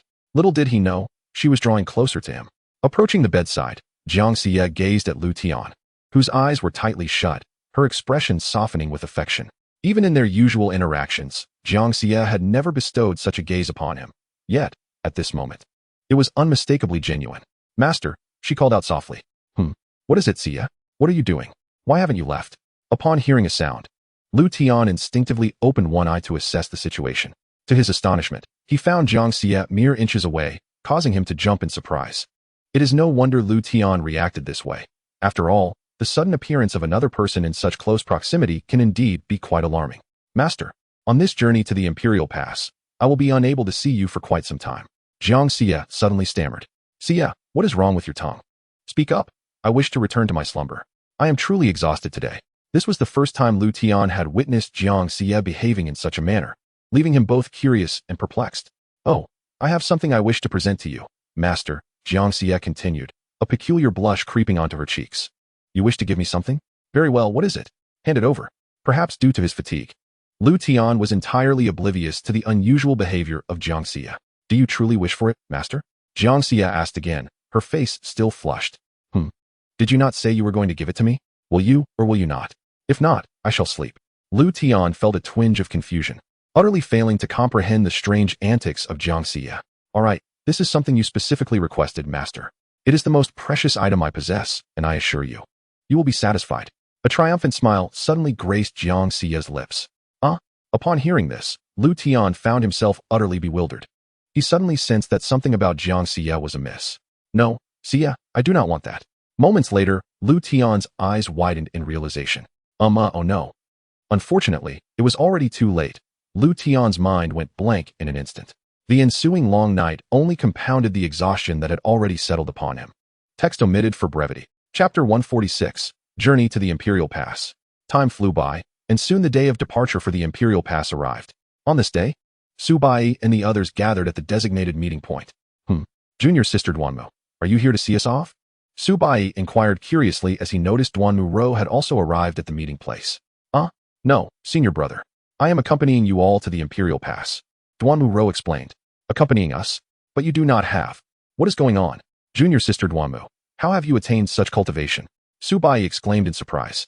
This commotion quickly drew the attention of the others. Soon, Lin Qinghan and the rest gathered around Duanmu Ro. Junior Sister Duanmu, you can cultivate now? Your breakthrough in realm is astonishingly swift. In just 3 days, you are nearly catching up to us, Lin Qinghan remarked with curiosity. Senior Sister Qinghan, I am not entirely sure how this happened. However, it must be related to our master. He came to see me once, and afterward, my cultivation surged unexpectedly. Moreover, I noticed that even when I sleep, my cultivation seems to increase, Duanmu Ro replied, somewhat bashfully. What? Cultivating while sleeping? Our master is truly favoritist, bestowing such fortune solely upon Junior Sister Duanmu. Subai momentarily attributed all of this to Liutian. That seems unlikely. Our master has no reason to do that. I believe it is likely related to Junior Sister Duanmu's unique constitution. However, our master has been secretive about what type of constitution she possesses. I speculate that he wishes to keep this information from spreading, Lin Qinghan slowly analyzed. That would explain why Junior Sister Duanmu can cultivate even in her sleep. Perhaps this is just the tip of the iceberg regarding her formidable constitution. One must admit that with the experience of a past life, Lin Qinghan indeed thought more comprehensively than the others, and her analysis was largely accurate. So that's how it is, such an extraordinary constitution. Will Junior Sister Duanmu not easily surpass us in the future? Subai said with a tinge of envy. Perhaps, but is that not a good thing? Who knows? We may find ourselves in need of Junior Sister Duanmu's assistance one day, Lin Xinghan replied. Hey you lot, we are ready to depart. Come gather. At that moment, a voice interrupted the conversation among Su Bai and the others. It is Elder Jiang. Let us proceed, Su Bai said, making his way towards Xianxia, followed closely by the others. All right, since everyone is here, we shall prepare to set off for the Imperial Pass. This time, besides you, Bai, I, along with Elder Maying, Elder Mu, and Elder Xia, will also accompany you, Xianxia stated. Once we arrive at the Imperial Pass, should you encounter any issues, feel free to report them to us elders. Remember, the Imperial Pass is not a sect. No one is permitted to act independently, especially you 9, Bai. Do you all understand? Xianxia advised as she looked at Su Bai and the others. Rest assured, Elder Jiang, we understand all of this, Su Bai nodded in reply. Very well. Now, Tianni, we may commence. Once everything was in order, Xianxia turned to Tianni. Yes, gather around. I will use my abilities to take you to the Imperial Pass. You need only relax and resist not at all, Tianni instructed. Upon hearing Tianni's words, Su Bai and the others quickly moved closer together. Master, he. Just then, Su Bai inexplicably interjected. The sect master is preoccupied with important matters and may not be able to see us off, Xianxia calmly responded, understanding Su Bai's implication. Well, it is just a temporary separation. The sooner we depart, the sooner you can return to see him. Prepare yourselves, it is time to set off. Tianni spoke in a calm tone, not allowing Su Bai and the others any opportunity for dismay. In the next moment, a radiant white light descended from above, enveloping Su Bai and the others. In the blink of an eye, the white light dissipated, and with it, Su Bai and the others vanished from their location. After their departure, Liutian's figure slowly emerged from a short distance away. At this moment, Liutian had shed his usual leisurely demeanor, appearing markedly more serious. So, they have finally left. The Imperial Pass is merely their first step. I eagerly anticipate their future performance, Liutian murmured to himself with a hint of nostalgia. Alas, this mortal body is quite inadequate. I must return and catch up on some sleep. These past few days have truly been taxing. Suddenly, Liutian's expression shifted dramatically as he placed his hands on his waist and trudged slowly towards the sect master hall, his movements appearing somewhat labored.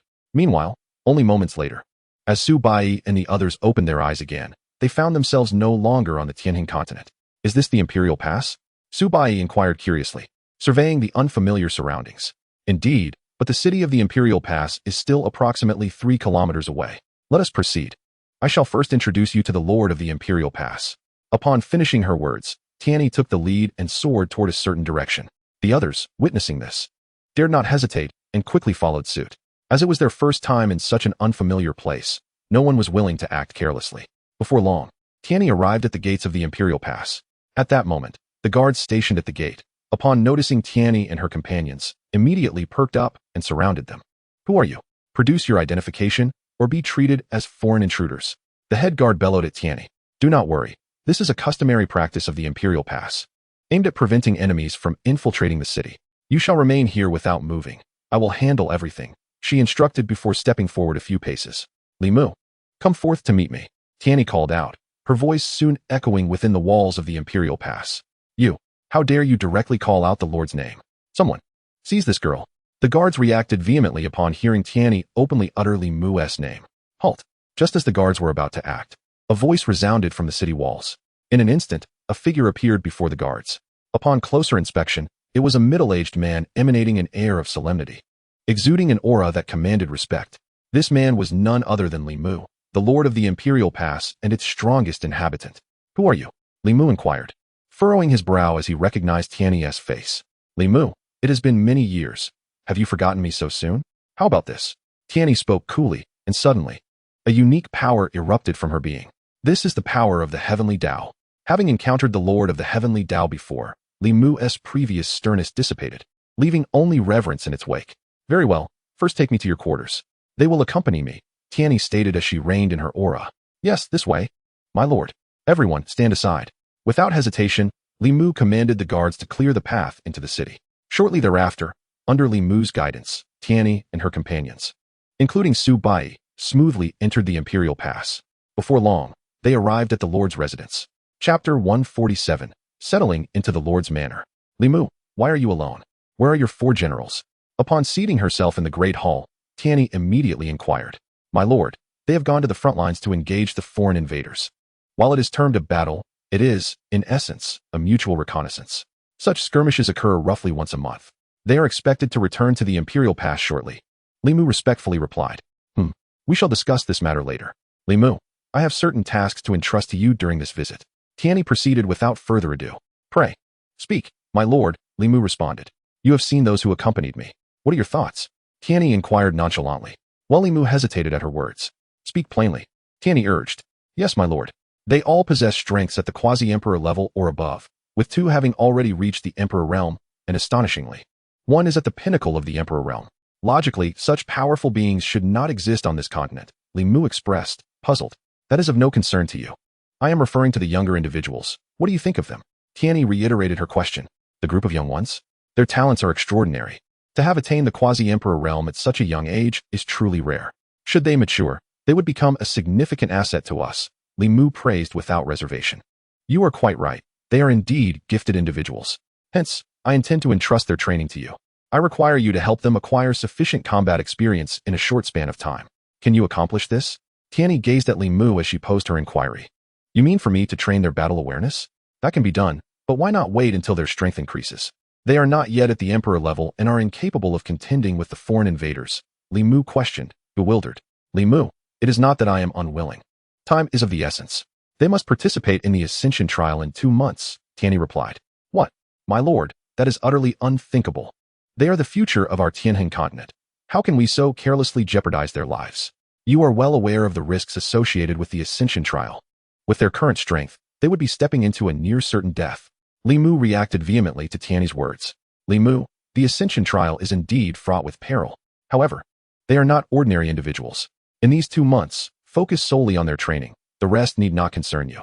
The Tianhan continent has been on the defensive for far too long. It is time to strike back. It will not be long before you no longer have to endure such hardships. I remember all that you have sacrificed for the Tianhan continent. This is the last task I shall ask of you. Once the Tianhan continent no longer requires that protective veil, a portion of the heavenly Dao's fortunes shall be yours. Now, I entrust them to your care. With me here, you may proceed with confidence. The current Tianhan continent is no longer what it once was. In 2 months, we shall eradicate all foreign enemies. With that, Tianyi rose and exited the Great Hall.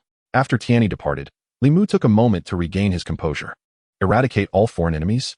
Finally, after so many years, I, Li Mu, have awaited this day. While Tianyi conversed with Li Mu, Su Bai and the others had already settled into the Lord's residence. After leaving the Great Hall, Tianyi went directly to find Su Bai and the others. I summoned you because your master has entrusted me with something for you. Here are 9 storage rings, 1 for each of you.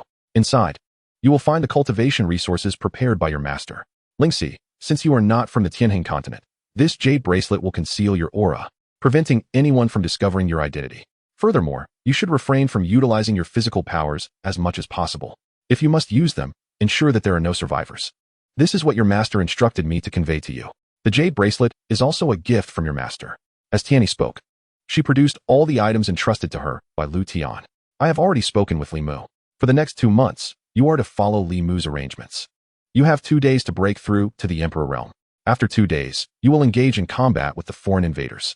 I will say this only once. Defeat any enemies you encounter and survive. I shall return to check on you in 2 months. With that, Tianyi turned resolutely and departed. Subsequently, Su Bai and the others each took a storage ring and went to rest. Departing from Su Bai and the others, Tianyi arrived at Xianxia's chamber. Sister Tianyi, have all the arrangements been made?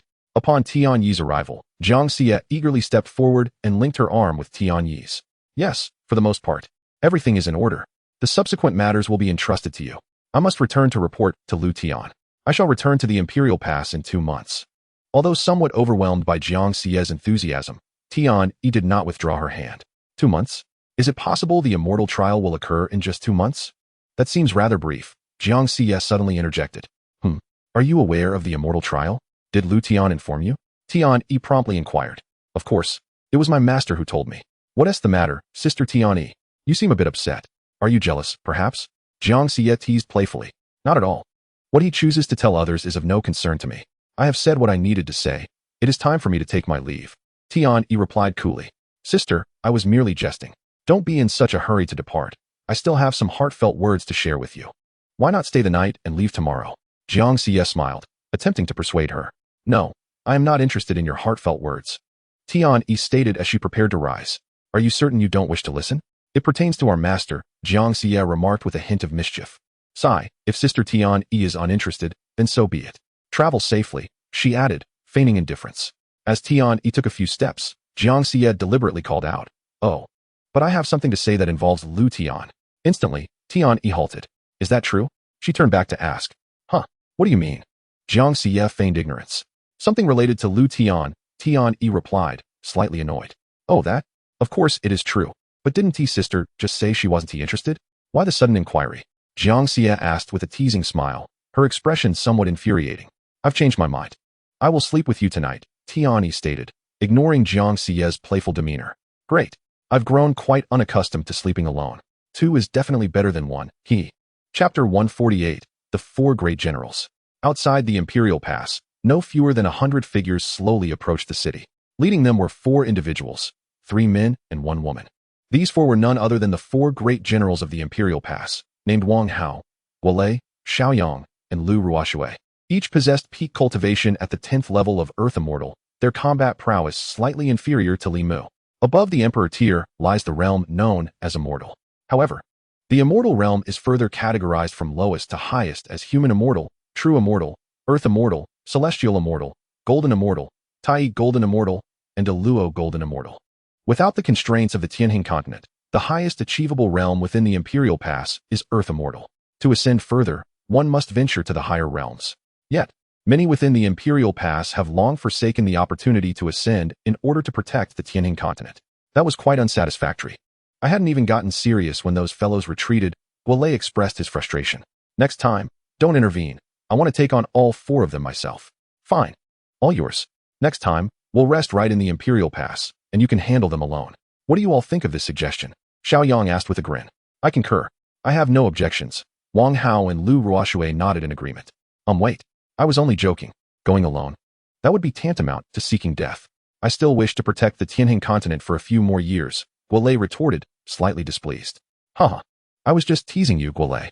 Just a moment ago, you were adamant about taking on 4 by yourself, and now you're backpedaling? Xiaoyang laughed heartily. All right. We're almost at the Imperial Pass. Let us not tease Guolei any longer. We need to report back to the city lord, and then I'll treat you all. Same place as always. Wang Hao interjected to ease Guolei's embarrassment. Oh, you're treating? Sounds good. I'll definitely be there on time. Can't pass up a free meal. Xiaoyang quickly shifted his focus to Wang Hao's treat. Thus, the 4 of them chatted until they arrived at the Imperial Pass. Without any hindrance, they entered the city and made their way to the Lord's manor. Their subordinates dispersed once they entered the city. Moments later, the 4 reached the Lord's manor. We have returned, my lord, they respectfully addressed Li Mu. Good. Thank you for your hard work. Did you notice anything unusual this time? Li Mu inquired urgently. Unusual? Not particularly. They simply retreated a bit earlier than usual. However, this isn't alarming. Perhaps they wish to avoid wasting time in a protracted battle. After all, both sides are well aware of each other's strength. And determining a victor in a short time is nearly impossible, Wang Hao replied. Oh, an early retreat? Very well, as long as they don't exhibit any significant anomalies. By the way, I have something to tell you. Lord Tiandao has arrived at the Imperial Pass. When you meet him, ensure you treat him with utmost respect. Li Mu instructed. Lord Tiandao is here. City Lord, may I ask if Lord Tiandao has any specific instructions for us? The 4 were taken aback upon hearing of Tian's arrival, with Wang Hao curiously inquiring further. Indeed, there are some instructions. Since you are all here, I'll share them with you. You will need to assist as well, Li Mu said, taking advantage of Wang Hao's question to relay the matter concerning Tianyi. After listening to Li Mu's explanation, the 4 nodded in understanding. You should all be clear now, yes? Those young individuals will be entrusted to you for training. Furthermore, having participated in the immortal trial, though you ultimately chose not to ascend, you at least possess some knowledge of the process. You will guide them accordingly. While we do not understand why Lord Tiandao insists on having those young individuals partake in the immortal trial, we must fulfill our duties. The more they know, the greater their chances of survival, Li Mu stated. Very well, we will take care of everything. Since it is Lord Tiandao's wish, we shall simply execute it. Wang Hao responded. Agreed, then it's settled. If you have time, do pay them a visit. After all, they are our juniors, do not bully them. Otherwise, if Lord Tiandao were to take issue, I cannot guarantee your safety, Li Mu cautioned. City Lord, what do you mean by that? Are you implying we are some kind of villains? I shall say no more. We are off to indulge in some libations. By the way, Wang Hao has graciously offered to treat us. My lord, would you care to join? At this moment, Xiaoyang suddenly interjected with a mischievous tone. Upon hearing this, Wang Hao's expression darkened immediately. Oh, Wang Hao, how unexpectedly generous of you. Very well, I shall join you for a meal. Let us depart without delay. What are we waiting for? It has been ages since I savored the divine intoxication at the drunken immortal pavilion. As soon as Li Mu heard of the complimentary drinks, his demeanor transformed entirely, shedding the seriousness he previously exhibited. Haha, you truly understand me, my lord. I have long yearned for that divine intoxication. Let us hurry. I can hardly contain my excitement. Xiao Yang chuckled, and thus, the original quartet was joined by another. The hierarchical dynamics did not seem to impose any constraints on this newfound quintet, as they conversed and laughed like five close friends. Utterly devoid of the gravitas characteristic of the five great powerhouses of the imperial past city. What is this aura? After settling into the Lord's residence, Su Bai and the others began to meander around Imperial Pass City, eager to explore this new locale. However, after a brief while, the trailing Xianxia abruptly halted, her expression shifting to one of unease. Her unusual demeanor quickly drew the attention of Mu Wanxue beside her. Elder Xia, what troubles you? Upon noticing Xiaxingha's distress, Mu Wanxue immediately inquired. Hearing her question, Su Bai and the others turned to look at Xiaxingha as well. Chapter 149, An Encounter with a Foe. Elder Mu, ensure their safety. From this moment forth, regardless of what transpires, do not intervene. This is my personal matter, and I shall address it myself. With that, Xiaxingha suddenly took off towards a particular direction. Elder Xia, watching Xiaxingha depart, Mu Wanxue felt an ominous premonition. Meiying, seek out the deputy sect master. I will follow her to see what unfolds. Bai, you all remain here. Without a moment for further contemplation, Mu Wanxue issued her orders and hastened after Xiaxingha. Meiying, realizing the urgency, swiftly returned to the Lord's residence. In a fleeting moment, only a bewildered Su Bai and the others remained. So, are we just going to stand here? Gu Yi queried, his brow furrowed in confusion. The group exchanged glances before all eyes settled on Su Bai. Why are you all looking at me? This is making me rather anxious, Su Bai stammered. You are the eldest disciple, so naturally, we shall heed your guidance. Eldest brother, why not let us follow and see? Gu Yi suggested with a grin. If you wish to go, then go. There is no need to seek my permission. Su Bai replied, somewhat perplexed. That simply won't do. If we act independently and something goes awry, the deputy sect master will surely punish us. Thus, your consent is essential. Eldest brother. Gu Yi maintained a somewhat unsettling smile as he regarded Su Bai. The others nodded in rare unison. Junior brother Gu, what kind of talk is this? You wouldn't want me to bear the responsibility, would you? That is out of the question. I refuse. Su Bai quickly grasped the implication behind Gu Ye's words and promptly declined. Eldest brother, the majority must prevail. We are all of the same sect. Surely you wouldn't want us to take advantage of you? Gu Yi and several others, including Xiao Yin and Lin Fan, approached Su Bai with mischievous grins. What are you all plotting? I warn you, I am the eldest brother. Do not act recklessly. Su Bai began to feel a sense of panic as he instinctively took a few steps back. Meanwhile, Lin Xinghan and the others simply observed the unfolding scene, showing no inclination to intervene. Shouldn't we stop this? It seems the eldest brother is afraid. The innocent Duanmu Ro asked softly. Sister, we need not interfere. Typically, the eldest brother uses sparring as an excuse to best those few senior brothers of yours. This is their private matter, and as ladies, it would be inappropriate for us to meddle, Lin Xinghan replied with a serious tone, though it seemed tinged with a hint of amusement. Oh, very well then. Duanmu Ro nodded, acquiescing to the notion. No, strike not the face. Moments later, Gu Yi and his companions released Su Bai, who was left in a state of utter disarray, one hand shielding his face while the other protected his rear. The sight was undeniably comical. Well then, let us go and see for ourselves. The eldest brother has declared that he will take full responsibility should any trouble arise. Gu Yi announced to Lin Xinghan and the others. Casting a glance at Gu Yi and then at the distant Su Bai, Lin Xinghan and the others found themselves at a loss for words. Before long, they set off in pursuit of the direction Xiaxingha had taken. Wei Hai, prepare to meet your end. After parting ways with Su Bai and the others, Xiaxingha followed the familiar aura relentlessly. Ultimately, she encountered a face that would haunt her for a lifetime. Wei Hai, the very individual responsible for the massacre of Xiaxingha's family, stood before her. In an instant, rage consumed Xiaxingha, obliterating all rational thought. Shouting Wei Hai's name, she charged towards him. This sudden commotion quickly attracted the attention of many onlookers. Hearing his name called, Wei Hai turned, puzzled, to see Xiaxingha. Such a familiar face, it's you. You're still alive. No, this cannot be. I am in the true immortal realm now, and you, a mere emperor realm, dare to confront me? Your life is indeed resilient. You survived back then. However, since you've come to me today, I shall slay you once more. Recognizing Xianxia, a fleeting moment of fear washed over Wei Hai. But as he assessed her strength, arrogance swiftly replaced it. He showed no intention of defending himself against her impending assault, displaying nothing but blatant disdain. Die. At this moment, Xianxia was blinded by vengeance, unable to comprehend that Wei Hai's power far surpassed her own. Humph. Overestimating yourself, Wei Hai sneered, and in an instant, the aura of the true immortal realm erupted forth. Uft. Bang. The next moment, Xianxia was sent hurtling backward, crashing to the ground and sliding for dozens of meters. With just a single breath of aura, she was gravely injured. Elder Xia. Just then, Mu Wanxue, who had been in pursuit, caught sight of the severely wounded Xianxia and gasped in alarm. Elder Xia, how are you? Hold on. The deputy sect master will arrive shortly. Rushing to Xianxia's side, Mu Wanxue felt the rapid ebb of her life force and was momentarily at a loss for how to respond.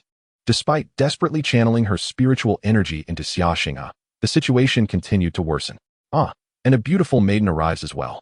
I say, beauty, he is beyond saving. How about you come with me instead? I assure you, you will never regret following me. He, Xianxia, is a lifeless being, unworthy of your devoted energy. Wei Hai, under the mistaken belief that Mu Wanxue is Xianxia's woman, immediately began to taunt her. Yet at that moment, Mu Wanxue was desperately striving to sustain the last flicker of life within Xianxia, leaving her no time to heed Wei Hai's provocations. This scene ignited an overwhelming jealousy within Wei Hai. So you wish to save him, do you? Then I shall ensure he meets his demise. Moreover, I shall take your life as well. However, before that, I will undoubtedly savor the taste of your essence. His laughter echoed, filled with lewd intentions as he gazed at Mu Wanxue. Go, inform the sect leader. I can no longer serve the sect. In my next life, perhaps. Suddenly, Xianxia coughed violently, spewing forth a copious amount of blood, his life force waning to its nadir. Elder Xia, do not speak. If you have something to convey, let it be to the sect leader. If only he were here, he would surely save you. My power is far too feeble. At this moment, Mu Wanxue's mind drifted back to her first encounter with Liutian, the one who possessed boundless abilities and could grant her a second chance at life. Chapter 150, The Nine Nether Phoenix. Wanxue, can you hear my voice?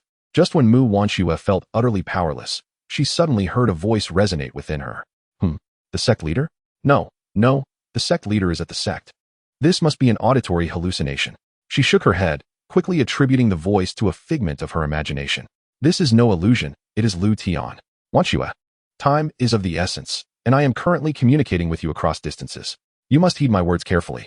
The fate of Elder Xia rests solely in your hands. Liutian's voice once again echoed in her mind. Meanwhile, within the Dao Sect, Suyu could clearly observe the events unfolding around Xianxia in the Imperial Gate City through the system. In a bid to save Xianxia, Liutian utilized the system's long-distance communication capabilities to reach out to Mu Wanxue. It truly is the sect leader. Sect leader, I understand. What must I do? At last, Mu Wanxue believed that the voice she had heard was indeed Liutian's. Wanxue, you have awakened the Phoenix bloodline. Immediately channel the power of your bloodline to aid Elder Xia. As long as you protect his heart, he shall be saved. I have sent Tianyi to your side. By then, Elder Xia will be rescued. Liutian spoke without delay. Understood, sect leader. I comprehend. No longer hesitating, Mu Wanxue summoned the faint phoenix power within her to bestow it upon Xianxia. Previously, she refrained from using the bloodline's power due to her limited control over it. An excessive use would impose a significant burden on her body. The phoenix bloodline was not inherent to Mu Wanxue. While dormant, it posed no issue. Once activated, she felt the power within her threaten to spiral out of control. Should that occur, the consequences would be dire. This was the reason she had always been cautious in wielding the phoenix bloodline. However, with Liutian's instructions, Mu Wanxue cast aside her reservations. As she channeled the bloodline's energy, a spectral phoenix slowly manifested behind her. Yet, unlike any conventional phoenix, the one behind Mu Wanxue was a striking shade of black, exuding an eerie aura. Is this truly a phoenix? Even Liutian, observing from the Dao Sect, muttered in perplexity. System, what is happening? Ding. This is the most powerful and peculiar variant of the phoenix bloodline. It is known as the Nine Nether Phoenix bloodline. The system advises the host to immediately cease the infusion of bloodline power into Xianxia's body. Why is that? If I stop now, Xianxia is surely doomed. Host, it seems you have yet to grasp the essence of the Nine Nether Phoenix. The Nine Nether Phoenix is said to traverse freely between the realms of the living and the dead. Surely, you do not require further explanation regarding the afterlife, do you? Upon death, a soul transitions to another dimension known as the Nine Nether Realm, commonly referred to as the underworld. Thus, the Nine Nether Phoenix possesses the ability not only to facilitate rebirth, but also to ensnare souls within the Nine Nether realm. Regardless of one's remaining lifespan, if the soul is drawn into the Nine Nether realm, it is irrevocably lost. Therefore, it is imperative to halt. Xianxia may yet perish, but if you persist, his fate is sealed. This is utterly absurd. Such an uncanny phoenix has been awakened by Xianxia. Truly unfortunate. Xianxia, cease immediately. If you continue, Elder Xia will surely perish. Without a moment's hesitation, Liutian urgently implored Xianxia. Sect leader, I can no longer contain the phoenix power within me. Moreover, I sense this energy is vying for control over my body. It feels as if I am being possessed. Xianxia, drenched in sweat, began to feel increasingly unwell. Simultaneously, the onlookers, witnessing Xianxia's sudden display, were filled with curiosity. Wei Hai, who had been nearing Xianxia, halted in his tracks, daunted by the immense life threat emanating from the Nine Nether Phoenix behind her. After casting a few glances at the Nine Nether Phoenix, he felt as though his very soul was on the verge of separation from his body. What? Possession? System? What is the meaning of this? Liutian, now unconcerned with Xianxia's fate, was alarmed for Xianxia's life. Ding! Please wait. The system is conducting an analysis. Host, the cause has been identified. In mere seconds, the system's voice resonated once more. Speak swiftly. A Nine Nether Phoenix from the Nine Nether realm seeks to revive itself by harnessing the Nine Nether Phoenix bloodline within Xianxia. What? A Nine Nether Phoenix from the Nine Nether realm? Revive? Clarify this. Why and how does it intend to revive? As previously mentioned, any deceased soul transitions to the Nine Nether realm. While the Nine Nether Phoenix can traverse between the realms of the living and the dead, this is contingent upon its own survival. If the Nine Nether Phoenix perishes, its soul is confined to the Nine Nether realm. The terrifying aspect lies in the fact that souls in the Nine Nether realm typically cannot return to the realm of the living. However, the Nine Nether Phoenix is an exception. It can select individuals with the Nine Nether Phoenix bloodline as vessels to resurrect in the mortal realm. In simpler terms, this constitutes possession. However, this form of possession is not merely a matter of seizing control of the body. What does that entail? In addition to the body, the Nine Nether Phoenix will also claim the soul of the host, ultimately merging both souls into one. The host can be understood as the soul that has been usurped, harboring two distinct consciousnesses. One is the consciousness of the Nine Nether Phoenix, while the other belongs to the individual whose body has been taken. Under normal circumstances, the consciousness of the Nine Nether Phoenix will dominate. Moreover, as time progresses, the soul of the usurped individual will be completely assimilated by the Nine Nether Phoenix. In other words, ultimately, the consciousness of the usurped individual will vanish entirely. Only then can the Nine Nether Phoenix be considered fully resurrected, the system explained slowly. What? Is there really any difference from outright usurpation? Must it be so convoluted? Indeed, it differs. If one were to directly obliterate the soul of the usurped individual, then post-usurpation, it would be impossible to fully adapt to that body. In fact, over time, one would need to seek out another body. However, the approach of the Nine Nether Phoenix allows for complete mastery over the body. In this scenario, there will be no possibility of physical rejection, thus negating the need to usurp another individual for a new body. Chapter 151, Usurpation. What must be done to prevent the Nine Nether Phoenix from usurping Xianxia? Liutian inquired, somewhat exasperated. It is quite simple. A mere 10 million reputation points will suffice, and the system shall assist the host in thwarting the Nine Nether Phoenix's attempt on Xianxia. However, the system does not recommend this course of action. Speak plainly. Don't mince words. Understood. Although Xianxia faces considerable peril from the Nine Nether Phoenix's usurpation, danger often intertwines with opportunity. At present, the Nine Nether Phoenix's bloodline within Xianxia is exceedingly thin, nearly negligible. Yet, should the Nine Nether Phoenix from the Nine Nether realm successfully usurp her, she would then possess a complete Nine Nether Phoenix bloodline. Furthermore, any Nine Nether Phoenix that has survived to this point must possess formidable strength. Thus, the bloodline Xianxia acquires will also be significantly more potent. This represents an unparalleled opportunity for ascendants. The top-tier Nine Nether Phoenix bloodline is of a value the host may not yet comprehend. Only the 10 greatest physiques in the world could rival it. Ultimately, the decision rests solely with the host. You dog of a system, just tell me how much you want. The host is becoming increasingly astute. Not much. Merely 200 million reputation points. 200 million? How audacious. From 10 million to 200 million, you've certainly inflated your price. 100 million, no more. As long as Xianxia is not in mortal danger, I could care less about that Nine Nether Phoenix bloodline. I find it utterly unimportant. Agreed. Then 100 million it is. Wait, I'm a bit confused now. Confused? The host stated 100 million, and the system concurs. Is that not clear? Alright. You're playing games with me now, are you? Fine. I'll take it as a lesson learned for 100 million reputation points. Hurry. Wanxue is not in a good state. Liutian, weary of further contention with the system, promptly instructed it to take action. Very well, deducting 100 million reputation points. The system will ensure that Mu Wanxue's consciousness remains dominant after the usurpation. As long as Mu Wanxue is willing, she can eliminate the 9 Nether Phoenix's consciousness at any time. Agreed, let it be so. By the way, allow me to meet that 9 Nether Phoenix when the time comes. I have words to share with it. This minor request should be within your capabilities, right? And refrain from mentioning reputation points, or I will ensure our mutual demise. Considering the host's expenditure of 100 million reputation points, the system shall accommodate this small request. However, host, what do you intend to discuss with the 9 Nether Phoenix? Curious, are we? I shan't divulge. Even without your disclosure, the system can surmise. A living 9 Nether Phoenix holds far greater value than a deceased one. You merely wish for the 9 Nether Phoenix to acknowledge Mu Wanxue as its master. You already know, so what's the point of asking? During the course of Liu Tian's dialogue with the system, Tian Yi had arrived beside Mu Wanxue. Upon discovering that Xia Xinghe was on the brink of death, Tian Yi immediately intervened to safeguard his vital pulse. Thus, Xia Xinghe was temporarily out of danger. Without further delay concerning Xia Xinghe, Tian Yi turned her attention to Mu Wanxue. Observing the spectral form of the 9 Nether Phoenix behind Mu Wanxue, Tian Yi's brow furrowed. Tian Yi, you need not involve yourself in Wanxue's affairs. I will handle it. First, take Elder Xia below to recuperate. And that person not far off, eliminate him. At that moment, as Tian Yi prepared to act, she suddenly heard Liutian's voice. Liutian? Tian Yi questioned in confusion. It is I. Liutian's voice echoed once more. Very well, I shall leave her in your care. Upon confirming that the voice indeed belonged to Liutian, Tian Yi hesitated no longer. She lifted the gravely injured and unconscious Xia Xinghe and proceeded towards Wei Hai.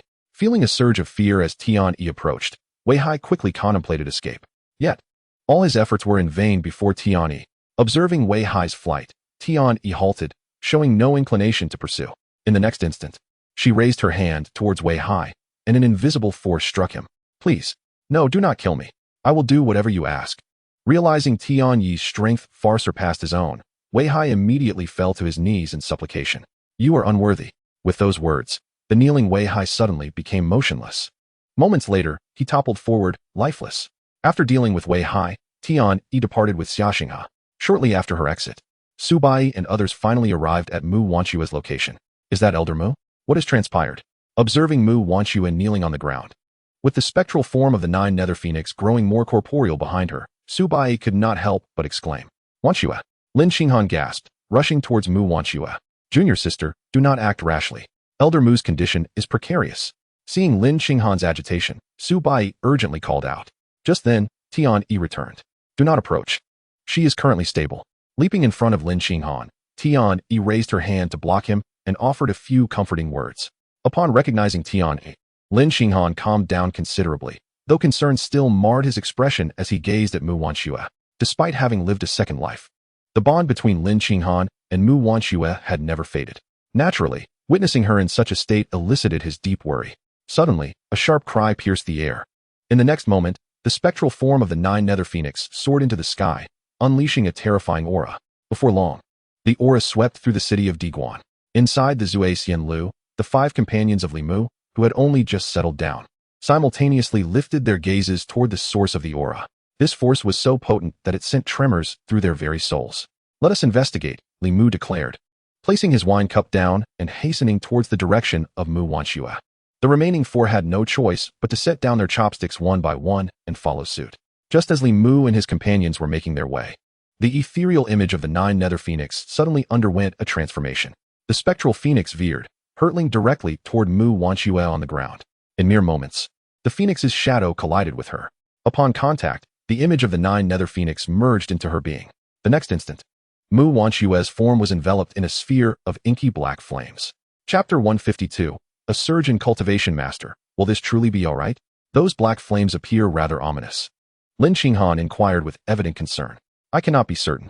However, your master has assured us there is no cause for alarm.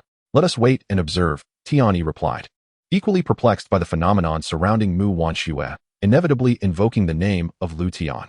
As anticipated, Lin Xinghan ceased her inquiries, for in her mind, Liutian was omnipotent. If Liutian claimed there was no issue, then there was indeed no issue. Meanwhile, within the Myriad Dao Sect, dog system, why do you hesitate to act? It seems xianxiaaudiobooks is indeed being possessed. There is no need for you to fret, host. The system has its own timing. Now is not the optimal moment to intervene. After the possession, xianxiaaudiobooks' strength will rapidly escalate for a short duration. By waiting until her power stabilizes before acting, we can fully harness the capabilities of the 9 Nether Phoenix. Oh, is that so? Very well, given your thorough considerations, I shall overlook the previous matter. To what realm do you estimate xianxiaaudiobooks' cultivation might ascend this time? It is difficult to ascertain, as it heavily depends on the strength of the 9 Nether Phoenix. Moreover, we must consider the limits of xianxiaaudiobooks' physical endurance. A rapid increase in cultivation poses significant strain on the body. According to the system's estimations, it is highly likely that xianxiaaudiobooks will break through to the Earth Immortal realm. This is the highest realm achievable without entering the intermediate world. As for how many levels she can ascend within the Earth Immortal realm, that remains a matter of fortune. So powerful. Good heavens. It seems sending xianxiaaudiobooks to Diguan was indeed the wisest decision. In such a short span, apart from Tian Yi, xianxiaaudiobooks has become the strongest in the sect. No one can surpass the host. There is no comparison. I am utilizing a cheat. How can it be the same? Within the city of Diguan, shortly thereafter, Li Mu and his companions arrived at xianxiaaudiobooks' side. It did not take long for Li Mu to notice something amiss with xianxiaaudiobooks. Her aura bore a striking resemblance to what it had been moments prior. Wait, she seems somewhat familiar? Indeed, my lord.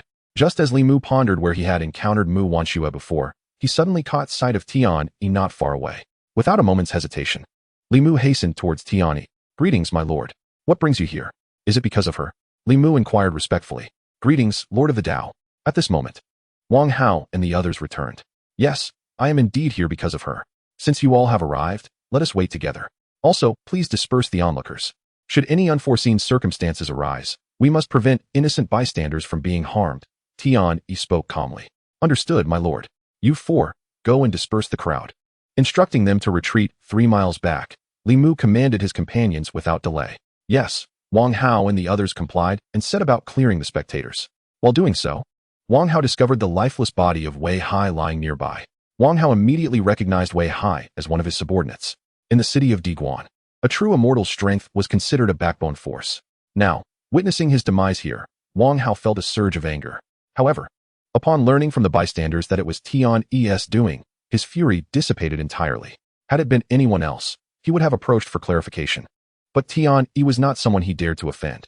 Ultimately, Wang Hao collected Wei Hai's remains, intending to deal with the matter later. Thus, this incident came to a close. Wei Hai, until his last breath, could not fathom the indignity and futility of his death. Shortly after dispersing the crowd, xianxiaaudiobooks, kneeling, suddenly opened her eyes. A dark light flickered within them, and she slowly rose to her feet. Observing this scene, Tian Yi and the others remained vigilant rather than easing their tension. At that moment, xianxiaaudiobooks exuded an aura of incomprehensible terror, causing those of insufficient strength to struggle to breathe. Moreover, the instant she stood, her cultivation began to ascend at an astonishing rate. In mere breaths, she surged from the threshold of the Emperor realm to the Emperor level. Before the Thunder Tribulation could respond, she transcended the Emperor realm, charging into the human immortal realm. 1, 2, 3 levels of the human immortal realm. Following that, she rapidly ascended through the true immortal levels. Upon reaching the pinnacle of the true immortal realm, xianxiaaudiobooks effortlessly broke through to the Earth Immortal realm. This astonishing feat left Li Mu and Wang Hao, who stood by, utterly dumbfounded. They were acutely aware that reaching the Earth Immortal realm had taken them tens of thousands of years of arduous cultivation, even under favorable conditions. Yet here was xianxiaaudiobooks, achieving in mere moments what had taken them a lifetime of effort. The impact on them was undeniably colossal. Even Tian Yi, usually composed, exhibited a rare expression of astonishment. What else can this individual accomplish? A brief reflection led Tian Yi to attribute all these extraordinary developments to Liutian. After all, it was inconceivable for xianxiaaudiobooks to possess such a miraculous ability. It could only be the handiwork of Liutian. This body is still too feeble. Is the Earth Immortal realm truly the limit? xianxiaaudiobooks' voice suddenly resonated with a tone entirely different from her usual demeanor. By this point, her cultivation had reached the pinnacle of Earth Immortal, specifically the 10th level of Earth Immortal, which was the highest realm attainable within Diguan. Reigning in her aura, xianxiaaudiobooks lifted her gaze to survey her surroundings. After a brief scan, her eyes finally settled on Tian Yi. Tian Yi regarded xianxiaaudiobooks with a calm demeanor, her expression betraying no hint of emotion. Suddenly, Mu Wanxue began to advance, step by step, toward Tian Yi. Upon witnessing this, Li Mu and the others prepared for action. You are no match for her. Retreat. Moreover, keep an eye on them. After assigning Su Bai and the others to Li Mu for protection, Tian Yi also stepped forward to approach Mu Wanxue.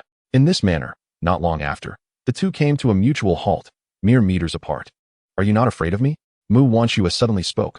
Why should I fear you? Tian Yi replied casually. Why should I, a celestial being from a lower realm, fear you? Even celestial beings from higher realms would steer clear of me. Mu Wanxue responded coldly. You? With your current strength? You are hardly capable of making me retreat. What has become of Mu Wanxue? Tian Yi, disinterested in continuing the argument with the current Mu Wanxue, merely wished to ascertain her true condition. Chapter 153, Consolation. Mu Wanxue? Is that not me? She continued. Let us speak of serious matters. If you do not obstruct my departure, I shall refrain from acting against you and your realm. How about that? At this moment, the consciousness occupying Mu Wanxue's body was that of the 9 Nether Phoenix, who yearned to ascend to a higher realm to expedite her elevation in power. However, she understood that if Tian Yi intervened, her escape would be thwarted. After all, she was not at her peak and could not contend with Tian Yi, which is why she proposed such a condition. I'm afraid not. No matter who you are, you cannot take Mu Wanxue away. If you wish to leave, you must vacate her body first. Tian Yi was unaware of Liutian's true intentions and could not allow Mu Wanxue to depart the Imperial Pass under any circumstances. How intriguing. You are the first celestial being bold enough to speak to me in such a manner.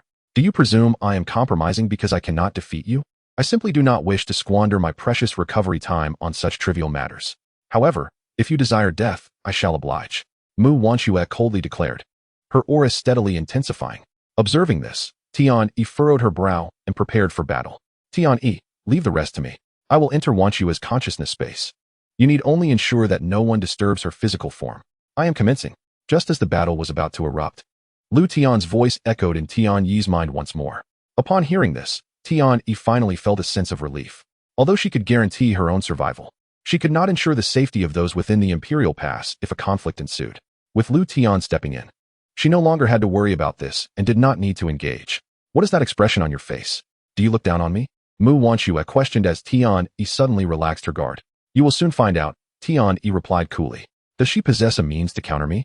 Suddenly, Mu Wanxue sensed an intrusion into her consciousness space. Before she could react, she lost control over her body. Simultaneously, Liutian's figure materialized within Mu Wanxue's consciousness space. Is this the consciousness space of Wanxue? Where is she? And what of the 9 Nether Phoenix? Host, please wait. Mu Wanxue's consciousness is sealed. The system will now unseal it. As the system's voice faded, after a few moments, a figure gradually coalesced before Liutian, eventually revealing Mu Wanxue in her entirety. Huh, what is happening? Master. A dazed Mu Wanxue rushed toward Liutian the instant she laid eyes on him. Wanxue, calm down. Liutian attempted to soothe her. But Mu Wanxue had already buried herself in his embrace, leaving him momentarily awkward, unsure whether to hold her or let go. Master, am I to perish? Mu Wanxue trembled as she spoke. Just now, I felt engulfed by a darkness. I struggled desperately, but it was all in vain. Perhaps it is the heaven's grace that I can see you one last time before my demise. In that case, I am content. Gripping Liutian tightly, she feared that if she released him, she would once again be consumed by that darkness. Observing the trembling figure in his arms, Liutian realized that she was genuinely frightened. Perhaps feeling a pang of guilt or compassion, he enveloped her tightly in his embrace. It is all right, Wanxue. All of this is behind you. You shall not perish. How could I allow it? He gently patted her back, offering soft reassurances. Really? But I am frightened. Afraid that everything I see now is merely an illusion before my death. Rest assured, I am here. I promise you will be safe. Now let go. I have a grand gift to present to you. Liutian spoke tenderly. Upon hearing this, Mu Wanxue gradually released her grip on him, albeit reluctantly. Master, just now. It was unintentional. Having calmed from her fear, she lowered her head slightly, feeling a bit bashful as she spoke. The recollection of her bold actions just moments before flushed her cheeks with warmth. Cough, it is nothing. It is also my fault for not clarifying things with you beforehand, which led to your terrifying experience. Liutian pretended to cough to ease the awkwardness. No, it is not your fault, master. It is my own weakness, Mu Wanxue murmured. How could that be? Wanxue, you have no idea how powerful you are now. Apart from Tian Yi, you are the strongest. Let us not dwell on this. It is more crucial to attend to pressing matters. Realizing the time wasted, Liutian decided against further explanations. Have you had your fill of this? I never anticipated that the illustrious Nine Nether Phoenix would indulge in covert observation. Liutian then turned his gaze to the distance, speaking nonchalantly. Someone is spying.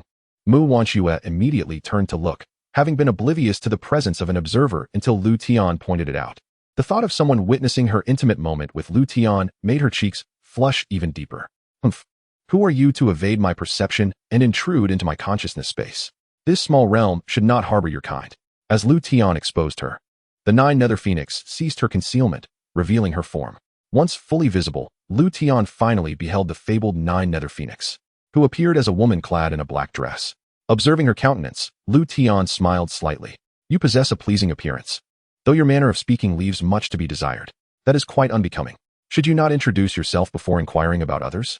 Had you encountered someone less amiable, you might have already met your demise. Liutian smiled lightly. That would depend on whether you possess the strength to match. My name is not something mere weaklings can know. The Nine Nether Phoenix replied coolly. Chapter 154, Seeking Assistance from Little Black.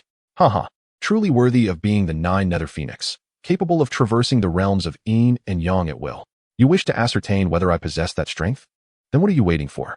Did you not claim that this is your consciousness space? Why have you yet to take action against me? Hee. Could it be that you are afraid? Liutian shrugged his shoulders and calmly approached the Nine Nether Phoenix. Master you. Mu Wanxue suddenly interjected. Wanxue, remain here. Rest assured, she is not my opponent yet. Liutian reassured Mu Wanxue, recognizing her concern for him. Just be careful, Master, Mu Wanxue nodded in response. Meanwhile, upon hearing Liutian assert she was not his match, the Nine Nether Phoenix's expression darkened. What? Do you intend to strike at me? I advise you against such folly. I have yet to settle the matter of your seizing Wanxue's body. If you dare to make a move against me again, I cannot predict what I might do. Coming to a halt before the Nine Nether Phoenix, Liutian fixed his gaze upon her with an air of composure. It seemed that Liutian's calm demeanor had indeed stifled the Nine Nether Phoenix's impulsiveness, as she hesitated to act rashly. What do you intend? Unable to withstand the pressure any longer, the Nine Nether Phoenix was the first to speak. Quite simple. I can overlook your seizing of Wanxue's body, as it is only natural for you to desire resurrection. However, you are unfortunate. Of all the individuals to seize, you chose mine. Therefore, I regret to inform you that you must concede this time. My sole condition is this. You must acknowledge Wanxue as your master, and in return, I shall grant you a chance to survive. Liutian wasted no time, seizing the opportunity while the Nine Nether Phoenix was at a disadvantage, and stated his terms forthrightly. What? Acknowledge her as my master? No one can compel me to do so. You dare to insult me? Then face death. The Nine Nether Phoenix erupted in fury, raising her hand to strike at Liutian's head. Observing the enraged Nine Nether Phoenix, Liutian exhibited no inclination to evade. Instead, he stood his ground with a serene expression. Merely a futile struggle. Kneel. Just as the attack was about to make contact, Liutian suddenly commanded in a calm tone. In the next moment, the Nine Nether Phoenix found herself inexplicably kneeling before him. At that moment, an overwhelming force bore down upon her, rendering her utterly incapable of resistance. Why you? What have you done? Stripped of her previous fury, the Nine Nether Phoenix's eyes now reflected sheer terror. She could hardly fathom the level of power that would allow a mere utterance to strip her of her ability to fight back. I had no intention of resorting to this, but time is limited, and I must act swiftly. Ignoring the kneeling Nine Nether Phoenix, Liutian pondered internally. My patience is finite. Were it not for the fact that you are still formidable, do you think you would have survived this long? Now, acknowledge Wanxue as your master. This is the last time I shall reiterate my demand. Liutian spoke coldly, refusing to squander a single second. Impossible. Even if I were to acknowledge a master, it could only be you. A weakling like her is unworthy of being my master. Though she was momentarily immobilized, the Nine Nether Phoenix remained defiant against Liutian. It is the same. Wanxue is mine. Acknowledging her as your master equates to recognizing me as your master. Besides, do you truly believe I require your allegiance? You claim a weakling is unworthy of being your master. Then, in my eyes, are you a weakling or a strong being? I certainly do not need a pet that is too weak. 10 breaths. Fail to acknowledge her, and you shall bear the consequences. Acknowledging Wanxue as her master would enable her to wield the bloodline power of the Nine Nether Phoenix more effectively. This was why Liutian had refrained from simply eliminating her. Of course, Liutian also coveted the Nine Nether Phoenix's ability to traverse between the realms of yin and yang. Regardless of the reasoning, the benefits of sparing the Nine Nether Phoenix far outweighed the advantages of extinguishing her life. Even if you were to kill me, I would never acknowledge her as my master. You deem me a weakling, and I accept that. Go ahead, strike. The inherently proud Nine Nether Phoenix would never allow herself to bow before someone she considered weaker, even at the cost of her life. Seemingly resigned to her fate, the Nine Nether Phoenix slowly closed her eyes. Witnessing this scene, Liutian could no longer maintain his composure.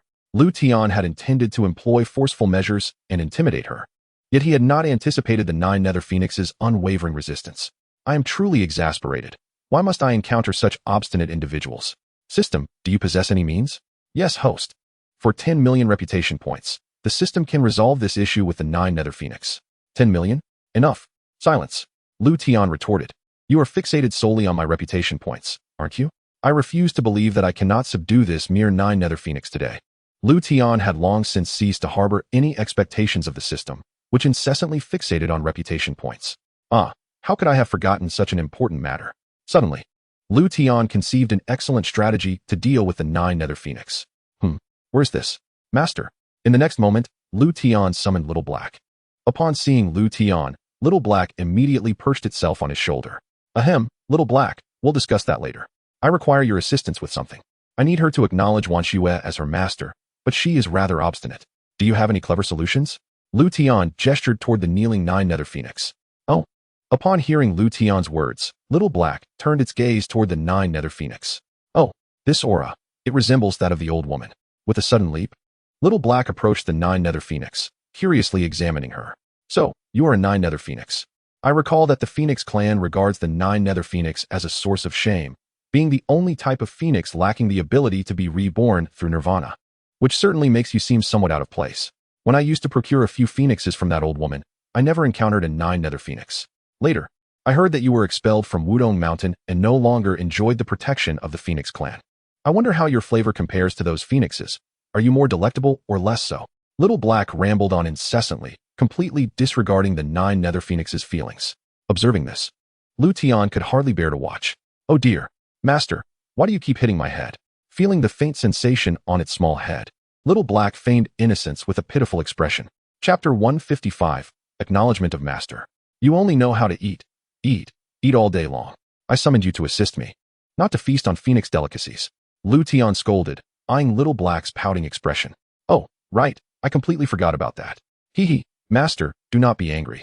I shall make her acknowledge you as her master right away. After being reminded by Liutian, Little Black grinned sheepishly. You, little chick, quickly acknowledge. Suddenly, Xiaohei found himself at a loss, unable to recall the events that had transpired. Sigh, who could believe that this was the chaos of the four great beasts? How utterly foolish, Liutian lamented inwardly. It's Xianxia, he reminded. Despite his grumbling, Liutian felt compelled to offer a word of caution. Yes. Acknowledge your master, Xianxia. Hurry up. With hands on hips, Xiaohei lifted his head, chest puffed out as he commanded the Jiuyu Phoenix. At that moment, the Jiuyu Phoenix appeared dazed, her heart shaken. Hey, little chick, why are you dawdling? Hurry up, or the master might get displeased. Noticing the Jiuyu Phoenix's prolonged silence, Xiaohei expressed his annoyance. May I ask a question? The Jiuyu Phoenix, having regained her composure, seemed to transform, shedding her previously rebellious demeanor. A question? You must first acknowledge your master, Xiaohei stated. All right, I acknowledge my master. This time, the Jiuyu Phoenix offered no resistance, willingly recognizing Xianxia as her master.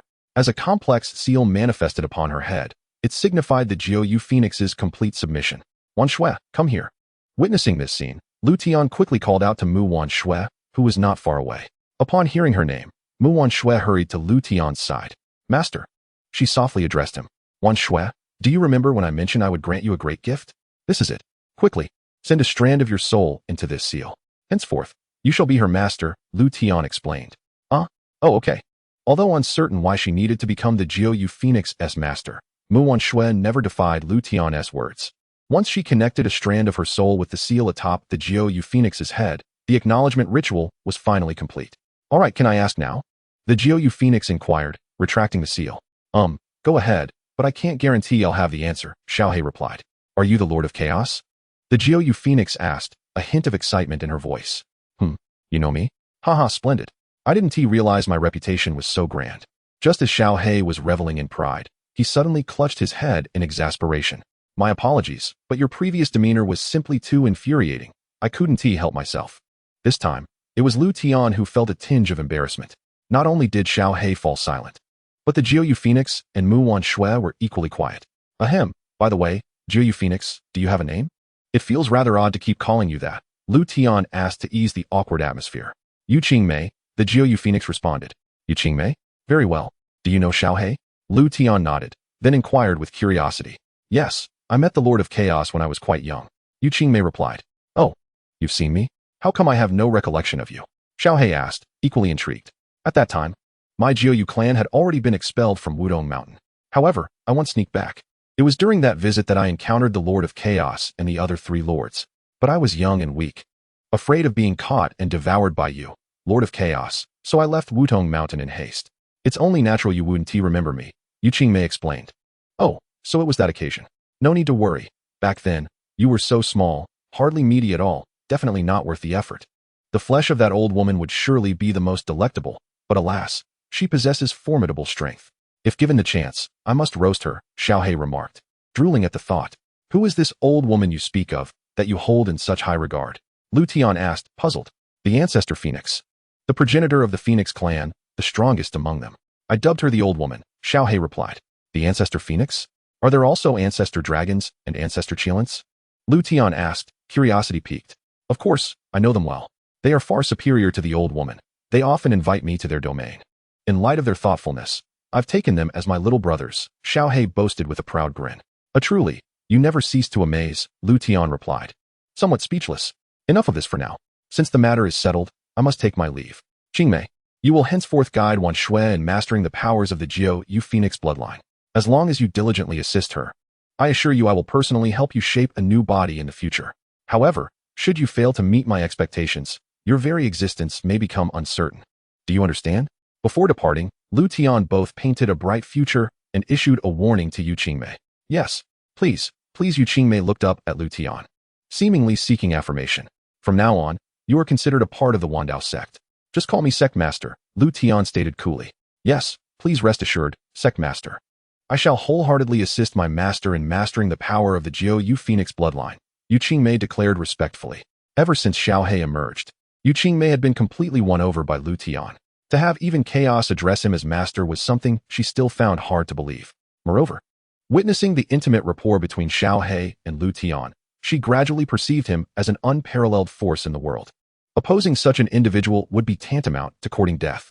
Even the previously unyielding Yu Qingmei ultimately accepted this reality. Very well, that is settled. Wan Shui, it's nearly time for me to leave. You will awaken shortly. With Qingmei's assistance, your strength will undoubtedly increase significantly. Please look after Bai Yi and the others. Liutian instructed Mu Wan Shui after addressing Yu Qingmei. Yes, Sect Master, rest assured, I will protect them well. Mu Wan Shui nodded obediently. All right, then I shall take my leave. Liutian concluded, preparing to exit this realm of consciousness. As he turned to depart, Mu Wan Shui suddenly felt an unexpected pang of reluctance. For reasons unknown, her sixth sense told her that after this encounter with Liutian, their next meeting would be a long, long time away. Sect Master. Perhaps driven by her emotions, Mu Wan Shui suddenly called out to Liutian. Liutian replied, curious about her intent. Before he could inquire further, Mu Wan Shui dashed into his embrace, holding him tightly. This unexpected display left Liutian momentarily speechless. However, this time, he acted with slightly more initiative, wrapping his arms around her without overthinking. Time passed unmeasured until Mu Wan Shui gently released her hold on Liutian. Master, we shall meet again, won't we? With a gentle lift of her gaze from the embrace of Liutian, Mu Wan Shui abruptly posed this question. Of course, Liutian replied. Wan Shui, are you all right? Upon hearing such an inexplicable inquiry from Mu Wan Shui, Liutian assumed it to be a remnant of the fright she had previously endured. I am fine. Master, aren't you about to depart? Then please hurry. I must awaken swiftly. I wonder what the outside world is like now. Mu Wan Shui said with a sudden smile. Very well, I shall take my leave then. Remember to rest well upon awakening. Do not let any after-effects linger. With that, Liutian did not linger any longer and promptly exited the realm of consciousness. Simultaneously, the figure of Xiaohei vanished alongside him. Master, when we meet next, I shall surely confess my innermost thoughts to you. Mu Wan Shui mused as she gazed at the spot where Liutian had disappeared. From now on, I shall call you Qingmei. You need not refer to me as master. Simply call me Wan Shui. Although you acknowledge me as your master, I have no desire to command others. If possible, I would much prefer our relationship to be one of friendship. Setting aside her thoughts of Liutian, Mu Wan Shui began to converse with Yu Qingmei, her demeanor brightening. Friends, are you truly serious? Yu Qingmei responded, skepticism evident in her gaze towards Mu Wanxue. In the hearts of demon beasts, humans were often seen only as their subjugators, relishing in their domination and even resorting to violence. Thus, Yu Qingmei's expression was one of disbelief. Naturally, do you find it hard to believe? Had it not been for the master, I would never have entertained the thought of claiming you as my servant. In truth, I hold great admiration for you and your indomitable spirit. After all, if someone were to demand my submission, I would resist, even unto death. Mu Wanxue declared. Even if that person were the master? Yu Qingmei inquired suddenly. That naturally excludes the master, Mu Wanxue replied without hesitation. Why is that? Yu Qingmei asked, curiosity dancing in her eyes. Because he is the master. As long as it is him, I have no objections to whatever he may ask of me. My very life was bestowed upon me by him. Mu Wanxue said with a smile. Perhaps you do not yet grasp the reason for my words, but truly, the master is exceptionally kind. I suspect you must have done something to provoke him, which led to his anger. Yet even so, he did not take your life, which speaks volumes of his benevolent nature. In time, as you come to know him better, you will understand my sentiments. With every mention of Liutian, Mu Wanxue's smile remained unwavering. Very well, Qingmei, I shall rely on your care in the days to come. The master is far too formidable.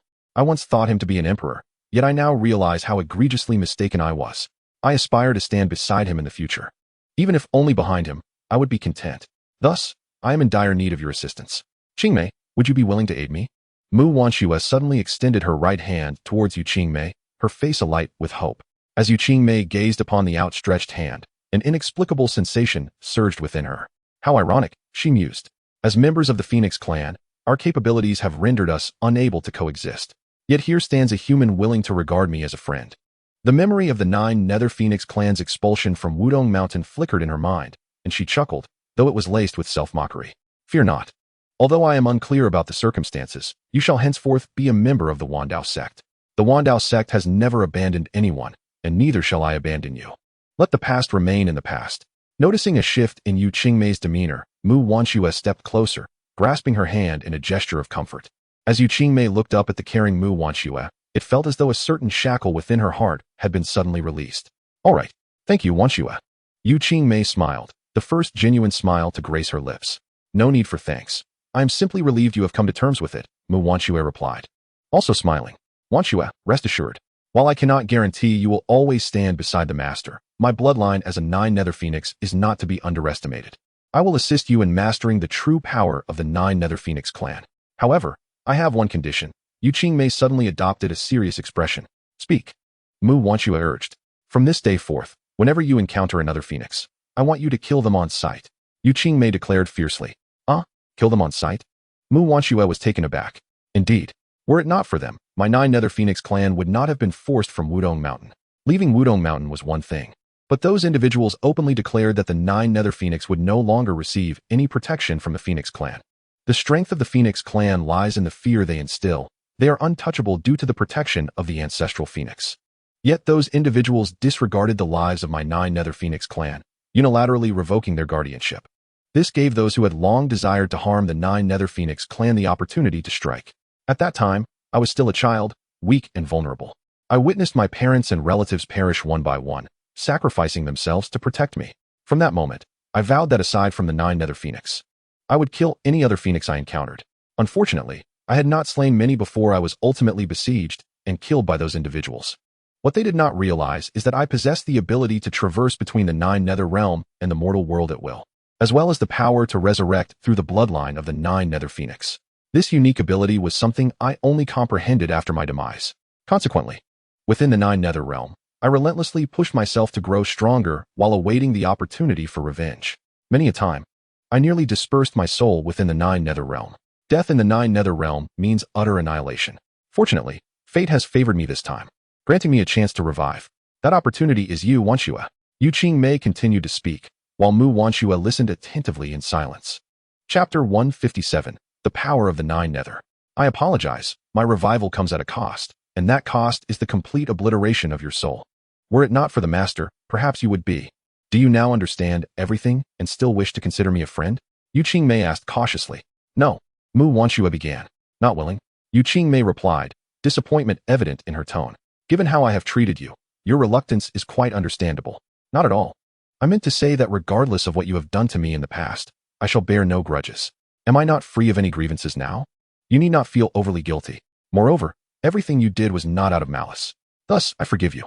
However, you must not engage in such perilous actions towards me again. Mu Wanxue responded, her earlier bewilderment stemming from the revelation of Yu Qingmei's tragic past. You witnessed the loss of your loved ones at such a tender age. I cannot fathom the depths of boundless hatred in which you have dwelled since your youth.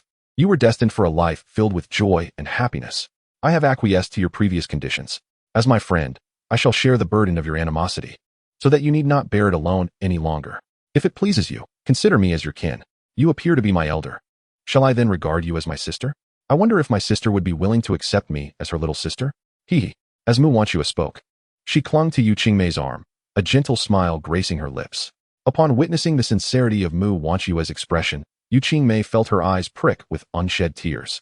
Very well, I shall indulge in this favor. However, being my sister may bring about a plethora of troubles in the future, Yu Qingmei remarked. What does it matter? Is it not true that you have an elder sister? If things become dire, we can always seek out the sect leader. As long as the sect leader intervenes, any troubles will be resolved, Mu Wanxue replied with a smile. Agreed, so long as you do not feel burdened by my presence. From now on, you shall be my sister. Haha, I have a sister now. Father, mother, I am no longer alone. As emotions ran deep, Yu Qingmei could no longer contain her feelings. Sister, father and mother are surely looking down on us with joy at this moment. Upon noticing her distress, Mu Wanxue embraced Yu Qingmei tightly, offering gentle words of comfort. Yes. Burying her head in Mu Wanxue's shoulder, Yu Qingmei experienced, for the first time, the solace of having someone to rely on. Thus, the two girls held each other in silence, neither feeling the need to speak further. Meanwhile, in the outside world, an inexplicable force began to converge upon Mu Wanxue, who remained standing still. Had Yu Qingmei witnessed this scene, she would have been utterly astonished. For this mysterious force was a pure essence, wielded solely by the Nine Nether Phoenix, also known as the power of Nine Nether. Over a period of time, an immense flow of Nine Nether energy surged into Mu Wanxue's body. It was not until the entirety of this power had entered her that the disturbances in the void gradually dissipated. Yet, in the end, numerous ethereal figures appeared strangely in the void. However, none present noticed this occurrence, not even Tianyi. The figures gazed down at Mu Wanxue. At that moment, the originally indistinct faces of the apparitions revealed an inexplicable warmth, as though they were smiling fondly, akin to parents watching over their child. Soon after, the apparitions vanished completely, as if nothing had transpired. Ding! Detected a substantial amount of Nine Nether energy within Mu Wanxue's body. With the infusion of this power, Mu Wanxue's Nine Nether Phoenix bloodline has become utterly pure and complete, just as Liutian intended to take a moment's rest. A notification from the system echoed in his mind. System, what is the situation? Did something happen to Wanxue? That cannot be. I have only been gone a short while. Could it be that Yu Qingmei did not uphold her end of the bargain? That seems unlikely, as the contract would prevent her from harming Wanxue.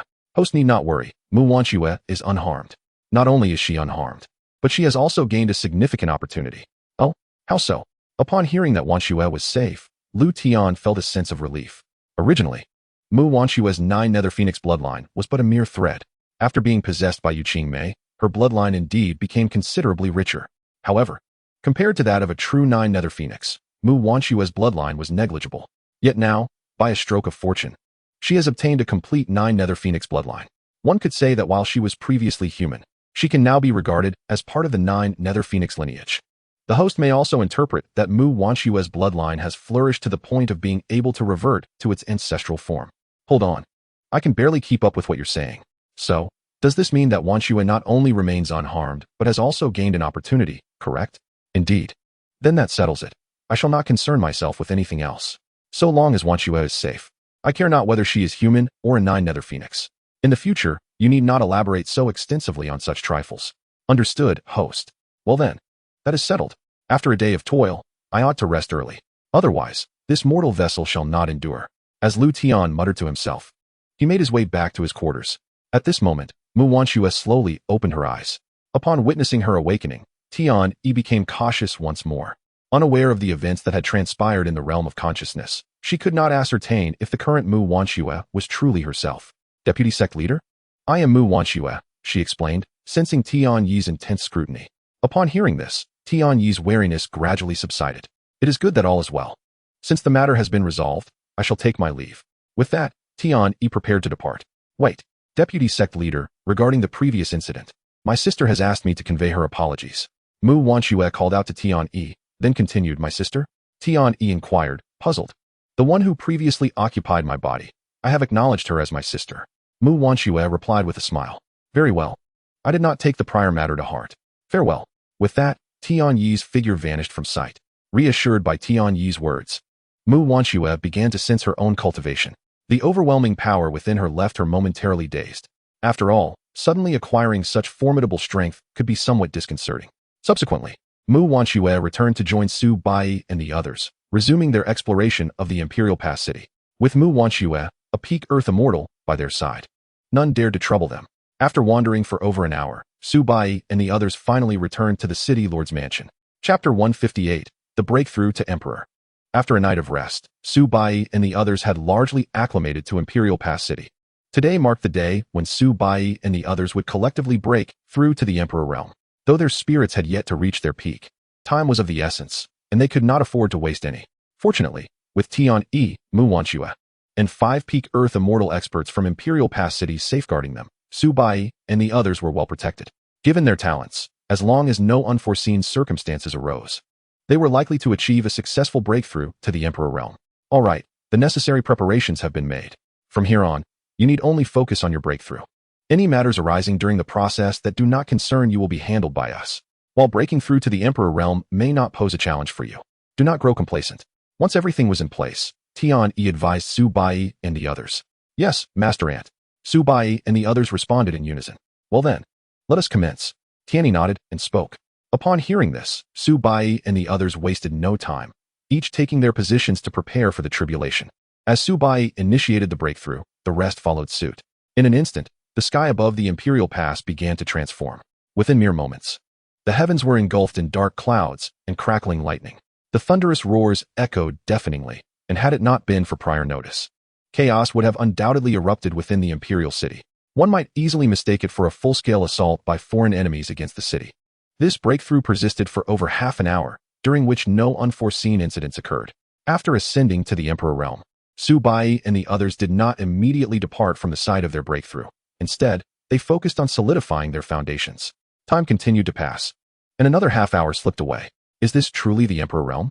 One would expect immense joy, yet why do I not feel the exhilaration I imagined? Su Bai pondered aloud. That is because we have already witnessed the might of the Emperor realm, and even realms above it. The more we experience, the broader our perspectives become. Now that we have broken through to the Emperor realm, I realize that it is merely the starting point in our pursuit of the Tao. Below the Emperor, one cannot even touch the threshold. We should not revel in our achievement of the Emperor realm, but rather strive to ascend to even greater heights. Only then, one day, will we comprehend the true extent of our Master's power. At this moment, Lin Xinghan expressed her sentiments. Indeed, junior sister speaks wisely. We must not allow a momentary breakthrough to lead us to complacency. We are all at the same starting line now. I eagerly await to see who among us reaches the next realm first. Rest assured, I shall not relinquish my position at the forefront. Su Bai proclaimed confidently. Senior brother, are you certain you can secure that top position? I am no weakling either. I believe the first place rightly belongs to me, Guyi interjected. No, the first position is undoubtedly mine, declared another. Although I joined later than you, I shall claim the title of first in the next breakthrough without question. Following this, Xiao Yin and Lin Fan also expressed their unwavering confidence. Observing the competitive banter among Su Bai and the others, Lin Xinghan and the other women exchanged helpless glances. Have they always been like this? The last to join, Yin Lingxi, inquired curiously. Junior sister, this is merely the beginning. You must prepare yourself. There will be many more such instances in the future, Lin Xinghan replied. Indeed, especially since senior brother returned from his brief departure a few days ago. He seems to have transformed, becoming even more carefree, remarked by Ziyue. What do you think would happen if one of us were to secure that top position? Linya suddenly chimed in with a mischievous glint in her eye. Oh, that is indeed a thought-provoking question. I imagine they would be utterly astonished, perhaps even disheartened. Duanmu Rome mused curiously. I never expected you all to possess such a curious side. Rather than speculate, why not wait until one of us claims the title? Then we shall see their reactions, Lin Xinghan suggested. I believe junior sister Duanmu would excel. Your constitution is something master has never disclosed to us. Surely, it must be extraordinary, and securing first place should be within your grasp. Me? Duanmu Ro blushed slightly upon hearing this. Of course, aside from you.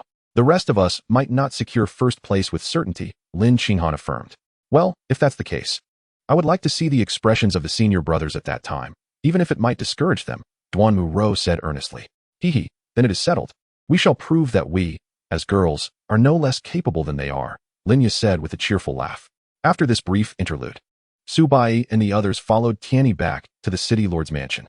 Now that you have all attained the emperor cultivation level, starting tomorrow, you shall officially learn combat experience from Li Mu and his companions. You have 2 months for this training. There is something I have pondered and decided to reveal to you ahead of time. This arrangement for you to undergo trials in the Imperial Pass serves not only to enhance your combat experience, but also has a more significant purpose. In 2 months, you will understand the specifics. I shall only say this, 2 months from now, you will face unimaginable enemies and dangers. I hope that by then, you will all emerge unscathed. Best of luck to you all. I look forward to our next meeting, where each of you will have grown into a true powerhouse. After speaking, Tianyi turned and departed. With Su Bai's successful breakthrough, there was no further need for Tianyi to remain. Without bidding farewell to anyone else, she left the Imperial Pass. Chapter 159, The Ascension Trial. Before long, Tianyi appeared once more within the Myriad Dao Sect. Returning here again brought her a sense of stability. Perhaps it was due to her familiarity with this place, or perhaps there was something or someone she cared for here. Since Liutian was already resting upon her return, Tianyi refrained from disturbing him. After arriving at her residence, she too began to rest early.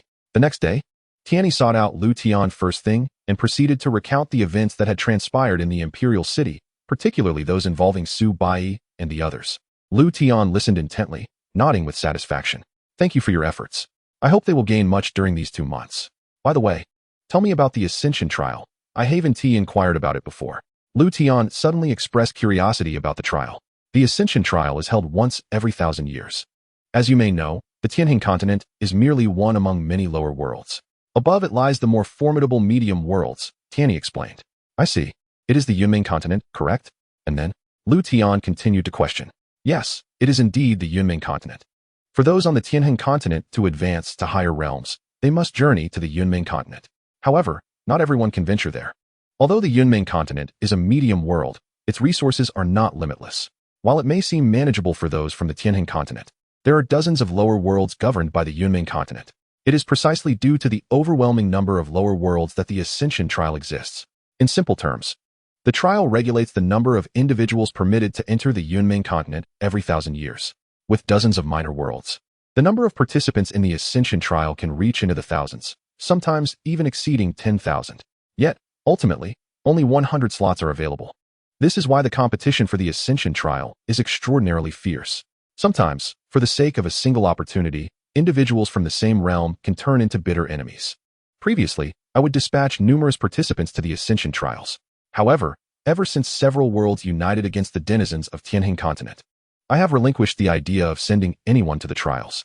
It is better to keep them safe on Tianhe continent than to allow them to perish needlessly. Yet, this decision introduces a dilemma.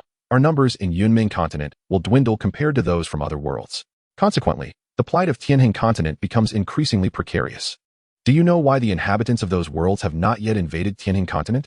Tianyi suddenly inquired of Liutian. Why is that? Liutian responded, intrigued. The individuals from Tianhe continent who entered Yunming continent long ago have undoubtedly amassed a certain degree of strength. It is precisely because they have continually stood at the forefront, defending against the powerful beings from lower worlds, that Tianhe continent has managed to avert catastrophe. Earth immortals represent our utmost limit. Should those intent on conquering Tianhe continent dispatch individuals stronger than Earth immortals, it would spell disaster for us. Were it not for the sacrifices of those who have borne the burden, Tianhe continent might have been overrun or even annihilated long ago. Thus, I would not be standing here to share these thoughts with you now. With that, Tianyi gazed at Liutian. Indeed, the ancestors of Tianhe continent are truly remarkable. If given the chance, I would like to meet them, Liutian expressed, feeling a profound admiration. Despite not being a native of Tianhe continent, his respect for them remained unshaken. There will be opportunities. Since your arrival, the light of Tianhe continent has begun to shine anew. I am confident that with you here, it will only grow stronger. Tianyi spoke calmly, her gaze steady on Liutian. Why do you look at me like that? You're making me feel a bit embarrassed. Liutian replied, slightly flustered. Rest assured, they are merely from lower worlds. As long as I am alive, they shall not wreak havoc upon Tianhe continent. Upon hearing this, Tianyi smiled, her beauty radiant, captivating Liutian in a moment of admiration. Beep. As the sovereign of Tianjin continent, how can the host tolerate the denigration of its people by those from other worlds? System random task activated. Task: participate in the Ascension trials and fight for Tianjin continent. Task rewards: earn 1 million prestige points for each individual from another world you defeat. Task duration: during the Ascension trials. Note: upon completion, additional system rewards will be granted. The more prestige points earned, the better the rewards. Please, host, put forth your utmost effort. While Liutian was lost in thought, gazing at Tianyi, a series of notifications echoed in his mind. 1 million prestige points per individual? My goodness, system, how generous of you all of a sudden. I rather like this task. Initially, I had no intention of participating in the Ascension trials. But it seems I must now, for this is a splendid opportunity to accumulate prestige points. Liutian mused joyfully. What are you grinning about? Tianyi asked, noticing Liutian's dazed expression. Oh, it's nothing, just reflecting on some amusing thoughts. Now, where were we? Yes, I still have some questions regarding the Ascension trials. Liutian swiftly shifted the topic. Go ahead, Tianyi replied nonchalantly. I would like to inquire if there are any rules or restrictions for participating in the Ascension trials, such as age or cultivation level. Liutian asked. There are no age restrictions. As for cultivation, all participants will have their realms suppressed to the level of emperors. While the highest will not exceed the emperor realm, those with higher true realms will certainly have an advantage. Why the sudden interest? Tianyi explained before curiously inquiring. I see. That makes it considerably more manageable than I anticipated. I shall participate in this Ascension trials as well, Liutian remarked with a gentle smile. You too? Have you regained your strength? Tianyi blurted out, immediately regretting her words. What did you say? Liutian inquired, his brow furrowing in confusion. Nothing. Tianyi averted her gaze, unable to maintain eye contact. Did Sia say something to you? Liutian asked calmly. Tianyi's voice trailed off weakly. What else did she tell you? Liutian pressed. Nothing more, she replied. Nothing more? Are you certain? Liutian knew he could not entirely trust Tianyi's words. After all, while words may deceive, a person's demeanor often reveals the truth. At this moment, Tianyi's demeanor suggested she was hiding something. Chapter 160. The trial concludes. Never mind, I won't press further. I will definitely participate in the Ascension trials, so please ensure you guide me through, Liutian concluded. And let us keep this matter from Bai Yi and the others. Understood, Tianyi nodded, refraining from further inquiries. One more thing. I haven't fully decided yet. I will let you know later. Liutian had initially intended to inform Tianyi about relocating Tianjin continent into the Chaos Pearl, but after careful consideration, he chose to set that idea aside for the moment. Observing Liutian's hesitance, Tianyi opted for silence. The two fell into a tranquil state, with Liutian lying back, gazing at the sky while Tianyi watched him. Time passed quietly, and soon, 2 months were nearing their end. During this period, Su Bai and her companions stationed at the Imperial Pass engaged in battles with the denizens of the other realms almost daily. Although they were shadowed by Li Mu and others, the latter only intervened in the case of lethal attacks. Thus, injuries had become a common occurrence for Su Bai and her group. They had to fight with utmost resolve each day. However, these trials were worthwhile, as their combat experience grew exponentially. In the first month, they often found themselves in dire straits. Even when victorious, they paid a hefty price. Yet, by the second month, they began to navigate their challenges with greater ease. After a month of trials, they no longer recklessly rushed into single duels or engaged multiple opponents head-on. Now, they adeptly assessed their opponent's strengths and employed unexpected strategies. They had begun to master the art of feigning weakness to lure enemies into prearranged ambushes. Enemies that could be outsmarted were dealt with without a fight, and they avoided heroics when outnumbered. When faced with insurmountable odds, they would not hesitate to choose the best course of action, preserving themselves for future battles. In this manner, the synergy among Su Bai and her companions grew even more harmonious. Even sometimes, a mere glance or an expression can convey profound meanings that others swiftly comprehend. It was only on the eve of the commencement of the Ascension trial that Su Bai and his companions concluded their 2-month-long training. Congratulations to all of you for persevering. The transformation you've undergone from the beginning to now is nothing short of remarkable. I believe you will venture further and achieve even greater feats than we old-timers. Li Mu said earnestly, albeit with a hint of concern in his eyes. Although he had only interacted with Su Bai and the others for 2 months, he had developed a fondness for these exceptional juniors. Thus, he harbored a fervent wish for their safety.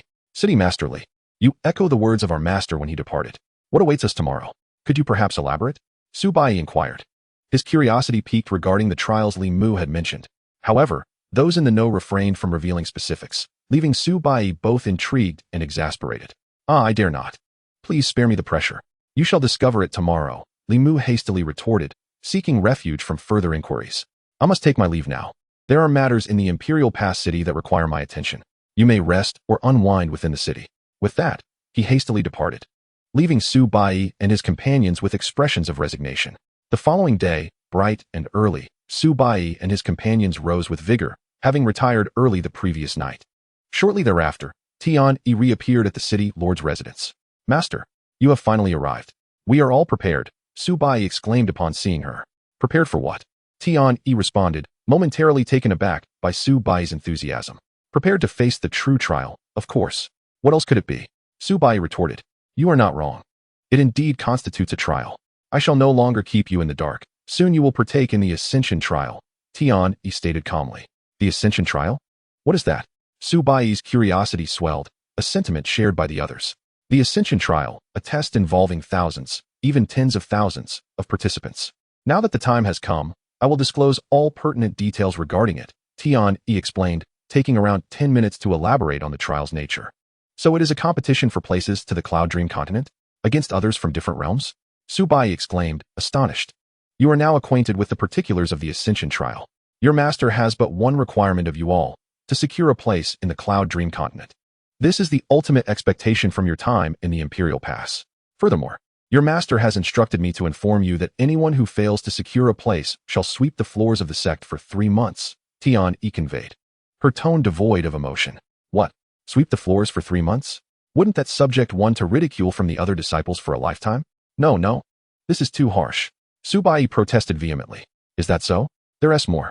Your master also mentioned that if male disciples fail to secure a place, they shall additionally guard the gate for a month.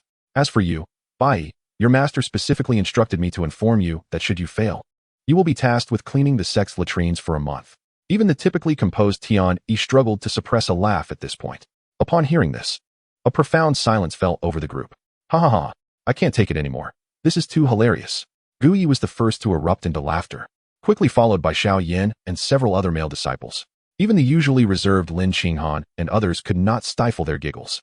Only one person, however, found no mirth in the situation. Su Bai's expression darkened, and he felt increasingly uneasy. Senior brother, I must apologize for my earlier outburst. I wasn't mocking you, rather. I view your master's actions as a sign of special attention towards you. Consider it. Why was I not singled out, nor any other senior brothers? Isn't this an indication of favoritism? Gu Yi hastily clarified upon noticing Su Bai's menacing glare. Oh, would you then prefer this special treatment? Su Bai replied with a sardonic smile. Well, as your junior, I certainly cannot vie with you for your master's favor. Perhaps it would be best to let this matter rest, Gu Yi weakly countered. Enough of this banter. Save your discussions for later. It is time to prepare for our departure to the location of the Ascension trial, Tian Yi interjected at an opportune moment, cutting off Su Bai's response. Upon hearing this, Su Bai relented, though he mentally noted the laughter of Gu Yi and the others. He suspected they would not have it easy in the days to come. After a brief interval, Su Bai, along with 9 others, including Mei Ying, Mu Wanxue, and Xianxia, assembled at the designated meeting point. Noticing they were ready, Tian Yi wasted no time in leading them away from the Imperial Pass city. Minutes later, Tian Yi guided them to the venue for the Ascension trial, where a magnificent teleportation array stood amidst the boundless void near the Tianhin continent. Through this array, they entered a compact space, within which loomed an imposing edifice. Come, let us proceed with your registration. Once completed, you will be eligible to participate in the forthcoming Ascension trial, Tian Yi stated, well acquainted with the surroundings. As they entered the building, they encountered a multitude of individuals. Tian Yi approached an elderly man with white hair, while Su Bai and the others followed closely behind. Upon recognizing Tian Yi, the elderly man's eyes widened in disbelief. Elder Tian Dao, I am Lin Butong, honored to meet you. What brings you here? Does the Tianhin continent not refrain from participating in the Ascension trial? He stammered, rising to greet her with utmost reverence. Master, who is this elder? Su Bai inquired, intrigued. He is one of the few who ascended from the Tianhin continent to the Cloud Dream continent. He is responsible for registering the names of those from the Tianhin continent who participate in the Ascension trial, Tian Yi replied nonchalantly. I see, Elder Lin. I beg your pardon for my earlier rudeness. Upon hearing that they hailed from the Tianhin continent, Su Bai instantly felt a surge of respect. During his time at the Imperial Pass, he had, to some extent, heard of numerous predecessors from the Yunming continent who had steadfastly resisted the formidable forces of foreign realms for the sake of Tianhin. In truth, I merely happened to be born a tad earlier and was somewhat luckier than you. He reflected, a sense of humility washing over him. It is genuinely embarrassing. My talents are rather limited, and ultimately, I can only contribute insignificantly here for the Tianjin continent, unlike the true powerhouses of my homeland, who have always fought on the front lines. Lin Butong lamented, shaking his head in guilt. Senior, why such modesty? Su Bai interjected earnestly. Perhaps you deem your contributions trivial. But for those of us who follow in your footsteps, without your so-called insignificant sacrifices, we may never have had the opportunity to exist at all. The Tianjin continent could very well have been overrun by those from foreign lands long ago. Please do not belittle yourself. Upon observing Su Bai's earnest demeanor, Lin Butong felt for the first time that his perseverance held value. Ahem, Bai speaks wisely. Lin Butong, I am aware of your contributions to the Tianjin continent. The mere fact that you have not betrayed our homeland surpasses the efforts of many. Very well, Tianyi interjected. I have come here to enroll them in the Ascension trial. Please register them promptly to avoid missing the application deadline. Certainly, I shall register them immediately. However, my lord, if those individuals discover that we have participants in the Ascension trial, it may lead to unforeseen consequences. Lin Butong expressed his concerns. You need not worry about this matter. I possess my own judgment in such affairs. This time, it will be they who weep, not us. Rather than fretting over the Ascension trial, it would be wiser to arrange for someone to provide assistance there. Should those individuals resort to bullying the weak, I will be unable to intervene, Tianyi replied coolly. Rest assured, my lord, I shall contact our allies on the Yunming continent shortly, as long as they secure their quotas smoothly. Those who wish to act against them must first consider whether the people of Tianjin will permit it, although we currently find ourselves at a disadvantage. Our top-tier experts still wield considerable deterrence. As long as they do not dare to act recklessly, we can protect these juniors, Lin Butong added with a hint of pride. Good, then I shall rest easy. By the way, convey this message. The Tianjin continent is no longer what it once was. There are matters now that you need not endure with patience. Once the Ascension trial concludes, I shall sweep away those sent by the foreign realms. We have endured oppression for far too long, and it is time to retaliate, Tianyi stated matter-of-factly. What? My lord, are you serious? Furthermore, you intend to take action? Lin Butong was perplexed, aware that the celestial laws forbade intervention in worldly affairs. You need not concern yourself with this. Simply carry out my instructions, Tianyi commanded. Understood. Lin Butong replied, refraining from further inquiries, and proceeded to register Su Bai and the others' identities. Aside from Tianyi, all 12 accompanying individuals were to participate in the Ascension trial. Once the registration was complete, they awaited the review process. Upon approval, it would signify their eligibility to partake in the trial. You all should wait in the designated area for the review results.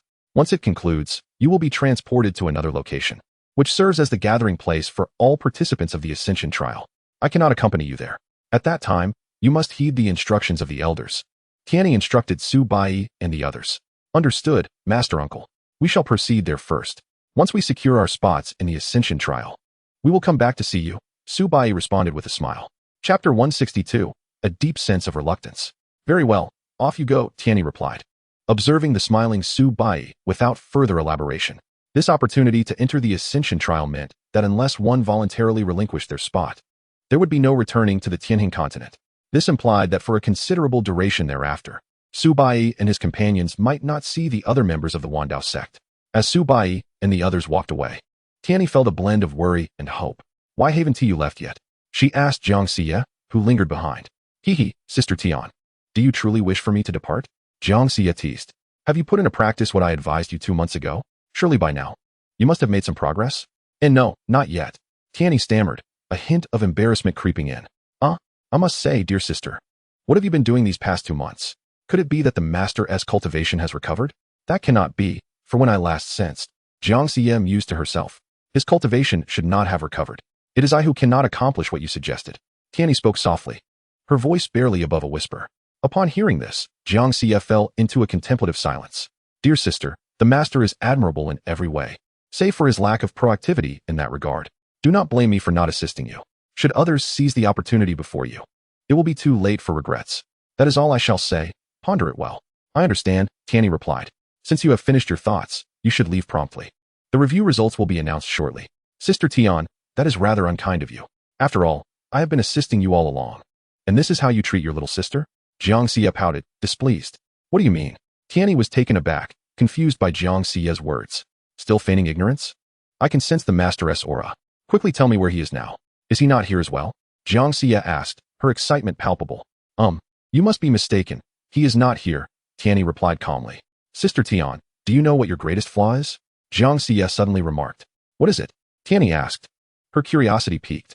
It is that you cannot lie. Your expression betrays you completely. The master is certainly here. Do not pretend otherwise, Xianxia asserted confidently. All right. You are correct.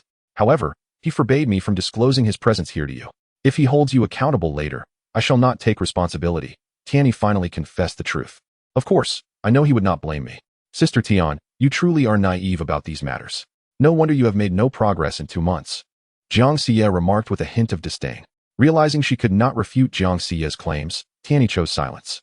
After surveying her surroundings, she raised her hand and released Liutian. Have we arrived? Liutian inquired the moment he emerged. Before Liutian could steady himself, a figure had already rushed eagerly into his embrace. Master, I knew it was you. Hee. You could have just come without deliberately hiding from me, Xianxia exclaimed. Wrapping her arms around Liutian, her smile tinged with playful reproach. Though her words sounded like complaints, the tone was imbued with joy. Looking at Xianxia nestled in his arms, Liutian felt an overwhelming happiness, tempered by a tinge of fear. She sensed it herself. I never uttered a word. He thought to himself, glancing at Tianyi, who spoke softly. All right, I suppose I should have remembered that there's already a connection between you and Xia. Clearing his throat, Liutian hesitantly suggested. Xia, there are others here. Perhaps you could let go for now? No, let me hold on a bit longer.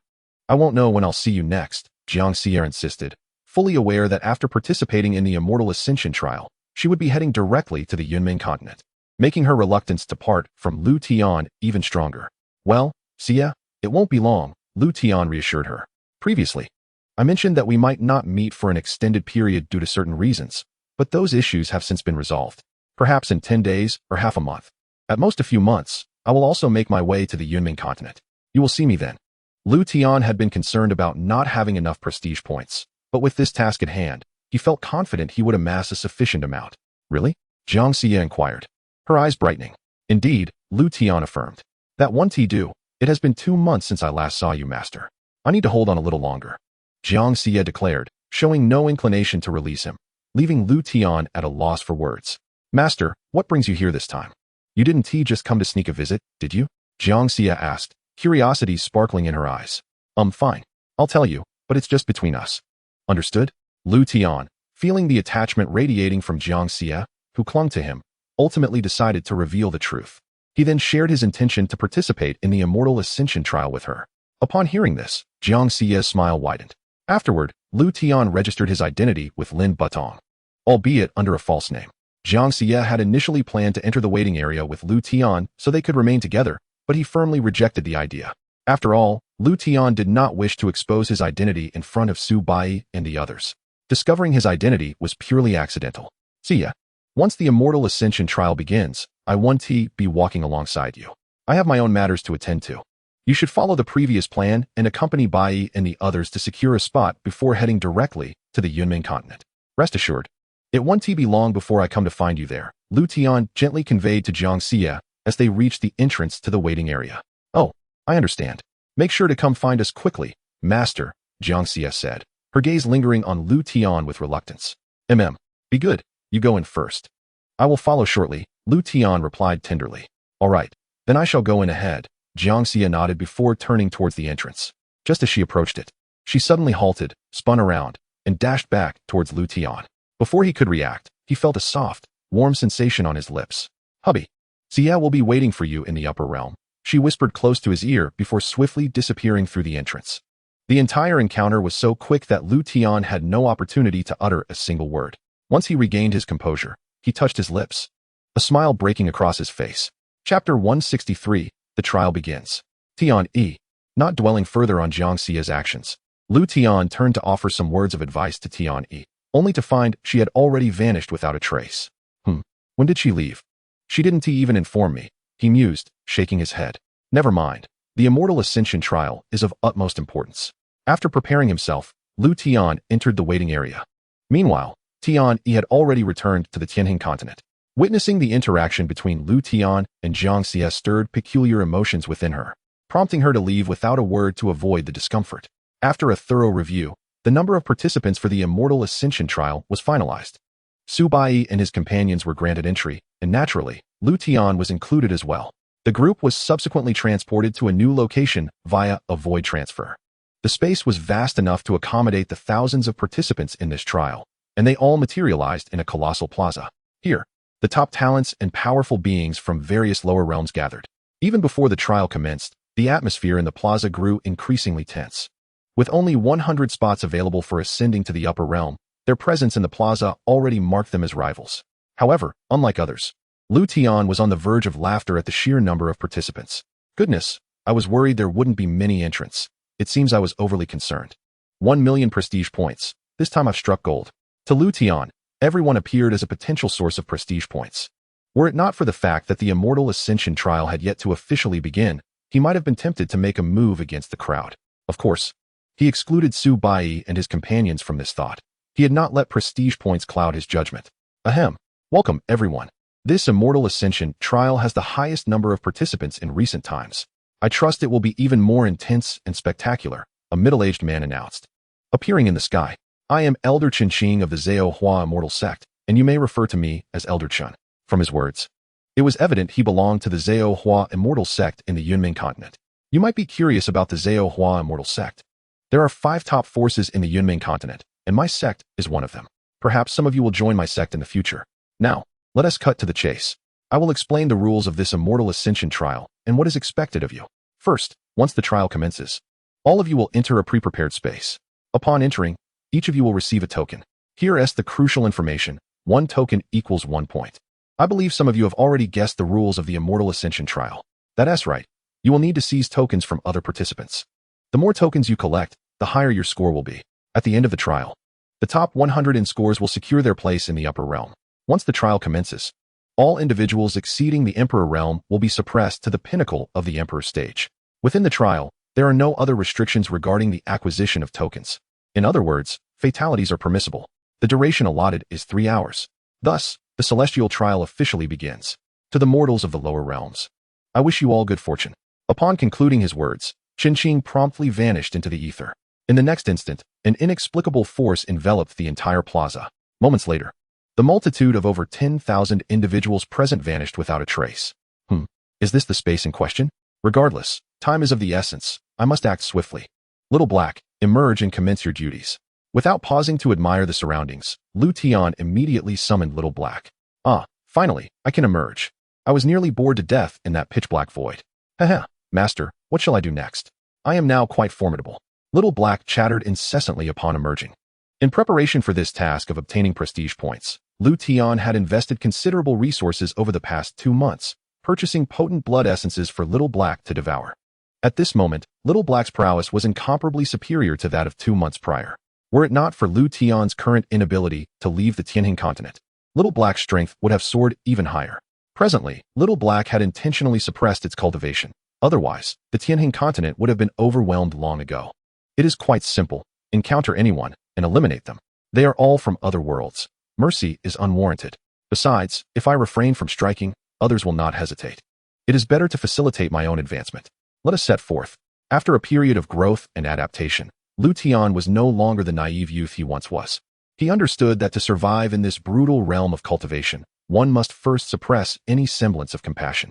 In the realm of the strong, compassion is a virtue, yet, in the realm of the weak, it becomes a sharp dagger, piercing one's own heart. Oh, a brawl? How delightful. Hooray, hooray. Finally, the tedium will dissipate. Upon hearing of the impending conflict, Little Black's violent tendencies ignited in excitement. Ordinarily, Liutian would have playfully reprimanded Little Black, but now, he welcomed the enthusiasm. Very well. Enjoy yourself thoroughly this time. If you perform admirably, I shall reward you with some delightful treasures.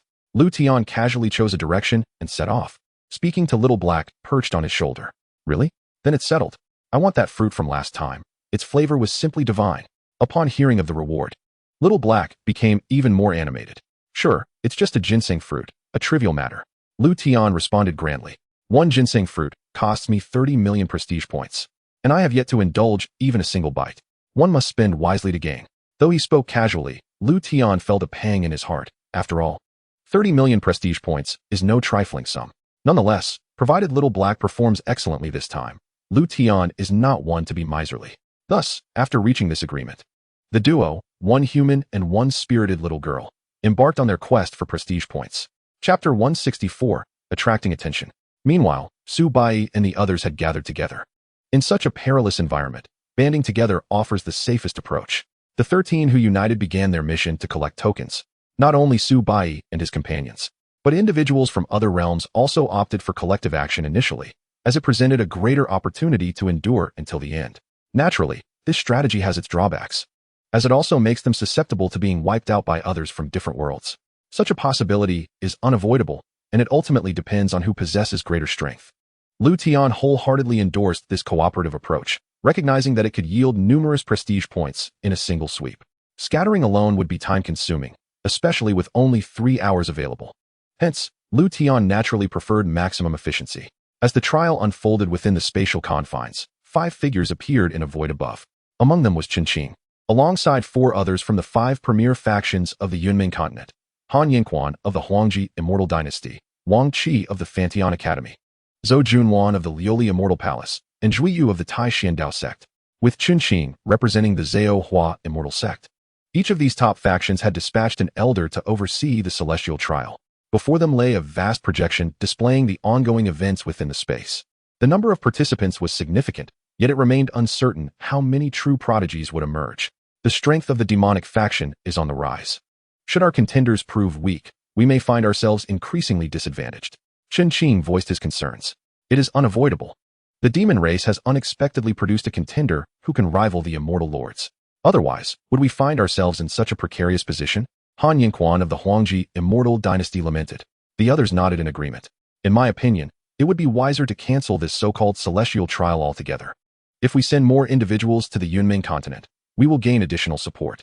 I fail to comprehend why the Immortal Lord insists on conducting this trial. Out of thousands. If merely 1,000 survive, it would be a remarkable outcome. Although not all among them are exceptionally gifted. Those who reach this stage have undoubtedly surpassed over 90% of their peers in their respective worlds. Rather than allowing them to perish here, we might as well exchange a few for members of the demon race. Suddenly, Zhou Junwan of the Lioli Immortal Palace voiced her confusion. Have you lost your mind? If you seek death, do not drag us down with you. The decisions made by the Immortal Lord are beyond our purview for discussion. Such thoughts should remain unspoken. Do you truly dare utter them? Do not endanger the forces behind you. As soon as she finished speaking, Qin barked sharply. The others instinctively distanced themselves from Zhou Junwan, wary of being implicated. It was evident that they held a profound fear of the Immortal Lord. I merely spoke in haste. Please do not take it to heart. I harbor no doubts regarding the Immortal Lord. Realizing her previous words had crossed a line, Zhou Junwan hastily altered her tone. Very well, we are fortunate that only we few heard that. Had it reached the ears of the Immortal Lord's followers, none of us would escape unscathed. Let us return our focus to observing the celestial trial. As per our previous agreement, the top 20 shall be free to pursue their own paths. The remainder will be left to their own discretion. At that time, none of us shall intervene in their choices. Qin wished to avoid revisiting the earlier topic, thus redirecting the conversation. No objections here. The other 4 concurred in unison. They then resumed their watch over the unfolding celestial trial. Master, these individuals are exceedingly weak. Not a single move could I withstand. This is far too effortless. I hardly exerted any effort at all. Having vanquished yet another inhabitant of a different world, Xiaohe approached Liutian with a triumphant demeanor. My Xiaohe is truly formidable. Those opponents were clearly no match for him. Given this, let us press onward. Time is of the essence. And over an hour has already elapsed. Initially, Liutian harbored some concern that Xiaohe might encounter adversaries of equal strength. However, as they continued their journey, Liutian found ample reason to believe that even when combined, all participants in the immortal trials would be no match for Xiaohe. Thus, Liutian was completely at ease. Without daring to linger, he took Xiaohe and set forth in search of the next fortunate soul. As Liutian swept away all others he encountered, a few fortunate individuals gradually began to notice that the number of people in the space seemed to be diminishing at an alarming rate. Some had wandered for over half an hour without encountering even a single soul. This was evidently quite abnormal, and thus it was only natural for them to form such speculations. Unbeknownst to them, the true architect behind it all was Liutian, or more precisely, Xiaohe. From an initial throng of tens of thousands, nearly half had vanished after just 1/3 of the time had elapsed. This unusual occurrence soon caught the attention of Qin and his 4 companions. From which world does this individual hail? And that little girl by his side? She appears to be a type of beast, does she not? What manner of creature is this that possesses such strength? Chen Qing gazed at the image of Liutian and Xiao He, unleashing a torrent of inquiries. It has been determined that he is from the Tianjin continent, known as Tian Lu. As for his beast companion, there is no recorded information. However, we do not have regulations prohibiting the inclusion of pets in the immortal trials. Therefore, he is not in violation. After a brief pause, Han Yingquan chimed in. The Tianjin continent? Why does that sound somewhat familiar? Tianjin continent. I remember now. The foremost expert under the immortal lord hails from the Tianjin continent. Suddenly, Wang Qi exclaimed in astonishment. What? Are you saying that the one who masters the path of space is actually from the Tianjin continent? Chen Qing also found it hard to believe. There can be no mistake. This was revealed inadvertently by the dean on one occasion. At the time, I did not pay it much heed. But now that Tianjin continent is mentioned, the memory resurfaces. Wang Qi asserted with unwavering certainty. Our celestial creation sect must have him. I implore the rest of you to grant me this favor. Upon my return, I will ensure that a generous gift is sent to your respective sections. Chen Qing hastily interjected. Brother Chen, that is rather selfish of you. This individual may very well be the next formidable contender to rival that master of the path of space. Are you suggesting we simply concede? Han Yingquan immediately expressed his discontent. Indeed, I propose we adhere to our customary approach. In the end, the five of us shall compete based on our own merits. As for whom this individual will ultimately choose, that shall be left to fate. Wang Qi readily agreed. Very well, let us rely on our own abilities. Regardless, I am determined to secure this individual for myself. Chen Qing ceased further argument, fully aware that the other four would not simply relinquish Liutian. Thus, the nature of the conditions they would propose later became a matter for careful consideration. As the five of them fell into silence, they began to deliberate internally. However, had they known that Liutian was merely here to fulfill a system task and had no intention of ascending to the upper realms, one could only wonder what expressions would grace their faces. As time continued to inexorably flow, the trial period was on the verge of concluding after nearly 3 hours. At this juncture, Liutian also came to a halt, ceasing his search for the remaining fortunate individuals. Time is almost up. This task shall conclude here. I must address the tokens in my possession. Liutian had no intention of heading to the Yunmen continent just yet, rendering the tokens in his hand of no use to him. Given that there were thousands of tokens, it would be rather inappropriate to simply discard them. What if someone else were to stumble upon them by chance? Wouldn't that be a boon for them? Therefore, while there was still a bit of time, Liutian contacted xianxia, instructing her to meet him at a designated location. Upon receiving Liutian's signal, xianxia promptly concocted an excuse to part ways with Su Bai and the others. Shortly thereafter, she arrived at the place Liutian specified. Master, I have arrived. Upon reaching the designated spot, xianxia called out. In the next instant, Liutian emerged from behind a nearby rock. The moment she laid eyes on him, a smile graced xianxia's face as she approached Liutian. Master, you summoned me. Is there something you wish to discuss? Xianxia understood that Liutian would not summon her without reason, thus she immediately inquired. Ahem, indeed, there is a matter at hand. These are the tokens belonging to participants of the immortal trials. I haven't counted them precisely, but there should be several thousand. Take them with you, and upon your return, distribute them among Bai and the others. This way, you can secure a place within the top 100. Liutian said, producing a storage ring filled with tokens and handing it to xianxia. Very well, master. Xianxia recognized Liutian's intentions were for their benefit, so she graciously accepted his goodwill. Stowing away the storage ring, she lifted her gaze to Liutian. However, this time Xianxia refrained from throwing herself into Liutian's embrace. It was not that she did not desire to, but rather the fear that if she once again felt the warmth of his presence, she would be reluctant to part ways. Xia, I have finished what I needed to say. Time is short, you must return swiftly. Observing the longing in Xianxia's eyes, Liutian understood all too well, yet he was powerless to change the situation. Oftentimes, many matters are beyond one's control. Oh, then, I shall take my leave. Master, please remember to take care of yourself. Do not overexert yourself. After offering several reminders, Xianxia cast one last lingering glance at Liutian before turning to depart. Parting is always fraught with reluctance, causing each step Xianxia took to feel exceedingly heavy. As she distanced herself, Liutian felt a profound stirring within his heart for the first time. This feeling stirred within him emotions he could scarcely articulate, yet he recognized that such sentiments were unwelcome. Xia. Suddenly, Liutian rushed towards Xianxia's retreating figure. Hearing her name called, Xianxia instinctively turned around. In that fleeting moment, Liutian enveloped her in a tight embrace. Without a moment's hesitation, Xianxia reciprocated, wrapping her arms around the man before her. Once again enveloped in warmth, a gentle smile graced Xianxia's lips, while her eyes inexplicably glistened with moisture. After a brief interlude, the two of them instinctively released each other. Master, I must take my leave. No matter where I may go in the future, you shall always be my one and only master. Xianxia raised her delicate hand to tenderly caress Liutian's face, her expression and gestures imbued with an unparalleled gentleness. Upon witnessing the scene, Liutian extended his hand to grasp the delicate jade hand that was caressing his face. Xiyu, soon, I shall seek you out. As I venture to the upper realm, please take good care of yourself. A brief separation is merely a prelude to a more splendid reunion. He continued, moreover, you need not address me as master any longer. At the utterance of the last phrase, Xianxiu trembled involuntarily, her face instantly reflecting a deep concern. In that fleeting moment, she became utterly flustered, fearing that Liutian no longer desired her presence. Xiyu, what troubles you? Why are you in tears? Did I say something amiss? Noticing the tears welling in Xianxiu's eyes, Liutian found himself at a loss, hastily raising his hand to gently wipe away her tears. Master, do you no longer want Xiyu? Xianxiu asked tremulously. Huh, nonsense. Who told you that? You must reveal this person's identity. I shall not let them go unpunished. Liutian's sudden fury took Xianxiu by surprise, for she felt it was an attempt to sow discord. Isn't this what you just said, master? Xianxiu's remark rendered Liutian momentarily bewildered. When did I say that? Such words could never escape my lips. Wait, are you referring to what I just said? Oh, Xiyu, you have misunderstood. When I mentioned you need not call me master, I meant that I believe you can use a different appellation. I would prefer another title you might have for me. It is indeed my fault for not articulating clearly, leading to your misunderstanding.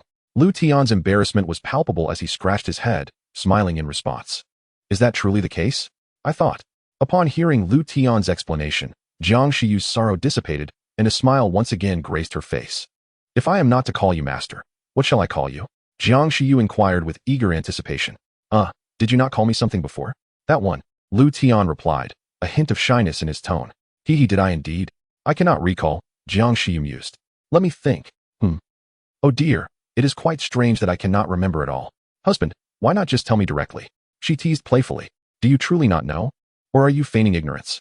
In the last moments before we parted for the celestial trial, did you not call me husband? You thought that was quite nice. Did you not? I almost failed to notice, Liutian murmured, realizing only then what had transpired. How could I jest with my husband? Xianxiu giggled before suddenly calling out seriously, husband. Liutian replied immediately. Husband. Husband, I am here. The two exchanged words in a manner devoid of any impatience. Minutes later, Xianxiu departed, making her way back to where Su Bai and the others awaited. This time, however, her face was alight with joy, and she found herself chuckling spontaneously along the way. As Liutian watched her figure fade from view, a smile graced his own countenance as he departed the scene. Chapter 166, Trial Rankings. After 3 hours, the journey reached its conclusion. At that moment, all those who had survived in the space were once again transported back to the Grand Plaza from whence they came. Gradually, the crowd began to realize that the celestial trial had come to an end. Soon, emotions ran high. Some rejoiced while others despaired. Those fortunate enough to have collected numerous tokens were undeniably elated, while those with scant tokens displayed expressions of disappointment and frustration. Yet, the outcome was set in stone, and no one could alter the results. After a brief pause, Chunqing reappeared in the sky, accompanied by the other 4 individuals. The presence of these additional figures sparked curiosity among those below. Congratulations on surviving the celestial trial. Though most of you will ultimately face elimination, surviving means you have already surpassed many others. As you can see, over 10,000 entered, yet now only a little over 1,000 remain in the plaza. Therefore, compared to those who did not emerge, you are indeed fortunate. As Chunqing spoke, he discreetly searched for Liutian's figure. Having witnessed firsthand that over 90% of those who had not made it out were dealt with by the small black companion of Liutian. Without further ado, Chunqing proceeded to introduce the 4 individuals beside him. We shall now commence the tallying of scores. All of you, step forward and turn to present the tokens you have gathered. With Chunqing's command, the final step of the celestial trial began. Given the significant reduction in numbers compared to the initial count, the process of tallying scores was completed in a relatively short span of time. In less than the time it takes to burn a stick of incense, everyone had submitted their tokens. Subsequently, a display materialized in the void, revealing the names of the top 100 participants along with their respective realms. Before long, the names of all 100 individuals were fully displayed. Congratulations to the above 100 for qualifying to enter the Cloud Dream Continent. We shall now proceed to the selection phase. For those ranking in the top 20, if any of you wish to join my Creation Immortal sect, you may directly become inner disciples, enjoying the benefits accorded to such status each month. Furthermore, you will have the opportunity to select cultivation techniques, martial skills, and immortal artifacts. It is important to note that ordinary disciples must make certain contributions to the sect before they can qualify to select techniques and artifacts. However, by choosing to join my sect, you will directly obtain this invaluable opportunity. Of course, if you perform exceptionally well, even better rewards may await, including the possibility of being favored by an elder or even the sect leader. Xianxia spoke, luring them with enticing prospects. Ahem, dear participants. My Imperial Extreme Immortal Dynasty offers similar opportunities, cultivation techniques, martial skills, and immortal artifacts. You may even have the chance to catch the eye of several princes of the dynasty and ascend to great heights. If luck is on your side and you catch the attention of a princess or the monarch, your future will be limitless, Han Yingquan chimed in. Eager not to be outdone, my Xianxiaaudiobooks Academy does not possess as many rewards as they do. Additionally, we only accept those who are just and cultivate righteous energy. Therefore, if any among you hold such intentions, you may choose my academy. Although the benefits may not match theirs, there will still be rewards to be had. Following Han Yingquan, Wang Qi spoke calmly, not overly concerned about how many disciples his academy would attract due to its unique cultivation practices. Next, it is my turn to represent the Taishan Dao Sect. Our benefits are quite similar to those of the Creation Immortal Sect. I shall not elaborate further. The decision lies with you, Zhuyu stated succinctly while making clear the basic benefits offered. My Liuli Immortal Palace only accepts females. The treatment is not significantly different from theirs. Upon entering the Yunming continent, the position of a woman becomes even more precarious. However, as long as you join my Liuli Immortal Palace, no one will dare to bully you again. Some of you ladies might want to consider this carefully. Zhou Junwan spoke calmly. Well, we have laid out our terms. Now the top 20 can begin to make their choices. If you wish to join a particular faction, please step forward and speak up. Let us commence. Everything that needed to be said has been articulated, Qianxia declared without further ado. With Qianxia's words, those ranked within the top 20 began to deliberate in their minds, including Su Bai and her companions. What do you think? Xianxia inquired of Su Bai and the others. What is there to hesitate about? We are disciples of the Wandao sect. It is only natural that we cannot choose to join any of their factions. Let us simply forego this opportunity, Su Bai stated without a moment's thought. The others nodded in agreement upon hearing this. Observing Su Bai and the others' demeanor, Xianxia felt a sense of relief. After all, she considered herself their mentor and regarded them as her cherished disciples. Although she found Su Bai's perspective valid, Xianxia harbored other thoughts. Bai, your assertion is undoubtedly correct. However, we have never set foot in the Yunming continent. Without some form of backing, our endeavors will be fraught with difficulty. On the Tianhan continent, you have the Wandao sect and your master to protect you, allowing you time to grow. Yet, the Yunming continent lacks the Wandao sect and your master, at least, not initially, Xianxia spoke slowly. What? Our master isn't accompanying us to the Yunming continent? Then why should we go? We might as well forfeit this opportunity altogether. Wherever our master is, that is where I wish to be, Su Bai exclaimed. Immediately disinterested in venturing to the Yunming continent upon hearing that Liutian would not accompany them. Chapter 167, Choosing a Faction. Upon hearing this, Xianxia found herself in a quandary. After all, Liutian had arranged for all of them to enter the Yunming continent ahead of time. Xianxia did not want Liutian to be troubled by this matter. No, we must enter the Yunming continent. This is your master's command. Consider it carefully. If it comes to that, we will abandon joining these factions. Though relying solely on ourselves may be perilous, we must still enter the Yunming continent, Xianxia insisted. Upon hearing this, Su Bai and her companions bowed their heads, lost in contemplation. At that moment, Xianxia began to scan the crowd, attempting to locate Liutian. When one is uncertain about making a decision, they often seek assistance from those closest to them. However, at this moment, Liutian was deliberately concealing himself. And with many others obstructing her view, Xianxia did not immediately spot him. Xia, are you looking for me? Just as Xianxia was about to give up, Liutian's voice suddenly resonated in her mind. Husband? Upon hearing Liutian's voice, Xianxia felt rejuvenated. It's me. I cannot appear in front of you while you are with Bai and the others. I noticed you glancing around, so I guessed you were searching for me. Speak. What difficulties have you encountered? Liutian's voice echoed again. It's like this, husband. Bai and the others. Xianxia wasted no time in recounting the events that had transpired before. After listening to Xianxia's explanation, Liutian understood the situation at hand. I had not considered this. However, it is indeed challenging to navigate the Yunming continent without a background. Here's what you should do. Temporarily choose a faction to join.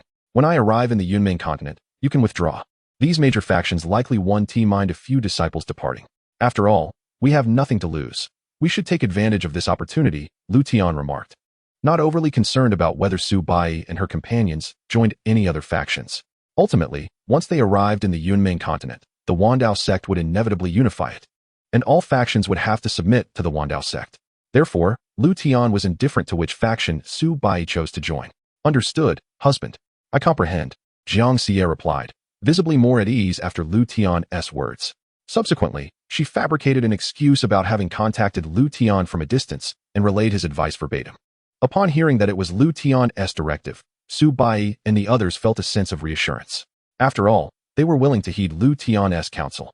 This way, they would not be seen as betraying their sect. The Fanteon Academy has a singular cultivation methodology, and it seems none among us practice that so-called righteous aura. Thus, we are left with 4 options. The Lioli Immortal Palace only accepts females, so that must be excluded. Fellow disciples, what are your thoughts on the remaining 3 factions? Since we are merely joining temporarily, it would be prudent to select a faction that allows for mutual support. Su Bai began to analyze and inquire. The Zhao Hua Xianzong is quite similar to the Tai Xian Dao Man, while the Huang Ji Xianxiao sounds like an imperial faction. Within imperial factions, one often finds a plethora of power struggles, which does not intrigue me. Let us decide between the remaining 2 factions, Xiaoyan spoke slowly. Upon hearing this, Gu Yi and Lin Fan nodded in agreement. Ultimately, after deliberation among the 4, they decided to join the Zhao Hua Xianzong. That simplifies our choice. The Lioli Immortal Palace only accepts females, so let us select this one. This way, we will face less disturbance, Lin Xinghan stated. Soon, Lin Xinghan's suggestion received unanimous consent from the other women. Very well, let it be so. Meiying Wan Shui, you will accompany me to follow Xinghan to the Lioli Immortal Palace. Elder Xia, you will go with Bai and the others to the Zhao Hua Xianzong. Once we have settled in our respective factions, we will seek opportunities to meet and discuss our subsequent actions. After all, it is prudent to proceed cautiously in a foreign world for the first time. What do you all think? Xianxia proposed. Sounds good. I will take care of Bai and her 3 companions, Xiaxia nodded. Excellent. Let us finalize this decision. Remember, upon entering your respective factions, prioritize your safety above all else. Additionally, do your utmost to gather information regarding the Yunmeng continent. As for the rest, we will reconvene to discuss once we establish ourselves in the Yunmeng continent, Xianxia emphasized earnestly. Everyone nodded in agreement. In that case, let us proceed to choose our factions. Once all necessary instructions were given, Xianxia led Su Bai and the others towards the forefront. We 4, along with myself, will choose the Zhao Hua Xianzong. As for me and the 7 of them, we will select the Lioli Immortal Palace.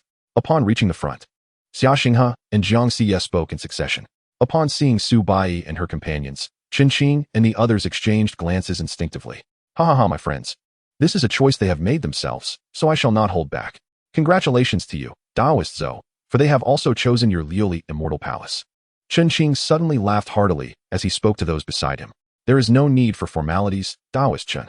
This time, both our factions have reaped considerable rewards. Zhou Junwan also displayed a rare expression of satisfaction. However, the faces of the other 3 were rather grim. Cough, cough, my friends, I, Qinqing, am not one to be unreasonable. I shall not contend for the remaining top 20 spots, nor shall I compete for the 80 ranking lower. Thus, you shall not be at too much of a disadvantage. After all this time spent together, Qinqing still took care to consider the feelings of the 3 beside him. I feel the same. You may take the remaining candidates first, Zhou Junwan said candidly. Upon hearing this, the expressions of the other 3 improved considerably.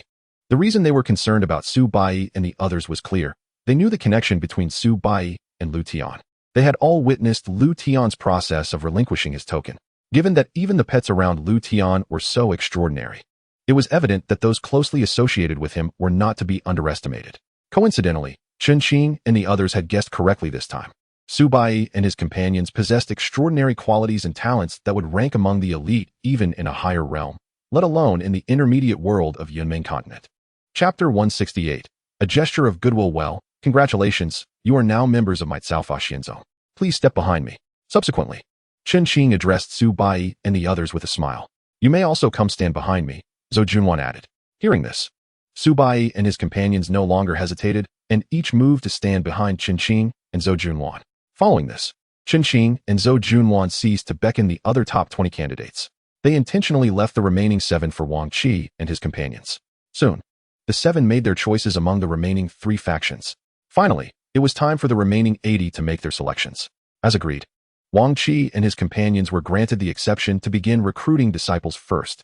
Under their enticing offers, nearly 60 individuals made their choices swiftly. Ultimately, less than 20 remained, with the male candidates opting for Caofa Xinzong and the females favoring Liuli Immortal Palace. Thus, the celestial trial concluded successfully, especially for Qinqing and Zhou Junwan. Both had garnered substantial rewards. The celestial trial officially came to a close. Those who did not obtain spots could await the next opportunity. Now, you shall be transported from this place. As Qinqing's words fell, the remaining fewer than 1,000 individuals were sequentially teleported away. Soon, only one figure remained in the vast square. This individual was none other than Liutian, disguised.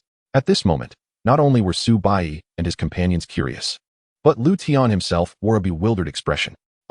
Was there an error in the teleportation? Esteemed elders, please expedite my transport. Liutian did not wish to linger here, so he altered his voice and spoke. There was no error. We deliberately chose to keep you here. You are called Tian Lu, correct? Qinqing and the others approached Liutian slowly, each filled with curiosity about him. What do these 5 intend to do? If I summon Xiaohe now, my identity will be exposed. Liutian was unaware of why Qinqing and the others had specifically retained him. Yet he feared that acting hastily might reveal his disguise in front of Su Bai and the others, rendering his previous efforts futile. Not far away, Xianxia observed this scene, her hands tightly clenched, ready to act at any moment. Young friend Tian Lu, do not misunderstand. We harbor no ill intentions towards you. We have witnessed all your actions in the space. Thus we are fully aware of your true capabilities. We specifically retained you to inquire why you relinquished the opportunity to ascend to the higher realm. You must understand, this is a coveted chance that many yearn for. Yet you chose to forego it. Qinqing, noticing Liutian's wariness, spoke in a gentle manner. You kept me here just to ask me that? It's quite simple. I do not wish to ascend to the higher realm just yet. Furthermore, with sufficient strength, I can ascend on my own. There is no necessity to accompany you, is there? Liutian replied candidly. I see. Young friend Tian Lu is confident in his own strength, which is indeed commendable. However, there are matters you may not be aware of. The Yunming continent is not solely inhabited by us. There exists an exceedingly malevolent and wicked demonic race. If you were to ascend alone to the Yunming continent, encountering the territory of the demon race could prove exceedingly dangerous. You must understand, that group of demons will not welcome you kindly. To be frank, the demonic race is currently quite formidable, and each year, numerous human lives are lost at their hands. Accompanying us to the Yunming continent would at least mitigate the risk of inadvertently entering the demon territory. Thus, young friend Tian Lu, you would be much safer. Qinqing explained slowly. From Qinqing's tone and expression, Liutian chose to trust his words. After all, there was little benefit for Qinqing to speak falsely. Oh, I understand. However, I truly cannot accompany you to the Yunming continent at this time. I have certain matters to address in the lower realm. I am immensely grateful for the concern shown by the esteemed elders. Should I later find myself in the territory of the demon race, I can only say it is the will of fate, and I shall accept it. Liutian expressed his gratitude for their goodwill, but ultimately opted to decline. Well, I see that young friend Tian Lu is no ordinary person, so I shall not press further. However, you must accept this token. Qinqing produced a purple token and handed it to Liutian, upon which the 4 characters Caofa Xinzong were inscribed. Before Liutian could react, the other 4 also presented their respective faction tokens to him. Taoist Zhou, does your Liuli Immortal Palace only accept female disciples? What is the meaning of this? Qinqing inquired, a look of confusion crossing his face as he regarded the token presented by Zhou Junwan. The other 3 also gazed at her in puzzlement. Rules are rigid, but people are adaptable. What do you think? Zhou Junwan responded without altering her expression. This retort left Qinqing and the others momentarily speechless. If rules could be broken at will, could they still be called rules? Moreover, since the establishment of Liuli Immortal Palace, the rule of only accepting female disciples had never been breached. Enough, this is a matter of Liuli Immortal Palace. It is not for us to interfere. Young friend Tian Lu, it seems you are quite the charmer, even prompting Liuli Immortal Palace to alter its regulations for you. Qinqing jested. Cough, cough. Elder Qin, let us return to discussing these tokens. What exactly is this? Liutian redirected the conversation. Young friend Tian Lu, these are the elder tokens from our respective factions. Should you ever decide to journey to the Yunming continent, you may infuse a bit of your energy into them. At that time, the tokens will guide you toward the direction of our factions. By following the tokens' guidance, you will avoid inadvertently trespassing into the territory of the demon race. As for the choice of the token, my young friend Tian Lu, you may decide for yourself, Qinqing elucidated. Oh, this token possesses such capabilities? Very well. Then I shall graciously accept it. After all, it would bring no detriment to myself, and thus, Liutian naturally had no inclination to refuse. It is not in Liutian's character to forego advantages. Accepting the 5 tokens, Liutian did not exhibit excessive elation, remaining rather composed. Are you truly not accompanying us to the Yunmin continent? Qin inquired once more, seemingly reluctant to let the matter rest. Elder Chun, I indeed have pressing matters to attend to and cannot ascend to the upper realms at this time, Liutian explained with a hint of exasperation. Very well. I shall refrain from further questioning. Rest assured, I will take good care of your friends. Whenever you arrive at the Yunmin continent, you may visit them at your convenience. Qin assured, aiming to foster a good rapport with Liutian. I shall also look after them, Zhou Junwan promptly echoed. As for the other 3, they could only remain silent, suppressing their words. Chapter 169, The Map of All Realms. I thank both elders for your kindness. Now that we have discussed the matters at hand, I would appreciate it if you could expedite my departure from here, as I have several pressing affairs to attend to. Liutian stated, sensing the opportune moment to speak again. Very well, young friend Tianlu. Take care, Qin concluded, finally allowing Liutian to take his leave. Observing Liutian's vanishing figure, the 5 of them felt a tinge of regret, for Liutian had ultimately chosen not to accompany them to the Yunmin continent. However, they had managed to leave a favorable impression on him. Subsequently, the 5 returned to the void, swiftly disappearing along with their disciples. Once transported away, Liutian soon spotted Tian Yi's silhouette. Without further hesitation, he approached her.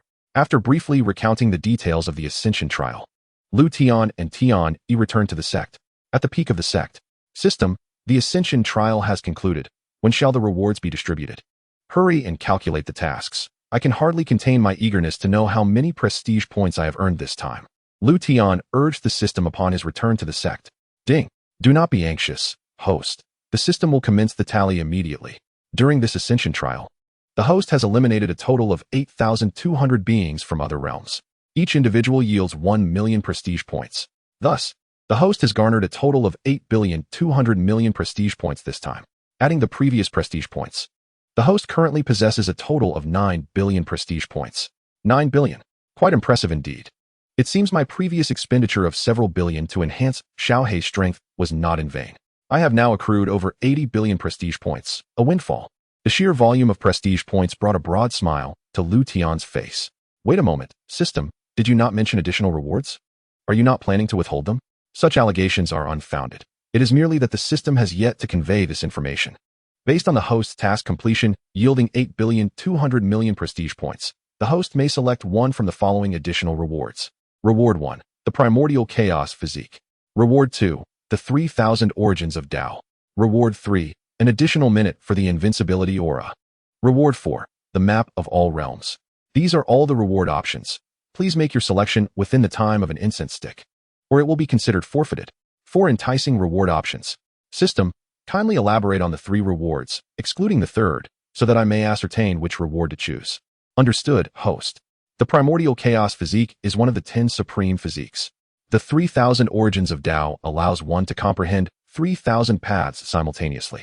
The Map of All Realms can absorb the power of myriad worlds and convert it for personal use. Note, the more worlds the Map of All Realms devours, the greater the power it releases. Should the host choose the Map of All Realms, they must seek out worlds for it to absorb. What? I must actively seek out worlds for absorption? In that case, I shall forego the Map of All Realms. I have no desire to wander in search of worlds. The host's choice is independent of the system. However, the system can remind the host that possessing the Map of All Realms can expedite the nurturing and growth of the world within the Chaos Pearl. So what purpose does your offering of options serve? You are fully aware that I intend to use the Chaos Pearl to nurture a world. Yet you present this conundrum intentionally, do you not? The host is overthinking. That is entirely unfounded. Fine, I concede. I shall choose the Map of All Realms. Ding. Congratulations to the host for obtaining the supreme treasure, the Map of All Realms. The reward has been issued. Should the host require assistance, they may summon the system again. With the Map of All Realms now secured within the system space, the system's voice fell silent. After examining the map for a while and being unable to discern its true nature, Liutian ultimately returned it to the system space. Though he found the system's previous maneuvers somewhat exasperating, he was nonetheless quite satisfied with this extra reward. With his prestige points now sufficient, he felt fortunate to have acquired the Map of All Realms. Liutian began to devise plans for nurturing a world within the Chaos Pearl.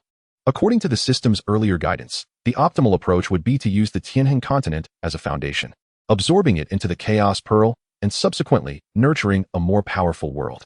However, this undertaking was no trivial matter, and Liutian contemplated how best to broach the subject with Tianhe. After all, the Tao of Heaven for the Tianhe continent was Tianhe herself. It was only proper to inform its master before taking action. Just as Liutian pondered how to communicate this matter to Tianhe, a figure approached him. Subordinate Sun Ao, greetings, Sect Master. A respectful voice abruptly interrupted Liutian's train of thought. Sun Ao, what brings you here? Liutian inquired. Noticing the long-absent Sun Ao, Sect Master, did you not instruct Miss Yu to provide me with a map to locate a certain place? After some time searching, I have indeed found that location. Moreover, I have discovered an entrance to a hidden secret realm, Sun Ao replied without hesitation. A map? Oh, is it the one that Yu Yun provided you? I recall handing the map and that key back to Yu Yun. You could simply discuss this matter with her.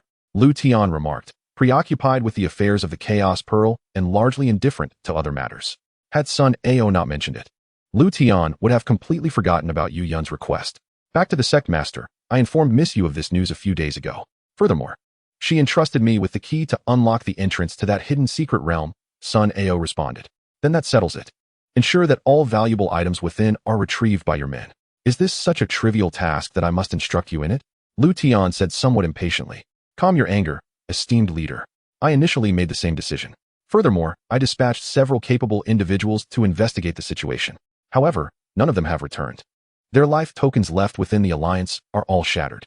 I intended to venture in myself, but mere steps into the secret realm almost cost me my life. There is immense terror within. As he spoke, an expression of profound fear emerged on Sun Ao's face. Observing this sudden change, Liutian discerned that it was not a mere act. The implication was clear. Sun Ao had indeed encountered a formidable entity within that secret realm. Chapter 170. The ominous power. Sun Ao, what did you witness inside? Do you recall? Liutian began to approach the matter with seriousness, inquiring earnestly. A colossal skull came charging at me. Just gazing upon that skull, I felt as though my very soul would be crushed. Had I not retreated decisively, I would certainly have perished, Sun Ao responded, his voice tinged with urgency. Moreover, since my narrow escape, I have noticed something unusual about my body.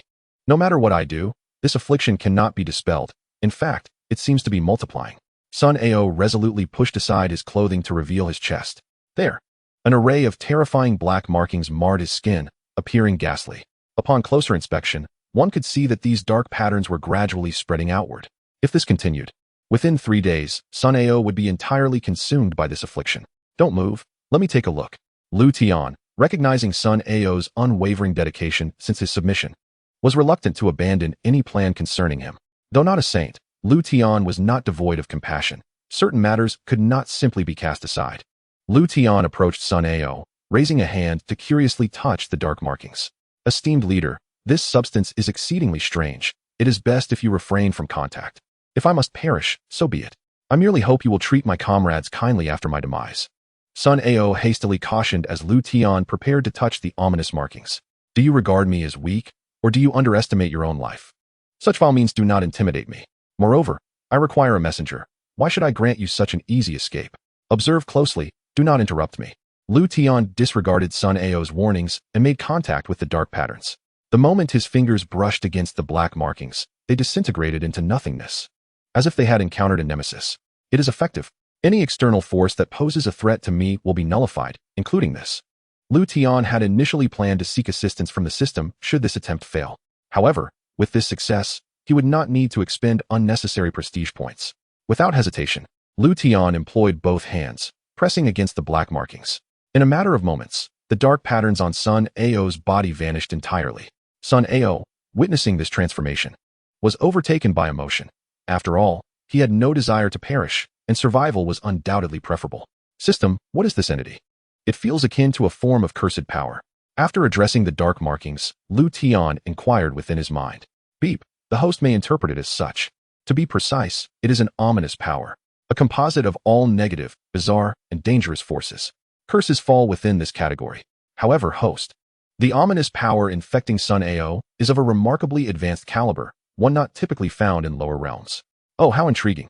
A force not meant to exist in lesser worlds has manifested in Tianhe continent. It seems I must personally explore this secret realm, Liutian contemplated. Thank you for saving my life, esteemed leader. Whatever orders you give henceforth, I shall accept without hesitation. Sun Ao expressed his gratitude. Enough, rise. For the time being. Refrain from sending anyone else into the secret realm. Tomorrow, I shall investigate it myself, Liutian stated as he resumed his seat. Understood, Sun Ao replied promptly. Very well. You may leave. Return to me tomorrow morning, Liutian instructed once more. Yes, I take my leave, Sun Ao respectfully acknowledged before departing from Dao Sect. After Sun Ao's exit, Liutian did not dwell on the matters of the secret realm, but rather pondered how to discuss the issue of devouring Tianhe continent with Tianhe. Early the next morning, under Sun Ao's guidance, Liutian departed from the sect. With the ineffective domain at his disposal, even devoid of any cultivation, he need not fear harm from others. In less than half an hour, Liutian accompanied Sun Ao to the entrance of the discovered secret realm. The area had long been secured by Sun Ao's men, ensuring that no outsiders could trespass. Upon arrival, Liutian wasted no time and directly entered the secret realm. The moment he stepped inside, it felt as though he had entered another world, one rife with danger. After walking a few paces, he detected the same ominous power that had previously emanated from Sun Ao. It was indeed fortuitous that the latter had managed to escape alive. This place was undeniably extraordinary. Had it not been for the ineffective domain, he might have already perished.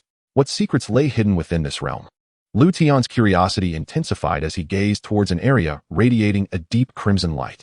Without further deliberation, he ventured deeper into this enigmatic space. Along the way, boundless ominous forces sought to engulf him, yet they could not approach him in the slightest. Thus, Liutian strolled leisurely, seemingly unfazed, devoid of any sense of urgency. Just as he was about to enter the blood-red region, a signal from Little Black reached his mind, indicating it wished to emerge. Without hesitation, Liutian released Little Black from the system space. Little Black, what is it? I am preoccupied and have no time for games, he remarked as he continued forward. Perched upon Liutian's shoulder, Little Black did not respond immediately, but surveyed the surrounding scenery. Little Black, what troubles you? Why are you silent? Noticing Little Black's unusual quietness, Liutian inquired once more. Typically, upon emerging, Little Black would chatter incessantly, but now it exhibited an unusual demeanor, prompting Liutian to sense something was amiss. Master, I believe I have been here before, Little Black suddenly declared. This revelation caused Liutian to halt, turning to face Little Black, perched on his shoulder. You have been here? Are you certain? This is my first time bringing you here. Could you be mistaken? If you have truly been here, do you know what this place is? Liutian inquired with cautious persistence. Chapter 171, The Ancestral Xian.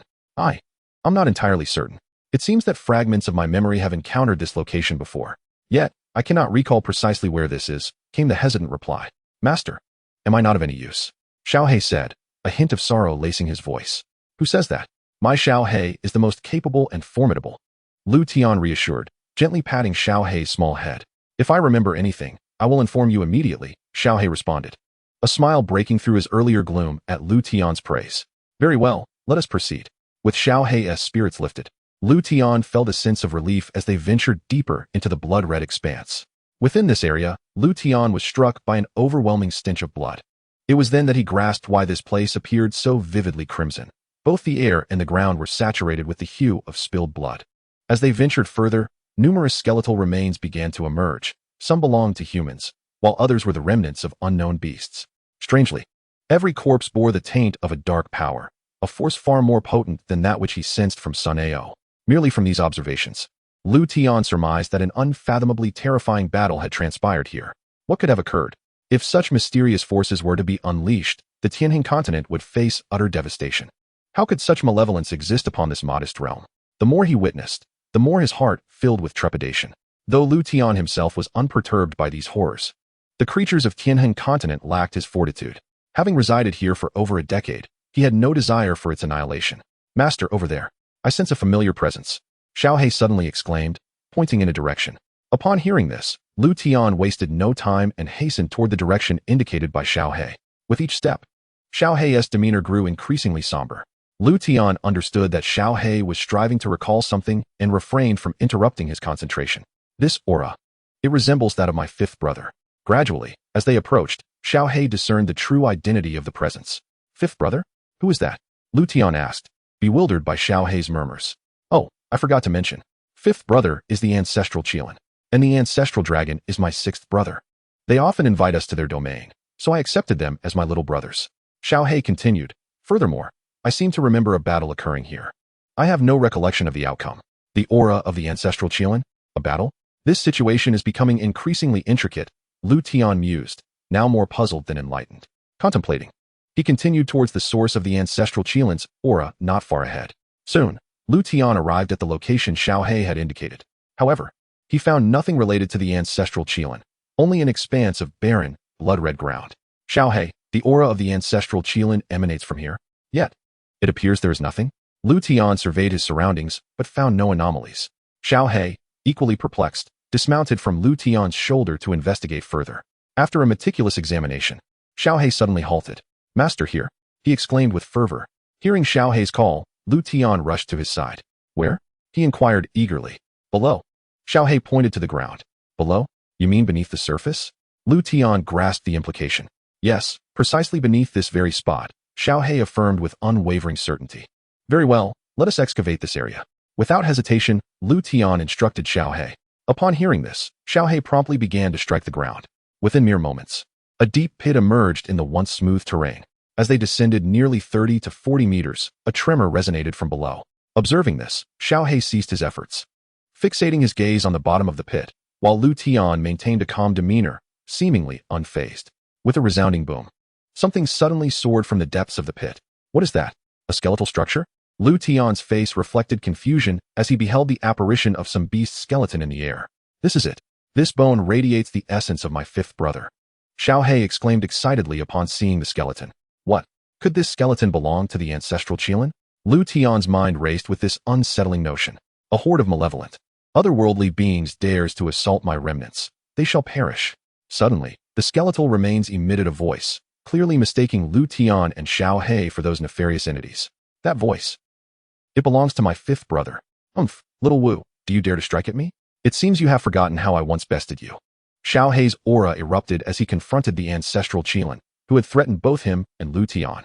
Sensing the formidable energy emanating from Xiao He, the skeletal structure fell silent. Moments later, a phantom gradually coalesced from within the bones. As Liutian beheld the emerging figure of the Qian, his curiosity piqued. This was his first encounter with a Qian, let alone the ancestral Qian, at such proximity. Second sister, is that truly you?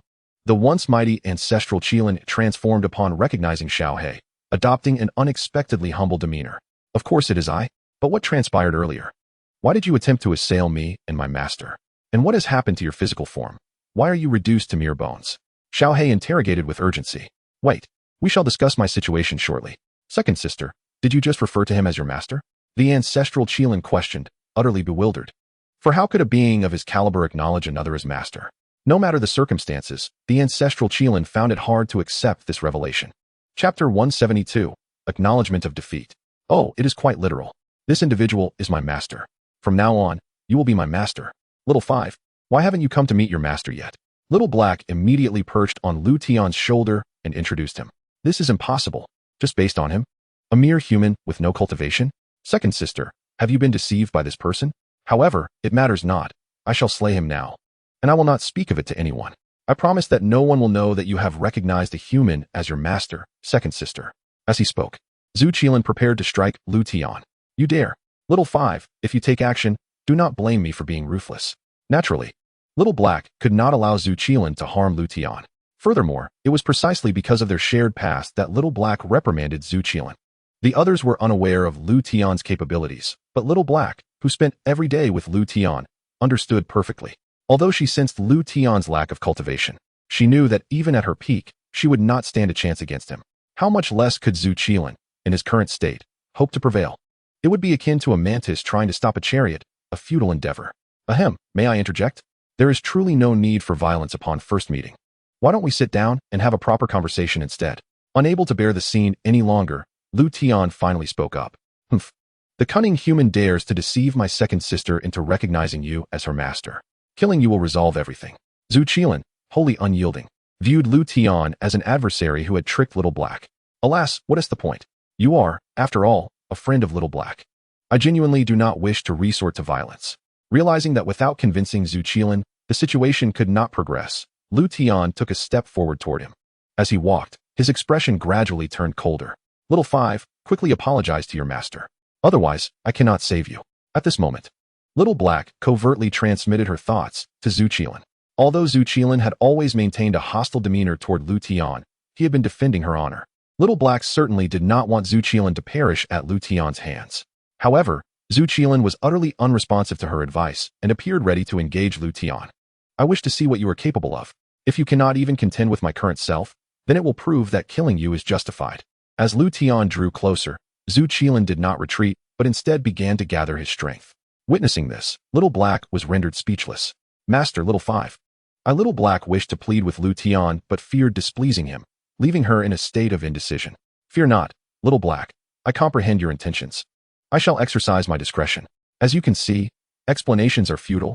We must rely on our strength. I will spare his life. After all, he is your subordinate. Liutian suddenly smiled at Little Black. Thank you, Master. Little 5 is simply single-minded. I had to subdue him back then as well. Upon hearing Liutian's assurance that he would not kill Xianxiaaudiobooks, Little Black felt a wave of relief wash over her. You may strike first, lest it appear that I am taking advantage of your current state. Stopping a few meters in front of Xianxiaaudiobooks, Liutian said with a slight smile. Humph, I do not require your pity. I am Xianxiaaudiobooks. If I cannot even defeat a human of no cultivation, then I shall not allowing Xianxiaaudiobooks to finish. Liutian interjected, what will you do? I will acknowledge you as second sister's master. Furthermore, I can recognize you as my master as well. Xianxiaaudiobooks declared loudly. Acknowledging you as a master is one thing, but I already have a Xianxiaaudiobooks pet. However, my sect is in need of a guardian for the gate, and you seem quite suitable for the role. Liutian spoke indifferently. What? You want me to guard the gate for you? Preposterous. You will regret uttering such words. Xianxiaaudiobooks could no longer contain himself and charged toward Liutian. Observing the oncoming Xianxiaaudiobooks, Liutian did not dodge, but stood his ground with a broad smile. Just as Xianxiaaudiobooks believed Liutian had surrendered, a smile slowly crept across Liutian's face. Today, I grant you 1 minute. With that, Liutian unhesitatingly activated his invincibility aura for the day. In truth, even without using the invincibility aura, Xianxiaaudiobooks could not inflict a single scratch on him. However, that would be far too dull.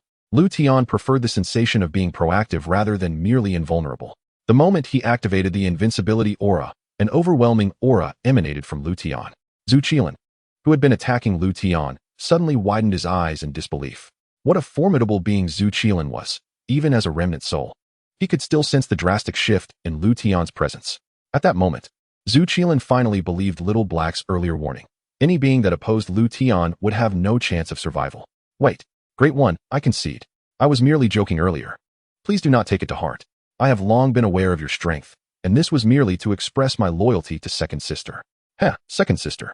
Do speak on my behalf and affirm that what I say is the truth.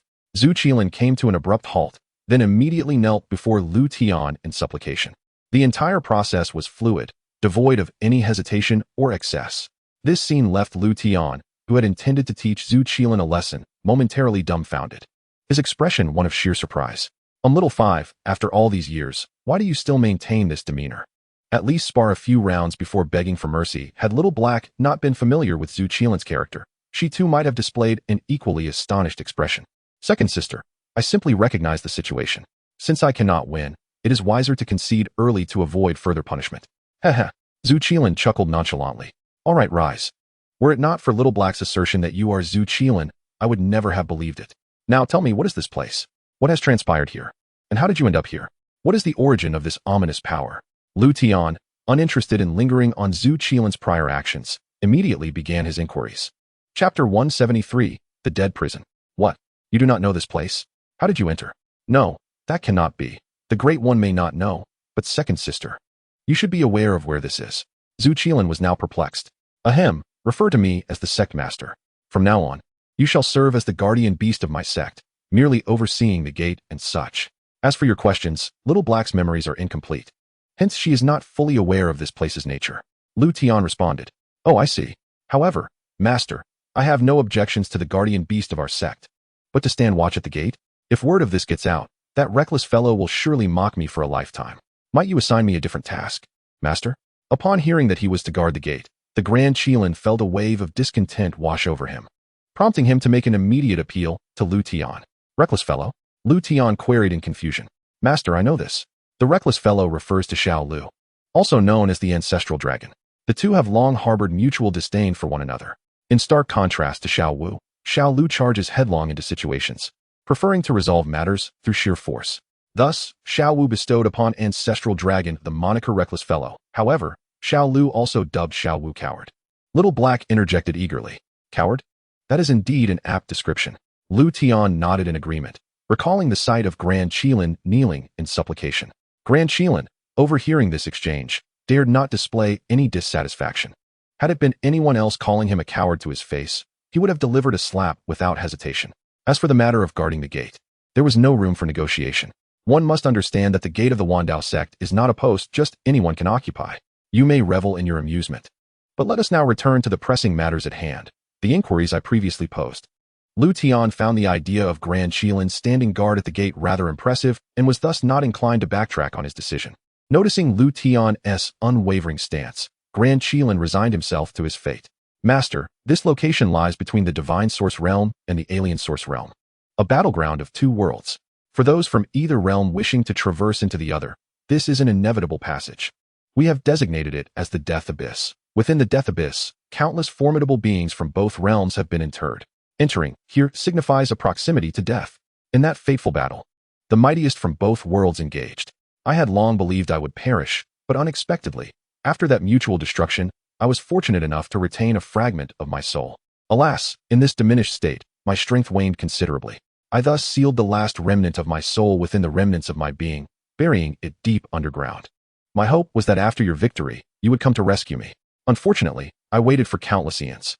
I had always assumed that you, like me, had perished alongside our adversaries. During this interminable wait, I even contemplated that perhaps the complete dissolution of my soul might be a blessing, as it would allow me to reunite with you. But today, seeing you, dear sister, I have begun to believe once more that our eldest sister, third sister, fourth sister, and that reckless fellow are still alive. They, like me, are merely weakened and unable to leave this place. As Grand Qilin spoke, his emotions swelled. Observing his fervor, Little Black was suddenly besieged by fragmented memories. As these memories coalesced, Little Black's expression darkened. Sensing the shift in Little Black, Liutian cast a discreet glance at Grand Qilin, signaling him to cease his discourse. Promptly heeding the unspoken warning, Grand Qilin fell silent, wary of inciting Liutian's displeasure. Little Black, do you recall something? Liutian gently inquired, noticing Little Black tremble. They're dead. All of them, dead. Little Black uttered, tears streaming unbidden down his cheeks. At this sight, Liutian's heart jolted, a foreboding sensation creeping upon him. Grand Qilin, upon hearing this, also visibly wilted. Just as Liutian intended to offer solace, Little Black voluntarily dissipated, retreating into the system space, leaving Liutian at a loss for how to respond. Alas, let her have her solitude. Liutian ultimately decided not to intrude further upon Little Black's grief. Grand Qilin, let us depart this place. The energies here are treacherous, and your fragment of soul cannot withstand them indefinitely. As for the remaining matters, we shall address them upon our return. Given Little Black's current state, I have no desire to continue exploring. Thus, he resolved to escort Grand Qilin's fragment of soul back to the sect. For Grand Qilin might be Little Black's only surviving friend, and Liutian could not turn a blind eye. Yes, I am grateful for your life-saving grace, Master. It has been an eternity since I have returned to the Divine Source Realm. I long to see it again. Grand Qilin acquiesced without hesitation to Liutian's suggestion. The Divine Source Realm? We are not returning there, Liutian spoke calmly. Not the Divine Source Realm? No. Surely we are not heading to the Alien Source Realm?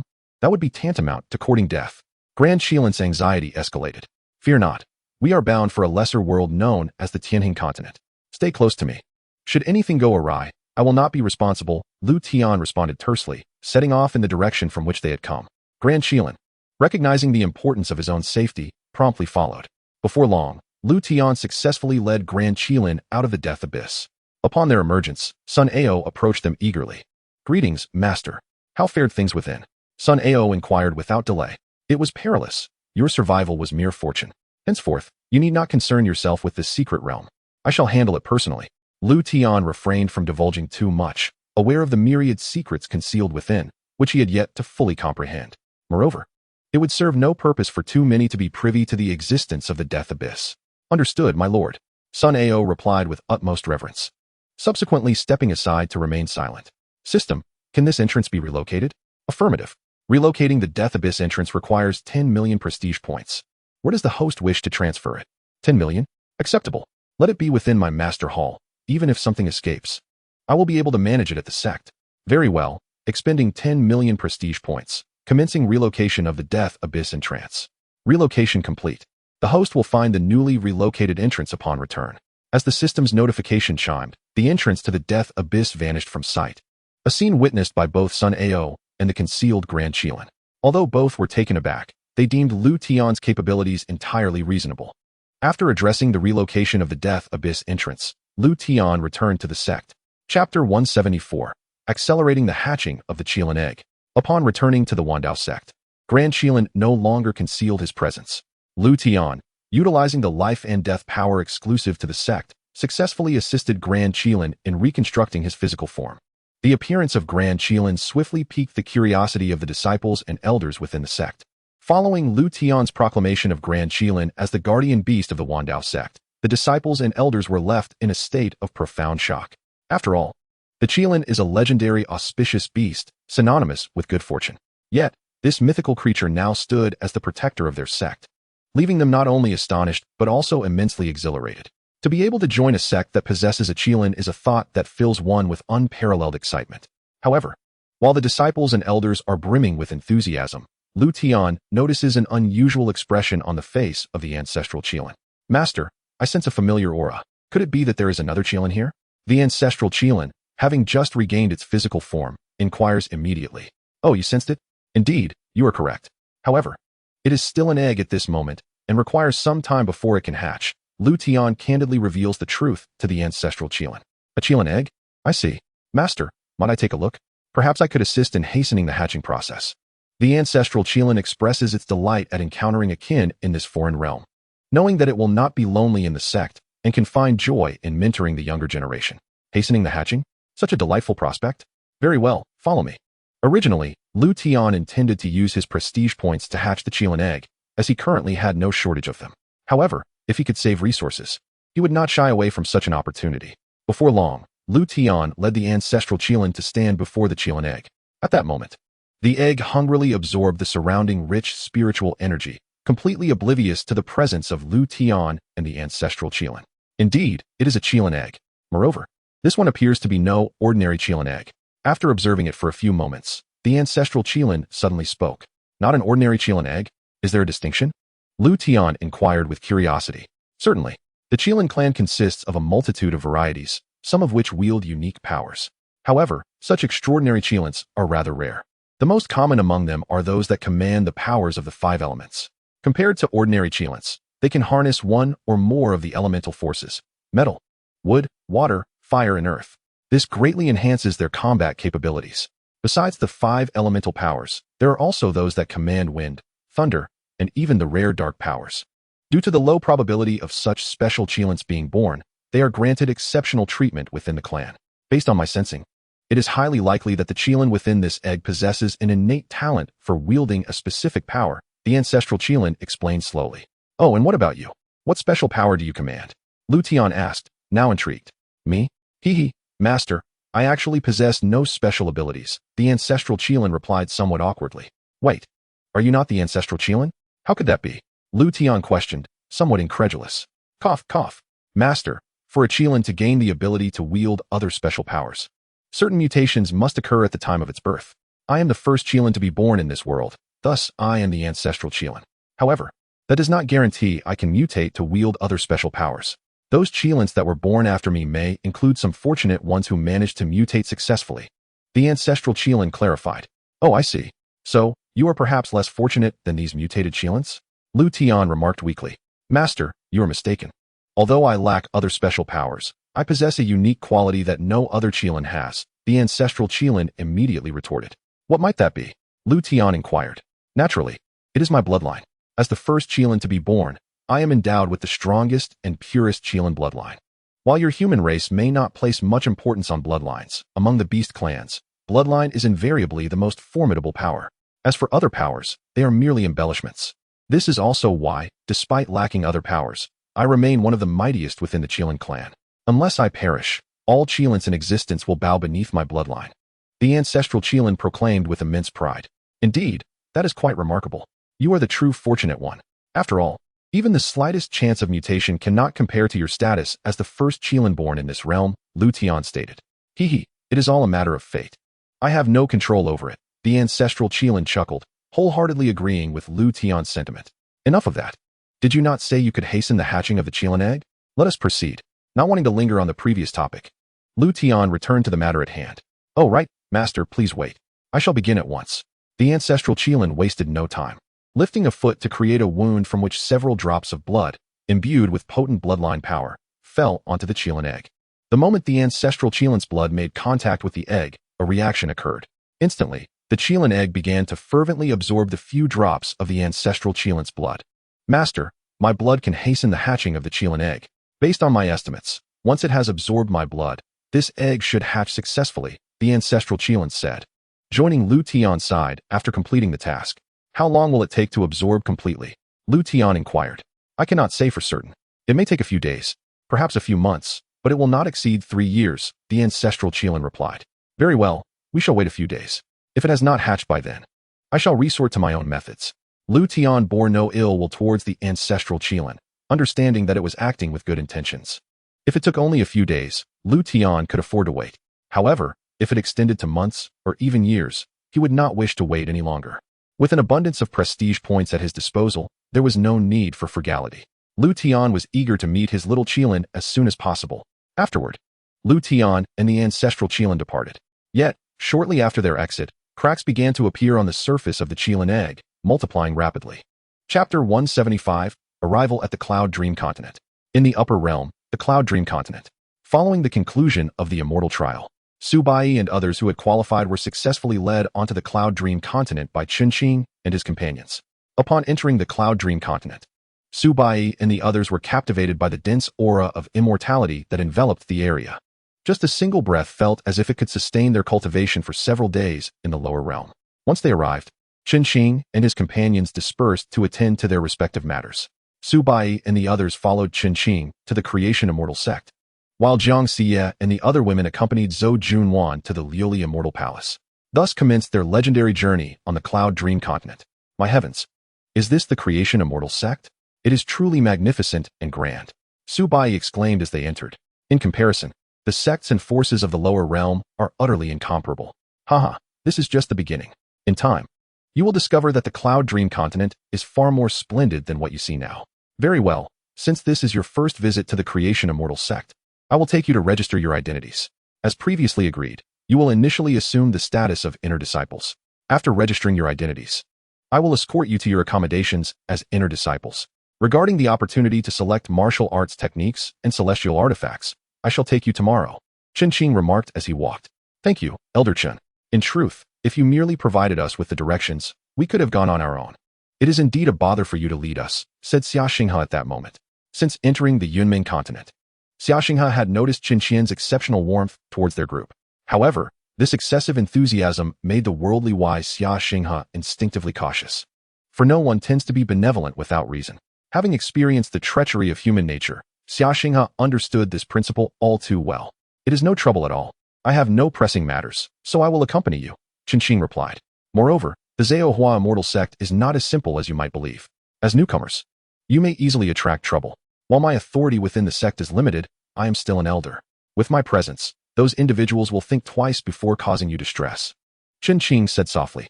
Upon hearing this, Su Bai and the others, who had been curiously observing their surroundings, instantly grew vigilant. Elder Chen, may I inquire whom you refer to by those individuals? Su Bai asked. I had not intended to divulge this to you so soon, especially on your first day at the Zhaohua Immortal Sect. However, it will serve you well to be cautious moving forward. Within the sect, there are actually 3 factions. Each faction endeavors to gain greater influence within the sect by actively recruiting disciples they favor. Even the elders have largely aligned themselves with these 3 factions. Since you have just arrived, you will likely draw the attention of all 3 factions. It is not unlikely that inner disciples will approach you, attempting to persuade you to join their faction. Once you join, it signifies your allegiance moving forward.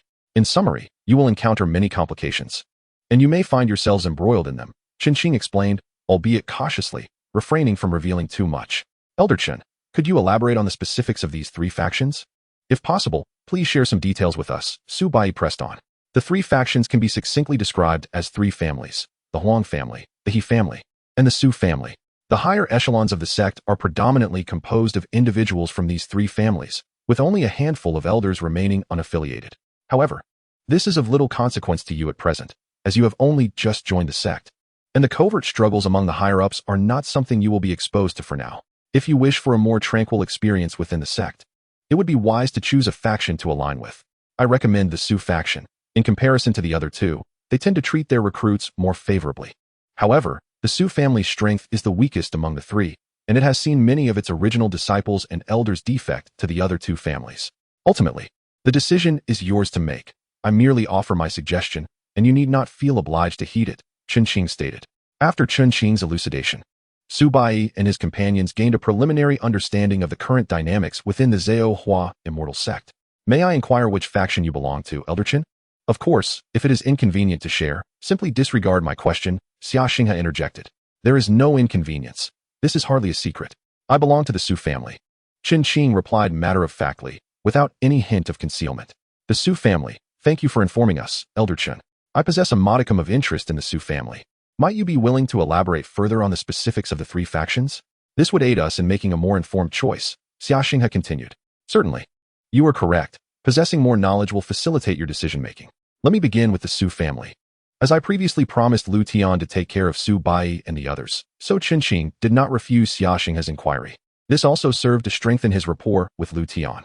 As they proceeded toward the identity registration, Qianxia recounted the pertinent details regarding the three families. He disclosed everything that was not overly confidential to Su Bai and his companions. Before long, they arrived at the identity registration location. Wang Ziji, please register the identities of these inner disciples following me, Qianxia instructed upon reaching the registration area, addressing a steward seated there. The steward, named Wang Yi, was responsible for registering the identities of newly admitted disciples. Greetings, Elder Qin. I did not expect you to personally escort disciples for registration. Do they possess any particular distinction? Wang Yi inquired curiously upon seeing Qianxia. Do not inquire into matters that do not concern you. Knowing too much may not bode well for you. Qianxia replied with a cool demeanor, showing no leniency. Yes, I spoke out of turn. I shall proceed with their registration, Wang Yi responded. Though he harbored dissatisfaction towards Qianxia's attitude, he dared not express it overtly. Shortly thereafter, the names of Su Bai and his companions were registered, and each received their identity tokens as inner disciples of the Xianxiaaudiobooks immortal sect. Subsequently, Qianxia led Su Bai and the others away from the registration area. Once Qianxia departed, the previously smiling Wang Yi's expression turned cold. After casting a few glances at Qianxia and the others' retreating figures, he left the registration area, heading towards an undisclosed location. Chapter 176. Troubles knock at the door. After leaving the registration area, Qianxia's countenance grew noticeably grim. Su Bai and the others quickly detected this shift in demeanor. Elder Qin, who was that person? Do you have a grudge against him? Su Bai suddenly inquired. Sighing, Qianxia replied, it is not so much a grudge as it is a matter of differing loyalties. Do you remember my earlier mention of the three family factions? He is from the Huang family. By now, your information has likely reached the Huang family. It seems our luck has run out, as he happened to be on duty for registrations today. However, do not worry too much. The sect prohibits disciples from engaging in private conflicts. Unless both parties agree to compete on the sect's arena, no one is permitted to act against another. As long as you do not initiate any confrontation, they will have no recourse against you. Oh, and what would happen if one were to initiate a confrontation? Would that lead to expulsion from the sect? Su Bai asked curiously. Being expelled is the least of your concerns. The real fear is not having the chance to leave the sect alive. If you strike first, the opponent may disregard the sect's rules and retaliate. Even if you were to be killed, the most they would face is a few days of confinement. Thus, I caution you to never strike first. You are still unfamiliar with many aspects of the sect, making it easy for others to ensnare you, Qianxia cautioned. I see. So as long as we do not initiate any conflict. Several junior brothers, do you all comprehend? Su Bai displayed no semblance of concern. Instead, a dangerous smile graced his features. Senior brother, they surely understand. I hope this Huang family swiftly sends some capable individuals our way. Otherwise, it would be rather dull, wouldn't it? Gu Yi chimed in with a sinister grin. You? The inner disciples possess cultivation levels no lower than the true immortal realm. You haven't even reached the human immortal realm, so do not act recklessly. Otherwise, even if they dare not kill you, they will not hesitate to incapacitate you. Qianxia, overhearing the conversation among Su Bai and the others, was instantly alarmed. He never anticipated that they would think so unconventionally. Cough cough, Elder Qin. Thank you for your kind intentions. We were merely jesting. Please do not take it to heart. Su Bai replied with a smile, hoping to prevent Qin from further lecturing them. Ah, that's good to hear. I had made a promise. Realizing he had spoken too quickly, Qin promptly sealed his lips. Elder Chen, what did you promise? Su Bai was keenly aware of this detail and immediately pressed for clarification. It's nothing. Just a slip of the tongue. Look, we've arrived at the inner disciples' quarters. Allow me to escort you to select your accommodations. I must report to the sect leader regarding the Ascension trial, and I want to be able to accompany you further. Fearing Su Bai would continue to inquire, Qin quickly changed the subject. Not a problem. We have already gained a basic understanding of the creation immortal sect. Elder Chen, you need not overly concern yourself with us, as your important matters take precedence. Su Bai responded with a smile. Subsequently, Qin guided Su Bai and his companions to a courtyard that could comfortably house 5 individuals. Since Su Bai and his companions had intended to stay together, they immediately agreed upon this arrangement. After ensuring they were settled in, Qin took his leave. Once Qin departed, Su Bai and the others began to organize their respective rooms. Meanwhile, a group was approaching their location. Subordinate Qin pays respects to the sect leader. After parting ways with Su Bai and the others, Qin proceeded directly to the sect leader of the creation immortal sect. At that moment, he respectfully knelt before a middle-aged man exuding an aura of ethereal grace, Su Changfeng, the current sect leader. Rise. Was the Ascension trial conducted smoothly? How many disciples were recruited for the sect? Su Changfeng inquired slowly, his voice imbued with an inherent pressure. Reporting to the sect leader, this Ascension trial was more thrilling than any previous one. Moreover, I encountered a rather peculiar individual. Qin immediately responded. A peculiar individual? Pray, elaborate. Su Changfeng spoke in a dispassionate tone. The individual is named Tian Lu, and he is. Qin, not daring to hesitate, divulged all the information he had without reservation. It took a full incense stick's worth of time before he had finished recounting everything he encountered during the Ascension trial. Interesting. Tian Lu, Tianhing continent. Very well, I shall take note of this. You have worked hard. This is a reward for you. As he spoke, Su Changfeng presented Qin with 10 pieces of celestial crystals. Just as in the lower realms, the Yunming continent also possesses universal resources for cultivation. In the lower realms, they are spirit stones. In the Yunming continent, they are celestial jade. The celestial crystals awarded to Qin are far more precious than celestial jade. Each piece is equivalent to 10,000 pieces of celestial jade. However, it is rare for anyone to exchange celestial crystals for celestial jade, as the efficacy of cultivating with celestial crystals surpasses that of 10,000 celestial jades by several folds. Thus, upon beholding the 10 celestial crystals before him, Qin was immensely thrilled. Thank you for the generous reward, sect leader. Qin deeply bowed his head to Su Changfeng before storing the celestial crystals. You may withdraw. Regarding the Ascension trial, especially the matter of Tian Lu, do not mention it to anyone. Su Changfeng instructed. Understood, I shall keep it confidential. I take my leave. After bowing, Qin exited. As for Su Changfeng, he remained seated, lost in contemplation. Is this the place? Before long, a group approached the courtyard where Su Bai and the others resided. Leading them was a man named Zhang Shuhang, who was inquiring of a nearby disciple. Yes, Zhang Xixiao, this is the place. I personally witnessed those individuals enter here and never saw them emerge again. The disciple replied with an obsequious expression. Good. Let us enter together and meet these newly inducted inner disciples. I am keen to see what capabilities they possess. Confirming that Su Bai and his companions were indeed within the courtyard, Zhang Shuhang promptly made his entrance. Soon, the arrival of Zhang Shuhang and his group caught the attention of Su Bai and the others within the room. Before long, all 5 emerged from their quarters. Upon seeing Su Bai and his companions, a smirk involuntarily crept onto Zhang Shuhang's lips. Who are you? Are you unaware that this is our residence?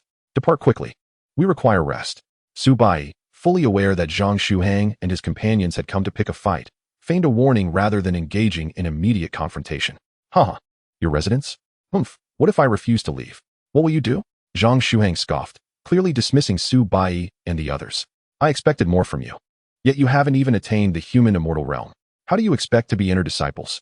I initially considered recruiting you, but now it seems you lack the qualifications. Leave the inner sect now, and I may show you mercy this once. Otherwise, Zhang Shuhang's interest waned entirely upon sensing the low realms of Su Bai and his companions. Otherwise what? Do not presume that just because you are in a higher realm, we must heed your words. Private dueling is forbidden within the sect. Do you dare to lay a hand on us? Su Bai wholly disregarded Zhang Shuhang's threats, knowing that as long as they did not provoke him, he could do nothing against them. Witnessing Su Bai's utter lack of fear ignited a fury within Zhang Shuhang. Ordinarily, every inner disciple bowed and scraped before him. Yet now he felt his authority was being openly challenged by Su Bai and his companions. He indeed. Private dueling is prohibited within the sect. However, if you strike first, I may justifiably retaliate. Zhang Shuhang responded with a faint smile. But why would we be foolish enough to strike first? Su Bai retorted. No. As newcomers to the sect, you are unaware of many rules. If you claim you would not strike first, does that not imply you will? Tell them, my little ants, what have you witnessed? Suddenly, Zhang Shuhang addressed the inner disciples accompanying him. In response to Brother Zhang, your intention in coming here was to familiarize yourself with them. However, they not only expressed their disdain, but audaciously claimed that you were unworthy. Initially, you were prepared to depart, yet to your astonishment, they disregarded the sect's regulations and seized the opportunity to launch a surprise attack against you. In the interest of self-preservation, you were compelled to retaliate. Yet, they underestimated your prowess, and ultimately, you triumphed over each of them in turn. At that moment, one disciple hastily stepped forward, fawningly extolling your virtues. Ha, well said. Now, do you comprehend? Brother Zhang gazed at Su Bai with a look of contempt. At this juncture, the expressions of Su Bai and his companions turned icy, and none dared to utter a word in reply. What is this? Where has your earlier bravado gone? Are you now afraid? Observing their silence, Brother Zhang grew increasingly arrogant. Afraid? You lack the standing to instill fear in me. I merely did not anticipate that such perverse notions could exist even within the upper realms. It seems I have been rather naive. Let me issue a final warning. Vacate this place, or you shall meet your demise. Su Bai suddenly spoke, his demeanor remarkably calm, showing no trepidation despite the disparity in cultivation levels. I shall meet my demise? Ah, did you all hear that? He claims I shall perish. How utterly mundane. Merely a stubborn insect. I can hardly be bothered to continue this charade with you. Rest assured, while you desire my death, I shall not take yours. Mercy in death is too generous for you. I shall cripple you. That will bring me far greater delight. As Brother Zhang spoke, he advanced menacingly towards Su Bai. Witnessing this, the five of them quickly huddled together. Brother, what should we do? Their cultivation level surpasses ours. Confronting them head-on is certainly futile, Gu Yi whispered. If you seek guidance from me, who shall I turn to? Prepare yourselves for a desperate struggle. What is a mere true immortal? We shall slay him, Su Bai replied, his resolve hardening as he contemplated a final stand. After all this, was our esteemed brother merely posturing? Should we seek out Elderchin? He is our only option for assistance now, Gu Yi suggested timidly. Do you believe they will allow us to fetch reinforcements? We are not necessarily doomed. Though we may be outmatched in cultivation, we are no ordinary individuals. If we unite our strength, even if we can merely injure him, we will shift the balance. Su Bai countered. Very well, let us gamble everything. Upon hearing Su Bai's words, Gu Yi ceased his inquiries and readied himself for an all-out assault. 3 minutes. I only require 3 minutes. As long as you can endure that long, I will be able to contend with this individual. Suddenly, Xia, who had remained silent until now, spoke up. Really? Elder Xia, what do you intend to do? Upon hearing this, Su Bai and the others inquired with excitement. I stand at the pinnacle of the great emperor realm. Once I breach into the human immortal realm, I will have the confidence to intercept him. Though he is a true immortal, I can sense that his strength is insubstantial. Even should I not prevail, he will not be able to harm me. However, to break through to the human immortal realm, I require an uninterrupted environment, Xia explained slowly. I see very well. Elder Xia, it's merely 3 minutes. Leave it to the 4 of us. As long as we still draw breath, no one shall disturb you, Su Bai asserted earnestly. The other 3 nodded resolutely in agreement. Good, I will not disappoint you. No matter what, you shall all remain unharmed. After uttering these words, Xia immediately sat down and began his ascent towards the human immortal realm. In truth, Xia had prepared for the worst from the outset, contemplating a self-destructive act to perish alongside Zhang Shuhang. It was a desperate measure, yet necessary, as he would not allow any harm to befall Su Bai and his companions. Disciples of Liutian. At this moment, Su Bai and the others remained oblivious to Xianxia's intentions. Should they falter, Xianxia would resolutely detonate himself, regardless of whether he succeeded in his breakthrough. At this moment, Xianxia's fate rested firmly in the hands of Su Bai and his companions. Junior brothers, reveal your trump cards. Let these upper realm beings witness the consequences of provoking us. Reincarnation domain, activate. Boundless realms, the cycle of rebirth awaits. The instant Su Bai made his move, he unleashed his utmost potential without reservation. This technique was the first he had ever utilized since his comprehension. In an instant, A dark and profound eye materialized in the sky, enveloping the space within several miles in the reincarnation domain. Chapter 178, A Sudden Turn of Events. Wow, is this truly the trump card of our esteemed brother? Gu Yi marveled, feeling as though his very soul was being tugged from his body. This was his first encounter with the full power of Su Bai, leaving him utterly astonished. Junior brother, we cannot let the glory be claimed solely by our esteemed brother. It is our turn now. At this moment, Xiao Yin smiled slightly, his aura surging dramatically. Divine fire body, boundless fire domain appear. All fires of the world. Heed my command, incinerate our foes. As Xiao Yin spoke, a domain composed of flames unfolded. In that moment, he resembled the sovereign of fire, commanding all flames to bend to his will. Indeed, Brother Xiao, such mastery over fire is truly formidable. In light of this, I shall also exert a bit of effort. Gu Yi remarked, as his own form began to transform. In the next instant, Gu Yi's eyes shone brightly, and a colossal Dharma form ascended behind him. Once the Dharma form reached several hundred meters in height, Gu Yi's aura surged to its zenith. Is that a giant ape? Lin Fan observed in astonishment at the towering Dharma form behind Gu Yi. After all, it was Gu Yi's first time employing such a technique. Each of the brothers possessed unique and extraordinary physiques, and these manifestations were likely related to that. Yet, I possess no such physique. However, a lack of physique does not imply that I am weaker than my brothers. My master once said that freed from the constraints of any physique, I could carve my own path. Initially, I was somewhat lost, but now I understand. My brothers are the targets I aspire to chase, to stand alongside, and to surpass. The path I will tread is singular and unparalleled. The journey ahead is fraught with challenges. The road I walk is already destined. It lies beneath my feet. Lin Fan articulated his thoughts, his aura gradually intensifying. In that moment, Lin Fan attained enlightenment. He grasped the path he was meant to follow, a path of invincibility. Suddenly, a beam of golden light descended from the heavens, illuminating Lin Fan. This unexpected spectacle swiftly captured the attention of all within the creation immortal sect. Even Su Bai and the others were drawn to the commotion stirred by Lin Fan. Following the emergence of the golden light, additional streams of golden radiance cascaded from above, all converging upon Lin Fan. Bathed in a multitude of golden beams, Lin Fan felt an unprecedented sense of comfort. Boom! Suddenly, a deafening sound shattered the tranquility, breaking the focus of all present. Before Lin Fan stood a staircase that soared into the heavens, its pinnacle adorned with an enigmatic throne that had inexplicably materialized. Behind the throne loomed the ethereal silhouettes of 10 figures, each radiating a kaleidoscope of colors that left all who gazed upon them in profound awe. As if compelled by an unseen force, Lin Fan abruptly raised his foot and ascended the staircase before him. Lin Shidi, what are you doing? Su Bai exclaimed in immediate concern, bewildered by the unfolding events. Hearing the voice, Lin Fan turned his gaze towards Su Bai, but offered no response. He merely cast a fleeting glance before continuing his ascent. This scene ignited a surge of anxiety within Su Bai, for in that brief exchange, he sensed that Lin Fan had undergone a profound transformation. Without a moment's hesitation, Su Bai propelled himself towards Lin Fan. We must stop Lin Shidi. His eyes betray an unsettling change. It is as if he is being manipulated by some unseen force, Su Bai declared, urgency lacing his voice as he turned to call out to Xiao Yin and Gu Yi. Upon hearing his words, both Xiao Yin and Gu Yi wasted no time and swiftly followed Su Bai towards Lin Fan. Yet, the situation proved far more complex than they had anticipated. Bathed in golden light, Su Bai and his companions found themselves unable to draw near Lin Fan, as if an impenetrable barrier separated them. Damn it, we must strike together, Su Bai exclaimed, his frustration mounting. Before departing from Dao Sect, Liutian had entrusted him with the responsibility of looking after his junior disciples. Now, witnessing Lin Fan being inexplicably controlled by a foreign power, he felt utterly powerless, a reality he could not accept.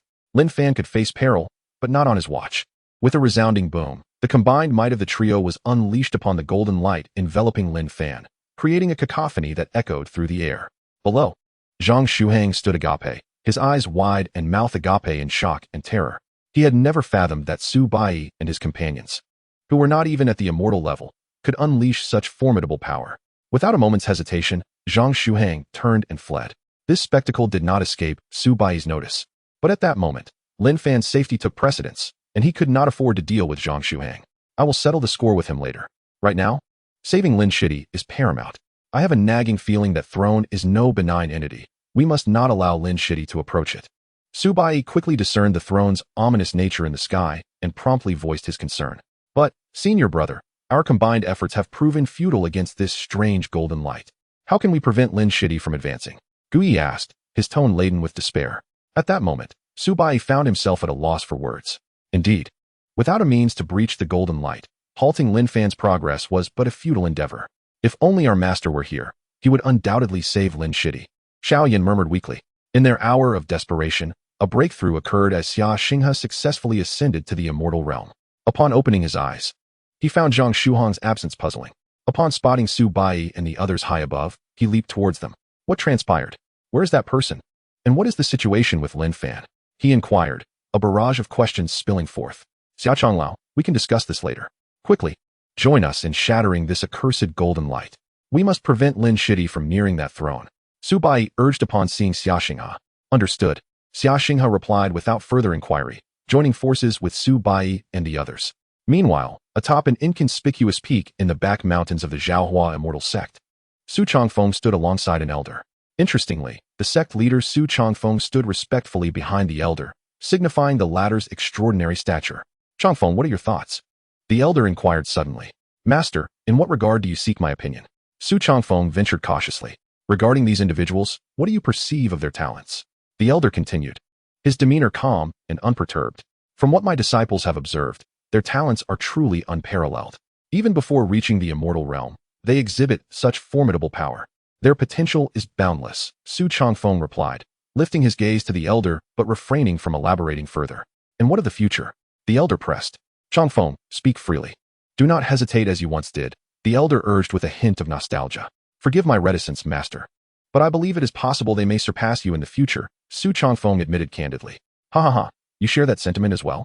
Not only that, but I also believe among them lies the potential to ascend to the realm of the immortal sovereign, perhaps even surpass it, the elder laughed heartily. What? Surpass the immortal sovereign? Master, I do not wish to contradict you, but in all these years, only a single individual from the demonic realm has been able to rival an immortal sovereign. Their talents are indeed remarkable, but surpassing an immortal sovereign is no trivial matter. Su Changfeng expressed, skepticism tinging his voice. Haha, who can say? At the very least, that young man possesses tremendous potential, the elder remarked. His gaze fixed on Lin Fan ascending the staircase. Hearing the elder's words, Su Changfeng turned to observe Lin Fan as well. Master, do you intend to? That is not a force we should provoke. Even immortal sovereigns are no match for him. Su Changfeng interjected, fully aware of the elder's intentions. Having been by his side since childhood. And what of that? I have devoted half my life to cultivation and have reached the end of my journey. I cannot stand idly by and watch such a gifted disciple become a puppet. What is the sky to me? I shall contend with it. The Zhaohua Immortal Sect will be entrusted to you, and those children must be nurtured well. Regardless of their future paths, they must not be hindered, the elder declared. Turning to Su Changfeng. Master you. I will remember your words. Master, Su Changfeng replied, understanding that once the elder made a decision, it was immutable. Pleased with Su Changfeng's response, the elder nodded appreciatively before turning his gaze back to Lin Fan. In the next moment, the elder vanished from sight, only to reappear beside Lin Fan.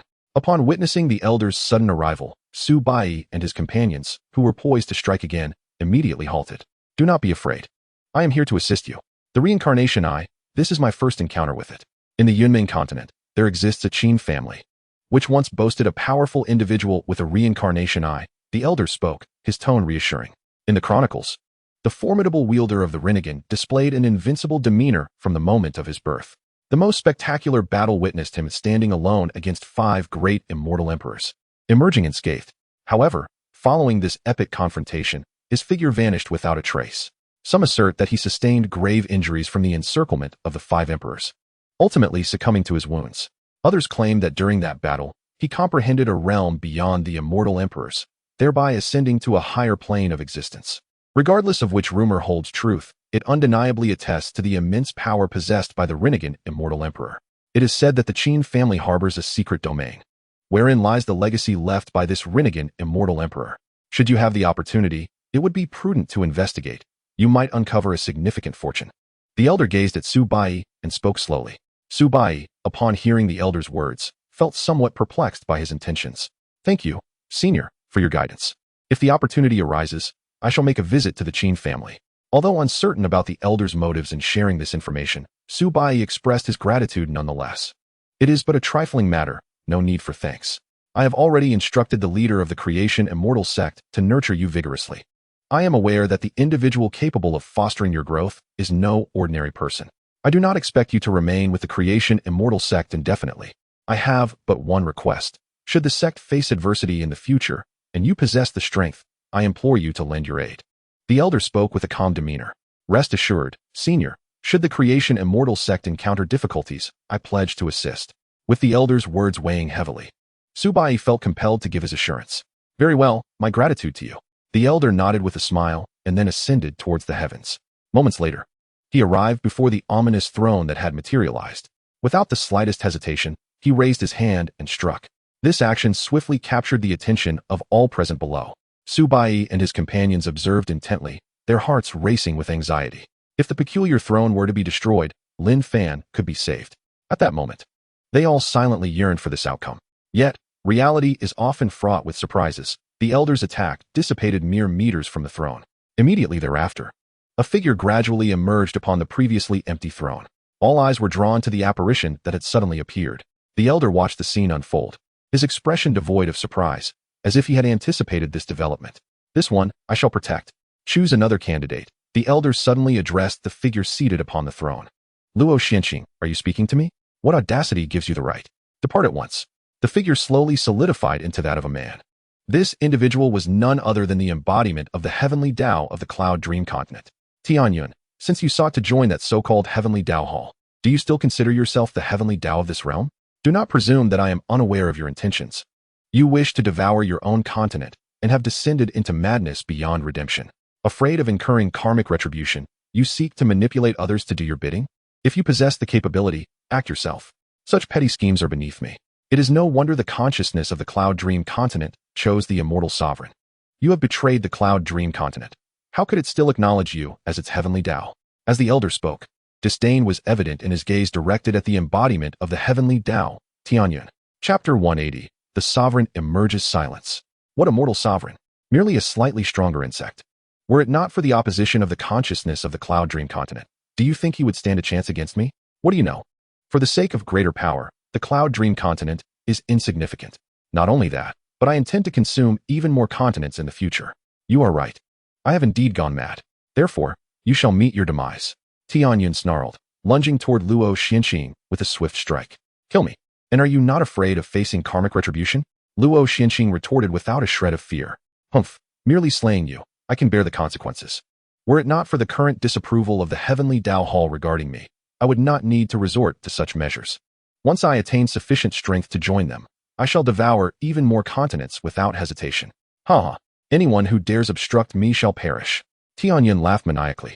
Observing the now utterly deranged Tianyun, Luo Xianxing chose not to utter another word. He understood that no matter how much he spoke, it would not alter Tianyun's current state. Alas, is such immense power truly so vital? Even the impartial and ruthless heavenly Dao succumbs to corruption. Just as Tianyun's attack was about to reach Luo Xianxing, a sigh echoed through the air. Following that, Tianyun's assault vanished into thin air. Old fellow, if you do not arrive soon, you shall miss me. Luo Xianxing remarked curiously upon seeing the figure that appeared before him. This was the first time in a long while that Luo Xianxing displayed any change in demeanor. Cough. I had to hurry over. Did you expect me to arrive instantaneously? Besides, you appear unscathed. The figure that emerged turned and addressed Luo Xianxing. This individual, adorned with white hair and clad in flowing white robes, bore a wine gourd at his waist. He was none other than the immortal sovereign, universally acknowledged as the strongest being of the Cloud Dream Continent. Enough, I shall leave that madman to you. Resolve this swiftly. Afterwards, do visit me. I shall treat you to some long-preserved fine wine. Upon finishing, Luo Xianxing descended toward the ground. Fine wine. That sounds delightful. Ensure you bring plenty for me to take with me. The mention of good wine brought a smile to the immortal sovereign's face, incongruous with his status. Hearing this, Luo Xianxing felt a sense of exasperation. Were it not for the pressing matter of Tianyun, he would undoubtedly have admonished the immortal sovereign. Tianyun, will you depart willingly, or shall I compel you? You are aware that you cannot contend with me. Of course, at present, I too cannot contend with you. Let us be direct and not waste each other's time. I am eager to enjoy my wine. After Luo Xianxing departed, the immortal sovereign turned to Tianyun. Humph, immortal sovereign. You rely solely on the consciousness of the Cloud Dream Continent. Without its aid, you are but a mere insect. You lack the qualifications to engage in dialogue with me. Tianyun's demeanor shifted noticeably upon encountering the immortal sovereign. Indeed, you are correct. I am but an insect. Yet, even such an insect, you cannot contend with. How about you? Are you not nearly in the same predicament? Make your decision swiftly. I have no desire for idle chatter. Betraying the Cloud Dream Continent will yield you no favorable end. With you, I have nothing further to discuss, the immortal sovereign replied coolly. Humph, immortal sovereign. Your arrogance shall not endure for long. The demonic forces are formidable. Even if I do not act, others will come to my aid against you. Should I refrain from intervening, the consciousness of the Cloud Dream Continent will also remain inactive. What then shall you do? For now, let this one remain with you. I shall retrieve it personally. Although Tianyun was seething with fury, he understood that engaging with the immortal lord would only squander precious time. Thus, after uttering a few harsh words, his figure dissipated into thin air. With Tianyun's departure, the celestial phenomenon surrounding the throne vanished, and soon Lin Fan below returned to normalcy. Indeed, it was you orchestrating this from behind the scenes. I wondered how the demon clan had suddenly risen to prominence. Alas, the clam and the snipe contend, while the fisherman profits. Unfortunately, those of the demon clan possess little intelligence. Though the immortal lord was aware that Tianyun was manipulating the conflict between the demon and human clans, the latter remained entirely skeptical, leaving him with no viable solutions. Shaking his head to dispel further thoughts, the immortal lord vanished from the spot. In the lower realm, at the Liutian sect. On the third day since the ancestral Qilan had become the sect's guardian beast. On this day, the previously clear sky above the sect was suddenly beset by strange phenomena. Liutian, who had been resting on the main peak, was jolted awake by this anomaly. Simultaneously, the ancestral Qilan at the sect's entrance raised its gaze to the heavens. Without delay, the ancestral Qilan soared towards Liutian's location. Soon, it arrived at Liutian's side. Sectmaster, the little Qilan is about to be born. The ancestral Qilan stated without any preamble. Oh, so that's the case. I thought someone was invading the sect. Let us go and witness this together. Upon hearing that the little Qilan was about to hatch, Liutian's face brightened with anticipation. Before long, he led the ancestral Qilan back to the Qilan egg. At this moment, the egg was covered in cracks, appearing as though it might shatter completely at any moment. Noticing that the little Qilan had yet to fully emerge, Liutian remained calm and stood by, quietly awaiting the event. Approximately half a stick of incense later, the Qilan egg began to stir. Cracks spread across its surface, accompanied by the sound of cracking. A few breaths later, the top of the shell was breached from the inside out. As an opening appeared, the egg rapidly shattered from top to bottom. With the outer shell removed, Liutian finally beheld the form of the little Qilan.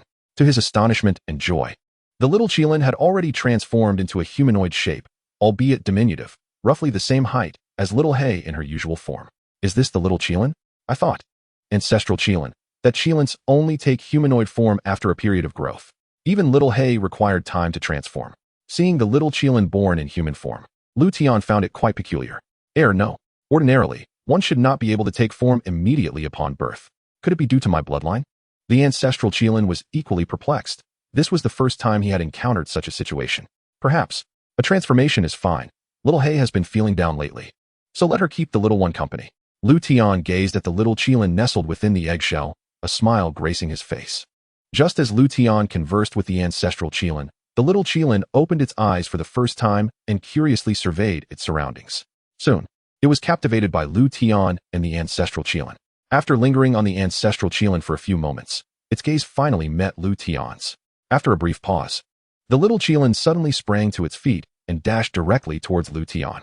Witnessing this scene, Liutian chuckled and knelt down. In the next instant, the little Qilan leapt into Liutian's embrace. Chapter 181, The Little Qilan. You are my master. Clinging tightly to Liutian, the little Qilan uttered its first tender words. Haha, little one, indeed I am your master. You have finally hatched. Liutian laughed as he gently ruffled the little Qilan's head. The little Qilan did not shy away from Liutian's large hand. Instead, it relished the affection. This is the ancestral Qilan, your progenitor of sorts. He will teach you how to cultivate. However, there is no rush. Let us step outside first. I shall introduce you to a little companion shortly. Liutian spoke softly. Upon hearing this, the little Qilan tilted its tiny head and nodded. Soon, Liutian led the little Qilan back to the main peak. Ahem, little one, as your elder, I shall present you with a token of our meeting. In the future, should you have any queries regarding cultivation, you may seek me out. Upon finishing his words, a drop of vividly red blood soared from the ancestral Qilan's head. Compared to the previous blood that hastened the hatching of the Qilan egg, this drop was exceedingly precious. being one of the few drops of essence blood the ancestral xian possessed. A xian typically has only 5 or 6 drops of such blood, as it contains a purer and more potent power than ordinary blood. The ancestral xian's willingness to part with even a single drop of his essence blood for the little xian spoke volumes of his affection for it. At this moment, the little xian stared intently at the drop of essence blood, its face alight with longing. This was only natural, as it was the essence blood of the ancestral xian, irresistible to any creature, let alone a xian. However, the little xian merely gazed at it, not reaching out to take the drop. After a few breaths, it looked up at Liutian, seemingly seeking his approval. Since it is a gift from the ancestral xian, you should accept it. It is merely a drop of essence blood. If you wish for more, I shall ask him for another. Liutian discerned the little xian's intentions and smiled as he spoke. The little xian joyfully accepted the drop of essence blood, but upon hearing Liutian's words, the ancestral xian's expression turned to one of indescribable heartache. Had he been able to withstand Liutian, he would have certainly voiced a few words of protest. Before long, the ancestral xian took his leave, returning to the sect's entrance. He feared that if he lingered any longer, he might lose the remaining drops of his essence blood. After the ancestral xian departed, Liutian found himself in a quandary regarding the little xian before him. It would not do for it to simply call him little xian indefinitely, so Liutian resolved to bestow upon it a name. However, he had always struggled with naming, unable to conjure a satisfactory title. As he pondered, the little xian regarded him with curiosity. Perhaps little Hay could help. Quickly, Liutian prepared to summon assistance. Before long, he coaxed little Hay out from the system space. Although she had been comforted for several days, little Hay's condition remained less than ideal. Previously, she would greet Liutian with a beaming smile, but now, it was rare to see even a hint of joy on her face. "Master," little Hay weakly called out. And just as she was about to say more, she spotted the little xian nearby. With just one glance, little Hay instantly recognized the true form of the little xian. "Little xian, just hatched. From now on, you have another playmate," Liutian said, directly expressing his request since little Hay had noticed the little xian. No, I do not want a playmate. The master is solely mine. I shall not share him." Little Hay, who had been somewhat despondent, suddenly pointed accusingly at the little xian, her voice brimming with resentment. This caused the already timid little xian to scurry behind Liutian for cover. At this moment, in the eyes of the little xian, the seemingly adorable little black creature transformed into a fearsome beast of chaos, exuding an overwhelming sense of intimidation. Observing the little xian trembling in fear, Liutian found himself at a loss for words. "Little Black, you frightened the little xian. Isn't it better to have another playmate? It would alleviate your boredom, wouldn't it? And what do you mean by saying I can only be yours? Is that something a pet should say? One might mistakenly believe I am your pet," Liutian quipped. "Humph, I've only been absent from my master's side for a few days, and my master has already sought out another pet? And to make matters worse, it's a female xian. Am I not cute enough? Or have you, master, changed your affections?" Little Black questioned, hands on hips, brimming with indignation. "Are you jealous, Little Black? Surely not. The mighty ancient beast of chaos is envious of a mere newly born xian?" Liutian replied with a mischievous grin. "Who is jealous? I am not. Regardless, I do not like her, and you must choose between the two of us," Little Black stubbornly insisted, despite the unmistakable tone of jealousy in her voice. Upon hearing this, Liutian felt utterly bewildered. Was this truly a choice? It seemed more like a matter of life and death. Naturally, he could not forsake Little Black, his first pet who had aided him immensely. Yet, abandoning the charming little xian was entirely out of the question. Thus, Liutian found himself caught in a dilemma. After a moment of silence, Liutian suddenly broke into a smile. "Little Black, come here. I have a few words to share with you," he called out to her with a beaming expression. Observing Liutian's sudden grin, Little Black furrowed her brow, uncertain of his intentions. Nevertheless, she approached him. Liutian leaned closer to Little Black and began to whisper softly in her ear, prompting a transformation from curiosity and confusion to surprise and joy in Little Black. "Master, are you serious?" she asked excitedly after he finished speaking. "Of course, there is no need for me to deceive you. Besides, your presence here is ample proof of my words," Liutian replied with a slight nod. "Right? How did I not think of that? Master, I believe in you." Little Black became even more exhilarated, revealing a smile that had been absent for days. "Ahem. With that established, you must treat the little xian well from now on. Never bully her, do you understand?" Liutian instructed. "I understand. I won't bully her. For the sake of my master, I will accept her. Now why are you hiding? Come out. Am I going to eat you or something? With that little courage, you're not even as brave as Xiao Wu." Little Black declared towards the timid little xian still concealed behind Liutian. "Achu. Is someone insulting me? Just wait until I find out who you are. The Grand Qilin muttered to itself at the entrance. Chapter 182. The Third Young Master Huang Yuan. After Liutian's concerted efforts, Little Black finally accepted the little Qilin, who in turn ceased to be so frightened of her. Initially, Liutian had intended for Little Black to name the little Qilin, but Little Black deliberately suggested a rather unpleasant name, prompting Liutian to abandon that idea. Ultimately, he decided to give the little Qilin a simple name, Chi-Chi. From that day forth, Liutian was blessed with two adorable and delightful pets. Meanwhile, in the upper realm of Yunming continent, Xianxia and her companions had grown completely accustomed to their surroundings after several days in the Liuli Immortal Palace. True to the words of Zhou Junwan, the palace was entirely composed of female disciples. Here, Xianxia and her friends faced no oppression. On the contrary, everyone treated them with warmth and hospitality. Within a matter of days, they had formed several friendships. Moreover, the palace master held them in high regard, ensuring that they received the best resources for cultivation and anything related to their training. For Xianxia and her friends, aside from the absence of Liutian, everything else was exceedingly satisfying. Thus, in such a comfortable and advantageous environment, the young women commenced their journey of cultivation in the upper realm. Simultaneously, under Luo Xuanqing's orders, Su Bai and their sect also experienced a significant enhancement in their treatment. Those who had previously sought to either recruit or trouble them fell silent in unison. After all, with the backing of the ancestral powers of the Zhao Huaxian Zone, no one wanted to be the first to provoke them. A month swiftly passed. During this time, bolstered by abundant resources and the favorable cultivation conditions of Yunming continent, both Su Bai and Xianxia's groups rapidly ascended in their realms. From initially being at the Emperor realm, they all stepped into the Earth Immortal realm within a month, achieving consecutive breakthroughs across 3 major stages, leaving many in both sects astonished. Particularly, Zhang Shuhang, who had previously troubled Su Bai and the others, was left dumbfounded upon learning of their advancement to the Earth Immortal realm. Without delay, he rushed to their residence. Initially, Su Bai and the others assumed he had returned to create more trouble. However, to their surprise, Zhang Shuhang knelt before them and begged for mercy. In an effort to save himself, he divulged many secrets, including who had instructed him to trouble Su Bai and his companions.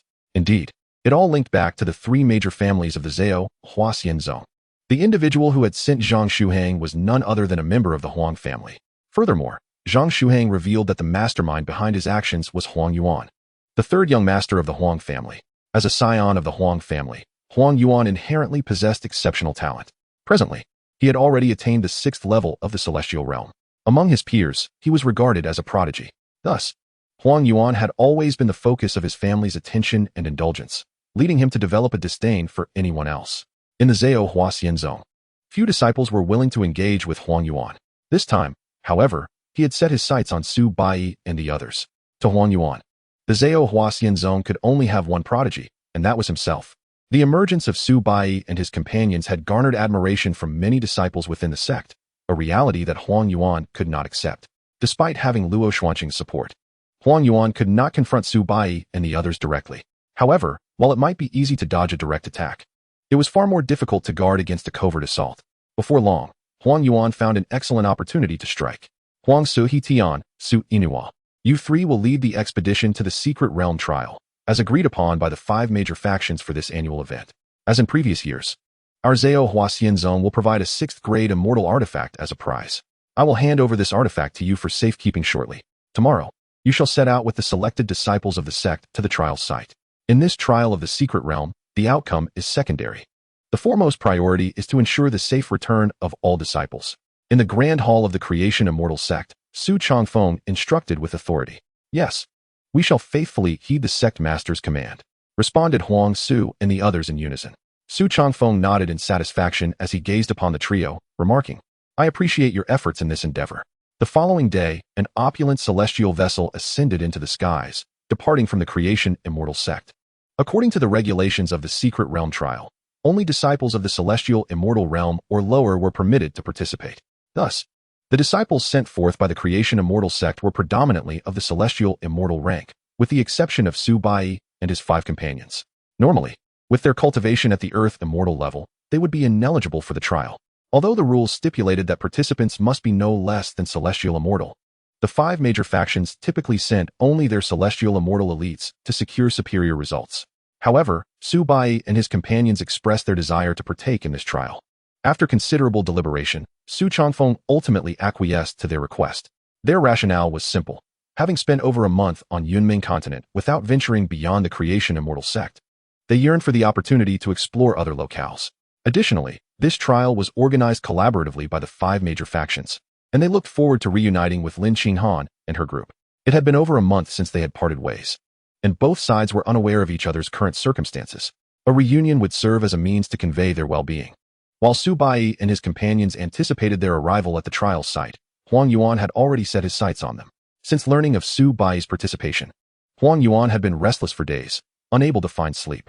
With Luo Xianxing and Su Changfeng present in the sect, he had refrained from making a move against Su Bai and the others. However, now that they were away from the creation immortal sect, his apprehensions diminished. He had even devised an escape plan in anticipation of Su Changfeng's potential inquiries post-event. Although the trial had an agreement prohibiting lethal force between participants from different factions, Huang Yuan's jealousy overshadowed such considerations.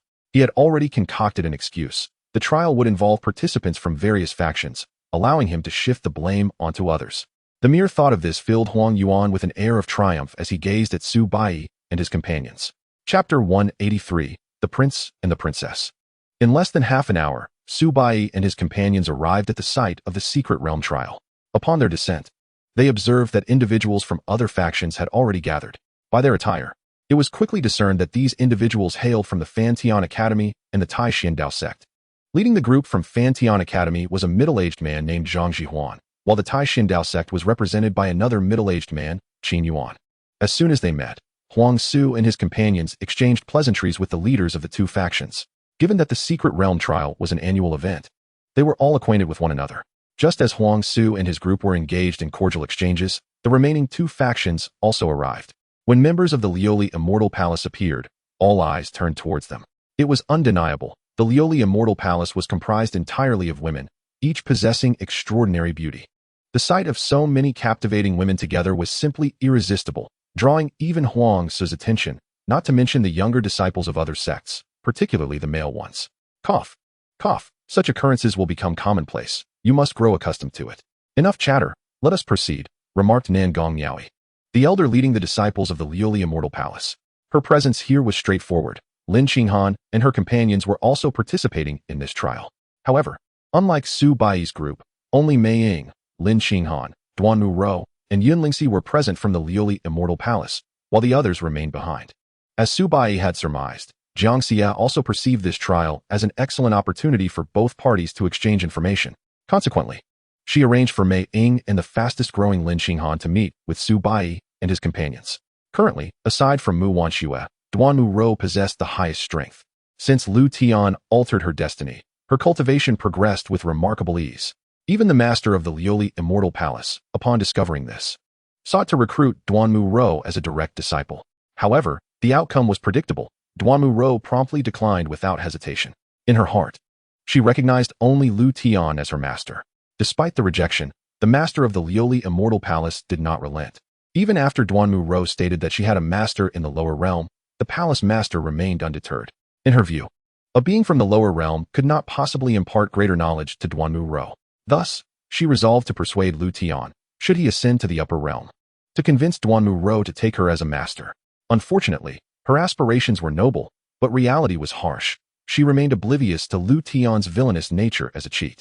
As Nangong Yaoi led the disciples of the Lioli Immortal Palace to the ground, many male disciples found their hearts aflutter upon seeing them up close. Numerous individuals began contemplating ways to engage in conversation with the enchanting women from the Lioli Immortal Palace. Truly, their mere presence captivated everyone's attention. Comparatively, I, as a prince, must humbly bow to their allure, remarked a dapper young man from the Huangji Immortal Dynasty. Come now, it seems you, too, are enchanted by these little enchantresses. What kind of women have we not seen in our dynasty? As a prince, is it not shameful to display such a countenance? Before he could elaborate further, a voice interjected with sharp inquiry. Cough, cough. Dear sister, we are in public. Could you not ease up a bit? You constantly oversee me in the Immortal Dynasty, and now you dare to scold me here. Did I provoke you in my past life to warrant your vengeance in this one? The young man lamented with exasperation. I am merely upholding the dignity of our immortal dynasty. Spare me your frivolous words. Father specifically tasked me with watching over you. It is imperative you refrain from actions that would tarnish our dynasty's reputation. Upon our return, You shall accompany me to the front lines against the demon clan. The woman replied sternly, showing no sign of leniency. Very well, I shall heed my sister's wishes. Were it not for your superior strength, I would. The young man began with a smile, only to trail off into a soft complaint.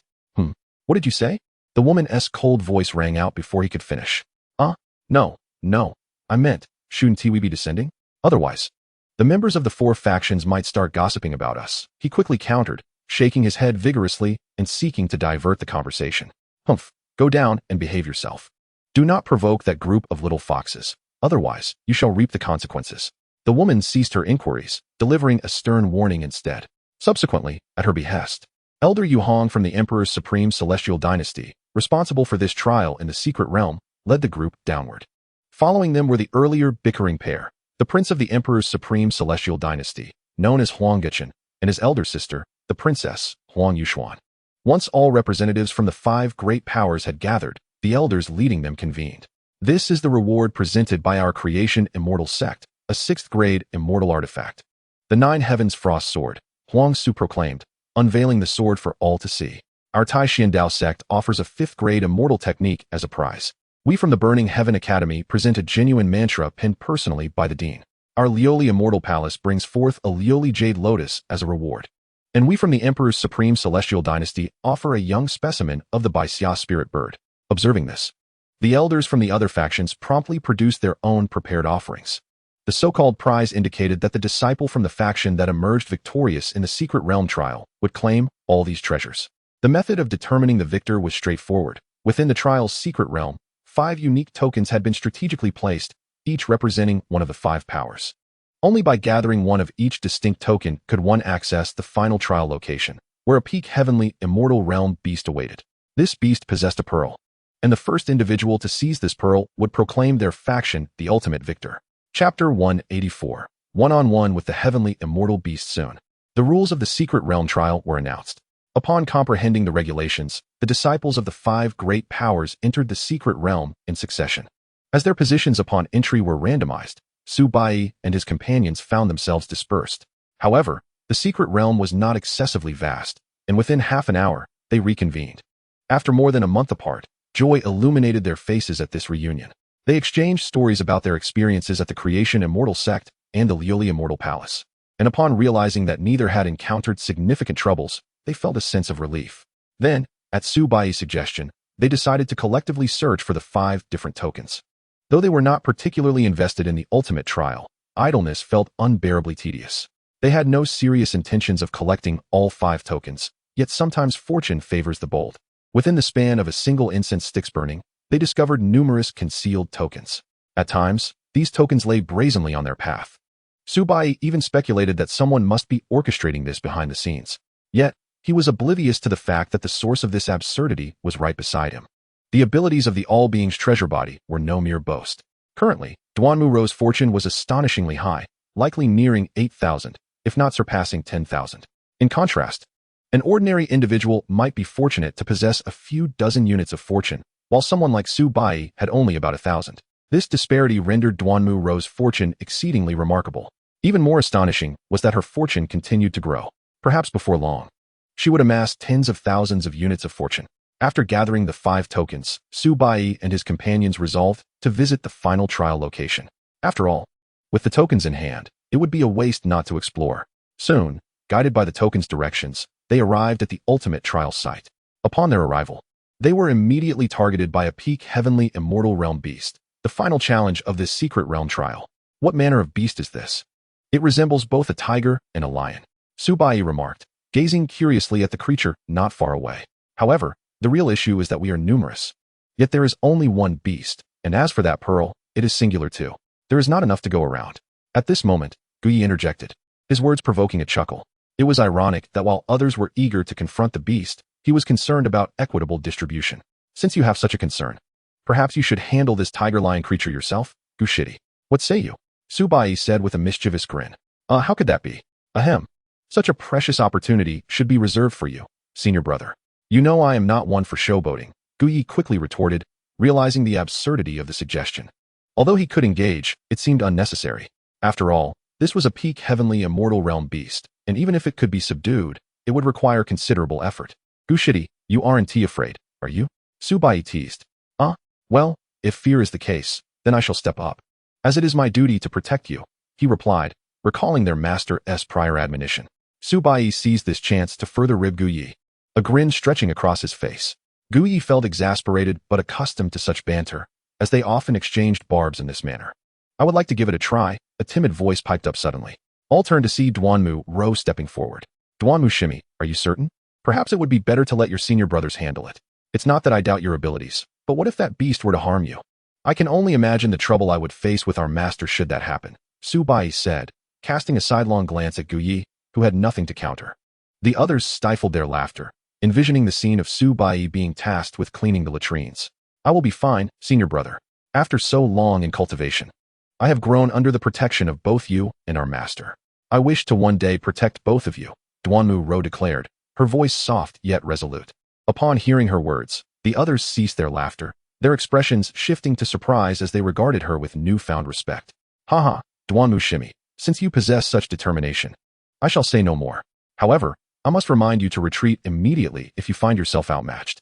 After all, we would rather not see you harmed than to have you protect us, Su Bai said with a smile.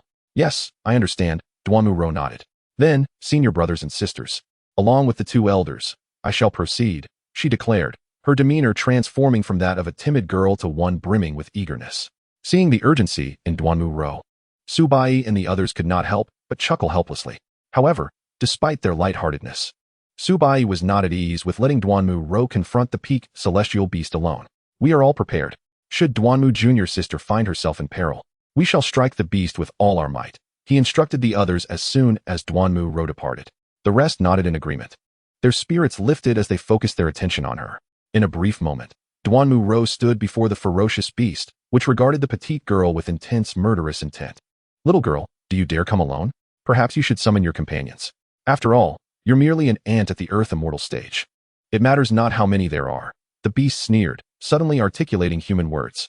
You can speak? Duanmu Ro was momentarily taken aback, but quickly accepted this revelation, recognizing that powerful beasts could indeed converse in this realm. Well then, let us engage in combat. I wish to test my current abilities. Fear not, for I shall show restraint, she timidly proposed. Despicable human, to imprison me is one thing, but to humiliate me thus? You truly believe I am easy prey? Since you seek death, I shall grant your wish. Die. The beast soared into the air, turning to deliver a claw strike towards the unsuspecting Duanmu Ro. Chapter 185. The unfortunate beast gazing at the beast's immense form. Duanmu Ro inhaled deeply and assumed a combat stance. Just as she prepared to counterattack, a bolt of lightning suddenly materialized from the sky, targeting the enraged beast directly. Boom. Aya. The beast emitted a horrifying howl as the lightning struck, leaving Duanmu Ro momentarily frozen in shock, unsure of what had just transpired. Nearby, Su Bai and the others watched in stunned silence, pondering if the beast had committed some heinous act to warrant such divine retribution. Meanwhile, the beast, feeling utterly wronged, lamented its misfortune. After all, nobody wished to be struck by lightning. Cursed fate. Even the heavens conspire against me. I am incensed. You shall bear the brunt of my wrath. The beast, attributing the lightning to its own ill luck, became even more furious. Without hesitation, it charged at Duanmu Ro once more. However, she quickly regained her composure and reacted swiftly. Boom. Aya. The earlier scene unfolded dramatically once again, but this time, the beast suffered an even greater calamity, its entire body charred and comically grotesque. While the first strike could be deemed an accident, the second was simply beyond belief. It is you. This must be your doing. You dare to mock me. I shall take your life today. The beast, now realizing the source of its torment, directed its fury towards Duanmu Ro. Yet, she protested vehemently. It is not me. I have yet to make a move. Your misfortune is solely your own. Confused, she wondered why the lightning had targeted the beast in the first place. That was a lapse on my part. This time, I shall keep my distance and observe your next trick. Having learned from its earlier missteps, the beast refrained from approaching Duanmu Ro. Instead, it opened its mouth wide, gathering energy to unleash a menacing orb of light. Sensing the beast's seriousness, Duanmu Ro readied herself with utmost vigilance. Die! The beast roared, preparing to launch its attack. Just then, another unexpected turn of events occurred. Crack! The beast suddenly staggered, its body swaying, causing its intended attack to veer off course. Ouch! My leg! The beast collapsed, groaning in agony, no longer preoccupied with its offensive. Observing the spectacle, Duanmu Ro could no longer hold back her concern. I mean, if you do not wish to fight, was it necessary to go to such extremes? Did you really have to break your own leg? I merely wanted to test my strength, not to take your life, she chastised. The beast, utterly bewildered, found itself at a loss for words. While it could attribute the earlier lightning strikes to external interference, it had no explanation for its own self-inflicted injury. The urge to weep overcame it, and its anger dissipated completely. Who are you? You are terrifying. I do not wish to engage with you any longer. I know you seek that orb. Here, take it. Just leave me be. The beast, realizing its precarious situation, had no desire to face Duanmu Ro's wrath again. It promptly relinquished the orb, crawling towards her on trembling limbs, offering it with trepidation. Duanmu Ro was left utterly dumbfounded. She had never considered the orb. Her only intention was to gauge her abilities. Yet, here was the beast, presenting it to her without hesitation. Unsure whether to accept it, she finally relented. All right, but let me make this clear. Your leg is not my doing. Yes, this has nothing to do with you. I have long been dissatisfied with my leg, which is why I broke it myself. Esteemed one, may I be excused now? The beast hurriedly replied, eager to distance itself from any further mishap. Well, you truly are a peculiar beast. Duanmu Ro, sensing its desperation, decided to take her leave.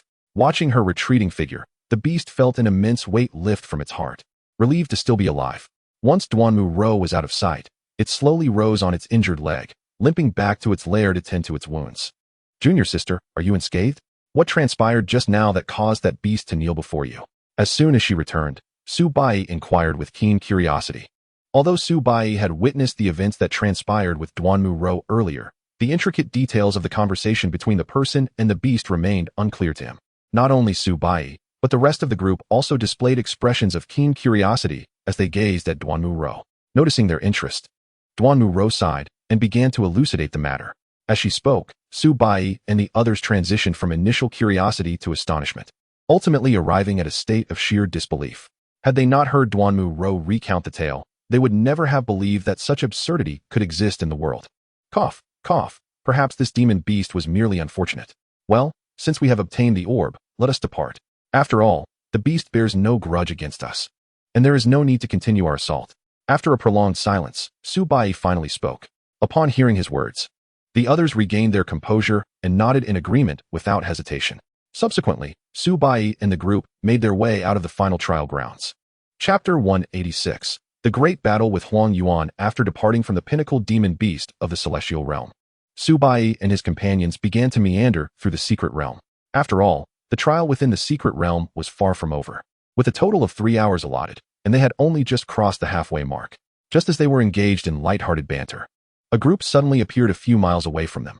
At last, I have found you, Huang Yuan exclaimed, a triumphant smile gracing his lips upon realizing they were all together, thus sparing him the trouble of searching for them individually. Without any delay, Huang Yuan led the disciples of the Creation Immortal Sect towards Su Bai and the others. As the distance between them diminished, Su Bai and his companions quickly recognized Huang Yuan's figure. Upon confirming his identity, Su Bai halted in his tracks and fixed his gaze on Huang Yuan. Seeing Su Bai stop, the others immediately followed suit. What is this? It appears to be directed at us, Mei Ying remarked, glancing in Huang Yuan's direction. Indeed. But to be precise, it is directed at the 5 of us. I did not seek him out, yet he has come to confront us, Su Bai replied nonchalantly. Having been preoccupied with cultivation and aware of Huang Yuan's considerable prowess, Su Bai had refrained from settling the score until now. However, seeing Huang Yuan approach of his own volition sparked a sense of anticipation within him. Moments after Su Bai spoke, Huang Yuan, accompanied by dozens of disciples from the Creation Immortal Sect, encircled them. Ha, Su Bai, I finally found you. I didn't expect to encounter such a delightful surprise. If I am not mistaken, the ladies present are disciples of the Liuli Immortal Palace, correct? Fear not. I am only interested in dealing with the 5 of you. And the ladies are not involved. However, fists are blind, and once the fighting begins, I may not be able to spare you. It would be prudent for you to come closer so I can better protect you. Huang Yuan, being a pampered individual, was instantly captivated by the beauty of Mei Ying and her companions. In an attempt to leave a good impression, he feigned restraint and attempted to project an air of chivalry. While Huang Yuan was pleased with his self-image, to Mei Ying and her companions, he appeared nothing more than a buffoon. Had it not been for Su Bai's prior warning, Huang Yuan would have found himself dealing with them personally. Given the temperament of the women, it was uncertain whether Huang Yuan would still be standing now. Huang Yuan, your prattle knows no bounds. You wish to attack Elder Mei Ying and my junior sisters? Have you no sense of your own shortcomings? Let us cut to the chase. I have yet to settle accounts with you regarding your instigation of Zhang Shuhang against us. Since you are here, let us resolve this matter today. Su Bai could no longer tolerate Huang Yuan's petty behavior and coldly interjected. Su Bai, you are as insufferable as ever. Good, just as I wished. I am eager to see how you intend to resolve this, Huang Yuan retorted, raising his hand, prompting his followers to swiftly encircle Su Bai and his group. All of them were cultivators at the celestial realm, each surpassing Su Bai and his companions in strength. Surveying the disciples of the creation immortal sect surrounding him, Su Bai's expression remained unchanged, betraying no fear. Given our shared affiliation, I will state this once. Today's matter is between Huang Yuan and myself.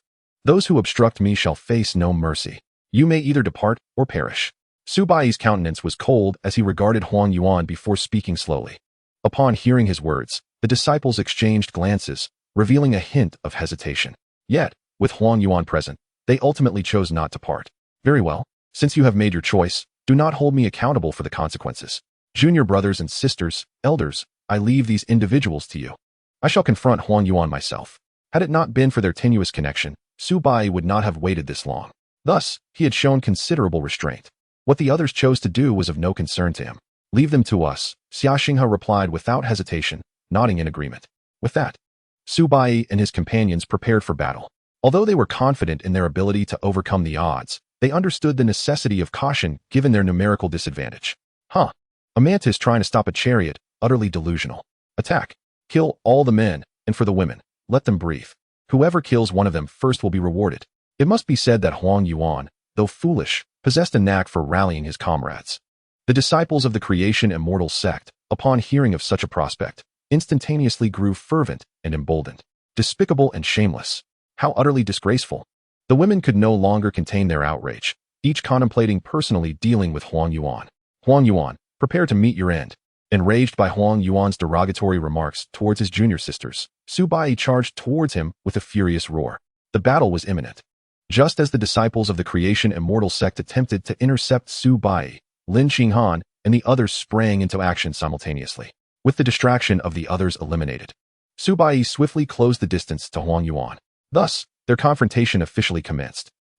Merely in the earthly immortal realm, and yet you dare to be arrogant? Today, I shall show you what the celestial realm truly entails. Faced with Su Bai's onslaught, Huang Yuan exhibited no sign of panic. Instead, he wore a look of disdain. In the next moment, a powerful aura indicative of the 6th level of the celestial realm erupted from Huang Yuan. Clenching his right fist, he lunged towards Su Bai. Observing this, Su Bai chose not to evade but instead engaged him directly in a clash of blows. Bang! With their fists colliding, a life-and-death struggle ensued. Meanwhile, Lin Xinghan and her group commenced their own fierce skirmishes. Despite their numerical disadvantage, they were bolstered by the unique abilities possessed by their side. At this moment, the ethereal power of luck manifested in Duanmu Ro, as merely standing there caused the disciples of the creation immortal sect who faced her to experience a series of bizarre occurrences. Had the previous beast been present, it would undoubtedly have deemed all these individuals as mentally deranged. After all, no sane person would dare provoke this formidable matriarch. Meanwhile, as the fierce battle raged on, the commotion swiftly reverberated through the surroundings.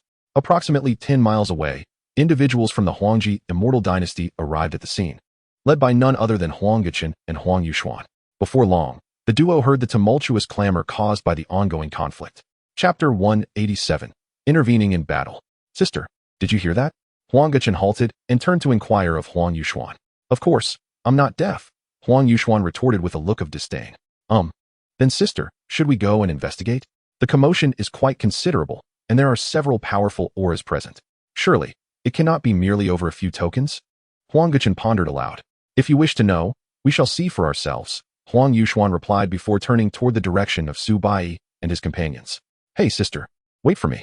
You all, follow closely, Huang Guqin commanded the individuals trailing behind before hastening to catch up with Huang Yuxuan. The members of the Huangji immortal dynasty, witnessing this, dared not hesitate and promptly pursued after them. In no time, Huang Yuxuan arrived within half a mile of Su Bai and the others. These are disciples from the creation immortal sect and the Liuli immortal palace. What is transpiring here? Why are our own fighting against one another? Upon discerning the combatants, Huang Yuxuan began to voice her bewilderment. To her understanding, this battle was likely a fierce contention between the disciples of the creation immortal sect and those of the Lioli immortal palace over the tokens. However, upon witnessing disciples from the same sect engaged in combat, her initial judgment began to waver. Huang Guqin, now standing beside Huang Yuxuan, gazed at the fray in the distance. That individual appears to be Huang Yuan. It seems this is not merely a struggle for tokens, but rather something else entirely. Huang Yuan? Who is he? Huang Yuxuan inquired. Puzzled. Sister, you don't know who he is? Huang Guqin was momentarily taken aback before countering. Why should I know him? Is he particularly formidable? Does he possess the merit to warrant my acquaintance? Huang Yuxuan replied without hesitation. That is a valid point. He is not quite worthy. However, while his talent may not be supreme, it is certainly above average, Huang Guqin explained. Among the three major factions of the Creation Immortal Sect, there is the Huang family, and Huang Yuan is the third young master of this clan. It is said that he is arrogant and cannot tolerate those stronger than himself. Furthermore, this individual is... Huang Guqin hesitated momentarily. Furthermore, what? Why are you stammering? Huang Yuxuan interjected, her expression devoid of emotion. This individual is rather lecherous.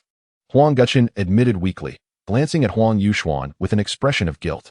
Indeed, upon hearing of Huang Yuan's lascivious nature, Huang Yuxuan's demeanor instantly turned frosty. As a princess of the Huangji immortal dynasty, she had been pursued by countless men throughout her life. With a clear understanding of their intentions, she harbored a deep disdain for those who thought solely with their lower faculties, particularly those who did not even bother to conceal their lewdness. Over the years, many such individuals had met dire consequences at her hands. As Huang Guqin's sister, he was acutely aware of this, hence his earlier hesitance. Little brother, go and apprehend that Huang Yuan. Such a person, I shall have no qualms about rendering him impotent, Huang Yuxuan commanded, as anticipated by Huang Guqin. What? Sister me? Huang Guqin exclaimed, his reluctance evident. Who else if not you? I am here to supervise you, not to do your bidding, Huang Yuxuan remarked flatly. But I had no intention of confronting Huang Yuan. Isn't it better to simply observe the spectacle? Moreover, his cultivation is considerable. It truly is too perilous. Huang Guqin protested, his unwillingness apparent. Oh, so you are refusing to heed your sister's words? Little brother, is that your stance? Huang Yuxuan suddenly turned to face him. Her tone serene, yet Huang Guqin found himself involuntarily swallowing hard. And no, of course not. Sister, you know me. I dare not disobey even our father's commands, let alone yours. Just wait. I shall deal with that insignificant Huang Yuan in no time, he declared, hastily setting off towards Huang Yuan. Watching Huang Guqin retreat, a slight smile crept upon Huang Yuxuan's lips. Meanwhile, the disciples of the Huangji immortal dynasty lowered their heads, striving to minimize their presence. On the other side, just as Su Bai and Huang Yuan were exchanging blows, the sudden arrival of Huang Guqin caused both to cease their confrontation. Pardon the interruption. My sincerest apologies. I am Huang Guqin from the Huangji immortal dynasty. I have come to request the assistance of one of you. I hope you will not take offense. Huang Guqin addressed them courteously, despite interrupting the duel between Su Bai and Huang Yuan. Request assistance? What do you mean?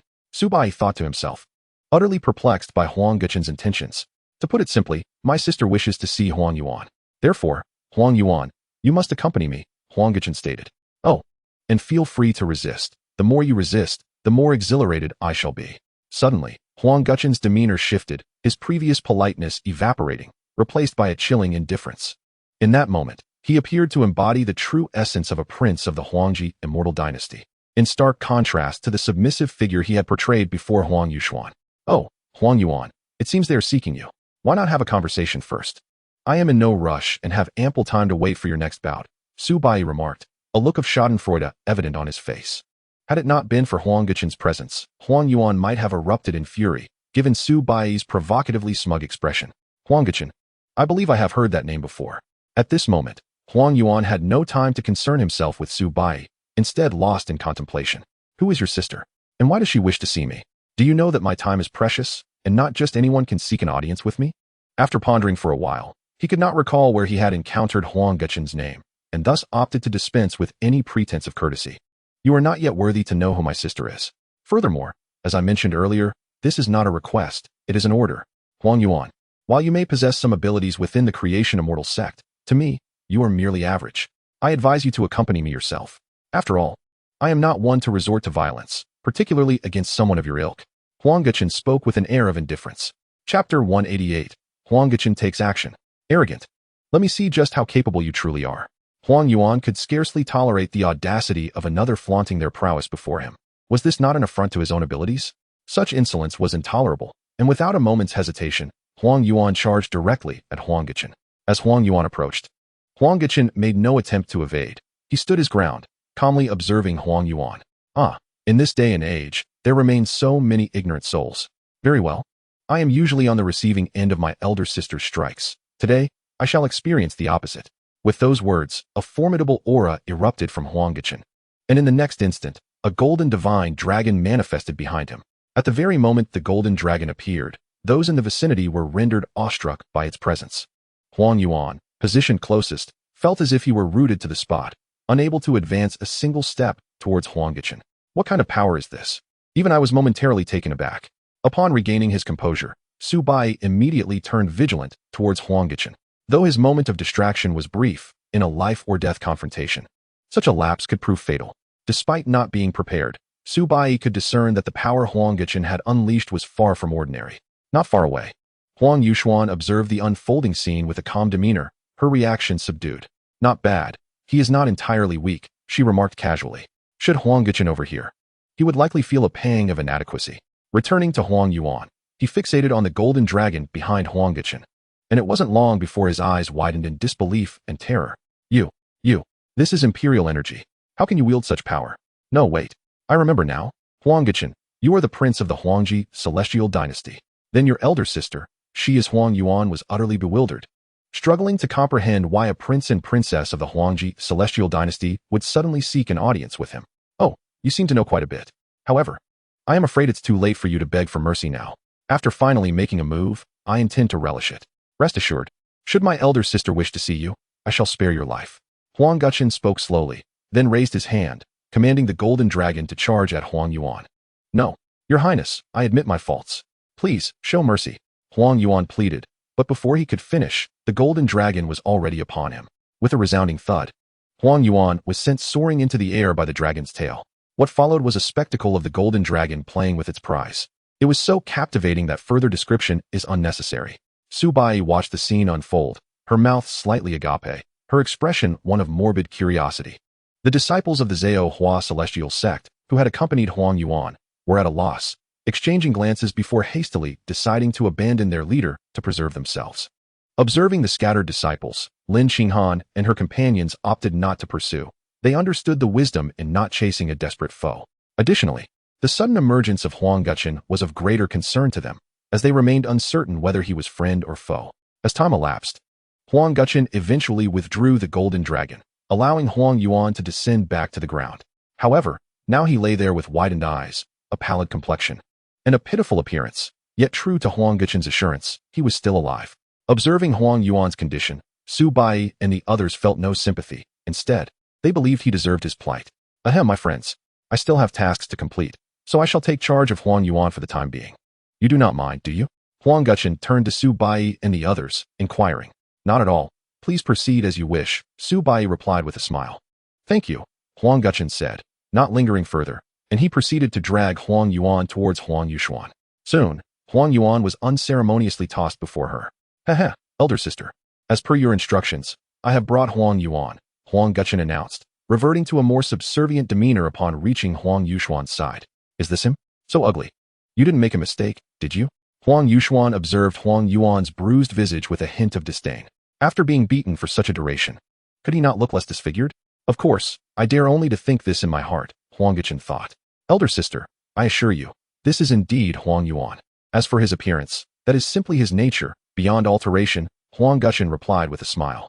Very well, let us proceed with the castration. The trial in the secret realm is nearing its conclusion, and we must advance to the final trial site to acquire that pearl. Huang Yuxuan stated. Indeed, you are correct. Elder sister, Huang Gechen replied, eager to flatter her. Why are you still hesitating? Get to it. Huang Yuxuan urged, noticing Huang Gechen standing idly. Must it be me again? Shouldn't this be your responsibility, elder sister? Huang Gechen's smile faltered, and he began to feel uneasy. He is too repulsive. I lack the heart for it. You shall handle it, Huang Yuxuan remarked, glancing at Huang Yuan's face with an unusual expression of distaste. Huang Gechen felt utterly disheartened. Very well so, elder sister, merely castrate him? Not the other option? He inquired, gesturing to his own neck. No need. Killing him would diminish our status. Moreover, for someone like him, living is the greatest punishment. Huang Yuxuan replied coolly. Understood, Huang Guqian acknowledged, no longer hesitating, and he approached Huang Yuan, who was currently unconscious and oblivious to the unforgettable experience awaiting him.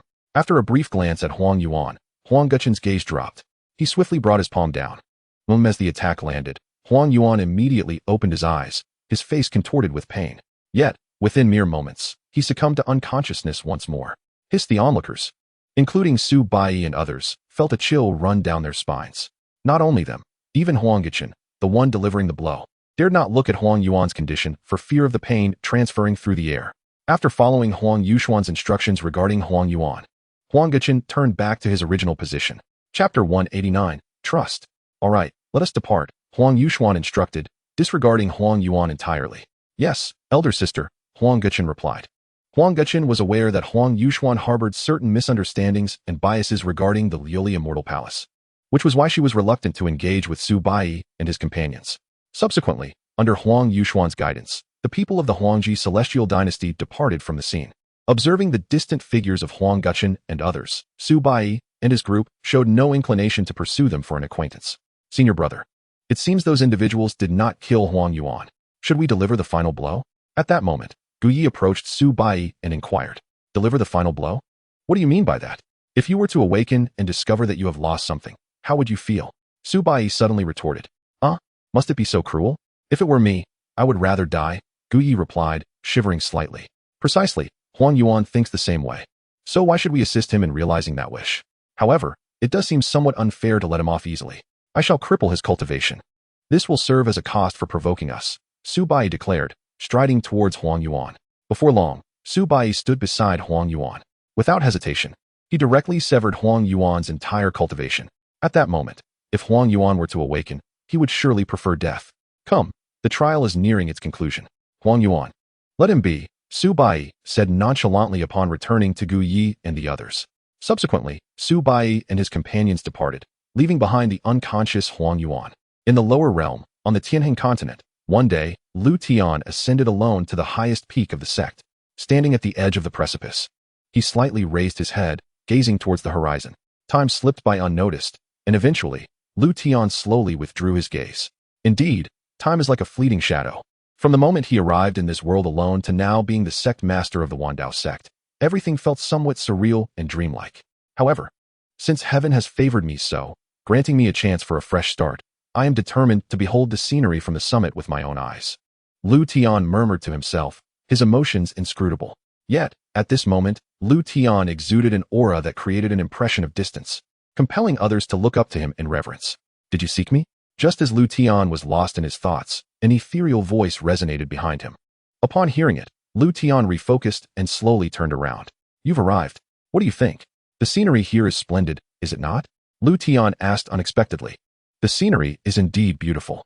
However, you did not summon me merely to inquire about that, did you? Tian Yi countered, perhaps accustomed to Liutian's unconventional manner. Tian Yi did not react too strongly. Indeed, before addressing serious matters, a light conversation is inevitable. Otherwise, it would seem rather abrupt. Liutian responded with a chuckle. Now you may speak of serious matters. Pray tell, why have you called for me? With your abilities, there shouldn't be anything I can assist you with, Tian Yi remarked, standing beside Liutian and gazing in the same direction he had been. You hold me in such high regard? Indeed. There are many matters I can resolve on my own. Yet, this does not imply that I am omnipotent. There is one thing that only you can accomplish, Liutian replied, his demeanor shifting to one of earnestness. Tian Yi, can you trust me? I mean, in all aspects. No matter when or where. For any circumstance that arises, will you choose to believe in me? Liutian suddenly turned to face Tian Yi, his words deliberate. Upon hearing his words, Tian Yi also turned to meet Liutian's gaze.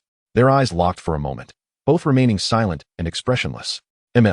Just as Liutian began to feel a twinge of disappointment and discomfort, Tian Yi unexpectedly nodded in response. This simple affirmation caused a dramatic shift in Liutian's emotions. A smile returned to his lips. Thank you. It is truly wonderful to have your trust. What I am about to share contains much information. Upon hearing it, you may find it incredible, even implausible. Yet, I assure you that every word I utter henceforth is the truth. You will come to understand why I say that there is something only you can do. With the moment ripe, Liutian delved into the core of the matter. For an extended period, he spoke while Tian Yi listened intently. After an indeterminate time, Liutian finally ceased his discourse. Tian Yi's face was adorned with a contemplative expression, clearly grappling with the astonishing nature of Liutian's words. Liutian remained patient, awaiting her response. Even if he were impatient, it would be futile, for he sought the most genuine reply from Tian Yi's heart. Tian Yi occasionally lowered her gaze and then lifted it to glance at Liutian, as though the question posed was a challenging one to answer. If you are unwilling, then let it be. If it were anyone else, I would naturally disregard their response and require no answer. But you are not just anyone. Although this might complicate matters, I can still manage, albeit with some effort. Seeing that Tian Yi had not spoken for a long while, Liutian assumed she was reluctant to relinquish her ties to the Tianhe continent. This was understandable, as it was akin to asking someone to part with their most treasured possession. Who would willingly surrender something so invaluable? I have a question. At that moment, Tian Yi suddenly spoke up. A question? Please, ask. Liutian replied without hesitation. If what you say is true, do I still exist? Tian Yi lifted her head, her tone tinged with melancholy. Why would you pose such a question? You do not believe I would ask you to sacrifice your life, do you? Though I am not a saint, I would not go so far. Liutian swiftly grasped the implications of Tian Yi's thoughts. No, I do trust you. I am not hesitating over your previous words. I merely wish to. Tian Yi suddenly faltered, her expression shifting uncomfortably. What do you wish to say? Liutian inquired with curiosity. I wish to always be by your side. Upon uttering that phrase, Tian Yi felt as though she might collapse from the weight of her own vulnerability. It seemed that such a simple statement required all her courage to express. At that moment, Liutian gazed at Tian Yi, a mixture of astonishment, joy, and a hint of guilt reflected in his eyes. He had never anticipated that Tian Yi's indecision stemmed not from a desire to abandon the Tianhe continent, but rather from her longing to remain by his side. So, your hesitation arose from the belief that once I embarked on that endeavor, you would be unable to accompany me any longer? Liutian gently inquired. Tian Yi lowered her head, her cheeks flushed with embarrassment, hesitant to face the question directly. Even she herself was perplexed by her own reaction. Clearly, she was the embodiment of the heavenly Tao, expected to confront anyone and anything without a flicker of emotional disturbance. Yet now, everything had transformed, spiraling into a realm of uncontrollable chaos. Suddenly, Tian Yi, still with her head bowed, gasped in astonishment. By the time she regained her composure, Liutian had already enveloped her in a firm embrace. Tian Yi, as long as you desire it, you may remain by my side forever. No one can sever the bond between us, not even myself. Liutian tenderly placed his right hand upon her silken hair, speaking with utmost gentleness and sincerity. Upon hearing this, a look of confusion washed over Tian Yi for the first time. Her mind felt blank, not due to reluctance, but rather because she was so eager that she struggled to believe the reality of the moment. Liutian was displaying such tenderness towards her and uttering words that resonated deeply. I am willing, you must keep your promise. Do not deceive me. Tian Yi was uncertain how long her mind had been in a daze, but as soon as she regained her senses, she hastily responded, fearing that if she delayed too long, Liutian might retract his words. Sensing the delicate hands that held her tightly from behind, Liutian smiled, a genuine joy emanating from his heart. Indeed, those who deceive are akin to dogs, he replied softly. As the sun rose slowly, a single beam of sunlight fortuitously illuminated the tightly embraced figures of Liutian and Tian Yi. In that moment, it felt as if the world around them had miraculously ceased its relentless passage of time.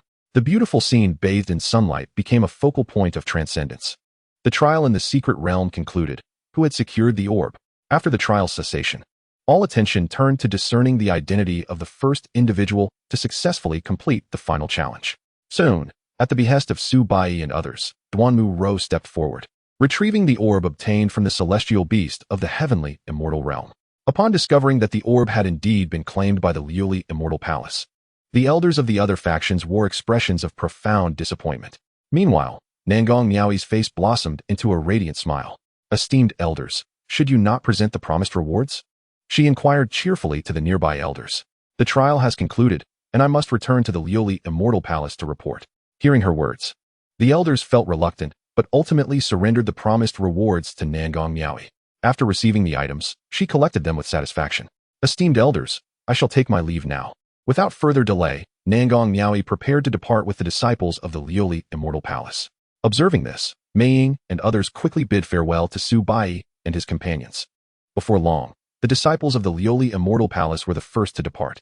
Subsequently, the elders of the remaining 4 factions also began to prepare to return to their respective domains. Everything seemed to progress normally until Huangzi realized he could not find Huang Yuan. It was crucial to note that Huang Yuan was the 3rd son of the Huang family, a figure of significant stature. The inability to locate Huang Yuan sent Huang Su into a state of panic. If anything were to happen to Huang Yuan, it would undoubtedly reflect poorly on him. Has anyone seen Huang Yuan? Does anyone know what transpired with him inside? Huang Su approached the disciples of the Zhao Hua immortal sect, his expression stern as he inquired. Faced with Huang Su's unsettling demeanor, none of the Zhao Hua disciples dared to speak out. As for Su Bai and his companions, they paid little heed to Huang Su's inquiries, appearing completely unconcerned that Huang Yuan's situation might implicate them. You there speak.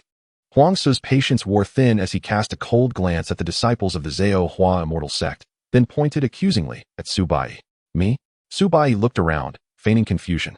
Surely, if not me, then who else could it be? Huang Su replied coolly. Oh, is that so? Huang Yuan.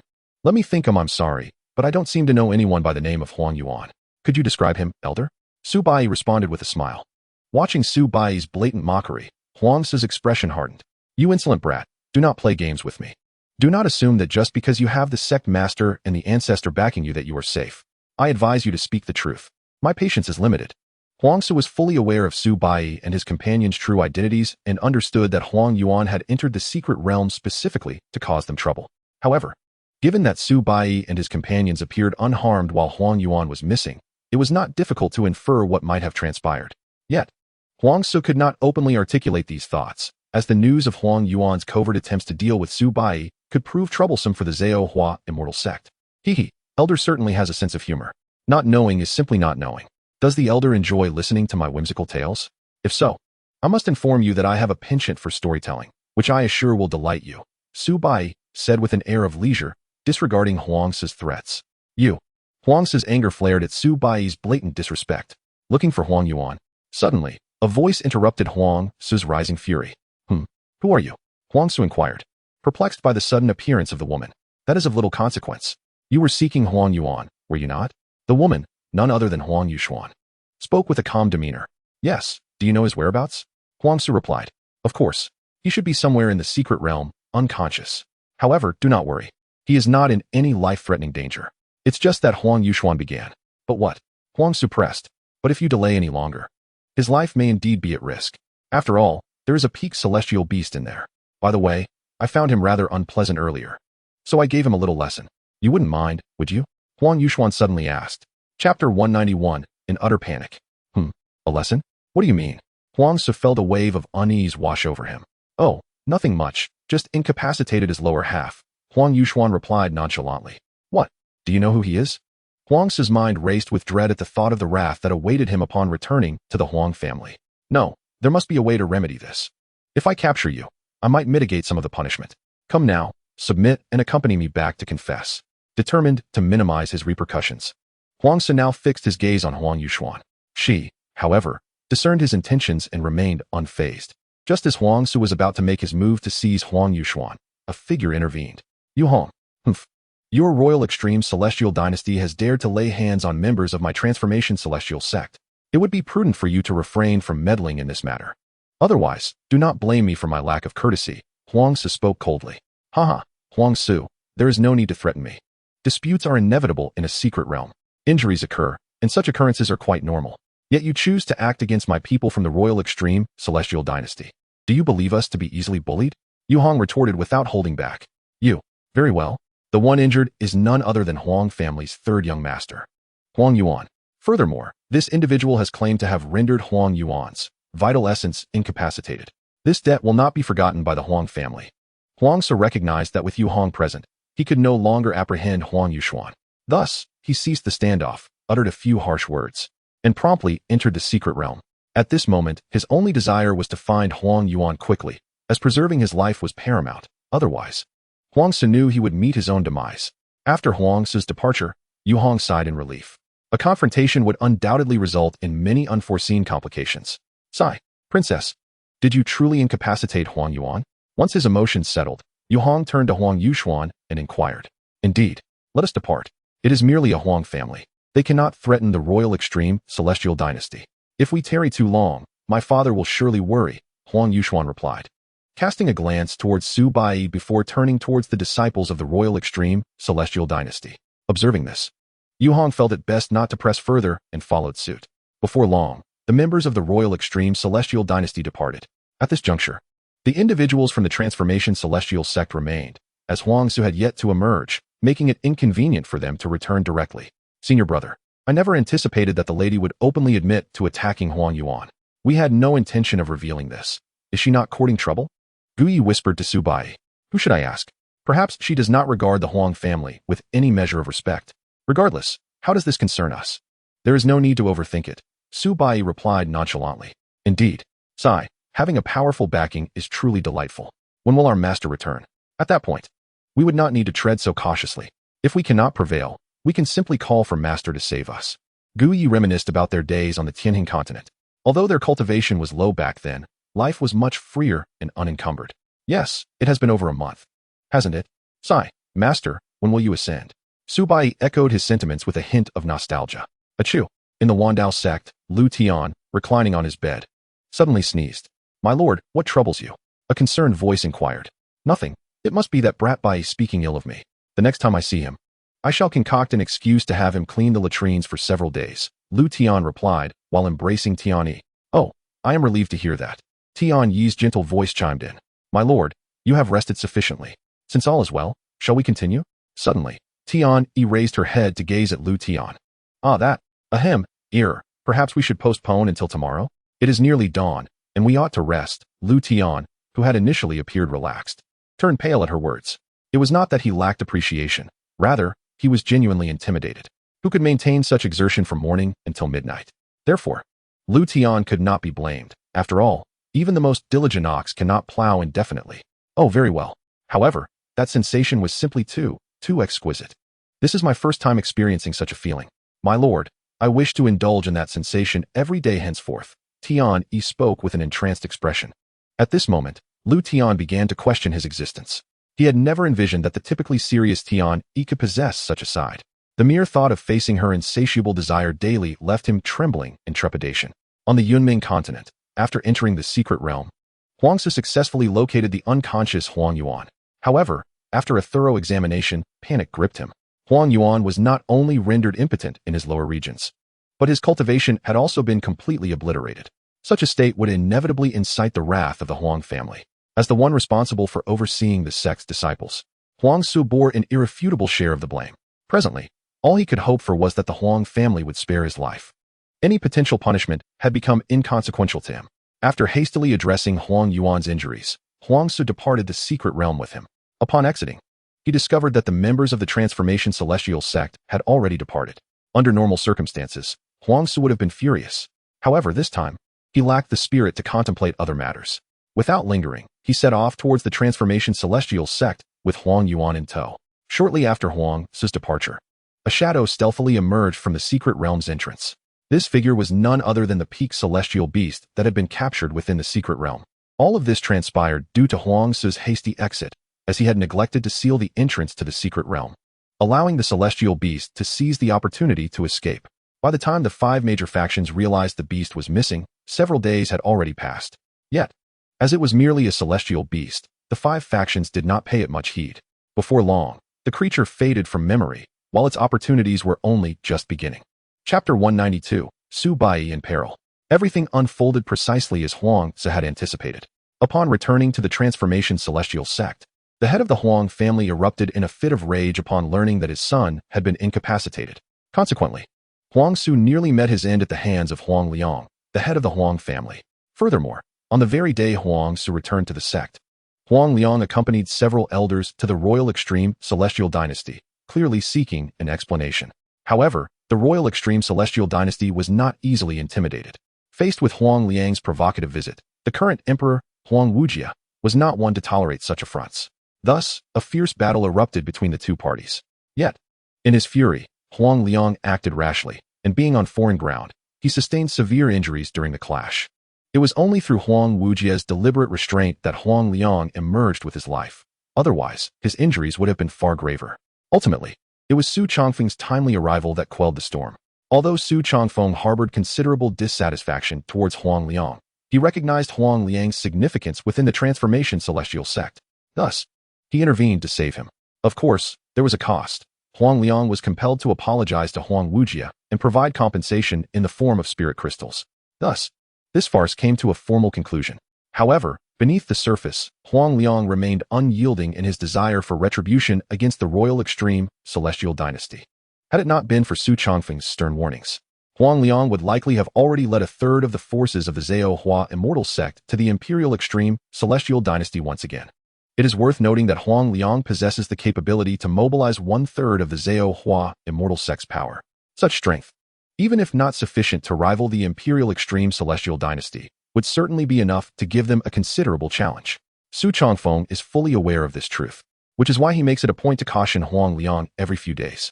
Were it not for Huang Liang's unique status within the Zhao Hua immortal sect, Su Changfeng would not have tolerated him for so long. One can pull a single thread and affect the entire fabric. Su Changfeng is biding his time, waiting for the opportunity to eradicate the malignant tumor within the Zhao Hua immortal sect. Hence, apart from issuing warnings, Su Changfeng dares not engage in any further excessive actions against Huang Liang. Just when Su Changfeng thought matters would remain as they were, he was oblivious to the fact that turmoil within the Zhao Hua immortal sect was already beginning to germinate. After more than 10 days of treatment and recuperation, Huang Yuan, who had been in a state of unconsciousness, finally opened his eyes. His awakening was initially a cause for celebration. However, upon learning that he had been rendered completely incapacitated, Huang Yuan lost his sanity. Within just half a day, 6 maidservants who attended to him met their demise at his hands, too terrified to resist, even in the face of death. This exemplifies the fearsome influence Huang Yuan, despite his incapacitation, still wields as the third son of the Huang family. Should any maidservant dare to defy him, it would not be her alone who would suffer the consequences. The 6 innocent maidservants who perished shared this grim understanding. Perhaps after venting his pent-up rage, Huang Yuan momentarily regained his composure. Upon hearing the news, Huang Liang not only dismissed the deaths of the maidservants but was, in fact, pleased. In Huang Liang's eyes, as long as Huang Yuan wished it, those maidservants deserved their fates. Your Honor, how do you feel? If you still have not released your anger, I can summon a few more maidservants for you, Huang Liang said, gazing at Huang Yuan with feigned concern. Yet, in response to his father's inquiry, Huang Yuan simply sat there vacantly, devoid of any reaction. Your Honor, I understand what you are thinking.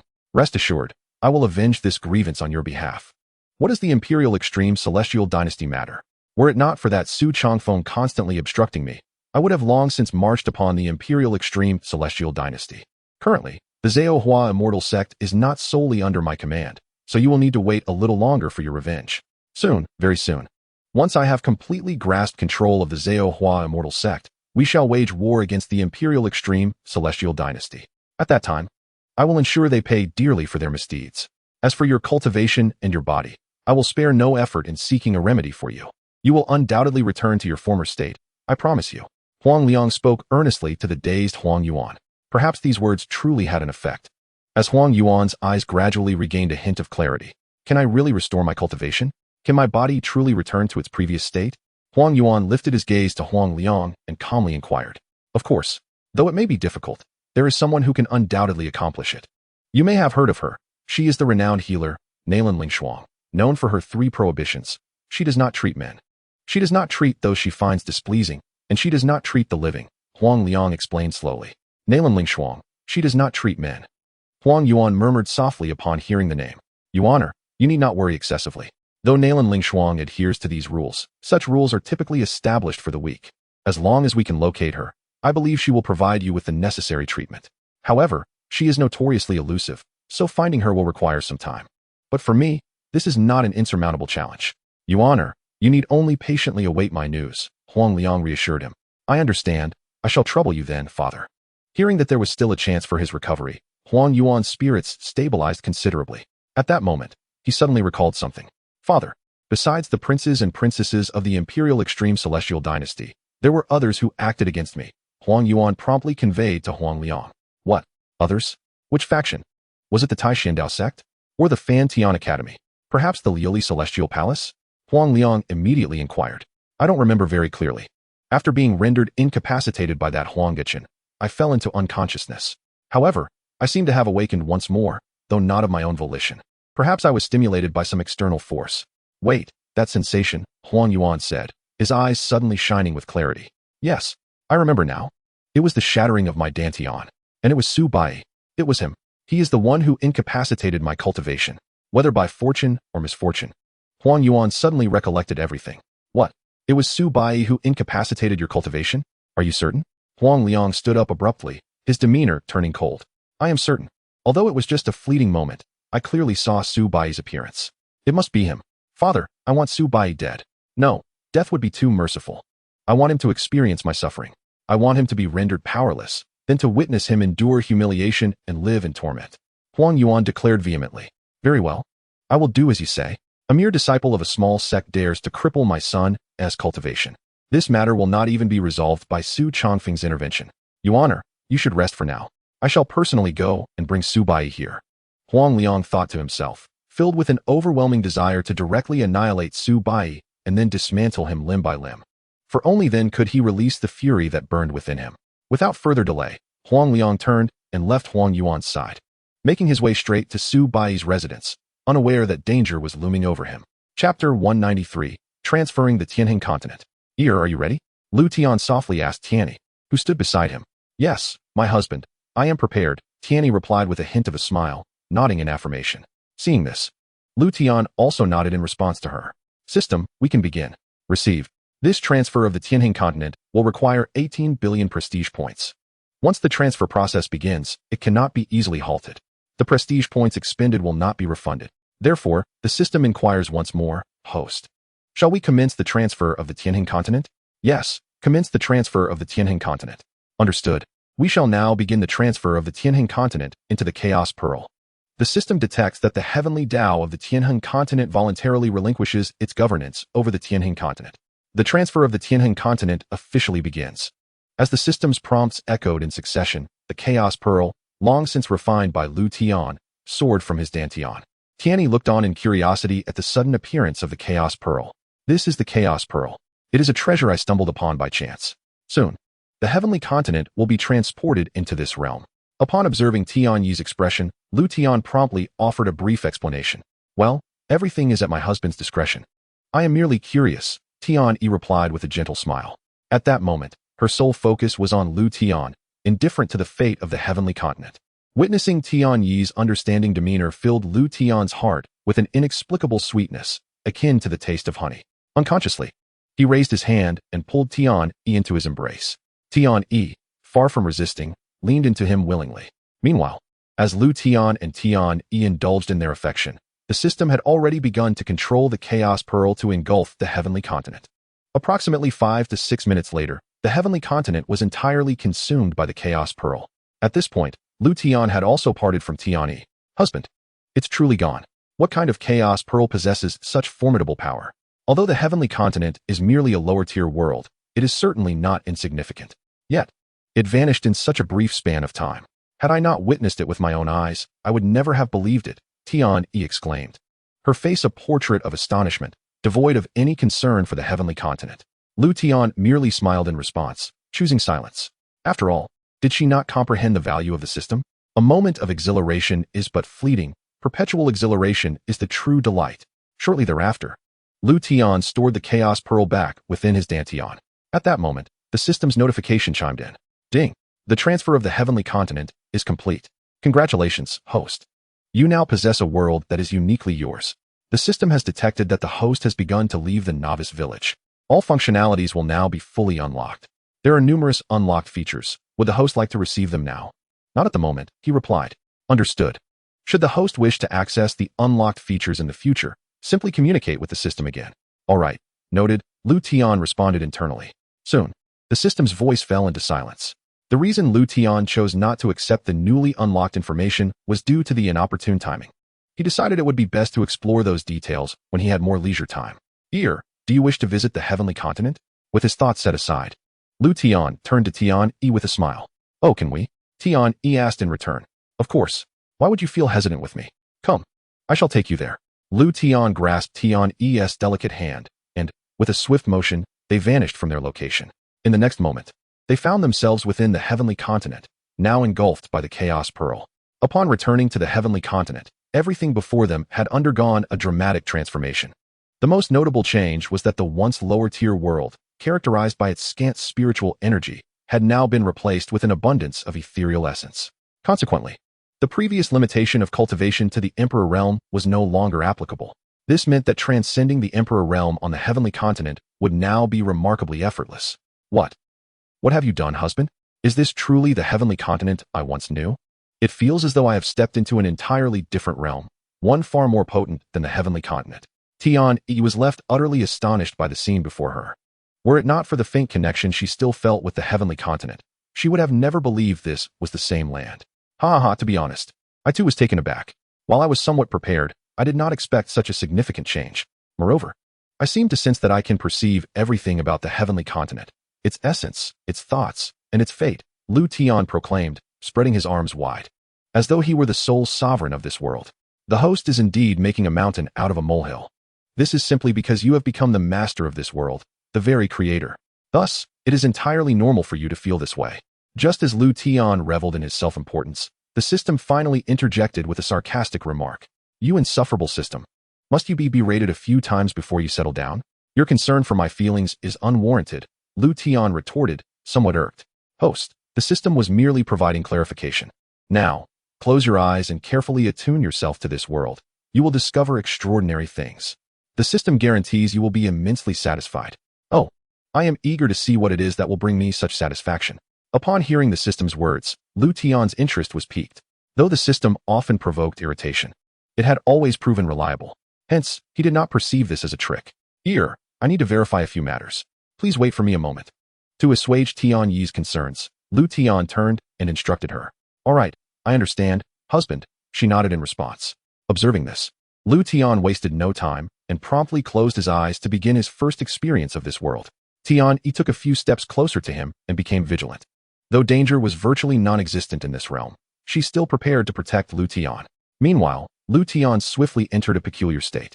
Soon, an ethereal, translucent force manifested around him, appearing astonishingly bizarre. Chapter 194, The Power of the World. This is my consciousness space. Liutian found himself inexplicably transported to his own consciousness space. However, he was not overly concerned, for within the Chaos Pearl, he felt utterly secure. Before long, he arrived beside the World Tree within this consciousness realm. At this moment, the World Tree was markedly different from what Liutian had previously observed. Its size had expanded to over 10 times its original dimensions. The World Tree has grown. What is the meaning of this? Liutian pondered aloud, filled with confusion. This is due to the host becoming the master of this world. Oh, is that all? System, you must have more critical information to disclose, Liutian asserted, having grown quite familiar with the system over time. Thus, he was certain the system was withholding details. Host, you have changed. You are no longer the innocent and naive person you once were. If you mean to imply I am foolish, just say it plainly. Now, what is the specific reason? Very well, host, do not rush. The system will explain now. The world tree can only thrive through the nourishment of copious world power. Now that the host possesses a world, you naturally have an abundance of world power. The world tree has rapidly grown to its current state by absorbing the world power from your body. I see. So the world power you mentioned earlier, that I was to feel, is indeed that? Indeed, the host is not foolish. The power of the world is an immensely formidable and enigmatic force. To put it simply, compared to the power of the heavenly Tao, the power of the world is akin to a mere novice facing a master, utterly insignificant. So powerful. Does this mean I now possess yet another formidable trump card for my survival? Trump card? The host greatly underestimates the power of the world. The host may be bolder. You can summon the entirety of the world's power without needing a trump card at all. For at least a considerable time to come, the host shall be invincible. Is that so? In other words, I can utilize the power of this world within the Chaos Pearl anytime and anywhere? Indeed. Excellent. After being discreet for so long, I can finally act without reservation. Upon receiving the system's affirmative response, Liutian felt an overwhelming joy. After all, who could resist the allure of invincibility? To ensure continued invincibility in the future, the system suggests the host expedite the development of the world within the Chaos Pearl. Only as this world grows stronger will the host likewise become more powerful. One day, even without this system, the host will be utterly invincible in the world. Accelerate the growth of this world, you say? I recall you mentioning that the world map could hasten the world's development. Aside from that, system, do you have any other good methods? In moments of uncertainty, Liutian promptly inquired of the system. Distant in the heavens, yet close at hand, has the host overlooked the world tree before them? If we speak of the best method to rapidly foster the growth of a world, there is none superior to the world tree. As long as the host can gain the world tree's assistance, this world's growth rate will be unimaginably swift. It is worth noting that the vast majority of worlds in existence, including the previously mentioned Tianning continent, were created by the world tree. Of course, to enlist the World Tree's help, the host must either rely on their own efforts or expend prestige points for the system to handle it. Heh, thank you for the reminder, but I choose to handle it myself. There's no way I'm letting the system take my prestige points. Liutian immediately rejected the notion of seeking the system's assistance without a second thought. Then I wish the host success. Rest assured, this minor task is a piece of cake for me. With unwavering confidence, Liutian approached the World Tree and halted a mere few meters away. Looking up at the towering World Tree, Liutian felt a sense of wonder. However, the matter at hand was of utmost importance. He composed himself and prepared to discuss with the World Tree the acceleration of the world's growth. World Tree, since you acknowledge me as your master and have absorbed a significant amount of world power from me, I have a small favor to ask of you. Surely you won't refuse? If you can comprehend my words, extend a branch into my palm. Liutian spoke calmly, raising his right hand with his palm open towards the sky. In the next moment, a miraculous scene unfolded. The previously motionless World Tree began to sway gently, as if animated. Subsequently, a branch gracefully floated down and landed in the palm of Liutian's right hand. Observing this, Liutian beamed with delight. Excellent. The task I ask of you is quite simple. I wish for you to help accelerate the growth of the world within the Chaos Pearl. If you are willing, I can share the world's power with you from now on. What do you think? If you agree, gently touch my cheek with the branch in my hand. Without hesitation, Liutian expressed his intentions to the World Tree. No sooner had he spoken than the branch in his hand lifted gently, brushing against Liutian's cheek. It worked. Liutian did not expect the World Tree to acquiesce to his request so swiftly, filling him with excitement and joy. I thought it would be arduous, yet it turned out to be quite simple. Luckily, I had the foresight not to let that wretched system assist me. In this moment, the host was even more convinced that his previous choice was undeniably correct. Host, now that the World Tree has agreed to assist you, you might as well have her enhance the power of the world map. The amplification of the world map's power will, in turn, expedite the growth of the world. It is a win-win situation. The system, accustomed to Liutian's demeanor, chose not to press the matter further. Oh, the World Tree can also enhance the power of the world map? Did you not previously state that the world map could only gain strength by devouring other worlds? What was true then is not necessarily true now. Furthermore, the system did not specify that the only way to enhance the world map was through the consumption of other worlds. Now that there is a better method, why seek distant solutions? That makes sense. System, today you have spoken words that resonate with me. So how should I communicate this to the World Tree? Liutian found the system's reasoning compelling and was eager to accept the suggestion. The host simply needs to present the world map to the World Tree. The rest will be understood by the World Tree. So simple. Why didn't you say so earlier? Without hesitation, Liutian retrieved the world map. World Tree, this is the world map. I entrust it to you. Liutian spoke again to the World Tree before the world map soared towards it. Upon touching the World Tree, the world map was seamlessly absorbed into its form. Observing this, Liutian refrained from further comment. According to the system, the World Tree knew what to do, so no additional explanation was necessary. Chapter 195, The Eternal World. Thank you. Although I do not understand why you chose to recognize me as your master. Should you ever require my assistance, I shall not refuse if it is within my capabilities. Liutian expressed his gratitude with a smile, simultaneously making a solemn promise. Upon hearing Liutian's words, the branches of the World Tree began to quiver, seemingly filled with joy. Witnessing this scene, Liutian felt a sudden jolt in his heart, as if his spirit had intertwined with that of the World Tree. However, this sensation was fleeting, and ultimately, Liutian could not comprehend its nature, dismissing it as a mere illusion. After concluding all necessary matters, Liutian did not linger and withdrew from his consciousness space. As he gradually opened his eyes, he discovered he could now perceive the existence of the world power and manipulate it at will. My lord, how do you fare? Just as Liutian was reveling in the profundity and might of the world power, Tian's concerned voice pulled him back to reality. I'm fine. Sorry to make you worry. How long has it been? Liutian retracted the world power from his hands and smiled at Tian. It's been about an hour. I thought something had happened to you. Tian replied. What? Over an hour? Liutian was taken aback, for it felt as though only a brief moment had passed in the consciousness space. However, little did they realize that more than an hour had already elapsed in the outside world. And as for my husband, do you know what that is? It suddenly appeared, and I feared it was an invasion by an external enemy. Tian abruptly pointed in a direction and inquired of Liutian. Upon hearing this, Liutian immediately turned and gazed in the direction Tian indicated. Is that the World Tree? How could it be? The World Tree was supposed to be within my consciousness space. Seeing the World Tree again, Liutian was filled with confusion. Has the host forgotten the subtree of the world tree awarded by the system before? This is it. There is no need for the host to be overly astonished. This is the world tree in your consciousness assisting you. The main body of the world tree cannot manifest at the moment, so it is controlling this subtree to expedite the growth of this world. Just as Liutian was perplexed, the system promptly emerged to elucidate. So it is like this. I understand now. Nevertheless, witnessing such a colossal world tree, albeit a subtree, was indeed quite astonishing. The current subtree of the world tree bore no resemblance to the mere few feet tall version it once was. Under the control of the main body of the world tree, the subtree had become immensely grand. It would not be an exaggeration to state that it resembled a towering giant. The height of the subtree was proportional to the vastness of the world space. Standing on the ground, one could not even glimpse its apex. Subsequently, Liutian briefly explained the matter of the world tree's subtree to Tianni. Upon realizing that everything was a manifestation of Liutian's prowess, Tianni's heart was finally set at ease. My husband, this world has undergone a tremendous transformation. Why don't you bestow upon it a new name? She suggested. Calling it the Tianhin continent seems somewhat inappropriate now. A new name, you say? Well, you make a valid point, but I am not particularly adept at naming, Liutian replied with a hint of embarrassment. Let us call it the eternal world.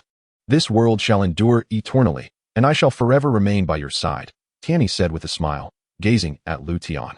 Very well, we shall heed your wishes. From this moment forth, this world shall be known as the eternal world. You two must remain by my side for eternity, Liutian declared, lifting Tianni into his embrace, gently caressing her silky hair, and then continuing. And at the instant Liutian uttered the words eternal world, a faint tremor suddenly resonated from the very center of the eternal world. However, this disturbance was so subtle that even Liutian overlooked it. Shortly after their embrace, Liutian and Tianni returned to the Dao Sect. The towering subtree of the world tree stood sentinel behind the sect, resembling a guardian spirit for the Dao Sect. Before long, Liutian instructed Sun Ao to make public the series of changes that had transpired in the Tianhin continent, particularly in the newly named Eternal World. It was now possible to transcend into the realm beyond the Great Emperor. After a period of contemplation, Liutian confirmed that the highest breakthrough achievable in the Eternal World was to the Immortal Emperor realm. Above the Great Emperor, the realms ascended in sequence from Human Immortal, True Immortal, Earth Immortal, Heavenly Immortal, Golden Immortal, Tai Golden Immortal, Deluo Golden Immortal, Immortal King, Immortal Emperor, Immortal Sect, to Immortal Sovereign. The Immortal Emperor realm could only manifest in a middle-tier world, although currently, only breakthroughs to the Immortal Emperor realm were possible in the Eternal World. This was merely a temporary condition. With the world tree and the assistance of the Myriad Realms diagram, it would not be long before the Eternal World transcended the limitations of the Immortal Emperor realm. As for realms exceeding that of the Immortal Emperor, it was merely a matter of time for the Eternal World. Given time, the Eternal World would inevitably evolve into the most powerful realm in existence. Those dwelling within the Eternal World would have the opportunity to continuously explore the pinnacle of the path of cultivation. After returning to the sect and delegating the necessary tasks, Liutian departed from the Eternal World, accompanied by Tianni. Their destination was the location of the Imperial Pass. Unlike the people of the Tianhin continent, who were entirely unaware of the shift in their homeland, those at the Imperial Pass were acutely aware of the change. Perhaps just moments ago, they had been engrossed in their meals, but upon lifting their heads again, they discovered the Tianhin continent had vanished. The blow to them was undeniably profound. The Tianhin continent was their homeland, the very essence they had long protected at the Imperial Pass. Yet, now, despite not having perished in battle, their lifelong guardianship of the Tianhin continent had come to naught. They could easily speculate that a formidable external enemy had obliterated their homeland. Liutian's purpose in visiting the Imperial Pass was to clarify the situation to these individuals and, in turn, bring them back to the Eternal World. These individuals had toiled their entire lives. It was time for them to return to their homeland and enjoy a well-deserved respite. Chapter 196, The Law Enforcement Hall. At this moment, chaos had erupted within Imperial Pass City. There were those sobbing uncontrollably, others appearing in a state of stupor, and some with calm expressions, yet eyes filled with despair. On the city wall, Limu stood in a daze, flanked by the 4 great generals of Imperial Pass City. They had been gazing in the direction of the Tianhin continent, now devoid of any presence. They had never felt such profound helplessness, even in previous battles against enemies. They had been filled with hope, but now, they could not discern a glimmer of light in the darkness. It's gone. Huh, is it really gone? What significance does our presence here hold now? Limu leaned against the wall, his tone laced with mockery and bewilderment. At this moment, he even felt that all his past endeavors were utterly meaningless. The four behind him wanted to speak, yet were at a loss for words. What is the matter with you? You all seem rather despondent. Have you encountered some grave injustice? Just as despair enveloped the five, two figures suddenly appeared before them. The one who spoke was none other than the returning Liutian.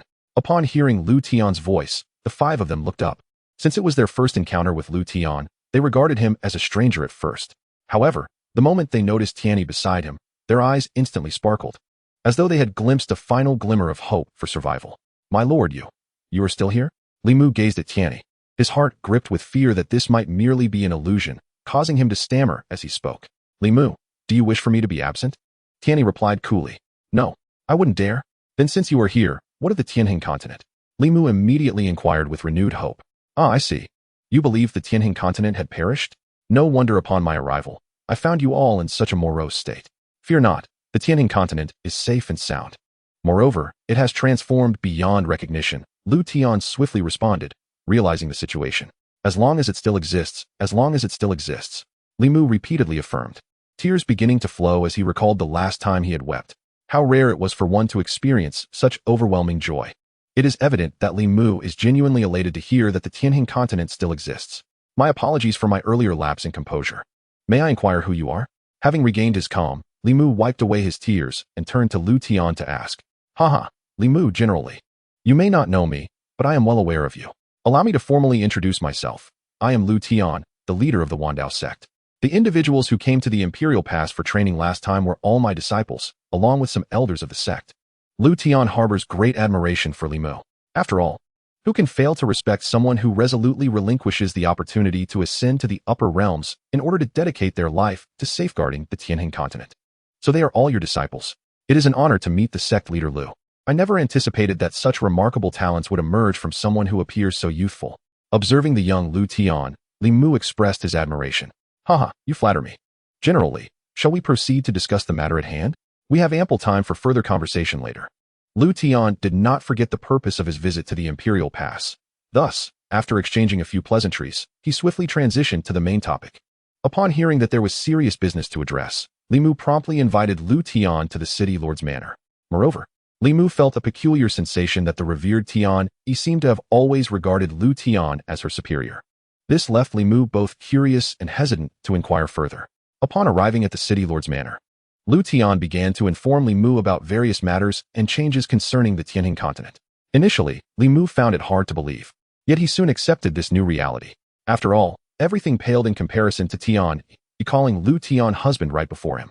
Even as he departed the city lord's manor to disseminate the news regarding the changes to the Tianhing continent, Li Mu remained in a daze.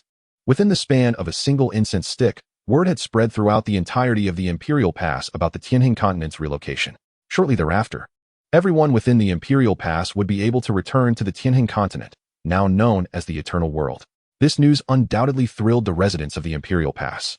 Returning to the Eternal World signified victory. Their unwavering perseverance had not been in vain. Generally, I will proceed to relocate the entire Imperial Pass to the Eternal World. Do you have any preferred destinations or continents in mind? Before initiating the transfer of the Imperial Pass, Liutian was keen to inquire about Li Mu and his companion's wishes. After all, Liutian was more than willing to accommodate their minor requests. Sect leader Liu, we genuinely have no particular destination in mind. As long as it is the Tianhing continent, we would be content anywhere, for every place is our home. Naturally, it would be even better if we could be near your esteemed Dao Sect. Now that the Tianhing continent is secure, I am no longer the general of the Imperial Pass. I aspire to continue my ascent to the pinnacle of the Dao, and if you do not mind, I would like to join the Dao Sect. Since learning that Liutian is Tian Yi's husband, Li Mu's attitude towards him has become significantly more respectful. Given that General Li wishes to join the Dao Sect, how could I possibly refuse? General Li not only possesses formidable strength, but also excels in management. The Dao Sect is just beginning to take shape and is in dire need of an elder adept at overseeing its affairs. General Li is welcome to join at any time.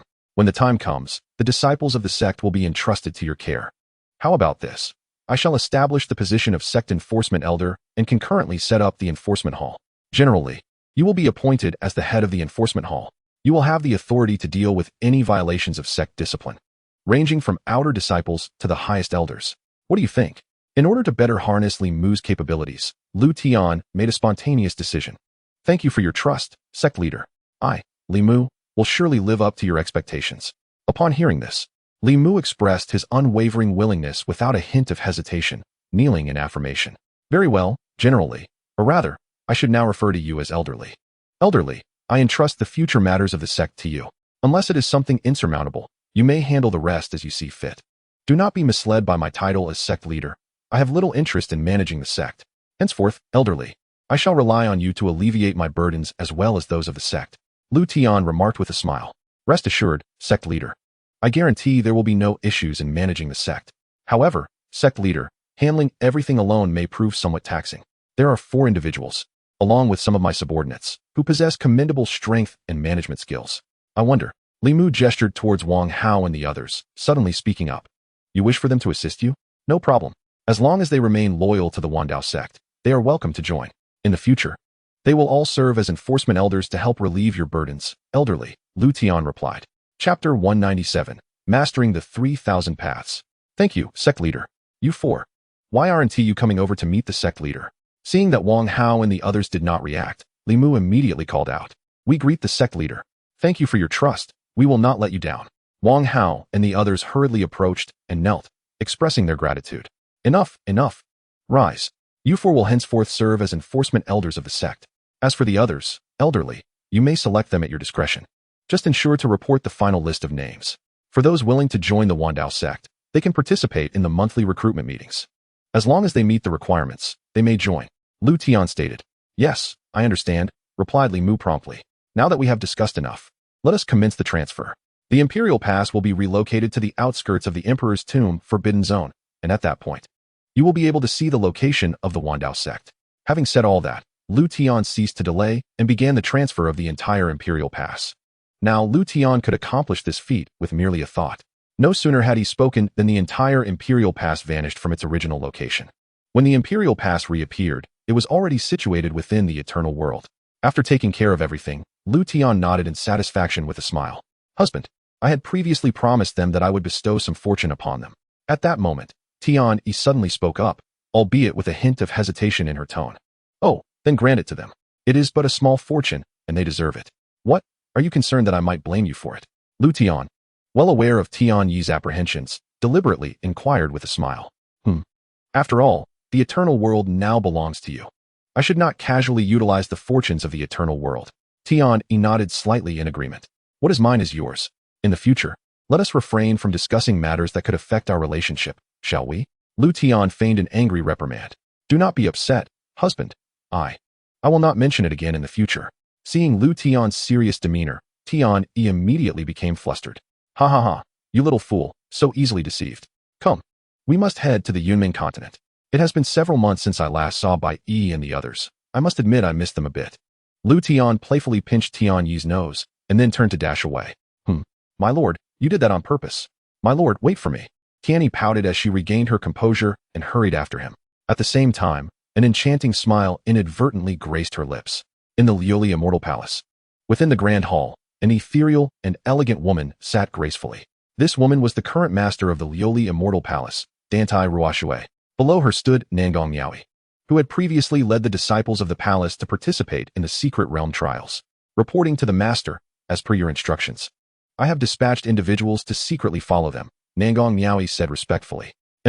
This time, we must not allow a repeat of past events. Miaoi, you should go as well. I wish to see who has been scheming against the Liuli Immortal Palace. Dantai Ruoshui's ethereal voice rang out, tinged with a hint of annoyance. Understood, Nangong Miaoi replied, before promptly leaving the Grand Hall. System, could you enlighten me on what content you have unlocked? On his way to the Yunming continent, feeling somewhat bored, Liutian called out to the system in his mind. Certainly, due to the host's departure from the Tianjin continent, several restrictions of the system have been completely lifted. First, the system mall has been fully unlocked. In the current system mall, the host can purchase all existing items in the world, provided they have sufficient reputation points.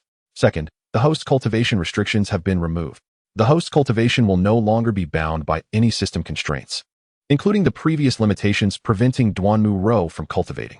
Third, all levels of sect buildings have been unlocked.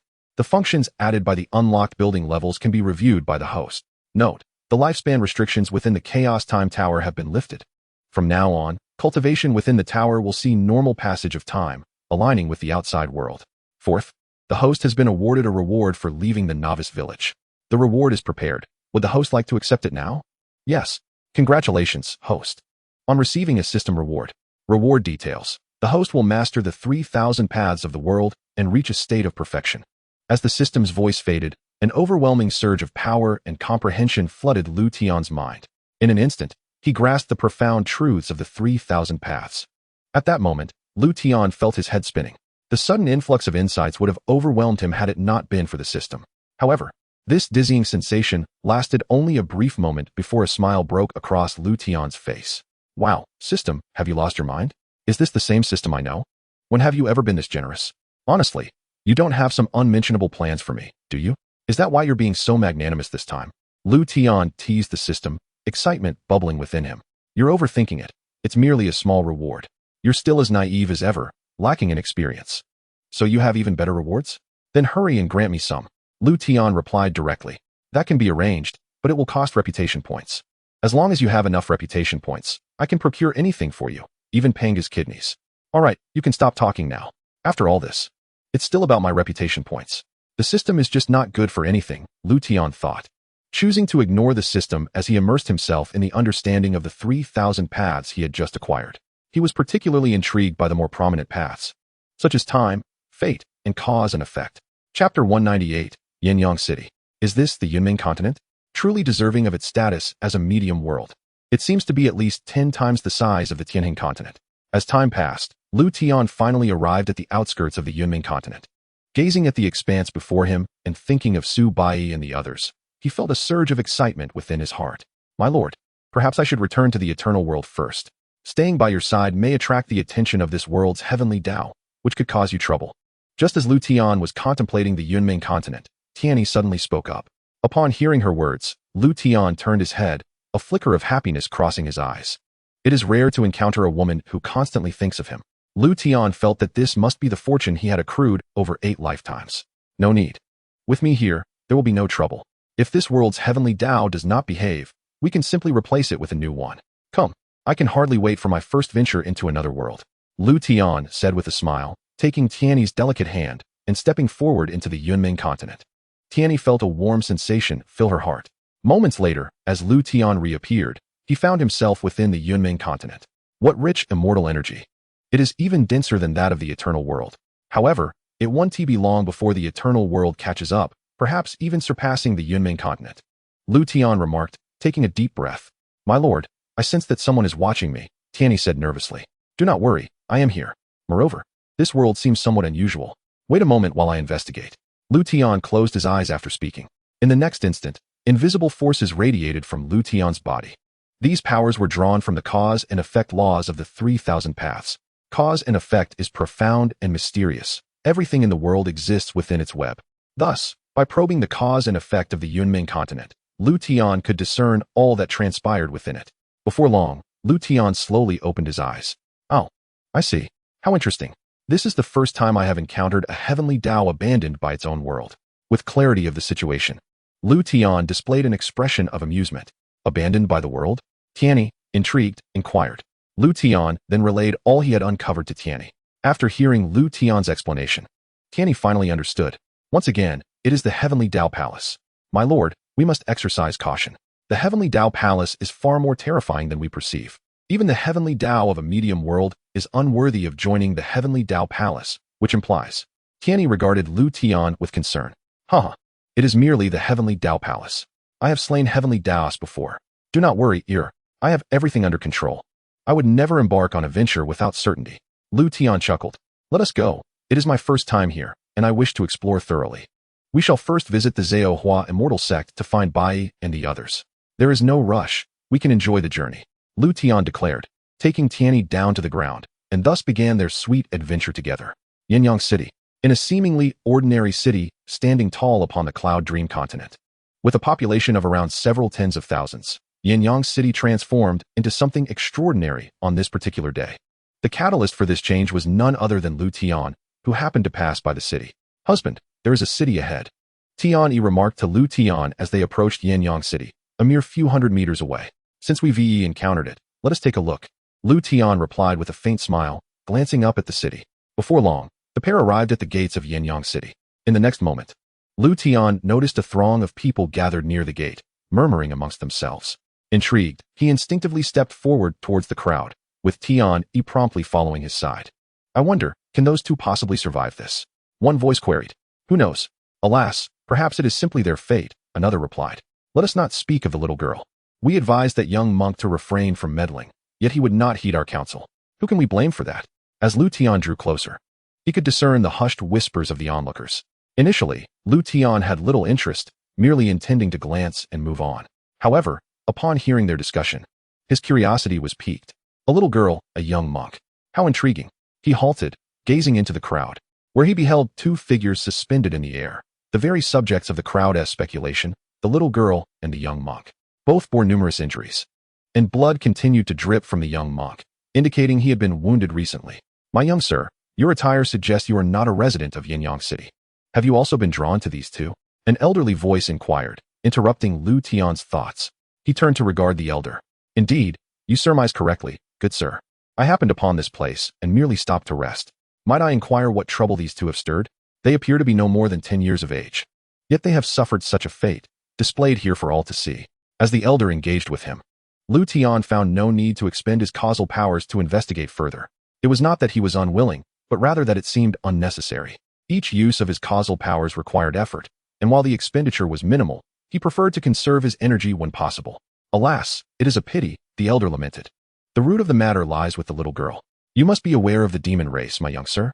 We humans and demons are inherently adversaries, and now, more than ever, we are sworn enemies. The little girl is, in fact, a descendant of both races. Is that so? And what of her parents? Do they not protect their own child? Liutian continued to probe. Therein lies the tragic tale. Her parents perished in their efforts to shield her. I witnessed it myself, as did many others in the city. It is indeed curious. I have detested the merciless demon race all my life. Yet on that day, when the demon woman knelt before me, choosing to end her own life for the sake of her daughter, her final words were but a plea to spare her child. It made me ponder, are all demons truly irredeemable? Must they all be born into malevolence? A being willing to sacrifice their life for their child? Could she truly embody the essence of what we perceive as a demon? As the elder spoke, he began to question his own perceptions of the demon race. Husband, Tian, he suddenly called out to Liutian. Liutian turned to face her. Upon seeing the intent in her gaze, he understood her thoughts instantly. Alas, you are quite the anomaly, defying the notion that fate is devoid of compassion. Fear not, it is but a trifling matter. I am not so cold-hearted, he reassured her, affectionately ruffling her hair. Thank you, my husband, she responded, a smile gracing her lips. You intend to save the little girl? The elder cautioned. That would be unwise. Have you seen the young monk? He, like you, sought to rescue the suspended girl, and look what befell him. I do not mean to meddle, but you have a lovely wife to consider. You should depart swiftly. The elder leaned closer, lowering his voice. The lord of Yinyang City has a son known for his lecherous ways. Many beautiful maidens have already fallen victim to his depravity. I implore you, leave this place at once. A notorious libertine? It appears such individuals are ubiquitous. Today, I am in a generous mood and shall rid Yinyang City of a scourge, while simultaneously garnering some renown. Liutian mused nonchalantly. Good sir, there is no need for your concern. I am quite formidable. Moreover, you should vacate this area. It shall soon become tumultuous. With that, Liutian stepped forward, heading towards the unfolding scene. Alas, young sir, you the elder sighed, realizing his words had fallen on deaf ears. Regrettably, he could only watch as Liutian and Tian advanced towards the suspended forms of the little girl and the young monk, prompting the onlookers to scatter in fear of the impending arrival of the city lord's men, who would show no mercy to the innocent. Unfazed by the commotion, Liutian continued his approach. Host, you are remarkably fortunate, the system interjected. What? System, could you refrain from speaking in half measures? What fortune have I encountered? Is it not evident? Before you stand two individuals, one harboring a demonic heart, the other a compassionate one. By all accounts, they should not coexist. Yet your arrival has brought them together. Liutian, taken aback, began to comprehend the peculiarities of his situation. You shall assist the little girl. I will attend to the young monk, he instructed Tian. Very well, my husband, she replied, nodding in agreement as she moved towards the suspended girl. Liutian, resolute, set forth towards the young monk. As they prepared to rescue the two, the soldiers stationed atop the city wall had already relayed the news back to the city lord's estate. Upon receiving the report, the lord of Yinyang City hastily assembled a group to rush towards the city gates. Before long, the little girl, and the young monk were gently placed upon the ground. Observing their unconscious forms, Liutian slowly raised his right hand, channeling two streams of verdant energy into their bodies. This was the essence of the way of life. For Liutian, in his current state, healing a person was as effortless as a mere gesture. Soon, with his intervention, the wounds of the little girl and the young monk vanished completely, and their vitality began to restore. Moments later, both slowly opened their eyes. While the young monk displayed little reaction to the unfamiliar man before him, the little girl trembled as if confronted by some terrifying entity. "Have you awakened? I am Liutian. May I inquire your names?" Liutian politely asked upon their revival. "Ba, I am the monk Kongming. I am deeply grateful for your life-saving grace," the young monk replied, rising to his feet and clasping his hands in reverence. "Kongming, and what about you?" Liutian turned to the little girl seated on the ground beside him. However, she appeared somewhat fearful and did not respond. "My dear husband, allow me to handle this," Tian Yi said with a smile, stepping forward to ease Liutian's awkwardness. "Very well," Liutian consented without hesitation.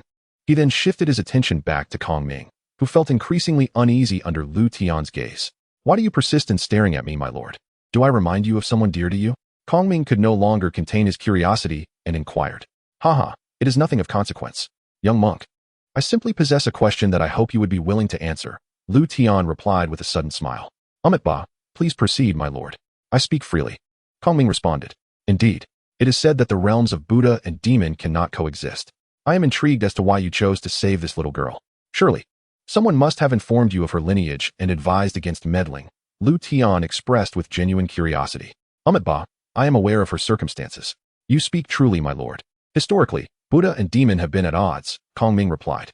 "Oh, if that is the case, then why do you choose to involve yourself with one who bears the blood of demons?" Liutian pressed further. Meanwhile, the little girl, overhearing Liutian's words, trembled at the mention of her being a demon. Kongming hesitated before glancing at the little girl. Ba, I do not know. At that moment, I did not contemplate deeply. The Buddha is inherently compassionate.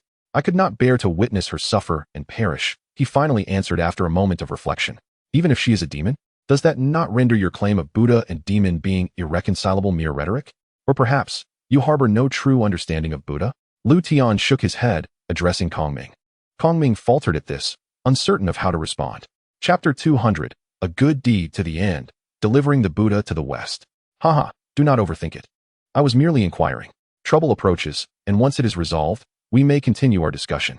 Observing Kongming enveloped in profound self-doubt, Liutian felt a sense of satisfaction. Understanding that Kongming possessed a compassionate heart, Liutian considered taking him as a disciple. However, Liutian was acutely aware that those who cultivate Buddhism often embody a maternal instinct, frequently speaking of compassion, redemption, and the ease of enlightenment upon relinquishing one's malevolent ways. Liutian would not claim to comprehend the Buddha, but he confidently asserted his understanding of human nature. Why should a villain, having committed a lifetime of heinous acts, be allowed to attain Buddhahood simply by laying down their weapon? Individuals steeped in wickedness, irredeemable in their actions, would not genuinely abandon their malevolent intentions merely because they ceased their violent deeds. Such individuals are not easily transformed. Compassion lies with the Buddha, and it is the Buddha who forgives the wicked. Liutian firmly believed in one principle: it is best to guide such souls to meet the Buddha. He wished for Kongming to grasp this truth. A person with a heart of compassion, regardless of their innate talent, would not be deemed worthy of Liutian's mentorship. If Kongming failed to comprehend this, it would simply indicate that he was not destined to align with the myriad paths or Liutian himself. "My lord, they are here." Before long, a group emerged from the city. Leading them was Xiao, the lord of Yenyang City, a formidable figure of the 7th level of the golden immortal realm. Upon seeing Xiao approach, Liutian maintained a serene demeanor, betraying no sign of fear. Noticing Liutian's unyielding composure, Xiao furrowed his brow and cast a glance at Tian Yi, his gaze betraying a flicker of lust. However, as the city lord, he masked his unseemly thoughts. After a brief moment, Xiao turned to Liutian once more, suppressing the lasciviousness in his eyes. "Who are you? Are you unaware that you stand before members of the demon clan? How dare you save them? Could it be that you too belong to the demon clan?" Without hesitation, Xiao leveled an accusation at Liutian. Assuming this would intimidate Liutian, he was unaware that Liutian remained utterly unfazed, his gaze unwavering. "Are you the lord of Yenyang City?" Liutian inquired. "Humph, indeed I am. Yet you have yet to answer my question. Aligning with the demon clan means opposing all of humanity. I advise you to quickly forfeit your powers and surrender. Should you display a willingness to confess, Perhaps your life may be spared, Xiao coldly declared. Upon hearing this, Liutian chuckled. It had been quite some time since he encountered someone bold enough to speak to him in such a manner. Very well, let us proceed as you suggest. Liutian replied with a tranquil smile, a wave of pressure emanating toward Xiao. Seeing this, Xiao prepared to retaliate, but he was gravely mistaken. He possessed no capacity for resistance. In the blink of an eye, he found himself kneeling upon the ground. In the next moment, Liutian had rendered Xiao's powers null. No, what have you done to me? Xiao exclaimed, panic-stricken as he felt his celestial energy deplete rapidly. With little regard for Xiao's frantic questions, Liutian swiftly struck him with an open hand, followed by a kick to his abdomen. In the blink of an eye, Xiao was sent hurtling backward, crashing against the nearby city wall. My lord, the soldiers rushed toward Xiao upon witnessing the incident. Soon, they uncovered him among the rubble. Is he dead? One soldier exclaimed in sheer terror, upon realizing that Xiao had perished. Not only were the soldiers stunned, but even the onlookers at the city gates were left in disbelief. How could this be? The city lord was a powerful golden immortal, and yet he has died so easily? At this moment, an elderly man was murmuring to himself at the city gate. The very same elder who had previously cautioned Liutian. Is this truly a golden immortal? I haven't even begun to take it seriously. Liutian himself had not anticipated that a mere gentle kick would result in Xiao's demise. Well, dead is dead. Liutian chose to disregard Xiao's fate and lifted his foot, striding directly towards the group of soldiers.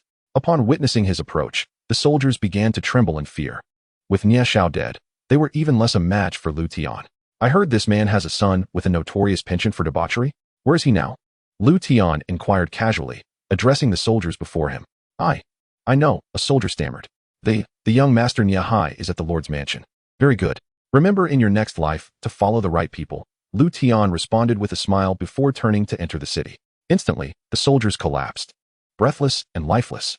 It was not that Liutian relished in the indiscriminate slaughter of innocents. Rather, he had discerned through the threads of causality that these soldiers had, to varying degrees, committed heinous acts against the innocent. Thus, their deaths were not in vain. Furthermore, even without these transgressions, Liutian would have killed at will. The distinction between good and evil was irrelevant to him. If he felt displeased, he would leave none associated with the source of his discontent alive, down to the very yolk of their family's eggs.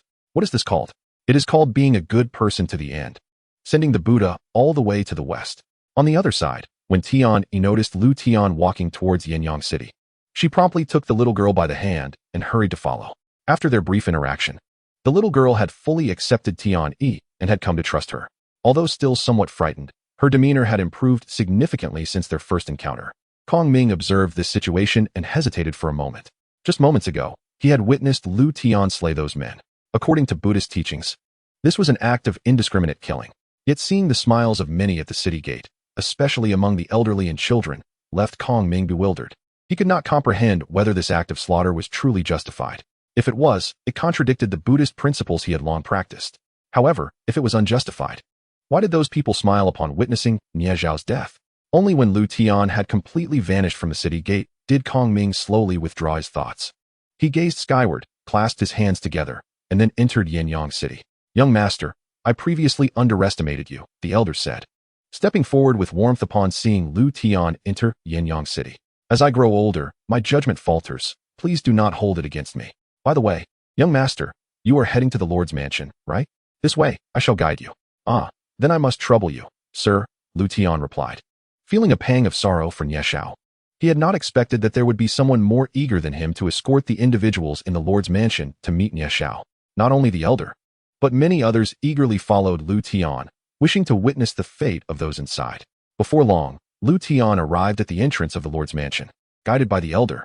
Ahem, sir, you need not enter. Please wait here with them outside, Liutian stated. Understood.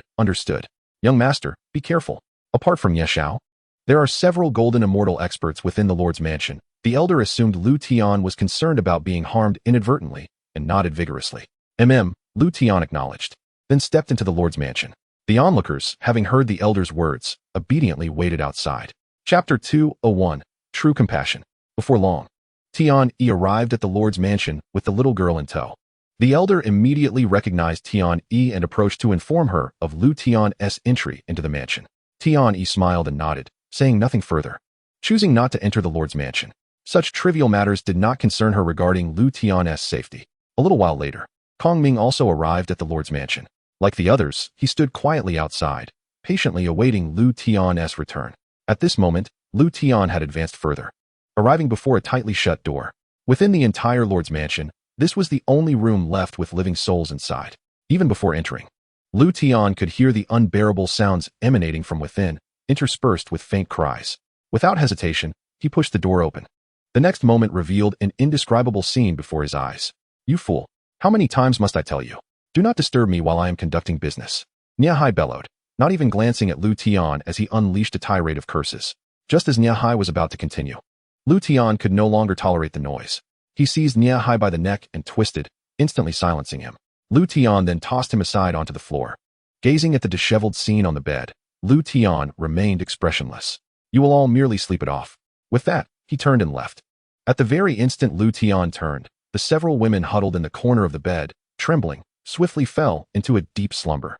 Before long, Liutian emerged from the Lord's mansion. Upon seeing him, everyone immediately exhibited expressions of curiosity. "Young master, how did it go? You weren't harmed, were you?" The elder was the first to step forward and inquire. "No, sir, have you forgotten?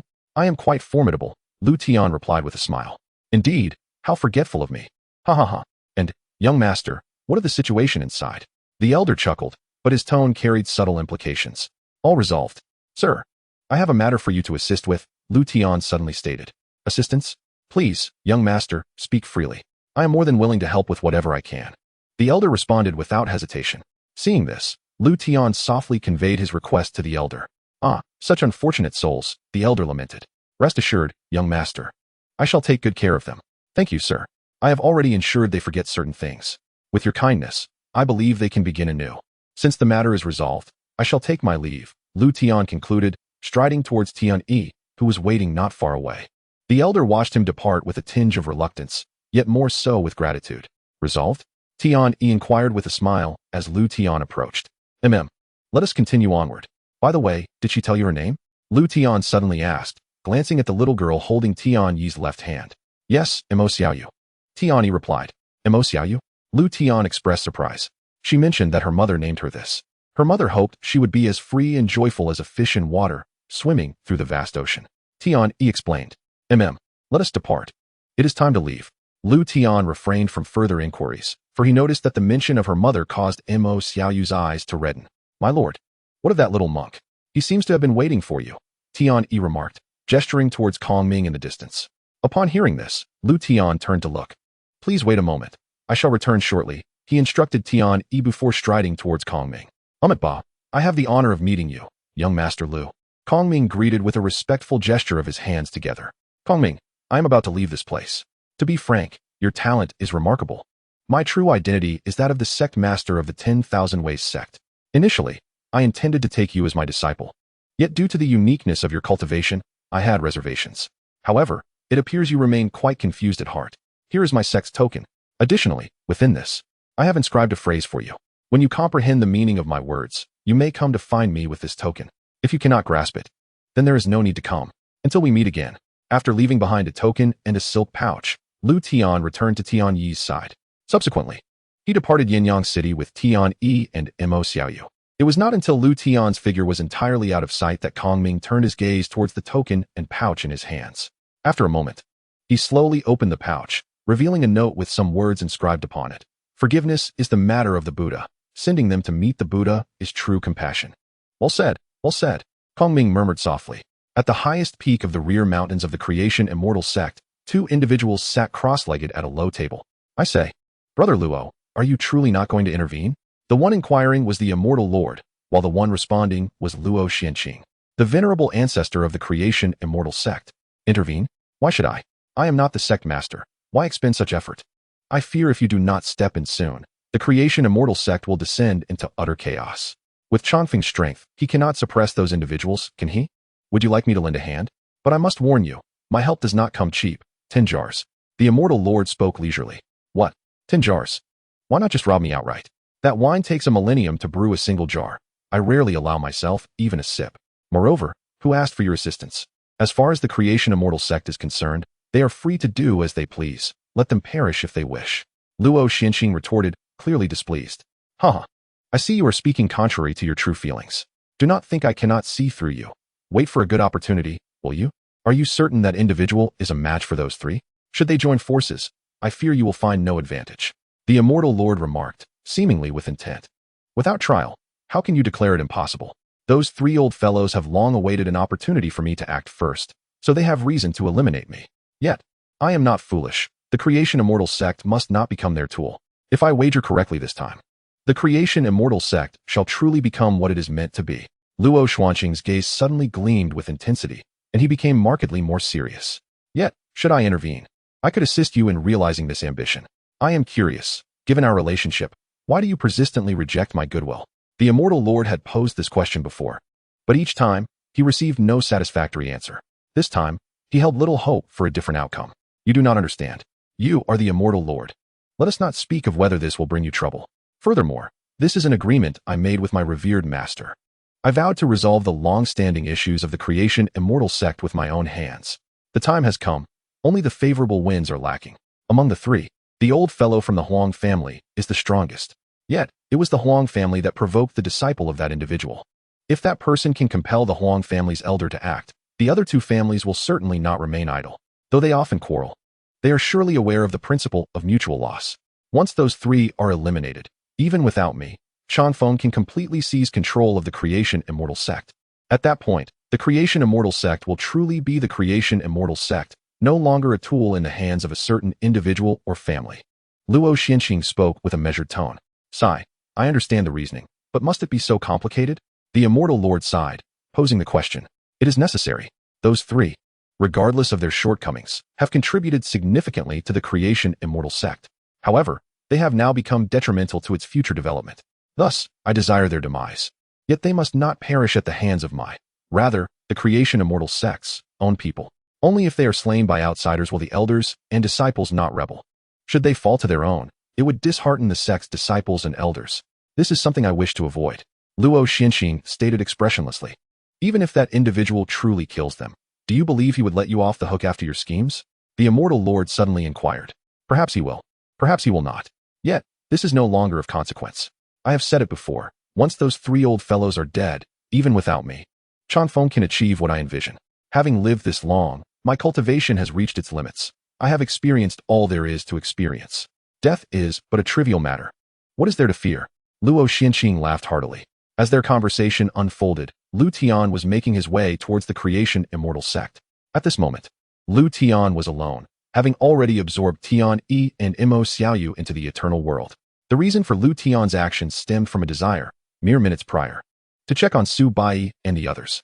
Therefore, he intended to peer ahead using the power of causality. However, upon investigation, Liutian found no cause for mirth. His disciples and elders were enveloped in a thick aura of death. Such insolence would not be tolerated by Liutian. Now, circumstances had changed. He no longer needed to act with discretion. Thus, he had summoned Tian Yi and the others into the eternal world while hastening his own journey to the Creation Immortal Sect. Along the way, Liutian harnessed the power of space to traverse distances at an unimaginable speed. In the blink of an eye, he covered 1,000 miles. Thus, from the moment he set out until he arrived at the Creation Immortal Sect, Liutian took only a few minutes. It is worth noting that the Yunmen continent is over 10 times larger than the Tianing continent. In the past, such a journey would have taken Liutian several days of relentless flight. This clearly indicates that Liutian had undergone a significant transformation. The one you awaited has arrived. Just as Liutian landed before the gates of the Creation Immortal Sect, the Immortal Lord atop the mountain suddenly ceased his laughter, his tone heavy with significance. He has arrived? At first, Luo Xuanqing managed to grasp the situation, until he lifted his gaze towards the grand entrance of the sect below. What? How is this possible? When did I become so feeble? I didn't even notice someone approaching the gate until now. Upon sensing Liutian's arrival, Luo Xuanqing's expression abruptly shifted. This is the power of spatial forces. Moreover, his strength, I cannot fathom it. The Immortal Lord suddenly expressed his concerns with a few words. The path of space? He can wield it too? And you cannot see through his strength? This is absurd. Today has been filled with astonishing revelations. Luo Xuanqing indeed suspected Liutian was formidable, but he never anticipated that his estimation was so woefully underestimated. Previously, when Luo Xuanqing claimed he feared nothing, it was because he believed the Immortal Lord would never allow him to perish. Now, however, not only must he watch helplessly, but there is also the grim possibility of sharing the same fate. Who could remain unperturbed in such circumstances? Luo Xianxing had already begun to regret involving Liutian in his schemes. Yet, it was too late for remorse. Liutian had already stepped through the gates of the Zhao Hua Immortal Sect. The moment Liutian entered the Zhao Hua Immortal Sect, he swiftly drew the attention of many disciples within the sect. Halt! Who are you? This is the Zhao Hua Immortal Sect. Outsiders cannot trespass. You do not appear to be a good person. Surrender at once and accompany me to meet the sect master. A disciple of the Zhao Hua Immortal Sect immediately approached Liutian with a barrage of words. Yes, he surely harbors malicious intentions towards the sect. Let us all join forces and subdue him. Soon, more and more disciples of the Zhao Hua Immortal Sect surrounded Liutian. Liutian merely observed the unfolding scene, showing no inclination to halt his advance. You insolent fool, everyone charge. Seeing Liutian continue his forward momentum, the disciples lunged at him in a collective assault. They had initially believed they would easily subdue him, but the reality quickly unfolded in a dramatic reversal. Liutian did not even cast a glance at the assailing disciples. With merely a surge of his aura, he sent them sprawling to the ground. Without concern for their fates, Liutian pressed onward towards the location of the Huang family. Along the way, numerous overconfident disciples and elders from the Huang family attempted to impede his progress. Yet, without exception, they were all hurled away by the aura emanating from Liutian. Some unfortunate souls were instantly sent to reunite with their ancestors. A faint scent of blood began to pervade the Zhao Hua Immortal Sect. From the moment he entered the sect to reaching the courtyard where the Huang family resided, it took merely a few minutes. Just as Liutian was about to step into the grand courtyard before him, the gates swung open from within. Emerging was none other than Huang Liang, the patriarch of the Huang family, flanked by his 3 sons, one of whom was Huang Yuan. Your strength is commendable. To arrive here unscathed is no small feat, however. This is where your journey concludes. Humph! Dare to provoke the Huang family, and you shall pay with your life. Huang Liang declared, unleashing his aura of the 8th layer of Immortal Sovereign directly towards Liutian. Moments later, Huang Liang's expression darkened. Beneath his 8th layer of Immortal Sovereign aura, Liutian remained utterly unmoved. Not even a strand of hair stirred. In that instant, Huang Liang comprehended that Liutian's realm was undoubtedly superior, perhaps even transcending his own. Chapter 203, One Palm. The Fall of an Immortal Emperor. Pray tell, who are you? What grievance do I, Huang Liang, hold against you? Should you require any form of compensation, feel free to articulate your desires. I, Huang Liang, am willing to acquiesce to whatever you seek. Though Huang Liang spoke with bravado, he was not a fool. In light of the current situation, resolving the conflict with Liutian was the wisest course of action. Yet, Huang Liang had underestimated the complexity of the matter. Is that so? Any form of compensation? Liutian finally replied, his tone nonchalant. Indeed, in this Yunming continent, there are but a few things I, Huang Liang, cannot procure. Believing Liutian was on the verge of concession, Huang Liang responded with a smug expression. Then I shall take your life. It will save you the trouble of searching. Liutian chuckled softly, and in the next moment, he appeared before Huang Liang in an instant. A surge of power grasped Huang Liang by the throat, lifting him effortlessly. Huang Liang had not anticipated the turn of events. Only when he found himself struggling for breath did he begin to writhe in desperation. Crack! Thud! Just as Huang Liang attempted to articulate an explanation, Liutian twisted his neck in a complete 360-degree rotation. Simultaneously, Huang Liang's soul dissipated from the realm, leaving no chance for rebirth. After completing this act, Liutian carelessly discarded Huang Liang's lifeless form onto the ground. No, father! His 3 sons trembled uncontrollably, their voices faltering in fear. Liutian cast a glance at Huang Yuan and the others, his eyes betraying no flicker of emotion. They were too feeble. Liutian had no desire to even engage them in conversation. A mere glance was sufficient to extinguish their souls entirely. Step forth. After watching for so long, surely you have seen enough? After eliminating Huang Yuan and his siblings, Liutian turned and addressed the empty void with a casual tone. When did you realize our presence? Shortly after Liutian finished speaking, 3 figures gradually emerged from the void. Each bore the weight of age upon their faces. They were the ancestors of the Huang, He, and Su families. The one who inquired was Huang Feia, the ancestor of the Huang family, with He Chong and Su Chunyang representing the He and Su families, respectively. Observing the unveiled figures, Liutian exhibited no significant emotional response, his heart remaining as tranquil as the still waters. Enough of the delay. I seek only to trouble the Huang family. You two have one final opportunity. Slay him, and you shall live. Liutian, disinterested in Huang Feia, addressed the other 2 directly. You are the first to dare treat me with such disdain. This blatant attempt to sow discord is futile. Though we may not see eye to eye, we are capable of discerning the intricacies of right and wrong. Huang Fei's countenance darkened as he felt his ire ignite. He spoke truthfully. However, should you choose to depart now, we would prefer not to engage you. After all, you seek the Huang family, and we have no desire to impede you. He Chong replied nonchalantly, with Su Chunyang nodding in agreement. Haha, depart? You speak truly. I shall indeed leave, but only after dealing with you. As the words left his lips, a glint of brilliance sparked in Liutian's eyes, and he raised his hand to strike at Huang Feiha and the others. Arrogant. All of you attack together. Huang Feiha bellowed, charging towards Liutian first. The remaining two wasted no time, joining the assault without hesitation. Witnessing this scene, a sinister smile crept across Liutian's cold visage. Boom. Their attacks collided with a thunderous roar. They had presumed themselves to be formidable, but was this all they could muster? Observing the 3 clouds of crimson mist in the air, Liutian wore a look of disdain. Subsequently, Liutian chose to disregard the swirling blood mist, turning instead towards a specific direction. Not far off, atop a mountain peak, the Immortal Master and Luo Xianxing observed the entire scene without even a blink. Their expressions were complex, especially Luo Xianxing, who appeared utterly dumbfounded. After a prolonged silence, the two exchanged glances. Above me, the Immortal Master simply remarked, offering no further elaboration. Upon hearing this, Luo Xianxing felt less shaken than before, for he deemed such circumstances to be entirely rational. Otherwise, the previous spectacle would remain inexplicable. The 3 ancestral elders of the families were each formidable beings at the Immortal Emperor realm, with the most powerful among them, Huang Feiha, having reached the 7th level of the Immortal Emperor. Such prowess was indeed a rarity across the entire Yunming continent.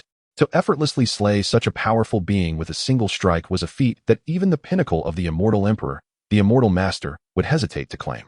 Such an individual should not exist here. Could it be that an elder from above had descended merely to pass the time? Luo Xianxing began to feel a tinge of fear, apprehensive that Liutian might seek him out shortly. Who knows, perhaps that would indeed be the case. Brother Luo, it seems I can no longer assist you this time. Alas, it's a pity to part with such exquisite wine. I shall never taste it again. By the way, Brother Luo, you must have quite a stock left, right? It would be a waste to keep it, so why not give it all to me?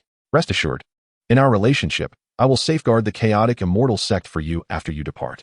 The previously tense atmosphere was abruptly disrupted by the Immortal Master's words. Upon hearing this, countless thoughts raced through Luo Xuanqing's mind. Meanwhile, Liutian had already arrived at a dungeon, which was eerie and occasionally swept by a chilling breeze. However, Liutian paid no heed to these details. He calmly proceeded towards the depths of the dungeon. Soon, he reached the innermost part of the dungeon, where Su Bai and the others were imprisoned. As Liutian approached the cell, the door shattered without any force. Upon entering the cell, he beheld Su Bai and his companions bound by iron chains, each bearing a grievous appearance. Were it not for the faint pulse of their breaths, Liutian might have mistaken them for dead. Approaching Su Bai, who lay with his eyes tightly shut, Liutian observed his eerily calm countenance. After a few moments, he waved his hand, breaking the chains that bound Su Bai and the others. In the next instant, 5 streams of life energy surged into their bodies. In but a heartbeat, their injuries vanished completely. Even the previously unhealed scars disappeared without a trace. Soon, the 5 began to regain consciousness. Where's this? Could it be the fabled hell? Su Bai squinted, assuming he had perished, muttering to himself. Hell wouldn't he dare claim you, Liutian chided. Though internally, he wore a different expression.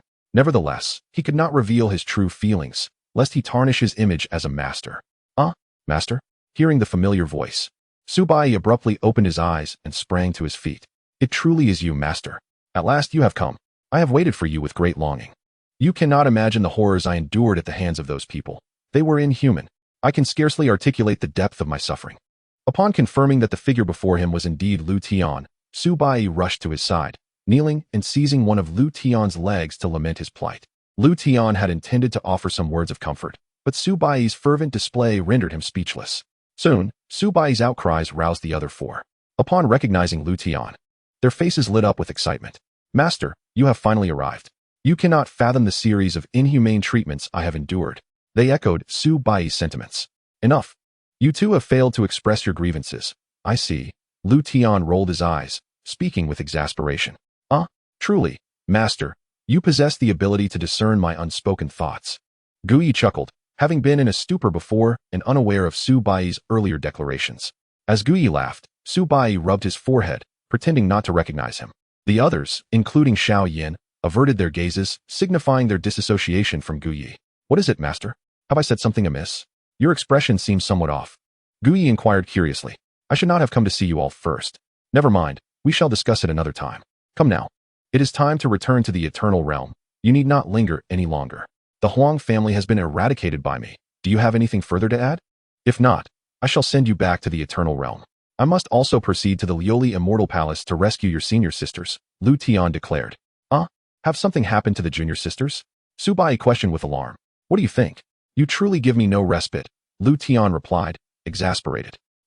Master, what exactly is this eternal realm you speak of? Why must you send us there? Subai, feeling a bit embarrassed, quickly shifted the topic. Why so many questions? You will find out in due time. Now, let me send you in, Liutian said, dismissing the conversation. With a mere thought, Subai and his companions vanished from sight. After settling everything, Liutian refrained from lingering and turned to exit the dungeon. Moments later, he appeared high above the chaotic immortal sect. Instead of departing immediately, he cast a glance toward the direction of the immortal master and Luo Xianxing. In that fleeting instant, both the immortal master and Luo Xianxing trembled, their hearts racing with tension. Just as they thought Liutian was approaching, he withdrew his gaze and vanished into the skies above the chaotic immortal sect without a backward glance. Phew, that elder did not come after all. Just that one glance made me feel as though I was but a mere ant, easily crushed at his whim. Luo Xianxing slumped to the ground, a sheen of cold sweat beading on his forehead. Brother Luo, it seems fortune is on your side. That elder has chosen not to hold it against you. In the future, refrain from such manipulations. Otherwise, you may never enjoy that fine wine of yours again. The matter is settled. It is time for me to return. The demonic forces are growing increasingly formidable, and I must keep a vigilant watch to prevent them from causing any significant upheaval. Having concluded his words, the immortal lord turned to depart, surreptitiously taking the exquisite wines from the table beside him. However, at that moment, Luo Xianxing lacked the energy to concern himself with the fine wines. Merely being alive was enough for him. As for the myriad troubles of the creation immortal sect, with Su Changfeng present, he felt no inclination to intervene. After a considerable period of calm, Luo Xianxing finally rose and departed from the mountaintop. Once he left the creation immortal sect, Liutian made his way towards the Lioli Immortal Palace. Simultaneously, within the grand hall of the Lioli Immortal Palace, the atmosphere was thick with tension. Great Elder, why have you chosen this path? I have suspected many and contemplated various possibilities, but I never imagined it would be you. In the hall, Dantai Roashue sat slumped in her elevated seat, her gaze fixed intently on an elderly woman below, her expression one of anguish. Ha ha ha, Palace Master, can you truly blame anyone? If blame is to be assigned, it should be directed at your own naivety. This opportunity was originally yours, but alas, you rejected it. Thus, I must graciously accept it. Now that you have succumbed to the poison I specifically prepared for you, I advise you to abandon your struggle. To become my sustenance for breaking through the shackles of my cultivation is not a futile existence for you. For this day, I have waited for over 10,000 years. After millennia of scheming, today I shall ascend to the unparalleled realm. The great elder's laughter echoed through the hall, her wrinkled visage trembling in a manner that was somewhat terrifying. You have practiced that forbidden technique? Do you not realize the magnitude of your actions? You madwoman. The Lioli Immortal Palace will perish at your hands. Dantai Roashue, realizing the gravity of the situation, disregarded the toxins coursing through her body and shouted furiously at the great elder. Madwoman, ha ha, what a farce. Have we not cultivated to this point in pursuit of the ultimate path? What wrong have I committed? Once I successfully break through, no immortal lord shall stand against me. At that moment, the Lioli Immortal Palace will become the supreme force of Yunming continent. What you cannot achieve, I can. The great elder retorted with a frenzied fervor. Chapter 205, Timely Arrival. That forbidden technique is fundamentally flawed. You still have time to repent. Renounce your ambitions, and I shall grant you the position of Palace Master. Everything within the Lioli Immortal Palace will be yours. Having been poisoned for some time, Dantai Roashue began to feel dizzy. Yet, despite her condition, she clung to the faintest glimmer of hope, wishing that the great elder might regain her conscience and abandon her deranged scheme. Palace Master, it appears you still do not grasp my intentions. Compared to the trivial title of Palace Master, it is the formidable power that truly captivates me. Now, only one last sacrifice with the requisite physique remains, and that is your fate. The great elder slowly approached Dantai Roashue, her smile growing ever more sinister. At that moment, Dantai Roashue's vision began to blur, rendering her incapable of resisting the advancing great elder. Ultimately, Dantai Roashue succumbed to unconsciousness. Approaching her side, The great elder merely cast a fleeting glance before taking Dantai Riche away from the hall. In a short while, the great elder bound Dantai Riche to a pitch-black pillar. This place was a vast altar, situated deep beneath the Liuli Immortal Palace. In addition to Dantai Riche, 99 others were also bound to black pillars, including Lin Xinghan and others, with Duanmu Ro, who possessed the body of all beings, being no exception. Despite Duanmu Ro's considerable fortune, it was insufficient to contend against the great elder, who had reached the immortal emperor realm. All set. 100 women with special physiques, 100 sacrifices, have finally gathered. The great elder exclaimed with uncontainable excitement. Soon, I shall possess supreme power. What shall we do? Is this how it ends? I wonder how my senior sister and the elders are faring. At this moment, I am powerless to act. If only my master were here. Thanks to the protection of her fortune, Duanmu Ro found herself unable to break free, yet she was otherwise unharmed. Meanwhile, Lin Xinghan and the others had succumbed to the great elder's poison and lay in a deep unconsciousness. Hearing the great elder's words, Duanmu Ro, who was feigning unconsciousness, felt a surge of anxiety but was powerless to act. In this dire moment, Duanmu Ro instinctively thought of Liutian. Unbeknownst to her, her beloved master had already arrived at the Liuli Immortal Palace. Upon entering the palace, Liutian followed the guidance of the force of causality, heading straight for the altar beneath. The time has come. You shall now fulfill your purpose. The great elder stepped closer to the altar and slowly raised her left hand. In the next moment, without the slightest hesitation, she sliced open her palm. Instantly, a torrent of blood gushed forth, cascading onto the altar. At once, the altar became adorned with intricate and incomprehensible patterns, and the blood began to flow along these designs. Within mere moments, the patterns were completely covered in blood, and a dazzling crimson light erupted forth. It worked. It truly works. I shall soon break through to the immortal emperor realm and step into the coveted supreme domain.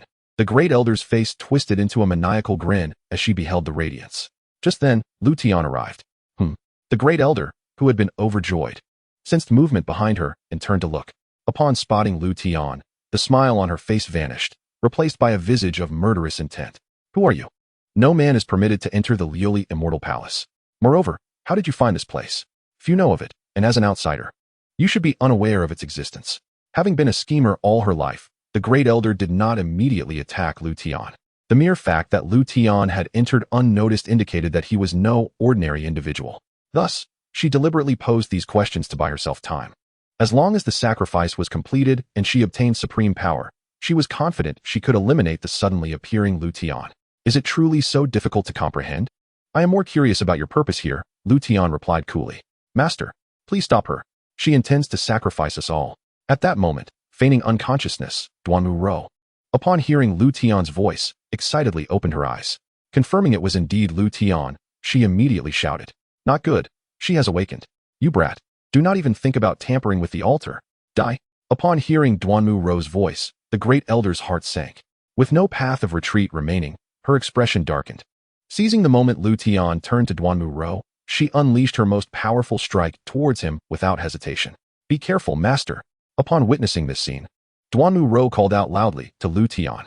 However, Liutian merely smiled faintly, showing utter disregard for the elder's attack, a clear display of overconfidence. Liutian then slightly parted his lips, and a surge of power surged forth directly countering the elder's assault. Bang! With a resounding clash, the elder's attack was instantaneously neutralized. Following this, Liutian teleported directly in front of the elder. A mere glare from him sent the elder exploding into oblivion. The entire sequence, from the moment Liutian deflected the attack to the annihilation of the elder, transpired in less than a second. This dramatic spectacle left Duanmu Ro nearby utterly bewildered, unable to comprehend what had unfolded. By the time she regained her senses, she found Liutian standing alone, accompanied only by a swirling mist of blood that dispersed around them. After vanquishing the elder, Liutian promptly teleported to the altar, where an eerie power emanated. The moment Liutian landed, this force surged towards him as if seeking to engulf him. Yet, Liutian remained unfazed, casually moving towards Duanmu Ro. Master, when did you arrive at the Yunmin continent? If you had come any later, you might not have seen me, Duanmu Ro said, a hint of lingering fear in her voice. Just arrived, Liutian replied, raising his hand to sever the iron chains binding Duanmu Ro.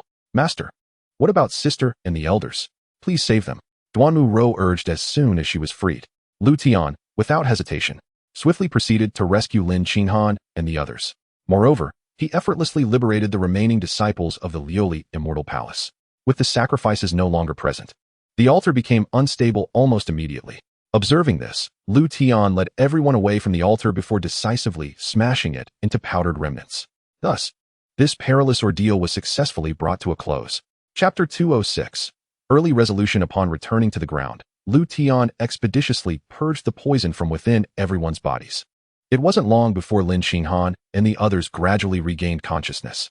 The moment they laid eyes on Liutian, they were overwhelmed with joy, their tears flowing freely. After their joyous reunion, they began recounting the events that had transpired during their time in the Lioli Immortal Palace. Concurrently, Dantai Ruoxue had fully recovered. Shortly after awakening, she learned it was Liutian who had rescued her along with many disciples of the Lioli Immortal Palace. Consequently, Dantai Ruoxue resolved to express her gratitude to Liutian and to meet the master whom Lin Xinghan and the others often spoke of with fondness. Initially, Dantai Ruoxue had considered asking Liutian to entrust Duanmu Ro to her for training. However, after the recent events and witnessing Liutian effortlessly dispatch the elder, she no longer harbored such fantasies. The fact that Liutian could save her indicated that his strength was certainly on par with her own, which was the reason she relinquished her intentions regarding Duanmu Ro. Knock knock.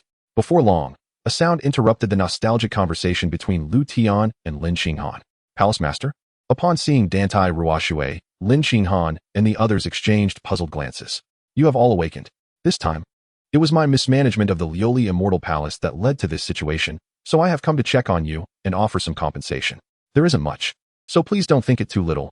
Dantai Ruoxue entered the room and spoke apologetically. Observing the storage rings in Dantai Ruoxue's hands, Lin Xinghan and the others hesitated to accept them, instead turning their gazes towards Liutian. Realizing their unspoken sentiments, Dantai Ruoxue quickly understood and sought Liutian's approval, hoping he would accept her gesture of goodwill. Since the palace master has said so, I shall accept on their behalf, Liutian replied without much hesitation. Accepting the storage rings from Dantai Ruoxue, Senior, I have heard it was you who saved me and the disciples of the Lioli Immortal Palace. Therefore, as the palace master, I sincerely thank you. Should you have any requests, please do not hesitate to voice them. I can accommodate anything within the Lioli Immortal Palace's capabilities.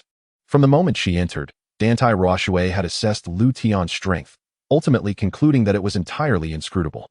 This realization led her to regard Liutian as a hidden master of remarkable prowess, thus treating him with utmost respect.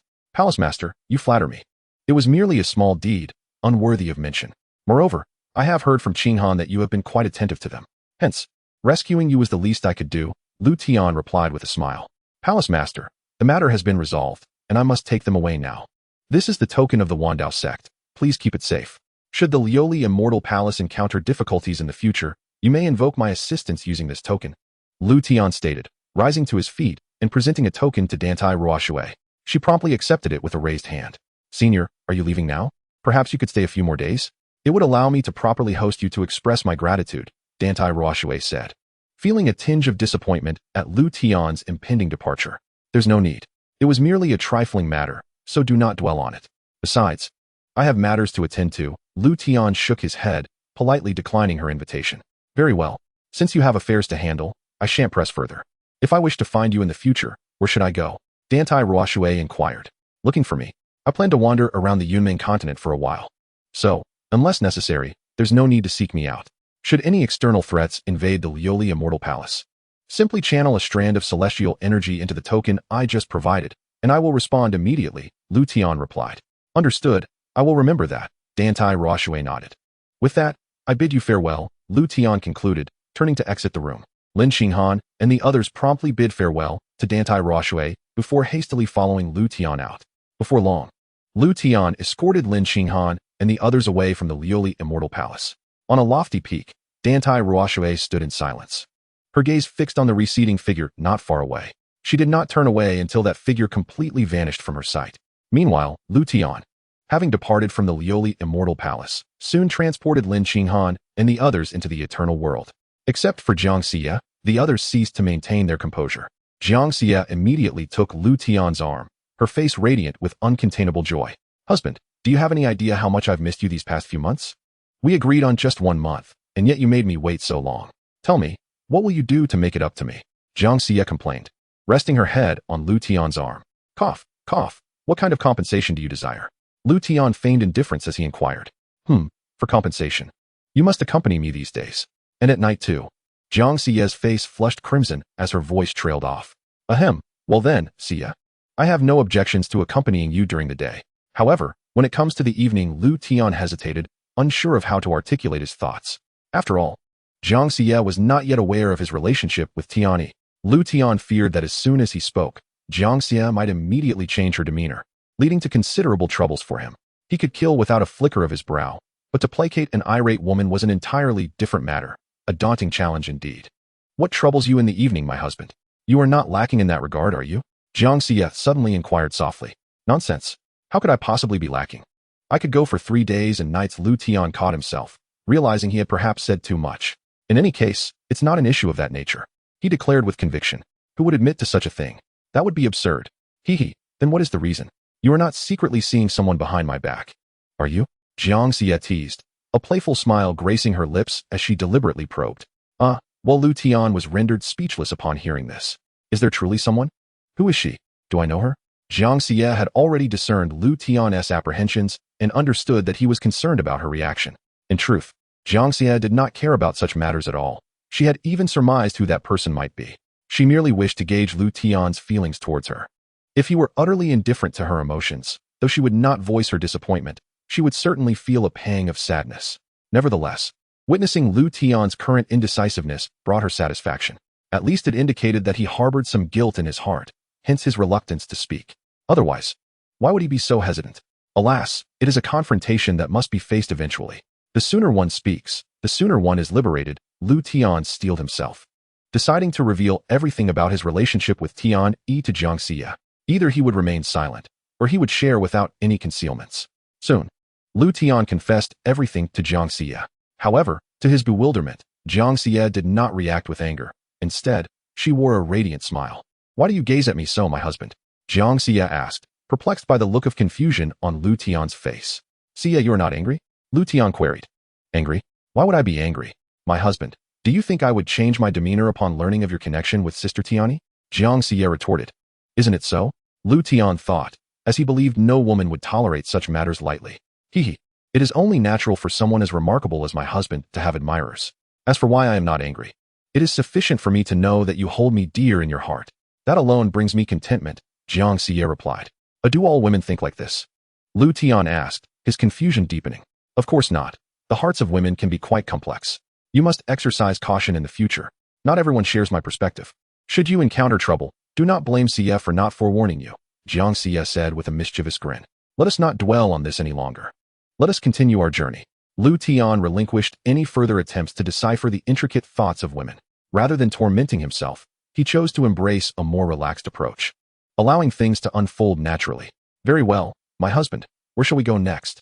Xianxia inquired with a smile.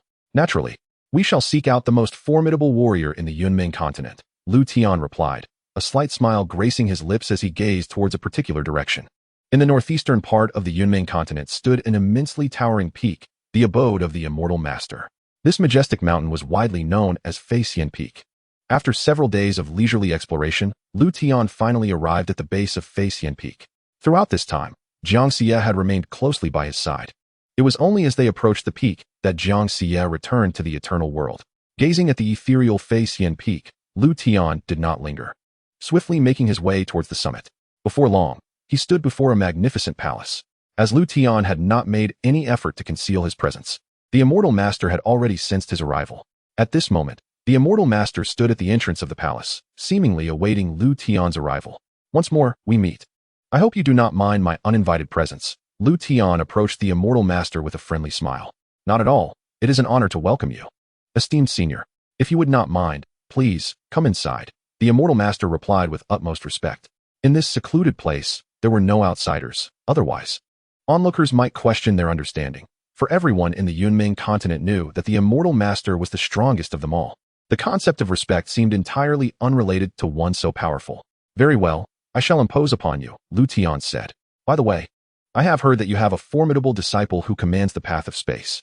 Moreover, it seems she hails from the Tianjin continent. Is this true? Liutian inquired casually. Indeed, it is true. Her name is Long Yuan. I encountered her by chance when she was gravely injured. Seeing her remarkable talent, I decided to save her, not expecting her abilities to far surpass my expectations. The path of space is one of the pinnacle paths. Upon learning of her comprehension of this path, I devoted myself to her training, and she has not disappointed me. She is now a formidable cultivator at the 9th level of the Immortal Emperor realm. Perhaps, before long, she may even surpass me. The Immortal Master spoke with a measured tone. Oh, Long Yuan, is she here now?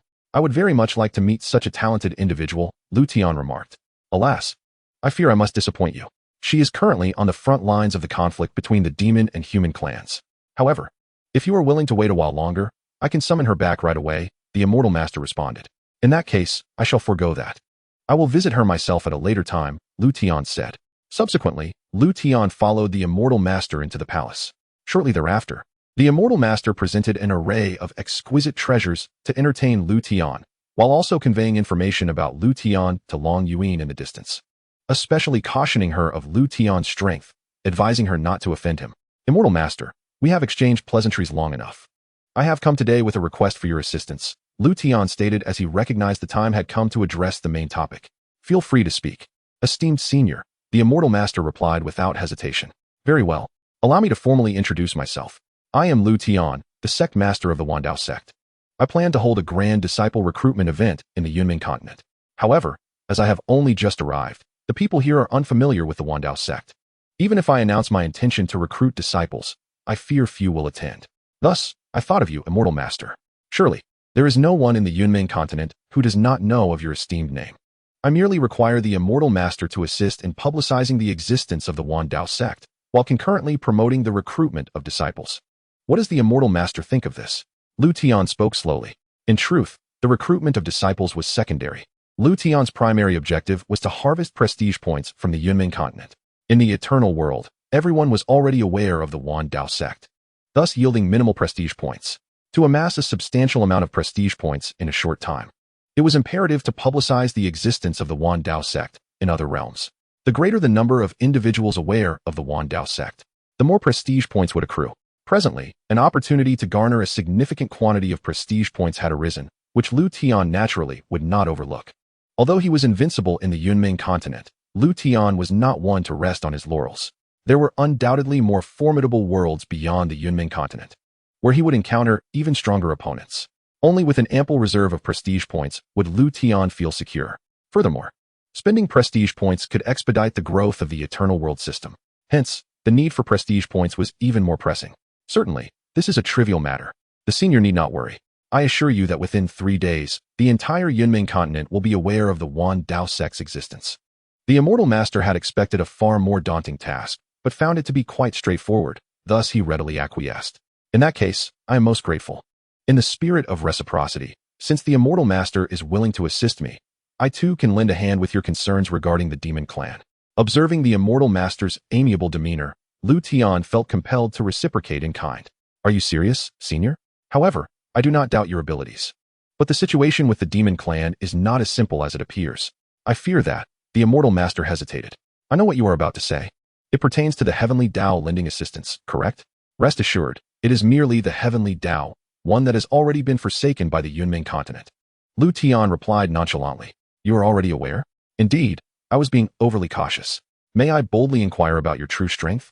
Upon hearing Liutian's words, the Immortal Master did not react with excessive fervor. Rather, he was intrigued to inquire about Liutian's cultivation level.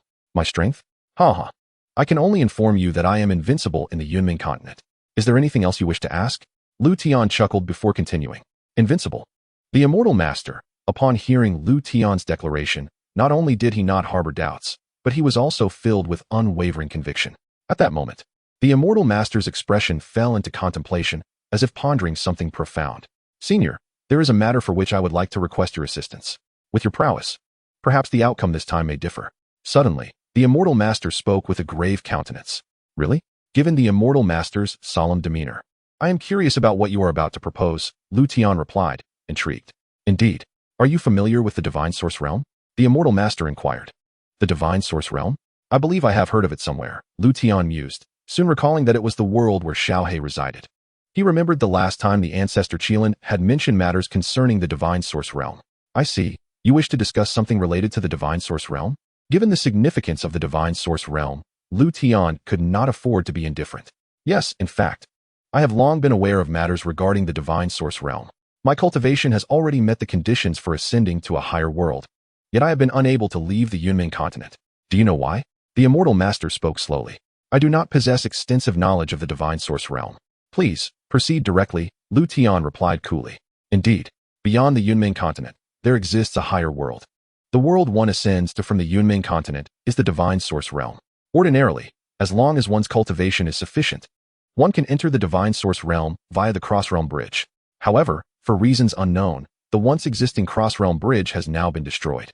Consequently, to enter the divine source realm, one must forcibly create a spatial passage outside of it. Yet, the space of the divine source realm is exceptionally stable. I have attempted several times, but I could not even create a single fissure. Thus, it would be even more impossible to open a breach wide enough for passage. Were it not for encountering you, I would have abandoned the thought of reaching the divine source realm altogether. The immortal master laid bare the intricate truths of the situation. So, you wish for me to attempt to open a passage into the divine source realm? Liutian quickly grasped the immortal master's intention. Yes, although it is arduous, I still wish to request the immortal master to give it a try. If even you cannot succeed, then I shall relinquish this ambition entirely. The immortal master responded with a hint of resignation. Very well, I shall assist. However, not at this moment. I will attend to my affairs in the Yunming continent first, and then we can endeavor to try. Liutian agreed without hesitation. Naturally, as long as the immortal master consents. During this interim, should you require anything, do not hesitate to ask, Liutian reassured him. Upon hearing Liutian's agreement, the immortal master's countenance brightened. In the following hours, Liutian and the immortal master engaged in numerous discussions on various topics. By the time Liutian departed from Facian Peak, 3 hours had already elapsed. He then proceeded directly toward the battlefield between the human and demon clans. Having previously committed to assisting the immortal master with the demon clan, Liutian had no intention of reneging on his promise. Simultaneously, he sought to meet Long Yuan, a rare talent in spatial pathways, and wished to recruit her into the Myriad Dao Sect. The demon-dispersing plane was the site of the conflict between the human and demon clans. Steeped in demonic energy and the stench of blood, corpses, not yet completely decayed, littered the ground. 7-Star City, situated on the demon-dispersing plane, served as a bastion for the human race, where those who came to repel the demon clan congregated. Presently, Long Yuan commanded the defenses within 7-Star City. Not far from 7-Star City, a figure approached, covered in blood, not his own, but that of the demon clan. This individual was none other than Kong Ming, who had parted ways with Liutian in Yinyang City. However, unlike before, he now bore the evidence of battle. Recently, he had encountered a group of demon clan members, resulting in a fierce confrontation. The outcome was never in doubt. Given that Buddhist teachings were the nemesis of the demon clan, Kong Ming effortlessly dispatched them. This was not Kong Ming's first encounter with the demon clan. On his way to 7-Star City, he had proactively engaged any demons he crossed paths with. Initially, he had not been so decisive. But after a moment of hesitation led to the tragic demise of a child under 10, he had remained in a state of shock for a considerable time. Until now, he still recalls the last words the child shouted at him, not a plea for help, but a command for Kong Ming to run and survive. From that moment on, Kong Ming seemed to have grasped something, yet paradoxically, he appeared to understand nothing at all. In the present day, the look in Kong Ming's eyes has lost its confusion and the compassion he once held, replaced instead by an icy demeanor that chills to the bone. 3 days later, Liutian arrived at the city of Qixing. Gazing up at the sign above, he prepared to enter. At that moment, however, a cacophony arose from behind him. Alarm bells rang. The demon clan was coming. Quickly, alert the others. As Liutian pondered the unfolding events, an urgent voice echoed from atop the city wall. The demon clan? How fortuitous. Upon hearing the news, Liutian turned, a smile creeping onto his lips. As word of the demonic army's arrival spread, the city of Qixing sprang into action, with many people instinctively rushing toward the city gates. Before long, as the demon clan approached within 3 or 4 miles of Qixing, a graceful figure appeared atop the city wall. Greetings, Senior Long Yuan. Those on the wall spoke with utmost reverence upon seeing her. Long Yuan did not respond. Her gaze remained fixed on the approaching demon army. Is that really Long Yuan? Observing her in her flowing azure garments, Liutian narrowed his eyes slightly. Still maintaining a subtle smile, his demeanor caught Long Yuan's attention, and she lowered her head to meet his gaze. Upon realizing Liutian had noticed her, he politely inclined his head. Yet, Long Yuan displayed no reaction. After a few lingering glances, her focus shifted back to the demon army. Liutian, unperturbed, redirected his attention as well. In less than a few minutes, The demon army halted approximately 100 meters from the city. Soon after, a figure emerged at the forefront of the demonic troops, emanating a terrifying aura that commanded an overwhelming sense of oppression. That must be the Demon Lord. How is this possible? The Demon Lord has come in person? It's over. Everything is lost. With the Immortal Lord absent, Qixing is in grave peril. Recognizing the man standing before the demonic army, despair spread across the faces of many in the city. Long Yuan's expression darkened upon seeing the Demon Lord. She understood all too well that she had no chance of overcoming him. Yet, at this moment, she was the only one in Qixing capable of standing against the Demon Lord. The message has been sent. All she could do was hope the Immortal Lord would arrive swiftly. Long Yuan ultimately chose not to flee, but rather to hold the fort until the Immortal Lord's arrival. Although she was no match for the Demon Lord, she was not entirely devoid of the ability to resist. Armed with the power of the spatial path, she could endure for a time. If the Immortal Lord could reach her before she was utterly overwhelmed, everything would be resolved. Such was her thought. However, her musings were somewhat unwarranted. With Liutian present, the Demon Lord would hardly pose a significant threat. The Demon Lord had indeed stumbled upon good fortune. I had planned to seek you out in a few days. But since you've come to me, I shall not be polite. Liutian's primary objective in coming to Qixing was to eradicate the hidden dangers posed by the Demon Clan. The Demon Lord appearing in person was akin to walking into a trap. Liutian could hardly contain his amusement. Ha ha ha, little girl, you are no match for me. The old one might be a challenge, but you? What expression do you think you would wear if you were to perish? I have perfected my demonic powers. It is time for a new ruler over the Yunming continent. Given your considerable strength, if you are willing to submit to the Demon Clan, I could spare your life. What do you say? The Demon Lord leaped into the air, addressing Long Yuan from a distance. Only in the absence of the Immortal Lord could he speak so boldly. If the Immortal Lord were here, he wouldn't dare utter a word. Submit to you? That depends on whether you possess the qualifications. Long Yuan retorted, then ascended toward the sky. Ha ha ha, am I afraid? How arrogant. They say the taste of human women is delightful. Once I capture you, I shall see just how delightful. The Demon Lord pursued her without hesitation. Charge. Leave no one alive. With the Demon Lord gone, the demonic forces initiated their assault. In an instant, an endless tide of demonic soldiers surged toward the gates of Qixing. Everyone follow me. Killing one demon is no loss. 2 is a gain. Attack. No one among the defenders of Qixing displayed any cowardice. The next moment, another fierce battle erupted between the two races. At this time, Liutian stood aside, observing the chaos without any immediate intention to intervene.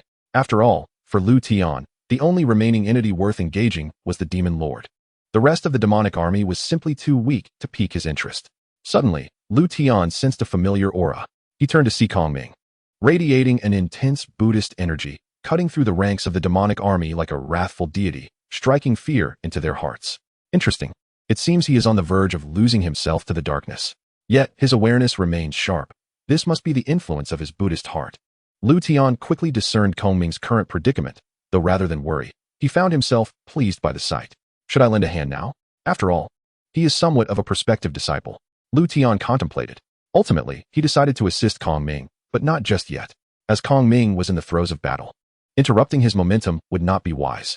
Thus, Liutian continued to monitor Kongming's figure, waiting for the opportune moment to strike.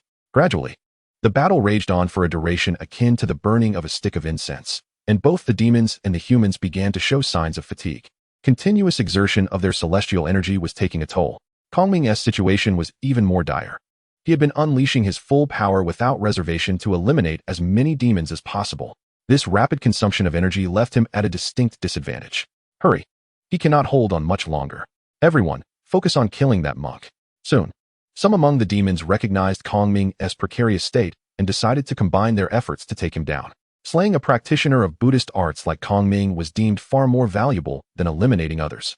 In mere moments, dozens of demons converged upon Kongming. In the face of such circumstances, Kongming, despite the insufficiency of his celestial power, exhibited no trace of fear upon his countenance.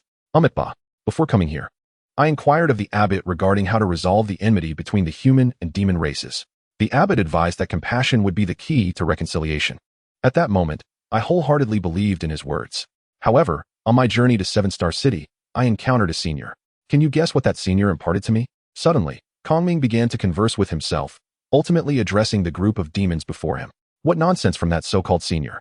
Why should I care about what he said? You must be oblivious to your impending demise, hence you wish to leave behind some final words, am I right? A demon remarked derisively. The senior also instructed me to practice benevolence. Initially, I did not comprehend this, but now I do. You should feel honored, for despite my prolonged cultivation of Buddhist teachings, I have yet to behold the Buddha in person. Yet, you shall have that privilege shortly. Ignoring the demon's mockery, Kongming continued, gradually raising his hands in prayer. Chapter 210, The Terrified Tianyun. In an instant, the aura emanating from Kongming surged dramatically. In the blink of an eye, his power transcended the celestial realm, then the golden immortal realm, finally resting in the supreme golden immortal realm. This spectacle left the surrounding demons utterly astounded. They began to tremble, as if the instinct to flee had awakened within them. Amitabha, are you prepared to meet the Buddha? Kongming, now invigorated by his breakthrough, felt an unprecedented sense of ease, and his gaze grew resolutely steadfast. Flee. The demons, not lacking in wit, immediately opted for escape. Yet, Kongming would not simply stand by and watch them depart. Thus, a true Buddha emerged in this world. Not far away, Liutian observed the scene unfold, a smile of satisfaction spreading across his face. Splendid, splendid. I thought I would need to intervene, but it appears he has gained insight on his own. In that case, I shall proceed to assess the situation on the other front. With Kongming having successfully broken through, Liutian no longer felt the need to remain. In the next moment, his figure vanished from sight. A few breaths later, Liutian arrived high in the sky, approximately 10,000 meters above the ground. Upon his arrival, he immediately detected the sounds of fierce combat not far away. Upon closer inspection, he noted that Long Yuan bore multiple wounds, with traces of blood seeping from the corner of her mouth.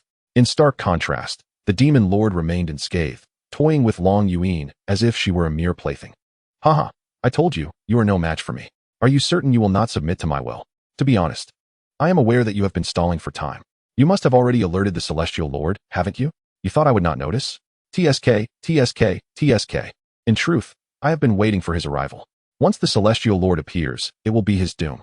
Do you think I would personally intervene otherwise? Do you really believe your strength warrants my direct involvement? Perhaps feeling entirely in control, the demon lord began to exhibit arrogance. What? You did this on purpose. This is bad. Long Yuan's heart sank at his words. She could not discern the truth behind the demon lord's claims, yet she dared not take the risk.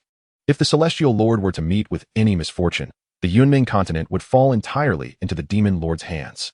At that point, the annihilation of the human race would be a mere formality. I must quickly convey this information. Long Yuan, at this moment, had completely lost the will to continue fighting.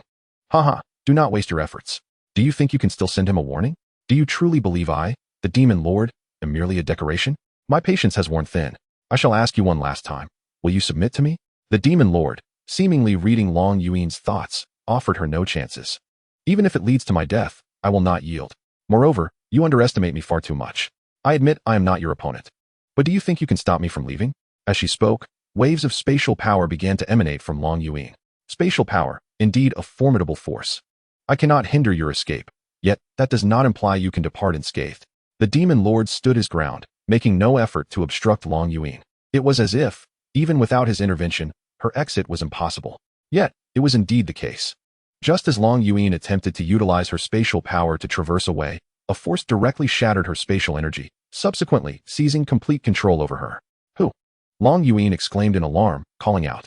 In the next moment, a figure slowly materialized beside the demon lord. It was Tianyun, the embodiment of the heavenly Tao of the Yunming continent. Hurry up and kill her. I have begun to experience backlash from attacking her. Before the Celestial Lord arrives, I cannot afford to act recklessly. Tianyun spoke in a detached tone. Understood.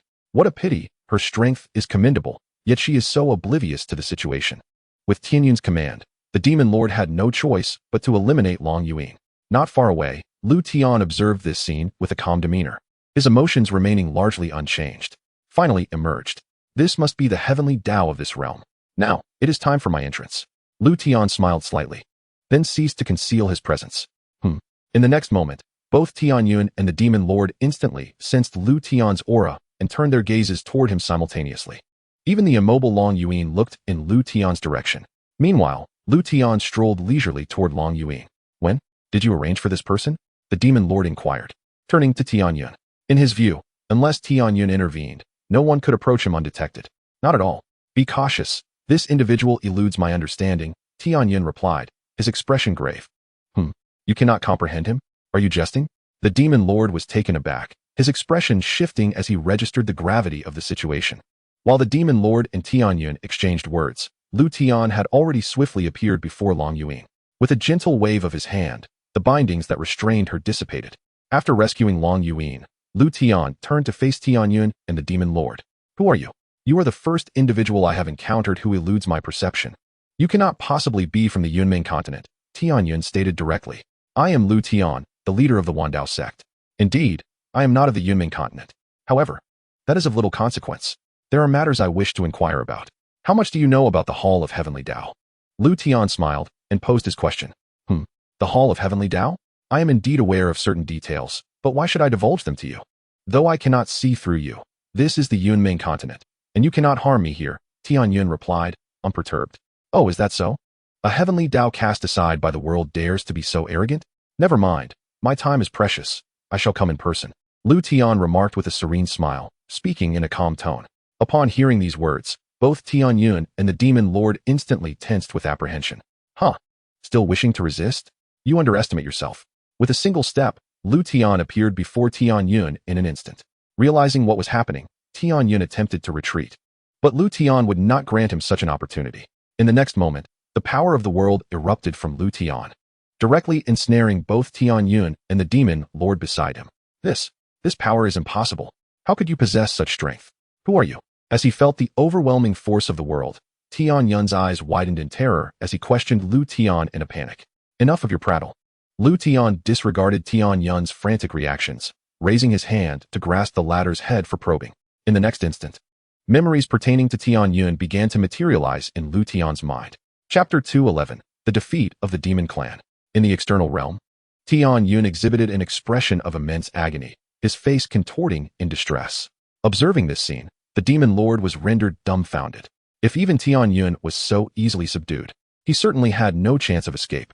At this moment, the demon lord regretted heeding Tianyun's advice to personally visit Seven Star City today. Had he chosen not to come, he would not have encountered Liutian.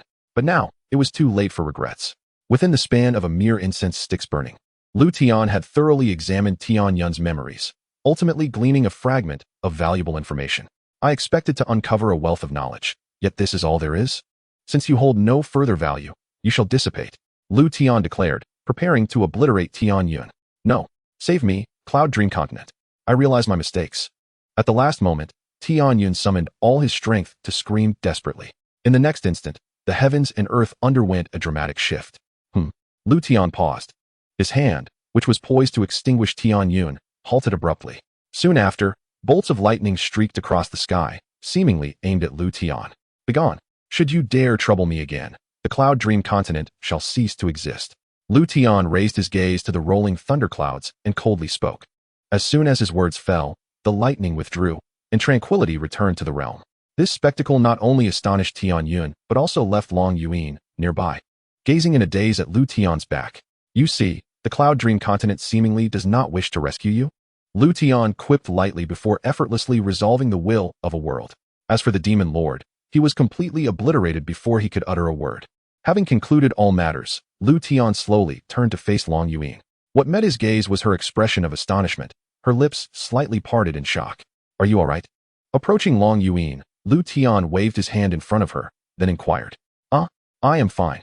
Coming to her senses, Long Yuan noticed Liutian standing so close. Her complexion flushed with embarrassment. You are Lu Senior. The immortal lord mentioned that you are extraordinary, but, upon hearing Liutian's self-introduction, Long Yuan realized that the Liutian before her was indeed the one referred to in the immortal lord's message. However, the message only indicated that Liutian was formidable, leading Long Yuan to initially assume he was merely a powerful immortal emperor of the 10th level.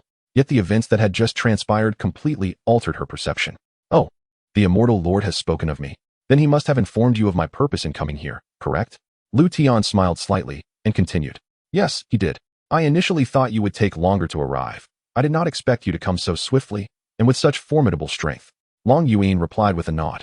In that case, I need not elaborate further. With the demon lord now deceased, the demon clan can no longer pose a threat. This fulfills my agreement with the immortal lord. Now, let us discuss the next matter. Your strength is commendable, and you have comprehended the path of space.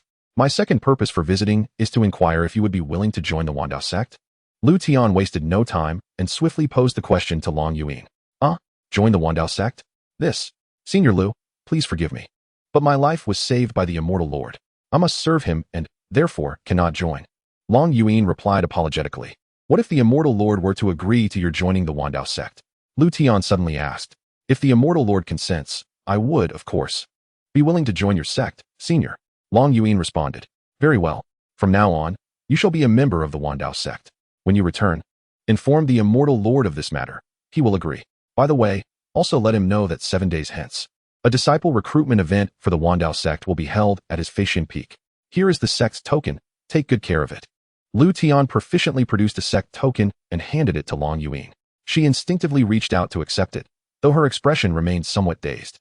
Just as Long Yuan was about to ask a few more questions, Liutian had already vanished from the spot. Seeing this, Long Yuan hurriedly scanned her surroundings. However, after a thorough search, she found no trace of Liutian.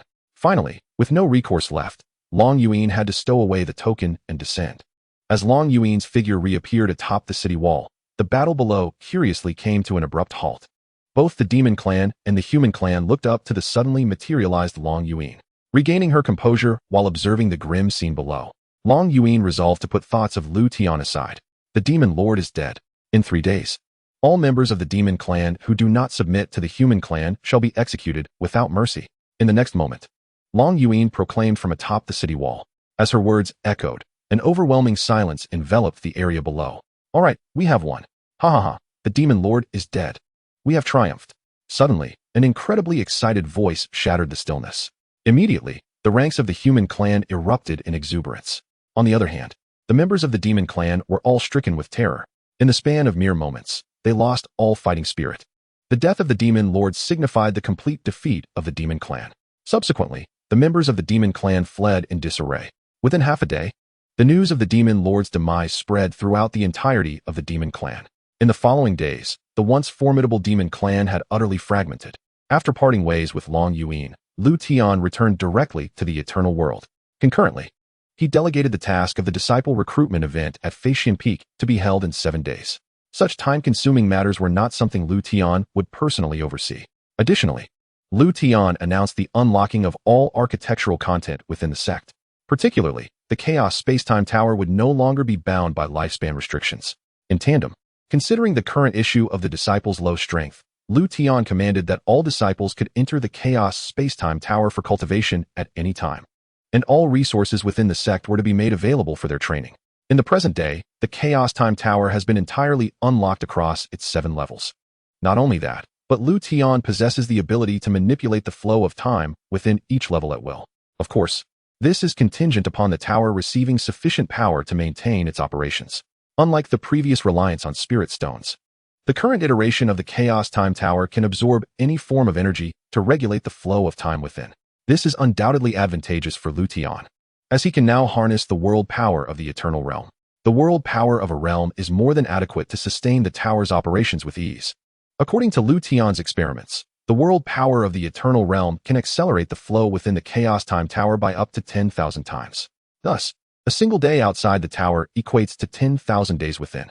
This extraordinary disparity has led to a rapid advancement in the cultivation of the disciples of the Wandao sect over a short period, particularly for prodigies like Subai, who are already endowed with exceptional talent. Liutian's intention in facilitating the swift growth of his disciples' powers is to prepare them for an extensive plan that he wishes them to execute. Chapter 212, A Transformation of the Sect. 7 days have swiftly passed, during which the disciples training inside the Chaos Time Tower have experienced the equivalent of 70,000 days of cultivation, nearly 190 years. Even a pig would have managed to cultivate something substantial in that time. On this day, Feishan Peak is bustling with activity, thronged with an overwhelming number of people. Thanks to the personal promotion by the sect master, there is scarcely anyone on Yunming continent who remains unaware of the Wandao sect. Furthermore, the news of Long Yuan's induction into the Wandao sect has also spread widely. This development has inevitably drawn a large crowd to Feishan Peak. For Long Yuan is the foremost powerhouse under the sect master's command, and her joining the Wandao sect signifies its extraordinary nature, enticing many to seek admission into this enigmatic sect. Amidst the eager anticipation, the elders dispatched by Liutian to recruit disciples made their appearance atop Feishan Peak.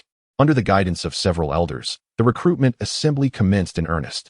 While the elders were engrossed in their vigorous endeavors, Liutian had already arrived at the sect master's grand hall, engaged in discussion. Long Yuan, having returned to Faxian Peak, stood respectfully at Liutian's side, her gaze unwaveringly fixed upon him until he departed. Ultimately, Long Yuan accompanied Liutian back to the Dao Sect. As for the recruitment assembly at Faxian Peak, due to the overwhelming influx of people and the continuous arrival of new attendees, it was evident that the assembly would not conclude anytime soon. Liutian entrusted all matters to the sect elders. Upon his return to the sect, his foremost consideration was the issue of the sect scale. Previously, with a limited number of recruits, the sect was manageable, but as time passed, it was inevitable that the number of disciples would continue to grow. Consequently, Liutian resolved to undertake a comprehensive reorganization of the Dao Sect, particularly to expand the living quarters for disciples and the areas designated for daily cultivation. Naturally, such tasks did not require Liutian's direct involvement. A mere expenditure of prestige points would suffice to delegate everything to the system. Ultimately, Liutian invested 100 million prestige points to facilitate a complete upgrade of the Dao Sect. The current iteration of the Dao Sect has undergone a remarkable transformation, occupying an area several times larger than before. Moreover, the accommodations for disciples and elders have been relocated to a compact spatial realm. In the future, as the number of disciples and elders increases, Liutian can simply instruct the system to expand their living quarters within this small space. The same applies to the cultivation areas, which have also been established within a designated space for convenience. Additionally, by utilizing a myriad of teleportation portals scattered throughout the sect, one can traverse to any building within the sect with ease, whether it be the Alchemy Hall, the Chaos Time Tower, or other edifices. Each structure within the sect has been imbued with spatial power, allowing it to accommodate a greater number of individuals. In pursuit of a tranquil environment, Liutian discovered an untouched geomantic treasure on the Eternal Continent, naming it Xiaoyao Peak. Here, he instructed the system to construct several residences and established a reciprocal teleportation passage between Xiaoyao Peak and the main hall of the Dao Sect, facilitating easier movement. During his leisure, Liutian often resides at Xiaoyao Peak, accompanied by Tian Yi and Xianxia, leading a blissfully carefree life together. As autumn gives way to winter, over a month has elapsed. During this time, the Dao Sect has welcomed more than 1,000 new disciples, bringing the total number of disciples to no fewer than 3,000. Additionally, the number of elders has approached 100. Observing the flourishing state of the Dao Sect, Liutian realized it was time to implement a long-held plan. One morning, he announced a new decree within the sect, which sparked excitement among many disciples and elders, eager for the opportunity to obtain whatever they desired, even the elusive fortune itself. However, they would need to fulfill the tasks outlined by Liutian to do so. The task was straightforward. All disciples and elders of the sect were to venture into other worlds, with the singular objective of bringing those realms under the dominion of the Dao Sect. Liutian's motivation for issuing this task was, of course, to accrue additional prestige points. To facilitate this, he expended a considerable amount of prestige points to acquire the precise coordinates of all realms from the system. However, considering the strength of the sect's disciples and elders, he only requested the coordinates for lower and intermediate worlds. These coordinates were subsequently placed in the Merit Hall, where any disciple or elder interested in the task could select suitable worlds as their targets. To further incentivize participation, Liutian announced a new sect regulation, an annual evaluation of disciples and elders based on the levels and numbers of worlds they conquer. The higher the level and the greater the number, the more points they would earn. The top 100 ranking disciples or elders would receive generous rewards from the sect, including martial arts techniques, secret methods, and fortunes, among other prizes. Once the task was announced, numerous capable disciples began to select their desired target worlds. The majority of lower worlds had peak cultivators at the Emperor Realm, but with the aid of the Chaos Time Tower, there was no one in the Dao Sect below the Emperor Realm. Consequently, many lower worlds quickly became hunting grounds. Within a few days, nearly 100 individuals departed from the Dao Sect, leaving the Eternal World. From this moment on, the name of the Dao Sect began to resonate throughout the myriad realms. Sectmaster, the time is nigh. Have all the matters you needed to convey been addressed? After all, once I depart this time, it is uncertain when I shall return. At Faxian Peak, Liutian once again appeared and spoke gently to the Immortal Lord. Chapter 213, The Divine Source Realm. Rest assured, Senior, I have conveyed everything I needed to. Even if I truly accompany you to the Divine Source Realm, there shall be no significant turmoil in the Yunming continent. The Immortal Lord respectfully replied. Very well, let us depart. With that, Liutian ceased further discourse and leaped into the vast expanse of the sky. Observing this, the Immortal Lord immediately followed suit. Before long, Liutian and the Immortal Lord had left the Yunming continent and arrived in a realm of void. At this moment, a strange world materialized not far from Liutian. Is this the divine source realm? Liutian inquired of the immortal lord beside him. Indeed, this is the divine source realm. The barrier enveloping its periphery is a form of restriction. Whether this barrier is a natural formation of the divine source realm or a construct by some entity is beyond my knowledge. I have made several attempts before, but I could not shake this barrier in the slightest, the immortal lord candidly explained. Oh, that sounds intriguing.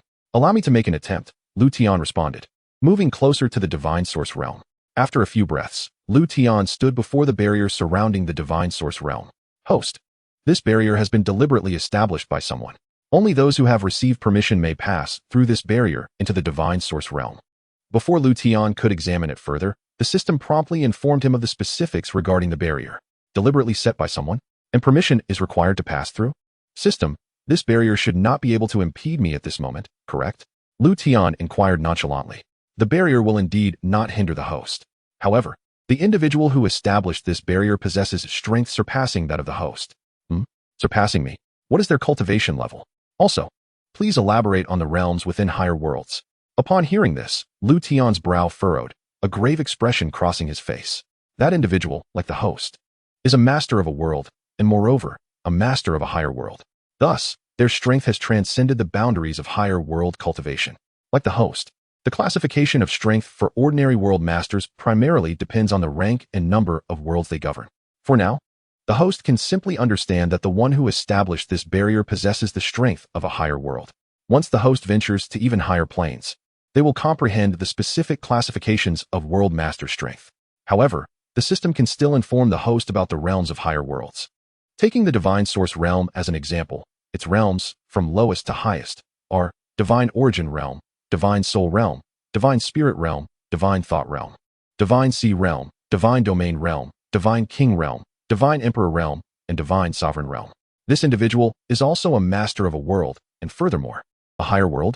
Does this imply that my journey to the divine source realm is fraught with peril?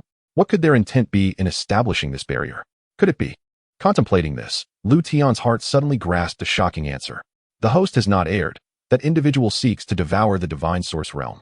If successful, their strength will burgeon to that of 2 higher worlds. It appears my conjecture was indeed correct. Currently, the eternal world is at most a medium world. Even if it were to evolve into a higher world, my strength would merely match theirs. Thus, I must ensure that they do not succeed in devouring the divine source realm. Otherwise, it would spell trouble. Liutian pondered quietly. The host need not fret excessively. Though your own strength currently falls below theirs, the potential of the eternal world is boundless. Catching up to, or even surpassing them is not an insurmountable task. Furthermore, has the host forgotten the existence of the system? With the invalid domain and invincible aura at your disposal, it will be quite simple for the host to contend with this individual. Indeed, had you not mentioned it, I would have forgotten. After being invincible for so long, I even overlooked these 2 trump cards. What is there to fear? I shall simply act. Breaking the barrier will undoubtedly draw their attention. I hope they come to confront me promptly.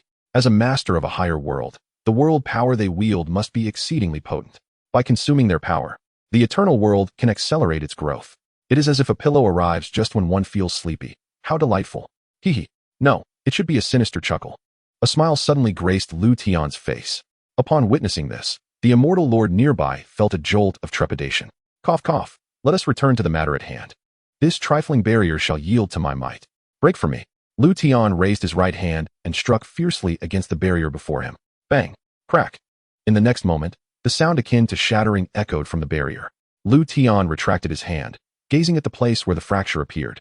After a few breaths, a deep fissure abruptly manifested upon the barrier. It has opened. It has truly been breached. The immortal lord, witnessing this scene, had his eyes widened like saucers, his expression one of disbelief. Just a fissure? Truly, the strength of a master from a higher world is formidable. Just as I had hoped. The greater the strength, the more world power one possesses, Liutian mused to himself. Senior, your power indeed far surpasses mine. Now that we have opened a fissure, when shall we enter? As Liutian mused, the immortal lord, brimming with excitement, approached him and inquired. You seem quite eager? Liutian glanced at the immortal lord and replied softly. How could I not be eager? Senior, you cannot fathom. I have awaited this day for hundreds of thousands of years. For hundreds of thousands of years, I have yearned for the opportunity to enter the divine source realm. It is only there that I can continue my cultivation and grow stronger, the immortal lord exclaimed with unparalleled enthusiasm. Well, if that is the case, let us proceed to the divine source realm at once. No, wait a moment. I just recalled that there is still something I have yet to do. Suddenly, Liutian turned around, seemingly searching for something. Found it. It was right here. World chart go. A few breaths later, a smile graced Liutian's lips as he cast the world chart in a specific direction. The immortal lord was perplexed by this action, but dared not ask further questions. Thus, after a few minutes passed, the world chart returned. Observing its return, Liutian quickly retrieved it and entrusted it once more to the world tree for safekeeping. All done, let us proceed. Liutian then turned and stepped through the fissure into the divine source realm. The immortal lord promptly followed suit. Meanwhile, at the location where the world chart had ventured, the space was now utterly barren. Little did they know, just moments prior, a lower world, the demon continent, had existed here. Chapter 214, The Beings of the Source Realm. Is this truly the divine source realm? Through the forbidden rift, Liutian Shun arrived in the divine source realm. Observing the unfamiliar surroundings, Liutian began to survey the area with keen interest. Haha, truly worthy of the divine source realm. The moment I arrived, I felt a surge of energy within me, as if on the brink of a breakthrough. Beside him, sensing the peculiar sensations coursing through his body, the immortal master displayed a smile, appearing somewhat exhilarated. Liutian, however, paid little mind to the immortal master's reaction and instead fell into deep contemplation. Senior, what shall we do next? As it is my first time here, should we seek out a populated area to gain some understanding of the divine source realm? After the initial excitement, the immortal master began to ponder their next course of action and inquired of Liutian. I share the same sentiment. I sense numerous life forces not far from here. There should be people there. We can investigate. What do you think, immortal master? Liutian suggested, casting a glance at the immortal master for his opinion. I shall defer to your wisdom, senior. Furthermore, having left the Cloud Dream continent, I am no longer an immortal master. My true name is Xuesun. You may address me as such. The immortal master responded respectfully. Very well, then, Xuesun. Let us set forth at once. Liutian nodded and spoke with a calm demeanor. Agreed, senior. Xuesun replied without hesitation. Soon, Liutian took flight in a particular direction, with Xuesun closely trailing behind. After the passage of approximately a stick of incense, the pair arrived before a city. Xiantai City, Liutian murmured, then proceeded towards the city gates. At the same moment, several oddly dressed figures at the city entrance noticed the approaching duo. Each of these individuals wore black masks and dark clothing adorned with peculiar patterns. More importantly, they emanated an unsettling aura. I feel like I have encountered these auras before. But where? Liutian noted, his attention drawn to the strangely attired figures, a sense of familiarity washing over him. Master, they are from the alien source realm. Suddenly, a voice echoed in Liutian's mind. It was Xiaohe. The alien source realm? Ah, I recall now, that eerie power from the abyss of death. With Xiaohe's prompt, Liutian's memory was instantly jogged. What are beings from the alien source realm doing in the divine source realm? Xiaohe, do you have any insight? Liutian inquired within his mind. I am uncertain. Logically, it should be impossible for individuals from the alien source realm to appear here, as the two realms are separated by the abyss of death. To infiltrate the divine source realm, they would need to evade the watchful eyes of the realm's strongest, which is nearly impossible. Xiaohe also found it puzzling that beings from the alien source realm could be present in the divine source realm. In that case, there are only two possibilities. First, a traitor within the divine source realm has allowed these beings entry. Upon hearing Xiaohe's words, Liutian began to formulate a hypothesis. A traitor? The animosity between the divine source realm and the alien source realm has persisted for eons, almost since the inception of both worlds. There has never been an instance of betrayal within the divine source realm. However, since the last battle at the abyss of death, I have not returned to the divine source realm for quite some time. It is conceivable that some have turned traitor during my absence. Still, I maintain that the likelihood of this is exceedingly low, virtually non-existent. Xiaohe expressed his views. Is that so? Then we might be in trouble. Liutian's heart sank, and a foreboding thought emerged in his mind. What trouble? Xiaohe pressed. If there is no betrayal, then the only other possibility is the alien source realm has already seized control of the divine source realm. Moreover, this possibility is quite substantial. I had not considered it until now, especially with the barriers surrounding the divine source realm. I suspect that the one who set that barrier might be from the alien source realm. Liutian replied inwardly. What? The divine source realm has been overtaken? That is impossible. If the divine source realm were so easily defeated, it would have fallen long ago. When I was still within the divine source realm, the power levels of both realms were nearly equal. In just a few 100 million years, they could not have achieved such an overwhelming advantage. Upon hearing that the divine source realm might have been invaded by the alien source realm, Xiaohe immediately protested vehemently. Xiaohe, please remain calm. I am merely conjecturing. However, if the individual who set the barrier truly belongs to the alien source realm, it would make sense. That being's power exceeds mine at present, and even at the level of a divine emperor, they would stand no chance against such a figure. With their assistance, the invasion of the divine source realm would be effortless. Despite Xiaohe's vigorous objections, Liutian remained steadfast in his belief. After all, only Liutian understood the true nature of possessing the power of a higher world. Such a being could not be matched even by the combined forces of the entire divine source realm, let alone a mere divine emperor. You there? From whence do you hail? Present your identity tokens. Just as Liutian was lost in thought, the group from the alien source realm approached and coldly commanded him. Identity tokens? What are those? Liutian asked, taken aback. You are unaware of identity tokens? Capture them. Seeing Liutian's ignorance regarding identity tokens, the foremost figure from the alien source realm shouted an order. Instantly, a dozen individuals surged forward to encircle Liutian and Zhuasun. Senior, this. Zhuasun's expression grew frantic. Not being in the Cloud Dream continent, his power barely reached the lowest tier of the divine source realm, leading to his understandable anxiety. No need to worry, just remain where you are. They were bound to find me, and I intended to seek them out regardless. Liutian smiled faintly, speaking with calm assurance. He then took a step forward, heading directly towards the man from the alien source realm. As the saying goes, to catch a thief, one must first seize the leader. Liutian had already noticed that from the very beginning, all others seemed to regard the man before him with great deference. Thus, he planned to subdue this individual and extract some intelligence from him. You lowly insect, what do you intend to do? Why are you still hesitating? Quickly eliminate them. The man from the alien source realm, witnessing Liutian's calm demeanor, erupted in fury. At the command, the surrounding dozen or so figures launched their assault in an instant. Zhuasun, who had been standing still, felt his heart racing at the unfolding scene. Chapter 215, The Desolate Deadlands. Is it not better to be alive? Liutian replied coldly, raising his hand with a swift motion. In an instant, the figures of those dozen attackers vanished without a trace. The entire process unfolded in the blink of an eye. Before the man from the alien source realm could react, Liutian had already appeared before him. You. What are you? The man stumbled backward, his eyes filled with overwhelming terror. Even through the mask, one could distinctly perceive the expression of despair etched upon the man's face.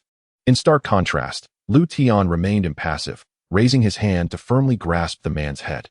Moments later, the man's figure disintegrated into nothingness, leaving no trace behind. As I surmised, the divine source realm has indeed succumbed to the invasion of beings from the other world. Currently, apart from a small faction of individuals native to the divine source realm, the remainder have been enslaved by these otherworldly entities. The divine source realm is now partitioned and governed by the 8 formidable emperors of the otherworld, who rule over territories known as Crystal Prefecture, Jade Prefecture, Star Prefecture, Feather Prefecture, Sound Prefecture, Night Prefecture, Cloud Prefecture, and Shadow Prefecture. The so-called identity seals are employed to distinguish the inhabitants of the divine source realm under the dominion of different emperors. It is undeniable that the individual before me audaciously initiated an attack. Presently, apart from desolate wastelands, the divine source realm has largely fallen to ruin. Those who have not yet submitted to the 8 emperors of the otherworld have fled to the perilous wastelands. From the man of the otherworld, Liutian has gleaned considerable insight into the current plight of the divine source realm. Simultaneously, he began to contemplate the direction of his forthcoming actions. Should he continue to meander aimlessly, he would undoubtedly encounter others demanding to see his identity seal. While Liutian harbors no fear, the incessant disturbances from insignificant creatures do become rather irksome. Zhuasun, you shall temporarily enter my realm, Liutian declared. The situation in the divine source realm is rather complex, and I cannot tend to you continuously. After a moment of contemplation, Liutian returned to Zhuasun's side and spoke. Oh, very well. I shall heed your guidance, senior. Liutian had not previously disclosed the existence of the eternal world to Zhuasun. Thus, upon hearing for the first time that Liutian possessed another realm, Zhuasun found himself somewhat bewildered. Once you enter, you may proceed directly to the 10,000 Paths sect, Liutian instructed, subsequently enveloping Zhuasun within the eternal world. Thereafter, Liutian departed without entering the Iron City, as he had already acquired the information he sought, rendering further entry unnecessary. His destination was the only remaining unfallen territory, the desolate wasteland. It is said that deep within lies something even the emperors fear, the desolate wasteland. After a period of travel, Liutian arrived at the periphery of the desolate wasteland. As he approached, he sensed an overwhelming silence within, so devoid of life that not a single tree or blade of grass could be seen, presenting a stark contrast to the environment outside. Liutian cast a few glances into the depths of the desolate wasteland and, without hesitation, entered its confines. Meanwhile, within a concealed cave in the desolate wasteland, numerous figures congregated. At the forefront stood a man clad in a gray robe, emanating an unassailable aura. "What is the current situation outside?" he inquired, his voice carrying authority. "Reporting to you, Senior, the external conditions remain unchanged. According to our recent inquiries, there has been no significant movement from the beings of the otherworld. However, we have gathered intel indicating that, in a month's time, the 8 emperors of the otherworld will convene for the great tournament of the 8 prefectures. At that time, each emperor will vacate their respective territories," a subordinate promptly replied. "Oh, do we know where they will be heading?" The gray-robed man questioned once more. "Indeed, to Mount Tianji. It is the venue for the great tournament," the subordinate responded. "Mount Tianji, you say? Very well, I understand. Continue to monitor their activities. In the coming days, I must depart from here. Remember, do not engage in any conflicts with the otherworld," the gray-robed man instructed calmly. "Understood," the others echoed in unison. Nodding, the gray-robed figure then vanished from sight. Following his departure, the remaining individuals dispersed, attending to their respective tasks. There are other presences nearby. It seems these must be the ones who have fled to the desolate wasteland. High above, Liutian quickly detected an anomaly. Without hesitation, he soared toward the source of the presence. Soon, he arrived at a mountainous region, where he discovered a particularly concealed cave. Upon noticing this, Liutian descended towards the cave's entrance. Moments later, he successfully landed at the threshold. Enemies, seize him. Just as Liutian was about to enter the cave, a group of individuals leapt forth from within. In the blink of an eye, he found himself surrounded by over 100 people, observing the grand scene before him. A faint smile graced Liutian's lips, exhibiting no semblance of anxiety or fear. "Gentlemen, I am not from the otherworld. I have come here to discuss a potential collaboration. Is it not a tad excessive for so many of you to emerge at once?" Liutian spoke with a nonchalant demeanor. His calmness bewildered those who faced him. "You claim you are not. Do you expect us to believe you?" One man stepped forward, addressing Liutian with a cold glare. "Alas, why resort to such hostility? I am one who values harmony. Perhaps you could allow your leader to converse with me? Then you shall ascertain whether I am indeed from the otherworld." Liutian shrugged, refusing to take offense.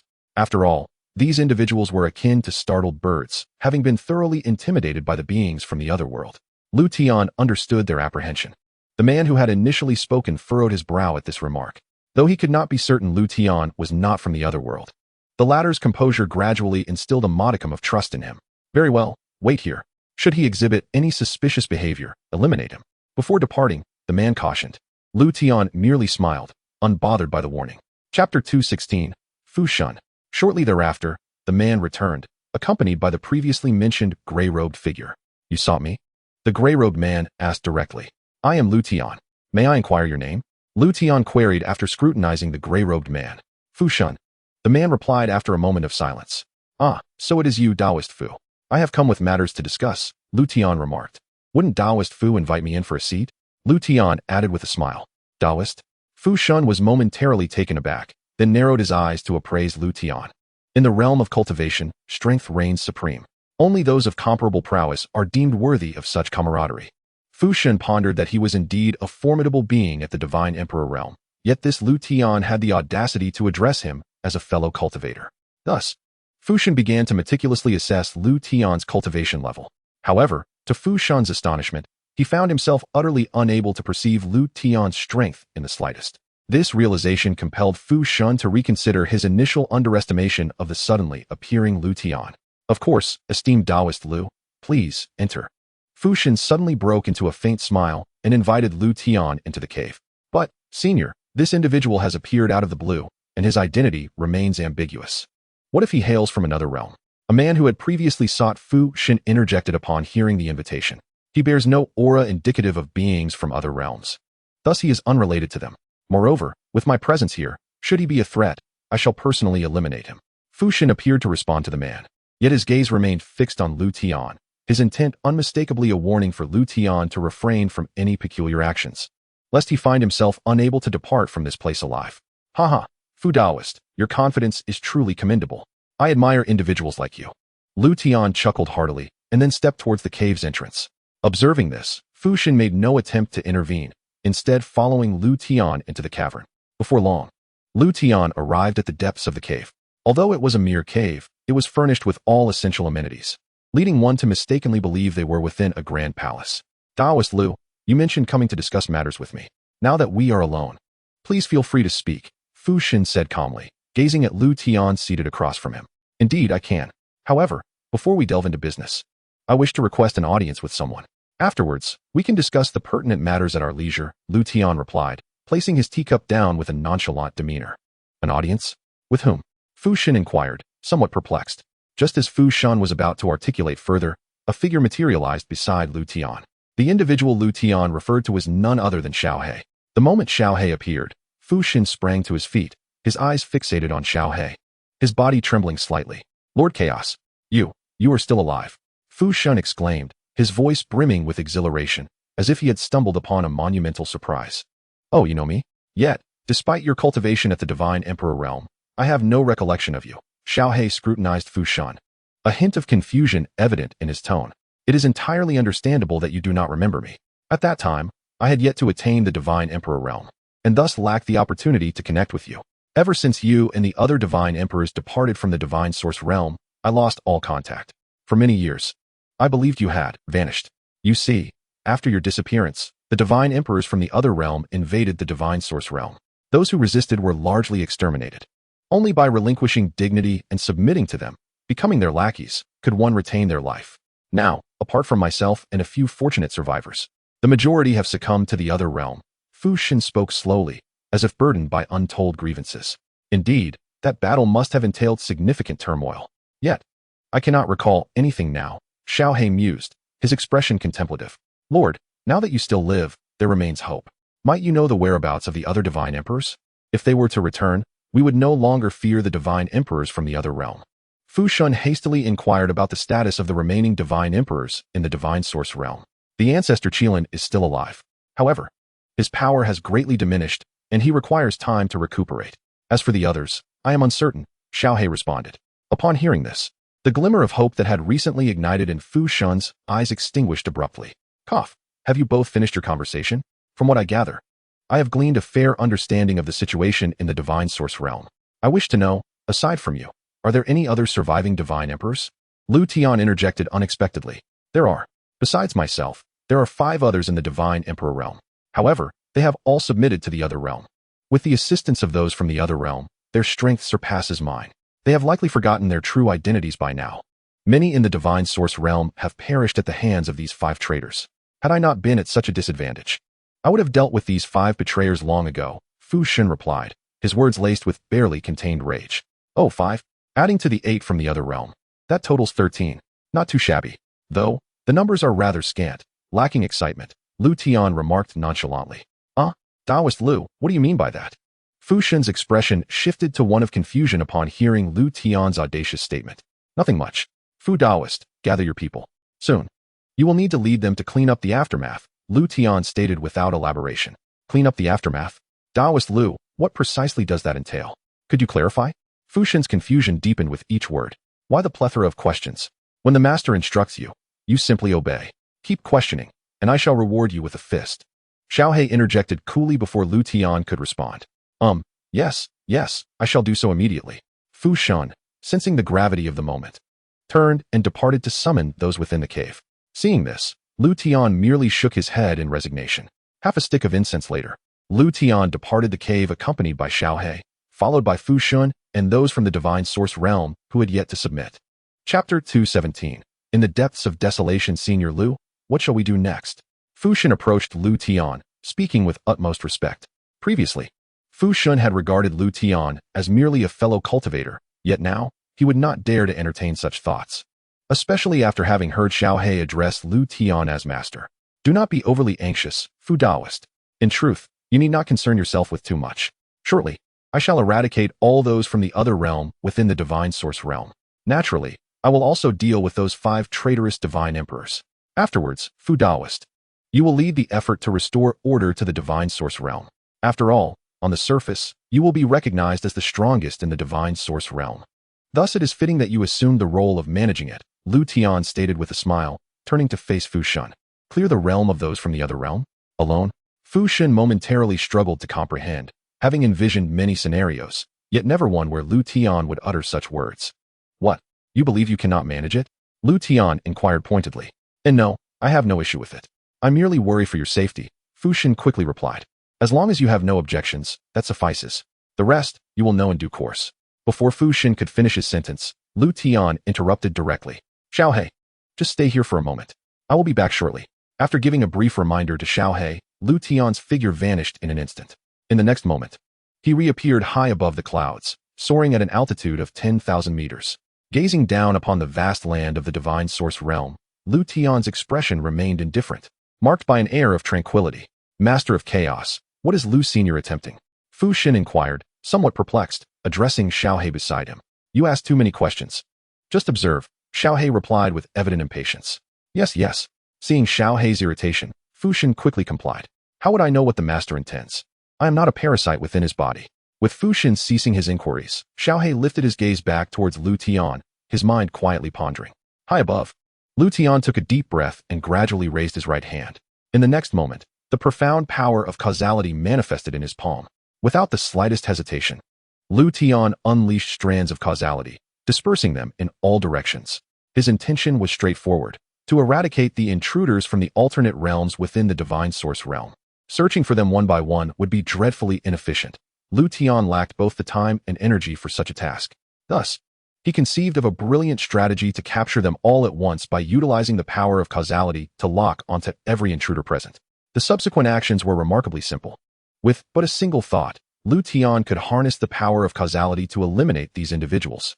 As time passed, the tendrils of his causality spread throughout the entirety of the divine source realm. Effortlessly, Liutian locked onto all beings from alternate realms, including the 5 divine emperors Fu Shan had mentioned. Remarkably, these individuals remained completely unaware, even in their divine emperor state, of the fact that Liutian's power of causality had already ensnared them. Die! Liutian suddenly opened his eyes, softly uttering a single word. In that instant, the beings from alternate realms within the divine source realm were instantaneously reduced to nothingness, their souls shattered as if they had never existed in this world. How dull! Being invincible is rather tiresome, Liutian murmured, shaking his head slightly before vanishing into the distance. Fu, my friend, you may now proceed with your tasks. The intruders have all been dealt with, along with those 5 traitors from the divine source realm. Upon returning to the ground, Liutian smiled gently, addressing Fu Shan. Are they truly gone? Fu Shan asked incredulously. Indeed, they are no more, Liutian confirmed with a nod and a smile. Thank you, Senior, for your assistance. I shall take my leave now. With that, Fu Shan hurriedly departed, eager to investigate the truth of Liutian's claims. Master, you are truly remarkable. What was that power you just displayed? Even I felt an instinctive fear, Xiaohei exclaimed, rushing to Liutian's side, his expression filled with admiration. It is nothing extraordinary, merely a minor application of causality, Liutian replied nonchalantly. Now, let us venture into the depths of this desolate wasteland, he announced, turning towards the barren expanse. Causality? Master, you possess such abilities? And why are we heading into the heart of this wasteland? I have visited there several times and found nothing of interest, Xiaohei queried, effortlessly leaping onto Liutian's shoulder. That is because you have not discovered what lies within. There exists an object of unfathomable significance, Liutian replied enigmatically. Oh, something of such importance? Now I am keen to see it, Xiaohei responded, his curiosity piqued.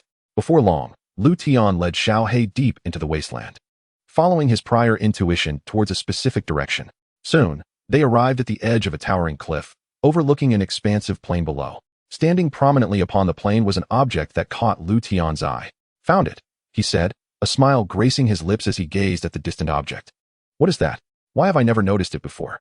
Xiaohei wondered aloud, having finally caught sight of the peculiar object. This item is extraordinary. Even within the divine source realm, it could wreak havoc with ease. I never expected to encounter it here, Liutian remarked before leaping downwards, soaring towards the object that stood sentinel on the plain. In no time, Liutian landed within 10 meters of this enigmatic object. It resembles a millstone? Xiaohei observed, his confusion apparent. Indeed, it is a millstone. However, its true name is the world-destroying mill, Liutian explained with a grin. He then began to approach the world-destroying mill. As if sensing Liutian's proximity, the world-destroying mill suddenly reacted. In an instant, a surge of power erupted from it, hurtling towards Liutian. Reacting swiftly, Liutian halted his advance, preparing to evade the oncoming force. Yet, at that moment, an extraordinary scene unfolded. The world tree within Liutian stirred to life, and in an instant, an opposing force erupted from Liutian's body, racing towards the power emanating from the mill. The entire exchange transpired in a heartbeat, and before Liutian could comprehend the situation, both forces dissipated completely. However, the events did not conclude there. The world-destroying mill seemed to awaken completely, radiating black light as it ascended into the air. "What on earth is happening?" Liutian exclaimed, taken aback by the unforeseen turn of events. Without hesitation, he retreated several dozen meters to distance himself from the world-destroying mill. "Ding! Do not panic, host. The world-destroying mill is responding to the power of the world tree and seeks to obliterate you," the system explained. "Really? I shouldn't panic? It's trying to obliterate me," Liutian retorted, feeling a surge of anxiety. "Therefore, host, there is no need for alarm," the system reassured. "What the world-destroying mill intends to confront is the world tree within you. Naturally, the world tree cannot idly watch as you face obliteration. Moreover, even if you were to panic, it would be of no consequence. The world-destroying mill possesses the power to annihilate all worlds, apart from the world tree. Nothing can contend with it. The struggle between life and destruction between the world tree and the world-destroying mill has persisted since their inception." "Wonderful. So you summoned me to subjugate it? Knowing I possess the world tree, you still beckon me here, essentially urging me to leap into the fire? The world tree should be capable of handling this world-destroying mill, right?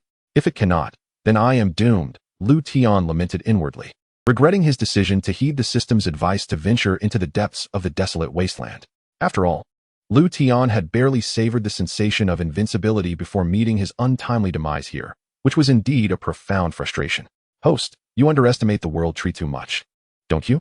Even if the world tree is not in its peak state now, the world-destroying mill cannot do anything to you." "Why do you say that?" "Because the world-destroying mill is also not in its prime." "Enough with your remarks, system. By saying that, you make me seem foolish." Just as Liutian was conversing with the system, a spectral figure emerged from his body. As the apparition gradually solidified, the form of the world tree became apparent. Upon catching sight of the world tree, the world-destroying mill charged at it, as though it were an arch-nemesis. The world tree, undeterred, advanced to confront the world-destroying mill head-on. Soon, a fierce battle was on the verge of erupting. "Master, they've begun to fight.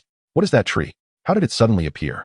Beside him, Xiaohe observed the clash between the world tree and the world-destroying mill, a myriad of questions swirling in his mind. "Ahem, well, that tree is the world tree. Let us step aside for now, lest we be caught in their battle." Liutian sighed. "I initially thought everything would proceed smoothly. It seems we will be stuck here for a while." Before long, Liutian and Xiaohe retreated from the plains to a location several kilometers away. Gazing upward at the conflict in the sky, Liutian shook his head in resignation. Meanwhile, in the abandoned realm, there had been an incursion into the divine source realm by outsiders. Now, however, those individuals' presences had completely vanished. It appears that this forsaken domain is not solely under my dominion of the world power. This is fortuitous. I am in need of a scout. And you shall fulfill that role. Hee. It has been nearly half an hour. Master, how much longer must we wait? This is exceedingly dull. After such a long wait. The battle between the world tree and the world-destroying mill showed no signs of conclusion, further exacerbating Xiaohe's already mounting impatience. I'm uncertain as well. This is a clash of titans. I cannot intervene. Let us wait a little longer." In truth, Liutian felt even more restless than Xiaohe. Yet he found himself at a loss for options. Not to mention the world tree, the world-destroying mill could effortlessly obliterate entire worlds. Despite his current strength, Liutian was merely at the level of an eternal world's might. In the presence of others, that might seem invincible, but before the world-destroying mill, he was but a small fry. If all else fails, I might have to resort to using the invincibility aura available once a day. However, its duration is limited to just 1 minute. What then, once that minute has elapsed? I came to subjugate the world-destroying mill, not to annihilate it. Liutian mused quietly, though he had no clear plan. Just as Liutian pondered how to earn the world-destroying mill's allegiance, the battle finally reached a resolution. In the sky, the world tree and the world-destroying mill, who had been locked in a stalemate, simultaneously ceased their attacks. "Little mill, after such a prolonged engagement, isn't it time to call it quits? I know your strength well, as you know mine. Continuing this fight would merely be a waste of time." At that moment, in a distinct space, a taller spectral figure addressed a slightly shorter one. The taller figure was the avatar of the world tree, while the other, naturally, was the world-destroying mill. This space was imperceptible to anyone aside from the world tree and the world-destroying mill. Not even Liutian could sense it. Humph, what little Mel? Address me by my full name. World Tree, you are quite something. I thought you had perished, yet here we meet again. But this form of yours is rather amusing. Wouldn't you say? Not to mention your power is substantially diminished. You have chosen to acknowledge a being from the abandoned realm as your master? Are you still the World Tree I once knew? If those who fought countless epics over you were to learn of this, the spectacle would surely be riveting. Ha ha. The apparition of the world-destroying mill suddenly erupted into laughter. Alas, you may say what you wish about me, and I will accept it. But what of you? That fearsome little mill, how has it found its way into this abandoned realm? Moreover, your power is equally diminished. What has transpired with you? The World Tree sighed, then inquired with genuine concern. What happens to me is of no concern to you. Why should I divulge anything? The world-destroying mill retorted. Because you are my sister. Do you not recall the times we spent together? Back then, you would incessantly call me sister. What is this? Have you now disavowed me as your sister? The World Tree spoke slowly. As if caught off guard by her words, the world-destroying mill fell momentarily silent. What a sister you are. Now you choose to bring this up? Where were you when I needed you? Did you not know that I thought you had perished? Perished. Suddenly, the apparition of the world-destroying mill solidified into the form of a girl clad in a black dress. The girl fixed her gaze intently upon the World Tree's apparition. Her voice filled with emotion as she exclaimed. At that moment, the girl's face was a portrait of grievance. Little Mill, I am the one at fault. I had no choice in that situation. I apologize for causing you worry. Upon hearing the girl's words, the World Tree was instantly overcome with guilt. In the next moment, a stunning woman clad in azure appeared beside the girl. Without hesitation, the woman enveloped the girl in a tight embrace. In that instant, all of the girl's grievances vanished into thin air. Chapter 219, Subjugating the World-Destroying Mill. Master, why have they stopped moving? Has a victor been determined? As he gazed at the World Tree and the world-destroying mill, which were now quietly suspended in the sky, Xiao immediately inquired. Hearing this, Liutian, who had been resting nearby, slowly opened his eyes to look over. What kind of antics are they up to now? Goodness, this can't be a halftime break. Can it? I am truly, the thought elicited an image of a stampede of grass-mud horses galloping through Liutian's mind. Forget it. I shall pay them no mind. Whatever will be, will be. I shall continue to rest for a while. Xiao, if anything happens, report it promptly. With that, Liutian closed his eyes once more, disregarding the events unfolding in the sky. Seriously? Had I known, I would have accompanied you here, master. Xiao felt somewhat speechless. He had initially thought the depths of this desolate land would harbor some intriguing events. Yet, it turned out to be merely this. It was utterly uninteresting. As Xiao continued to grumble internally, movement suddenly erupted in the sky. Sister, is it truly him? He is merely fortunate enough to have grasped a modicum of world power. Are you so certain he can be our master? Our strengths have significantly waned. Should he leave here for that place, we would be unable to protect him. Moreover, if word spreads that we have acknowledged him as our master, I can assure you, he will not survive beyond half a day. No, you have overestimated him. At most, he has only spent an hour in the lofty heights. Xiao gazed down at Liutian and spoke without an ounce of compassion. Beside her, the World Tree, well aware of Xiao's manner of speech, paid her little heed. Do not underestimate him. From your perspective, how long do you believe he has devoted to cultivating his current strength? Inquired the World Tree. How long? His world power is inferior to that of this realm. Even with the best of fortunes, it would take him at least several billion years, replied Xiao dismissively. Such a lengthy period to reach his present state is merely average in our domain. Moreover, I have sensed someone who has mastered world power. That individual, though also rather ordinary, possesses significantly greater strength than he does. Xiao spoke with a hint of indifference.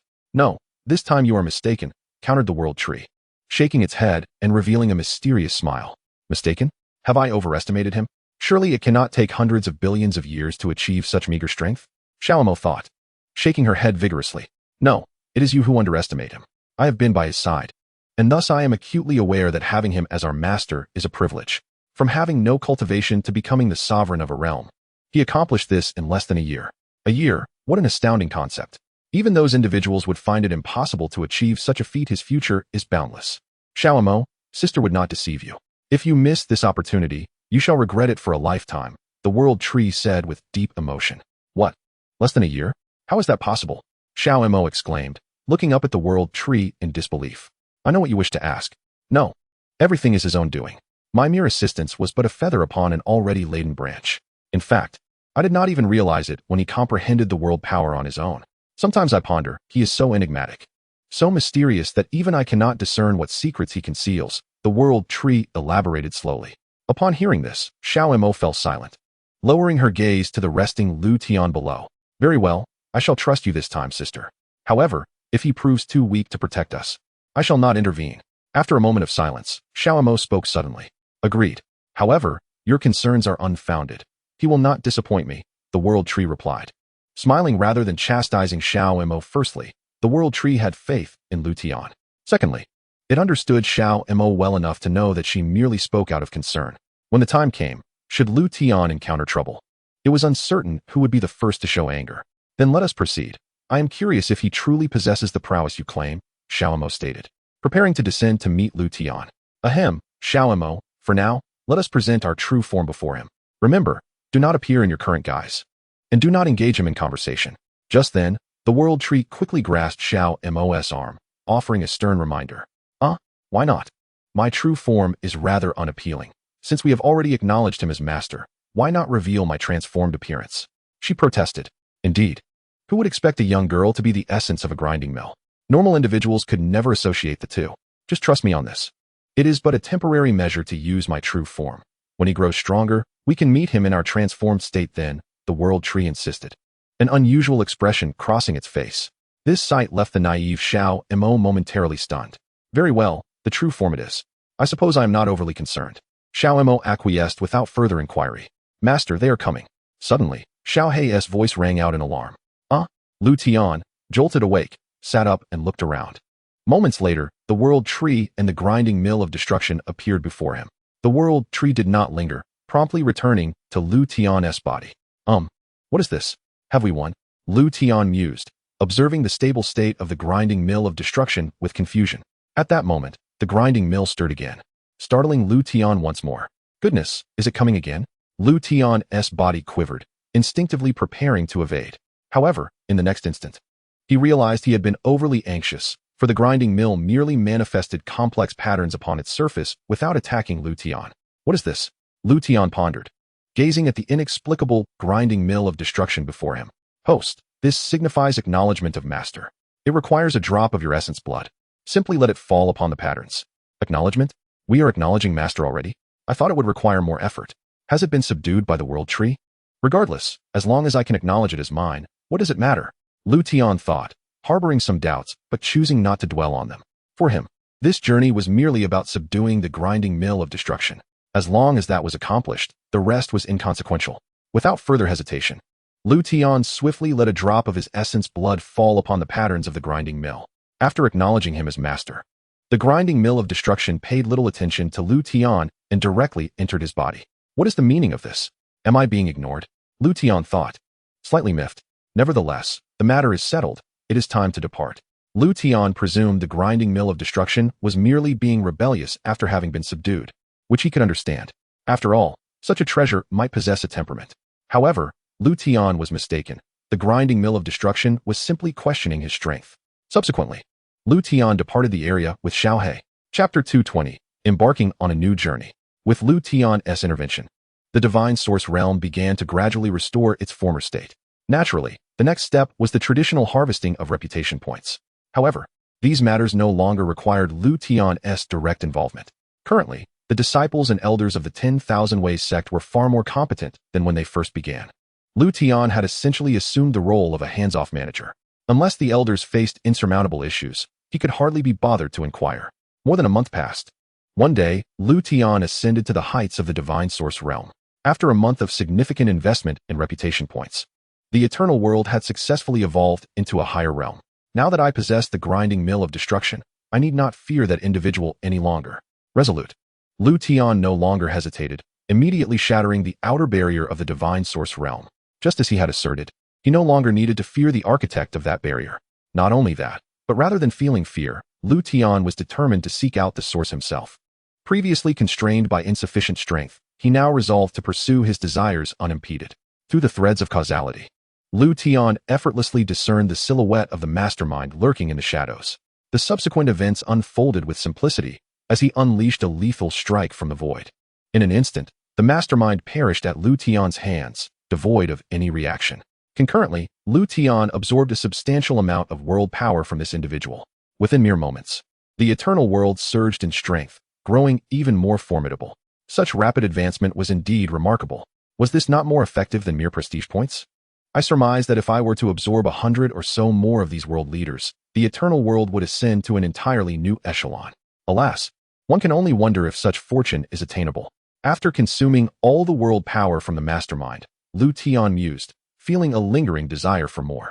Is the hostess' ambition perhaps a tad too modest? This is merely the beginning. A world leader of such caliber can reign supreme only in this realm.